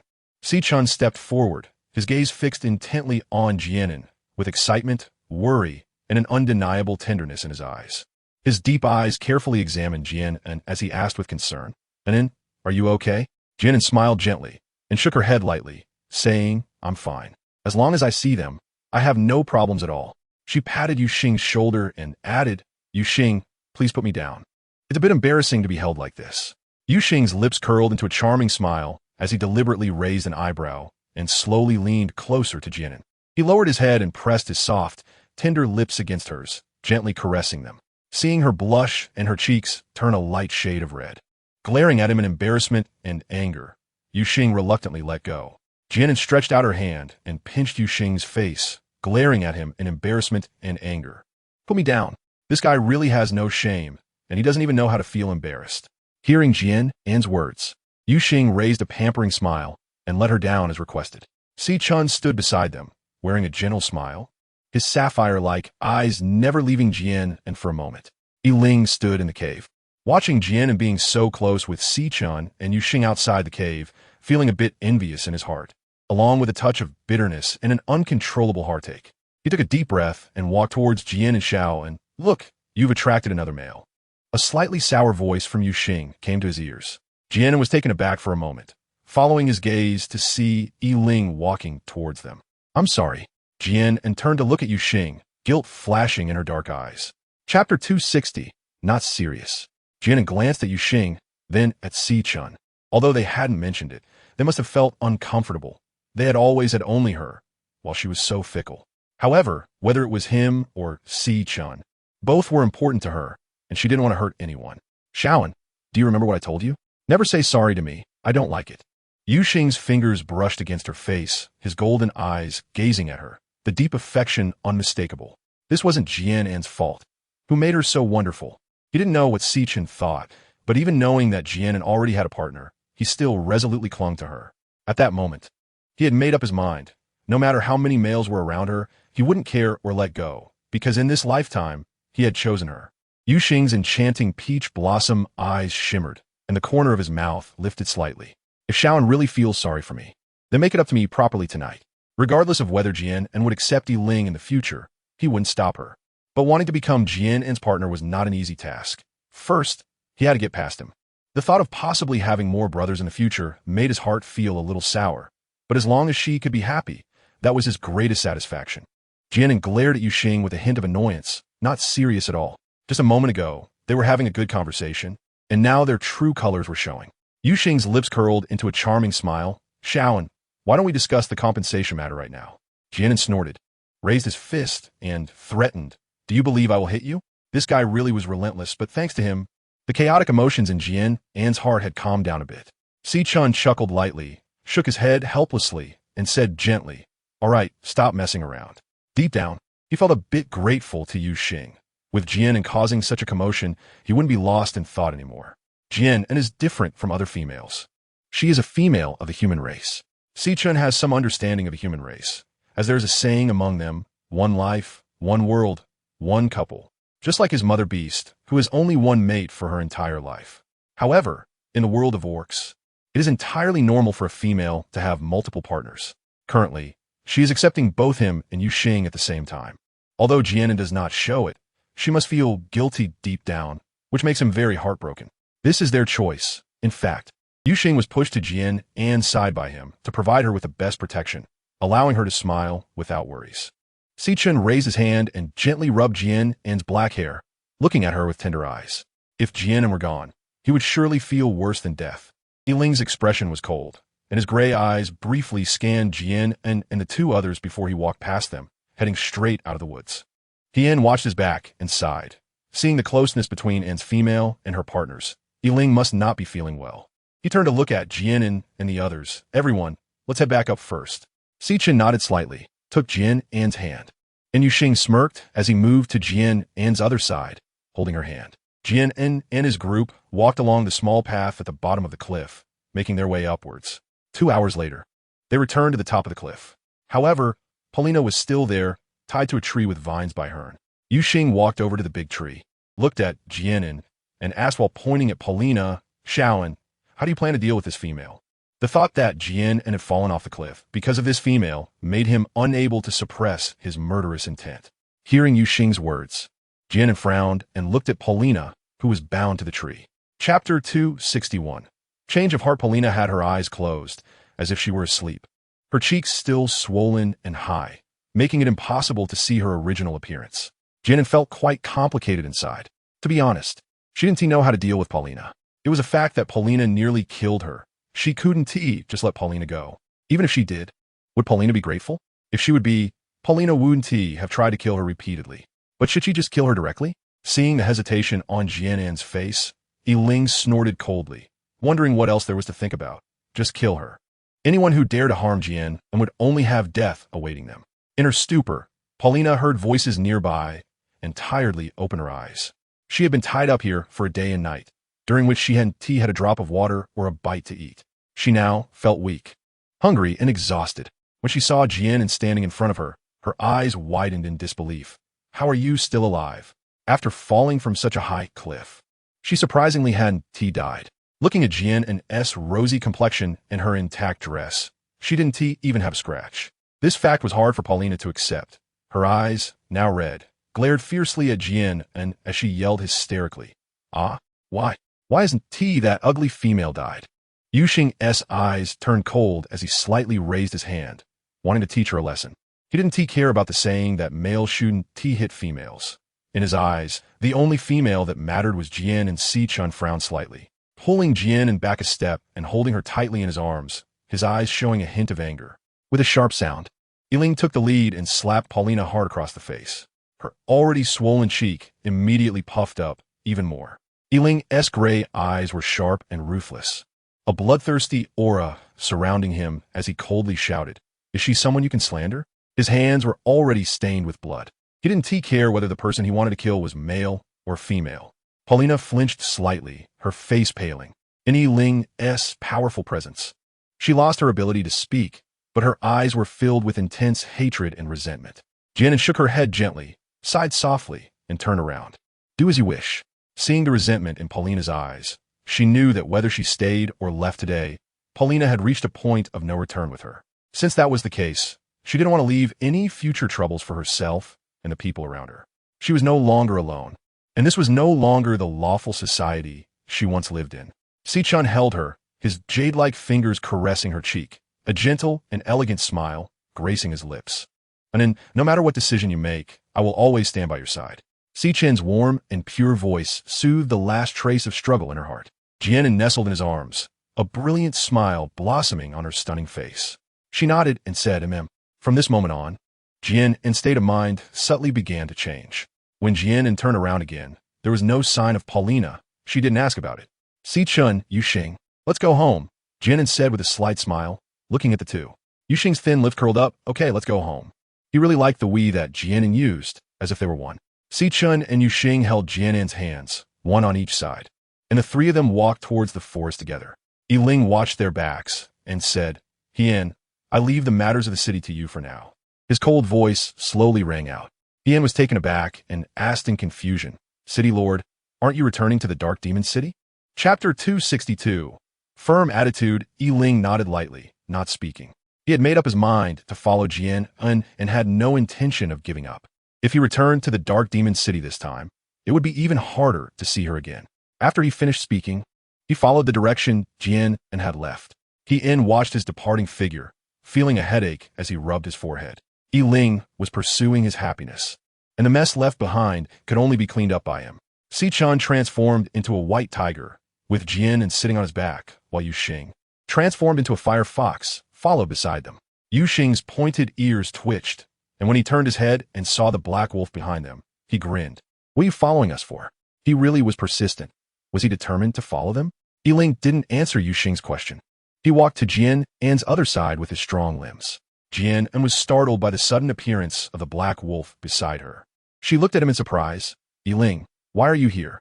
Aren't you going back to the Dark Demon City? Remembering what he said to her last night. Her eyes flickered. Could he really be intending to follow her? Of course, I'm following you. Yiling turned his head, his gray, beast-like eyes fixed on Jian An as he said firmly. Jian An blinked, uncertainly asking, Are you serious? She thought he was just saying it casually. Yiling slightly nodded. I never joke. His tone was filled with unwavering determination. Having finally met her, he really didn't want to miss her. Yuxing scoffed, mocking. I didn't expect the esteemed lord of the Dark Demon City would resort to such persistent tactics. It wouldn't be so easy for him to follow Jian An. Yiling seemed to be oblivious to this, his beast-like eyes fixated on Jian An without blinking. Jian An frowned, but we're going back to the Fox clan tribe. Do you really want to go? If his identity is accidentally exposed, with the orcs' hatred for stray beasts, wouldn't he get into a lot of trouble? They can't defeat me, Yiling said coldly, his determination to stay by Jian An's side unwavering. However, Jian An looked at him with some hesitation. No matter how strong he was, there would always be times when he would be exhausted from dealing with challenges. Was it worth it for him to do this? Don't worry, I know what I'm doing.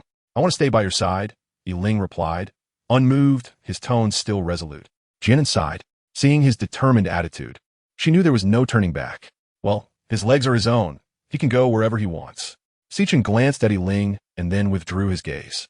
Lowering his eyelids to conceal the expression in his eyes, he acknowledged that Yiling's strength was indeed impressive.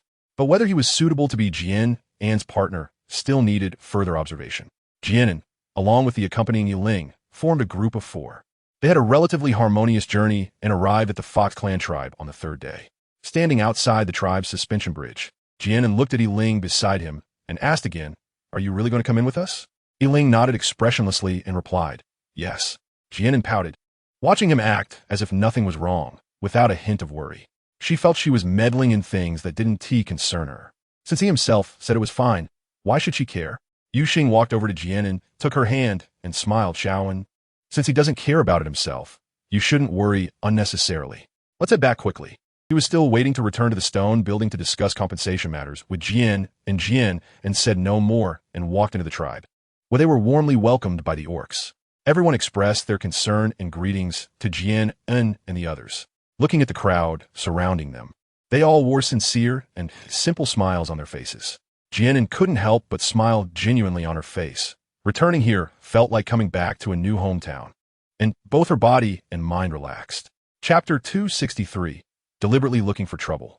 After expressing their gratitude, Jian An and the others returned to their home, the stone courtyard in Baihu City. The plum blossoms in the courtyard were still blooming, but not as brightly as they did in the cold winter months. It's so nice to be back. Jian An took a deep breath, the air carrying a faint, fragrant aroma.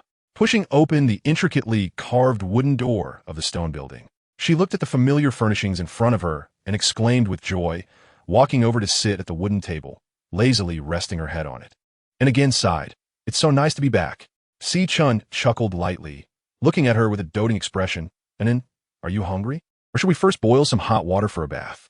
Although the journey wasn't rushed, Jian An must be tired from traveling and sleeping outdoors. Jian An answered without thinking. First eat, then take a shower. Along the way, it was either barbecue or fruit. She really missed the meals that Si Chun made. Okay. Si Chun rubbed the top of Jian An's head and turned to walk into the kitchen. Yiling naturally sat down next to Jian An, showing no restraint as a guest, looking quite relaxed, almost like the host. Yuxing lazily leaned back in his chair and scoffed. You're quite the host. Jian An blinked and silently watched. She had gotten used to it. On the way back, every time Yuxing found an opportunity, he would always mock Yiling with cold sarcasm. Yiling generally chose to ignore it and remain silent, which kept things relatively peaceful. Yuxing just couldn't stand his calm demeanor. He raised an eyebrow and asked, is the Lord City Master deaf? Or perhaps mute? Yiling narrowed his gray eyes and glared at him with a chilling gaze. What? Want to fight? You're not even Jian An's partner yet, and you're already acting so high and mighty. If you become Jian An's partner in the future, won't that make for a chaotic household? Yuxing crossed his arms and looked at him with a half-smile. Yiling pondered for a moment and coldly replied, no. He knew Yuxing was deliberately teasing him, but he couldn't get angry. Yuxing's lips curled into a wicked arc. Oh, even if you become Jian An's partner in the future, you'll still only be third in the household. You'll have to call me second brother. How about practicing now? Call me second brother and let us hear it. He didn't believe Yiling could really hold back his anger. Sure enough, as soon as Yuxing finished speaking, Yiling suddenly stood up, exuding a cold aura. Yuxing also stood up, narrowing his eyes slightly. What? Don't want to be Jian An's partner? Or don't want to call me second brother? Becoming Jian An's partner isn't that easy. Seeing the two of them on the verge of a fight, Jian An sighed and tapped the table. Have you two had enough? If you want to argue, take it outside. Don't bother me here. Yuxing snorted lightly and sat down. Yiling also coldly scoffed and returned to his seat. Jian An rolled her eyes at Yuxing and lightly tapped his head with her hand, saying, you're such a nuisance. In her view, Yuxing was deliberately looking for trouble to provoke Yiling. Although she didn't understand why Yuxing would do this, based on her understanding of him, she thought he was just acting up again, being annoyingly playful. Instead of getting angry after being hit by Jian An, Yuxing smiled brightly and even threw a flirtatious glance at her. Jian An shot him an annoyed glance, too lazy to bother with him. She snorted, got up, and walked into the kitchen. Yuxing looked smugly at Yiling across the table, provocatively curling his lips. Yiling's hand, which was resting under the table, gradually clenched into a fist. On the surface, it seemed that Jian An was punishing Yuxing, but the more it appeared that way, the more it highlighted the intimacy between the two.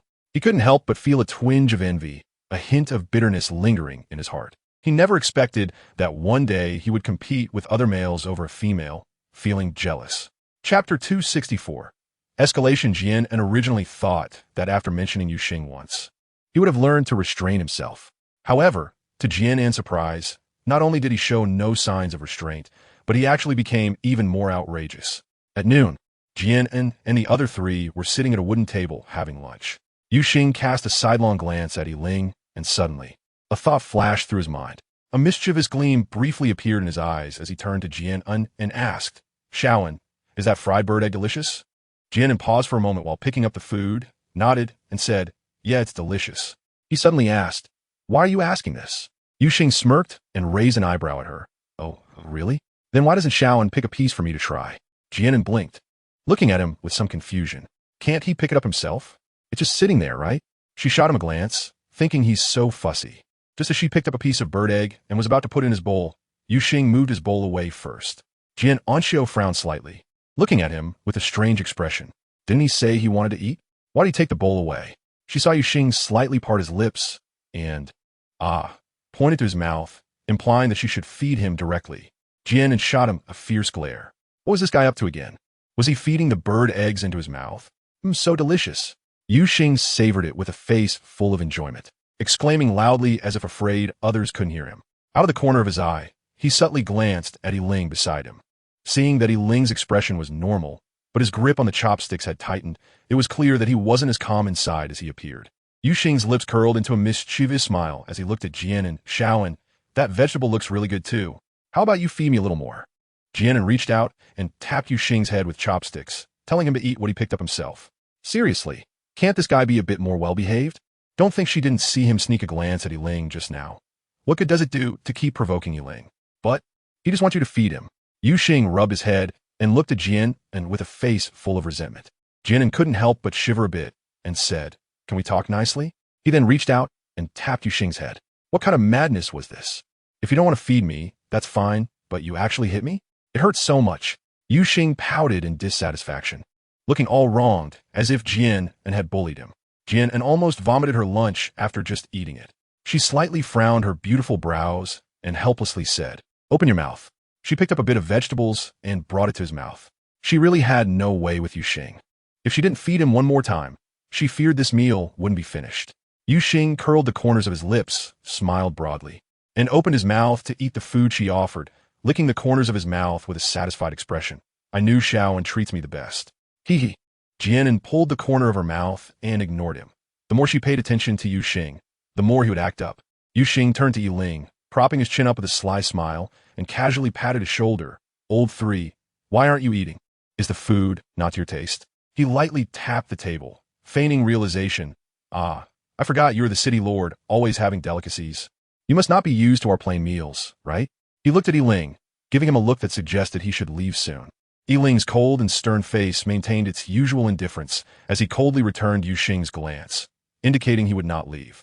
Yu Xing's old 3 almost made Jian An spit out her food. What a ridiculous title. Feeling the sparks between the two, she became somewhat restless. Chapter 265, Demanding Compensation. Jian An gently sighed. "I'm full." She put down her chopsticks and stood up. She couldn't help but wonder how those large families with several males coexisted. Sichin seemed oblivious to the undercurrents between the two of them.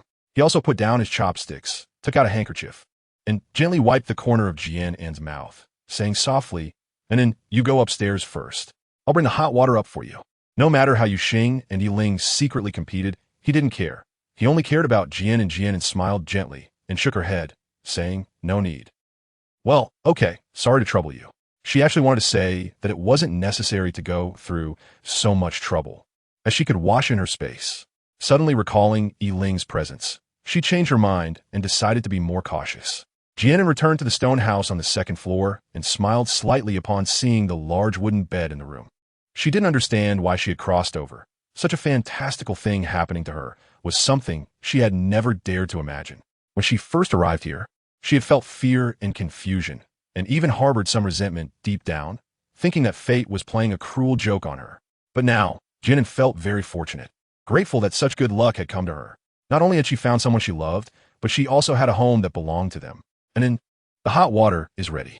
A warm and gentle voice entered Jian An's ears, interrupting her thoughts. Jian An turned around and looked at Sichin, who was busy in front of her, and suddenly smiled. She couldn't quite explain why she was smiling, just feeling a warmth in her heart. Sichin clearly noticed the change in Jian An's mood. He reached out to gently touch Jian An's smooth forehead and asked softly, "What's wrong?" It seems like it has something on her mind. Jian An shook her head, gently touching the back of his hand with a sweet smile. "I'm fine. I just feel that it's really great to have you all here." Sichin was momentarily taken aback, then smiled, his eyes filled with tenderness as he looked at her. Having it in here is the best. To meet Jian An and become her partner was the greatest luck and happiness of his life. Jian An locked the door latch, walked behind the screen, and took off her clothes, submerging her body in hot water. The warm liquid gradually opened up the pores on her skin, and Jian An let out a comfortable sigh, leaning against the edge of the wooden tub and slowly closing her eyes. In a quiet stone house, a series of tapping footsteps suddenly echoed, and Jian An opened her eyes, a hint of confusion flashing through her mind. Could it be that she heard wrong? A sound came again from behind the screen, and Jian An was slightly startled. She hurriedly stood up, stepped out of the wooden tub, and grabbed the clothes on the bed, just as a fiery red figure emerged from behind screen. Their eyes met, and Jian An was momentarily stunned, then quickly turned flustered, hurriedly using her clothes to cover her body, glaring at Yuxing in embarrassment and anger. You, where did you get in? She clearly remembered having locked the door. Yuxing smirked, revealing a captivating smile, and shook his elongated nails. Why should such a beautiful body as Xiao An's be covered up? I still want to admire her a little longer. His words were quite lewd. Jian An's heart suddenly raced. Her delicate cheeks instantly turned red. What are you doing here? She never expected this rogue would dare to pry open the door.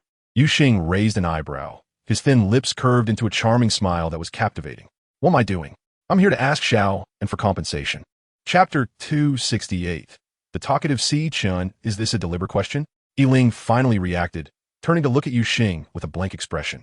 As a beast man, his hearing was already sharp. Even if he couldn't see, he knew what had happened in the stone house yesterday afternoon.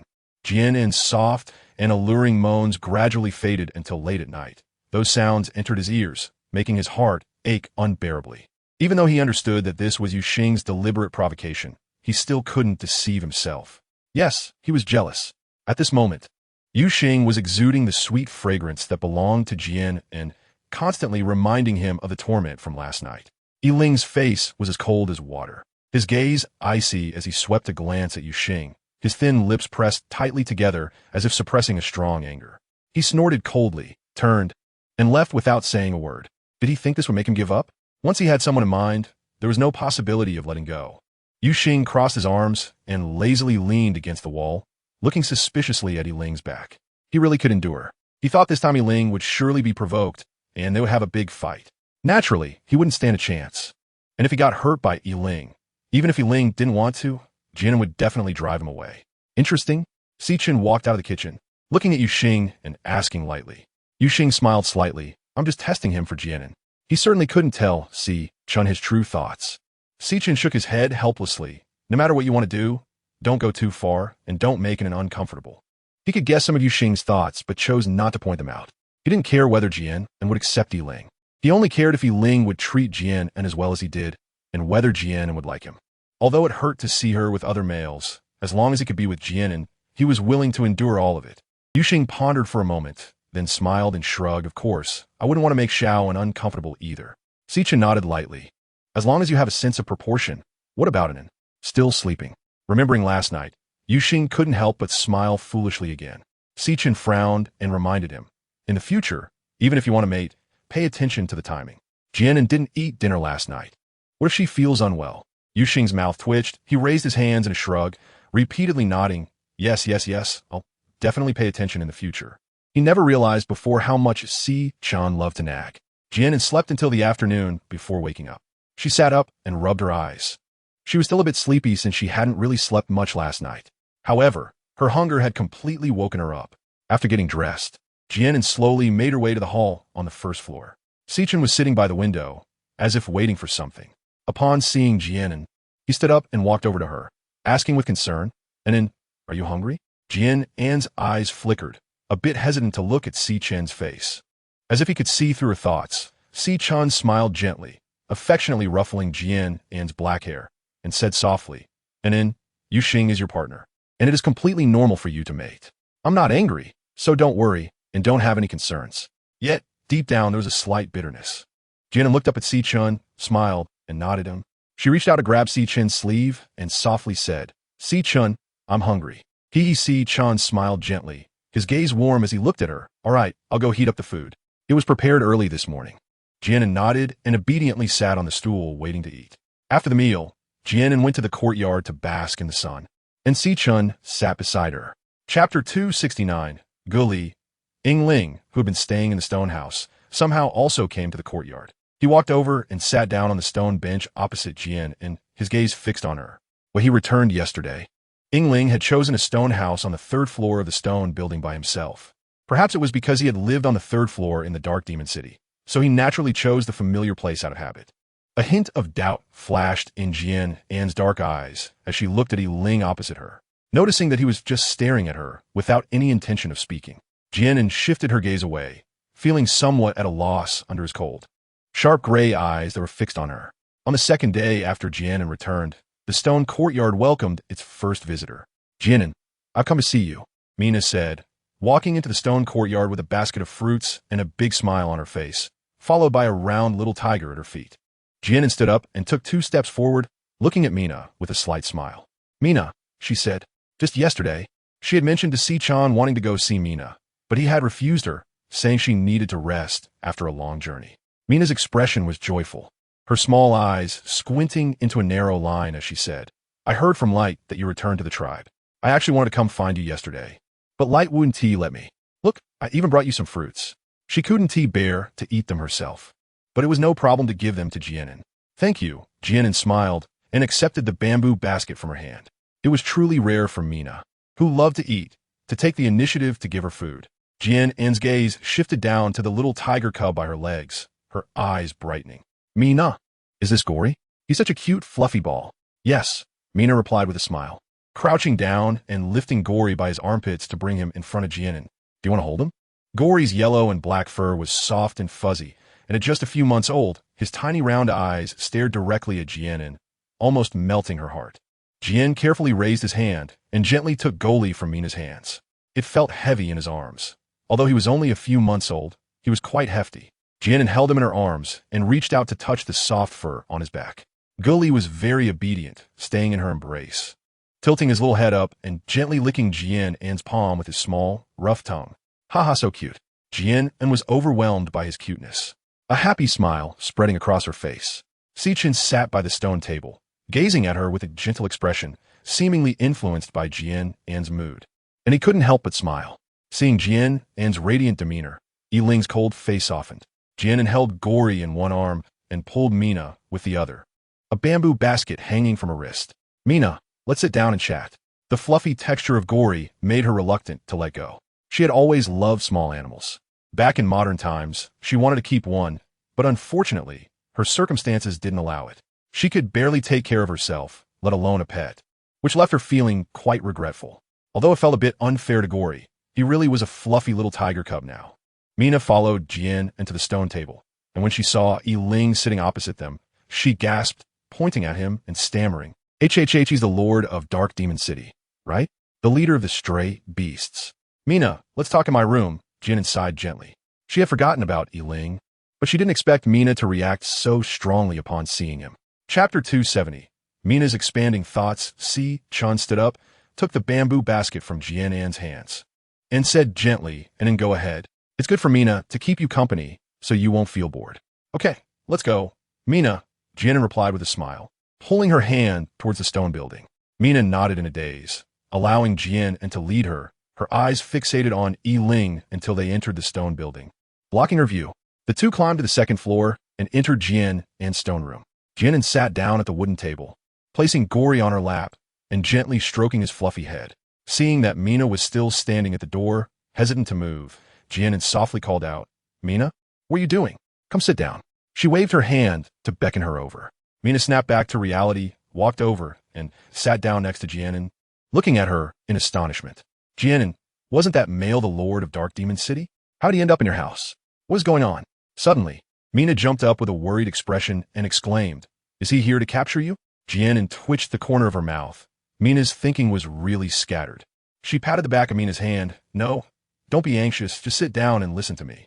Mina sat on the stool, looking serious as she stared at Jian An, as if something really significant was about to happen.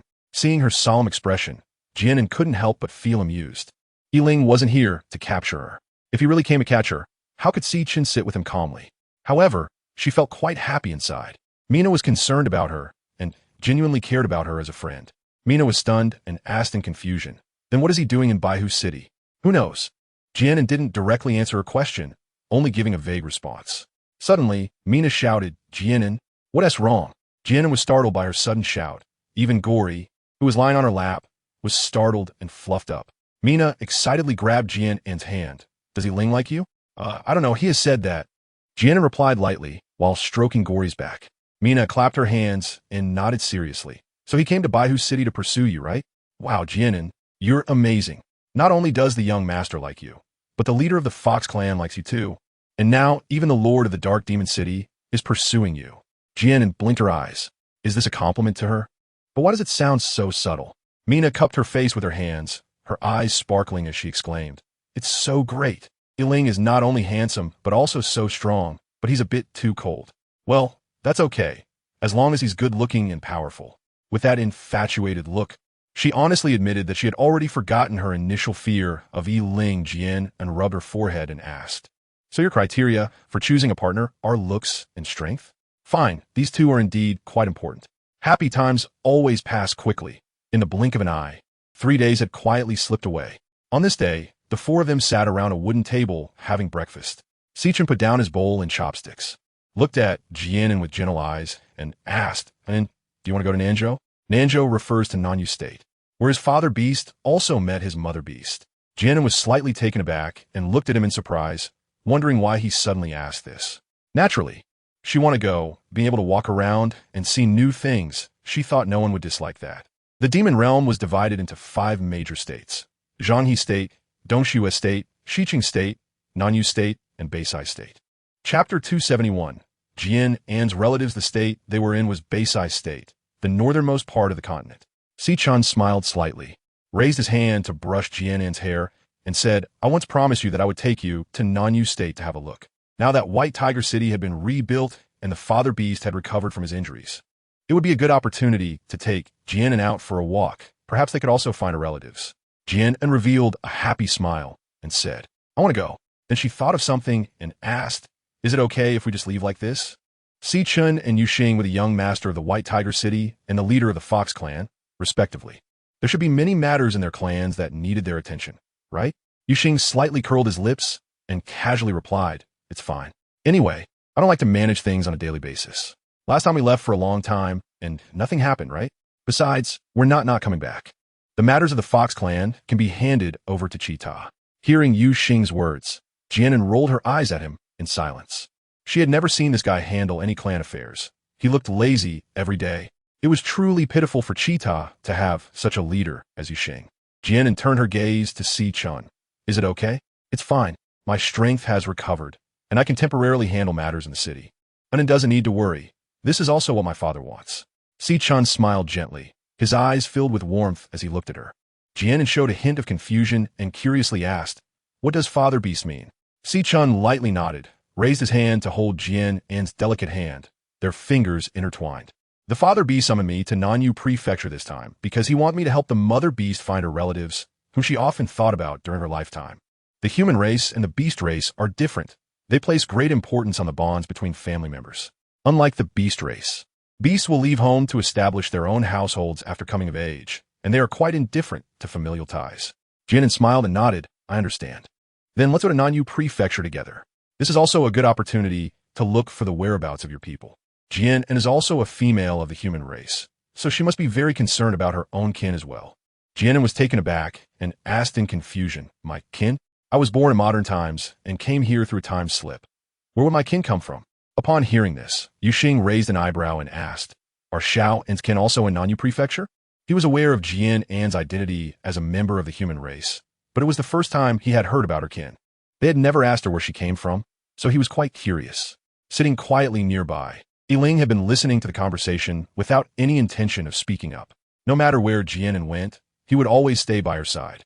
At this moment, hearing Sichun mention Jian An's kin, his expression remained unchanged, but his ears perked up in anticipation, afraid of missing anything.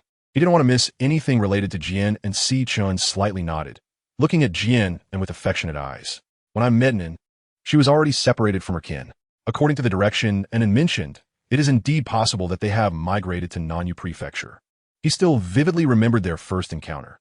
The way she looked so disheveled at that time made his heart ache even now.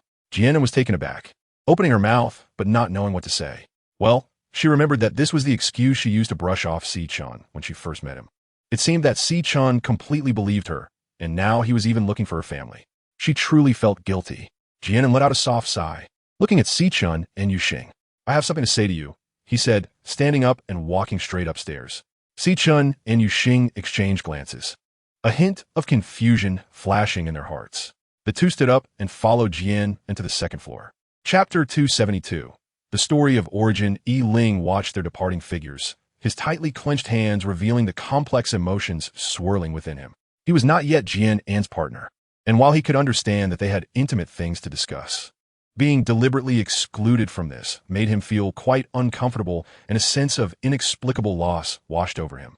Jian An stood by the window, with her back to Sichun and Yuxing. She thought it was time to tell them about her origins. Jian An took a deep breath, turned around, walked in front of the two, reached out to hold their hands, and slowly spoke. Sichun, I'm sorry, I lied to you before. Sichun frowned. A deep look of confusion appeared on his handsome face. Jian An slightly raised her head, looking at the two, and said honestly, Actually, I'm not from the Moro continent.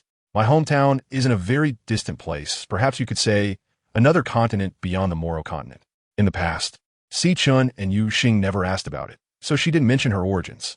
It's not that she had any concerns, but rather that she felt no one would believe her if she spoke up.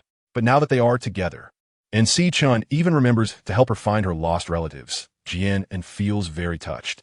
Seeing the confusion on their faces, Jian An smiled gently and said, Perhaps what I am about to say will sound unbelievable to you, but I still want you to know. Jian An's face flashed with a hint of nostalgia as she gently spoke while intertwining their fingers. My hometown is a place called Earth, which is completely different from here. It's a world full of rules and laws.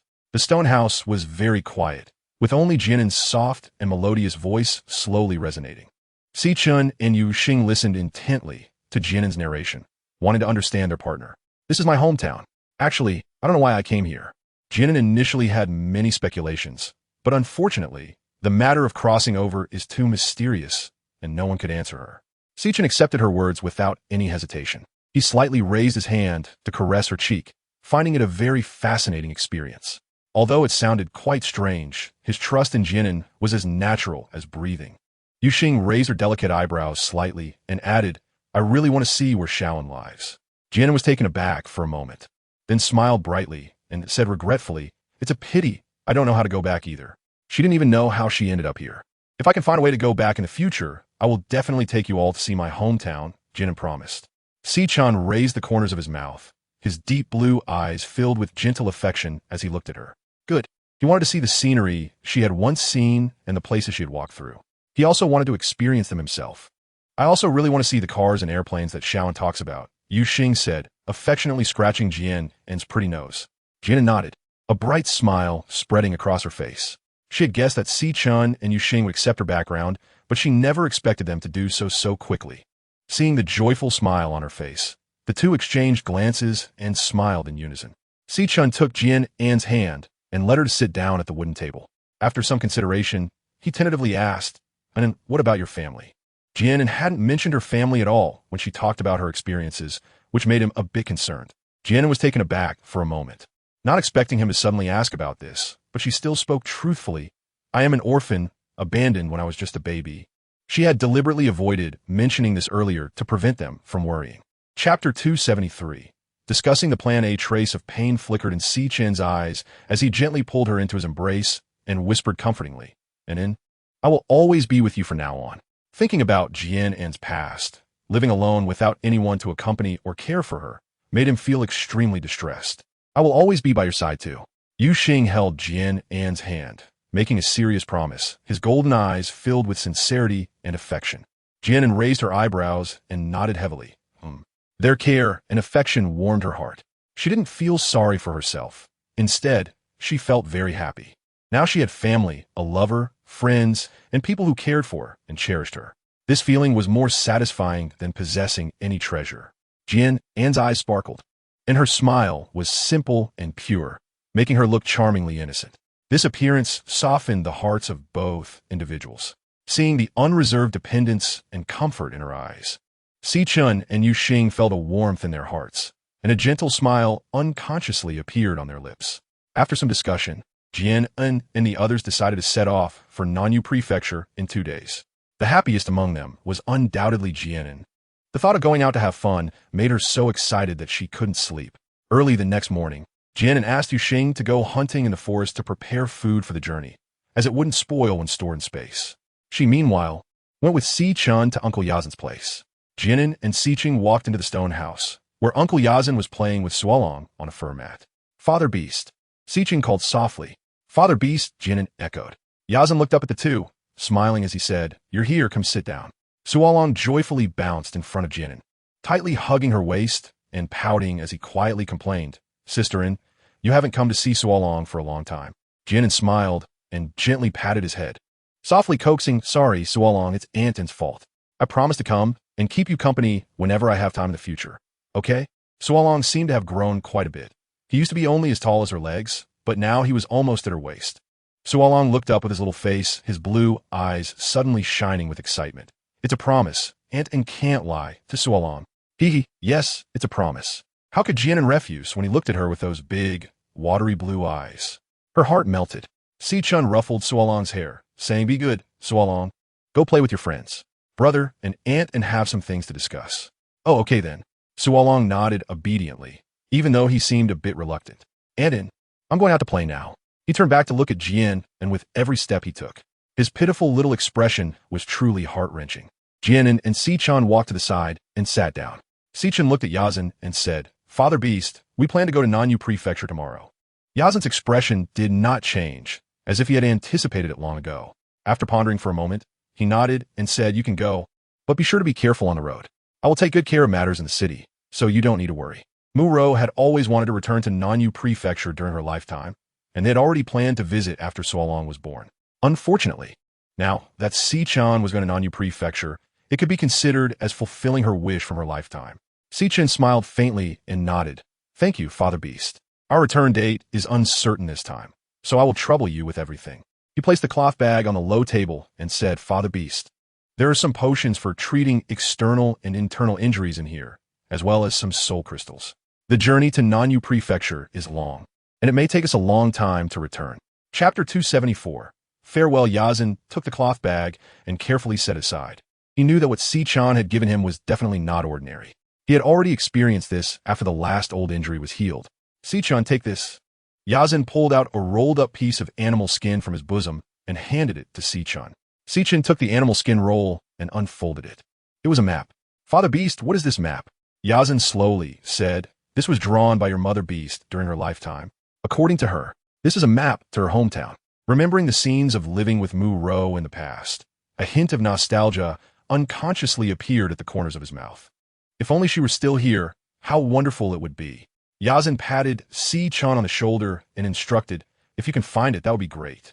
If not, then so be it. After all, more than 10 years have passed, and many places may have changed.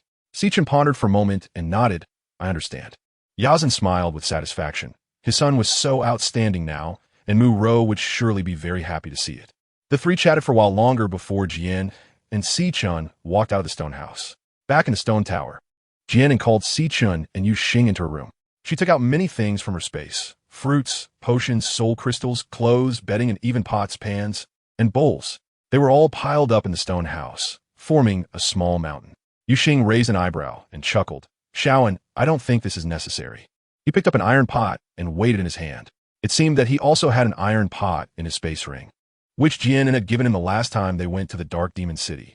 Jian An gave him a glance, wearing an expression that said, You don't understand this, do you? When out and about, everything must be prepared. You never know when it might come in handy.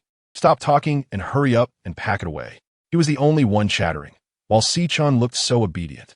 Yu-xing shrugged and obediently put everything into his space ring. Si-chan smiled faintly and consciously put away his things. These were Jian An's intentions, and he was happy to accept them.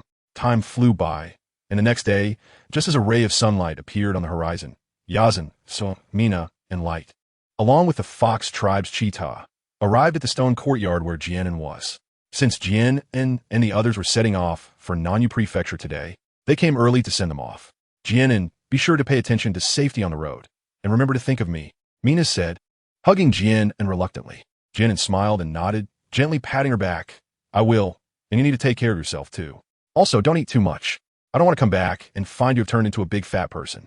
Mina sniffed, hesitated for a moment, and agreed, Okay, I'll try to eat less. She had gained quite a bit of weight recently. Eyesand and Si-chun talked for a while, then looked at Jian An and repeatedly urged, Si-chun, you must take good care of Jian An, understand? A partner is a male's life. If anything happens to Jian An, he doesn't want Si-chun to be like him, spending the rest of his life in pain and memories. Don't worry, Father Beast. I will take good care of it. Si-chun turned his head and exchanged a smile with Jian and Cheetah looked at Yu-xing with tears in his eyes. Chief, you must come back soon. And be careful on the road. Stop, stop, stop. Before he could finish, Yuxing interrupted him. Yuxing looked at him with a face full of disdain. Why are you crying? A male. Aren't you afraid of being embarrassed? He took a few steps back, fearing that Cheetah's tears and snot would get on his robes. Seeing Yuxing's disgusted expression, Cheetah glanced at him with a bit of grievance. Chapter 275. Small movements. Cheetah lowered his head and mumbled softly. I'm just concerned about the chief, but not only does the chief not appreciate it, he even looks down on me. Why is my life so? Yuxing's mouth twitched slightly as he averted his gaze, pretending he didn't hear. Jian An, Si-chun, and Yuxing, along with Yiling, said goodbye to a few people before turning to walk toward the tribe's gate. After exiting the city gate, Si-chun and the others transformed into their beast forms, and Jian An climbed onto Si-chun's tiger back. The four of them then headed towards the direction of the Wangchuan forest. Nanyu Prefecture is located at the southernmost part of the continent, and this time they would pass through Wangchuan Forest, the reef blue sea of the Sea Clan, and finally cross the Gobi Desert of the Dark Demon City. Jian An and the others had never been to Nanyu Prefecture and didn't know its exact location, only that they needed to head south. At this moment, the map provided by Eyesand proved useful. Although there were some minor differences, the general direction remained unchanged. After half a day's journey, Jian An and the others stopped by a lake in the forest to take a short break. They weren't in a hurry to continue, so there was no need to rush. Yuxing and Yiling were responsible for hunting, while Jian An stayed behind with Si-chun. Si-chun held Jian An in his arms as they sat on a large rock. He appeared relaxed, but his deep-set eyes were closely watching their surroundings, not missing a single movement. Jian An yawned lazily, leaning against Si-chun's embrace. She had been too excited to sleep last night and only dozed off in the middle of the night due to exhaustion. She woke up very early in the morning and now couldn't help feeling a bit drowsy. Si-chun affectionately ruffled her black hair and said with a faint smile, "Feeling sleepy?" Jian An nodded, playing with a strand of silver hair from Si-chun in her hand, and asked, Si-chun, "Do you think we can find the can of the mother beast?" Si-chun raised his lips, took her jade-like fingers in his hand, and wrapped them in his palm, saying, "I don't know either. After so many years, many people and things have probably changed beyond recognition." Jian An looked at the intertwined fingers of the two and comforted them, saying, "You will definitely find it. Yes, if it says it can be found, then it surely can." Si-chun chuckled lightly in agreement. Jian An raised her eyebrows slightly, gently tugging at his hair, and pouted. "Why are you starting to sound like Yuxing? You just say whatever comes to your mind." Si-chun chuckled softly, leaned down to kiss her forehead, and said gently, "I'm just speaking the truth." "Humph." Jian An huffed, turning her head away from him, ignoring him, and Si-chun had also learned to be mischievous. Si-chun laughed lightly again, kissed Jian An's fingertips, and coaxed, "And then don't be upset." While they were talking, Yuxing and Yiling returned, each carrying their catch. Yuxing placed the prey on the ground and raised an eyebrow at Yiling, the meaning in his eyes unmistakable. "You handle the prey." Yiling furrowed his sharp brows and shot a piercing glance at Yuxing, silently dragging the prey toward the lake. Yuxing curled his lips slightly, his golden eyes thoughtfully observing Yiling's back. It felt quite nice to be able to command the lord of the Dark Demon City. Jian An watched all of this and, seeing Yuxing approach, glared at him and shouted, "Yuxing, this guy's really something, always playing these little tricks behind our backs." Yuxing smiled and shrugged, squatting down in front of Jian and to meet her gaze, and said somewhat shamelessly, "If Yiling is going to follow us, he should help a bit, right?" He narrowed his eyes slightly, fixedly staring at Jian An, and suspiciously asked, "Little one, are you feeling sorry for him?" Jian An adjusted herself, gave him a glare with annoyance, and didn't want to bother with him. She just didn't want Yuxing to go too far. What if he angered Yiling? Chapter 276. A Candid Conversation. Upon hearing this, Yuxing revealed a flattering expression. He took Jian An's hand and kissed the back of it, saying, "Don't worry, Xiao, and I know my limits." Since Yiling wanted to be Jian An's partner, he had to endure no matter what. If he hurt himself, with Jian An's temperament, he would have to step back. Jian An and the others had lunch and rested for a moment before continuing on their journey. Along the way, they didn't encounter any wild beasts. Jian An sat relaxed on Si-chun's back, chatting casually with Yuxing, as if they were on an outing.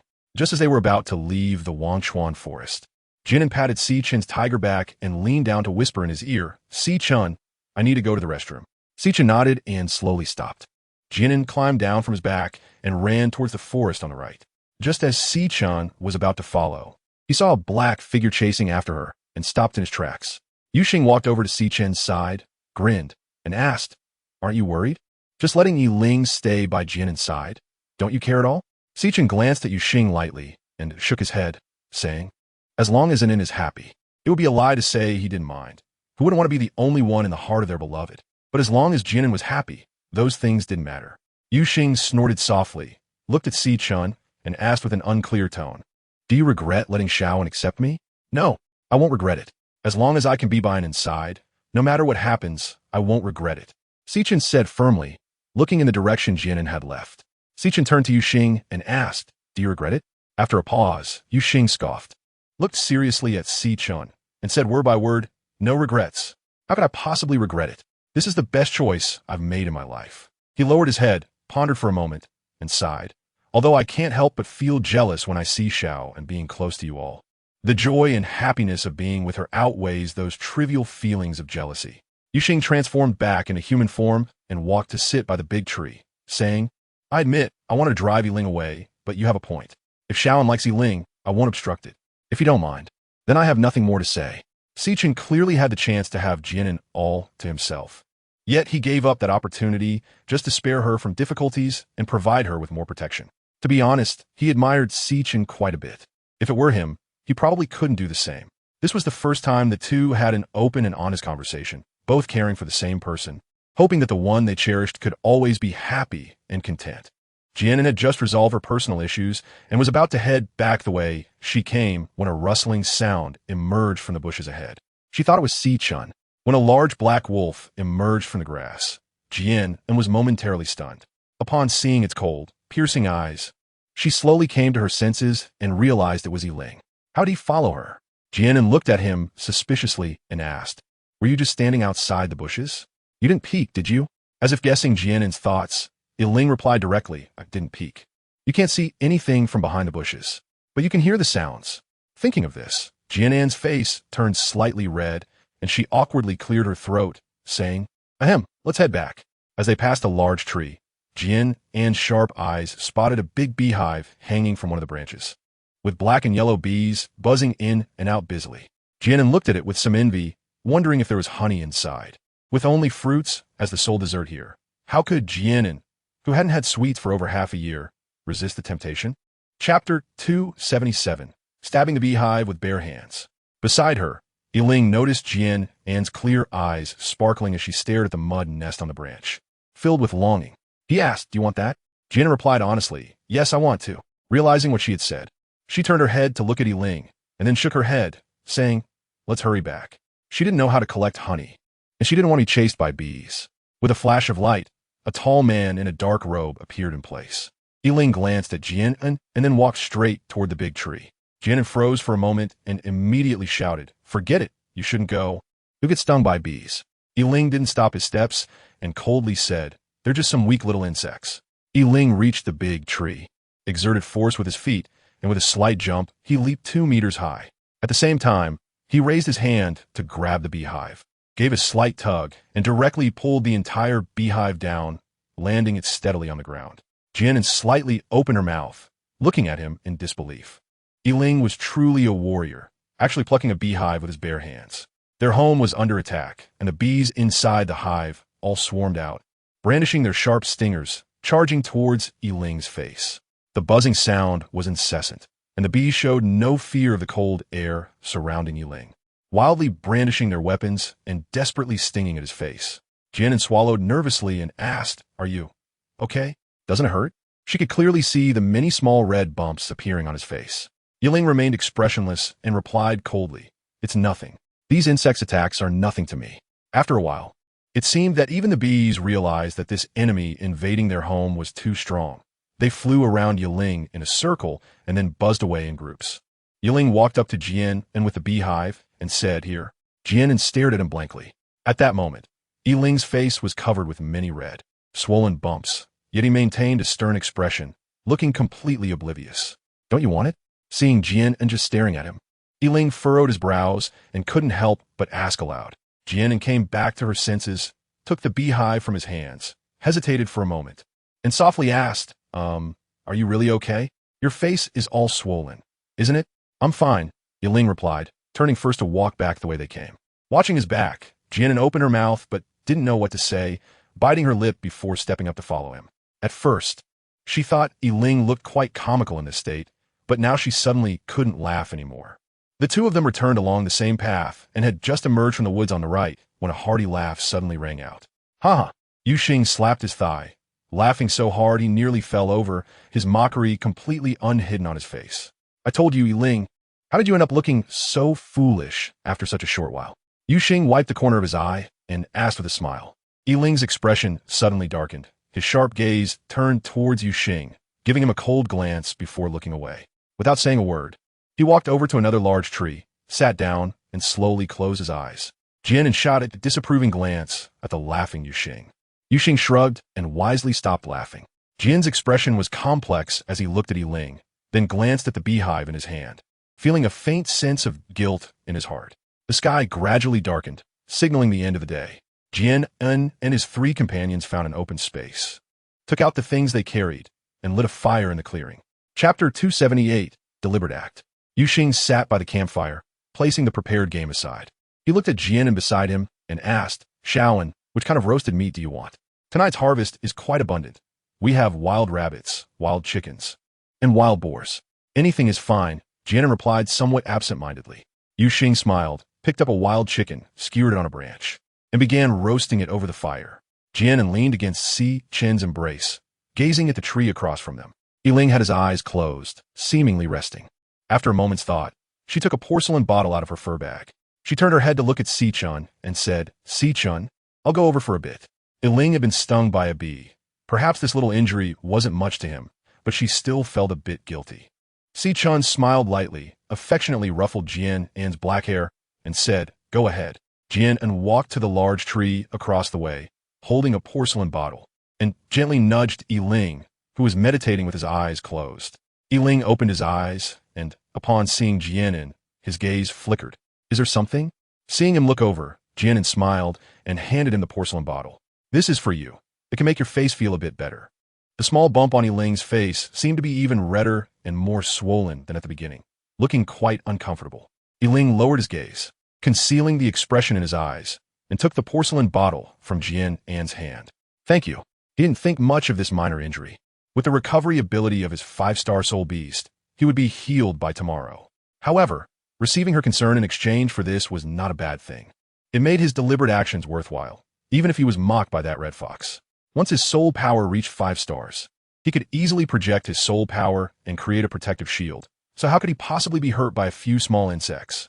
Jian An smiled gently and urged, Then hurry up and apply the potion. I got it from the shaman. It's particularly effective for treating insect bites. Seeing him take the medicine, she finally felt a bit better. Noticing her intense gaze fixed on him, with anticipation flashing in her starry eyes, Yiling tugged at the corner of his mouth, uncorked the bottle, poured the liquid into his hand, and then applied it to his face. After applying the potion to both sides of his face, Yiling looked at Jian An and, Is this okay? Jian An smiled at him and nodded, saying this should be fine. Watching him apply the potion to his face, she felt completely reassured now. Then I'll head over first, Jian An said softly, pointing in the direction where Si Chen was. Yiling slightly nodded, said nothing, and closed his eyes again.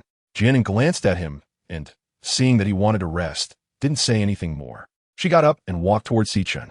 After she left, Yiling slowly opened his eyes, turning the porcelain bottle in his hand, his gray eyes deep and unfathomable. The night passed silently, and when the eastern sky once again lit up with a red sun, they packed their things and set off to continue their journey southward. Jian An and a few others crossed the forgotten river forest and arrived at the domain of the sea tribe, the Reef Blue Sea. Standing on the beach and gazing at the azure sea, Jian An couldn't help but remember the merman prince, Yamosi. Speaking of which, it seemed she had promised him before that she would definitely come to find him if she had the chance. Jian An looked at Si Chen, her lips curving into a faint smile. Si Chen, let's contact the merfolk. Since they're passing through here, we might as well take a look at Yamosi. If we miss this opportunity, who knows when the next chance will come. All right. Si Chen raised the corners of his mouth and bent down to search for a conch on the beach that could send a signal. Is Xiao trying to find that dead fish prince?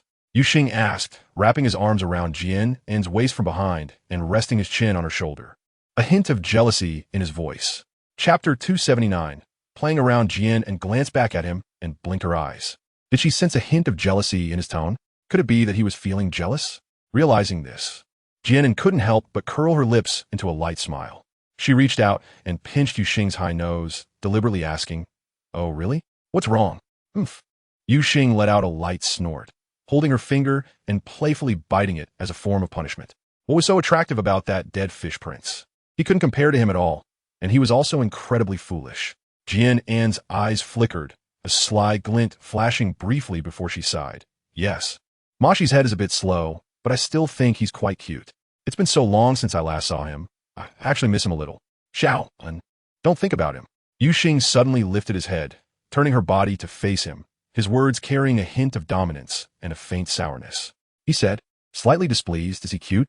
He's clearly just foolish. You already have us, yet you're still thinking about that dead fish prince.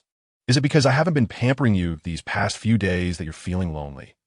His hand, resting on Jian An's waist, gently scratched her. If Jian An were to find another partner, he would prefer it to be Yi Ling beside him rather than Yimashi.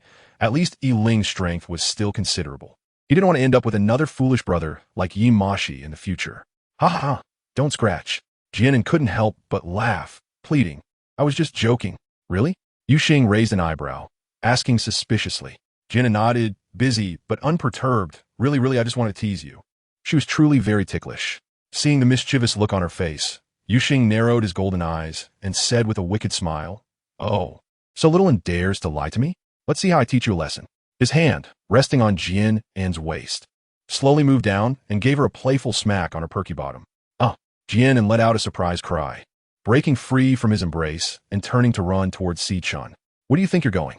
Yu Xing smiled, watching her retreating figure with a gaze full of affection, and took a step to chase after Jian and ran towards Si-chun, crying for help. "Si-chun, help! Yu Xing is bullying me." Her beautiful black hair fluttered slightly as she ran, and her fair skin glowed softly in the sunlight. With a radiant smile on her stunning face, she resembled a fluttering butterfly, full of vitality and energy. Yi Ling gazed at Jian An's graceful figure, his gray eyes revealing obsession. Watching the two play together, he couldn't hide his envy and sorrow. He stood by the shore, looking forlornly ahead, as the sea breeze brushed against his robes, making his tall figure appear very lonely. Jian An ran to Si-chun's side, hiding behind him, breathing slightly heavily, and pointed to Yu Xing, complaining, "Si-chun, look, Yu Xing is bullying me." Yu Xing slowly walked to the front of the two, a playful smile curling his thin lips as he looked at Jian An. "You think hiding behind Si-chun means I can't do anything to you?" Jian An peeked out from behind Si-chun, smiled slightly, and provocatively said, "Humph, come on." Playfully, she stuck her tongue out at him. Yu Xing's lips curled into a charming smirk as he deliberately took a step forward. "Ah, Si-chun." Jian An was so scared that she quickly hid behind Si-chun. Watching her nervous little appearance, Yu Xing couldn't help but laugh. "Little An, you're really timid. You were just daring enough to tease me a moment ago?" Yu Xing raised an eyebrow, looking at her with amusement. Jian An then realized that he was intentionally teasing her. Who told you to always play tricks on me? Am I not allowed to tease you back?" She pouted and glared at Yu Xing, speaking with justifiable confidence. Chapter 280, Goodbye. Mermaid Prince Yu Xing looked at Jian An with a slightly charming smile. "Little An, you've become bolder."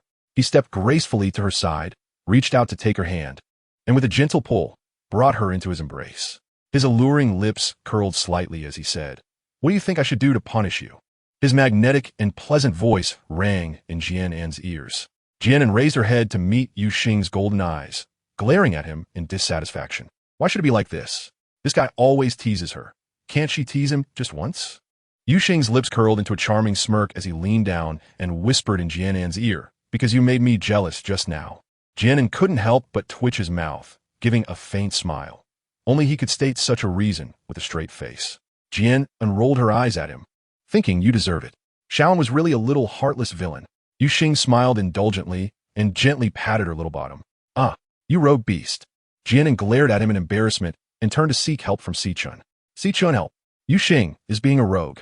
Si-chun had a gentle smile on his lips as he reached out to pull Jian An from Yu Xing's embrace and into his own. "All right, stop teasing it in. She must be tired." He gently brushed his fingers through Jian An's soft, smooth bangs.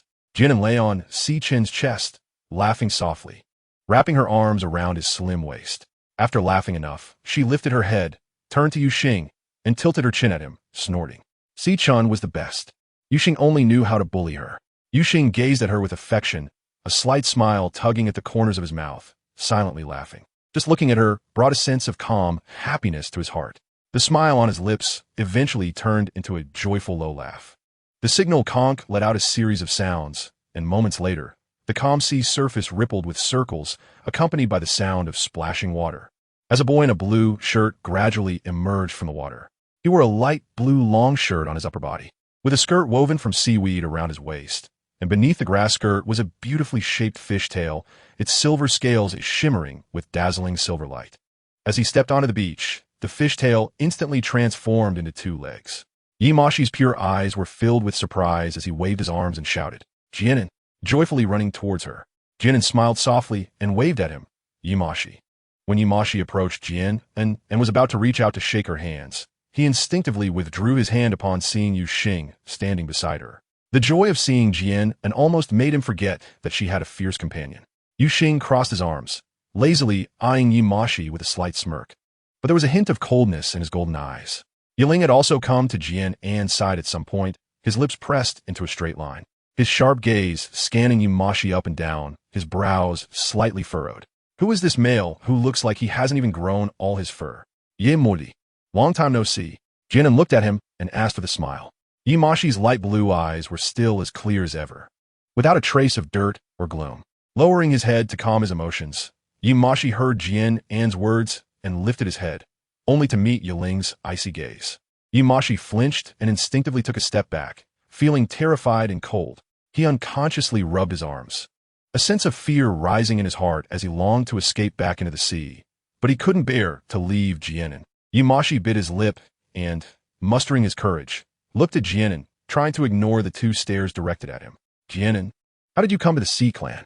Did you come to see me?" He stiffly tugged at the corners of his mouth, managing a smile that was almost like a cry. Yimashi lamented inwardly. Why are all the partners Jian An finds such fierce males? Jian An smiled brightly and nodded. "Yes, we are preparing to go to Nanyu province, and we passed by here, so we came to see you." Yimashi was dazzled by her beautiful smile, and a flush appeared on his fair face. Jian An's relaxed and natural demeanor seemed to infect Yimashi, calming his anxious heart. He scratched his head and shyly spoke. "Jian An, thank you for coming to see me. I'm really happy, and I've always wanted to." Before he could finish his sentence, he felt a gaze fixed on him, seemingly growing colder, penetrating his skin like a tangible force, making him shiver involuntarily. Yimashi's body instantly stiffened, and the words got stuck in his throat. Noticing his slightly stiff expression, Jian An's beautiful brows furrowed slightly. Even with her laid-back nature, she sensed something was off. Jian An smiled faintly and looked at Yimashi, saying, "Yimashi, let's go for a walk up front." She turned around and shot a warning glare at Yuxing and Yiling, signaling them not to follow. She knew they were up to no good behind her back. She only considered Yimashi a friend. She liked the clean and pure aura he exuded. His innocent and genuine demeanor made her feel comfortable around him, and his thoughts were so clear and simple that it made her less likely to develop any complicated feelings for him. "Okay," Yimashi nodded eagerly, secretly relieved to be away from the terrifying gaze. He couldn't have asked for anything more and even found himself cheering inwardly, despite their reluctance. Yuxing and Yiling obediently stood in place, not wanting to make Jian An unhappy. Watching the 2 figures walking side by side, Yuxing let out a cold huff, wondering what there was to talk about. Yiling's expression darkened as he took the rare initiative to speak up. "Who is that male? He reeks of fishy odor. It's really disgusting. Seeing Jian and being so familiar with him makes me quite irritated." Yuxing raised an eyebrow, a sly smile curling at the corners of his mouth as he mocked. "Aren't you still not Jian An's partner? Isn't a bit too much to meddle?" Facing Yuxing's provocation, Yiling paid him no mind, his expression serious as he looked back with cold gray eyes, filled with determination and confidence. "Oh really? That's something to look forward to."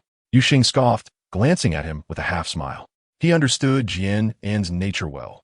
She seemed approachable and gentle, but deep down, she had high defenses, and when she was ruthless, it made her both lovable and infuriating. Jian An chatted with Yimashi for a while, and after bidding him farewell, she walked towards the place where Si-chan and the others were. Seeing her coming this way, Si-chan took a few steps forward to meet her, gazing at her gently and reaching out to stroke her smooth black hair. "Anan, what do you want to eat for lunch? It's almost noon now." Jian An thought for a moment, looked up at Si-chan, her starry eyes sparkling. "Let's eat seafood. It's rare to come to the seaside." So we should definitely have something from the sea. Si-chun smiled, reaching out to embrace her, gently rubbing his chin against the top of her head. All right.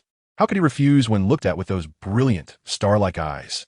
He wished he could bring her the best things in the world. Chapter 282. Diving. Jian An and Yuxing sat by the beach, admiring the scenery around the reef blue sea.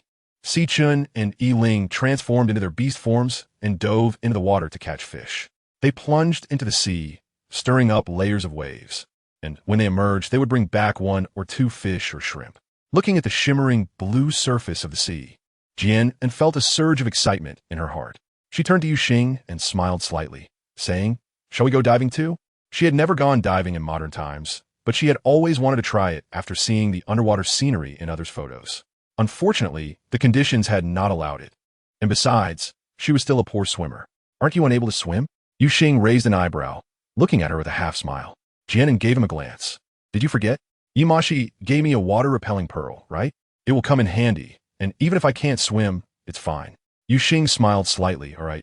If Xiao wants to go, I'll go with Xiao and Imam." Jian An nodded with a smile and took out the water-repelling pearl from her space. Jian An tightly held the waterproof bead in her hand. As she stepped into the seawater, the bead suddenly emitted a faint blue glow, and a transparent bubble instantly enveloped her. "How magical!" Jian An marveled, gently poking it with her finger. Yuxing chuckled softly and easily lifted the bubble, taking Jian An with him as they dove into the sea. At the moment they entered the water, Jian An instinctively closed her eyes. It wasn't her fault. It was a natural reaction. Seeing this, Yuxing couldn't help but smile as he pushed the bubble in, closing Jian An straight down into the deep sea. It was very quiet around them. Only the sound of splashing water was heard at the moment of entry. When Jian An opened her eyes, she was amazed by everything in front of her.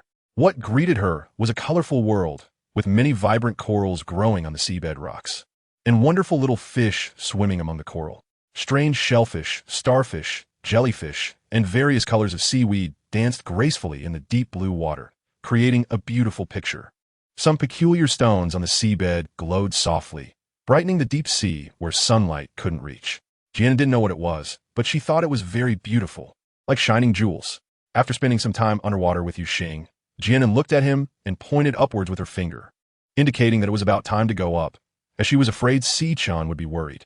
Yuxing nodded slightly and swam toward the surface, pulling the bubble along. By the time Jian An returned to the original shore, Si-chun and Yiling had already started a bonfire on the nearby beach. Jian An put the water-repellent pearl into the leather bag and walked over to the fire. A stone pot was placed over the flames, and the water inside was bubbling. What was being cooked? Jian An sat down next to Si-chun, her eyes fixed on the stone pot. Si-chun smiled lightly and said, "Some fish and shrimp." He turned slightly to brush aside the loose strands of hair by Jian An's ear and asked gently, "Is it fun underwater?" Jian An nodded with a smile, finding it fun and beautiful. At noon, Jian An happily enjoyed a sumptuous seafood feast, featuring rich fish soup and fresh shrimp and shellfish. After the 4 of them finished lunch, they said goodbye to Yamosi, who had come to see them off, and continued southward. On the afternoon of the second day, Jian An and the others arrived at the sandy Gobi Desert. Looking at the black city standing in the Gobi, Jian An turned to the side and tentatively asked Yiling, "Yiling, are you really not going back to Dark Demon City to take a look?" Yiling did not stop walking. His gray eyes looked at Jian An, and he said coldly, "No need. With Yin around, nothing will happen." Chapter 283. Fiancé Jian An, undeterred, continued to ask, "Oh, aren't you going to say goodbye to her?" Yiling stopped in her tracks, her gray, beast-like eyes narrowing slightly as she looked at her with an unreadable expression. "You wouldn't be trying to shake me off with this, would you?" Jian An quickly waved his hand and said, How could that be? I just feel that we might be gone for a long time. If you think it's fine, then let's forget about it." He was really perceptive. She indeed had that thought. Yiling found it very inconvenient to follow them, as even space couldn't be easily used.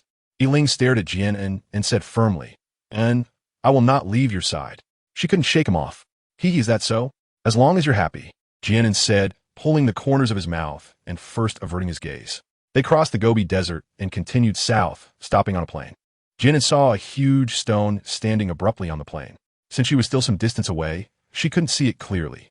Jian An and a few others arrived at the giant stone, which was as tall as a person. She stepped forward and reached out to touch it. The stone's surface was smooth and even, as if it had been carefully polished. However, due to the passage of time, it appeared somewhat mottled, revealing a hint of age. 3 large characters were carved into the stone surface with a sharp tool, which read Nanyu Prefecture. Jian An patted the huge stone in front of him and turned to look at Si-chun and the others. It seemed that crossing this giant rock would lead them into the territory of Nanyu Prefecture. At the same time, in a magnificent hall somewhere in Zhongzhou, a handsome young man knelt on one knee in the hall. In front of him stood a man in a ceremonial robe with his hands clasped behind his back. Luo Qi, how is the matter I instructed you progressing? A deep and steady voice echoed in the hall as he turned to look at the kneeling Luo Qi. This was a refined and gentle-looking middle-aged man, whose kind appearance made one feel very amiable. However, his sharp black eyes radiated a powerful aura that commanded respect without anger. Luo Qi replied respectfully, "Yes, my lord bishop, they are heading towards Nanyu Prefecture, and they should have already arrived within its borders by now. Do you know their purpose for this trip?" The elegant man referred to as the bishop asked in a deep voice. "I do not know. It is my incompetence in handling the matter. Please punish me, my lord bishop." Luo Qi knelt down and bowed his head. Auguste brushed his sleeve and said, "Forget it. Go summon the Holy Sun." "Understood." Luo Qi replied respectfully and left. Moments later, the quiet hall was filled with the sound of footsteps, and a tall man in an ice-blue robe slowly walked in. As he moved, his long golden hair, which reached his knees, swayed slightly. "My lord bishop." A ethereal voice gradually echoed in the hall. Auguste nodded, walked up to him, and smiled as he patted his shoulder. "Longzhe, haven't I told you several times? Do not call me bishop in private. You should call me Father Beast." "Yes, Father Beast," Longzhe replied calmly. "The rules cannot be broken." Seeing this, Auguste sighed helplessly. Although Longzhe was not his biological son, he treated him as if he were. Longzhe was excellent in every way, except that he always seemed as dull as a block of wood. Was it because he had been exposed to too much human culture since childhood that he became so rigid? "I called you here because I want to discuss some matters with you," Auguste said gently. Longzhe showed a serious expression as he looked at Auguste. "Please speak." Auguste's face revealed a hint of nostalgia. "Do you remember the fiancée Jian mentioned to you before?" Longzhe nodded slightly. "She was his future partner." Auguste continued to ask, "Would you like to meet her?" "It all depends on your decision, Father Beast," Longzhe replied plainly. Auguste smiled and patted his shoulder again. "Go ahead. The token in your hand will tell you where you can meet her." "Yes, Father Beast," Longzhe replied, and as soon as his voice fell, the blue figure walked towards the hall door. Standing outside the hall, Longzhe lowered his head and took the pendant hanging around his neck in his hand. It was a silver stone shaped like a moon. Since childhood, he had been told he had a destined partner. He felt no particular emotion about it. He only remembered that since a marriage agreement had been made, he must fulfill his promise. This time, he was just going to welcome his future wife. At this moment, Jian An and the others were crossing an endless plain, having just stepped into the territory of Nanyu Prefecture. Jian An took out the map from her leather bag. She examined it carefully, frowning as she looked around. "According to the map, we need to cross a marshland in the forest first. However, in front of us were patches of trees, making it impossible to tell which direction to go." Si-chun gently tapped his long fingers on Jian An's forehead and said softly, "It's okay. Let's choose a direction at random." Father Beast also said that everything depends on fate. "It would be great if we can find Mother Beast's hometown, but if we can't, we shouldn't force it. We came to Nanyu Prefecture not just to find someone." I understand." Jian An smiled slightly and nodded. Si-chun was right. She had been a bit too anxious. They were here to have fun, after all, and they shouldn't waste this rare opportunity. "Let's go." Si-chun took Jian An's hand and walked towards the trees ahead. After walking for a day, they still hadn't exited the forest, which showed just how vast it was. As night quietly fell, Jian An and the others found a clearing to rest for the night. As dawn broke, they packed their things and continued walking forward. The deeper they went into the forest, the quieter it became, with even the sound of insects gone. Suddenly, a faint mist began to envelop the surroundings, shrouding the entire forest in a layer of mystery. The further they walked, the thicker the fog became, going from barely being able to see to not being able to make out objects even a few steps away. Jian An tightly held Shurchin's hand and asked in confusion, why did it suddenly become foggy? She couldn't see the road ahead, completely relying on Shurchin to guide her. Perhaps it had something to do with the climate here. Shurchin gently said, squeezing her hand a bit tighter. In such thick fog, it would be too dangerous if they got separated. Yuxing leaned in closer to Jian An's ear and whispered, don't you think this is more interesting? You can't see the road ahead, and you never know if something strange might suddenly appear. Jian An glared at him fiercely and tapped his head with her hand. I see you are that strange thing. This guy is really annoying, always saying such things at this time. Yu Xing chuckled softly. Are you scared, Xiaoan? Jian An just shot him a glance and ignored him. Don't be afraid, and then I will protect you, Yu Xing said with a light smile, reaching out to wrap his arm around her waist. Humph! Jian An swatted his hand away, turning her head, too lazy to pay him any more attention. After taking a few steps forward, Jian An suddenly stepped into thin air, her balance faltering, and she began to fall. And then, Xichin quickly grabbed her arm. Jian An was suspended in midair, and Xichin pulled her up with a slight effort. Chapter 285, Continuous Troubles. That was close. How did a big pit end up here? Jian An leaned against Xichin's embrace and patted her chest. Yiling stepped forward, looked down, and coldly said, It looks like a trap. A trap? Jian An cautiously moved to the edge and looked down. The pit was very deep, and the bottom was filled with sharpened wooden stakes. If she had really fallen down just now, she would have been impaled like a beehive. Can beastmen also make traps? Jian An stared at the trap in front of her in a daze. Wasn't it said that beastmen relied solely on their own strength for hunting? Yu Xing stroked his chin and shook his head. Generally, they do not. Beastmen have strong physiques, and their claws and sharp teeth are the best weapons. No beastman would waste time making traps like this. Jian An had a flash of inspiration, and she grabbed Xichin's arm, her expression a bit excited as she said, Xichin, do you think it could be the human race? Since this trap wasn't dug by the orcs, it means there are humans living in this forest. Could they be the relatives of your mother beast? Xichin was slightly taken aback, pondered for a moment, and slowly replied, It's possible.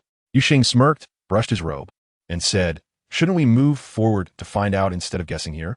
Yes, let's go, Jian An nodded, praying in her heart that they really were the relatives of the mother beast.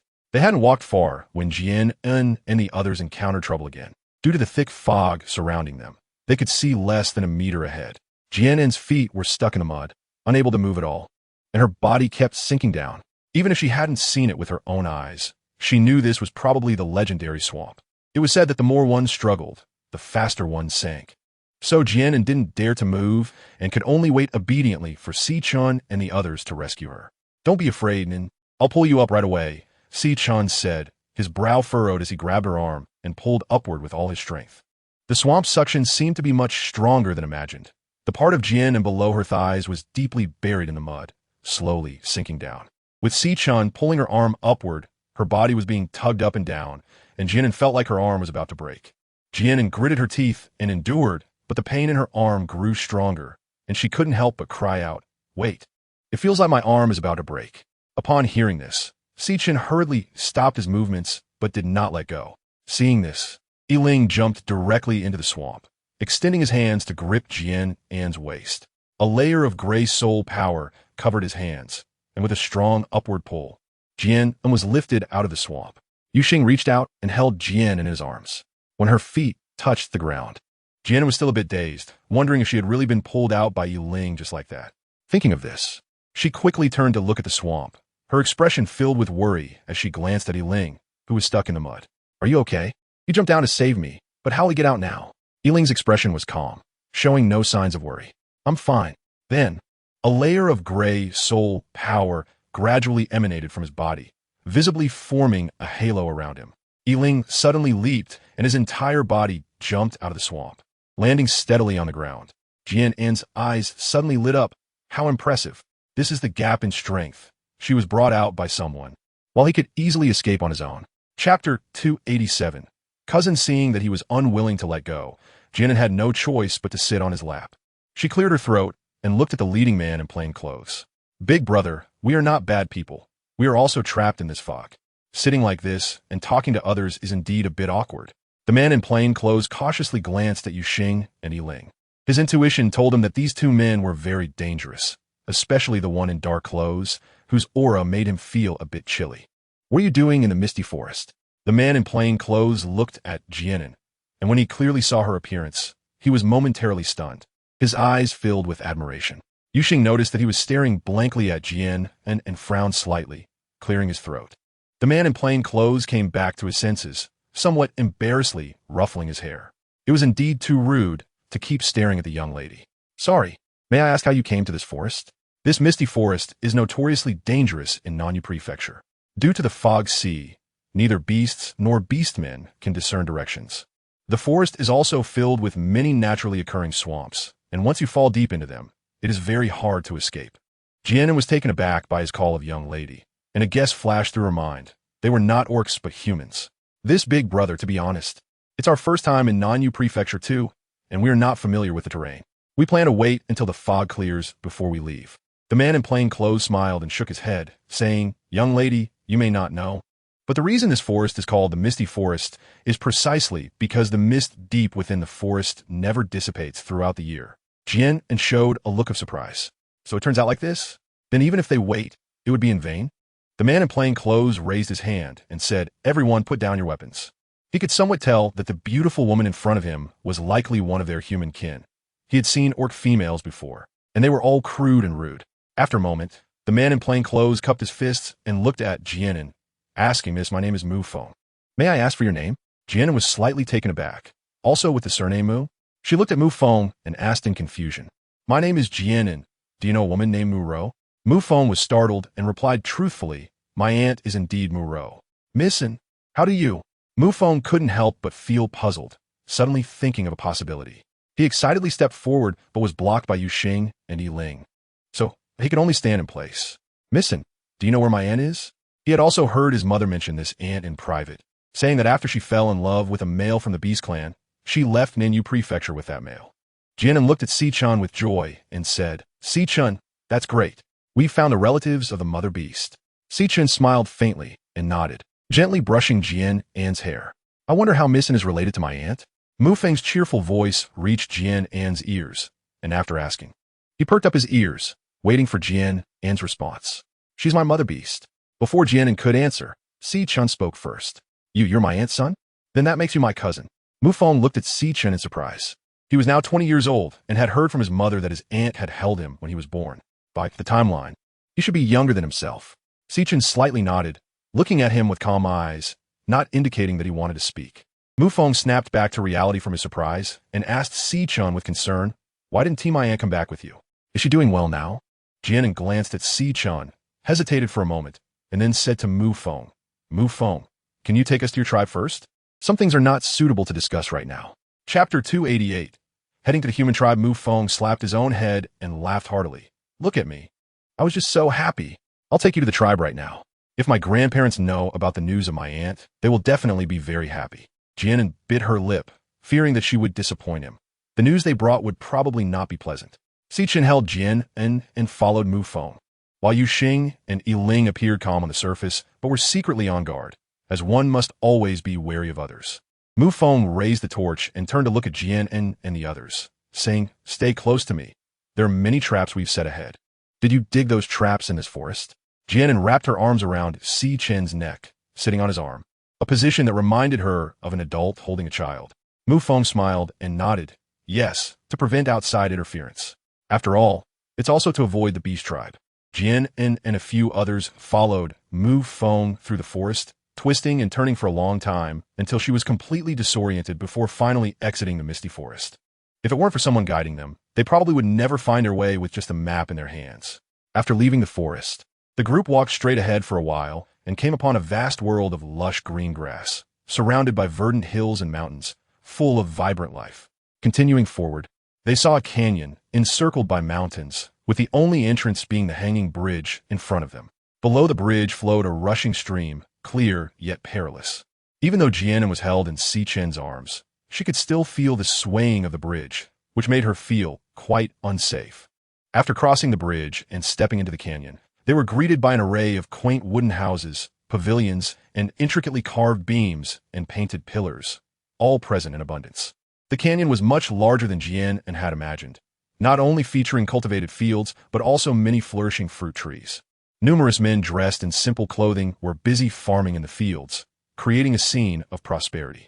Mu Feng turned to the people behind her and said, "You all go back to your work first. I will take them to meet the clan leader. I'm going to take you to meet my grandfather now," Mu Feng said with a smile. Jian An and a few others followed Mu Feng into a wooden building, which was decorated in a style consistent with the ancient charm of the outside scenery. A beautiful woman in a light-colored long dress approached them, although she was nearly 50. Her face showed no signs of aging, remaining beautiful and elegant. Fenger, you're back, Mu Shuang said as she walked in front of Mu Feng, a loving expression on her face. Xichen's eyes flickered slightly. This female resembled his mother very much. Mother, look who I brought back, Mu Feng said, slightly turning to the side. Mu Shuang looked at Jian An and the others, puzzled, and asked, Feng, are these a few of your friends? They look somewhat unfamiliar. They all have outstanding appearances, and I would certainly remember them if I'd seen them before. Could they be new friends of yours? Mother, this is my little aunt's son, Mu Feng said, pulling Xichen forward to introduce him to Mu Shuang.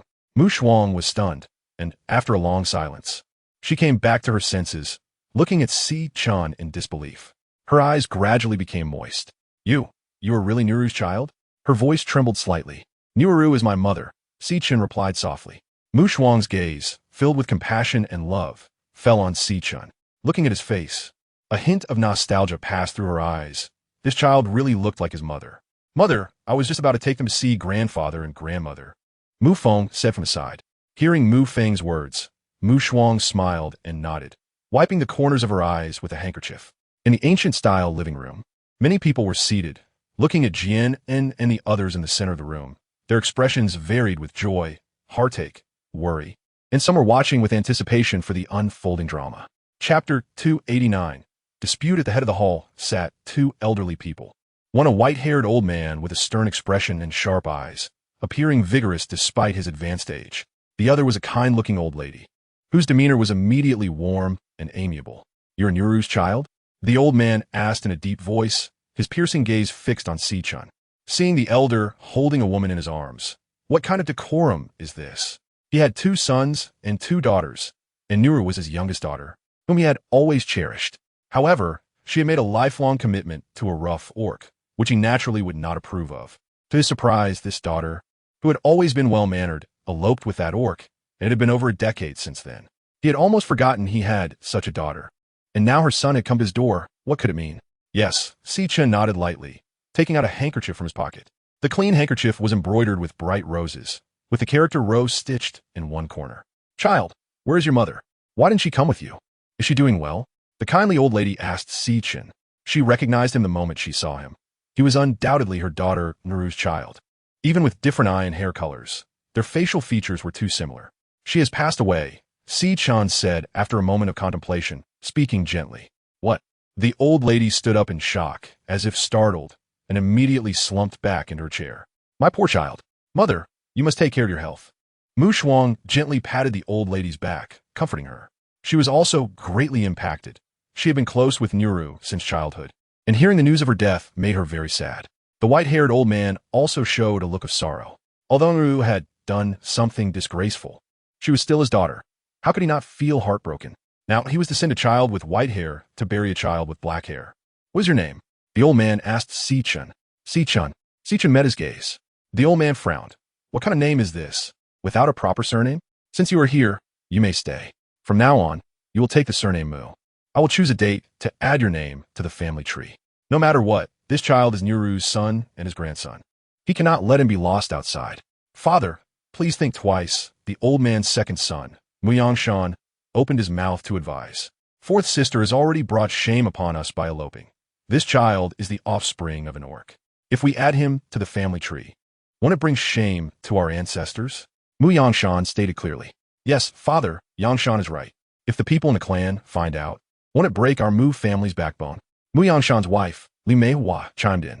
Hearing this, Mu Zhengfeng couldn't help but be moved. He furrowed his brows and fell into thought. Father, fourth sister is gone. Will you still let her child be lost outside? Seeing her father wavering, Mu Shuang hurriedly urged. Yes, old man, Shuang is right. Since Rora left so early, how can we ignore her child? The old lady said, her eyes filled with tears. Mu Yangshan's son, Mu Jia, retorted. Aunt, you are mistaken. Although he is the son of my little aunt, as my father said, he is also the child of an orc. Orcs are wild and barbaric, like beasts. What if one day he loses control?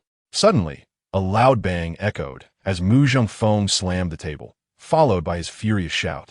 Everyone shut up. Chapter 402. A hidden world arriving at the waterfall. Xichen looked down at Jian An and softly said, and then take out the water avoidance pearl. The water flow under the waterfall was quite strong, and if he brought Jian An in like this, she would inevitably suffer some hardship. She was still pregnant, and getting her body wet could easily make her sick. Okay. Jian An took out the blue water avoidance pearl from her space. She held it in her palm, and a layer of transparent bubbles gradually enveloped her. Jian An turned to look at Yaij and said, Yaij, you should go into the space first. After 10 days of hard work, Yaij's soul power level had reached 2 stars. During this time, Sichun and Yuxing had also improved from 4 stars to 5 stars.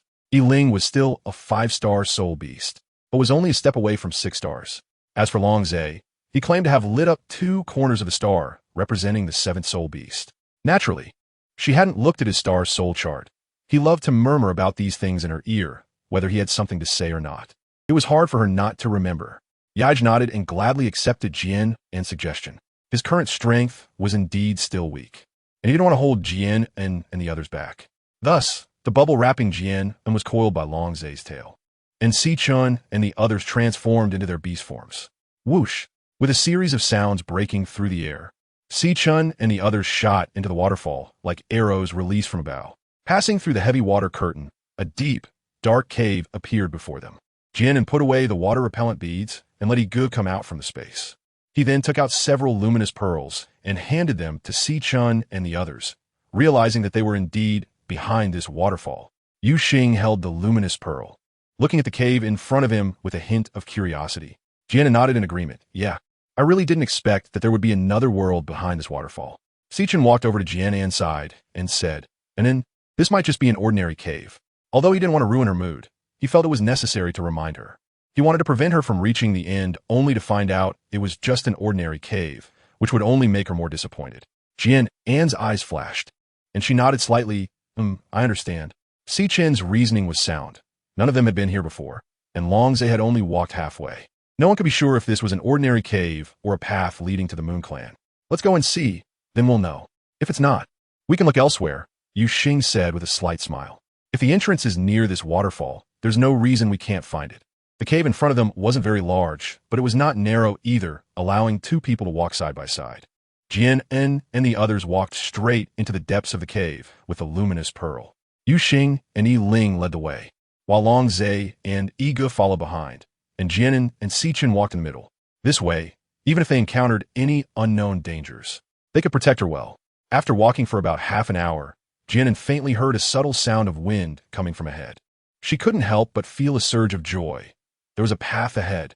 Anin, are you tired? Do you want to take a break? Sichun took out a handkerchief and gently wiped her forehead. The cave had no ventilation and was somewhat stuffy after walking for so long. A thin layer of sweat had already formed on Jian An's forehead. Jian An smiled and shook her head, saying, No need, I'm not tired yet. She thought that if the sound of the wind she just heard was not just her imagination, they should be able to reach the end of the cave soon. Right now, she had no intention of resting. She was only thinking about confirming what was ahead. Moreover, their pace was not fast, so she truly wasn't tired. Chapter 403. Beautiful Scenery. Seeing her insist, Sichun had no choice but to give in. He carefully observed her complexion with his deep-set eyes. Apart from a slight blush due to the heat, he didn't see any other signs of discomfort. If you feel tired, we can take a break. Don't push yourself, okay? There's no rush, Sichun gently reminded her. Okay, I understand, Jian An replied with a smile, responding obediently. Sichun's concern warmed her heart, and she naturally didn't want to worry them. The group walked for another half an hour in the cave, and the sound of the wind became clearer, sometimes even feeling a gentle breeze brushing against their cheeks. We're almost there, Yiling said, looking deep into the cave. Jian An's face broke into a smile, and she couldn't help but urge, let's hurry up and go. For some reason, a voice deep inside her always told her that as long as she stepped out of this cave, she would find the Moon Tribe. It was this strong feeling that made her eager to confirm it. Seeing her anxious demeanor, Sichun smiled helplessly, reached out, and picked her up in his arms. With his lips slightly parted, he said, then let's move quickly. After he spoke, Yiling's figure flashed, and he took the lead, swiftly racing ahead, followed closely by Yuxing. And then hold on tight to me. Sichun looked down at Jian and tightly wrapped her arms around Sichun's neck. She only felt a blur in front of her as the gray-brown cave walls rapidly retreated. In just a few breaths, they reached the end of the cave. At the end was a huge stone blocking the way, and from the gap between the stone and the cave entrance, a faint light could already be seen. This stone is really big, Yuxing said with a half-smile, looking at the rock with her arms crossed. I'll do it, Jian An said as she stepped forward, patted the rock in front of her, and with a thought, she directly stored the rock in her space. This makes things much easier. All right, let's go, she said, clapping her hands and smiling. After that, she walked out of the cave entrance. Seeing her impatient demeanor, Yuxing couldn't help but chuckle. Si-chun and Yi-ling exchanged glances and couldn't help but smile at each other. As they stepped out of the cave, a breath of fresh air rushed to meet them, and a cool breeze brushed against their faces, making them feel very comfortable. After Si-chun and the others came out, Jian An blocked the cave entrance with the rock again. What caught their eyes first was a wide and winding riverbank, with sunlight spilling onto the river surface like a layer of broken gold. The clear water in the river flowed vertically down to the left, forming a waterfall below. Surrounding the river were lush green trees, with an array of colorful flowers and a carpet of green grass, creating a breathtaking scene. The leaves rustled, the grass whispered, and as the gentle breeze swept over the sea of vibrant flowers, the clusters of flowers swayed slightly in the direction of the wind, creating waves of blossoms. Hidden among the flowers, dandelions danced gracefully, scattering their seeds in the air like a dream, like a fantasy. Jian An found herself in a sea of flowers, as if she were in a fairy tale world. How beautiful! Gazing at the stunning scenery before her, Jian An couldn't help but exclaim in admiration. Yuxing walked gracefully to Jian An's side, a hint of a charming smile on her lips, and gazed at her, saying, "It is beautiful, but it still can't compare to Xiao An's beauty." Jian Anya twitched her lips, glared at him, and then lost interest in him, looking towards Si-chun and the others. "Let's go take a look," she said, pointing to the stone bridge set up by the riverbank. They walked across the stone bridge and arrived at the opposite bank of the river. Following the pebble path in front of them, they walked forward. At the end of the path, surrounded by numerous thorns and roses, stood a city that seemed to have a long history, with dark green vines crawling all over its tall gray walls. Chapter 404. Moon City. The massive city gate was wide open, and at the top of the gate, the words Moon City were inscribed in gilded characters. Jian An and the others stepped through the city gate and into the city, where golden houses stood, each almost entirely covered in green vines, with purple roses dotting their walls. It was like a city of flowers, or rather, a city of emptiness. "Is this where the Moon Clan lives?" Jian An whispered as he looked around the silent city. "It should be here," replied Yaich. "This place is quite similar to where my mother took me, except it feels a bit desolate." Let's walk a bit further." Jian An nodded and continued forward. The ground was covered with a layer of dried leaves that had not been swept for a long time, resembling a shallow brown carpet. It crunched underfoot. As they reached the end of the Moon City, a stone building unlike the others came into view. The winding green vines and purple roses climbed all the way to the roof. With its fan-shaped window sills and semicircular arches, it resembled a delicate little castle rather than a stone building. This should be where the king and queen of the Moon Clan reside. Yuxing squinted his golden eyes, inspecting the stone building. "And then, should we go in?" Si-chun looked at Jian An and asked softly. Jian An nodded without too much hesitation, saying she wanted to go in and take a look. She wanted to see the place where her parents had once lived. Si-chun nodded in agreement, suggesting they go inside. He walked up the steps to the stone building and raised his hand to push open the wooden door. The slightly old door creaked loudly as it opened. The interior of the building was dim, and the old furniture emitted a musty odor. Jian An walked up from the first floor, stopping carefully at each level to observe everything, not missing any room or decoration. Si-chun and the others silently followed her, quietly accompanying her without interrupting. When they reached the third floor, Jian An pushed open the door on the left side, just as she had before. The decorations and furnishings inside clearly indicated that this was a woman's boudoir. Jian An stepped into the room, which was filled with intricately carved classical furniture. A floor-to-ceiling beautiful folding screen and light gauzy curtains, all exuding a sense of elegance and charm. Due to long-term disuse, a thick layer of dust had accumulated on the furniture and the floor. On the left wall hung a painting depicting a stunning woman in a purple dress and a tall, handsome man. The two were nestled together under a flowering tree, with the woman blushing and smiling shyly, while the man gazed at her with warmth in his eyes. It was a beautiful portrayal of a celestial couple. One could only wonder who the artist was, capable of capturing their expressions so vividly. Jian An stepped forward and gently wiped away the dust from the painting. The stunning beauty in the painting was none other than her mother, the queen of the Moon Clan, Yu, and the man she was leaning against must be her father. Jian An stood quietly in front of the painting for several minutes. She raised her hand to take the painting down, but it was hung a bit too high. Even on tiptoes, she couldn't quite reach it. A white sleeve stretched over her head, and Si-chun took the painting down, gently saying it in here. Thank you. Jian An smiled faintly as she took the painting, carefully wiping it with a handkerchief. Because it had not been attended to for a long time, there were some damages on the canvas at the scroll, and the colors had faded a bit. However, these were not important. Jian An carefully stored the painting in her space. She let out a slow breath, smiled at Si-chun and the others, and said, "Let's go." With that, she took the lead and walked downstairs. Chapter 405. Yuxing's narcissism. Si-chun and the others exchanged glances, and they could see the unhidden worry in each other's eyes. Coming out of the stone building, Jian An looked up at the sky. The weather today was great, not a single cloud in sight. The sky was a deep, clear blue, without a hint of any other color, as if some divine craftsman had splashed a bucket of blue paint across it. The bright sun was a bit blinding. Jian An squinted, slightly lowering her head, and suddenly broke into a smile. The sky was so vast and distant, the scorching sun searing and heart-wrenching, making it impossible to look directly at it. And yet here she stood beneath this sky, feeling so small. But so what? When she lowered her head, she could see a rainbow in her own eyes. "Anan, are you okay?" Si-chun's deep blue eyes were fixed on Jian An, filled with concern as he asked. Jian An looked at Si-chun and smiled. "I'm fine. At first, I did feel a bit melancholic when I saw certain things, but now I have my own rainbow, and I'm happy too." Yuxing wrapped his arms around Jian An's waist from behind, slightly tilting his head to look at her. "Xiaolin, if you're feeling down, you must tell me. No matter what happens, I will always be by your side. So don't be sad alone. It will hurt him. And in me too."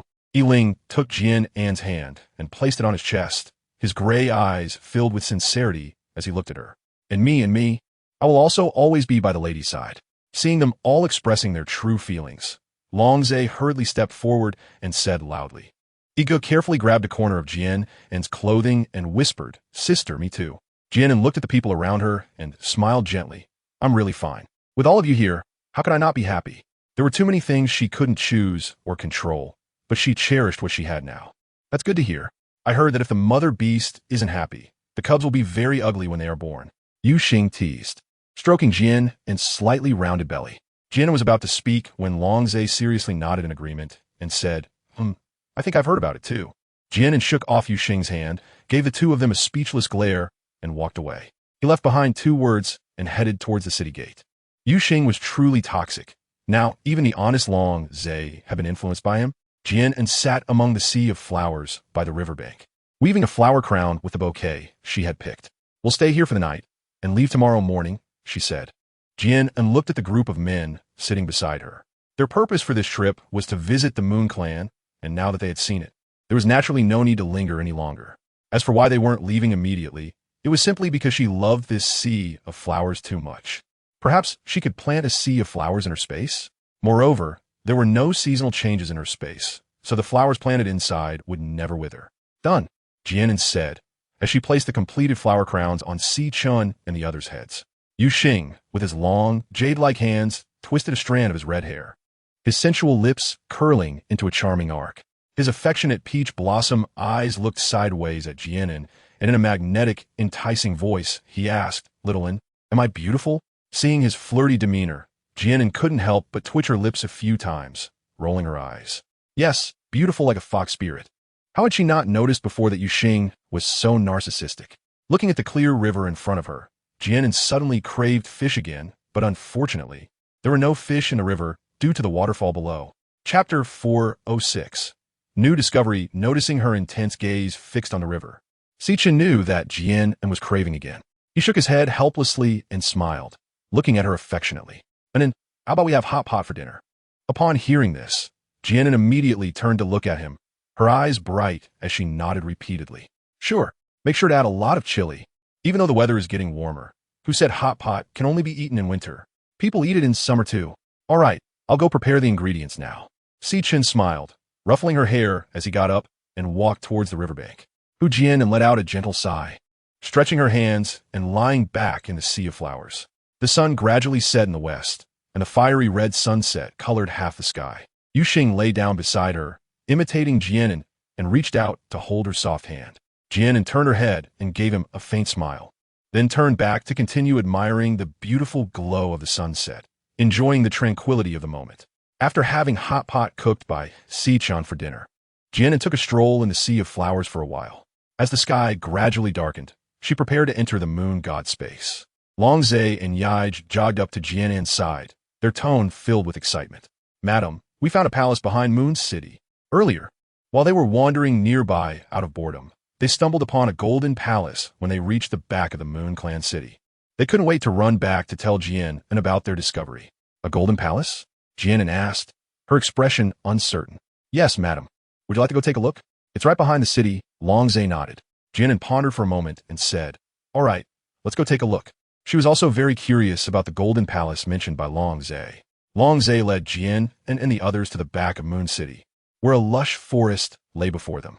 Jian An and a few others walked into the forest, and, after about 10 minutes, they arrived at a clearing where a golden palace was hidden deep within the woods. By this time, the sky had completely darkened, and Jian An was about to take out a luminous pearl for light when suddenly, a small orb of light appeared under a nearby tree. Following that, like a row of small lamps, silver orbs of light gradually lit up one after another under the large tree, extending along the trajectory of each surrounding tree. "Were these things?" Jian An exclaimed in surprise as he looked at the glowing points resembling fireflies. It couldn't be fireflies, as their trajectories were far too regular. "Huh, I didn't see these orbs when I came over with Yaij just now," Long Zhe said in confusion. Jian An thought for a moment and couldn't help but guess that they might only appear at night. "I'll go take a look." Yiling stepped forward towards the light. He crouched down to take a closer look. They were probably some kind of glowing mushrooms. Yiling turned his head and said to Jian An and the others, "Mushrooms?" Jian An blinked her eyes, becoming even more curious. She walked to Yiling's side, crouched down, and carefully examined them with her eyes wide open. Her dark eyes suddenly brightened, and she exclaimed in surprise, "They really do look like mushrooms." These mushrooms were silvery white, topped with small caps, and the light emanated from the caps. "So beautiful." Jian An stood up, gazing at the lights that stretched deep into the woods, and marveled. This must be some kind of bioluminescent fungi. They held up their caps like little umbrellas, creating a dreamlike carpet of light resembling the Milky Way. Jian An wondered if they could be grown in her space. The thought crossed her mind that it would be lovely to have a patch of these beautiful mushrooms. Chapter 407. The unopenable stone door, but then she suddenly thought that there was no distinction between day and night in the moon god space. These glowing fungi seemed to emit fluorescence only at night, so even if she planted them in her space, she wouldn't be able to see them glow.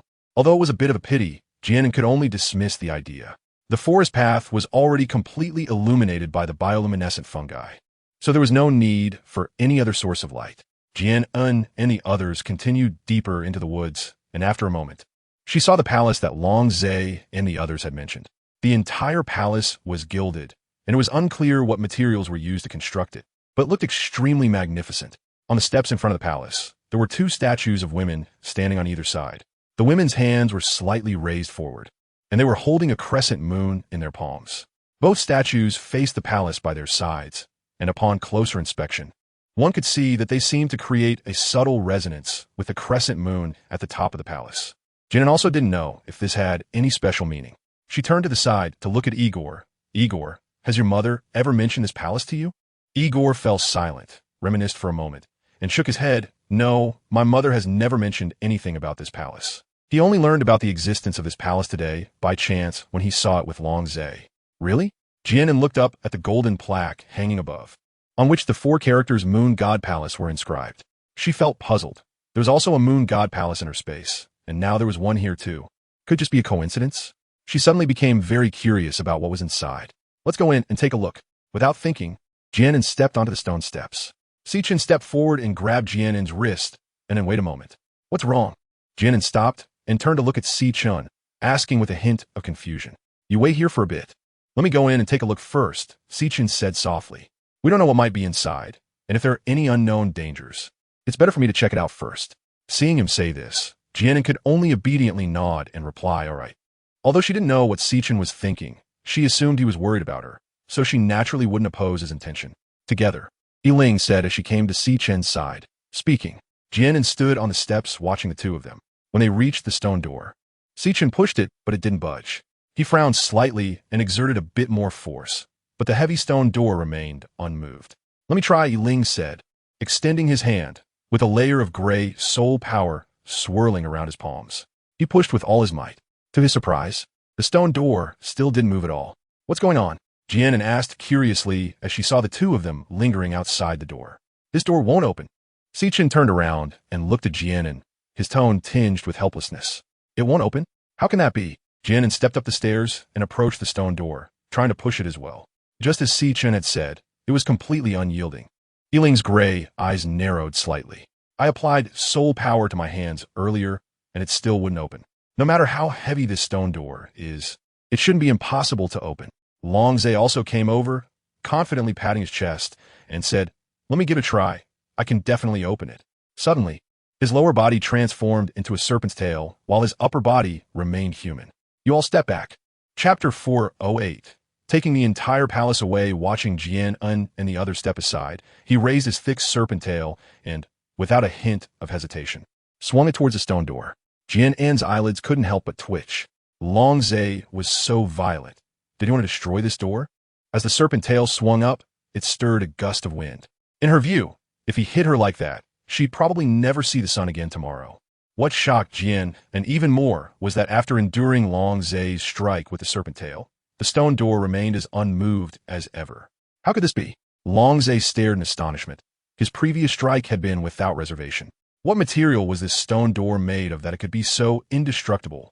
Jian An also agreed in surprise. Isn't this palace too solid? Look at this stone door. The one who spoke was Yixing. He pointed at a spot on the stone door. Jian An looked down and saw several grooves on the stone door. She counted a total of 5, each with a different shape. What is this? Longzhe bent down and leaned in closely to examine the door. Jian An was twisting the bracelet on her wrist, and she couldn't tell if it was her imagination, but the 5 grooves on the stone door seemed to form the shape of a crescent moon. Do you think this could be some kind of key? Jian An suddenly spoke up. She reached out to touch the recessed grooves. The stone door couldn't be opened, which meant it was locked, but she didn't see any place that resembled a keyhole on the door. The varied shapes of the grooves just happened to be on the stone door, which made her speculate this way. If they were just decorations, she thought it was unlikely. The only explanation was that these grooves were meant to hold a special key to open the stone door. Sichin pondered for a moment and nodded in agreement. I think An's guess might be right. But even so, we don't have the key, Yixing said lazily, leaning against the wall. Sigh, that's true. Jian An sighed in frustration, her tone filled with helplessness. Yeah, even if we know these grooves are for a special key, the key is what we don't have. It's all in vain. Jian An looked at the golden palace in front of her, her expression quite conflicted. It was clearly right in front of her, yet she couldn't enter. This feeling was really unpleasant. She slightly turned her starry eyes and wondered, could it be that there was some treasure of the Moon clan hidden inside? Otherwise, why would it be locked up? The more she thought about it, the more curious she became. Her heart felt like it was being scratched by a cat's paw, making her very uncomfortable. All right, I've made up my mind. Jian An slapped her thigh. Huh, Shaoan, what have you decided? Yixing raised the corner of his mouth, looking at her with a half-smile. The gazes of Sichin and the others also turned to Jian An, eager to hear what decision she had made. Jian An looked at them with a smile, and she decided to put the entire Moon God Palace into her space. Letting it go like this made her feel she would regret it. So she decided to take the whole palace and study it slowly in her space. Ha ha ha, truly can't compete with Shaoan. She really has spirit. Yixing shook his head with a smile. If it were someone else, they would have to choose to give up on further exploration. Who could do as Jian An did, taking the whole palace away when they couldn't enter? Humph, no way. I am at least a princess of the Moon clan, and this palace is considered part of my family's belongings. Can I take it away for a while? Jian An slightly raised her chin and rolled her eyes at Yixing, looking quite proud. If it really can't be opened later, she can just return it. Chapter 409. Something is coming, yes. She is just borrowing it temporarily. That's right, borrowing. Jian An nodded in self-approval. An's method is not unfeasible. Sichin chuckled softly, looking at Jian An with affectionate eyes, his tone full of indulgence. Indeed, since Madame's Moon God space is so large, it can definitely fit. Longzhe smiled brightly, his eyes sparkling in agreement.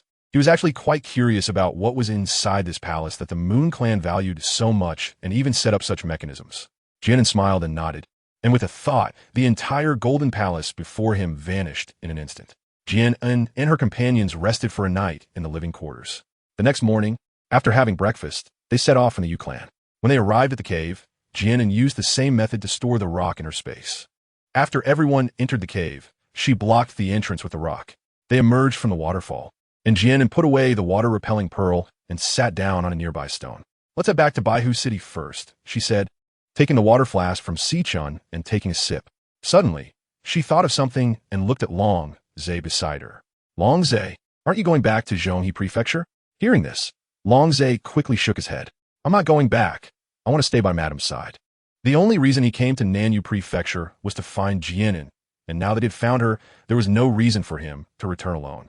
But isn't the Beast God ceremony coming up soon? You are the holy son of the temple. Don't you have to go back to participate? Jian An asked curiously. As for whether Long Zhe would follow her, if it were at the beginning, she might have tried to persuade him. However, after spending time together, she had completely regarded Long Zhe as a friend, and her question was purely out of curiosity. Long Zhe's delicate brows slightly furrowed as he hesitated before speaking. Unless Madame goes back to Zhonghe Prefecture with me. As the Holy Son, he must participate in the Beast God ceremony. But he definitely didn't want to go back alone. Wherever his Madame was, he would be there too. As for the approaching Beast God ceremony, he could only set it aside, since it was being hosted by his father. Jian An shook her head with a smile, saying that they were going back to the tribe. Naturally, she couldn't go to Zhonghezhou with Long Zhe, although she was very curious about that place, which was said to be the most prosperous and rich according to the Beastmen. However, she still wanted to return to Baihu City. They had been away from Baihu City for quite some time, and this trip to Nanyu Province was nearly coming to an end. Then I will go back to the tribe with you, Long Zhe said, looking at Jian and his emerald green eyes filled with seriousness and determination. Hearing his words, Jian An could only sigh helplessly and say, "Suit yourself." Long Zhe was no longer a child. Whatever decision he made was his own business. He seemed simple and straightforward, but he also had his own stubbornness. Jian An stood up, gently dusted off her dress, and turned to look at Si-chun. Let's go. Si-chun nodded, and just as he was about to transform into his beast form, he slightly furrowed his brows and gazed into the nearby woods with his deep eyes. Feeling a sense of unease, it seemed like he sensed something approaching. And then Si-chun held Jian An's hand, gently pulling her into his embrace. His sudden action left Jian An a bit puzzled. She looked up with a confused expression. Si-chun, what's wrong? Don't move. It seems like something is coming this way. Si-chun tightened his grip around Jian An's waist. Chapter 410. Falling Beast. Jian An felt a mix of surprise and suspicion. Something was coming? What was coming? Lost in thought, she unconsciously asked out loud. She didn't know for the moment. Then she saw Si-chun shaking his head, his brow slightly furrowing as he listened intently to the sound around them. It seemed like there were quite a few of them. Yu Xing and the others also gathered protectively in front of Jian An, shielding her completely. The noisy sounds grew closer, and even Jian An could hear a distinct sound of footsteps, chaotic and disordered, yet very dense. Jian An's heart skipped a beat. Could it be a pack of wild beasts? The unknown is what scares people the most. The rustling sound grew louder, and although Jian An had mentally prepared herself, she was still shocked when she really saw the scene before her. A mass of dark shadows suddenly emerged from the surrounding woods, quickly moving towards their location. Jian An took a deep breath, steadied her mind, and looked towards those shadows. Even though her vision was not as good as Si-chun and the others, she could still see those shadows clearly. This group of dark figures turned out to be a group of creatures that were part human and part beast. Perhaps they could no longer be called beastmen. Their bodies were waxy yellow, and their skin was covered with black and purple veins and bulging blue veins, making it look as if they were crawling with long worms, which was extremely disgusting. Their faces were hideous, with their pupils scattered and their eyeballs seemingly crushed. Murky and chaotic, filled with dark red blood vessels. As they quickly approached, they emitted beast-like roars. Jian An's head shook violently, and she couldn't help but gasp in shock. What are these things? Just looking at their appearance is truly disgusting and terrifying. It's a falling beast. Yiling's sword-like eyebrows furrowed tightly, and he spoke coldly. He had also seen this kind of falling beast a few years ago by chance. Jian An frowned tightly and asked uncertainly, fallen beasts? Are they also beastmen? This was the first time she had heard of such creatures. Long Zhe shook his head, his brow furrowed, and his expression serious as he continued. They can no longer be called beastmen. Before they became fallen beasts, they were actually half-beastmen. Jian An understood half-beastmen. They were beastmen who could transform into a human form, but only partially. Although they could still take on a human shape, they retained certain characteristics from their beast form. For example, the pair of Link's brothers she encountered when she first arrived in the Moro continent, and Si-chin's brother Solom, they were both half-beastmen. The fallen beasts before her were similar. Some had horns on their heads, some had beast ears, and some even had a paw instead of a human hand or a beast leg instead of a human leg. Half-beastmen were often discriminated against in their own tribes, and some with weaker wills would develop hatred and eventually succumb to darkness, losing their own nature and falling into the state of fallen beasts. Longze explained slowly, his tone filled with pity for the half-beastmen and hatred for the fallen beasts, a complex mix of emotions. Jian An was shocked, never expecting such a thing to happen. However, she knew a thing or two about how half-beasts were bullied in their tribes. In this brutal orc world, being weak was your greatest misfortune. Wasn't IG also ostracized for being physically weak since childhood, living a miserable life? As she spoke, the falling beasts were getting closer. Although they seemed slow, their speed was actually quite fast. They roared loudly as they charged towards Jian An and the others, their faces twisted in ferocity as they lunged at Chun and the others. Chapter 411. Killing the falling beast. Yuxing waved his hand, and a dazzling red fireball struck without hesitation at the first few approaching falling beasts. When Yuxing's soul power level reached 5 stars, his soul power attribute naturally awakened. Which was this scorching fire attribute? The bodies of those falling beasts were instantly ignited, engulfed in raging flames like human torches. However, even while being burned, they seemed to feel no pain at all, still roaring as they lunged towards Jian An and the others. Jian An's black eyes widened in disbelief as she exclaimed. Did these falling beasts have no sense of feeling? They had turned into human torches and still focused on attacking them. As far as I know, falling beasts are also classified by levels. Yiling coldly spoke, his gaze sharply fixed on those falling beasts. Jian An furrowed his brows and turned his head to look at Yiling, asking with confusion, "What do you mean by different levels?" Yiling nodded and explained that there are 3 categories of falling beasts: low, medium, and high. Low-level falling beasts lack intelligence like walking corpses, showing no fear of death and no sense of pain. The group of falling beasts in front of them was clearly the lowest level. Although they had no soul power, they were very troublesome to deal with. Jian An's face showed realization as he pondered for a moment and asked in confusion, since low-level fallen beasts have no intelligence, how can they appear here? Moreover, there are so many of them. Without intelligence, they cannot think. How could they gather together? I fear someone is manipulating these fallen beasts from behind. Chun contemplated for a moment and replied calmly. Although low-level fallen beasts have lost their intelligence and cannot understand human speech, they can be controlled through certain means, issuing commands via some medium to make them act. Who could be behind the manipulation of such fallen beasts? Jian An's mind raced with questions. Why would that person want to control the fallen beasts to attack them? What was their purpose? Yuxing snorted coldly, raised his hand, and sent out another fiery fireball. Since someone is controlling these fallen beasts, that person must be nearby. Once we catch them, everything will be clear. Although these fallen beasts do not fear death and do not feel pain, they are ultimately just the lowest level existence. They are somewhat tricky, but not difficult to kill. The fallen beasts that were initially turned into fire people by Yuxing had their bodies charred black by the flames. They swayed forward a few steps, but ultimately fell straight down. The death of their kind did not instill fear in the other fallen beasts, as they no longer knew what fear was. Now, they were no longer flesh and blood beastmen with thoughts. They had become puppet-like existences. Chun's lightning, Yuxing's flames, Yiling's wind whirl, and Longze's ice blades were decisive, without any hesitation. In just a short while, more than half of the fallen beasts before them had been eliminated. Jian An stood within their protective circle, occasionally casting a fireball, a wind vortex, or an ice spike. Although not as powerful as Chun and the others, she could still claim the lives of a few fallen beasts. IG stood beside Jian An, his hands clenched tightly at his sides.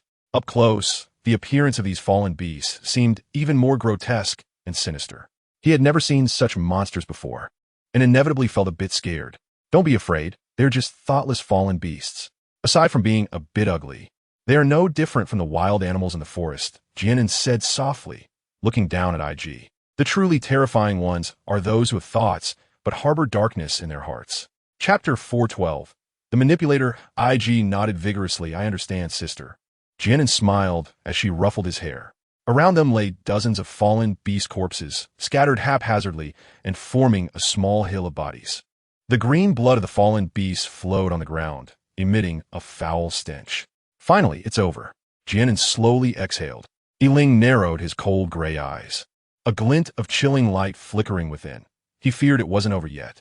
Just as he finished speaking, a sharp whistle suddenly echoed from afar, the sound piercing and unpleasant. The expressions of Si Chun and the others instantly darkened as they cautiously observed their surroundings. They're coming. Si Chun spoke softly, his warm voice carrying an unusual chill. Hearing this, Jian An furrowed her brows and looked around, wondering what was coming. Could it be more fallen beasts? As if to confirm her speculation, the rustling sounds around them returned, a cacophony of footsteps growing louder. A group of fearsome fallen beasts surged out from the surrounding woods, their numbers exceeding the previous ones by more than double. Oh my god, so many! Jian An couldn't help but exclaim. Even though fallen beasts were not difficult to kill, if they kept coming in an endless stream like this, they would eventually be worn out. Si Chun and the others felt a slight tightening in their hearts. What Jian An was thinking was also their concern. They could still cope for now, but this couldn't go on. Their soul power would eventually run out. Yiling's brow was tightly knit, his cold eyes filled with bloodthirsty, killing intent. I'll go find a one hiding behind, controlling these fallen beasts. As long as we kill the controller and cut off the medium, these fallen beasts will lose their target and revert to their original mindless state. Just as he was about to move, Longzhe suddenly spoke up. Wait, let me go. Among us, my strength is the strongest. The one controlling these fallen beasts is hiding in the dark, and we don't know their strength. I'm a 6-star soul beast, so it's most suitable for me to go. Yiling hesitated for a moment and nodded slightly. Longzhe was right. Now was not the time for pride. He couldn't let Jian An get hurt. Longzhe, you must be careful. If you can't handle it, come back immediately, understand? Jian An looked at Longzhe, her concern evident in her tone. At worst, they could temporarily hide in the space. The reason they weren't entering the space now was twofold. First, they didn't know the strength of the person behind this, and they might not be at a disadvantage, since someone wanted to kill them. There was no reason to flee without a fight. Second, even if they all entered the space, they wouldn't be able to leave when they came out again. They would still be in the same place. Who could know that the person behind wouldn't be lying in wait here, waiting for them to emerge? Although the space had enough supplies for them, they couldn't possibly stay inside forever. Sensing Jian An's concern in her words, Longzhe gave her a faint smile and nodded. Madam, don't worry. With that, he moved swiftly in the direction from which the whistle had come, leaving behind a trail of afterimages. Jian An watched the direction in which he left for a few glances, then withdrew his gaze, took a deep breath, and joined Shurchin and the others in the battle against the falling beasts. Longzhe moved with several leaps, covering dozens of meters in just a few breaths. At this moment, a figure wrapped in a black robe stood on a branch of a large tree. Chapter 413. Cannot stop. He held a brown whistle in his hand, and the sharp, piercing sounds were coming from this whistle. Longzhe followed the sound of the whistle and stood under the tree, looking up. Suddenly, he moved, his entire body leaping into the air without a hint of hesitation, charging towards the black-robed person. The black-robed person flashed to the side, evading Longzhe's sudden strike. The whistle remained at his lips, blowing continuously, showing no signs of stopping despite Longzhe's arrival. You're the one controlling those falling beasts? Longzhe's clear green eyes fixed on the black-robed figure, his stunning face filled with anger. This person was truly despicable, attempting to attack them in such a shameless manner. The black-robed person looked at Longzhe, the gaze hidden beneath the mask flickering slightly, but he did not respond, continuing to blow the whistle. Once the whistle stopped, the low-level falling beasts would cease their movements, and he couldn't allow that to happen. Seeing this, Longzhe became even angrier. He raised his hand, conjuring icy blades glimmering with cold light in front of him. He swung his hand again, and the ice blade shot towards the black-robed figure. The black-robed person frowned, his body constantly flickering as he quickly dodged the incoming ice blades. Even though his speed was already fast, his black robe was still torn by the ice blades.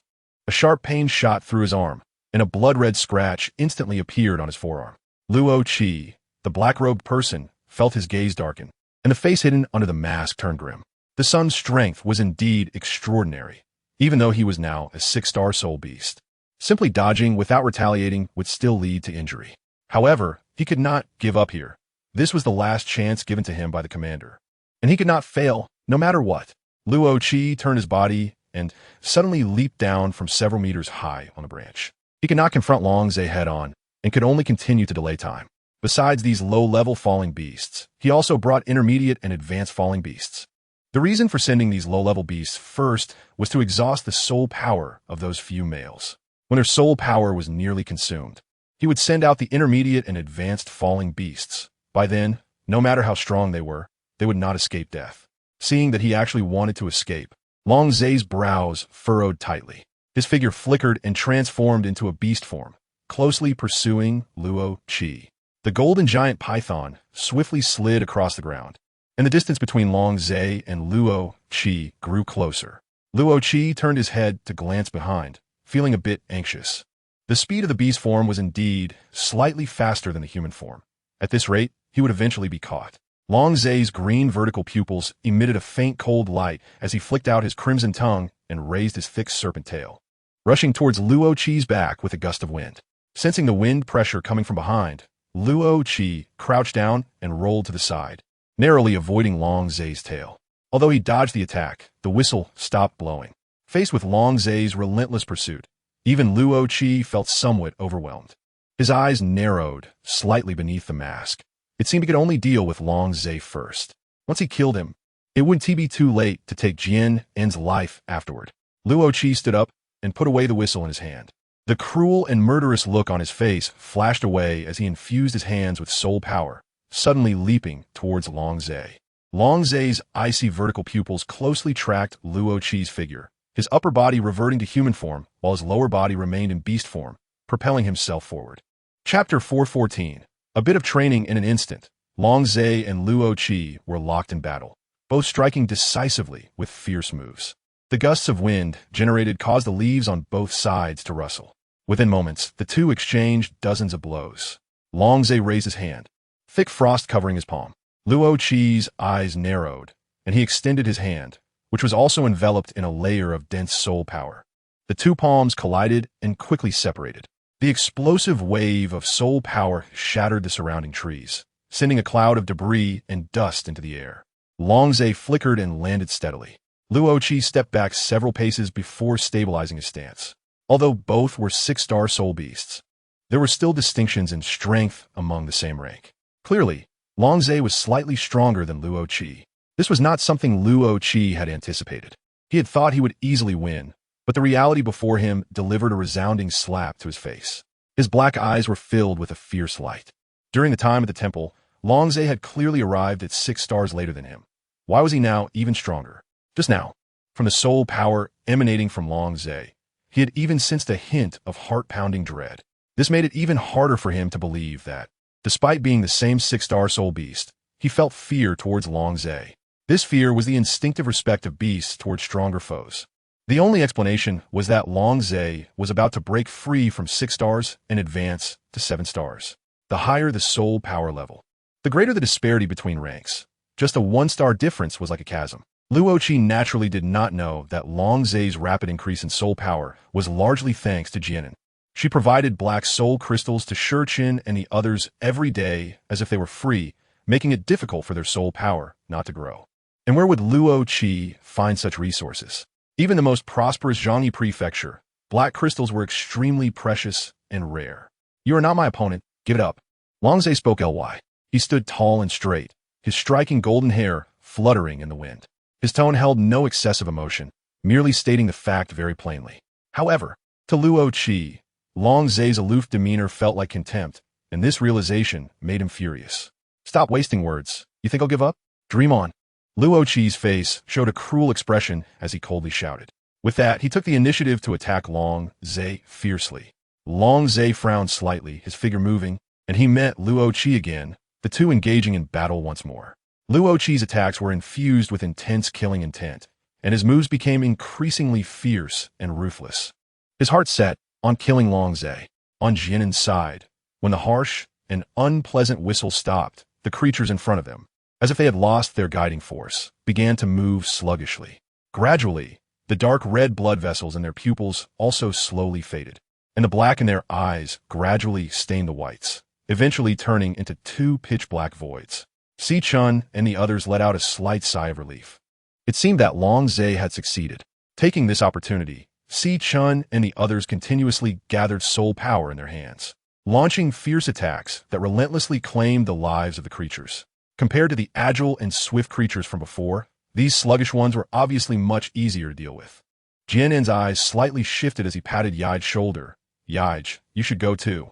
These fallen beasts no longer pose much of a threat, so it will be good for you to practice. Chapter 415. can restore soul power. The strength of a beast man is not solely determined by the level of soul power. Among soul beasts of the same level, one might have improved through absorbing soul crystals but lacks any combat experience. In contrast, the other has been continuously honing their skills in battle, making the difference between the two evident. Therefore, Jian An wanted Yaij to train more.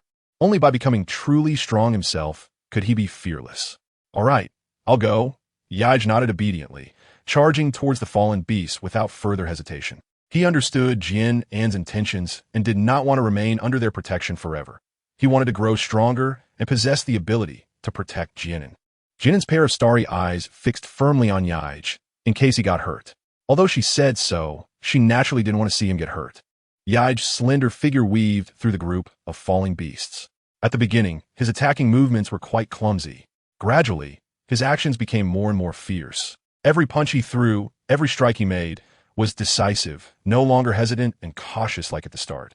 Jian An had been keeping an eye on Ege's situation. Whenever a fallen beast appeared behind him, she would decisively strike, releasing a golden energy sphere. She couldn't tell if it was just her illusion, but she always felt that her soul power dealt with these fallen beasts particularly easily. Even when Si Chun and the others attacked the fallen beasts, they could still struggle to move a few steps, showing just how strong the bodies of these fallen beasts were. However, the fallen beast hit by her golden soul power instantly lost its vitality, as if it had been doused with water. Moments later, Si Chun and the others killed all the fallen beasts around them. Jian An walked up to Yaij, originally intending to pat him on the shoulder and praise him. However, since Yaij was only a 2-star soul beast and unable to release his soul power, he could only attach his soul power to his hand and engage in close combat with the falling beast. As a result, he inevitably got some of the dark green liquid, which resembled blood, that flowed from the beast on him. This liquid not only looked disgusting, but also emitted a smell that was nauseating. Yaij, you should go wash up in the space first, Jian An said, gently patting his head, realizing that he must feel uncomfortable too. Okay, sister.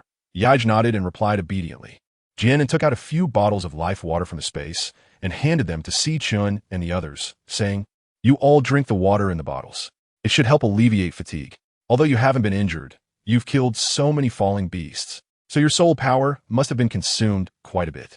Si Chun and the others nodded, took the porcelain bottles, and, as they drank the life water, a warm current flowed through their limbs and bones, circulating around their bodies before finally converging in the dantian. Yu Xing played with the porcelain bottle in his hand, his eyes flashing with surprise as he smiled and said, "I didn't expect this life water also has the effect of restoring soul power." He felt that his soul power was very abundant, and his whole body seemed filled with surging strength. He felt he could handle not just one group of falling beasts, but even 2 more. It was indeed miraculous. A rare look of astonishment appeared on Yiling's usually stern face. It is well known that the soul power of beastmen can be depleted, and once the soul power in their bodies is exhausted, they must rest for a while to slowly recover. With this life water, during a battle between 2 beastmen, when both of their soul powers are exhausted, one of them can drink this water and immediately restore their soul power, thus remaining invincible in battle. Chapter 416. Thinking about the same thing, it's truly terrifying yet miraculous. Really? That's great. From now on, you won't have to worry about running out of soul power. Just drink a bottle of life water as soon as you deplete it. Jian An smiled brightly at Si Chun and the others, saying with surprise. She secretly decided that when she returned to the space, she would fill up more bottles for them to keep for emergencies.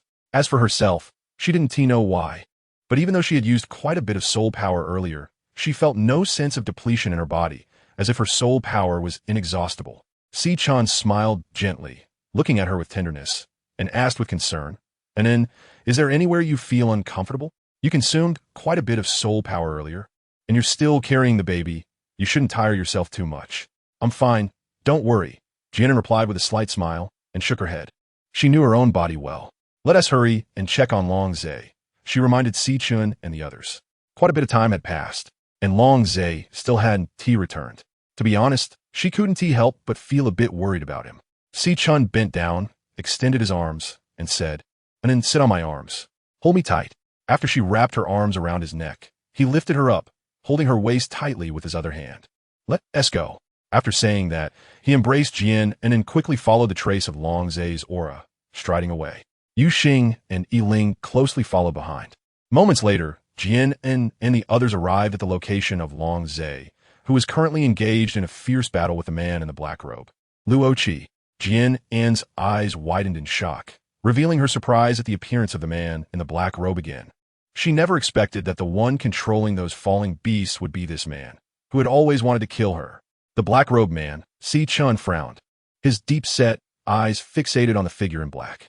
Was this the male who had tried multiple times to harm Jian An?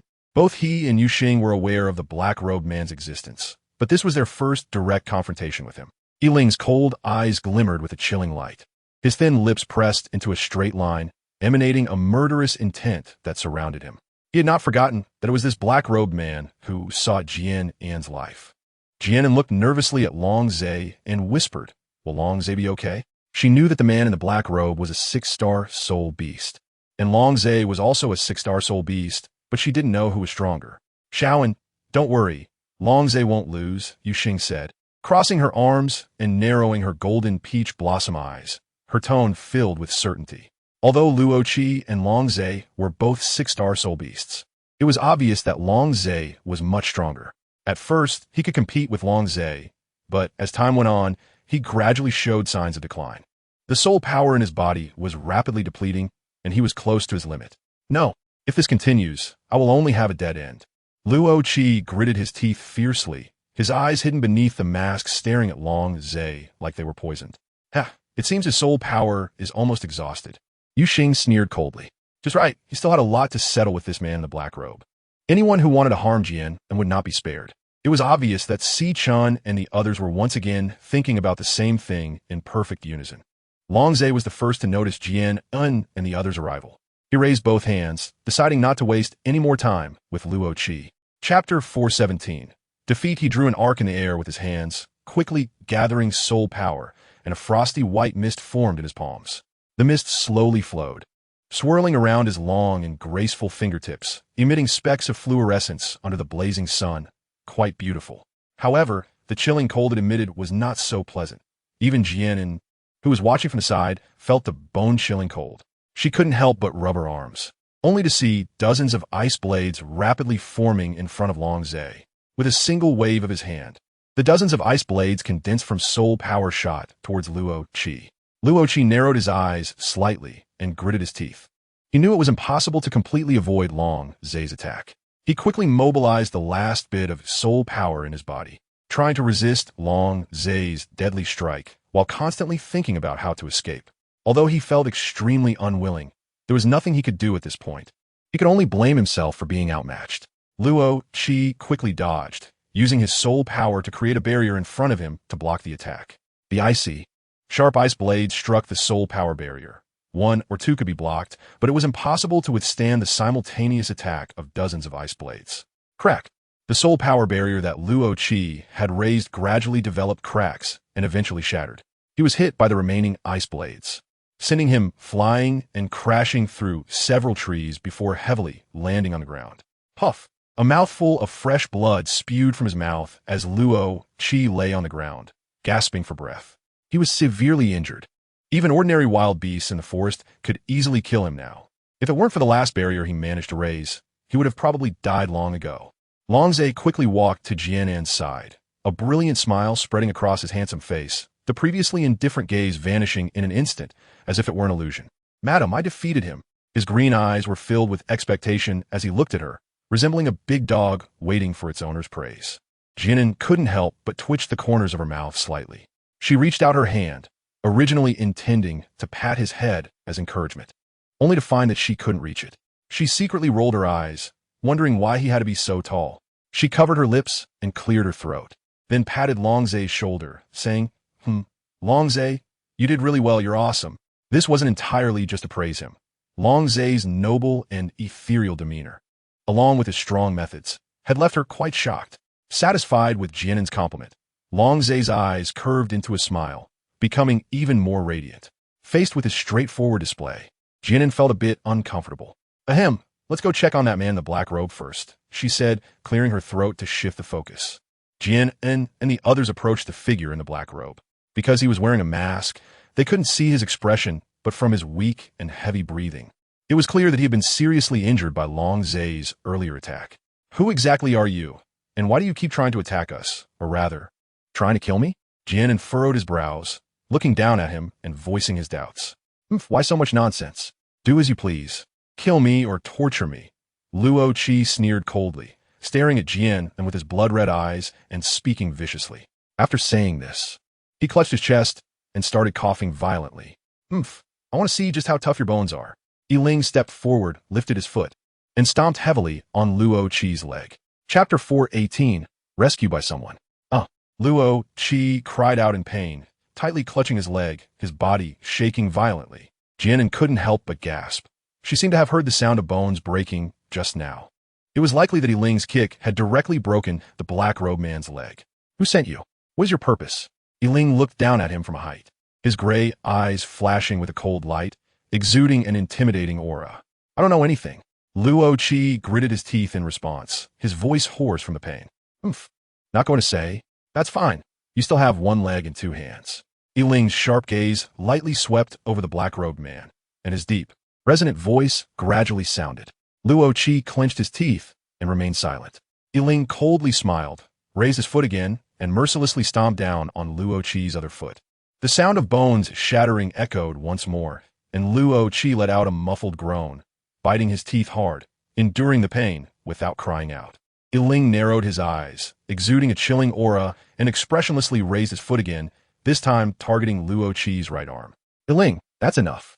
Jian An, unable to bear it any longer, spoke up to stop him. She probably wouldn't have said much if he had killed the black-robed man directly. After all, he had tried to kill her several times. But torturing him like this made her feel somewhat uncomfortable. Yiling paused slightly, retracting his foot as instructed. Take off his mask. Let's see what he looks like. Jian An looked at the trembling black-robed man on the ground and spoke. This black-robed man had some backbone. Even with both legs broken by Yiling, he still managed to remain silent. I'll do it. Longzhe took a couple of steps forward, bent down, and reached out his hand to remove the black-robed man's mask. Just as his fingers were about to touch the mask, a sudden gust of wind whipped up, raising a cloud of dust. Jian An was blinded by the sand and instinctively raised her hand to shield her eyes. The strong wind came quickly and left just as fast. When she opened her eyes again, there was no trace of the black-robed man on the ground. Jian An furrowed her brows and exclaimed, "What about that man in the black robe? He must have been rescued." A cold expression settled on Yiling's handsome face. Rescued? Jian An asked, puzzled. Yiling nodded, a dangerous glint flashing in his narrowed gray eyes, suggesting that the person who came was not ordinary. Jian An pondered for a moment, wondering who it could be. Why did he want to rescue the man in the black robe? Was he afraid they would see his face? She didn't know, but his strength was above hers. Longzhe frowned in contemplation. Just now, he had seen a shadow take away the man in the black robe, but the speed was so fast that he could only vaguely see a figure. Stronger than your strength? Jian An exclaimed in shock. Does that mean it's above 6 stars, 7 stars, or even higher? She had once considered that there might be a mastermind behind the man in the black robe, but she never imagined that the opponent's strength far exceeded her expectations. Why would someone with such immense power want to kill her? What was his true purpose? Jian An was truly at a loss at this moment. Sichin reached out and patted Jian An's back, speaking gently, and in, now that things have come to this, thinking too much will only add to your worries. No matter who is behind this or how powerful they are, I won't let them hurt you. I'd be willing to sacrifice my life for that. Chapter 4:19. A heavy atmosphere, yes, Xiao An. Although we don't know what their intentions are, things will become clear in time. You're still carrying the baby, so try not to think too much, Yu Xing said, looking at Jian An and offering comfort. Jian An let out a soft sigh, tugged at the corners of his mouth, and said with a faint smile, well, let's leave here first. The feeling of such an enemy lurking in the shadows, ready to strike at any moment, is truly like a thorn in my throat, making it hard to swallow. However, since he did not reveal himself, they had no way to deal with him for now. On the other side, the shadow that rescued Luo Qi was standing next to a mountain of fallen beast corpses, carelessly tossing Luo Qi to the ground like trash. Luo Qi let out a muffled groan, lying on the ground, barely breathing. Luo Qi, I remember I said this is your last chance. Not only did you fail to complete the task, but you also made such a mess of yourself. The masked male stood with his hands behind his back, his blood-red eyes, hidden beneath the mask, coldly staring at Luo Qi. Cough, cough, cough, my lord. If my subordinate's incompetence, Luo Qi is willing to die to atone. Luo Qi struggled to move his body, gritting his teeth against the excruciating pain in his legs and body, crawling painfully to the masked male's feet and bowing his head. The masked male let out a cold laugh and mercilessly kicked Luo Qi away. "Remember, your life is given by me. Whether you live or die is up to me." He pulled out a porcelain bottle from his pocket and threw it at Luo Qi. The masked male looked at Luo Qi with disdain in his red eyes. His words, icy and ruthless. "I'm not killing you now only because you still have some use for the time being. I hope you won't disappoint me again." Luo Qi tightly grasped the porcelain bottle, banging his head on the ground. "Thank you, my lord, for the medicine." "Oomph." The masked male flicked his sleeve, and a black orb of light fell onto the mountain of fallen beast corpses. In an instant, the corpses turned to ashes. The reason he saved Luo Qi was simply that he could not let Luo Qi expose himself yet. He had worked hard to bury this pawn in the temple, so he naturally could not easily discard him. He still had use for him. As for why he did not take action himself to kill that little princess of the Yu clan, if he acted personally, that hypocritical guy, Auget, would surely sense it. Even though he didn't want to admit it, he was not Auget's opponent at this moment. He still had to cooperate with Auget on the surface, and until he accomplished his grand plan, he could not afford any mistakes. After Jian An and a few others left the forest, they followed the same path back. They had already decided to return to White Tiger City, as the events that had transpired earlier had left everyone's spirits low and the atmosphere somewhat heavy. Although Si Chun and the others were determined to protect Jian An and ensure she suffered no harm, the mysterious person who had rescued Luo Qi possessed strength far beyond theirs, which caused them some concern deep down. Jian An lazily lay on Si Chen's back, feeling a bit annoyed since just now. "Shaoan, are you bored?" Yuxing asked with concern upon seeing her listless appearance. Jian An glanced at him and shook her head, remaining silent. Although Si Chun and the others comforted her, telling her not to worry too much, she couldn't help but think about it. They were in the light while the enemy was in the dark, and she had no idea what the other side would do next. How could she possibly be carefree and not care at all? Si Chun stopped walking and turned to look at Jian An. "And then, do you want to take a break for a while?" Chapter 420. Going home, Jian An lightly shook her head. "No need, I'm not tired yet. Let's hurry up and go." She didn't want to stay here for long. "And then, how about I make you steamed egg custard for lunch?" Seeing that she still looked a bit listless, Si Chen pondered for a moment and spoke softly. A glimmer of excitement flashed in Jian An's dark eyes as she nodded in response. "Sure." Mentioning food finally brought a hint of a smile to her face. Jian An and the others traveled slowly along the way and finally arrived at White Tiger City one afternoon half a month later. Walking on the familiar streets, they felt the warm welcome of the tribe's people. Jian An greeted everyone with a smile. After half a month, her belly had become more noticeable. Even in a loose dress, the bulge could be faintly seen. "And then, are you tired? Let's go home first," Si Chen whispered in her ear while holding her hand. "Okay." Jian An nodded with a smile. Although she appreciated everyone's concern, being surrounded like this was a bit overwhelming. After bidding farewell to the tribe, Jian An and the others returned to the stone courtyard in White Tiger City. The courtyard was still the same, but the plum blossoms that used to bloom abundantly were now just bare branches, with a few tender green buds sprouting on the twigs. Upon entering the stone building's hall, the wooden furniture had gathered a light layer of dust due to the lack of cleaning over the past few days. Jian An walked to the wooden table and was about to sit down. And then, wait a moment. Si Chun took out a handkerchief and carefully wiped the stool, cleaning off the dust on it before helping Jian An sit down on the stool. Jian An looked up at Si Chun, her eyes crescent-shaped as she smiled at him. "Thank you." She had noticed the dust on the stool earlier, but it was simply due to her laziness. "Shaoan, have some water." Yuxing took out a set of tea utensils from her spatial ring and poured a cup of fruit tea. Handing it to Jian, and Si Chun smiled gently, ruffled Jian An's black hair, and said, "You guys sit in the yard for a while. I'll go get some water and wipe down the table and chairs." After saying that, he walked towards the kitchen. "I'll help too." Yaij hurriedly followed Si Chun into the kitchen. After tidying up the living room a bit, the few of them gathered around the wooden table.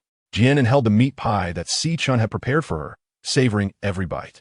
These meat pies were snacks he made for her on the way back, worried that she might be hungry. Recently, apart from her increasingly visible pregnancy, her appetite had also grown significantly. She was eating much more than before at every meal.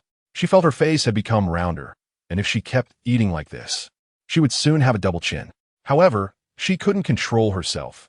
Every time she finished a meal, it wasn't long before she felt hungry again. Sighing, Jian An wondered how many babies she was carrying in her belly to be able to eat so much. "Madam, what's wrong? Are you feeling unwell? Why are you sighing?" Longzhe looked at her with concern. "I'm fine. Just feel like I'm eating too much," Jian An replied softly, looking back at him, her tone filled with helplessness. Hee hee. Xiao An, you're pregnant now. Of course you need to eat more so the baby in your belly can grow well. Yuxing supported his chin, smiling gently. I know that. I'm just afraid I'll end up becoming a big fat person. Jian An pouted slightly, muttering in a low voice. After saying that, she didn't forget to pop the remaining meat pie in her mouth. She understood that the baby needed nutrition. Chapter 4:21. Becoming a big fat person. What worried her was that before the baby was even born, she might already become a big fat person. Which woman likes to gain weight? Of course, she didn't want that either. Big fat person? Sichin smiled as he looked at Jian An and spoke. Jian An nodded vigorously. Yeah, becoming such a fat big guy. She stretched out her arms and gestured in front of her. At that time, it will definitely look very ugly. Jian An sighed, and her small face immediately fell, looking very worried. Hee hee, even if it really becomes such a fat person, she will still be mine. And Sichin chuckled softly, looking at Jian An, his deep blue eyes filled with tenderness. Jian An pouted. Even if you don't mind, I have to mind myself. Sichin always indulges her no matter what. This won't do. You're still carrying a baby, so you need to eat more. Usually talkative Yuxing kept quiet, but it was the usually reticent Yiling who spoke up first. He looked at Jian An, his cold face serious and slightly disapproving as he said, And you can't joke about your health. He could go along with Jian An on anything. But when it came to her health, he couldn't remain silent. He Xiao An, look, even the third one said so. You should just eat properly. Yuxing smiled as he patted Jian An's hand. I don't care. From now on, besides the 3 meals a day, I won't eat anything else. Jian An slammed the table and looked at Sichin and the others, continuing, And you guys no more giving me food, got it? If I really turn into a big fatso, I won't talk to you anymore. His tone carried a hint of unreasonable stubbornness. Yuxing shrugged, as if conceding, and said, Little An has the final say.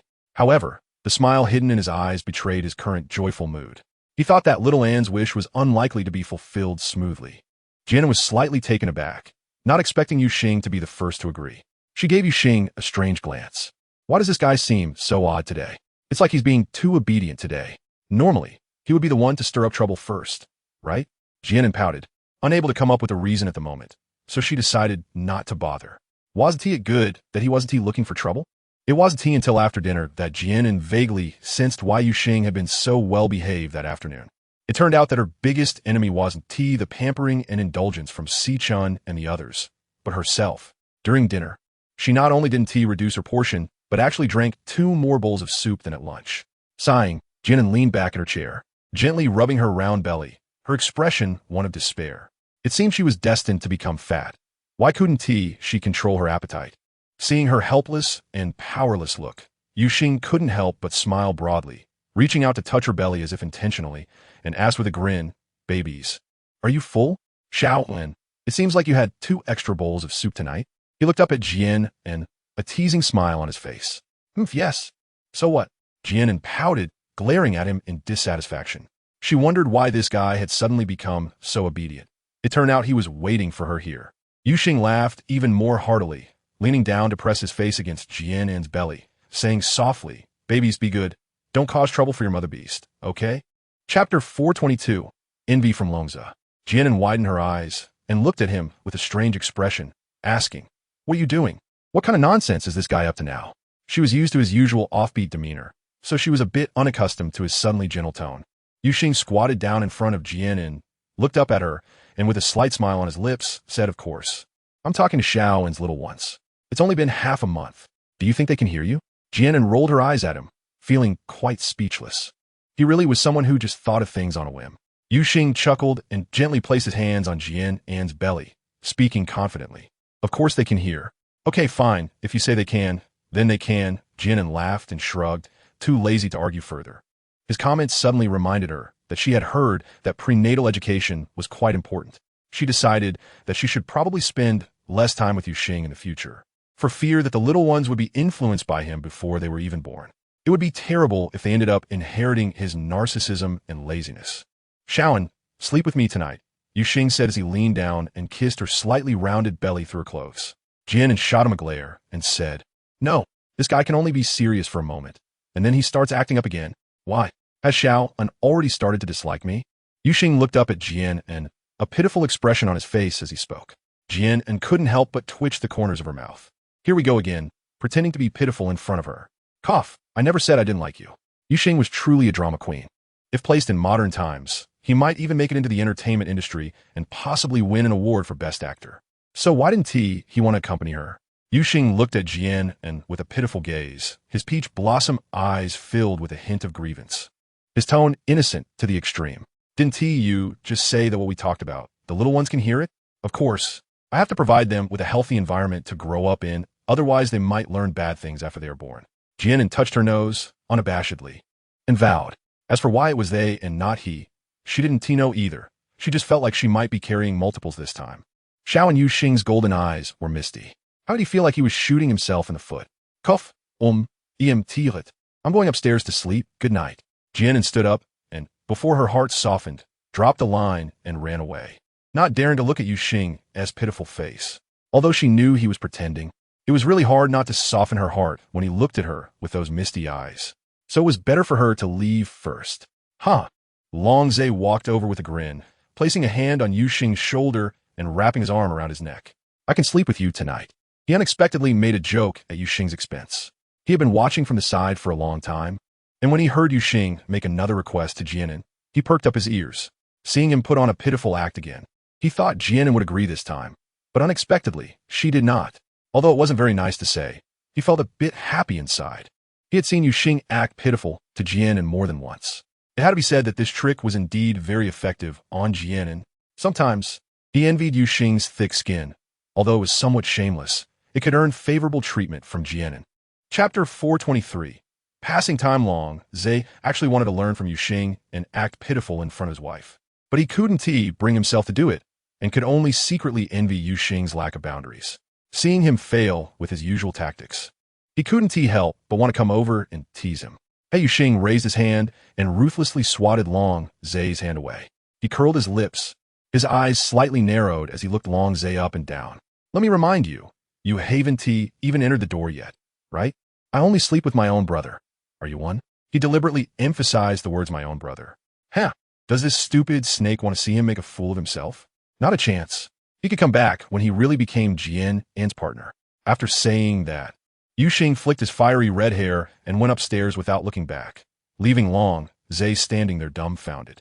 It could only be said that Yuxing was still the same Yuxing. Acting pitiful and pretending to be wronged was something he only did in front of Jian An, whereas in front of others, he was sharp-tongued and merciless. The next morning, Jian An had just finished breakfast when she ran into the space. She browsed through the treasure pavilion for a long time and finally selected a few pieces of plain, unadorned fabric. She wanted to make a few clothes for the unborn little ones. She had a sudden whim. Although the clothes she made would only be useful when they turned 3 and could transform into human form, she still wanted to try making them. All right, to be honest, she was just bored and wanted to find something to pass the time. Jian An came out of the space holding some fabric, and when she returned to the room, Sichen was sitting on a stool drinking tea. Sichen, when did you arrive? Have you been here for a long time? Jian An placed the fabric on the bed and sat down next to Sichen. Sichen put down his teacup, smiled lightly, and said, not long. I just came in. What were you doing it in? He picked up the teapot and poured a cup of fruit tea for Jian An. Well, I just want to find some fabric. I want to make a few clothes for the little ones. Jian An replied with a smile after taking a sip of the sweet fruit tea. Sichen raised the corners of his mouth, looking at her gently, and softly reminded her, and is really thoughtful. It's fine to make clothes, but you shouldn't tire yourself too much, okay? He could guess that An was probably feeling bored, which is why she found something to do. Ever since she became pregnant, they had been very protective of her, not letting her do anything strenuous, even if it was just walking a few more steps. Being pregnant was already hard work, so they naturally had to take extra care of her. The little ones were important, but ultimately, the most important person was still Jian An, so these little matters could be left to her. Ma'am, I know. By the way, did you come to find me for something? Jian An smiled sweetly at him. Mina is here. Sichen nodded slightly and said warmly. He knew she must have gone to the space when he didn't see her as soon as he entered the room, which is why he had been waiting here. Oh, why didn't you say so earlier? I'll go down now. Jian An quickly stood up and playfully glared at him. She hadn't seen Mina for a long time and really missed that cheerful and enthusiastic female. Sichen also got up, smiling slightly, his handsome face full of tenderness. An is right, it's my fault, he said, his tone filled with indulgence and affection. Chapter 424. The adorable Goryhumph. You know that's good enough. Let's go quickly. Jian An pretended to pout and pulled Sichen's hand as they hurried out.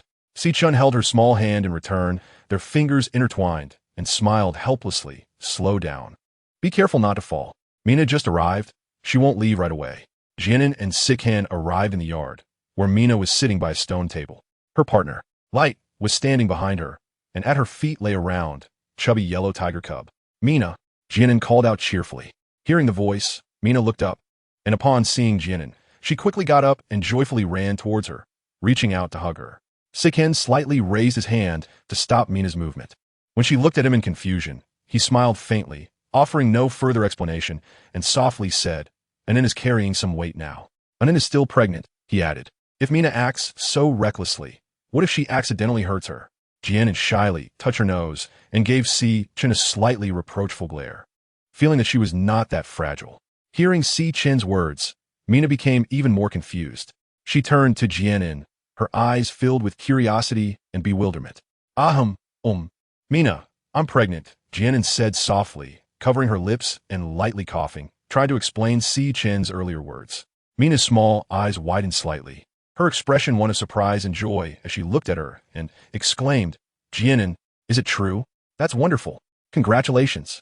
She excitedly grabbed Jian An's hands, her joyful demeanor, as if she were the one who was pregnant. Jian An looked at Mina, a smile curling at the corners of her mouth. Seeing her genuinely happy for her made her feel very pleased. It was her fortune to have a friend like Mina. And then come sit down and talk. Si-chun said from the side. You've been standing for a while. You must be tired. Jian An smiled and nodded. Her gaze swept over Gory at Mina's feet. She bent down and gently spoke. Gory, do you remember me? Gory looked up, tilting his little head, his pair of round beastly eyes staring straight at Jian An. He walked around her in circles on his short little legs, sniffing her as he went. Gory jumped up, placing his two front paws on her legs as long, slender tail swaying gently from side to side. It seemed he remembered the scent of Jian An. Haha, Gory is still so cute. Jian An couldn't help but smile, reaching out to pat his head. Enjoying the head pat, Gory squinted his beastly eyes, and his little tail wagged even more happily as he stretched out his little paws, tugging at Jian An's skirt. Does Gory want me to hold him? Seeing his cute appearance, Jian An's smile deepened, and she bent down to pick Gory up. Si-chun reached out and gently held Jian An's wrist, stopping her movement, and softly coaxed. And then, it's not convenient for you right now, so maybe you shouldn't hold him. Yes, Jian An, you're pregnant now. You don't know, but Gory is quite heavy now. Even I can't lift him. Mina chimed in. It was precisely because Gory had gained quite a bit of weight that she hadn't held him earlier and let him lie down by himself. Now, only Light could carry him. Seeing this, Jian An had to give up. She reached out again to stroke Gory's fluffy head and said, Gory, I'm sorry. I can't hold you right now. Can I get you something to eat later? Looking at the fluffy little beast, she couldn't hide her affection. Chapter 425. No little An's goodness woo-woo, not getting the desired hug. Gory whimpered a couple of times with a hint of grievance, and his tail curled up behind him, looking truly heart-wrenching. Upon hearing that there would be something to eat soon, his curled-up tail perked up again, swaying joyfully from side to side, and his pair of watery, beastly eyes sparkled as they looked up at Jian An. Haha. All right, I'll go get you some meat right away. Jian An's smile grew even more cheerful, her beautiful face radiating with spirit. Seeing Gory so adorably precious made her even more excited about her unborn baby. Jian An and Mina chatted in the yard for a long time, as if they had endless things to talk about. It wasn't until close to noon that Mina reluctantly took Goly and Light back. After lunch, Jian An went to Eyesand stone house with Shurchen. This time, their trip to Nenyuzu went smoothly, and they successfully found Mu Ro's relatives, fulfilling Eyesand's request. When they left the human tribe, Mu Shuang gave them some of Mu Ro's belongings to pass on to Eyesand. Also, Shurchen's grandfather, Mu Zhongfeng, who had never shown Shurchen a good face, sought him out for a long talk the night before they left. He even gave him quite a few books and children's toys, saying he wanted him to take them to Suolong. Although Mu Zhongfeng's words at that time were still somewhat unpleasant, Jian An remembered that Si-chun said this. Mu Zhongfeng looked at him with a serious expression, saying how could a good young man be illiterate? If one day he went out and didn't even know how to write his own name, it would truly be laughable. At that time, don't say he is a descendant of the Mu family. I couldn't bear that shame. Though he said this, he still let Si-chun take away many wooden toys. She also heard Si-chun mention that after he left old Master Mu's room, he heard the old man quietly crying inside. In Jian An's view, Mu Zhongfeng was completely the type of old man who was tough on the outside, but soft on the inside. Such an old man also had his charming side.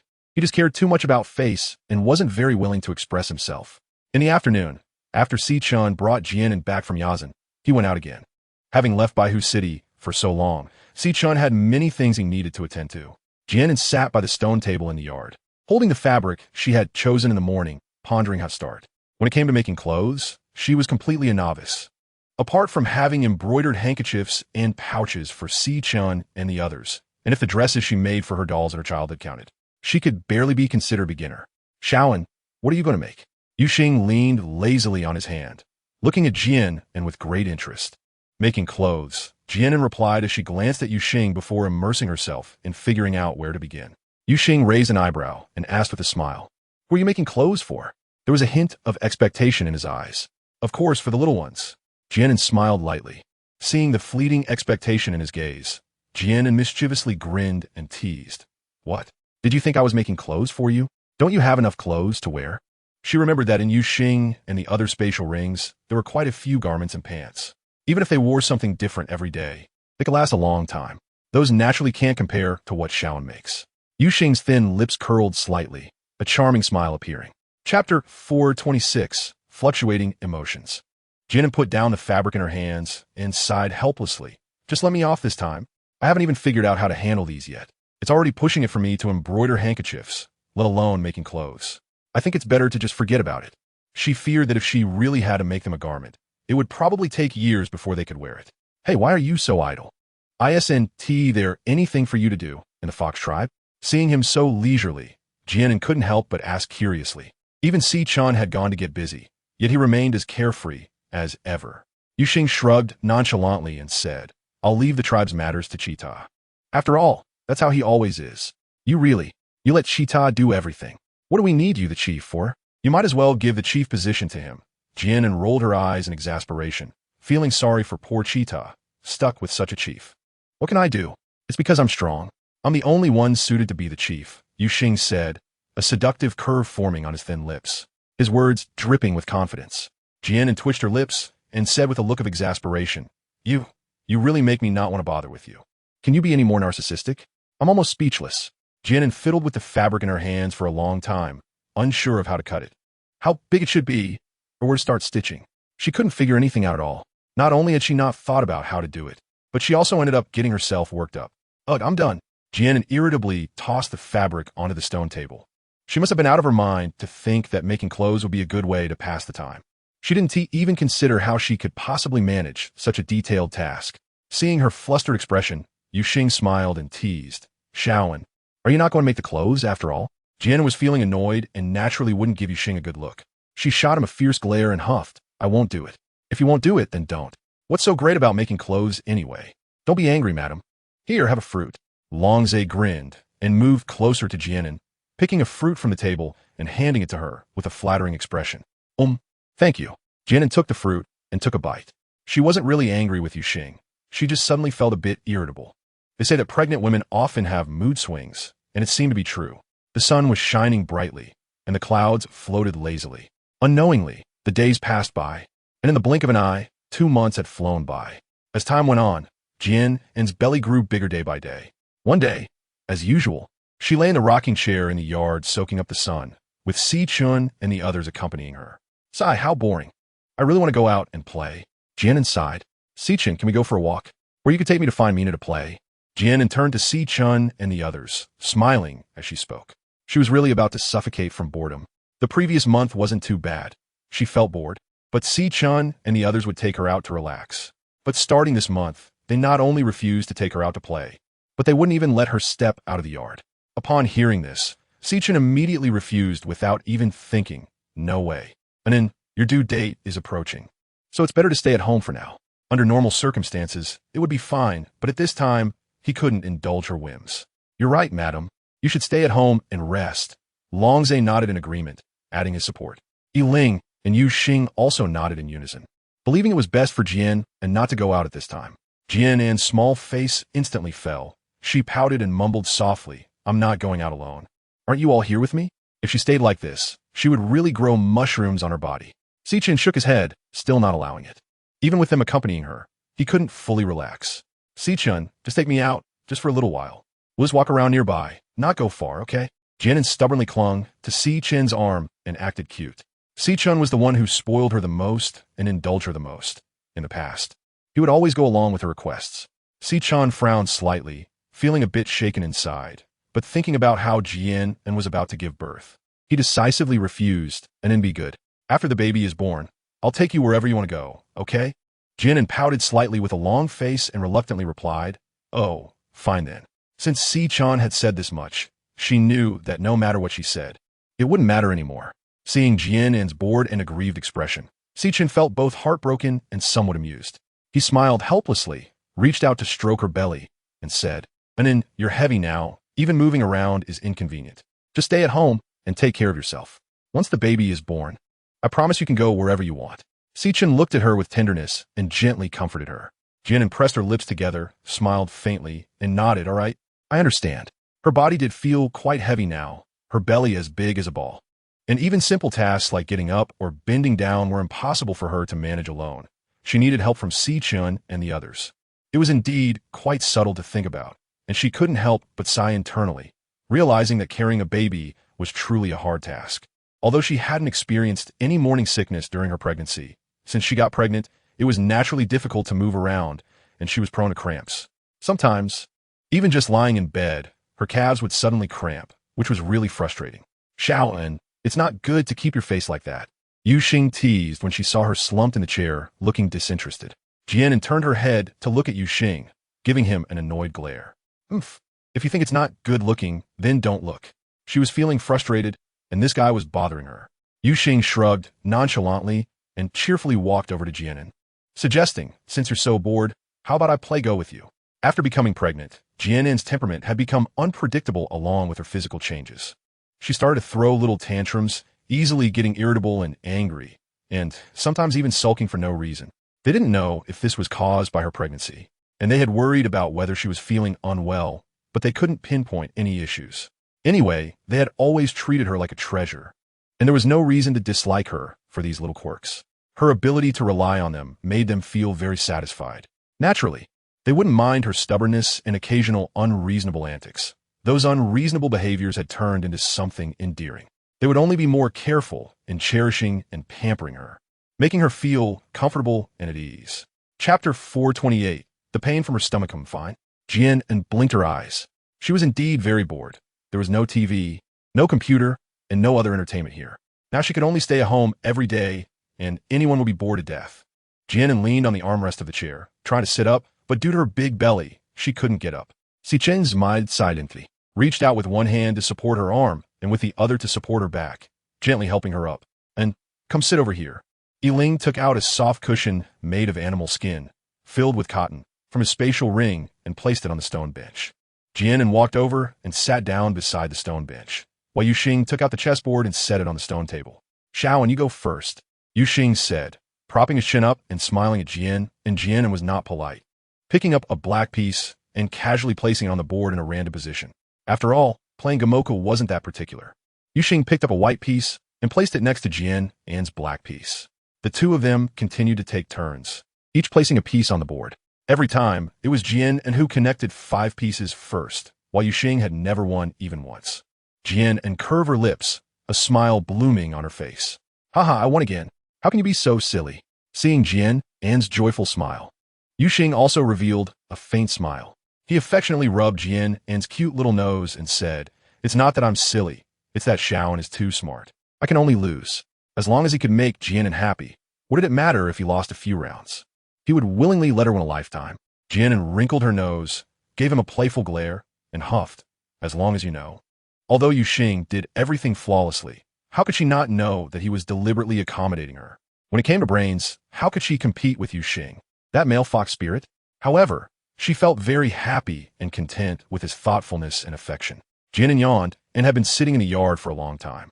She couldn't help but feel a bit sleepy. It's common for pregnant women to feel drowsy.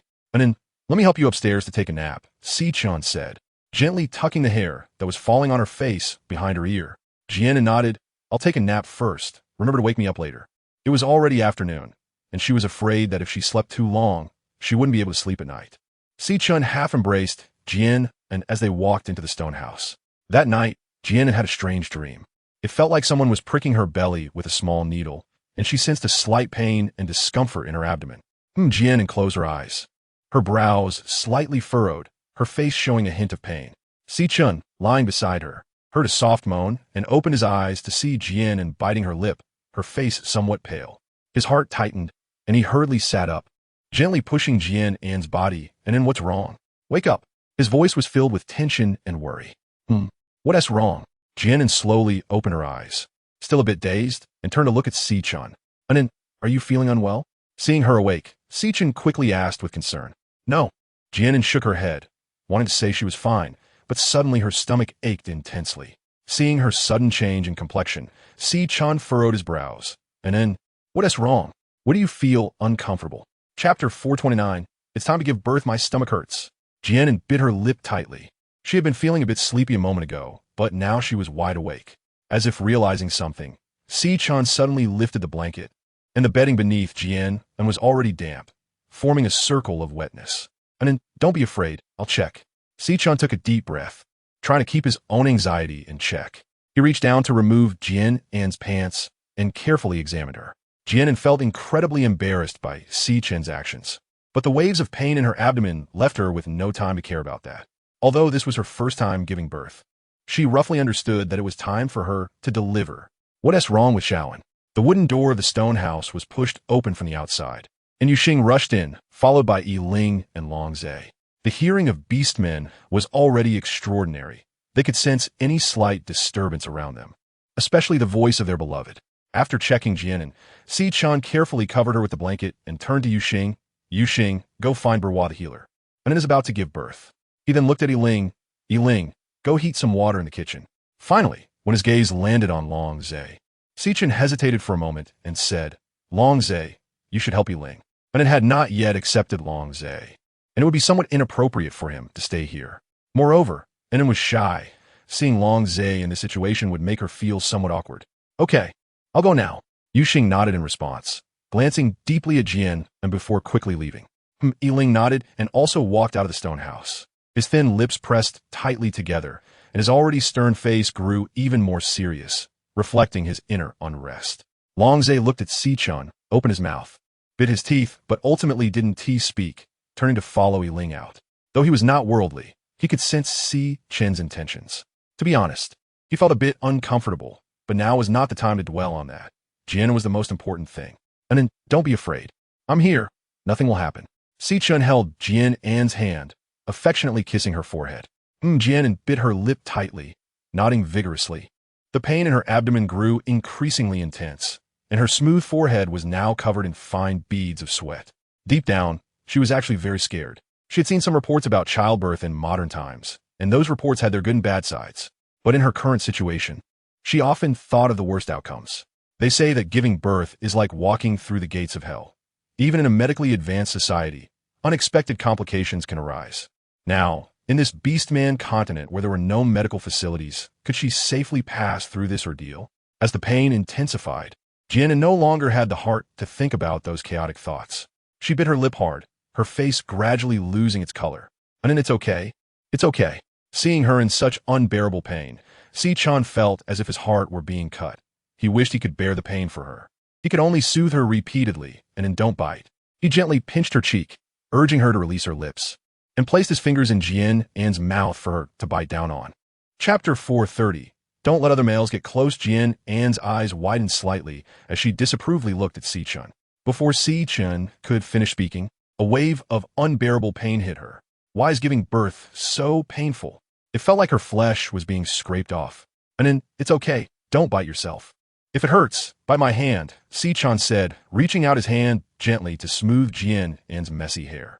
His deep blue eyes were filled with concern and affection.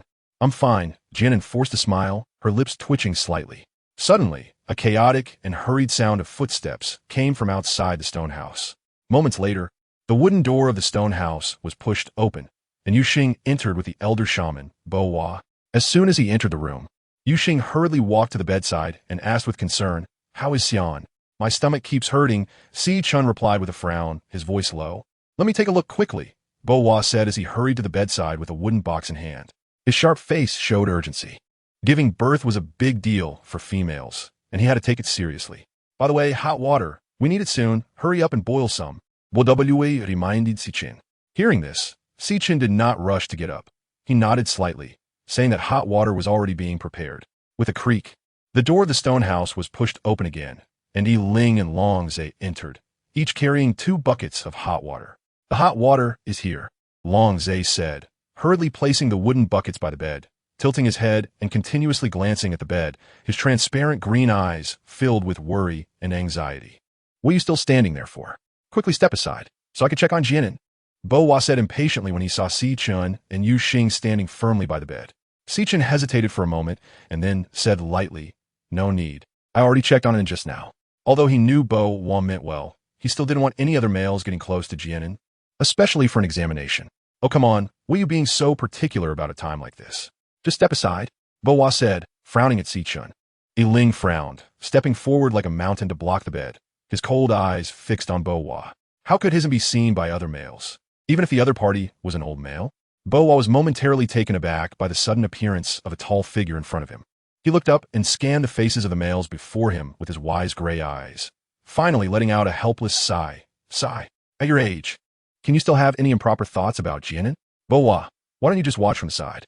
As for what to do, let us handle it," Yu Xing said with a slight smile, although there was little warmth in his eyes. He shared the same sentiment as Sichin. Naturally, he didn't want any other males getting close to Jian An. "All right, fine, let's do it this way. You all tell me about Jian An's condition, and I'll just stay here," Bo Hua said, having no choice but to compromise when he saw their attitudes. Sichin hurts so much." Jian An clutched Sichin's hand tightly, her voice tinged with a hint of crying and full of grievance. Sichin and the others quickly turned their heads, their eyes landing on Jian An, and seeing her pitiful state made their hearts ache. "It seems she's close. You all go check her situation and report back to me," Bo Hua concluded after observing Jian An. He had been in White Tiger City for decades and had delivered dozens, if not hundreds, of cubs. He had some experience in this matter. Chapter 431. 3 tiger cubs and looked very painful. Why is it so painful? Is there any way to relieve her discomfort? Ling's brows furrowed, his expression cold and sharp due to his anxiety. Bo Hua shook his head, saying, "Giving birth is always painful.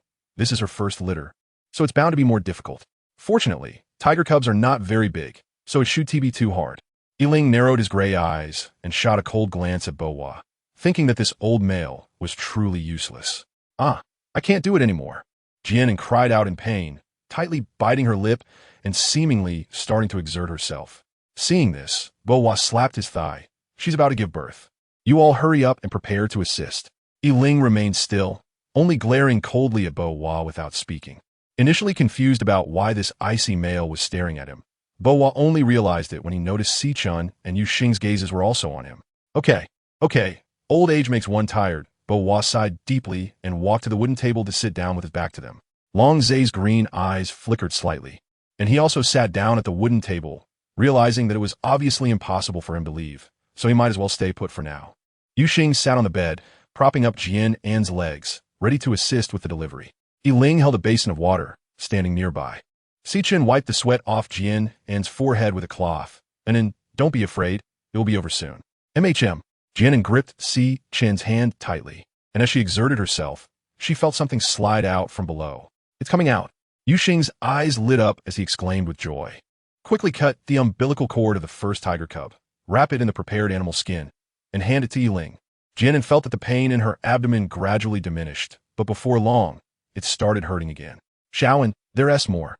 Yu Xing had been watching Jian An closely, observing her belly. It was certain that this time there would be more than one cub, but he had no way of knowing how many there were. When the first cub was born, the delivery of the second one went much more smoothly. Just when Jian An thought she could finally relax, the pain returned, and she internally wailed, "How can there be more?" It wasn't until the third tiger cub was successfully delivered that Jian An truly felt a sense of relief, as if the heavy burden inside her had been lifted. Having given birth to 3 cubs in her first litter, she was completely exhausted. With her body feeling weak and her mind at ease, she tiredly closed her eyes, unknowingly drifting into a light sleep. Jian An had fallen asleep peacefully, but it scared Sichin and the others. And then, Sichin called out softly, worried, "Old male, what's wrong with him?" Ling turned to Bo Hua and asked coldly, "Old male?" Bo Wa's eyelids twitched, and his beard perked up. Because of his identity as a shaman, he had always been respected, but when had he ever been addressed like this? However, he understood that it was just out of concern for Jian An, so he didn't hold it against him too much. Let me take a look. Bo Wa stood up and walked to the bedside, and this time Si Chun and the others did not stop him. He lifted Jian An's eyelids, stroked his grizzled beard, and smiled. It's fine, it's fine. She just tired and fell asleep. Si Chun looked closely at Jian An, although her face was slightly pale. It was not devoid of color, and her breathing was steady. She was indeed just asleep from fatigue. He couldn't help but breathe a sigh of relief.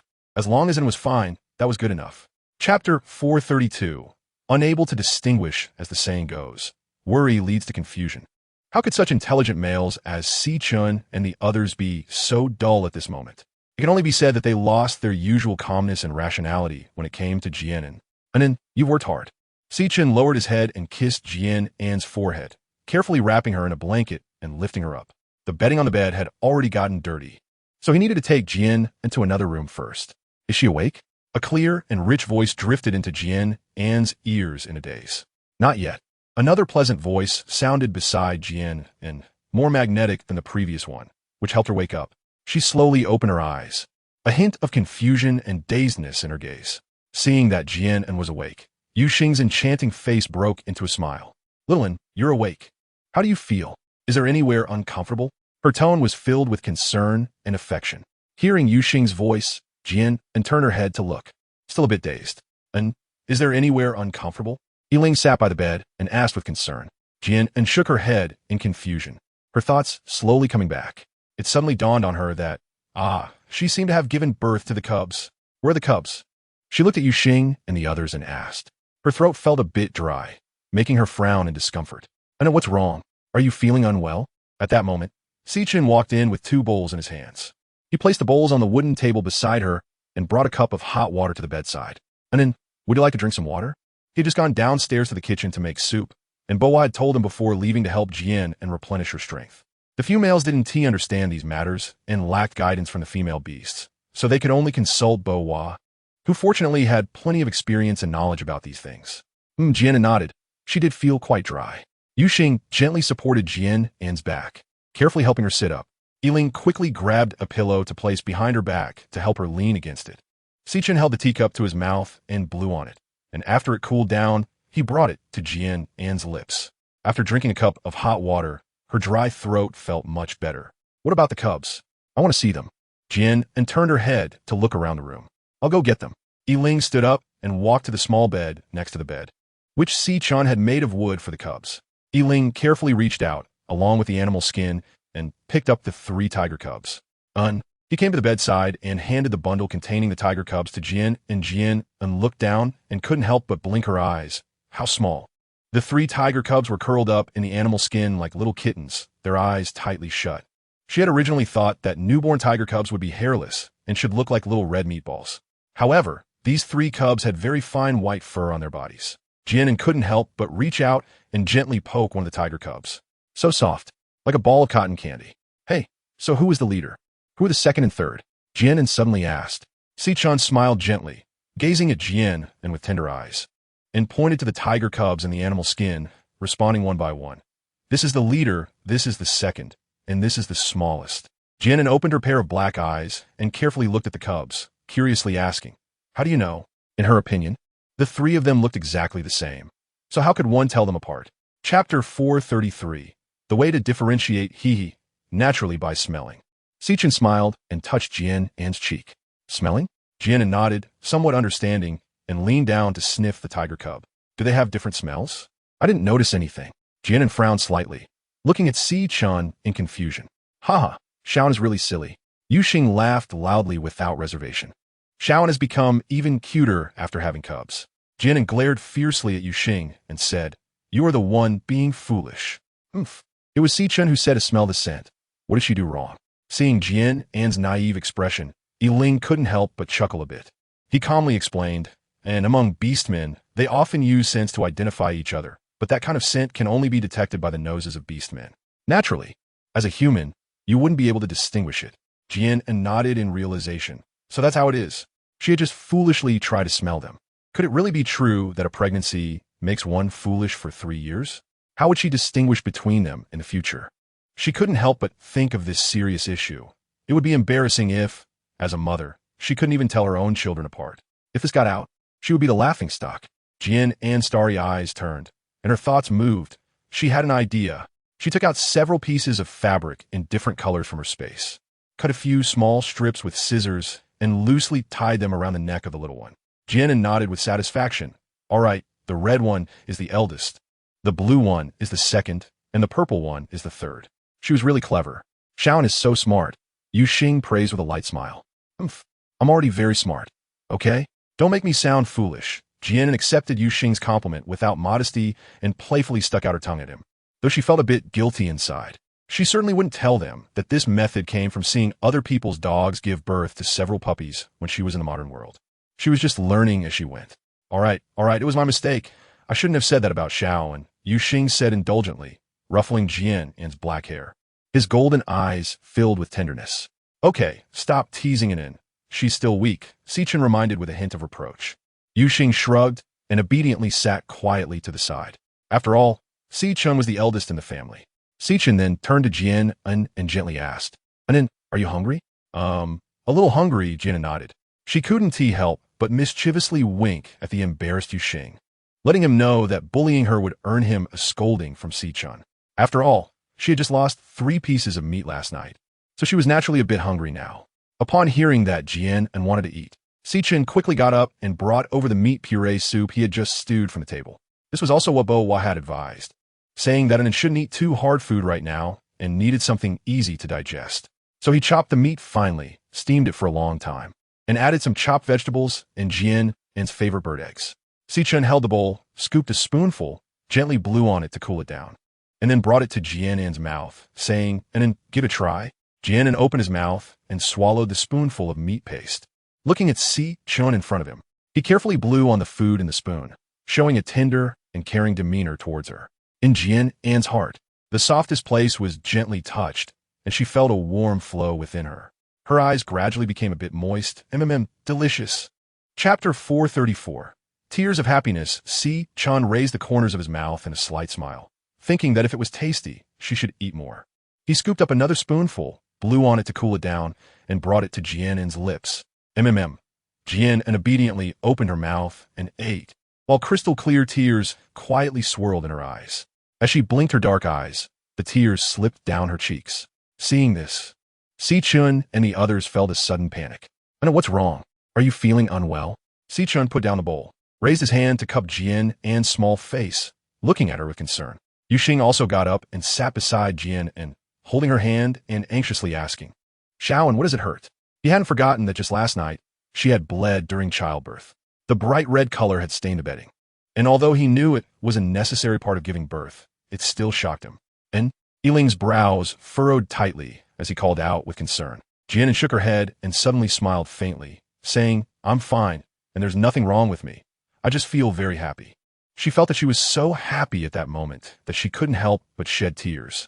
Upon hearing this, Sichen sighed softly and gently wiped away the tears on her face with his fingers. And then, don't cry. It's not good for your eyes. As long as you're okay, that's all that matters. He realized that whenever he saw Jian An in tears, all his usual calmness and composure would crumble, leaving only worry and affection for her. Yu Xing reached out and pinched Jian An's small nose, shaking her head helplessly. You really scared me to death. Jian An sniffed and muttered in dissatisfaction, You're going to squish my nose flat. Yu Xing smiled mischievously and said, Squishing it flat will be better, so you won't always make us worry. Just now, the moment he saw her tears, he couldn't help but feel flustered. Jian An awkwardly touched her nose, her fair face slightly reddening. Is it wrong for me to admit my mistake? I didn't do it on purpose. I just couldn't help it. She really didn't mean it just now, she thought, feeling a soft spot in her heart being touched, unable to hold back for a moment. She felt quite frustrated too. How did having a baby make her more prone to tears? It's fine, as long as you're okay, Yiling said, raising his hand to awkwardly pat Jian An's head, a faint smile on his lips. Jian An nodded with a smile. By the way, where are Longza and Yaich? I haven't seen them since I woke up. Sichen picked up a bowl, scooped a spoonful, and held it to Jian An's mouth, saying gently, and then, eat a bit more. They went to Burwa, the healer's place, to get medicine. They should be back soon. Jian An shook her head after eating most of the meat paste, saying, I'm full. All right, then lie down and rest for a while, Si-chan said, taking out a handkerchief to wipe Jian An's mouth. With Yuxing helping her.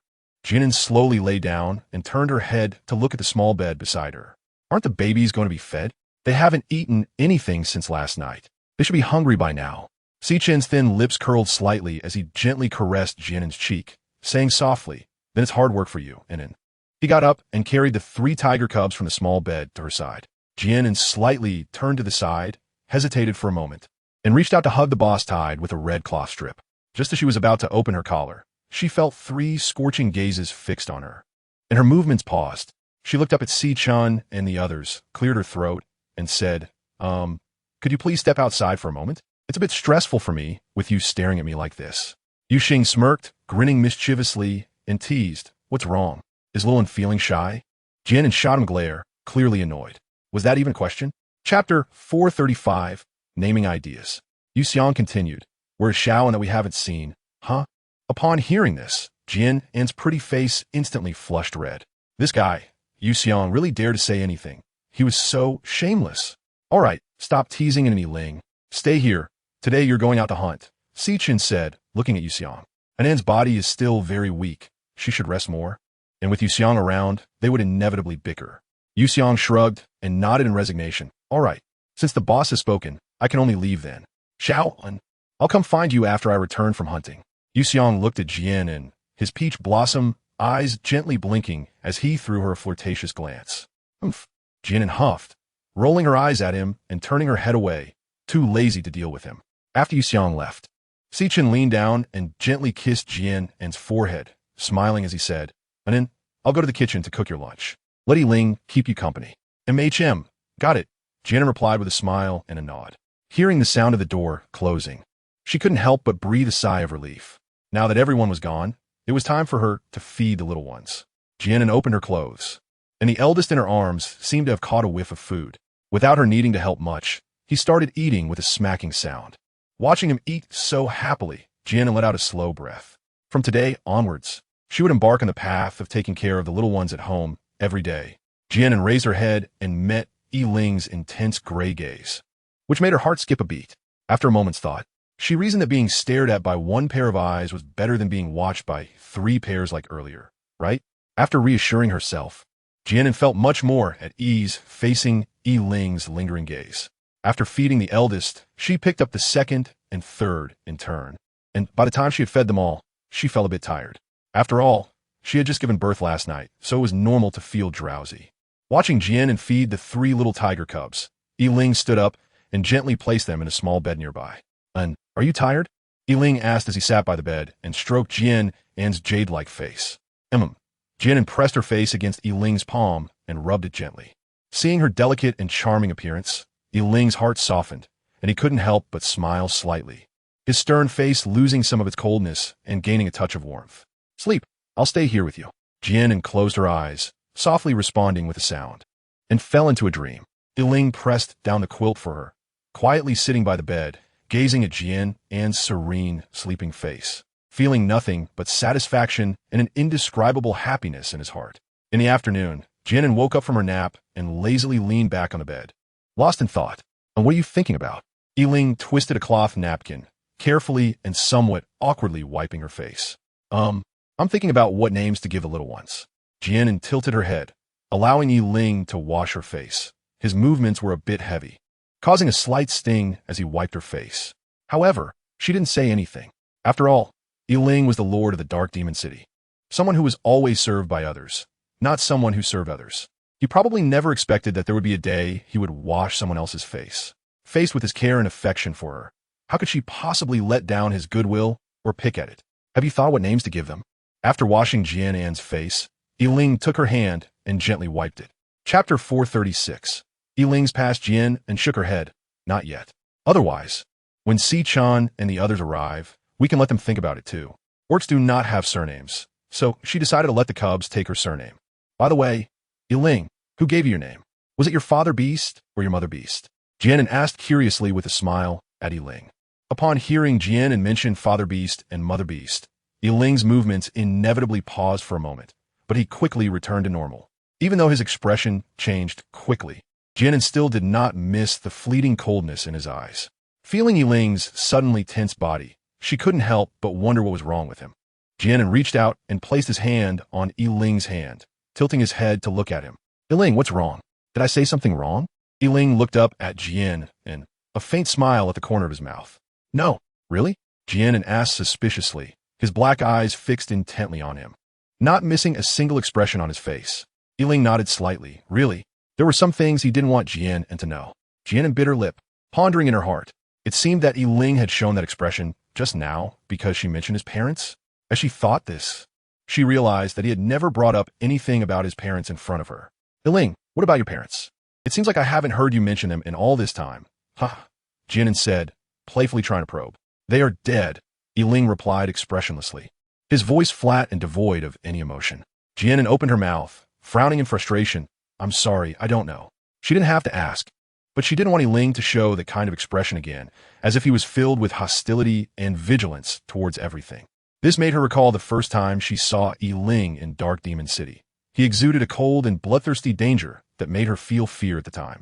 But now thinking back, it made her feel a deep sense of pity. Yiling lowered his gaze to Jian An in front of him, her face showing a look of frustration, as if she had done something wrong, her eyes evasive and cautious. He sighed, put down the napkin in his hand, and took Jian An's hand. And it's not that I don't want to tell you. I'm just afraid of tainting your ears. How could that be? Jian An frowned at him. She didn't like him saying that. Seeing her clear and bright eyes looking at him, Yiling suddenly smiled, leaned down, and kissed her eyes. The encounter between the father beast and the mother beast is actually somewhat similar to us. Yiling slowly began to speak. The father beast likes the mother beast and wants to possess her, but the mother beast is afraid of him, only thinking about resisting and escaping. In fact, the father beast truly likes the mother beast, but just like I did back then, he used the wrong method.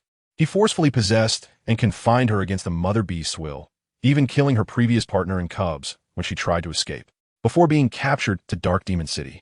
The mother beast originally had her own happy family. Heartbroken, the mother beast knew she could not escape and spent her days in silence and gloom. Seeing her in such a state, the father beast began to realize whether he had made a mistake. He no longer imprisoned the mother beast and often took her out to relax, treating her with more care and gentleness. Yiling took a deep breath and sighed. However, not every mistake can be forgiven. On the surface, the mother beast gradually accepted the father beast's care, but in reality, she was just temporarily hiding the hatred in her heart. Chapter 438. Here, to cause trouble, Jian An nestled softly in Yiling's embrace, one hand gently patting his back, a delicate smile gracing her lips. Inside the room, the two quietly held each other, comforting one another, creating an indescribably beautiful and harmonious scene. Outside the house, Sichun had been standing for an unknown amount of time, his thin lips slightly curving upwards, silently smiling. He felt happy for An to have a partner who truly cared for her. At first, when he saw Jian An being intimate with other males besides him, he experienced heartache and bitterness. However, as time passed and he observed the interactions between Jian An and Yuxing Yiling, he gradually let go of his inner worries. He believed that when he was close to Jian An, they too shared the same complex and unspoken feelings, yet they remained steadfast in their hearts, unwavering in their commitment to protect her. This only proved that they, like him, deeply loved Jian An. That was why they were willing to overlook the complexities and concerns in their hearts, unwilling to let her go. They all understood that there was only one Jian An in this world, compared to the pain of losing her. The slight heartache was nothing compared to the happiness and fulfillment gained from being by her side. Therefore, none of them regretted their choices and decisions, and they were willing to endure this sweet, yet occasionally bittersweet happiness. Sichun raised his hand to gently push open the door and walked inside, a warm smile on his face as he said, "Anin, I made you steamed egg custard." Jian An raised her head and smiled gently at him. "Thank you. I'm just craving it." Sichun brought a bowl to the bedside, and Yiling stood up to make space for him. The two exchanged a silent smile. "What were you just thinking about?" Sichun scooped a spoonful of steamed egg custard, blew on it gently, and fed it to Jian An's mouth. I was thinking about what names to give the little ones." Jian An opened her mouth and swallowed the egg custard. Looking at the spoon Sichun was offering her again, Jian An said, "I'll eat by myself." She wasn't so weak that she couldn't lift her hand now. "I want to feed you like this." Sichun smiled faintly, with a hint of tenderness in his eyes. He enjoyed taking care of Jian An like this. Okay then. Seeing him say that, Jian An couldn't refuse his intention any longer. Have you thought of names, Anin? Si-chan asked with a light smile. Jian An shook her head. No, I was actually thinking about having you help me come up with something. She looked a bit distressed. She really couldn't think of a name. While the two were talking, the wooden door of the stone house was gently pushed open. Besides Yuxing, Long Zhe and Ego also walked in. Shaoan, I'm back, Yuxing said with her usual seductive smile. Madam, Long Zhe peeked from behind Yuxing, a brilliant smile spreading across his stunning face. Ego walked to the bedside, his round eyes looking at Jian An, and he called out obediently, Sister. Jian An's lips curved into a faint arc as she said, You're just in time. Si-chan and I are discussing what names to give the little ones. It said that many hands make light work. The more people, the more ideas, right? Yuxing reached out and held Jian An's hand, smiling as he suggested. Then let's call them Jian E, Jian Air, and Jian San. Simple and easy to remember. Jian An pulled her hand away from his, tapped his head, and said, You're just a stray, aren't you? What kind of ridiculous names are you picking? This guy's just here to cause trouble. Yuxing shrugged and looked at Jian An with an innocent expression. Isn't it good? Simple and easy to remember. Where's the good in that, right? Si-chan. Jian An shot him a glare and turned to Si-chan. Chapter 439. Out of confinement, Si-chan smiled, pondered for a moment, and said, It is indeed simple and easy to remember. Jian An widened her eyes in surprise, looking at him. Did it sound like Si-chan thought these three names were quite good? Haha, Shaoan, did you hear that? Si-chan also thinks the names I picked are nice. Yuxing said, while squeezing Jian An's small hand. The touch was both tender and smooth, making it hard to let go, and her face showed a hint of pride. Jian An gave him a glare with a hint of annoyance, pursed her lips, and felt a bit troubled inside. She also thought these names were quite simple. But wouldn't they be a bit too simple? It felt a bit casual. However, on second thought, she felt that there was nothing wrong with being simple. Isn't there a saying that the rougher the name, the easier it is to raise? Jian An patted her thigh and said, All right, it's decided then. Let's call them 1, 2, and 3. Yuxing raised an eyebrow and teased. Wasn't Shaoan just complaining about that? How come now you've made up your mind? The female heart is truly hard to fathom. What's wrong with being simple? Jian An retorted without blushing. Isn't life supposed to be a bit simpler? As Fu said those names were bad just now. Sorry, she had already forgotten. However, just 1, 2, and 3 really was too simple and wouldn't look good written out. Jian An stroked her chin, her thoughts shifting slightly, and suddenly had an idea, her eyes brightening. She took out a piece of white paper and a brush from her space, dipped it in a bit of ink, and wrote 3 characters, which are the uppercase forms of 1, 2, and 3. Long Zhe leaned in, picked up the white paper, and examined it closely, curiously asking, Madam, what are these characters? His pair of green eyes sparkled as he looked at Jian An, making her dizzy. His face was full of a thirst for knowledge. This is another way to write the numbers 1, 2, and 3. Jian An blinked and replied with a smile. Thus, the names of the 3 tiger cubs were hastily decided in such a simple manner. Because females are precious. Any minor event involving a female in a tribe would quickly spread.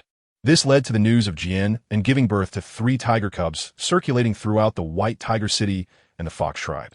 Everyone knew that the partner of their leader had given birth. After learning that Jian An had given birth, Mina, Light, Yazan, and Solong all came to visit her. For a while afterward, Jian An either lay in bed resting or was ordered to stay inside the house, so bored that she felt like playing with fire indoors. It wasn't until Jian An had been inside for a whole month that she was allowed out, and even now she was still puzzled. Do beastmen really know about the concept of sitting a month? Jian An stood in the yard, stretching comfortably and feeling like she hadn't been out in a long time. The air inside the house was indeed no comparison to the outside. Just breathing and felt much more refreshing. Hee, Shaoan, do you want to go hunting with me today? Yuxing sat by the stone table, propping his head up and glancing sideways at Jian An. He could see that Shaoan was really feeling stifled, and today was just trying to take her out for a walk. Jian An's eyes brightened instantly upon hearing this. She quickly turned her head and looked at Yuxing with joy. Really? Originally, she had planned to take a walk on the grass outside the city today, but since Yuxing said so, she naturally couldn't miss this opportunity. Seeing Jian An's happy smile, Yuxing curled his lips. Of course it's true. Why would I lie to Shaoan? MHM, I knew you were the best. Jian An nodded repeatedly with a flattering expression, but couldn't help but secretly ponder that this guy had tricked her before. However, in order to go out and have fun, Jian An naturally wouldn't refute him at this moment. The more she criticized him in her heart, the brighter her smile became on her face. As if sensing Jian An's joy, the 3 little tiger cubs surrounded her feet, pawing at her pant legs and occasionally making soft, whimpering sounds. Hearing this made Jian An's heart melt. She squatted down, patted each of their heads, smiling gently, and spoke in an unusually soft voice. "What's wrong, Eyesand? Do you also want to go out to play?" After a month, the three cubs, which were once as small as kittens, had grown quite a bit, and now they felt heavy when held in her arms. Woo-woo. Jian tilted his little head back, his pair of deep blue beast eyes, similar to Sichen's, looking at her with watery gazes. His front legs rested on her knees. "Ah, our Jian is so cute. What's wrong? Do you want a hug?" With that look, Jian An's heart melted, and she reached out to support Jian under his armpits, gently bringing him into her embrace. She casually pinched the soft pads on his paws. Feeling a tug at her pant leg, Jian looked down to see Jian biting her pants and pulling with all his might, as if he had met a rival, shaking his head while making fierce little whimpering sounds. "Oh dear, Jian, I told you not to bite my pants." Jian gently pushed his head away. After being lightly pushed by Jian somehow lost his balance and tumbled to the side. Just as Jian was worried that he might have fallen, Jian surprisingly straightened his body and stood up very agilely. "Woohoo!" Jian placed his front legs on the ground, raised his butt, and called out to Jian in a fierce manner. "Haha, are you still angry?" Jian laughed joyfully and reached out to lightly pat his fluffy little backside. "Woo!" Feeling someone attack his little butt, Jian called out again, turned around to look back, saw his tail, and then started spinning in place, trying to bite his own tail. "Haha, this is so fun." Jian laughed heartily, holding her stomach and completely forgetting that these were her cubs. Jian snuggled obediently in Jian An's arms, looking up with a pair of watery beast-like eyes. Her little head tilted, completely unaware of what her mother was laughing about. Jian smiled as she wiped her eyes and turned to look around, puzzled, and said, "Hey, where's Jian-san? Wasn't he just here?" "He's behind your feet," Yiling reminded her as he stepped out from the stone tower. "Huh?" Jian turned around and looked down. Sure enough, Jian-san was lying behind her, fast asleep. Jian sighed helplessly, tugging at the soft skin on Jian-san's neck and pulling him into her arms, gently patting his tiger-like head. How can you sleep so much?" If she remembered correctly, they had just woken up not long ago. Although the three tiger cubs still had different color cloth strips tied around their necks. After a month, Jian could somewhat distinguish who was who. Of course, she wasn't using their sense to tell them apart. That method was probably only suitable for Sichun and the others. Each of the three tiger cubs had distinct personalities. Jian was calm and obedient, much like Sichun. Jian is mischievous and lively, which is probably similar to her. As for Jian-san, she can't quite say whose personality he resembles. Chapter 441. No explanation means no end. Does he resemble Sichun? Jian immediately denied it. It's unlikely. He's not lazy at all. Although she is somewhat reluctant to admit it, he is probably more like her. Moreover, Jian-san is not only lazy, but also quite foolish. She remembers just last night. She saw that they were starting to grow teeth, so she cut a little roast meat to prepare to feed them. Jian and Jian quickly found their own little bowls, but only Jian-san was spinning around, unable to find one. He insisted on eating from Jian bowl, and as expected, Jian scolded him. Clearly, among the three tiger cubs, Jian-san could eat the most and was the fattest. Yet he was easily pounced on by Jian and couldn't get up for a while. The more Jian thought about it, the more sad she felt. Was she really that stupid? Did that mean she was just as foolish? Jian refused to acknowledge this fact. Jian-san was just being foolish. It had nothing to do with her. "Shaoan, it's getting late. If you want to go out to play, we should head out now." Yuxing stood up and brushed off his robe. "Oh, what about the little ones? Can we take them with us?" Jian stood up holding Jian and Jian-san, while Jian was still chasing its tail. "And then, let's leave the little ones at home." Sichun stepped forward, came to Jian An's side, and reached out to take the tiger cub from her arms. Jian thought for a moment and nodded, saying, "Well, okay then. I won't take them along. The little ones are still young. It's indeed too early to take them out now. Moreover, if I take them all out, wouldn't I have to look after the little ones? How could I have fun then?" "Go ahead, be careful," Sichun said gently, stroking Jian An's cheek and reminding her. Jian sat on the back of the black wolf, Yiling, while Yuxing followed closely beside her. They were preparing to head to the forest behind the tribe.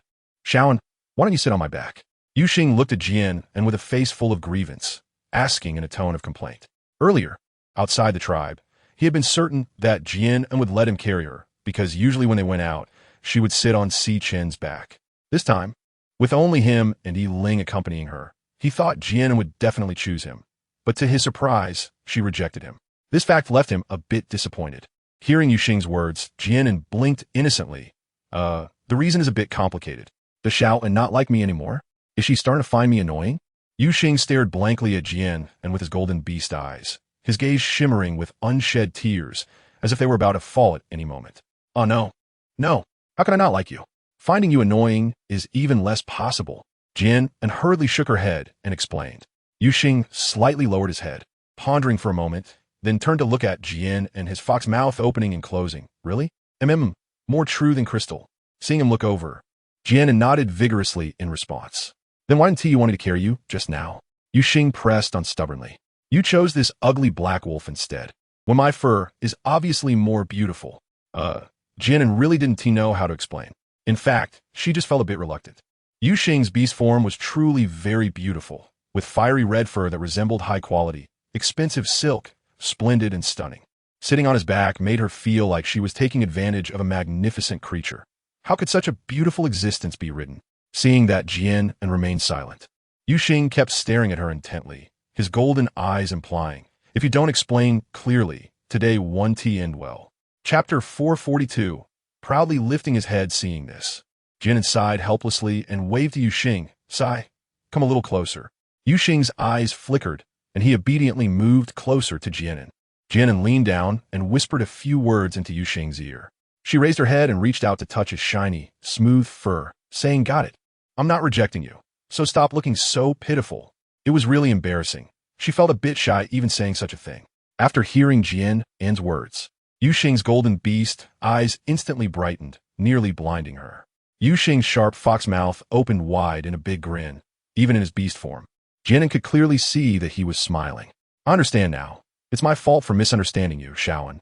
Yuxing lifted his head and gently nudged Jian An's face with his fox mouth, as if kissing her. After that, he even stuck out his tongue and licked her fair little face. Unexpectedly, Jian An was left with saliva all over her face, and she quickly took out a handkerchief to wipe it off, glaring at him in dissatisfaction. What are you doing? How could this guy be so shameless? Getting his saliva all over her face? Ha ha ha. Jian An's reaction, however, brought about Yuxing's joyous laughter. Yuxing walked gracefully to Yiling's side, walking alongside him, and suddenly he turned his head and huffed at Yiling without saying a word, just giving him a faint glance. Then he turned his head back, held his head high, and adopted a proud posture, as if looking down on everything. It turned out that it wasn't that he couldn't compare to this cold, ugly wolf, but rather that his appearance was so beautiful that Jian An couldn't bear to sit on him. After realizing this, Yuxing kept his head held high all the way, occasionally walking beside Jian An to show off his magnificent fur. His proud and self-satisfied demeanor left Jian An speechless. She wondered she had unlocked some incredible switch in Yuxing again. Half an hour later, the three of them arrived at the forest behind the tribe. Jian An got off Yiling's back and strolled slowly along the woodland path. The spring forest, surrounded by green shade, also had many vibrant flowers blooming at the base of the tree trunks. Jian An took a deep breath. The air was truly wonderful. The scent of grass and trees mingled with a faint floral fragrance, which was refreshing. Yuxing tilted his head to look at Jian An and said, Xiao An, I'm going to see if there are any spotted birds in the tree. Okay, go ahead. Be careful, Jian An replied, nodding. As soon as he finished speaking, Yuxing leaped up the large tree in front of him and disappeared among the lush branches and leaves in the blink of an eye. And sit over there, Yiling said, pulling Jian An's hand and leading her to a large tree. He took out a bee skin pad from his spatial ring and placed it on the ground, then looked up at Jian An. Jian An blinked and sat down on the animal skin mat. She drank some water. Yiling took out a water bottle from his space ring and handed it to Jian An. Thank you. Jian An took the water bottle and took a sip.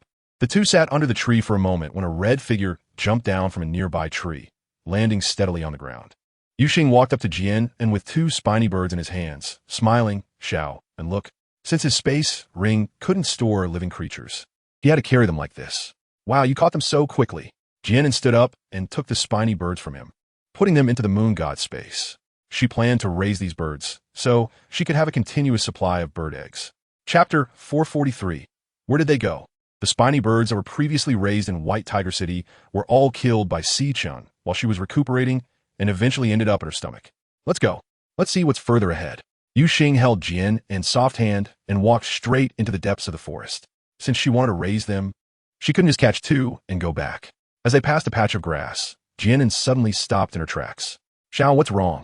Yu Xing halted and turned to ask. Jian An pointed to the crisp grassland on the left and said, look over there. Yu Xing and Yi Ling followed Jian An's finger and looked in the direction indicated. On the lush green grass, a cluster of bright red flowers was blooming, their vibrant color exceptionally eye-catching against the green grass. Does Xiao An like those flowers? I'll go pick some for you, Yu Xing said with a smile, not thinking much of it, just assuming Jian An found them beautiful and wanted some. Jian An shook her head. Don't you think those red flowers look a bit familiar?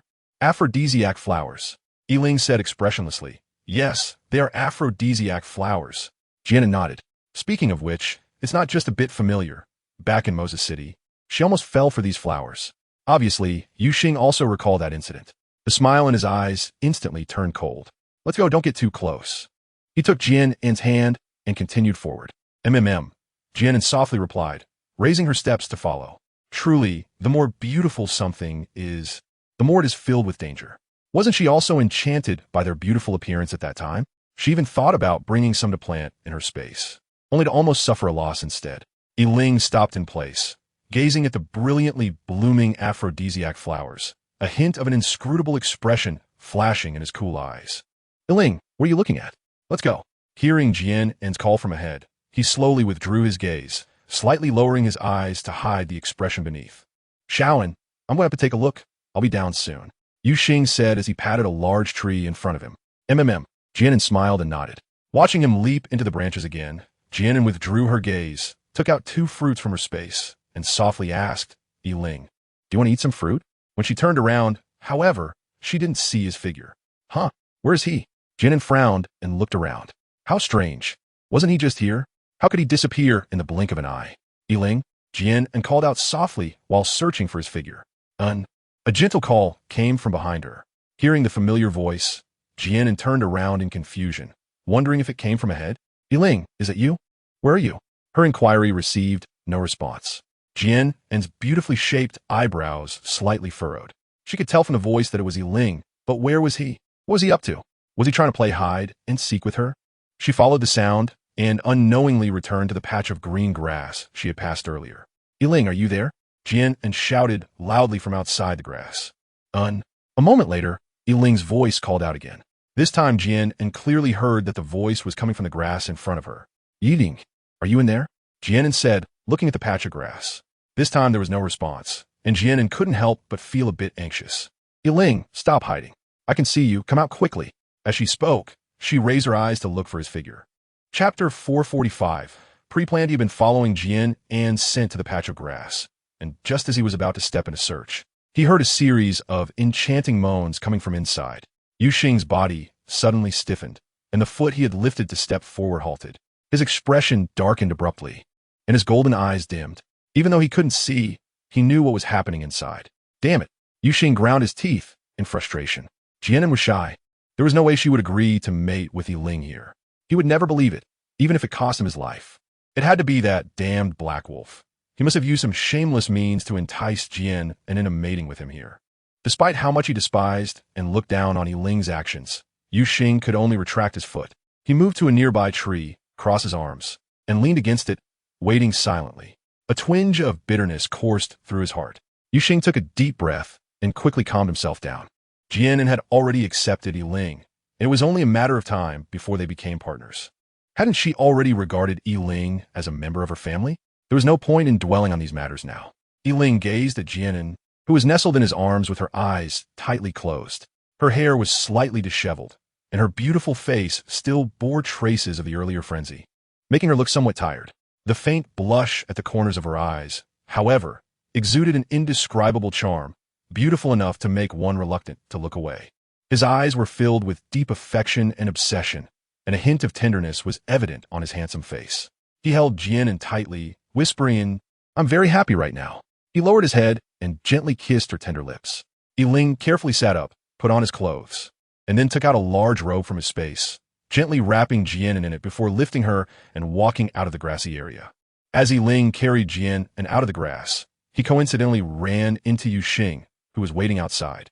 One stood, and the other leaned against something, both staring at each other without speaking. After a while, Yuxing couldn't hold back any longer. A hint of cold mockery appeared at the corners of his mouth as he scoffed. I didn't expect the Lord of Dark Demon City to engage in such shameless behavior. Yiling looked at him expressionlessly, saying nothing. What's wrong? Are you afraid to face the consequences of your actions? Yuxing's flirtatious eyes held a hint of coldness. And is tired and needs to rest. Yiling still maintained a serious expression, showing no reaction to Yuxing's cold words. Yuxing squinted slightly, glancing at Jian and in his arms. Did you plan this in advance? When you passed by that area earlier and saw the aphrodisiac flowers, did you intend to do this? Although it was a question, his tone carried a sense of certainty. Yiling's face remained cold, and he didn't respond. Yuxing was right. He had indeed planned to do this from the start. Seeing that he didn't speak, Yuxing shrugged indifferently and said in a low voice, Aphrodisiac flowers are effective on males too, but the premise is that the male must be an ordinary beast man who cannot cultivate soul power. You are a 5-star soul beast. If it weren't for your intention, how could you be affected by the aphrodisiac flowers? Yiling looked at Yuxing with cold eyes, his thin lips tightly pressed. Yuxing's words were not untrue, but it was also true that he had been affected by the aphrodisiac flowers, although he had deliberately withdrawn his soul power defenses. However, there was one point that Yuxing didn't get right. He had indeed been a 5-star soul beast before, but just after he became partners with Jian An, his soul power level had unexpectedly broken through the 5-star barrier and unknowingly risen to 6 stars. Chapter 446. Why the urgency? Yuxing curled his lips into a cold smile, looking at Yiling with a playful glint in his eyes. Let me remind you, it seems that Xiao An doesn't know about these things, right? Jian An probably only knows that aphrodisiac flowers have a stimulating effect, but she doesn't know that soul beasts of your and Yiling's caliber are not affected at all. Are you going to tell him? Yiling furrowed his brows, coldly looking back at him. Even though his expression showed no signs of emotion, he couldn't deny that hearing Yuxing's words stirred a sense of unease in his heart. Yuxing scoffed and shrugged. Who knows? I won't say anything explicitly, just giving you a vague answer. He certainly wouldn't tell Jian An. He merely wanted to unsettle Yiling. Despite his current expressionless facade, he knew that, deep down, Yiling was likely not as calm as he appeared.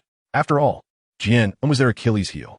Although he could accept Yiling entering this household, he couldn't help but want to take a little revenge to soothe the bitterness he felt earlier.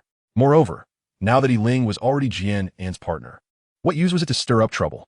Based on Jian An's personality, at most, she would be angry for a while and ignore Yiling for a few days.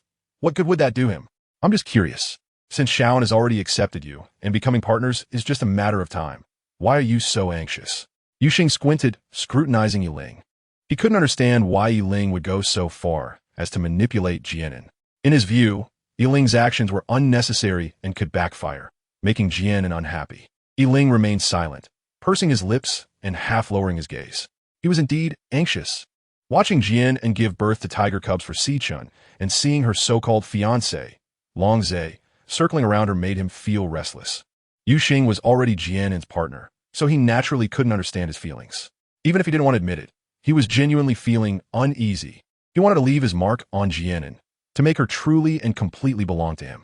He wanted to have a bond that belonged to them, so that his heart could finally settle down.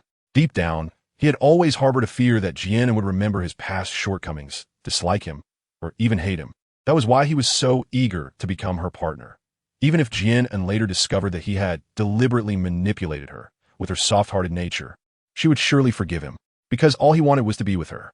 His desires were not many. In the past, he only sought power and strength, wanting to stand above all beastmen and control everything in his hands. But now, all he sought was merely a place by Jian An's side. Seeing Yiling remain silent, Yuxing lost interest in pressing further. He didn't care about Yiling's thoughts, as long as he didn't harm Jian An and treated her sincerely. He could turn a blind eye to certain matters. Let's go. We should take Xiao An back, Yuxing said flatly, then turned and walked forward. When Jian An woke up, she found herself back in the stone building, lying on the wooden bed in her room. Jian An moved her hands and feet slightly, and immediately felt a wave of soreness, numbness, and swelling coming from her body. She frowned delicately and slowly sat up from the bed. She looked around the room and found that there was no one else in it besides herself. Chapter 447. Pitiful yet adorable. She didn't know what time it was now, but the light streaming in from the windows indicated that it was still daytime, probably in the afternoon. Everything that had happened today played back in Jian An's mind like a movie, causing her cheeks to flush. Jian An lifted the blanket, her body covered with countless red marks, these ambiguous traces reminding her of the madness that had occurred not long ago. With a creak, the wooden door of the stone house was gently pushed open. "Anan, are you awake?" Sichan walked in holding a bowl of noodles. What time is it now?" Jian An slightly lowered her head and asked softly. Although she didn't show it on her face, she felt a bit uneasy, as if she had done something wrong. Seeing her huddled under the blanket, her body curled up into a small ball, with her brows lowered, looking very unnatural, Sichan silently smiled and approached the bedside. He reached out to gently ruffle Jian An's soft hair, saying, "It's already past lunchtime." Jian An's gaze wandered. Her hands tangled together under the blanket. "Anan, are you hungry?" Sichan extended his hand to tuck the hair that had fallen by her face behind her ear, asking gently. Jian An hesitated for a moment, raised her head to look at Sichan, and cautiously asked, "Sichan, are you not angry?" As soon as she spoke, she immediately regretted it, secretly scolding herself for being foolish and asking such a stupid question. Sichan's deep eyes were filled with tenderness. He smiled helplessly and spoke softly. "Anan, you always seem to forget what I've said. What did you say?" Jian An raised her head, her small mouth slightly open, with a hint of confusion in her expression. Sichan had said many things to her, but which one was he referring to now? Sichan smiled slightly, reached out, and gently pulled Jian An into his arms, kissing the top of her head. "I'm not angry, but it's not that I don't care at all. Jian An is sometimes truly clumsy, but that clumsiness is so endearing." Before Jian An could respond, her cheek was gently cradled by Sichan's long fingers. "Anan, do you like me?" His warm and gentle voice floated into Jian An's ears. Jian An furrowed her brows lightly, her clear black eyes fixed on Sichan as she spoke earnestly, word by word. "I like you, of course I like you." How could she not like Sichan?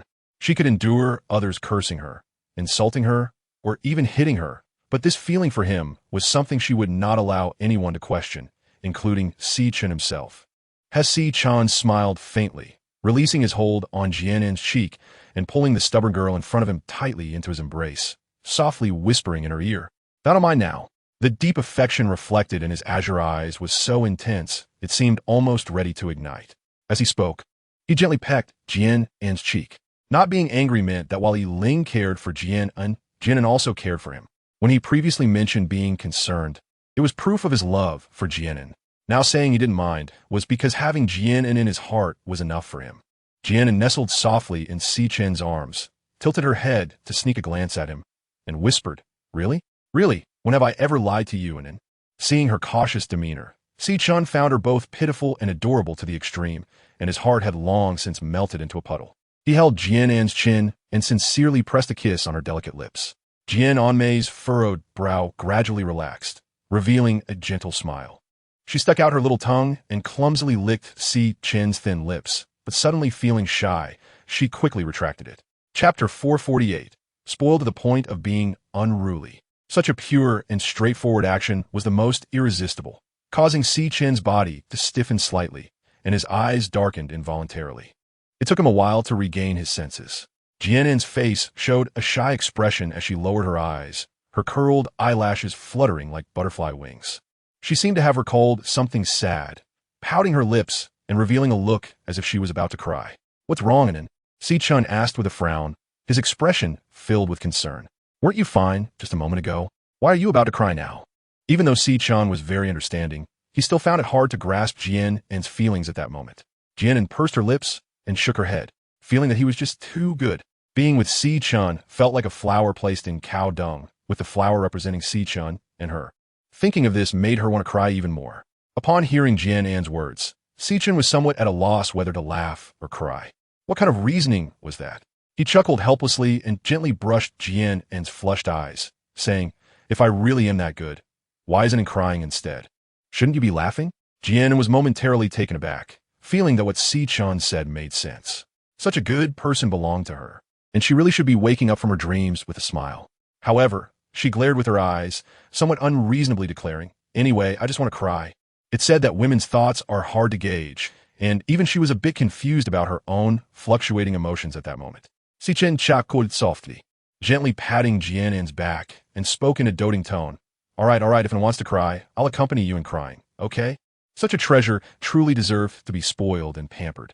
Jian An pursed her lips, held back for a moment, but couldn't resist and let out a laugh, saying, "How can you comfort someone while crying like this?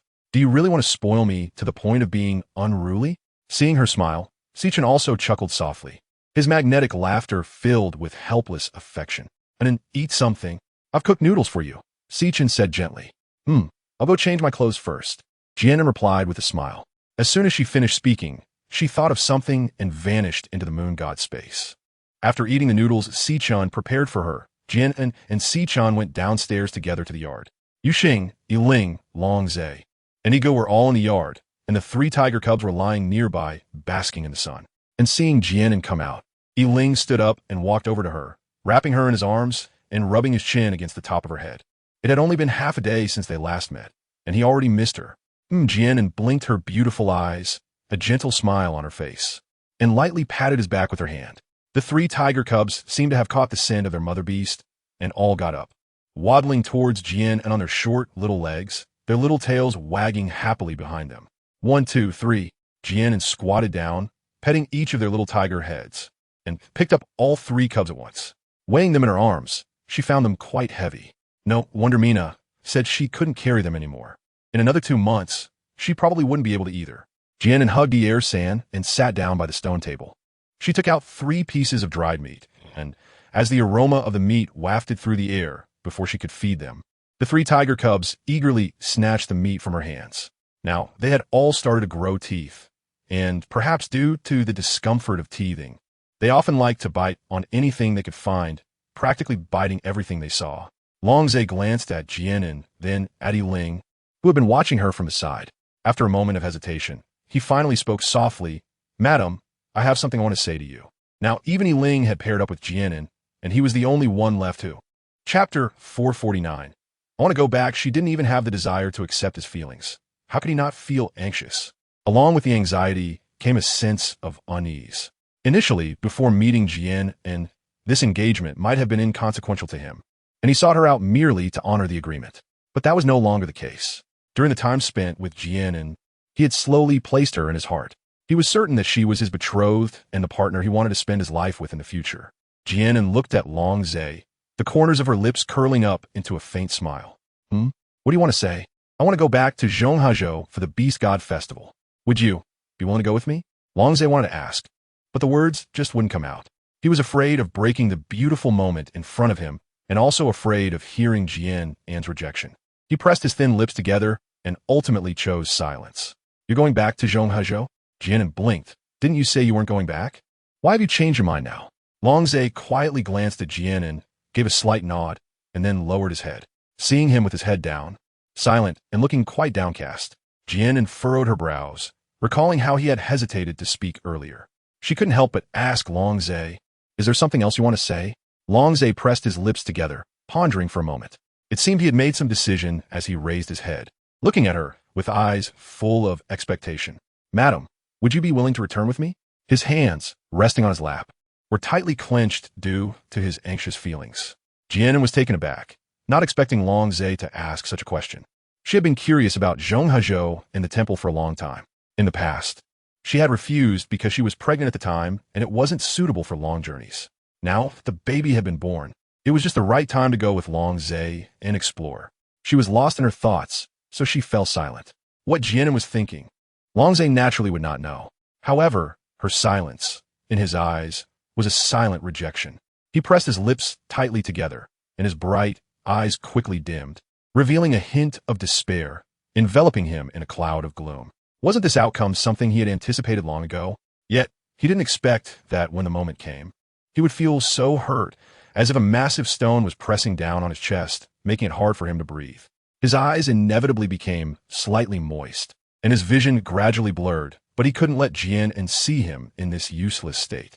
He made an effort to adjust his emotions, quietly took a few deep breaths, raised his slightly reddened eyes, and smiled faintly, saying, "It's okay, I'll go back by myself. When Madame wants to go in the future, I'll pack my things first." He abruptly stood up and turned toward the stone tower. He feared that if he lingered any longer, tears would uncontrollably fall. This time when he went back, he was afraid he wouldn't see Jian An for a long time, and she probably wouldn't come looking for him either. Just the thought of soon separating from Jian An made his heart ache painfully. Jian An came back to her senses and heard Long Zhe's words, then saw him hurriedly walking towards the stone tower. She blinked her dark eyes, puzzled as she looked at his back, wondering why he suddenly left. Thoughts surged, and she recalled his series of unusual reactions and behaviors, suddenly realizing that Long Zhe must have misunderstood her intentions. Long Zhe, I didn't say I wouldn't go. Jian An stood up and called out to him. Long Zhe paused in his steps and, after a moment of daze, turned around with a look of disbelief on his face. Madam, what did you say? He could hardly believe his ears. Chapter 450. Arriving in Zhonghuzhou, seeing Long Zhe's stunned expression, Jian An knew he must have misunderstood her intentions. She smiled and spoke again. I said, we want to go to Zhonghuzhou with you. Long Zhe was initially filled with joy, but then completely bewildered. Did Jian An really want to go with him? For a moment, he smiled broadly, and then he anxiously bit his lip, unsure of what kind of expression to show in his surprise. In that brief moment, his emotions were a roller coaster. Jian An looked at the constantly changing expression on Long Zhe's face and couldn't help but twitch her lips. She thought to herself, are you going to cry or laugh? Just pick one. Although Long Zhe was very good-looking, the strange expression he was showing looked quite bizarre. Once he realized that Jian An was really going to accompany him to Zhonghe Prefecture, the clouds finally cleared, and a brilliant smile unexpectedly spread across his extraordinarily beautiful face. Madam, when are we leaving? He asked joyfully, his excited emotions still hard to calm down. Jian An pondered for a moment, then turned to Shurchen and the others, asking, what do you all think? Although they had decided to go to Zhonghe Prefecture early on, she felt it wasn't right for her to make all the decisions alone and needed to ask for Shurchen's opinions as well. It's fine as long as it decides. Shurchen replied with a smile. Yu Xing flashed a smile, winking at Jian An with her beautiful peach blossom eyes. Yi Ling nodded in agreement, remaining silent, but the expression in his eyes conveyed his thoughts. Well, okay then. Seeing that they had no other opinions, Jian An thought carefully and decided. Let's set off in 3 days. We can use this time to gather more prey. The distance from Beisai Prefecture to Zhonghe Prefecture is far, so it's better to store some food in the space, just in case. In the following 3 days, apart from busying themselves with food storage, Jian An and the others also discussed their trip to Zhonghe Prefecture with Eyesand and Mina early on. As for the 3 tiger cubs, Jian An naturally felt reluctant to leave them behind, especially since they were still not weaned. Their trip to Zhonghe Prefecture would surely take a while, and she couldn't bear to leave them. On a whim, she decided to bring them along and let them stay in the moon goddess space. The environment there was not only great, but also safe, with plenty of space for the cubs to move around. 3 days passed in the blink of an eye, and before leaving the Fox Clan tribe, there was an inevitable farewell with Mina and the others. Jian An sat on the back of Yi Ling, leisurely gazing at the surrounding scenery. On regular days, she would always choose to ride on Si Chen's back. Today, outside the tribe, just as they were about to set off, Yi Ling's cold eyes fixed on her without a blink, making her feel immense pressure. With no other choice, she had to make an exception and choose Yi Ling. As for Yu Xing, ever since he heard the reasons Jian An gave him last time, he hadn't fought over carrying her again. Yu Xing proudly lifted his head, his golden fox eyes glancing disdainfully at Si Chen and Yi Ling, as if mocking them. Although he also wanted to get closer to Jian An, remembering her previous praise about his fur made him suppress that impulse. The journey from Beisai Prefecture to Zhonghe Prefecture was indeed quite long. It took Jian An and her companions a full half-month to reach Zhonghe Prefecture. Fortunately, with Long Zhe guiding them, they avoided a lot of trouble and at least did not take many wrong turns. After another 7 days of travel, Jian An and her group finally arrived in the capital city of Zhonghe Prefecture, Kaya City, in the afternoon of the 7th day. Chapter 451. Raising the price, the towering and majestic city stood tall, with city walls dozens of meters high rising from ground. The entire magnificent wall, shining in silver white, was dazzling and showcased the prosperity and richness of Kaya City. Wow, so impressive. Jian An stood at the corner of the city wall, looking up at the magnificent city before her, her heart filled with admiration. It's truly spectacular. This Kaya City is the largest and most extraordinary city I've seen since coming to the Demon Luo continent. Madam, let's enter the city, Long Zhe said with a faint smile on his lips. Jian An nodded repeatedly, feeling a bit impatient. The outside was so magnificent. She couldn't imagine what the inside would be like. Long Zhe looked at the familiar city before him, a radiant smile spreading across his face. Hearing his beloved praise his homeland, his smile grew even brighter. He took Jian An's hand and, while walking, began to tell her about Kaya City. Madam, once we enter the city, we'll head to the temple first. He was eager to show her the place where he had grown up. As they spoke, Jian An and her party had already reached the city gate, and the grandeur of Kaya City became even clearer before them. Between the towering city walls, which were dozens of meters high, there are 3 city gates.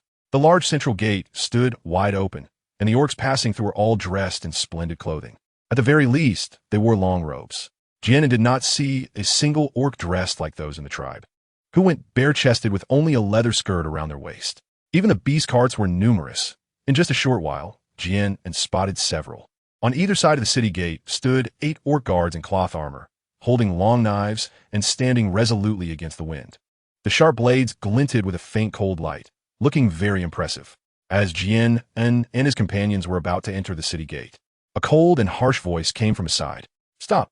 2 gleaming long knives blocked their way. Longzhe pulled Jian An behind him, glancing indifferently at the orc guard who was obstructing them, and coldly asked, "Is there something wrong?"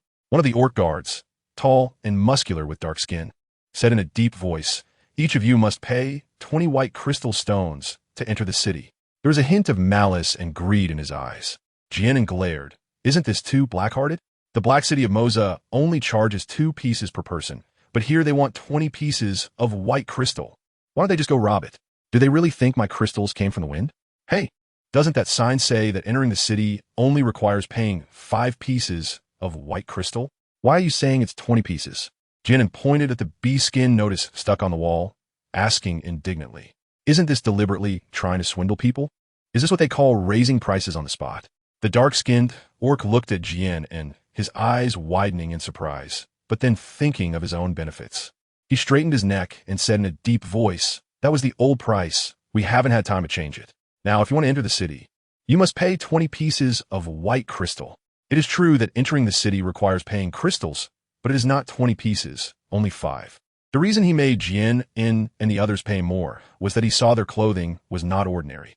Moreover, each of them had outstanding looks, but were very unfamiliar, clearly coming from somewhere else. Although he had only been on duty as a city guard for a few months, he had done this kind of thing before. Relying on his position in Kaya City, he had swindled many outsiders like them, gaining quite a lot. Even if those outsiders later realized they had been scammed, they did not dare to make a scene, as he was an orc from Kaya City. Chapter 452. Kaya City. Because of this, he became increasingly bold. 20 pieces of white crystal. How dare you ask for that? Who gave you the guts? Longzhe's expression darkened as he said coldly. He did not expect that after just a few months away, he would return to his territory and encounter such a situation. And in front of Jian An, wasn't this slapping his face? The orc guard was somewhat intimidated by Longzhe's imposing aura, feeling a bit guilty. But thinking of the benefits he could gain, his courage grew, and he shouted fiercely, "If you want to enter the city, you must pay crystals. Don't want to pay? Then get lost. This is Kaya's city, not a place where just anyone can enter, nor a place where you can act wild."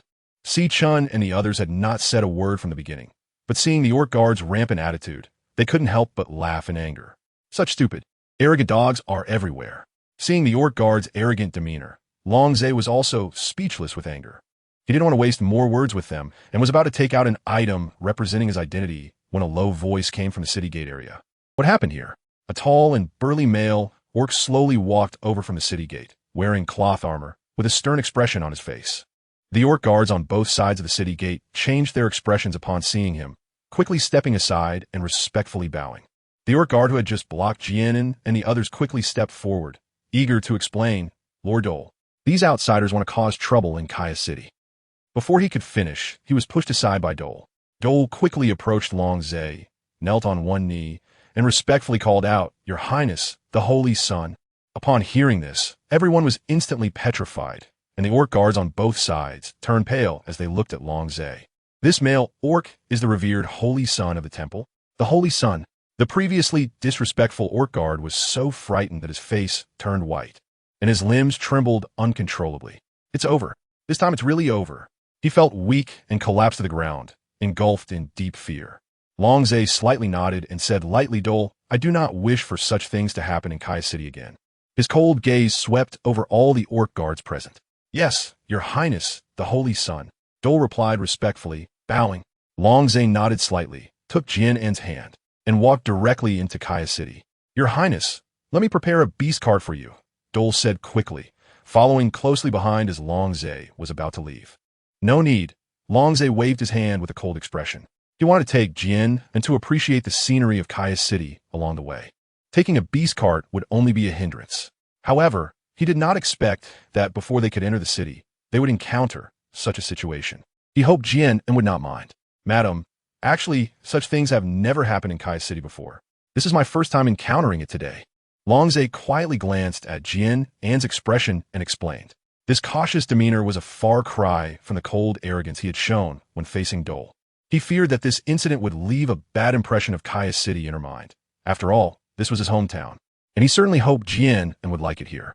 Chapter 453. True Purpose. Jian An turned to Longzhe with a puzzled expression and asked, What did you just say? Upon entering the city, her attention was completely drawn to the stalls on either side of the street, and she hadn't heard what Longzhe said at all. It's nothing. Longzhe paused for a moment, then smiled and shook his head. Seeing that Jian An showed no signs of displeasure, he couldn't help but breathe a sigh of relief. Oh! Jian An blinked and gave Longzhe a strange look, responding in a mumble. However, her attention quickly shifted elsewhere. The street, paved with stone slabs, was extremely wide, and even 3 beast carts could travel side by side without feeling crowded. Jian An looked around with great excitement at the bustling scene in the city, curiously glancing left and right like a country bumpkin who had never seen the world before, filled with wonder at everything. In a stone building on the right side of the street, a woman dressed in a pink long dress was sitting by the window on the second floor, enjoying the lively atmosphere below. Suddenly, several familiar figures caught her eye. It was Jian An and Longzhe, and they seemed to be heading towards the temple located in the center of the city. How could it be them? The woman in the pink dress was none other than Maid, the daughter of the Lord of Moses City, who months ago had wanted to poach Jian An. Her arrival in Kaya City was thanks to her good third brother, Watery. If he hadn't turned into a useless beast, she wouldn't have been able to beg her paternal beast to bring her here. She didn't expect to see Jian An and the others here. But then she thought about how Longzhe was the son of the temple and would certainly attend the upcoming beast god ceremony. That damn female must have been brought by Longzhe. The more she thought about it, the jealousy she had hidden for months surged uncontrollably. She was the daughter of the lord of the capital of Nanyu Prefecture, of noble status, while Jian An was just a lowly female.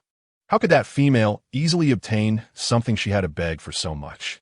Maid's hands clenched tightly at her sides, and her once fair face twisted with the anger in her heart. Maid, what are you looking at? Sidia, who was sitting opposite her, suddenly asked.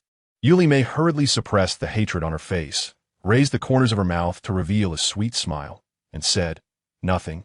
Just thinking that Kaya City is really prosperous. Even their self-proclaimed luxurious Moses City pales in comparison to the Kaya City before her. Sidia laughed heartily, of course. This is not only the capital of Jiangyi Prefecture, but also the city where the temple is located. Naturally, it is very prosperous and rich. He couldn't help but envy, wishing he could also have such a city. Suddenly, Sidia looked at Maid with a serious expression and said in a deep voice, Don't act like a spoiled young lady here. In Moses City, no matter how arrogant you are, it's your territory, but here it's the temple's territory. Even I wouldn't dare to act rashly. Father Beast, I know. Maid obediently nodded in agreement. Sidia naturally favored this intelligent daughter of his, and seeing her so obedient, his tone softened. Just remember, during this time before the beast god ceremony starts, you should go out more. With your looks, you will surely attract a lot of male attention.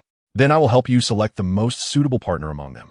This was his true purpose for bringing Maid here, as Kaya City was a place where strong individuals gathered. Sidia raised his hand and lightly tapped on the table, thinking that he would not only gain a few powerful helpers, but also elevate his own status through their family backgrounds and positions. Maid's face flushed slightly, and she shyly replied, I will listen to Father Beast's arrangements. Yet, she couldn't help but recall the enchanting and beautiful face of Yuxing. But when she thought of that lazy and charming male being the partner of that lowly female named Jian An, she couldn't help but grind her teeth in jealousy. Good. I will definitely help our Maid find several outstanding partners. Seeing her acting like a little girl, Sidia laughed heartily. His joyful mood seemed to foresee a future where he would rise to prominence. Meanwhile, Jian An and the others followed Longzhe, making their way along the bustling street to an open space in the center of the city. In the open space stood a high platform resembling an altar, about several meters high, with a row of white jade steps leading up to the top of the platform. Jian An looked up at the high platform in front of her and curiously asked, Longzhe, what is this used for? Longzhe smiled faintly and gently explained. This high platform was specially built for the Beast God Festival. Oh, Jian An nodded in realization. So it's used during the festival. Madam, let me take you to the temple. Father will be very happy to see you. As he spoke, a smile unconsciously appeared on Long Zay's face. Are we going now? Jian An hesitated slightly. To be honest, she was starting to feel a bit nervous. Was she going to meet the Archbishop of the temple? That would be like meeting a national advisor in ancient times. Such a high and mighty person must be very imposing. Sensing Jian An's nervousness, Long Zay smiled slightly and said, Madam, don't worry. Father is actually very easy to get along with. It's just that his status makes people feel distant and fearful of him. Jian An nodded with a smile, understanding, and said, let's go. Regardless, they had already arrived in Kaya's city, and it would indeed be inappropriate not to pay a visit. After circling around the empty space in front of them and walking for about 10 minutes, a grand palace stood before them, and they ascended the white jade steps of the palace one by one. Standing at the top of the steps and looking down, they could see most of the scenery of Kaya's city. Your Highness, the Holy Sun, you have returned. A young orc in a blue robe approached slowly. The newcomer was tall and had fresh, handsome features, exuding a scholarly aura that gave a refined and gentle impression. Upon seeing the newcomer, Long Zay slightly raised his lips in a faint smile and said, Luo Qi. Luo Qi bent slightly at his waist and smiled as he asked, Your Highness, was your journey smooth? Yes, everything went well. Madam, this is Luo Qi. Long Zay introduced him to Jian An and the others.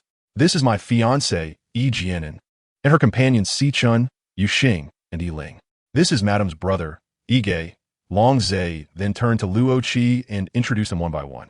Welcome to Kaya City, Luo Qi said with a slight smile, his handsome face carrying a gentle expression as he scanned Si Chun and the others. Si Chun and the others nodded slightly, their attitude cool but polite as they greeted him. When his gaze fell on Jian An, Luo Qi smiled and said, Is this the future partner of the Holy Sun? Jian An smiled lightly and said, Hello. Jian An, a female, truly possessed extraordinary beauty and an ethereal temperament. Luo Qi, with a hint of a smile at the corner of his mouth, generously praised her. Chapter 455, The Main Hall. Thank you, you're overpraising me, Jian An said, blinking her beautiful eyes, feeling somewhat uncomfortable. She wondered if it was just her illusion, but she always felt that the male named Luo Qi looked at her in a strange way, making her feel inexplicably uneasy. Long Zay looked at Luo Qi and asked, Luo Qi, where's father? I want to take my wife and the others to meet him. Luo Qi was the priest of the temple and had always been a capable subordinate by his father's side. The Archbishop is in the main hall. His Highness the Son of God can go directly there. I still have to attend to the tasks assigned by the Archbishop, so I cannot accompany you. Luo Qi said with a smile, his attitude humble and polite. You go ahead. I'll go by myself. Long Zay nodded lightly. Jian An looked at Luo Qi's back, biting her lip. Although he always spoke with a smile, she couldn't shake the feeling that his smile seemed somewhat fake. She couldn't quite put her finger on it, but it felt as if it was deliberately crafted. Madam, let's go, Long Zay said with a smile as he looked at Jian An. Okay. Jian An shrugged. It didn't matter to her. Other people's affairs had nothing to do with her. Luo Qi took a few steps forward, suddenly stopping. He turned around to look at Jian An and her group, narrowing his eyes slightly. His face still bore a smile, but there was an oddness to that smile. Jian An and the others followed Long Zay to the main hall at Luo Qi's mouth. Long Zay stepped forward and knocked on the iron ring on the stone door, saying, Father, it's Long Zay. I've returned from Beisai Prefecture. After a moment, a deep voice came from within the tightly closed stone door. Come in. Long Zay reached out and pushed open the enormous stone door in front of him. Let's go in, he said, turning to Jian An. Looking at the solemn hall before her, Jian An took a deep breath, then slowly exhaled, nodding in agreement. She suddenly felt a bit nervous, her palms slightly sweating. As they stepped into the great hall, Jian An was once again dazzled by everything inside. The magnificent and smooth marble floor was so shiny it could reflect like a mirror. Various colored crystal ornaments hung from the ceiling, each emitting its own unique fluorescence. The hall was supported by 2 rows of columns made of crystal, and each crystal column was adorned with a luminous pearl radiating a soft light. The entire hall was surrounded by jewels and emeralds, stunning and resplendent, grand and magnificent. Jian An slightly parted her lips, her eyes sparkling as she looked around. How magnificent! Is this temple really that wealthy? You must be Jian An, right? A deep yet gentle voice slowly echoed in the hall. Jian An came back to her senses and looked over at the sound. A middle-aged man, dressed in a priest's robe, was looking at her with a friendly expression. That's me, Jian An replied, a bit dazed. She instinctively touched the corner of her mouth, hoping she hadn't drooled when she saw those crystals earlier. And was her expression very silly just now? Longze stepped forward to stand beside the middle-aged man, a faint smile on his face. Father. Ogut smiled gently and patted Longze's shoulder. It seems you've gained a lot from this trip, and your strength has increased. Longze nodded with a smile. Yes, all thanks to the lady. His tone carried a hint of pride. He turned to look at Jian An, his gaze soft as if it could drip with water. Oh. Ogut looked at Jian An with a smile. Upon hearing this, Jian An quickly waved her hands. No, it's all Longze's own effort. What was Longze thinking? How was she supposed to respond to that? Ha! Ogut laughed heartily, patting Longze's back with great satisfaction. I didn't expect that just going out for a bit would teach this old-fashioned kid to charm his partner. This was Ogut's first real encounter with Jian An. Seeing her outstanding temperament and graceful demeanor, he couldn't help but nod in appreciation. As he looked at Jian An, she was also quietly assessing the archbishop of the temple in front of her. Judging by Ogut's appearance, he was around 50 years old, and his elegant demeanor made him look like a scholar. With sharp features, one could faintly see that he was undoubtedly a remarkably handsome man in his youth. He wore a warm smile, appearing very approachable, with eyes that seemed to carry the authority of someone who had experienced much. Stop standing around, let's sit down and talk, Ogut said with a gentle smile, gesturing toward the stone table in the hall. Jian An smiled and nodded, and a few people sat down at the stone table with Longze. Augustus picked up the teapot on the table and poured a cup of tea for Jian and the others. His slightly authoritative gaze swept over Sichan and the others, and he said with a faint smile, Are these a few your companions, Jian An? Jian An was taken aback by Augustus's sudden friendly address, but she curved her lips into a smile and nodded. This is Sichun, Yuxing, and Yiling. They are all my companions. This is Yige, my brother. Brother? If I remember correctly, your mother seemed to have only one child. Augustus's gaze fell on Yige, examining him lightly. Under his authoritative gaze, Yige timidly lowered his head, his hands fidgeting nervously. Ah, no. Yige is my adopted brother, Jian explained with a gentle smile. Reaching out to pat Yige's head, Yige slowly raised his head to look at Jian and bit his lip, and the corners of his mouth slightly lifted, revealing a faint curve. Augustus withdrew his gaze and nodded slightly. I see, they're all good children. Jian An bit her lip, hesitating for a moment, but couldn't help but ask, Do you know my parents? Ogut smiled and nodded, saying, I am close friends with your father and also a dear friend of your mother. When he mentioned this, a hint of nostalgia appeared in his wise gray eyes. You look very much like your mother, especially those eyes. Ogut looked at Jian An gently, and the tenderness and concern in his gaze flashed by, as if he was reminiscing about someone through Jian An blinked and nodded with a smile. She did resemble her mother quite a bit. Looking at her mother's portrait, she was at least 70 or 80% similar. Jian An, can you tell me how you have been living all these years? Ogut looked at Jian An kindly. As for Jian An's situation, he only knew about the past few months. Regarding the events of the past decade or so, he had sent people to search more than once. But she had disappeared like the members of the Yu clan, and there were no leads to be found. Jian An's eyes flickered, and after a moment of contemplation, she said softly, I was abandoned outside a tribe when I was still in swaddling clothes, and it was an orc from that tribe who adopted me. Later, during a migration of the tribe, I accidentally got separated from my kin, and then I met Sichun. She combined her experiences from modern times with her experiences after coming to this continent, making slight modifications. Although Ogut was a friend of her parents and appeared very kind. Chapter 457. Past events, she still couldn't fully reveal her story to Ogut, whom she met for the first time. After hearing what Jian An said, Ogut furrowed his brows slightly, realizing the situation, and thought to himself, You must have had a hard time all these years, while repeatedly weighing Jian An's words in his mind. Jian An shook her head with a light smile. No, the people who adopted me have all been very good to me. She picked up her teacup and took a shallow sip, concealing the slight guilt in her heart. Jian An's eyes turned slightly as she put down her teacup and smiled at Ogut, asking, I wonder if you could tell me a bit about my parents? She merely wanted to change the subject, fearing that Ogut would continue to press for more questions. What if he asked about the tribe she had lived in before? How would she respond then? Those were completely fictitious, mere fabrications she had created. Ogut smiled kindly and said, Of course, I met your father when we were young. Back then, our magnificent hall was very quiet, with only Ogut's unhurried voice filling the space. Jian An propped her chin on her hands, a faint smile on her lips, listening intently to her parents' stories from their youth. As the years passed, Those memories felt as if they had happened just yesterday. August sighed, seemingly filled with complex emotions. After listening to August's narration, Jian An learned that her father, Ma Xin, was a childhood playmate who grew up alongside him.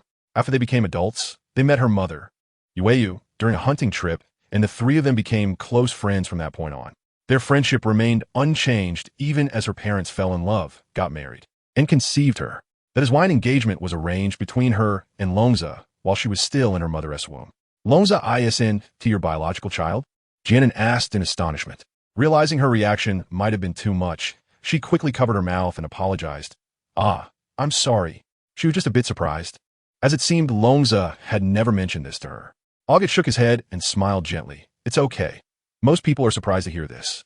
He picked up his teacup and took a sip, smiling as he said, I dedicate my life to the beast god, so I haven't taken a partner. Jian An slightly opened her mouth, but ultimately pressed her lips together and didn't speak. She didn't know what to say. She was indeed quite surprised. It must be very difficult for someone like August to hold on to a belief for so long. She really couldn't imagine if it were her. She definitely wouldn't be able to do it. Standing in this magnificent and grand palace, one could attain the highest power and status. But one would have to endure the loneliness of a single-person day in and day out. Jian Guang thought it was quite terrifying. Apart from the noble identity of Archbishop August, just from this point alone, she felt that he was an elder worthy of respect. Look at me, I'm just talking away. You just arrived in Kaya City today. You must be tired, so let Longze take you to rest first. August said with a calm smile, adding a touch of elegance to his already impressive middle-aged image. Jian An shook her head, smiled slightly, and said she was happy to chat with you. Her smile was less unfamiliar and more warm. August stood up and looked at Longze.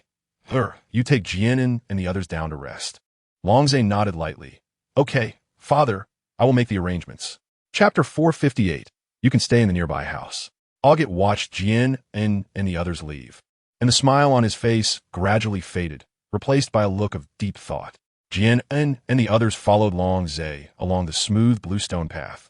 Along the way, they encountered people from the temple, and whenever they saw Longze, they would bow respectfully. This shows that Longze holds a highly respected position within the temple. Madam, this is the courtyard where I live, Longze said with a smile, pointing at the courtyard in front of them. Entering the stone courtyard, Longze led Jian An directly to the main house. Madam, you can rest in this room, Longze said with a faint smile. Jian An turned around and looked around, then looked at Longze. Isn't this the main house? Longze smiled and nodded. Yes. This is my house. How can I live in your house? If I live here, where will you stay? Jian An shook her head in refusal. It's okay. I can stay in the room next door. The main house is bigger, so you'll be more comfortable living here. Longze said with a faint smile and shook his head. He could stay anywhere. The best should of course be left for Jian An. Jian An waved his hand and said, no need. I can stay in the room next door. It's not right for guests to let the host give up their own room. Jian An walked to the first stone house on the right, reached out to push the door open, peeked inside, and smiled as she said, this room is nice, I can stay here. However, Longze bit his lip, a hint of hesitation on his face. He wanted to give the main house to Jian An, and he could stay anywhere. Although the nearby rooms were also good, they were never as comfortable as the main house. There's nothing to worry about. All right, I'm tired. I'm going in to rest now. See you in a bit. Jian An pushed Longze's back, nudging him out of the house, and closed the door right after finishing her sentence. Madam, Longze quickly turned around and called out, just as he was about to raise his hand to knock on the door. A long, jade-like hand rested on his arm. Forget it, Lin and B.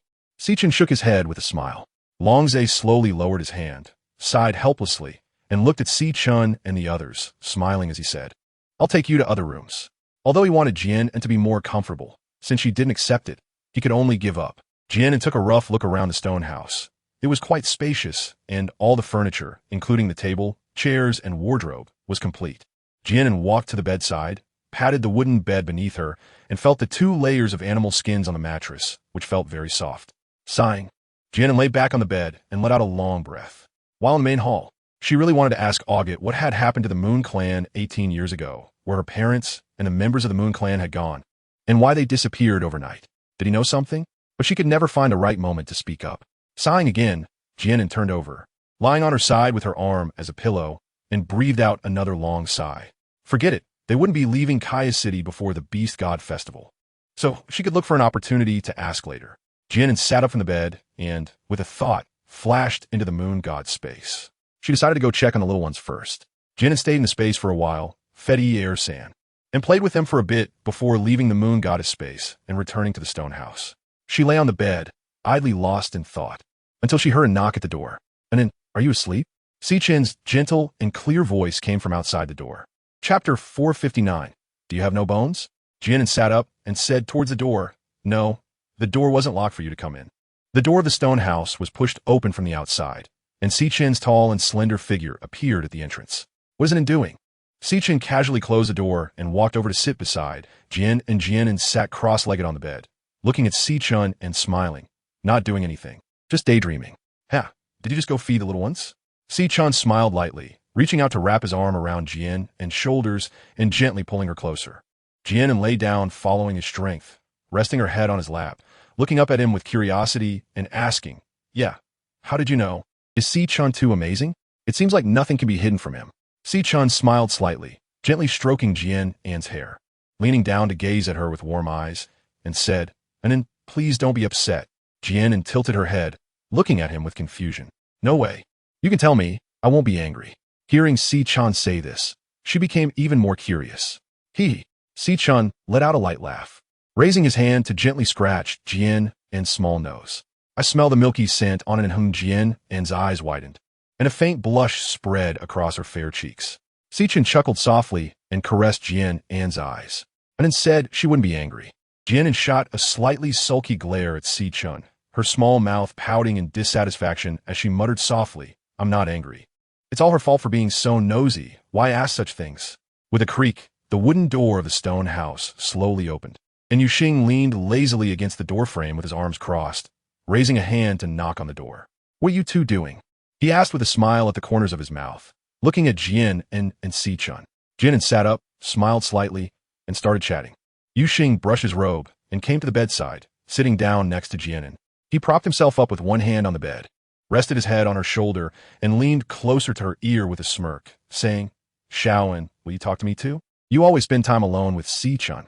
I'm starting to get jealous." Jian An twitched her lips and raised her hand to push his head away. "Can't you just sit still? You act like you have no bones all day long. Do you have any idea how much you weigh?"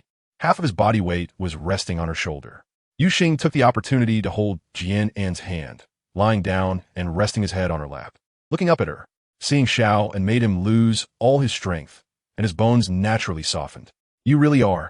Jian An looked down at him, her tone a mix of helplessness and speechlessness. She reached out and pinched Yuxing's fair cheek. This guy is still as shameless as ever. Hee with Jian An pinching his face. Yuxing actually smiled even more joyfully. He grabbed Jian An's hand, brought it to his lips, and kissed the back of her hand. Jian An withdrew her hand, rolled her eyes at Yuxing, and lightly tapped his forehead with a bent finger in a punitive manner. She really couldn't do anything about him. "Madam." Three figures entered Jian An's stone house again. Longzhe tilted his head and peered in from the open door, grinning as he called out. Yiling lowered his gaze, took a faint glance at Longzhe's silly appearance, and stepped inside with long strides. IG looked at Yiling's back, then at Longzhe beside him, pursed his lips, and followed him in. He also thought Longzhe was a bit silly. Longzhe tidied his golden hair and suddenly had a brainwave. He took a comb out of his space ring and walked into the house with a beaming smile. "Get up, go sit over there." Jian An patted Yuxing's shoulder. Chapter 460. Almost fooled Yuxing, not only didn't he get up, but instead turned his body, reaching out to wrap his arms around Jian An's waist, burying his face in her embrace, muffledly saying, "I want to get up. I just want to rely on Xiao and for the rest of my life." His tone carried a hint of stubbornness. Jian An helplessly rubbed his forehead, pulled a strand of Yuxing's hair, and gently tugged it back, saying, "You know you're being unreasonable. It hurts." Yuxing cried out in pain while tightly holding Jian An's slender waist. Jian An, hearing this, hurriedly let go of his hair, rubbed Yuxing's head, and asked with concern, "Are you okay? Does it really hurt?" She hadn't pulled hard just now, merely tugged gently. Was he really that fragile? Yuxing silently curled his lips, tilted his head back, and looked at Jian An with his watery peach blossom eyes, pitifully complaining, "It hurts. Xiao is so cruel, treating me so roughly." Seeing his pitiful appearance, Jian An almost believed him, but fortunately, she reacted quickly and didn't fall for it. Her lips twitched slightly as she lowered her gaze to Yuxing, gently caressing his jade-like face, and softly said, "I'm really sorry. Did I hurt you? How can I make it up to you?" She was curious to see what he was up to. In her heart, She couldn't help but marvel at how quickly Yuxing could change his expression. Yuxing felt a surge of joy, bit his lip to keep his smile from showing, and looked at Jian and with his golden eyes slightly sparkling. Since Xiao An said that, then you should keep me company tonight. His tone was as if Jian An was the one requesting him, which truly made one's teeth itch. Jian An was both angry and amused. She opened her mouth but could only let out a helpless sigh in the end. Really, she thought, did she neglect Yuxing too much? Did he have to go to such lengths to seek her affection? Xiao An is really nice. Yuxing's sexy thin lips curled into a slight smile, revealing a beautiful curve, and his golden eyes sparkled with brilliance. Seeing him like this, even though she knew he was just pretending to be pitiful earlier, Jian An couldn't bear to reprimand him any further. However, this time she would let it go, but if he acted pitiful like this again next time, she wouldn't pay attention to him anymore. Jian An reached out and pinched Yuxing's ear, giving it a gentle tug. Although she had decided not to scold him, she still needed to remind him a bit, so he wouldn't keep pulling this trick every time. Yuxing's heart skipped a beat, and he quickly nodded, a flattering smile on his face as he said, there won't be a next time. But inside, he felt quite pleased. Xiao An always said this. Yet every time it came to the next time, she would still indulge him.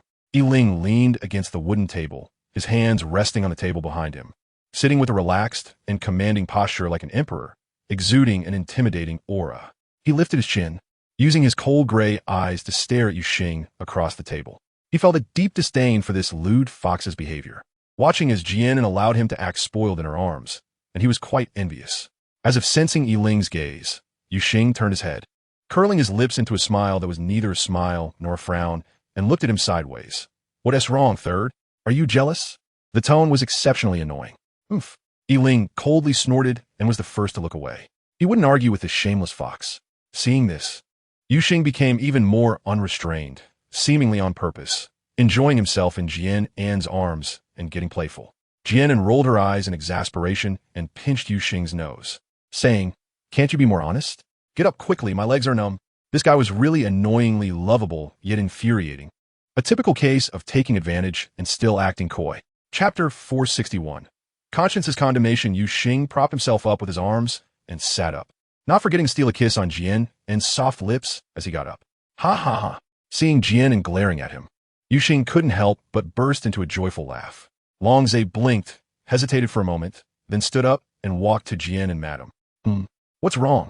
Jian An looked up at Longzhe, asking in confusion. Longzhe extended his hand, presenting a wooden comb he was holding, and cautiously said, Madam, could you help me comb my hair? Jian An was taken aback for a moment, looking at the wooden comb in his hand, then at Longzhe in front of her. She was about to refuse, but when she saw the pair of green eyes filled with expectation and caution, she hesitated. After pondering for a moment, she nodded with a faint smile and said, all right, you squat down first. Upon hearing the first good from Jian, Longzhe quickly turned his back to her and squatted down without needing her to instruct him. His eager and swift actions left Jian An momentarily stunned. Madam here. Longzhe turned his head back, looking at Jian An with a bright smile, raising the comb high in his hand. Jian An took a comb and gently brushed Longzhe's long golden hair, stroke by stroke. If you can't even comb your hair, why keep it so long? It would be much better to cut it short like Yiling. Then you wouldn't have to comb it every day. Longzhe twisted his fingers and softly replied, I didn't care before. I just let it grow without realizing how long it had gotten. He had always been this way and never found it inconvenient. Ever since Jian An had whimsically tied his hair up once, he realized he just wanted to use that as an excuse to get closer to Jian An. That reason is really interesting. Jian An couldn't help but be amused by Longzhe's words and smiled. In the past, she had often hoped her hair could grow longer, but it always grew very slowly. Meanwhile, Longzhe's hair had unknowingly grown down to his knees. However, as Jian An touched the golden hair in her hands, she thought Longzhe's hair was really beautiful, smooth and soft, without a hint of frizz. Given that Longzhe's hair was indeed very long, tying it into a ponytail would probably be quite inconvenient. Jian An's dark eyes turned slightly, a mischievous glimmer flashing in them. After a moment, she patted Longzhe's shoulder and stifled a laugh, saying, all right, how do you think it looks? She took out a small round mirror from her space and handed it to Longzhe. Longzhe happily accepted the mirror and eagerly held it up to take a look. Jian An covered her mouth, stifling a laugh as she looked at Longzhe. She parted his hair in the middle and casually braided 2 twists for him. Jian An originally intended to make fun of Longzhe, but unexpectedly, Longze seemed to really like the new hairstyle she did for him. Madam's hands are truly skillful. It looks great. Longze looked at Jian An with bright eyes. His beautiful face filled with joy. Oh, really? I'm glad you like it. Jian An pulled the corners of her mouth and chuckled awkwardly. His reaction left her unsure of what kind of expression to show. You really like it? Jian An touched her nose and asked tentatively. Longze nodded repeatedly. I like it. Thank you, madam. The smile spreading from the corners of his mouth made it clear to anyone that he was in a happy mood. Since it was styled by the madam for him, he naturally had no reason not to like it. Jian An awkwardly shifted her gaze away and chuckled. No need to thank me. It seemed he really liked her, but why did she feel a bit guilty looking at his beaming face? Indeed, if one wanted to tease others without a thick skin like Yushing's, they would be condemned by their own conscience. Chapter 462. Foolishness. Ige sat quietly to the side, watching Jian An and the others chat and laugh, the corners of his slightly pursed lips involuntarily lifting. His gaze swept over Si-chun and the others, finally resting on Jian An, and the smile on his face deepened. His light purple eyes were filled with admiration. He never dreamed that one day he would have his own family. When he was at his lowest, Jian An not only did not despise his uselessness, but also gave him a second chance at life. This allowed him to live a stable and comfortable life, and even start cultivating his soul power. All of this was given to him by Jian, and meeting her was the luckiest and happiest thing in his life. Knock, knock, knock. A few crisp knocks sounded from outside the door. I'll go open the door, Longze said, putting away the mirror and speaking very politely. He quickly walked to the door and opened it. Luo Qi stood outside the door. When he saw Longze, he was momentarily stunned, then slightly bent down and saluted. Your Highness. Longze nodded slightly and asked lightly, what is the matter? Luo Qi nodded and smiled. The bishop asked me to... Before Luo Qi could finish his sentence, Longze suddenly interjected, Luo Qi, what do you think of my hair? His bright green eyes contained a hint of expectation. Luo Qi was taken aback for a moment, looked up carefully at Longze's hair, and his mouth twitched slightly, but his excellent self-control kept him from losing his composure. He smiled slightly and slowly replied, it suits you very well. Upon hearing this, Longze's eyes instantly sparkled like stars. He chuckled, right? You think it's great too. This was styled by the madam. His tone carried an inexplicable pride. Cough, cough. Jian An, who was inside drinking fruit tea, accidentally choked on a sip upon hearing their conversation and coughed several times. Anan, are you okay? How can you be so careless? Si-chun gently patted Jian An's back. Jian An waved his hand, saying he was fine. As for Longze, he really lost to him. What was there to brag about? This idiot Longze, couldn't he see? That Luo Qi was clearly being indirect because of his status, not wanting to lose face. And he still had that silly grin on his face. What was there to be happy about? How embarrassing. Jian An leaned one hand on the table, resting her forehead, deciding that she should quickly undo Longze's hair later. If the holy son of the temple walked around with two big braids, that would be truly sinful. Luo Qi coughed lightly, covering his lips, and said, the bishop asked me to invite you and a few distinguished guests to dinner. All right, I understand. Longze replied with a faint nod, a smile in his eyes. He was in a good mood now. Even Luo Qi praised the hairstyle that his wife had styled for him as very suitable. Luo Qi looked at Longze, hesitating to speak. Your Highness, the Holy Son. Do you have something to say? Longze looked at him with slight confusion. Luo Qi opened his mouth, smiled, and shook his head. I'll take my leave now. He originally wanted to remind Longze that it would be better to undo his hair before meeting the archbishop. However, seeing the unmistakable joy on his face, he ultimately decided to mind his own business. Luo Qi turned and left, chuckling to himself on the way back, shaking his head.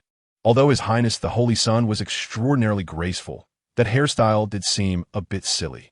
However, according to what Longze said, it was styled by his partner. So perhaps it was a playful intimacy between the two? Chapter 463. How did it go wrong? Longze walked over to Jian An with a grin. Madam, father wants us to have dinner. Longze, come here, let me undo your hair. Jian An called out to Longze. Why undo it? Isn't it nice? Even Luo Qi just said it suits me well. Longze looked at Jian An with confusion, not understanding why she wanted to undo something that looked so good. Seeing his bewildered expression, Jian An couldn't help but twitch her mouth slightly, thinking that she shouldn't joke with Longze, as he might take it seriously. Do you really think it looks good? Jian An couldn't help but ask. Longze nodded vigorously, responding without any hesitation. It looks good. He paused for a moment, looking at Jian An and retorted, isn't it good looking? Jian An couldn't help but furrow her brow. She had only just realized today that Long Zhe had quite a unique taste. Come here. I'll help you change to a better hairstyle, Jian An said, patting the stool beside her and rephrasing her request. After a while of busy work, Jian An finally managed to undo the two braids that Long Zhe had parted in the middle. Then she took out a white jade hairpin, loosely gathering the hair on top while letting the hair underneath cascade down smoothly. Jian An let Long Zhe stand up and carefully examined him, nodding in satisfaction. This is how it should be. He wore an ice blue robe, tall and slender. His picturesque eyebrows and pale pink lips, with a smile spreading at the corners of his mouth, were stunning yet gentle. He had a cold and otherworldly demeanor, like a celestial being descended from the clouds. Beautiful enough to enchant, yet seemingly unattainable. Just looking at him was pleasing to the eye, but that was only if Long Zhe didn't speak. Madam, let's go. Father is still waiting, Long Zhe urged with a bright smile. Looking at Long Zhe, who had moved close to her with a radiant grin, Jian An felt as if she had been suddenly pulled back from a painting into reality. She stood up and sighed with regret, wondering how such a remarkable young man had turned out this way. Not only was he a chatterbox, but his taste was also quite intriguing. And the key point was that his personality was a bit silly. Jian An and a few others followed Long Zhe to a stone courtyard. Upon entering the courtyard, they discovered that it was an ancient and elegant villa, complete with pavilions, water features, and intricately carved beams and painted rafters. This is the courtyard where my father lives. He really likes the style of human courtyards, so he had one built in the same manner, Long Zhe explained with a smile. Jian An nodded slightly, feeling the strong, ancient charm and heavy sense of history in this residence. As they spoke, several people had already arrived at the banquet hall. The decor in the hall was consistent with the exterior scenery, simple and elegant. The exquisite furniture and unique decorations all gave off a sense of taste. Jian An, you're here. August, who was waiting at the door, greeted Jian An and the others with a smile. His gentle demeanor made it hard to imagine that this refined middle-aged man was the most respected archbishop in the temple. Hello, Jian An replied with a faint smile. Please take your seats. Dinner is already prepared, August said with a nod. August looked kindly at Jian An and said, Jian An, come sit over here, pointing to the seat next to him. Jian An paused for a moment as she was walking to the side, hesitating slightly before sitting down in the upper seat. August noticed Jian An's actions and smiled faintly, signaling the attendant behind him to serve the dishes. Jian An, how is the accommodation that Zaire arranged for you? If you need anything, don't hesitate to just tell Long Zhe, August asked. Chapter 464. It's embarrassing to even hear, Jian An smiled and shook her head, saying that there was nothing wrong and everything was fine. She was still a bit unaccustomed to August's kind attitude and address. That's good. Just treat it like your own home. No need to be polite. August patted Jian An's hand with a loving smile on his face. Jian An only returned a faint smile to him and didn't say much. She felt that August was being a bit too friendly towards her. During the meal, whenever August asked her something, Jian An simply replied politely and briefly, saying nothing more.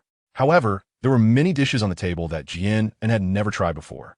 Perhaps it was because she had returned to her own home, or for some other reason. Long Zhe's attitude became increasingly warm and attentive, frequently serving food to Jian An. In front of August, Jian An felt it was inappropriate to say much, so she could only respond with smiles. Dinner passed in this relatively harmonious atmosphere. In the stone house, Jian An picked up the teacup on the table and took a few sips of fruit tea, feeling her slightly bulging belly. It seemed she had eaten a bit too much for dinner. It was all Long Zhe's fault for constantly serving her food. As a guest in front of August, she couldn't leave anything on her plate. If she hadn't desperately signaled him later, she probably wouldn't be able to move now. Yu Xing propped his head on his hand, lying sideways on the bed, and smiled lightly, Shaoan, do you want me to help you massage your stomach? Since he had promised Yu Xing in the afternoon, there were only the two of them in the room now. No need, I'm going to check on the little ones in the space. Jian An glared at Yu Xing and quickly slipped into the moon god space. After feeding Air, and Sand and watching them fall asleep, Jian An took a leisurely shower in the living quarters before slowly leaving the space. As soon as she returned to the stone house, she fell into a warm embrace. Shaoan smells so good. Yu Xing wrapped his arms around Jian An's waist from behind and leaned down to sniff her neck. The warm breath brushed against her neck, causing Jian An to shiver slightly. She reached out to push Yu Xing's face away. Don't mess around, go to sleep early. She turned and walked toward the bed. Yu Xing held Jian An's wrist, pulled her gently, and brought her back into his embrace. With one hand tightly around her waist, he used the other to stroke her graceful back. Did Shaoan just say she ate a bit too much for dinner? Yuxing smiled and leaned down to give her lips a light kiss, continuing, "Let me help Xiao and digest." The curve of his lips was beautiful and alluring. Jian An glared with her beautiful eyes. "Do you dare to be even more shameless? It's really unbelievable what words can come out of your mouth." Even she felt embarrassed listening to it. He, of course, looks matter. Without this pretty face, how would one win Xiao An's favor? Yuxing's lips curled into a seductive smile as she gently tapped Jian An's luscious red lips. Jian An shot him an annoyed glance, swatted his hand away, and said, "If you keep talking nonsense, you could just get out. It's true that being good-looking is pleasing to the eye, but my feelings for him aren't solely because of his face." Yuxing grasped Jian An's hand in return, kissed the back of her hand, and said, "All right, it's my fault. I won't say anything more, okay?" His lush, thin lips slowly curled into a charming smile. His hand, which was resting behind Jian An, gradually slid up, gently cradling the back of her head as he leaned down. Watching Yuxing's face come closer and feeling the warm breath brushing against her face, Jian An's heart couldn't help but race slightly. It wasn't until she felt the soft touch on her lips that she slowly closed her eyes. Chapter 465. Still too young the next day, as Jian An stepped out of the stone courtyard, she noticed that people were bustling about in the temple, looking quite busy. "Yuxing, do you think something is going on in the temple? Why does everyone look so hurried?" Jian An turned to Yuxing behind her, asking curiously. Yuxing crossed his arms and lazily leaned against the wall, speculating it might have something to do with the beast god ceremony, right? Jian An's eyes brightened. Right? How could I have forgotten about this? Speaking of which, she didn't see Long Zay this morning either. Usually, he would always be around her for no particular reason. "Let's go back. Anyway, this is a matter of the temple, and it has nothing to do with us." Yuxing shrugged, showing no interest in these matters. He reached out to wrap his arm around Jian An's waist, leaned down, and whispered softly in her ear, "Weren't you saying you were tired this morning? Just right. I can accompany you back to sleep for a while." After speaking, he gently blew a breath into her ear. Jian An couldn't help but shiver all over, raised her hand, and lightly tapped Yuxing on the head, saying irritably, "Sleep your head? If you want to sleep, go sleep by yourself." She broke free from his embrace and walked into the yard. "Ha ha ha. Wait for me, Xiao An." Yuxing chuckled and followed her. On a day, half a month later. That morning, as soon as the sky began to lighten, Jian An got up, because today was the day of the Beast God Festival in Kai City. She had been curious about the festival for a long time and was determined to join in the fun today. And then, Jian An had just walked out of the stone house when she saw Si Chun and a few others waiting in the yard. To her surprise, Long Zay was also there. Jian An walked up to Long Zay and, looking puzzled, asked, "Long Zay, what are you doing here? Don't you need to prepare for the ceremony in advance? You're the holy son of the temple. Shouldn't you be here early on such an important day?" Long Zay smiled faintly and shook his head. "Today, I'm just accompanying my wife. The Beast God ceremony is typically presided over by my father. Since many orcs from other regions' capitals will be coming to Kaya City today, he needs to stay by Jian An's side in case of any unexpected situations." "Oh, I see. Let's hurry then." Jian An nodded and urged. On such a special day, there would definitely be a lot of people, and if they arrived late, they wouldn't get a good spot. Seeing Jian An's unrestrained excitement, Si Chun and the others couldn't help but chuckle and shake their heads. The Beast God ceremony was held in the open space at the center of Kaya City. Before reaching the center, Jian An could already hear a cacophony of noises. When they arrived at the open space, Jian An was shocked by the sight before her. She realized she was still too young. "There's so many people," Jian An exclaimed in disbelief. The scene was indeed a sea of people, with a crowd so dense that all she could see was a mass of dark figures. Moreover, standing at 165 meters tall in a world where males were either 1'9" or 2 meters tall, and even the shortest females were 1'7" meters, she could only see the backs of others. How are we going to get in? Jian An couldn't help but feel a bit distressed. There were layers of people outside and inside. How were they going to squeeze in? She had thought about coming early to secure a spot, but when had all these people arrived? They couldn't have been waiting here since last night, could they? Chapter 466. Familiar faces. Long Zay stepped forward, smiled slightly, and said softly, "My lady, you don't need to worry. I've already made arrangements." "Huh?" Jian An tilted her head in slight confusion, not quite understanding what he meant. "Your Highness, the Holy Sun." Suddenly, a figure in a blue robe, Luo Qi, was approaching them, followed by several other males also dressed in blue robes, though theirs were a lighter shade. Long Zay nodded slightly and said calmly, "Let's go." Luo Qi nodded and signaled to the attendants behind him. Just as Jian An was feeling puzzled, she saw one of the attendants take a couple of steps forward, raise his head, and shout to the crowd in front of them, "The Holy Sun has arrived." His voice seemed to carry some sort of spiritual power, ringing out clearly and echoing across the entire open space. The originally noisy crowd suddenly fell silent, and everyone turned to look in Jian An's direction. Jian An couldn't help but feel a surge of spirit. Being watched by so many people at once was truly a bit subtle. Longzhe turned to look at Jian An beside him, smiled lightly, and reached out his hand. "Madam, let's go." Jian An blinked, pressed her lips together, and placed her hand in his palm. Longzhe held Jian An's soft hand and walked straight ahead. As Longzhe approached, the crowd in front parted to the sides, leaving a path wide enough for Jian An and the others to pass through. "Your Highness, the Saint." As Longzhe and Jian walked by, the orcs standing on both sides bent down in unison, bowing respectfully. Seeing the neatly bowing crowd on both sides, Jian An couldn't help but straighten her back slightly. She sighed inwardly. No wonder so many people throughout history have pursued power and status. This feeling of being admired and respected by others is indeed quite nice. When they reached the front of the crowd, Jian An also saw a few familiar faces, which belonged to the family of the Lord of Moses City. Jian An glanced around, and in the inner circle of the open space centered around the altar, dozens of orc guards stood, each wearing cloth armor and holding weapons, surrounding the sacrificial high platform in a protective manner. "Madam, please sit down and rest for a while," Longzhe said with a smile, leading Jian into a seat. Jian An looked around the empty space, where several chairs were placed at intervals, each occupied by an orc, all appearing to be middle-aged. She guessed that these individuals were likely the city lords from various regions who had come to participate in the Beast God Festival. Behind them stood a few striking males, and one or two females, presumably the family members brought by these lords.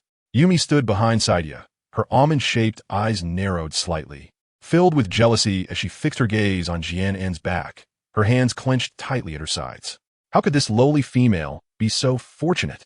Just moments ago, watching the Holy Sun holding Jian An's hand as they walked past everyone, receiving their salutes, she felt an overwhelming urge to go mad with jealousy. Now seeing that damned female sitting in the most prestigious position alongside the Holy Sun, a place reserved only for those of the highest status, only fueled the flames of jealousy in her chest. Why did this female, named Jian An, not only have an exceptional partner like Yuxing, but also receive such noble treatment in Kaya City, which stands above all other regions? She believed she was the one who deserved all of this. She was the one of high status, not this lowly female who came from who knows which tribe. Chapter 467. The sudden appearance of a little boy. Jian An turned her head to look behind her. Since a while ago, she had a faint feeling that a gaze was fixated on her, and that gaze made her feel very uncomfortable, like a venomous snake. And then, what's wrong? Seeing her continually looking back, Sichin couldn't help but ask with concern. Jian An shrugged and slowly turned back, thinking that she might have misunderstood. It was nothing. She then looked at Sichin, gently shook her head, and smiled at him. Luo Qi walked over from the right side to Longzhe, leaning down to whisper a few words in his ear. Longzhe nodded, turned his head to Jian An, and quietly said, "Madam, I have some matters to attend to." It seemed that his father wanted him to do something. Jian An was taken aback for a moment, then thought of Longzhe's identity, nodded with a faint smile, and said, If you have something to do, go ahead and be busy, don't worry about us." After all, today was the most important day of the year for the temple, and it was actually unusual for Longzhe, as the son of the temple, to be so leisurely. Jian An sat in his seat, chatting idly with Shurchun and a few others. After about half an hour, a thunderous drumbeat suddenly echoed in the bustling open space. Jian An clearly felt that the surroundings, which had been bustling just a moment ago, suddenly fell silent, leaving only the sound of everyone's breathing. It had begun. Yuxing lazily leaned back in a chair, his legs elegantly crossed, one hand resting on the armrest. Upon hearing this, Jian An couldn't help but sit up straight, stretching her neck to look towards the sound of the drums. Dong, dong, dong. 3 thunderous drum beats echoed in succession, followed by a continuous series of rhythmic strikes that were slow yet profoundly resonant. The deep thud seemed to strike at her heart, causing Jian An's heart to race uncontrollably. "Lord Bishop, Your Highness the Sun." With a loud cheer from the crowd, Auget and Longzhe slowly approached the altar.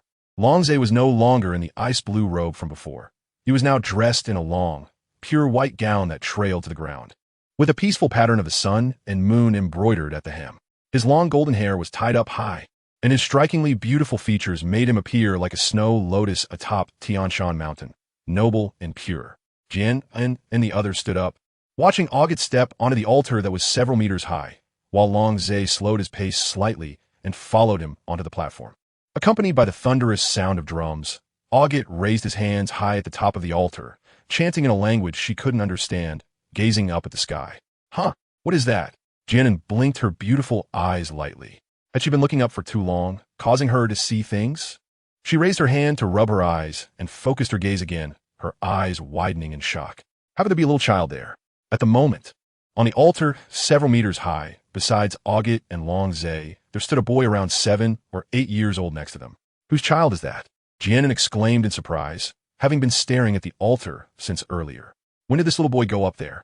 By the way, can anyone go up to this altar? Sichin turned to Jian An, asking in confusion, What did you say? Where's their child?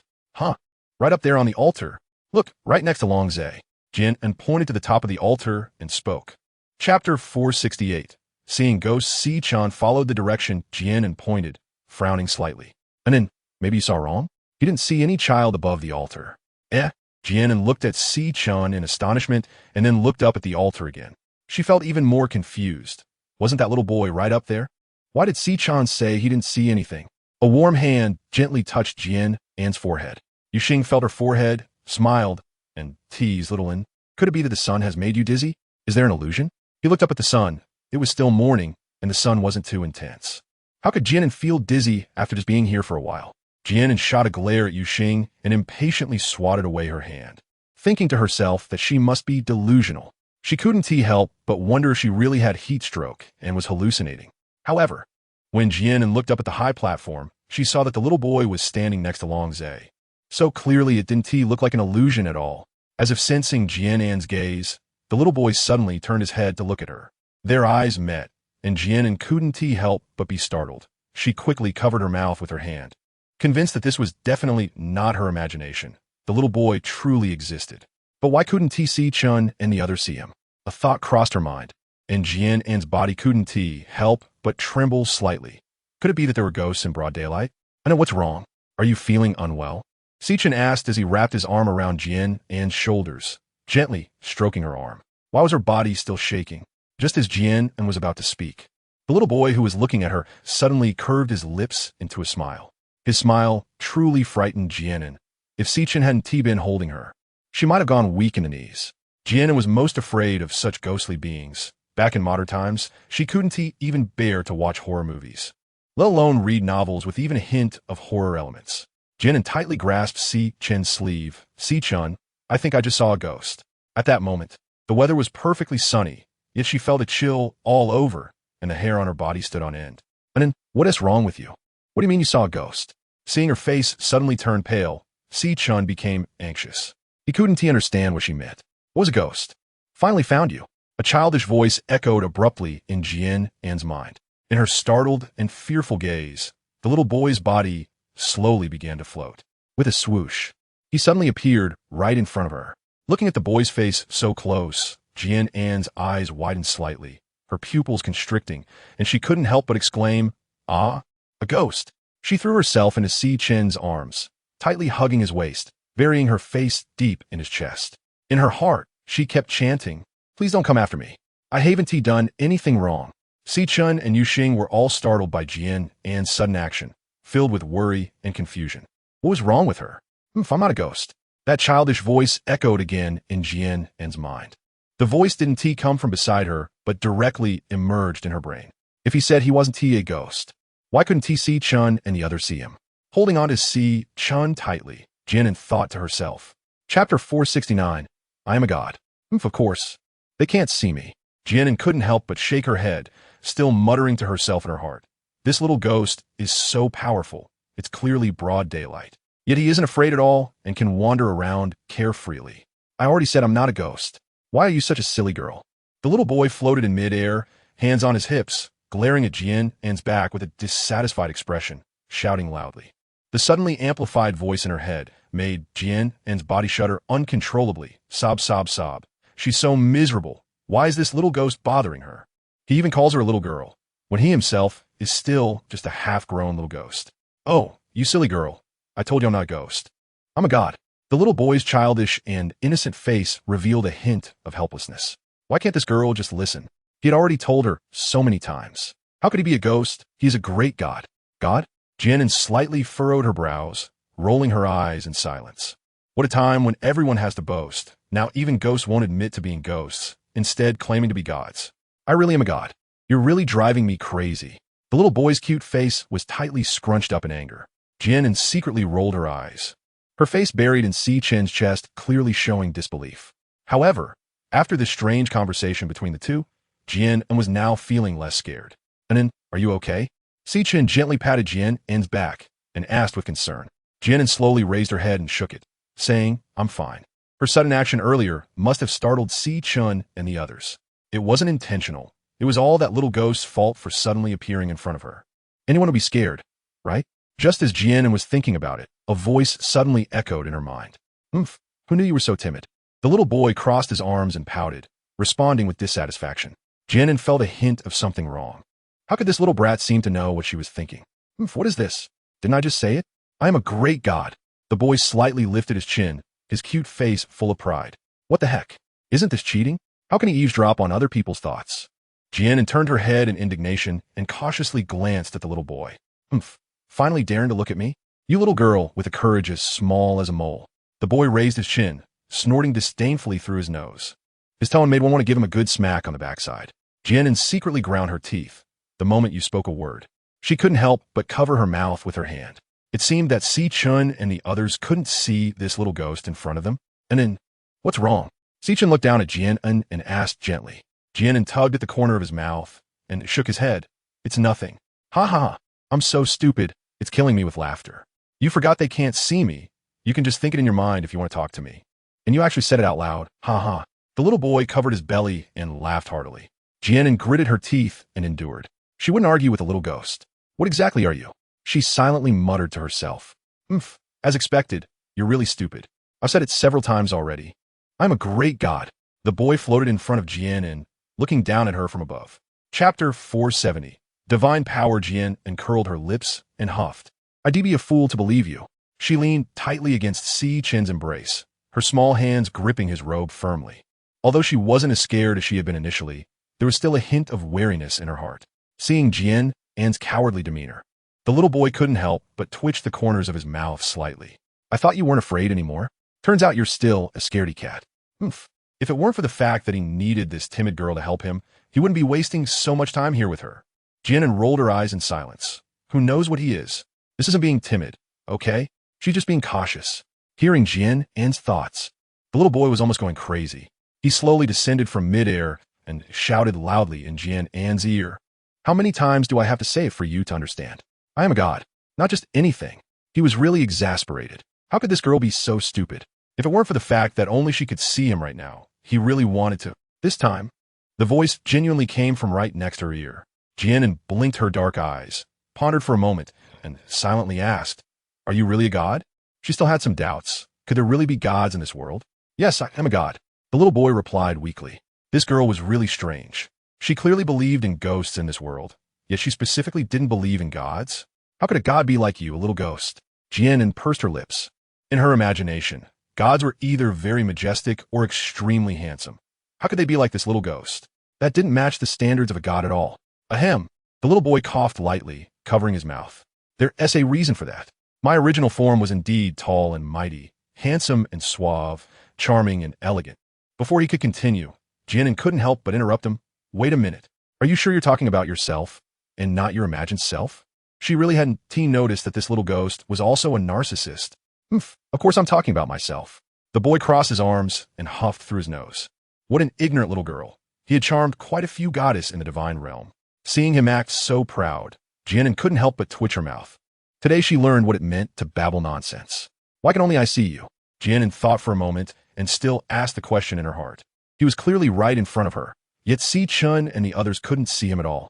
The little boy crossed his legs and floated in midair, shaking his legs. They don't have divine power, so naturally, they can't see me. Do you think gods can be seen whenever they want? Ignorant little girl. Divine power? What divine power? Are you saying that I can see you because I have divine power? Jian An was even more confused by the little ghost's words. What was divine power? The boy propped up his chin and nodded. If I'm not mistaken, you should be from the Moon Clan, right? And you are a descendant of the Moon Clan's ruler. Jian An's eyes flickered slightly as she looked at the boy in surprise. How do you know that? Besides Si Chun and the others, I've never mentioned these things to anyone else. Oh my God, is there anything I don't know? The little boy shook his legs, looking at Jian and with disdain. What fuss? In this continent, the only clan that still possesses divine power is probably the Moon Clan. Chapter 471. What is your name? Moreover, not all members of the Moon Clan can possess divine power. Only the direct bloodline of the ruler has a slight chance of having it. Looking at this little girl in front of him, it seems that the divine power within her is not weak. She is quite lucky. After all, the Moon Clan are all descendants of the Moon God. Jian An asked uncertainly, do I really have divine power? Although she didn't know exactly what divine power referred to, she guessed it should be similar to soul power, a kind of special strength. Oh, what a hassle. I'm a god. Would I lie to a little girl like you? The little boy spoke with some impatience. What a troublesome girl. Not only is she timid, but she also talks so much. Seriously, where do all these questions come from? Faced with the little boy's impatient tone, Jian An couldn't help but pout and mutter. Can't I even ask a question? Cheapskate. If you don't want me to ask, then don't let me see you. To appear in front of her and not let her ask, isn't that just trying to suffocate her? What did you say? The little boy suddenly turned to look at Jian An, his round, bright eyes fixed on her. Jian An shook her head, saying nothing. Si Chun gently brushed Jian An's hair and looked down at her. And then, is everything all right now? Jian An looked up at Si Chun and smiled slightly, saying, I'm Phoenix. She had always been fine. She was just startled by that little ghost a moment ago. Then what was going on with Xiao and just now? Yuxing leaned closer to Jian An, slightly bending down to meet her gaze. Jian An's eyes rolled around, and she smiled, saying, I must have gotten a bit confused from the sun, so my vision is blurry. She couldn't explain clearly to Si Chun and the others for the moment. Even if she did, would they believe her? Not to mention, they couldn't see this little ghost. Yiling walked over to Jian and bent down, and pressed his forehead against hers. After confirming that she wasn't hot, he straightened up and asked, Are you tired? Maybe I am. Jian An chuckled. Feeling a bit embarrassed, she touched her nose. Lying to Si Chun and the others made her feel a little uneasy. How about we wait until we get back to our place to talk about it? After all, this wasn't really a good place to converse. Seeing that she was fine, Si Chun and the others shifted their gaze back to the high platform. At this point, the Beast God ceremony was already halfway through.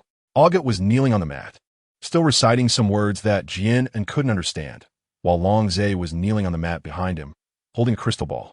Jian An secretly looked up at the little boy floating in midair. He was sitting cross-legged, resting his chin on his hands, just like the crowd below, gazing at the high platform. He wore a long, golden robe, and his long purple hair was loose and flowing behind him, with a small braid hanging by his ear. His jade-like skin and delicate features made him look like a porcelain doll, exquisitely crafted. Just as Jian An was carefully observing the little boy, he suddenly turned his head. Their eyes met, and Jian An couldn't help but be taken aback. His eyes were like molten gold, sparkling with a dazzling brilliance, bright and radiant like the sun, evoking thoughts of all things bright, sacred, beautiful, and positive. The little boy's slender brows furrowed as he huffed. What are you looking at? I'm not interested in little girls like you. Jian An rolled her eyes in silence, not interested in such a little brat. What's your name? To avoid seeming too strange, Jian An also looked up at the high platform like everyone else. My name? How could I casually tell you, little girl? The boy crossed his arms and raised his head proudly. Chapter 472. Kai can't tell me? Then I'll just call you little brat. Jian An smiled silently, not really caring about his bad attitude, thinking he was just going through a rebellious phase. Upon hearing Jian An's nickname for him, the boy immediately exploded in anger. He pointed at Jian An and shouted, You're outrageous. I am a great god. How can you call me little brat? This girl is truly unreasonable. Jian An shrugged. Aren't you just acting like a little kid right now? You won't even tell me your name, so I have to call you this way. You say you're not a little ghost, but with this noisy personality, aren't you just like a child? I have my reasons for becoming like this. The little boy paused and retorted. He didn't want to look like this. Who made him? Hearing him say that, Jian An couldn't help but be curious. What reasons? Why did you become a little ghost? The little boy suddenly turned his head away, too lazy to look at Jian An anymore. As if he was sulking. He wouldn't tell her. Hey, come on, tell me. What made you turn into this? Jian An suppressed a laugh and pressed on. Even his sulking looked like a child's. The little boy sighed, almost imperceptibly. Kaya. What? Jian An looked at the little boy in confusion. What Kaya? I said my name is Kaya. The little boy turned his head and glared at Jian An, shouting loudly. He was about to be driven crazy by this girl. Oh, so your name is Kaya. Jian An chuckled softly. This little ghost was quite interesting. Her initial fear had gradually faded. However, why did this name sound so familiar? She remembered. Could it be the Kaya from Kaya City? As if to confirm Jian An's guess, Kaya continued, "This city is named after me." Jian An was momentarily taken aback and asked blankly, "Why is it named after you?" Kaya rubbed his forehead and replied, "Because I am the beast god." He really felt defeated by this silly girl. He had thought she was just timid, but he didn't expect her to be so foolish. Jian An tilted his head. And for a moment, his mind went blank, then several black dots flashed by. What did he say? What is he? Jian An tilted his head to look at Kaya, then looked up at the altar above, his expression astonished.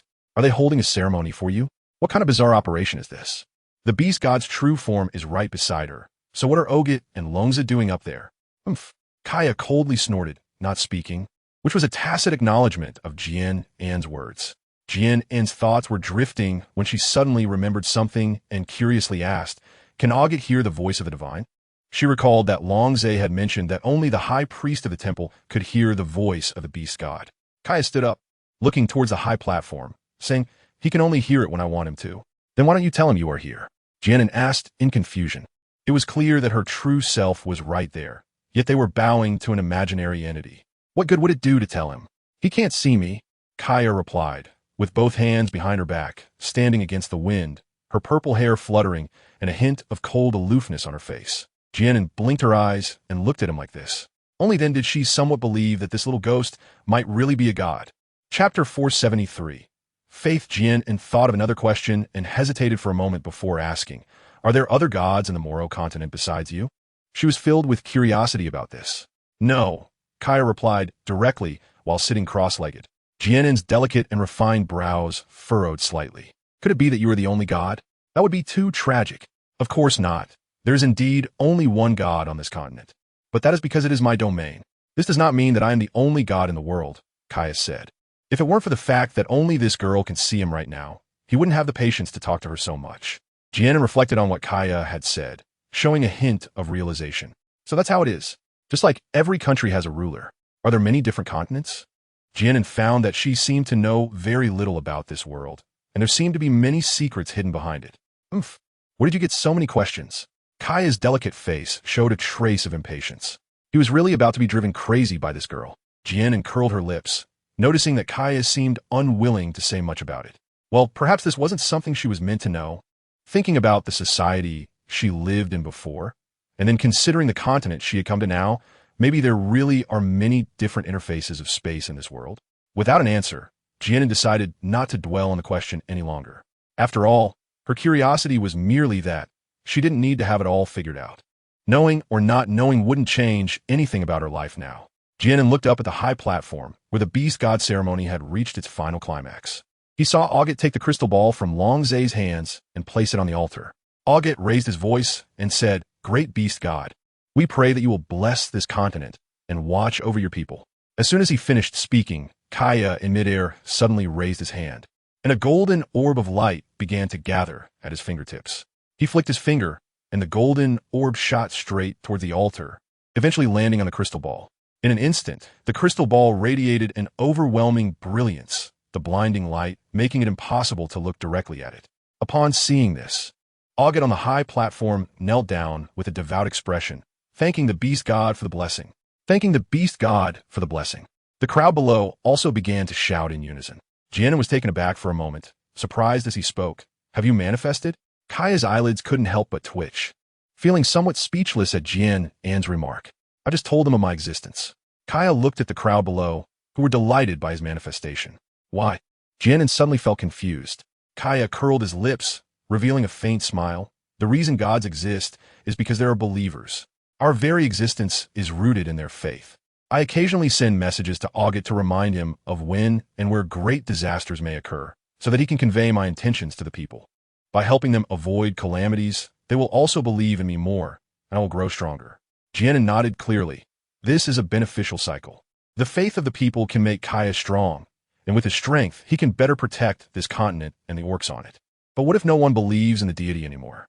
Jian An couldn't help but ask. If a god loses faith, they will weaken day by day until they disappear from this world. After he spoke, Kaya chuckled lightly. From that smile, Jian An seemed to sense many complex emotions. Chapter 474. Are you going to follow? Hearing Kaya's words, Jian An couldn't help but feel a sense of emotion. As the two were talking, the beast god ceremony had already concluded. Ogut slowly walked down from the high platform, and Long Zhe followed behind him, holding a crystal ball. When they reached the open space, Long Zhe did not leave with Ogut, but handed the crystal ball to Luochi beside him and walked towards Jian and Madame. Long Zhe called out with a beaming smile. Jian An curved his lips into a smile and patted Long Zhe's shoulder. Long Zhe, you look really handsome today. Compared to usual, he indeed seemed different today, allowing Jian An to see another side of him. Handsome? A hint of confusion appeared on Long Zhe's handsome face. Jian An chuckled and explained, it just means very handsome. How did she casually slip in a modern term? Long Zhe's eyes suddenly lit up upon hearing this, and he happily thought to himself, is the lady praising him? Madam, you are very beautiful today. Long Zhe gazed at Jian An with bright eyes, filled with affection. He seemed to feel that this statement was somewhat off, and quickly added, no, Madam is beautiful every day. Jian An was taken aback for a moment, then couldn't help but laugh. Haha, thank you. Long Zhe, you're really funny today. But does this count as a return compliment? Is the ceremony over now? She looked around as the crowd began to disperse and asked. Long Zhe nodded with a smile. The ceremony is over, but there will be a banquet tonight. A huge bonfire will be lit here, and all the orcs from Kaya City will come. He pointed to the empty space behind him with enthusiasm. Oh, I see. Then let's go back for now. Jian An nodded in understanding. It was close to noon, and the sun was getting hotter. She felt a bit tired after standing for so long. Jian An and her group walked towards the direction of the temple, while Kaya leisurely floated behind her. Jian An turned to look at Kaya, her delicate brows slightly furrowing. Are you going to follow me? What does he want to do by following her? Kaya, completely unaware, replied matter-of-factly, of course. He still has something he wants her to help with, so how can he not follow her? Jian An pressed her lips together and did not say anything more. As for why he was following her, she decided not to care. After all, he was the beast god, and she was just an ordinary person. How could she influence Kaya's actions? Maybe he was just being whimsical? When she returned to Long's courtyard, Jian An entered her stone house alone. Just as she was about to collapse onto the bed, she saw Kaya floating around the room like a ghost, and she paused. I said, why are you following me? You're a god. Don't you have things to do? Jian An asked with some confusion. Wasn't it said that the entire Maluo continent was under his jurisdiction? Shouldn't he have a multitude of matters to attend to? How could he still have time to float around here? Kaya crossed his arms and carefully surveyed the room, nodding in satisfaction. This place Eyesand bad. I say, you little girl, how can you be so ungrateful? I'm the great beast god. It's your fortune that I can follow you. You should quickly express your gratitude and worship me instead of talking so much nonsense. Kaya floated to the bedside and casually sat down on the bed. Chapter 475. Speculation. Jian An looked at Kaya in utter disbelief, secretly thinking to herself that she never asked him to come along. What was with that annoying smirk on his face? And who talks more? It was him who just rambled on and on. Hey, I'm talking to you. I didn't invite you to follow me. You came on your own, and stop calling me little girl. Jian An glared with her dark eyes, speaking with dissatisfaction. He looked like just a little kid himself, yet he had the nerve to call her little girl. He barely reached her waist when standing. Ignorant. I am a god, and I've lived for thousands of years, if not tens of thousands. By this time, you wouldn't even know how many times you've been reincarnated. Yet you say you're not a little girl? Upon hearing Jian An's words, Kaya instantly exploded, looking at her with disdain in his eyes and arguing back. Jian An's eyes widened slightly, showing a look of shock. Having lived for so long, does that mean you're an old monster? Thousands of years. Tens of thousands of years. What kind of concept is that? She couldn't even imagine it for a moment. You are the real old monster. I am the beast god. Kaya stood up abruptly with her hands on her hips. It's this line again. Jian An felt like her ears were about to develop calluses. Jian An rolled her eyes in silence. Who doesn't know that he is a god? Is it really necessary to keep emphasizing it? If he's so great, why can't he even let others see his abilities? And he still claims to be a god. What kind of fallen god is that? At this thought, Jian An suddenly paused, as if she had grasped something key. Hey, Kaya, do you mean I can see you because there is divine power in my body? Jian An looked at Kaya and tentatively asked. Yes, Kaya snorted lightly, glanced at Jian An dismissively, and then turned away. This little girl is truly the dumbest person he has ever seen. Jian An nodded and looked at Kaya, puzzled, and asked, haven't you always emphasized that you are a great beast god? Then you should have very strong abilities. Can't you make others see you? Kaya's body stiffened involuntarily, and he replied with a stiff neck, of course I can, but his gaze awkwardly darted to the side. Can you let Si-chun and the others see you too? Jian An's starry eyes were fixed on Kaya, so she noticed his momentary awkwardness. Kaya's eyes flickered, and he stubbornly said, "Humph, I'm a beast god. Do they just get to see me whenever they want? Don't I have my pride?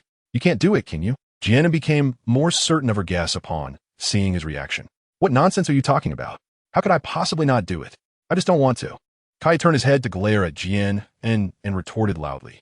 However, his anxious explanation only made it more apparent that he was trying to hide something out of guilt. Jian An had already formed a vague conclusion in her heart. She withdrew her gaze, stood up, patted her dress, and coldly said, "All right, since that's the case, please leave. I need to rest. You actually want me to leave? I'm a god, the greatest beast god of this continent." Kaya looked at Jian An in disbelief, wondering if this little girl had gone mad. Who would drive a god away? Seeing his astonished expression, Jian An couldn't help but scoff, her eyes cold as she looked at him. "So what if you are a god? I have nothing to ask of you. Besides, this is my house. If you don't leave, do you intend to stay here? Are gods not aware of the differences between men and women?" Chapter 476. I have a condition. Kaya stared blankly at Jian An, momentarily speechless. How could he leave? He had waited so long to finally find someone who could see him. And what was more precious was that this girl possessed divine power. If he really left, how would he? "Hey, little girl, don't you have any wishes? As long as you let me stay, I can help you." Seeing Jian An's indifferent expression, Kaya couldn't help but feel anxious. This girl probably really wanted him to leave. Before Kaya could finish his sentence, Jian An responded without hesitation. "No, everyone has their own wishes, but asking a god for help is less practical than working hard to achieve them myself." She preferred to believe in ghosts rather than gods, because when she was starving and freezing, when she was struggling to survive, no god had ever come to help her. Moreover, now she not only had her own family and loved ones, but also had her own child. She was both happy and content. What did she need a god for? Did she want to ask him to help her conquer the world? Jian An's decisive attitude left Kaya's unfinished words stuck in his throat, making him feel extremely frustrated. Kaya crossed his arms and sat with his back to Jian An, as if sulking. After all, he was the beast god. When had he ever lowered himself to beg someone else? "You want to stay?"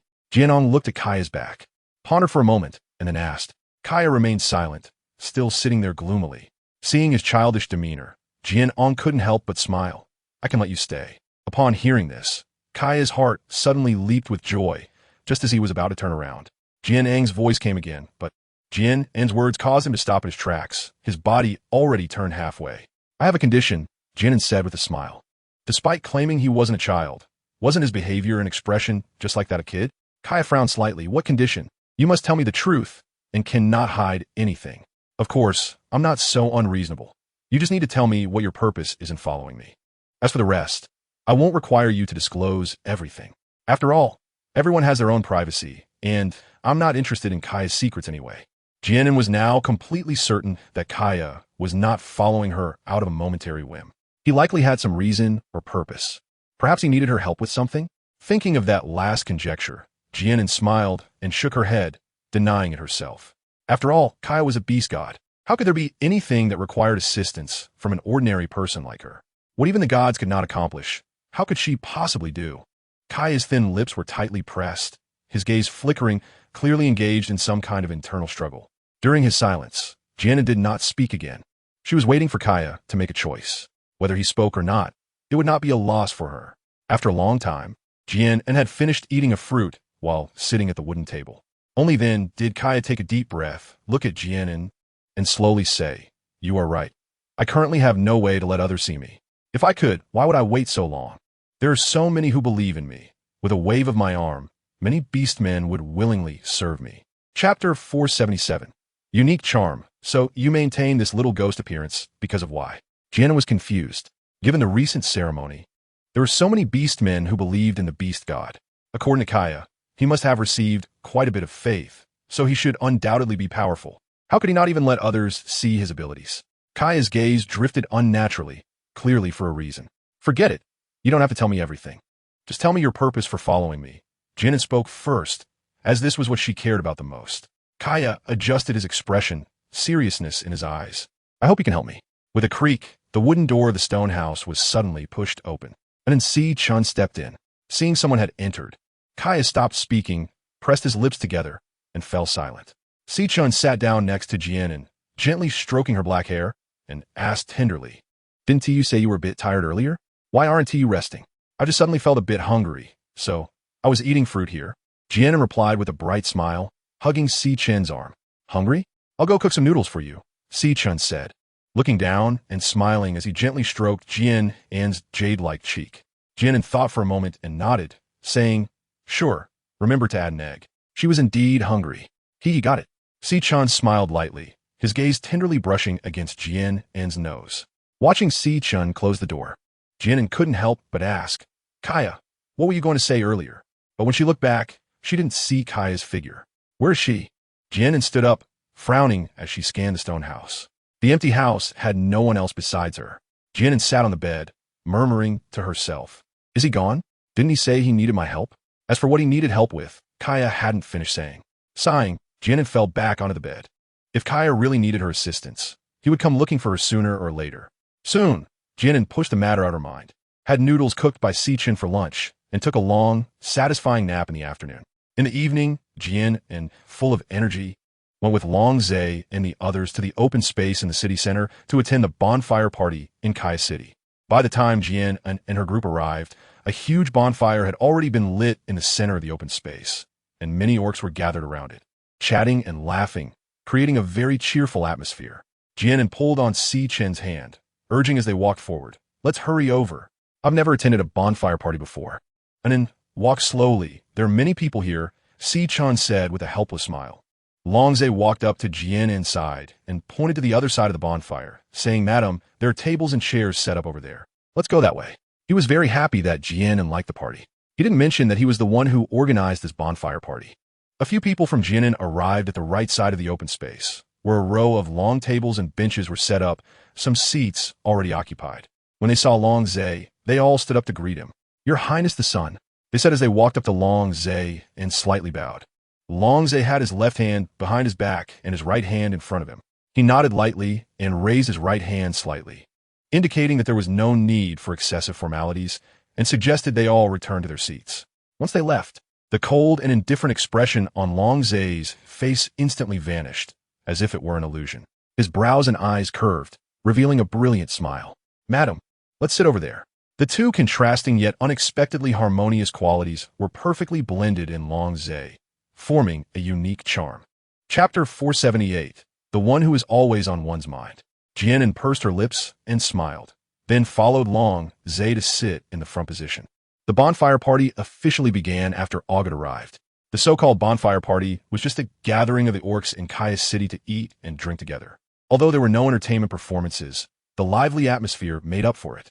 Halfway through the banquet, a female dressed in a pink long dress gracefully walked to the center of the open space. Her appearance quickly attracted the attention of the guests present.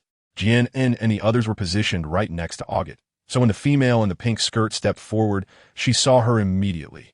Upon seeing the other person's appearance, Jian An raised an eyebrow. "Isn't this the Yuri Maid who wanted to steal her man?" Jian An looked at Yuli Maid with great interest, curious about what she was going to do next. "Your Excellency the Bishop," she said as she slightly bowed to August.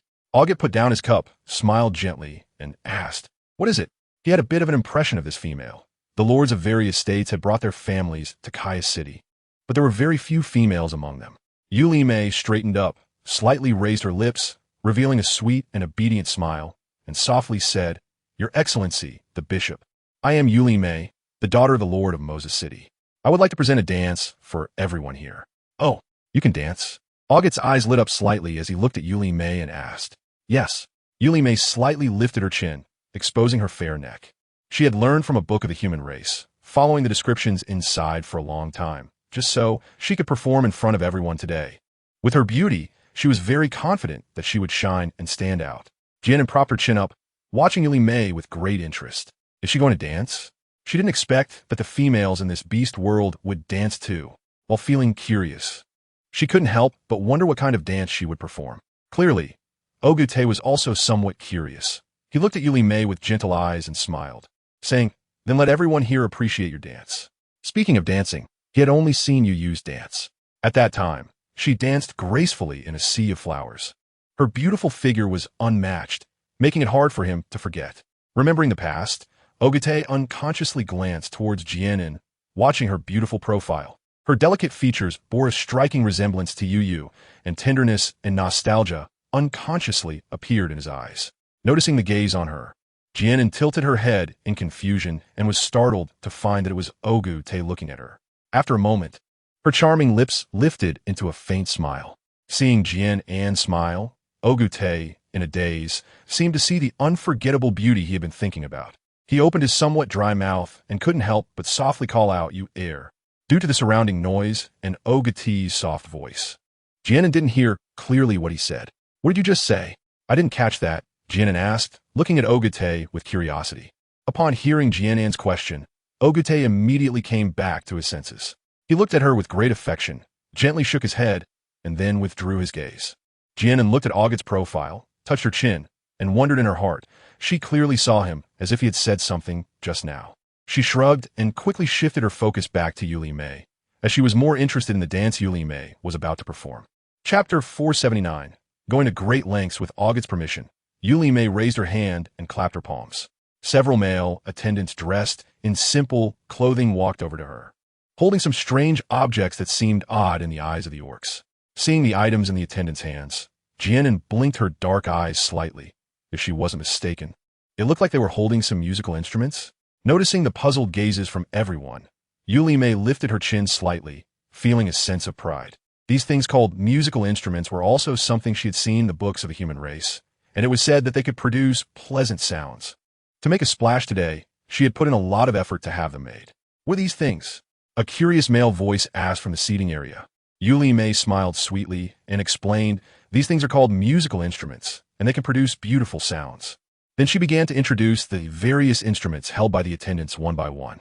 Jian An smiled silently, her gaze sweeping over the instruments. It seemed that Yuli Mei's performance tonight was not a spur-of-the-moment decision. Judging by the setup, it must have taken considerable effort. Among these instruments, Jian An recognized the flute, the xiao, the pipa, the guzheng, and the drum, among others.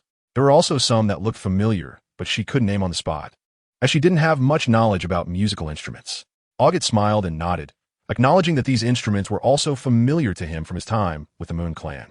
As Yu had a strong passion for dance and music, he had spent a lot of time and energy learning about instruments and dance. Hearing Augut's praise, Yuli Mei became even more pleased with herself and decided to show off. She bowed slightly, elegantly flicked her sleeves, and turned to move gracefully.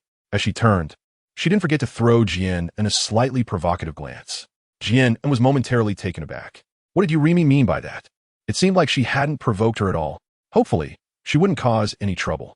The melodious music gradually began to play in the open space, and Yurimi slowly raised her hands, lightly waving her sleeves to the sides, dancing gracefully to the music.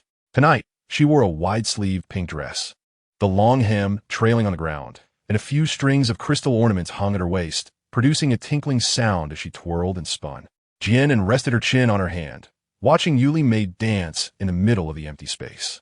Even though she didn't particularly like her, she had to admit that the dance, combined with Yuli Mei's sweet smile, indeed had a certain graceful charm. It was clear that Yuli Mei had put a lot of thought into her performance for tonight. However, Jian An couldn't help but wonder what her true intentions were behind such an elaborate display. She wouldn't believe it was merely for the sake of showcasing her talent, given the opulent crystal walls of Moses City and the behavior of Yuli Mei's family. It was likely that no one would go to such lengths without expecting some benefit in return. Jian An shook her head with a smile, picked up the fruit on the table, and started to munch on it, as it had nothing to do with her anyway. There would be performances at the banquet to liven things up, so it wouldn't be so boring, right? If Xiao An danced, she would definitely be much more beautiful than her. A magnetic and melodious voice echoed in Jian An's ears. Jian An tilted her head and rolled her eyes at Yu Xing, saying, "I can't dance." "Let her dance. I might as well let her do a gymnastics routine." Yu Xing smiled lightly, took Jian An's hand, and gently kissed it, saying, "It doesn't matter if you can't dance, as long as it's Yu Xiaoan. I like it no matter what." Chapter 480. Unable to earn even a glance from him, Jian An withdrew her hand from his palm, picked up a fruit from the table, and stuffed it into Yu Xing's mouth. "If you like it, why not dance?" She wasn't just saying it casually. With Yu Xing's enchanting looks, if he danced for a bit, it might just be something special. Yu Xing smiled happily, took the fruit out of his mouth, leaned down, and whispered softly into Jian An's ear, "If it's Xiao An who wants to see, I'd be willing to dance just for you. His warm breath brushed against her ear, bringing a slight tickle, causing Jian An to instinctively shrink her neck and push Yuxing's face away with her hand. She smiled and asked Yuxing, really? Yuxing propped his head up, tilted his head to look at Jian An, and his thin lips curled into a charming smile. All right then, you can go back and dance for me. Jian An smiled, a mischievous glint flashing in her clear black eyes. Such a great opportunity to tease Yuxing. How about you let slip by? She had to think carefully about what kind of dance to make and perform. As they were talking, Yuli Mei's performance was already nearing its end.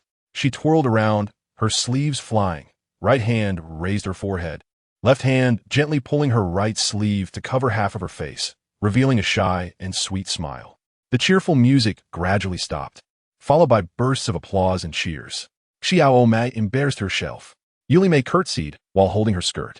Listening to the crowd's praises, she felt very happy inside. The time and effort spent practicing this dance had truly paid off. Yuli Mei proudly lifted her chin, turned her gaze to Jian An, and wore a smug smile on her face. So what if someone was good-looking? They still couldn't compare to her. Look at all these accolades. They were all for Yuli Mei. Seeing Yuli Mei strike such a victorious pose towards her, Jian An could only shake her head and smile. She never intended to compare herself to her and didn't quite understand what she was so proud of. Jian An glanced at Yuli Mei lightly before shifting her gaze away. Insignificant people weren't worth her time. Yuli Mei had thought that her outstanding performance tonight would surely evoke envy in Jian An's eyes. But she didn't expect Jian An to only give her a cold glance before casually chatting and laughing with Yuxing. That damn female. Is she ignoring me? Yuli Mei instinctively turned to look at Yuxing, feeling a flicker of hope that the male she cared about might regard her differently, just like everyone else. However, what she saw made her eyes darken. Yuxing was lazily propping his head up, his gaze fixed on Jian An beside him, filled with affection and deep emotion in his beautiful golden eyes. The smile on Yuli Mei's face froze, nearly impossible to maintain. Was this lowly female really that good? After all her efforts to arrange everything, she couldn't even get a glance from him? Yuli Mei gritted her teeth, and combined with Jian An's indifferent demeanor, it felt as if she were completely disregarded. This realization mixed her jealousy and anger, making it hard for her to breathe. She clenched her hands tightly around her dress. If it weren't for the occasion, she would have rushed over to ruin Jian An's beautiful face. Yuli Mei took a few deep breaths, forcibly suppressing the intense jealousy and resentment within her. She couldn't lose her composure in front of the archbishop and the guests from various states. The image she had carefully crafted tonight couldn't be destroyed. Chapter 481. August laughed heartily, his authoritative gaze turned to Yuli Mei as he praised, "You danced really well. You have put in a lot of effort." He then turned to Saidia, who was seated in the back, and smiled, "You have a wonderful daughter." Saidia was instantly overjoyed, quickly standing up and bowing, "Your Excellency, you flatter me. Yuli Mei's performance is just a little trick, not worthy of any grand occasion. It's merely to entertain everyone present. To receive a compliment from you is truly her fortune." "Ha! You are too modest," August laughed loudly, waving his hand to signal Saidia to sit down. Yuli Mei narrowed her eyes slightly as a plan formed in her mind, a malicious smile slowly creeping onto her lips. "Your Excellency, I have a small request," she said respectfully to August. "Oh, what is your request? Feel free to say it," August replied, in a good mood, looking at Yuli Mei with a smile. Yuli Mei glanced at Jian An and then turned to August, smiling as she said, "I heard that the partner of His Highness the Sun is the female Jian An, who is not only stunningly beautiful, but also exceptionally talented." Jian An just caught a glimpse of the gaze Yurimi was directing at her, and she couldn't shake off a bad premonition. Hearing the words that followed only confirmed her suspicions. She didn't believe that Yurimi would bring her up out of nowhere, let alone praise her. If she wasn't out of her mind, then she was definitely up to something. Sure enough, Yurimi continued, "So, Xiao Mei really wants to see Jian An's talent. I wonder if Jian An can fulfill this little wish of hers." She turned to Jian An with an extremely innocent smile. With that innocent look on her face, no one would suspect anything. They would only think that Yurimi genuinely appreciated Jian, and August paused for a moment, then turned to Jian and gently said, "And girl, since Yurimi has said so, why not let everyone see your talents?" He felt a hint of anticipation in his heart. After all, Jian was the daughter of Yu. How could she be any worse than anyone else? Jian An's eyelids couldn't help but twitch. Was Yuli Mei really on the wrong medication, or had she forgotten to take her meds before going out? If she wanted to show off, that was her business. Why did she have to drag Jian An into it? Hearing August's words, Jian An felt a bit troubled and forced a slight smile, suggesting, I think it's better to let it go, right? Does she have any talent? Why doesn't she know that herself? If she goes up there, wouldn't she just embarrass herself? Yuli Mei chuckled lightly, looking at Jian, and was Jian An unwilling because she was afraid of embarrassing Xiao Mei? Yuxing shot a displeased glance at Yuli Mei. This female really was annoying. Others might not notice, but he saw through Yuli Mei's little schemes at a glance. It was clear she wanted Xiao An to make a fool of herself. Yuli Mei smiled carefreely, ignoring Yuxing's displeased gaze. She walked a few steps and gracefully approached Jian An, saying, Xiao Mei knows she can't compare to Sister Jian An, but she just wants to appreciate her sister's grace. So there's no need for Sister to worry too much. Her friendly and sincere attitude made it seem as if Jian An was truly her sister. Yuli Mei calling her sister almost made Jian An want to vomit up what she had eaten at the evening banquet. How could she even say that? She probably hated herself too much to even care. Chapter 482. I'll handle it, to be honest. Jian An couldn't help but admire Yuli Mei at that moment. She didn't expect her to be such a drama queen. Xiao An, you don't need to pay attention to her. Yuxing coldly glared at Yuli Mei, a sharp coldness hidden in his golden eyes. He pretended to stand up, and if it weren't for Long Zai's face, he would have felt an impulse to hit this female. He didn't care whether they were in Caius City. He only knew that this female wanted to make Jian An uncomfortable. Jian An held Yingling's hand and gently patted the back of his hand, signaling him to remain calm. As for Yuxing and the others' angry glares, Yuli didn't care at all. She casually brushed her hair back and smiled even more innocently. She looked at Jian An with a puzzled expression, asking, what's wrong? Is Sister Jian An unwilling? Jian An remained silent, looking at Yuli Mei with a cold expression. Yuli Mei stared at Jian An for a moment, then suddenly bit her lip and said softly, it's Xiao Mei who has been too rude. If Jian An's sister really doesn't want to, it's okay. She slightly lowered her head, and tears were welling up in her eyes, as if they could fall at any moment. This pitiful and wronged appearance truly made one feel reluctant to bear it. This drew comments from the males who had just been captivated by Yuli Mei's dance. Who is this female? Xiao Mei has already requested her like this. And it's just for her to perform a bit. Why is she acting so high and mighty? I heard she's the partner of His Highness the Saint's son, of noble status, so of course she doesn't want to go up and show her face. I think she's just afraid to go up. Afraid of embarrassing herself if she can't compete with Xiao Mei. Yuli Mei continued to lower her head, secretly curling her lips into a smirk, showing a hint of satisfaction. She didn't believe that Jian An would still refuse under these circumstances. Hearing the discussions about Jian An from behind, Long Zai's eyes narrowed slightly, and a deep anger burned within him. Shut up. He raised his hand and slammed it heavily on the table in front of him. Long Zai looked coldly at Yuli Mei. You. A soft jade-like hand suddenly covered his hand. Long Zai turned his head to look, and the coldness on his face instantly dissipated, replaced by concern and worry for Jian An, madam. Jian An gently shook her head and said with a faint smile, it's okay. Let me handle this matter. Long Zai looked at Jian An, and although he was somewhat reluctant, he slowly nodded, I'll listen to you, my lady. However, he was determined in his heart that he must not let Jian An suffer any loss. Otherwise, he would definitely teach that female named Yuli Mei a good lesson, even if she was the daughter of the Lord of Moses City. After all, he was the son of the divine temple, and in terms of status and position, Jian An, as his lady, was far nobler than them. Jian An stood up slowly and gently brushed the dress on her body, a subtle smile curving at the corners of her mouth as she looked at Yuli and said, it seems you really admire me, don't you? Yuli slowly lifted her head, wearing a sweet smile on her face. Yes, Xiao Mei indeed admires Sister Jian An. She deliberately emphasized the word admire. Is that so? Since you admire me so much, it would indeed be a bit unreasonable for me not to fulfill your wishes, wouldn't it? Yuli Mei? Jian An raised her delicate eyebrows slightly, looking at Yuli with a half-smile. Yes, indeed, Sister Jian An. Yuli gritted her teeth secretly, responding with a somewhat biting tone. How could this lowly female even call her sister? Calling Jian An's sister was just a facade. However, Jian An actually dared to take it for granted, which made Yuli quite angry. Chapter 483. Changing one's mind now, little sister. You must open your eyes wide and watch carefully. Jian An smiled and winked at Yuli. Jian An left her seat and slowly walked to the center of the open space. She originally intended to ignore Rimi, as her goal was simply to embarrass her. However, upon hearing the recent discussions among the orcs, she suddenly changed her mind. If she were still alone like before, she wouldn't care about others' opinions at all.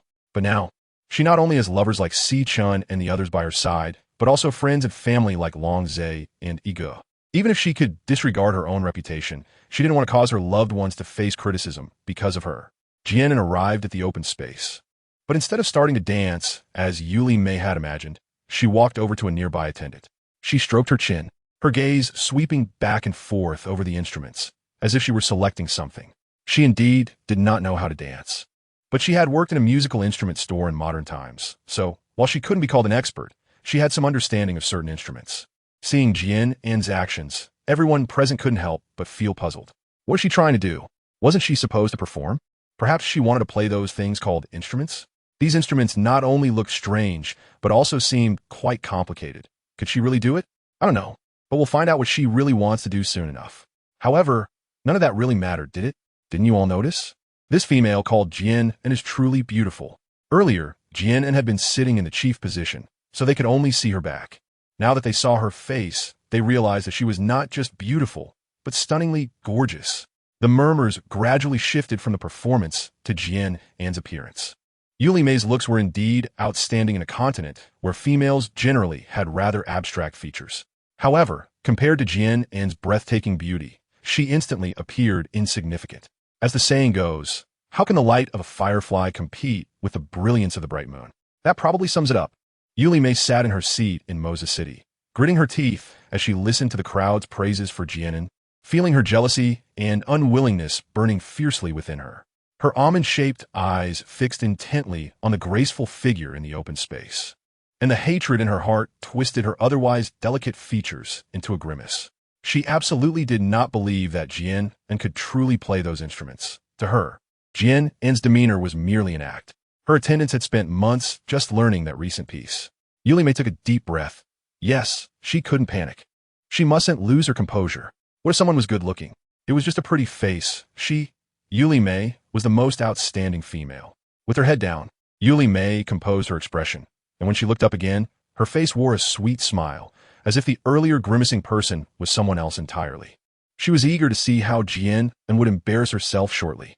Jian An carefully considered her options and ultimately decided to choose the guzheng. Compared to other instruments, she still remembered some of the fingering for the guzheng, which was beneficial for someone like her who only had a superficial understanding. Jian An asked someone to bring in a table and chairs, placing the guzheng on the wooden table. She gently plucked the strings, which numbered 21 in total. The craftsmanship was not particularly fine, and the sound quality was not very precise, but it was sufficient for her as a beginner. She only knew one piece of music, and at that time, the owner of the music store kindly made an exception to teach her a few times because she showed interest. Chapter 484, A Stunning Performance. After Jian An left the music store, despite her fondness for the guzheng, she did not continue her studies. Additionally, the circumstances at that time did not allow for it. The tuition and living expenses were already enough to give her a headache, leaving no energy to learn an instrument. Jian An sat down, her hands gently gliding over the strings, unsure if she still remembered how to play. She slowly exhaled, her slender, fair fingers resting on the guzheng, and began to pluck the strings softly.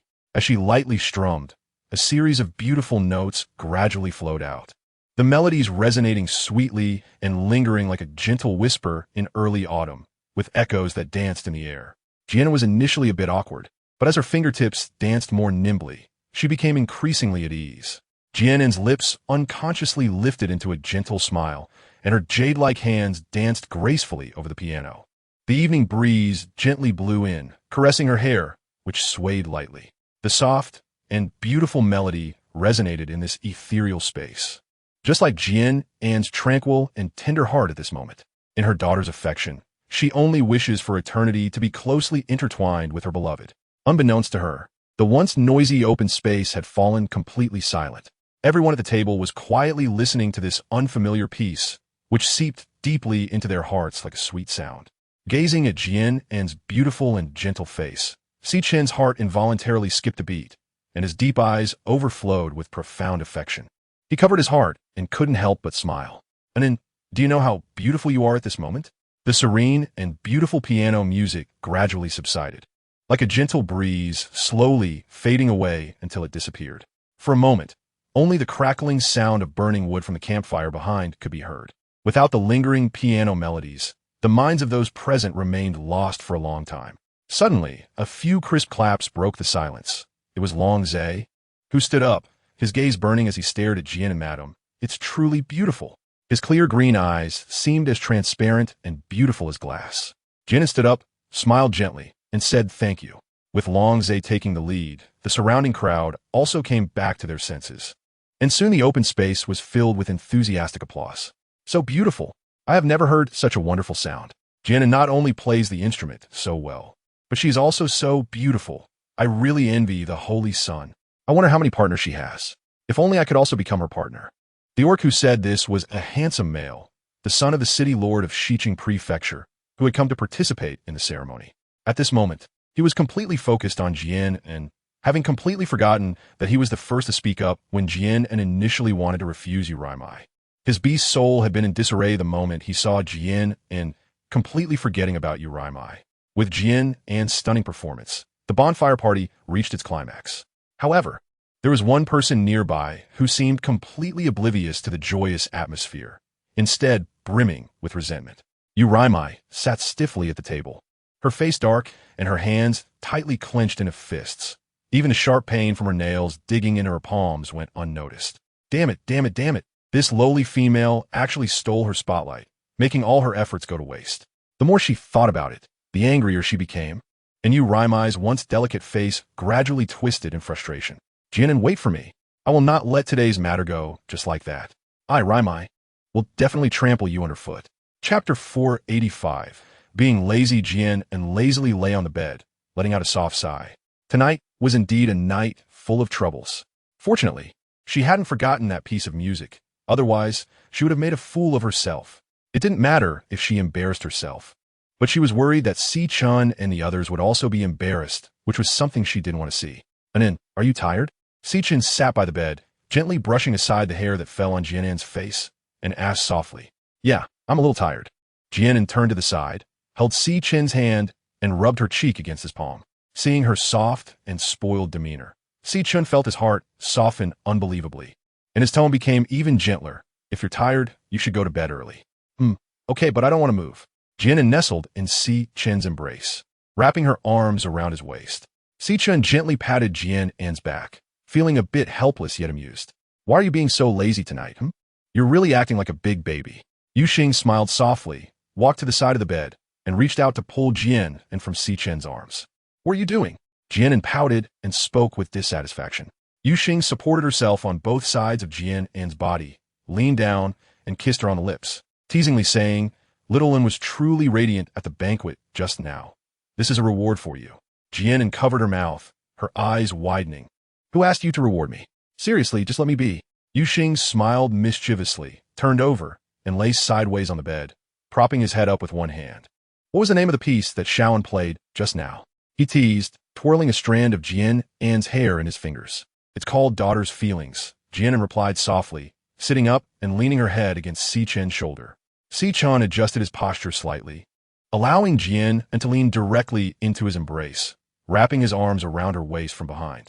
Watching the hair slip through his fingers, Yuxing gently clenched his hand and smiled. It's really beautiful. The melody is soft and elegant, like a lover's whisper. Thank you. Actually, I haven't played in a long time, so I'm a bit rusty, Jian An admitted, aware of her own limitations. Her playing was certainly not that great. It was just that the orcs at the table had never heard such a piece and didn't understand music, so they found it novel. As for her, she initially felt like she was being forced to perform, but as she played on, she couldn't help but think of Si-chun and the others. And the tenderness in her heart became uncontrollable, allowing her to play more freely as she went on. And it's really beautiful. Yiling stared at Jian An with his cold eyes, speaking sincerely. Yes, it's really beautiful, my lady, right? Long Zhe chimed in, unwilling to be outdone. Not only did he express his sincerity, but he also remembered to involve Yi-ge beside him. Suddenly called out by Long Zhe, Yi-ge straightened his back. Looking at Jian An, it's beautiful. He nodded vigorously like a chick pecking at rice, as if that was the way to express his sincerity. Hearing compliments from others and from important people felt entirely different, just like Jian An at this moment. Haha, thank you all so much. Jian An couldn't help but fall into Si-chun's arms, laughing sweetly. Si-chun looked at the charming and smiling Jian An in his arms with affectionate eyes, his lips involuntarily curling into a gentle smile. He gently patted Jian An's back to prevent her from laughing too much. Chapter 486. Playful fun. Jian An laughed enough before slowly sitting up. She looked towards Yiling, who was sitting by the wooden table, one hand resting on the table. His posture still as open and relaxed as ever, exuding a proud and imposing aura. Jian An couldn't help but sigh in her heart. Yiling sat there like a domineering emperor. She waved her hand at Yiling and said, "Let me see your star soul diagram." It seemed that she really hadn't seen it before. Yiling stood up, turned his back to Jian An, and without saying a word, directly took off his robe. His swift and decisive actions left Jian An stunned. In the middle of his back, a lone wolf stood proudly, surrounded by a circle of small stars. Jian An counted quietly, 1, 2, 3, 6, a total of 6 stars, indicating that Yiling's soul power level is 6 stars, which means a 6-star soul beast. "Hey, Yiling, when did you level up?" Jian An exclaimed in surprise. She remembered that not long ago, Yiling was still a 5-star soul beast. Yiling silently put on his robe, turned to look at Jian An, and nodded lightly. "I leveled up on the day we became partners." He wasn't the type to initiate conversation, so Jian An never asked, and he didn't bring it up either. "Oh, I see. Hee, congratulations," Jian An responded, nodding. Hearing Yiling mention the time they became partners, even with her thick skin, she couldn't help but feel a little shy. Yuxing lowered his gaze, staring at Jian An's cute, snow-white, rounded toes for a long time. Suddenly, an uncontrollable urge surged within him. He reached out and gently scratched the sole of Jian An's foot. Sure enough, her toes curled up as if startled, and her reaction was incredibly adorable. Yuxing couldn't help but chuckle softly and gently scratch the sole of Jian An's foot again. Jian An retracted her feet and looked at Yuxing, who had a mischievous smile on his face. "What are you doing? Is it really necessary to be this boring? Do you not know that scratching someone else's soles can be ticklish?" Yuxing's smile deepened as he sat up, grabbing Jian An's slender ankle with one hand. With a low cry from Jian An, he pulled her into his embrace. One hand went straight to her waist, starting a game of tickling. "Ha, stop it.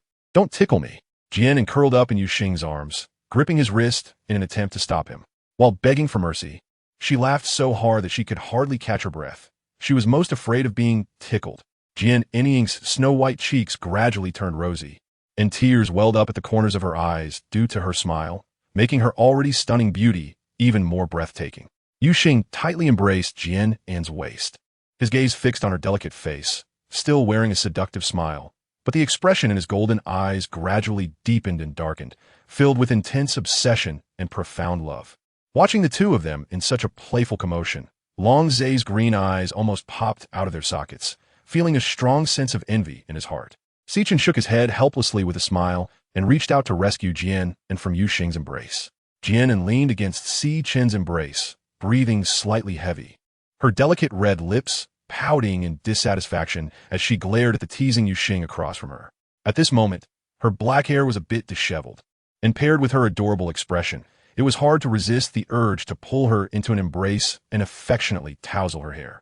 "All right, stop it now, Anan." Sichin raised his hand to tidy up Jian An's slightly messy hair. Yuxing chuckled and shrugged. He couldn't help but unconsciously listen to Sichin's words. Chapter 487.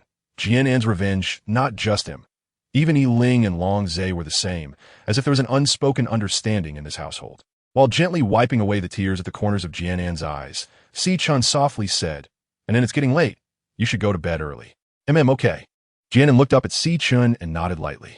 Glancing at Yuxing, who was still smiling and seemed to be in a good mood, her phoenix eyes narrowed, and she suddenly sprang up and pounced at him.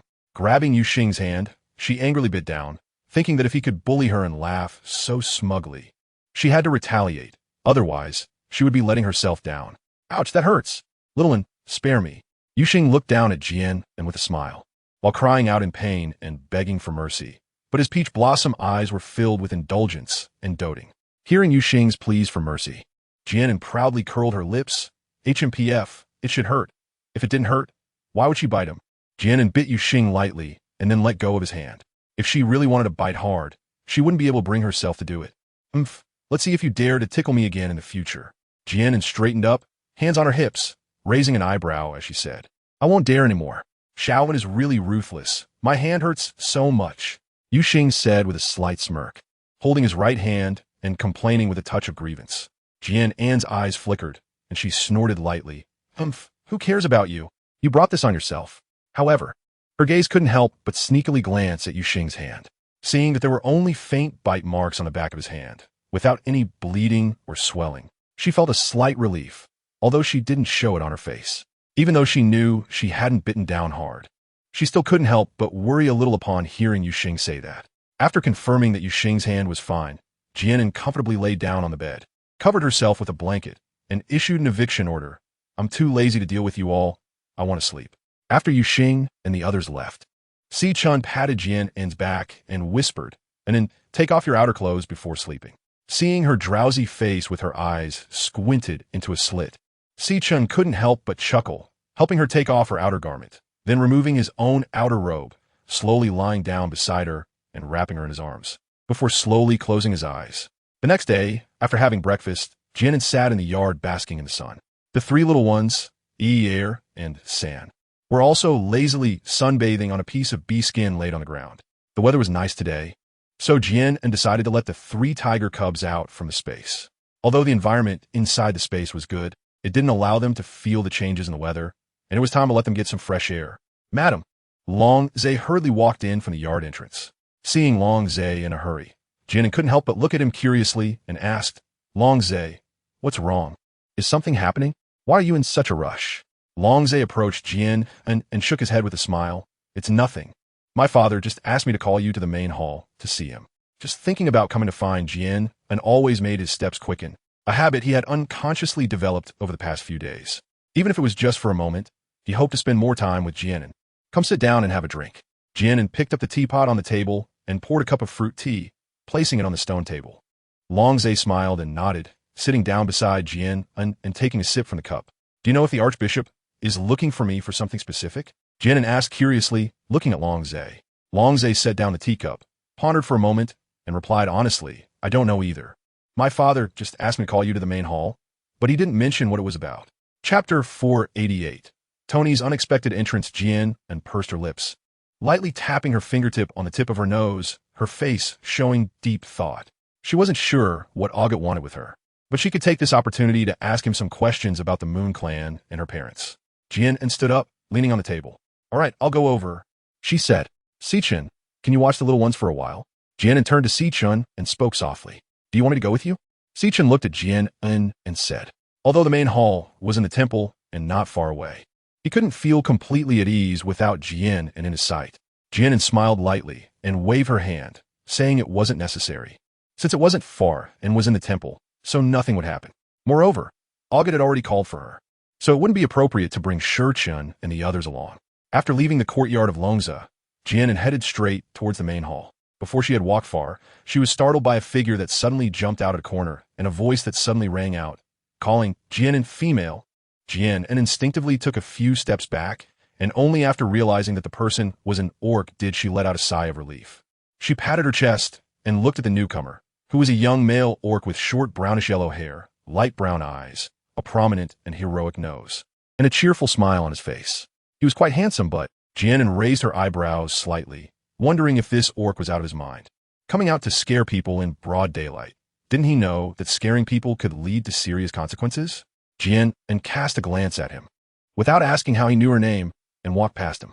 However, it was clear that the newcomer had no intention of letting Jian An leave just like that. He quickly took a few steps forward and blocked her path. Jian An pursed her lips, her delicate brows furrowing in displeasure as she asked, Do you need something? She seemed not to recognize the orc in front of her. The young male did not answer Jian An's question. Instead, he began to introduce himself. Hello, I'm Tonifa, from Shiqing Prefecture, the son of the city lord of the capital. A charming smile was always on his handsome face. Hello. Jian An blinked, somewhat confused. What did this orc mean? Was he trying to hit on her? Haha, actually, I have something I want to ask you. Tonifa smiled at Jian An. In fact, he had been waiting here since early morning, and after inquiring with the temple attendants about the location of the prince's courtyard, he had been waiting to see if he could run into Jian An. His luck was indeed good. He never expected to actually meet her. Go ahead and ask. Jian An replied lightly. She wasn't particularly curious about the question posed by this male named Tonifa. The only reason she didn't turn around and leave was out of politeness. Tonifa laughed heartily and said, Actually, I just wanted to ask, Jian An, how many partners do you have? Do you need more? Ever since he saw Jian An last night, Her beautiful figure had been lingering in his mind, keeping him awake all night. The joyful yet restless feeling in his heart made him realize that Jian An was the partner he was looking for. Upon hearing Tonifa's words, Jian An was slightly taken aback. He really was hitting on her. Jian An smiled faintly. Her red lips parted slightly. I already have a partner, and I'm not lacking in partners. With that, she politely nodded to Tony F.A. and continued walking past him. Chapter 489. The reappearance of Kaya. Tony F.A. took a long stride and kept pace with Jian An. I know you have a partner. Besides His Highness, the Saint's son. How many other partners do you have? My strength is not weak. I'm already a 5-star soul beast, and I don't look bad either. Of course, I can't compare to His Highness the Saint's son, but among other males, I dare say I'm only stronger, not weaker. Jian An walked forward without glancing sideways, completely ignoring Tony F.A.'s words. Seeing that Jian An was disregarding him, Tony F.A. smiled nonchalantly. Females were generally proud, and for a female as beautiful as Jian An, the number of males pursuing her was probably countless. It was only natural for her to have a haughty attitude. Moreover, as Tony F.A. looked at Jian An's perfect profile, his heart couldn't help but race wildly. He had thought she was stunning from afar last night, and now up close, she was even more breathtaking. Jian An, I really like you. Can you give me a chance to pursue you? By the way, where are you heading? It's dangerous for a female to be out alone. Let me accompany you. Tony F.A. smiled, revealing a handsome grin. Jian An couldn't help but curl her lips, thinking to herself that it was indeed quite dangerous. Just then, someone jumped out beside her. Unable to endure Tony F.A.'s incessant chatter any longer, Jian An sighed helplessly, stopped in her tracks, looked up at Tony F.A., and smiled slightly. Thank you for your kindness, but I'm sorry, I already have a partner, so I can't give you a chance. She had intended to continue ignoring him, but thought it was better to clarify this matter early to avoid any unnecessary trouble and misunderstandings. Tony F.A. was taken aback, not expecting Jian An to reject him so straightforwardly. With his status and strength, there were plenty of females in Xiqing Prefecture who wanted to be his partner. Seeing him in a daze, Jian An didn't say anything further, merely glanced at him and continued walking towards the main hall. After a moment, Tony F.A. came to his senses, looking at Jian An's back. He wanted to chase after her, but thought better of it, and stayed where he was. He clenched his fist, smiled slightly, and murmured to himself, I won't give up that easily. His smile carried a hint of defiance. Standing at the foot of the main hall steps, Jian An gazed at the tall stone door before her and slowly exhaled. She walked up the stone steps to the entrance and knocked on the iron ring on the stone door. After waiting quietly for a moment, she heard Augut's voice from inside, Come in. Only then did she push open the stone door and step into the hall. This was Jian An's second time entering this main hall, and once again, as she looked at the decorations and furnishings inside, she couldn't help but marvel at how magnificent it was. The most important thing was that the entire hall was luxurious and splendid without feeling tacky. Augut looked at Jian An with affectionate eyes, smiled gently, and said, And girl, you're here. Jian An approached Augut, smiling lightly, and heard Long Zhe say, You're looking for me? Come over here and sit down to talk. Augut nodded and said, pointing to the stone table behind him. Jian An nodded with a smile and was about to walk over when a familiar and annoying voice suddenly popped into her mind. Oh, silly girl. The voice had a childlike innocence. Jian An couldn't help but stop in her tracks, a hint of suspicion flashing through her mind as she turned her head to the side. Kaya, dressed in a golden long robe, was currently floating in midair with his legs crossed, his eyes half closed, wearing a half smile as he looked at her. Jian An blinked in confusion, staring at him blankly. How is it that after just one day apart, you seem to have become even more foolish? Kaya teased, brushing aside his purple hair that hung in front of him. Chapter 502. You were not allowed to go. Tony F.A.'s brows were tightly furrowed, his thin lips pressed together, and a complex expression flickered in his brown eyes. Suddenly, he moved and charged towards Jian An. Yuxing's eyes narrowed, and his expression suddenly turned cold. He had been wanting to teach Tony F.A. a lesson, but couldn't find a reason. Now that he had provided one himself, he shouldn't complain. Just as Yuxing was about to confront Tony F.A., he saw him throw something towards Jian An, then suddenly change direction and sprint towards the entrance. He dashed past Wing Ling and Long Zhe, who had just returned from hunting, and in an instant disappeared at the gate. His speed was as quick as a gust of wind. Jian An stared blankly at the direction of the door, momentarily lost in thought. Tony's series of actions was truly seamless. Had he shown even a hint of hesitation, Yuxing would surely have caught him. Jian An lowered her gaze slightly and looked at the item in her hand. It was the bracelet that Tony had just placed in her hand, the one he wanted to give her. What was she supposed to do with this? She had clearly rejected him. Who would have thought he would suddenly come up with this? What should she do? Jian An sighed softly and murmured to herself. What to do? Just throw it away. Yuxing looked coldly at the bracelet, making a move to take it from Jian An's hand. Jian An furrowed her brows slightly and moved her hand to the side, avoiding the hand that Yuxing reached out. Seeing this, Yuxing narrowed his eyes, a hint of dangerous light flashing within them. Did Xiao An take a liking to that lion tribe male and want him to be her partner? What nonsense! Didn't I just reject him? How could I suddenly accept him? Jian An sighed helplessly and explained. Really? Then why is Xiao An protecting his things? Yuxing continued to ask suspiciously. Seeing Jian An protect the bracelet from Tony, he couldn't help but feel jealous. Jian An pursed her lips. I just think this bracelet is very important to Tony F.A. Even if I don't keep it, there's no need to throw it away. I can just return it to him later. After all, this is a relic of Tony F.A.'s mother beast. Not keeping it is her own choice, but throwing it away wouldn't be good. Xiao is just too soft-hearted. Yuxing snorted lightly, although she said that her previously gloomy expression gradually faded away. But you're not allowed to deliver it. Let me do it, Yuxing said to Jian An, her tone carrying a hint of unarguable authority. Let her meet Tony F.A. again? No way. Jian An raised the corners of her lips and chuckled lightly. Okay, I understand. Sometimes she really thought that Yuxing was quite adorable. Madam, who was that male who just ran out? Longzhe asked curiously as he set the prey he was carrying on his shoulder down on the ground and walked over to Jian An. Let's not worry about those trivial matters. How was your harvest today? Jian An forced a laugh and changed the subject. Look at her expression. Yuxing couldn't help but snort coldly, glancing sideways at Jian An before turning his head away. He didn't say much more. Seeing that Yuxing didn't speak up, Jian An couldn't help but breathe a sigh of relief. She didn't want to have to face questions from Yiling and Longzhe right after calming Yuxing down. Longzhe looked at Yuxing in confusion, wondering what was wrong with him. Why'd he seem a bit off? This thought only flashed through Longzhe's mind before he turned to Jian An with a bright smile.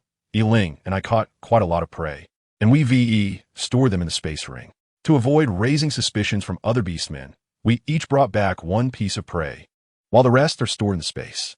Chapter 503. About to disappear, Yiling narrowed his cold eyes slightly, his gaze lightly scanning Yuxing and Jian An. He was not Longzhe. The oddity between the two did not escape his notice. However, since Jian An was unwilling to speak, he wouldn't be insensitive enough to continue questioning. Looking at Yuxing's reaction, it was likely just a pursuer. In the evening, after Jian An finished dinner, she returned to her stone house. Just as she was thinking of checking on the tiger cubs in the space, she was taken aback when she saw Kaya sitting on the bed. Wait, was it her imagination? Why did Kaya look a bit transparent at that moment? Although describing a person as transparent was strange in itself, Kaya's entire body gave off a vague and hazy feeling. Kaya, are you okay? Jian An couldn't help but ask. Furthermore, he had been unusually quiet since the evening, which was not like his usual self. Was he feeling unwell? Kaya looked up at Jian An, slightly tugged at the corners of his mouth, and sneered. What could possibly be wrong with me? I'm just a bit tired. I'm leaving. Yet inside, he couldn't help but bitterly smile. The time he could maintain his physical form was really getting shorter. Kaya, wait a minute. Seeing Kaya about to leave, Jian An hurriedly called out to him.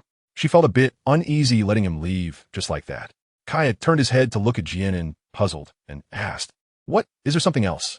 This silly girl was acting unusually today. Jian An walked up to Kaya, her bright star-like eyes fixed on him without blinking. She always felt that Kaya was hiding something, but she couldn't figure it out at the moment. Jian An furrowed her brows slightly, and her gaze unintentionally fell on Kaya's hand. Her eyes widened in shock as she exclaimed, Kaya, your hand. It really wasn't just my imagination earlier. His right hand was slowly becoming transparent at a visibly alarming rate, as if it would disappear in the next moment. Kaya lowered his gaze, seeing the change in his right hand, and couldn't help but shake his head with a bitter smile. It seemed there truly was no time left. He had thought he could hold on for a while longer, but the change had come so quickly. Why is your hand like this? Jian An asked, puzzled. This is too abnormal. As you can see, I'm about to disappear, Kaya replied with a self-deprecating smile, his tone calm, as if the one who was about to vanish wasn't him at all. Since Jian An had already seen it, there was no longer any need to hide the truth. Jian looked at Kaya in astonishment, full of confusion as he asked, Disappeared? What does that mean? Why would you disappear? Isn't he the beast god? Even if he doesn't have overwhelming power now, Doesn't he still have the faith of many? How could he disappear then? To be honest with you, the divine power in my body is almost depleted. The reason I have become like this is because of that. And now I can barely maintain my own body. Kaya said. His expression remained unchanged, calm and indifferent, as if this matter was of no importance to him at all. Jian An's eyes flickered with uncertainty. Why'd you change like this? And why had Kaya's divine power disappeared? Kaya lowered her gaze, saying, "You will know in the future." Clearly, she was unwilling to elaborate on the matter. Seeing this, Jian An could only give up and asked, "Is there a way to restore your divine power? Like how one can rest for a moment to gradually recover their soul power after it has been exhausted, or take something to speed up the recovery?" As she thought of this, a sudden flash of inspiration struck Jian An's mind. The water of life. When Sichan and the others drank it, their soul power, which had been completely depleted, was instantly restored, wasn't it? Chapter 504. What did you make me drink? Jian An didn't know whether the water of life would help restore divine power, but looking at Kaya's current situation, she couldn't hesitate any longer. It wouldn't hurt to give it a try. Kaya didn't answer Jian An's question, but instead looked at her with a strange expression. I said, "Silly girl, why are you acting so weird today?" Weird? How am I weird? Jian An was taken aback by his question and retorted. He should be the one acting strange. He's about to disappear and still isn't worried at all. Kaya crossed his legs and looked at Jian An with a teasing expression. Haven't you always found me annoying and noisy? If I really disappear, won't you finally have peace and quiet? Why do you still care about this? He really couldn't understand this silly girl. Wasn't this a good opportunity for her to be rid of him? Instead, she was concerned about him. Jian An was momentarily speechless when Kaya asked her. She had mentioned before that he was noisy and annoying. However, even so, they at least knew each other. Despite his unpleasant personality and arrogance, she didn't hate him enough to watch him disappear without doing anything. She thought that even if it were someone else, they would feel the same way. Seeing that Jian An couldn't respond, Kaya couldn't help but mock her lightly. "All right, don't meddle in other people's business. It has nothing to do with you anyway." He had long been mentally prepared for this day. After all, he had lived for so long and was tired of it. But suddenly, Jian An exclaimed, "How could it have nothing to do with me? Aren't we friends?" Seeing Kaya's indifferent attitude, she couldn't help but feel angry. During those years in the orphanage, no matter how difficult and painful life was, she fought desperately to keep going because she knew that places filled with darkness often also had light. Kaya was momentarily taken aback by Jian An's sudden words. Staring at her in a daze, Jian An's thoughts stirred, and a white porcelain bottle suddenly appeared in her hand. She stared at Kaya and said firmly, "Take it. Drink it. I don't know if this will help restore your divine power, but I can assure you, it is absolutely harmless to your body." Seeing the porcelain bottle that had appeared out of nowhere in Jian An's hand, Kaya's eyes widened slightly, and his gaze flickered continuously. Spatial treasure. However, he quickly suppressed the shock in his heart. As a beast god, he was no stranger to spatial treasures. He just didn't expect that Jian An would also possess such a treasure. Seeing Kaya still in a daze, Jian An furrowed her brows and said, "What are you staring for? Just take it." She changed from her usual gentle demeanor to a more assertive tone. Kaya involuntarily shivered at Jian An's shout, casting a complex look at her before reaching out to take the porcelain bottle from her hand. He uncorked the bottle and, without much hesitation, tilted his head back and drank the contents. "How do you feel?" Jian An asked as she carefully observed Kaya's changes after he drank the life water. Kaya smiled bitterly in his heart. If restoring divine power were that easy, why would he have waited so long just to find someone like Jian An who could see him? Just as Kaya was about to speak, a warm current suddenly flowed through his body, coursing through his limbs and finally gathering at his dantian. "What? How do you feel?" Jian An frowned slightly and asked again. "You're killing me with your impatience. Can't you finish a sentence at once?" Feeling the faint divine power lingering within him, though not abundant, it was undeniably present. Kaya looked at Jian An in shock. "What did you make me drink? It can actually help me recover some divine power." Chapter 505. Whose little one is this? Huh? It's life water. Jian An bit her lip and decided to reveal it. After all, Kaya had already seen her conjure the porcelain bottle, so there was no need to hide it any longer. Upon hearing this, Kaya laughed while holding his forehead. "Haha, so it's actually life water." Jian An frowned, looking at Kaya with a puzzled expression. What was wrong with him? Why did he suddenly start laughing? "Hey Kaya, are you okay?" Jian An asked cautiously. Kaya looked up, his golden eyes staring blankly at Jian An. "I should have realized it earlier. You are the princess of the Moon Clan, and the spatial treasure you just used clearly explains everything." The Moon Clan are the descendants left behind by the Moon Goddess on the Moro continent. And the Moon Goddess possesses a spatial treasure, the Moon Goddess Bracelet. This life water is indeed an item of the Moon Goddess, and what Jian An gave him a drink just happened to be this item. Moreover, since she also possesses a spatial treasure, doesn't that indicate that what she holds is the Moon Goddess Bracelet? Jian An looked at Kaya with confusion written all over her dark eyes, not quite understanding the meaning behind his words. What are you saying? Is the water of life useful to you? Just say it. Despite her confusion, her main concern was Kaya's physical condition. Seeing Jian An's cautious inquiry and feeling her care for him, Kaya couldn't help but be enveloped by a complex emotion that he couldn't quite articulate, but it didn't feel bad. What a silly girl. You can see for yourself. Kaya raised his right hand, smiling at Jian An. At this moment, Kaya's right hand was no longer as transparent as before, seemingly on the verge of dissipating at any moment. Upon seeing this, Jian An felt a surge of joy in her heart and smiled, saying, Kaya, that's wonderful. It seems that this water of life is useful to you. Initially, she had only approached it with a trial-and-error mindset, not expecting it to actually be beneficial for Kaya. As Jian An smiled brightly, Kaya couldn't help but smile back, saying, what a silly girl. The water of life is a divine object, so it's nothing to be surprised about if it helps me regain a bit of divine power. However, he figured that this silly girl probably still didn't know about these things. While they were talking, the wooden door of the stone house slowly opened, and Si Chun and the others walked in. Shaolin, whose child is this? How did he end up in your room? Yu Xing suddenly asked, pointing at Kaya. Jian An blinked, glanced at Yu Xing, and then turned to look at Kaya beside her. With her red lips slightly parted, she asked in surprise, you can see him? Yu Xing crossed her arms and looked at Jian An with a smirk, chuckling, shouldn't I be able to see him? Isn't this little ghost right in front of us? No.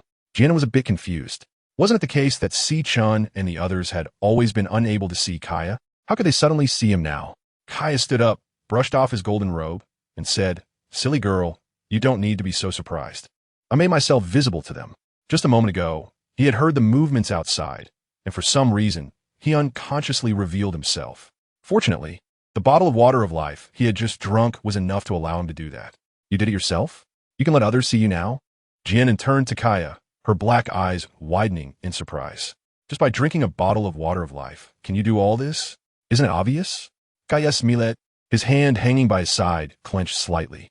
If it weren't for his current height, he would have really wanted to mess up her black hair. How could she look so silly? Chapter 507, Leaving Kaya's City. Even more annoying than Jian An, that silly girl.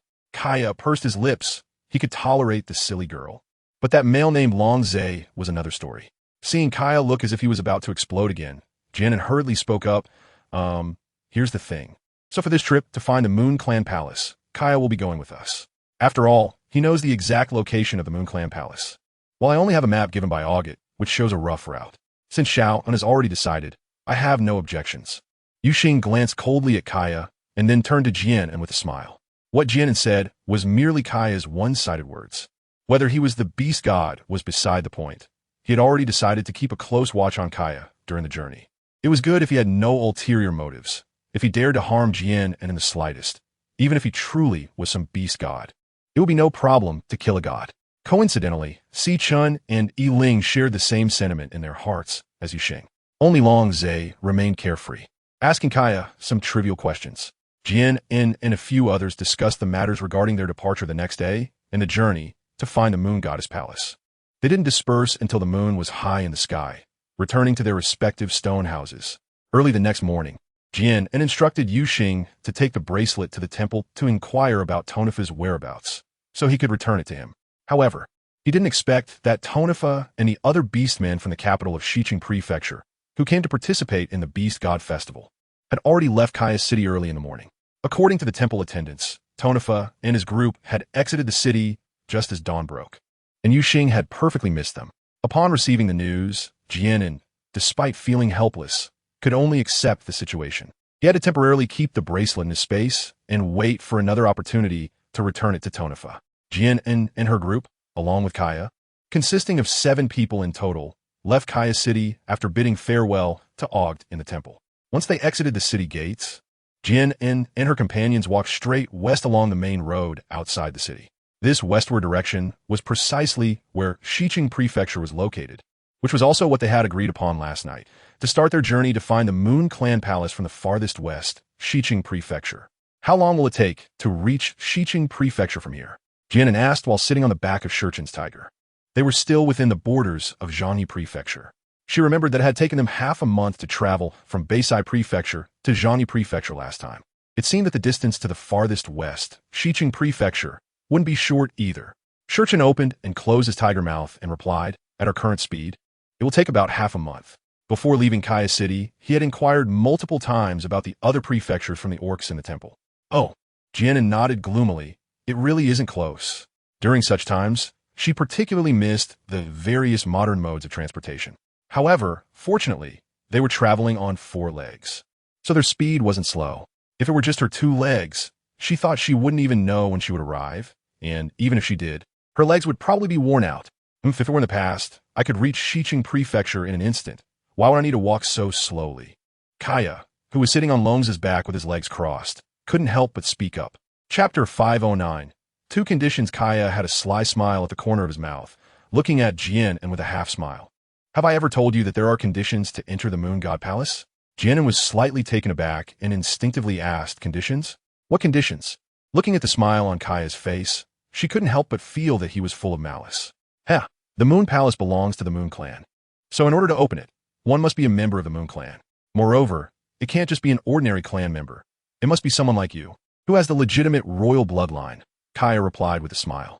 Is there really such a thing? Jian An looked at Kaya in surprise, feeling relieved in her heart that she was a princess of the Moon Clan. Otherwise, she would truly know the entrance but be unable to enter.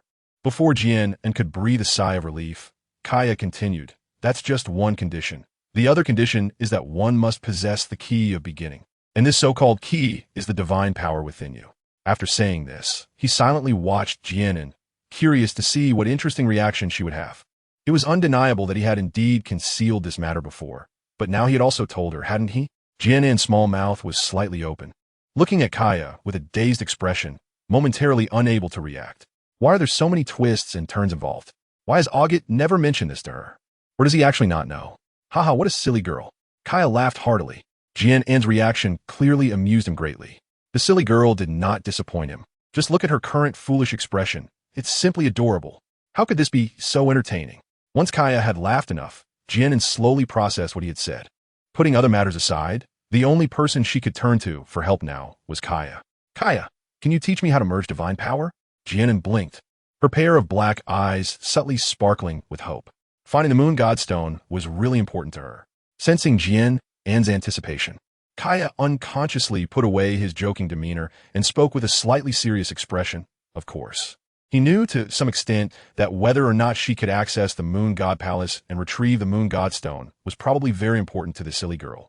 Jian An raised the corners of her lips and smiled brightly. Kaya, thank you. If it weren't for you, I might still be unaware of these secrets. Although she had the map given by August, even if they really found the Moon Goddess Palace without divine power as the key, they would still just be running in vain. Looking at Jian An's radiant smile and hearing her sincere words of thanks, Kaya awkwardly shifted his gaze and cleared his throat. Thinking to himself, don't be so mushy. Just consider this a repayment for the life-giving water you gave me. Why did he feel a slight sense of guilt in his heart? Yes, just a little bit. He had clearly been teasing her on purpose. Yet she had the audacity to thank him in return. What a foolish and silly girl. Knowing that Kaya was going to teach Jian An how to integrate divine power, Si Chun and the others instinctively formed a protective circle around her, shielding Jian An tightly within. Although they didn't know exactly how to integrate divine power, this should count as a form of cultivation. The most taboo in cultivation is to be disturbed, so they wouldn't allow Jian An to make any mistakes in their presence. Chapter 511. Successful integration. The two powers seem to be in a fierce clash, incompatible like water and fire, secretly battling in Jian An's dantian, gradually giving her a sense of losing control. The two forces crashed wildly within Jian An's body, continuously impacting her meridians, followed by waves of tearing pain.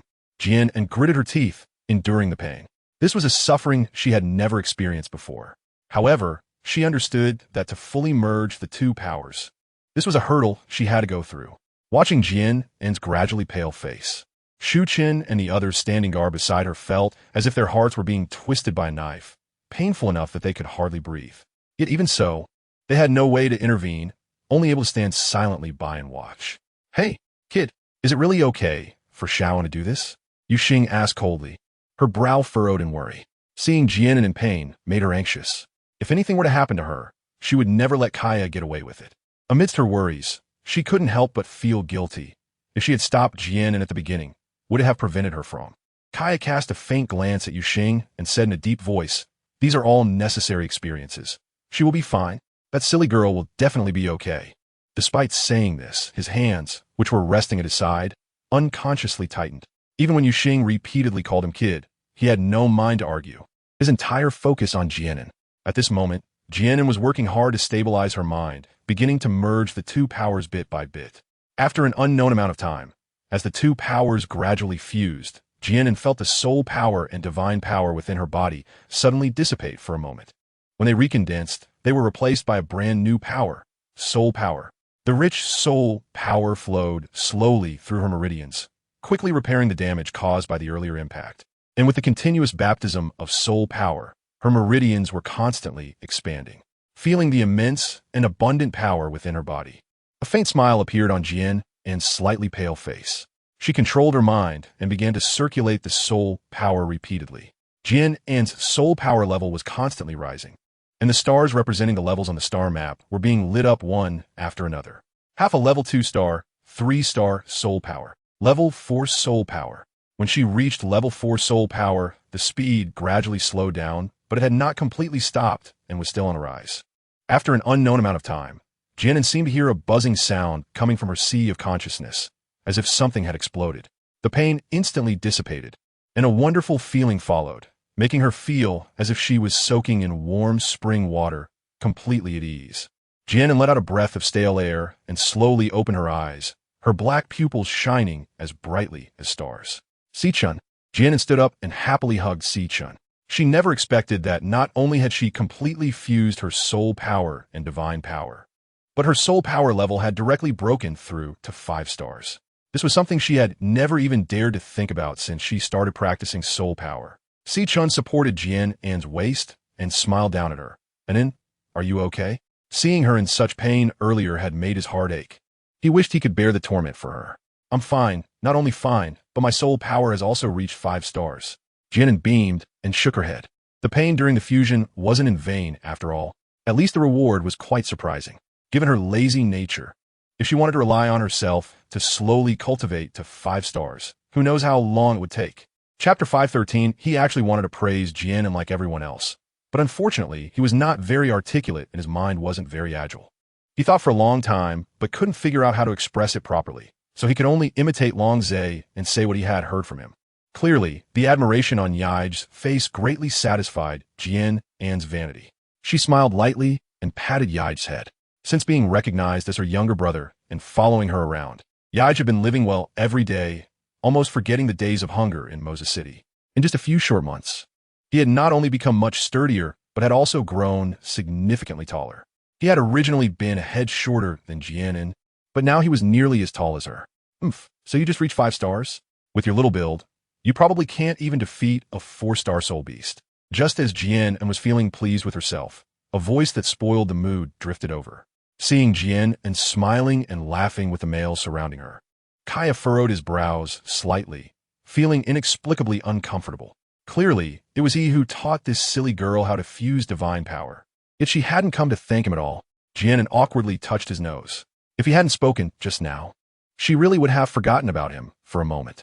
Jian An walked up to Kaya and smiled, saying, "Kaya, thank you.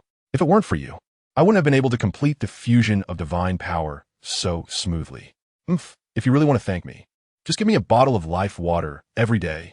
Kaya crossed his arms and let out a cold snort. "Now you know to come over? I got it. I'll bring you one every day." Jian An smiled and nodded repeatedly, not minding Kaya's arrogant attitude at all. The life water can help Kaya slowly recover his divine power, and since he has helped her so much, she naturally wants to repay him well. According to him, although the life water can assist him in restoring his divine power, he cannot drink too much at once. The life water contains a large amount of energy, and every bottle consumed requires a period of time to slowly refine. If he drinks too much at once, he will fall into a deep sleep due to the massive energy accumulated in his body, and he won't awaken until all of it is refined. Jian An blinked and suddenly remembered what Kaya had just said, looking at Kaya in confusion and asking, "But what do those words you just said mean? Are you saying that even though her soul power is already 5 stars now, she is still considered weak?" "What a foolish girl, that's exactly what it means," Kaya replied, slightly raising her head with a teasing expression. "Even if your level is 5 stars now, if you encounter other soul beasts, not to mention those at the same level as you, even if their soul power level is lower than yours, with your current weak appearance, you would only be a snack for others." Jian An couldn't help but retort, "Hey, which of your eyes saw me as weak and vulnerable?" Although a bit frustrated, she had to admit that what Kaya said was indeed true. She had a high level but lacked any combat experience. If she were to encounter the threat of other soul beasts, facing their formidable combat abilities, even if their levels were lower than hers, she would still be utterly helpless. "If I saw it with both my eyes. With a weakling like you, even a strong wind could blow you away." Kaya glared at Jian An and spoke. Chapter 514. June Sky. Hey, what are you calling a weakling? Jian An put her hands on her hips, glaring at Kaya with indignation. This was too much. Not only did he just say she was weak and vulnerable, but now he even dared to call her a weakling? I'll call out whoever is the weakling here, Kaya retorted, also putting his hands on his hips and glaring back at Jian An. He suddenly realized that whenever Jian An looked at him like this, he felt an inexplicable joy, even when she was glaring at him like now. "I think you're the weakling. Don't forget, you're still just this tall." Jian An raised her hand to gesture at her waist level. How could he still have a nerve to call her a weakling? He should take a look at himself. He still looked like a little ghost. If a wicked wind were to blow, who would be the first to get blown away was still uncertain. Kaya ground his teeth in frustration. Ever since he had transformed into this form, the thing he hated most was when others said he was small. He secretly vowed that once his divine power was fully restored and he returned to his original form, he would definitely teach this silly girl a lesson. Clearly, I'm just not allowed to say anything. Jian An huffed and muttered, turning her head and no longer wanting to deal with Kaya. It seemed that Xiaoan was really fine now. Yuxing curled his sexy lips, his smiling eyes looking at Jian An teasingly. Since she could still banter with Kaya, it seemed she was indeed all right. Jian An turned to look at Yuxing and shot him an annoyed glare. "Of course I'm fine. I'm doing great right now." Having just had a verbal spar with Kaya, her tone wasn't exactly warm when faced with Yuxing, who often liked to tease her. Jian An and a few others rested for an hour in the woods and had lunch before continuing their journey towards Xiqing Prefecture. The weather in June is always quite changeable. One moment it was bright and sunny with clear skies, and the next moment it turned stormy with thunder rumbling. Jian An and her group had only walked for a little more than half an hour when raindrops the size of soybeans began to fall. Sichun quickly carried Jian An towards a large tree ahead, but inevitably, Jian An still got drenched. "What kind of weather is this?" Jian An climbed down from Sichun's back and touched her hair, which was already soaked by the rain. How can it just start raining like this without giving anyone a moment to react? And it's not a light drizzle, it's a heavy downpour. And then, "Hurry up and wipe yourself off, you're all wet," Sichun said, taking out a handkerchief from his pocket and handing it to Jian An. "Okay." Jian An nodded with a smile, took the handkerchief, and wiped the rain off her face. After she finished wiping her face, she turned to Sichun and the others, wanting to remind them to wipe off as well, but the words got stuck in her throat. She saw that except for Sichun, Yuxing and Yiling were still in their beast forms. They shook their bodies, shaking off the rainwater that had landed on their fur, creating a beautiful scene of falling droplets. By the time they returned to human form, there wasn't a trace of being wet from the rain left on them. Jian An watched this scene with envy. If she could just shake herself dry like that, she wouldn't be afraid of the rain at all. "By the way, Yiling, didn't you say you could sense changes in the weather? How come you didn't warn us this time?" Jian An suddenly remembered that when she was in Dark Demon City, Yiling had told her the same thing before it rained. At first, she didn't believe him. But to her surprise, he was right. It really did rain heavily soon after. Chapter 516. Arriving at Xiqing Prefecture after Jian An enjoyed a comfortable hot bath in the living quarters and changed into a clean dress. She went to the pavilion outside to drink fruit tea and chat with Sichun and the others. About an hour later, Jian An guessed that the rain outside should have stopped. So she took a mirror and prepared to check the situation outside the space through its surface. This method was something Jian An had inadvertently discovered. Objects like mirrors and water, anything that could reflect scenes, could be used as a medium to see everything outside the space as long as she concentrated. At that moment, the reflection in the mirror showed the place where they had just taken shelter from the rain. Once Jian An entered the space, she couldn't move again, and when she went out, she would still be in the same spot she entered, so she could only see the surroundings. It seems the rain has stopped. Let us go out now, Jian An said as she put down the mirror and looked up at Si-chun and the others. From what she had seen in the mirror, not only had the rain stopped outside, but the dark clouds had also dispersed, and the sun, which had been obscured, was shining down on the earth again. Just as she stepped out of the moon god's space, she was greeted by the fresh fragrance after the rain. Because of the recent downpour, the weather was no longer as muggy as before. A cool breeze swept in, making it quite refreshing. Jian An took a deep breath.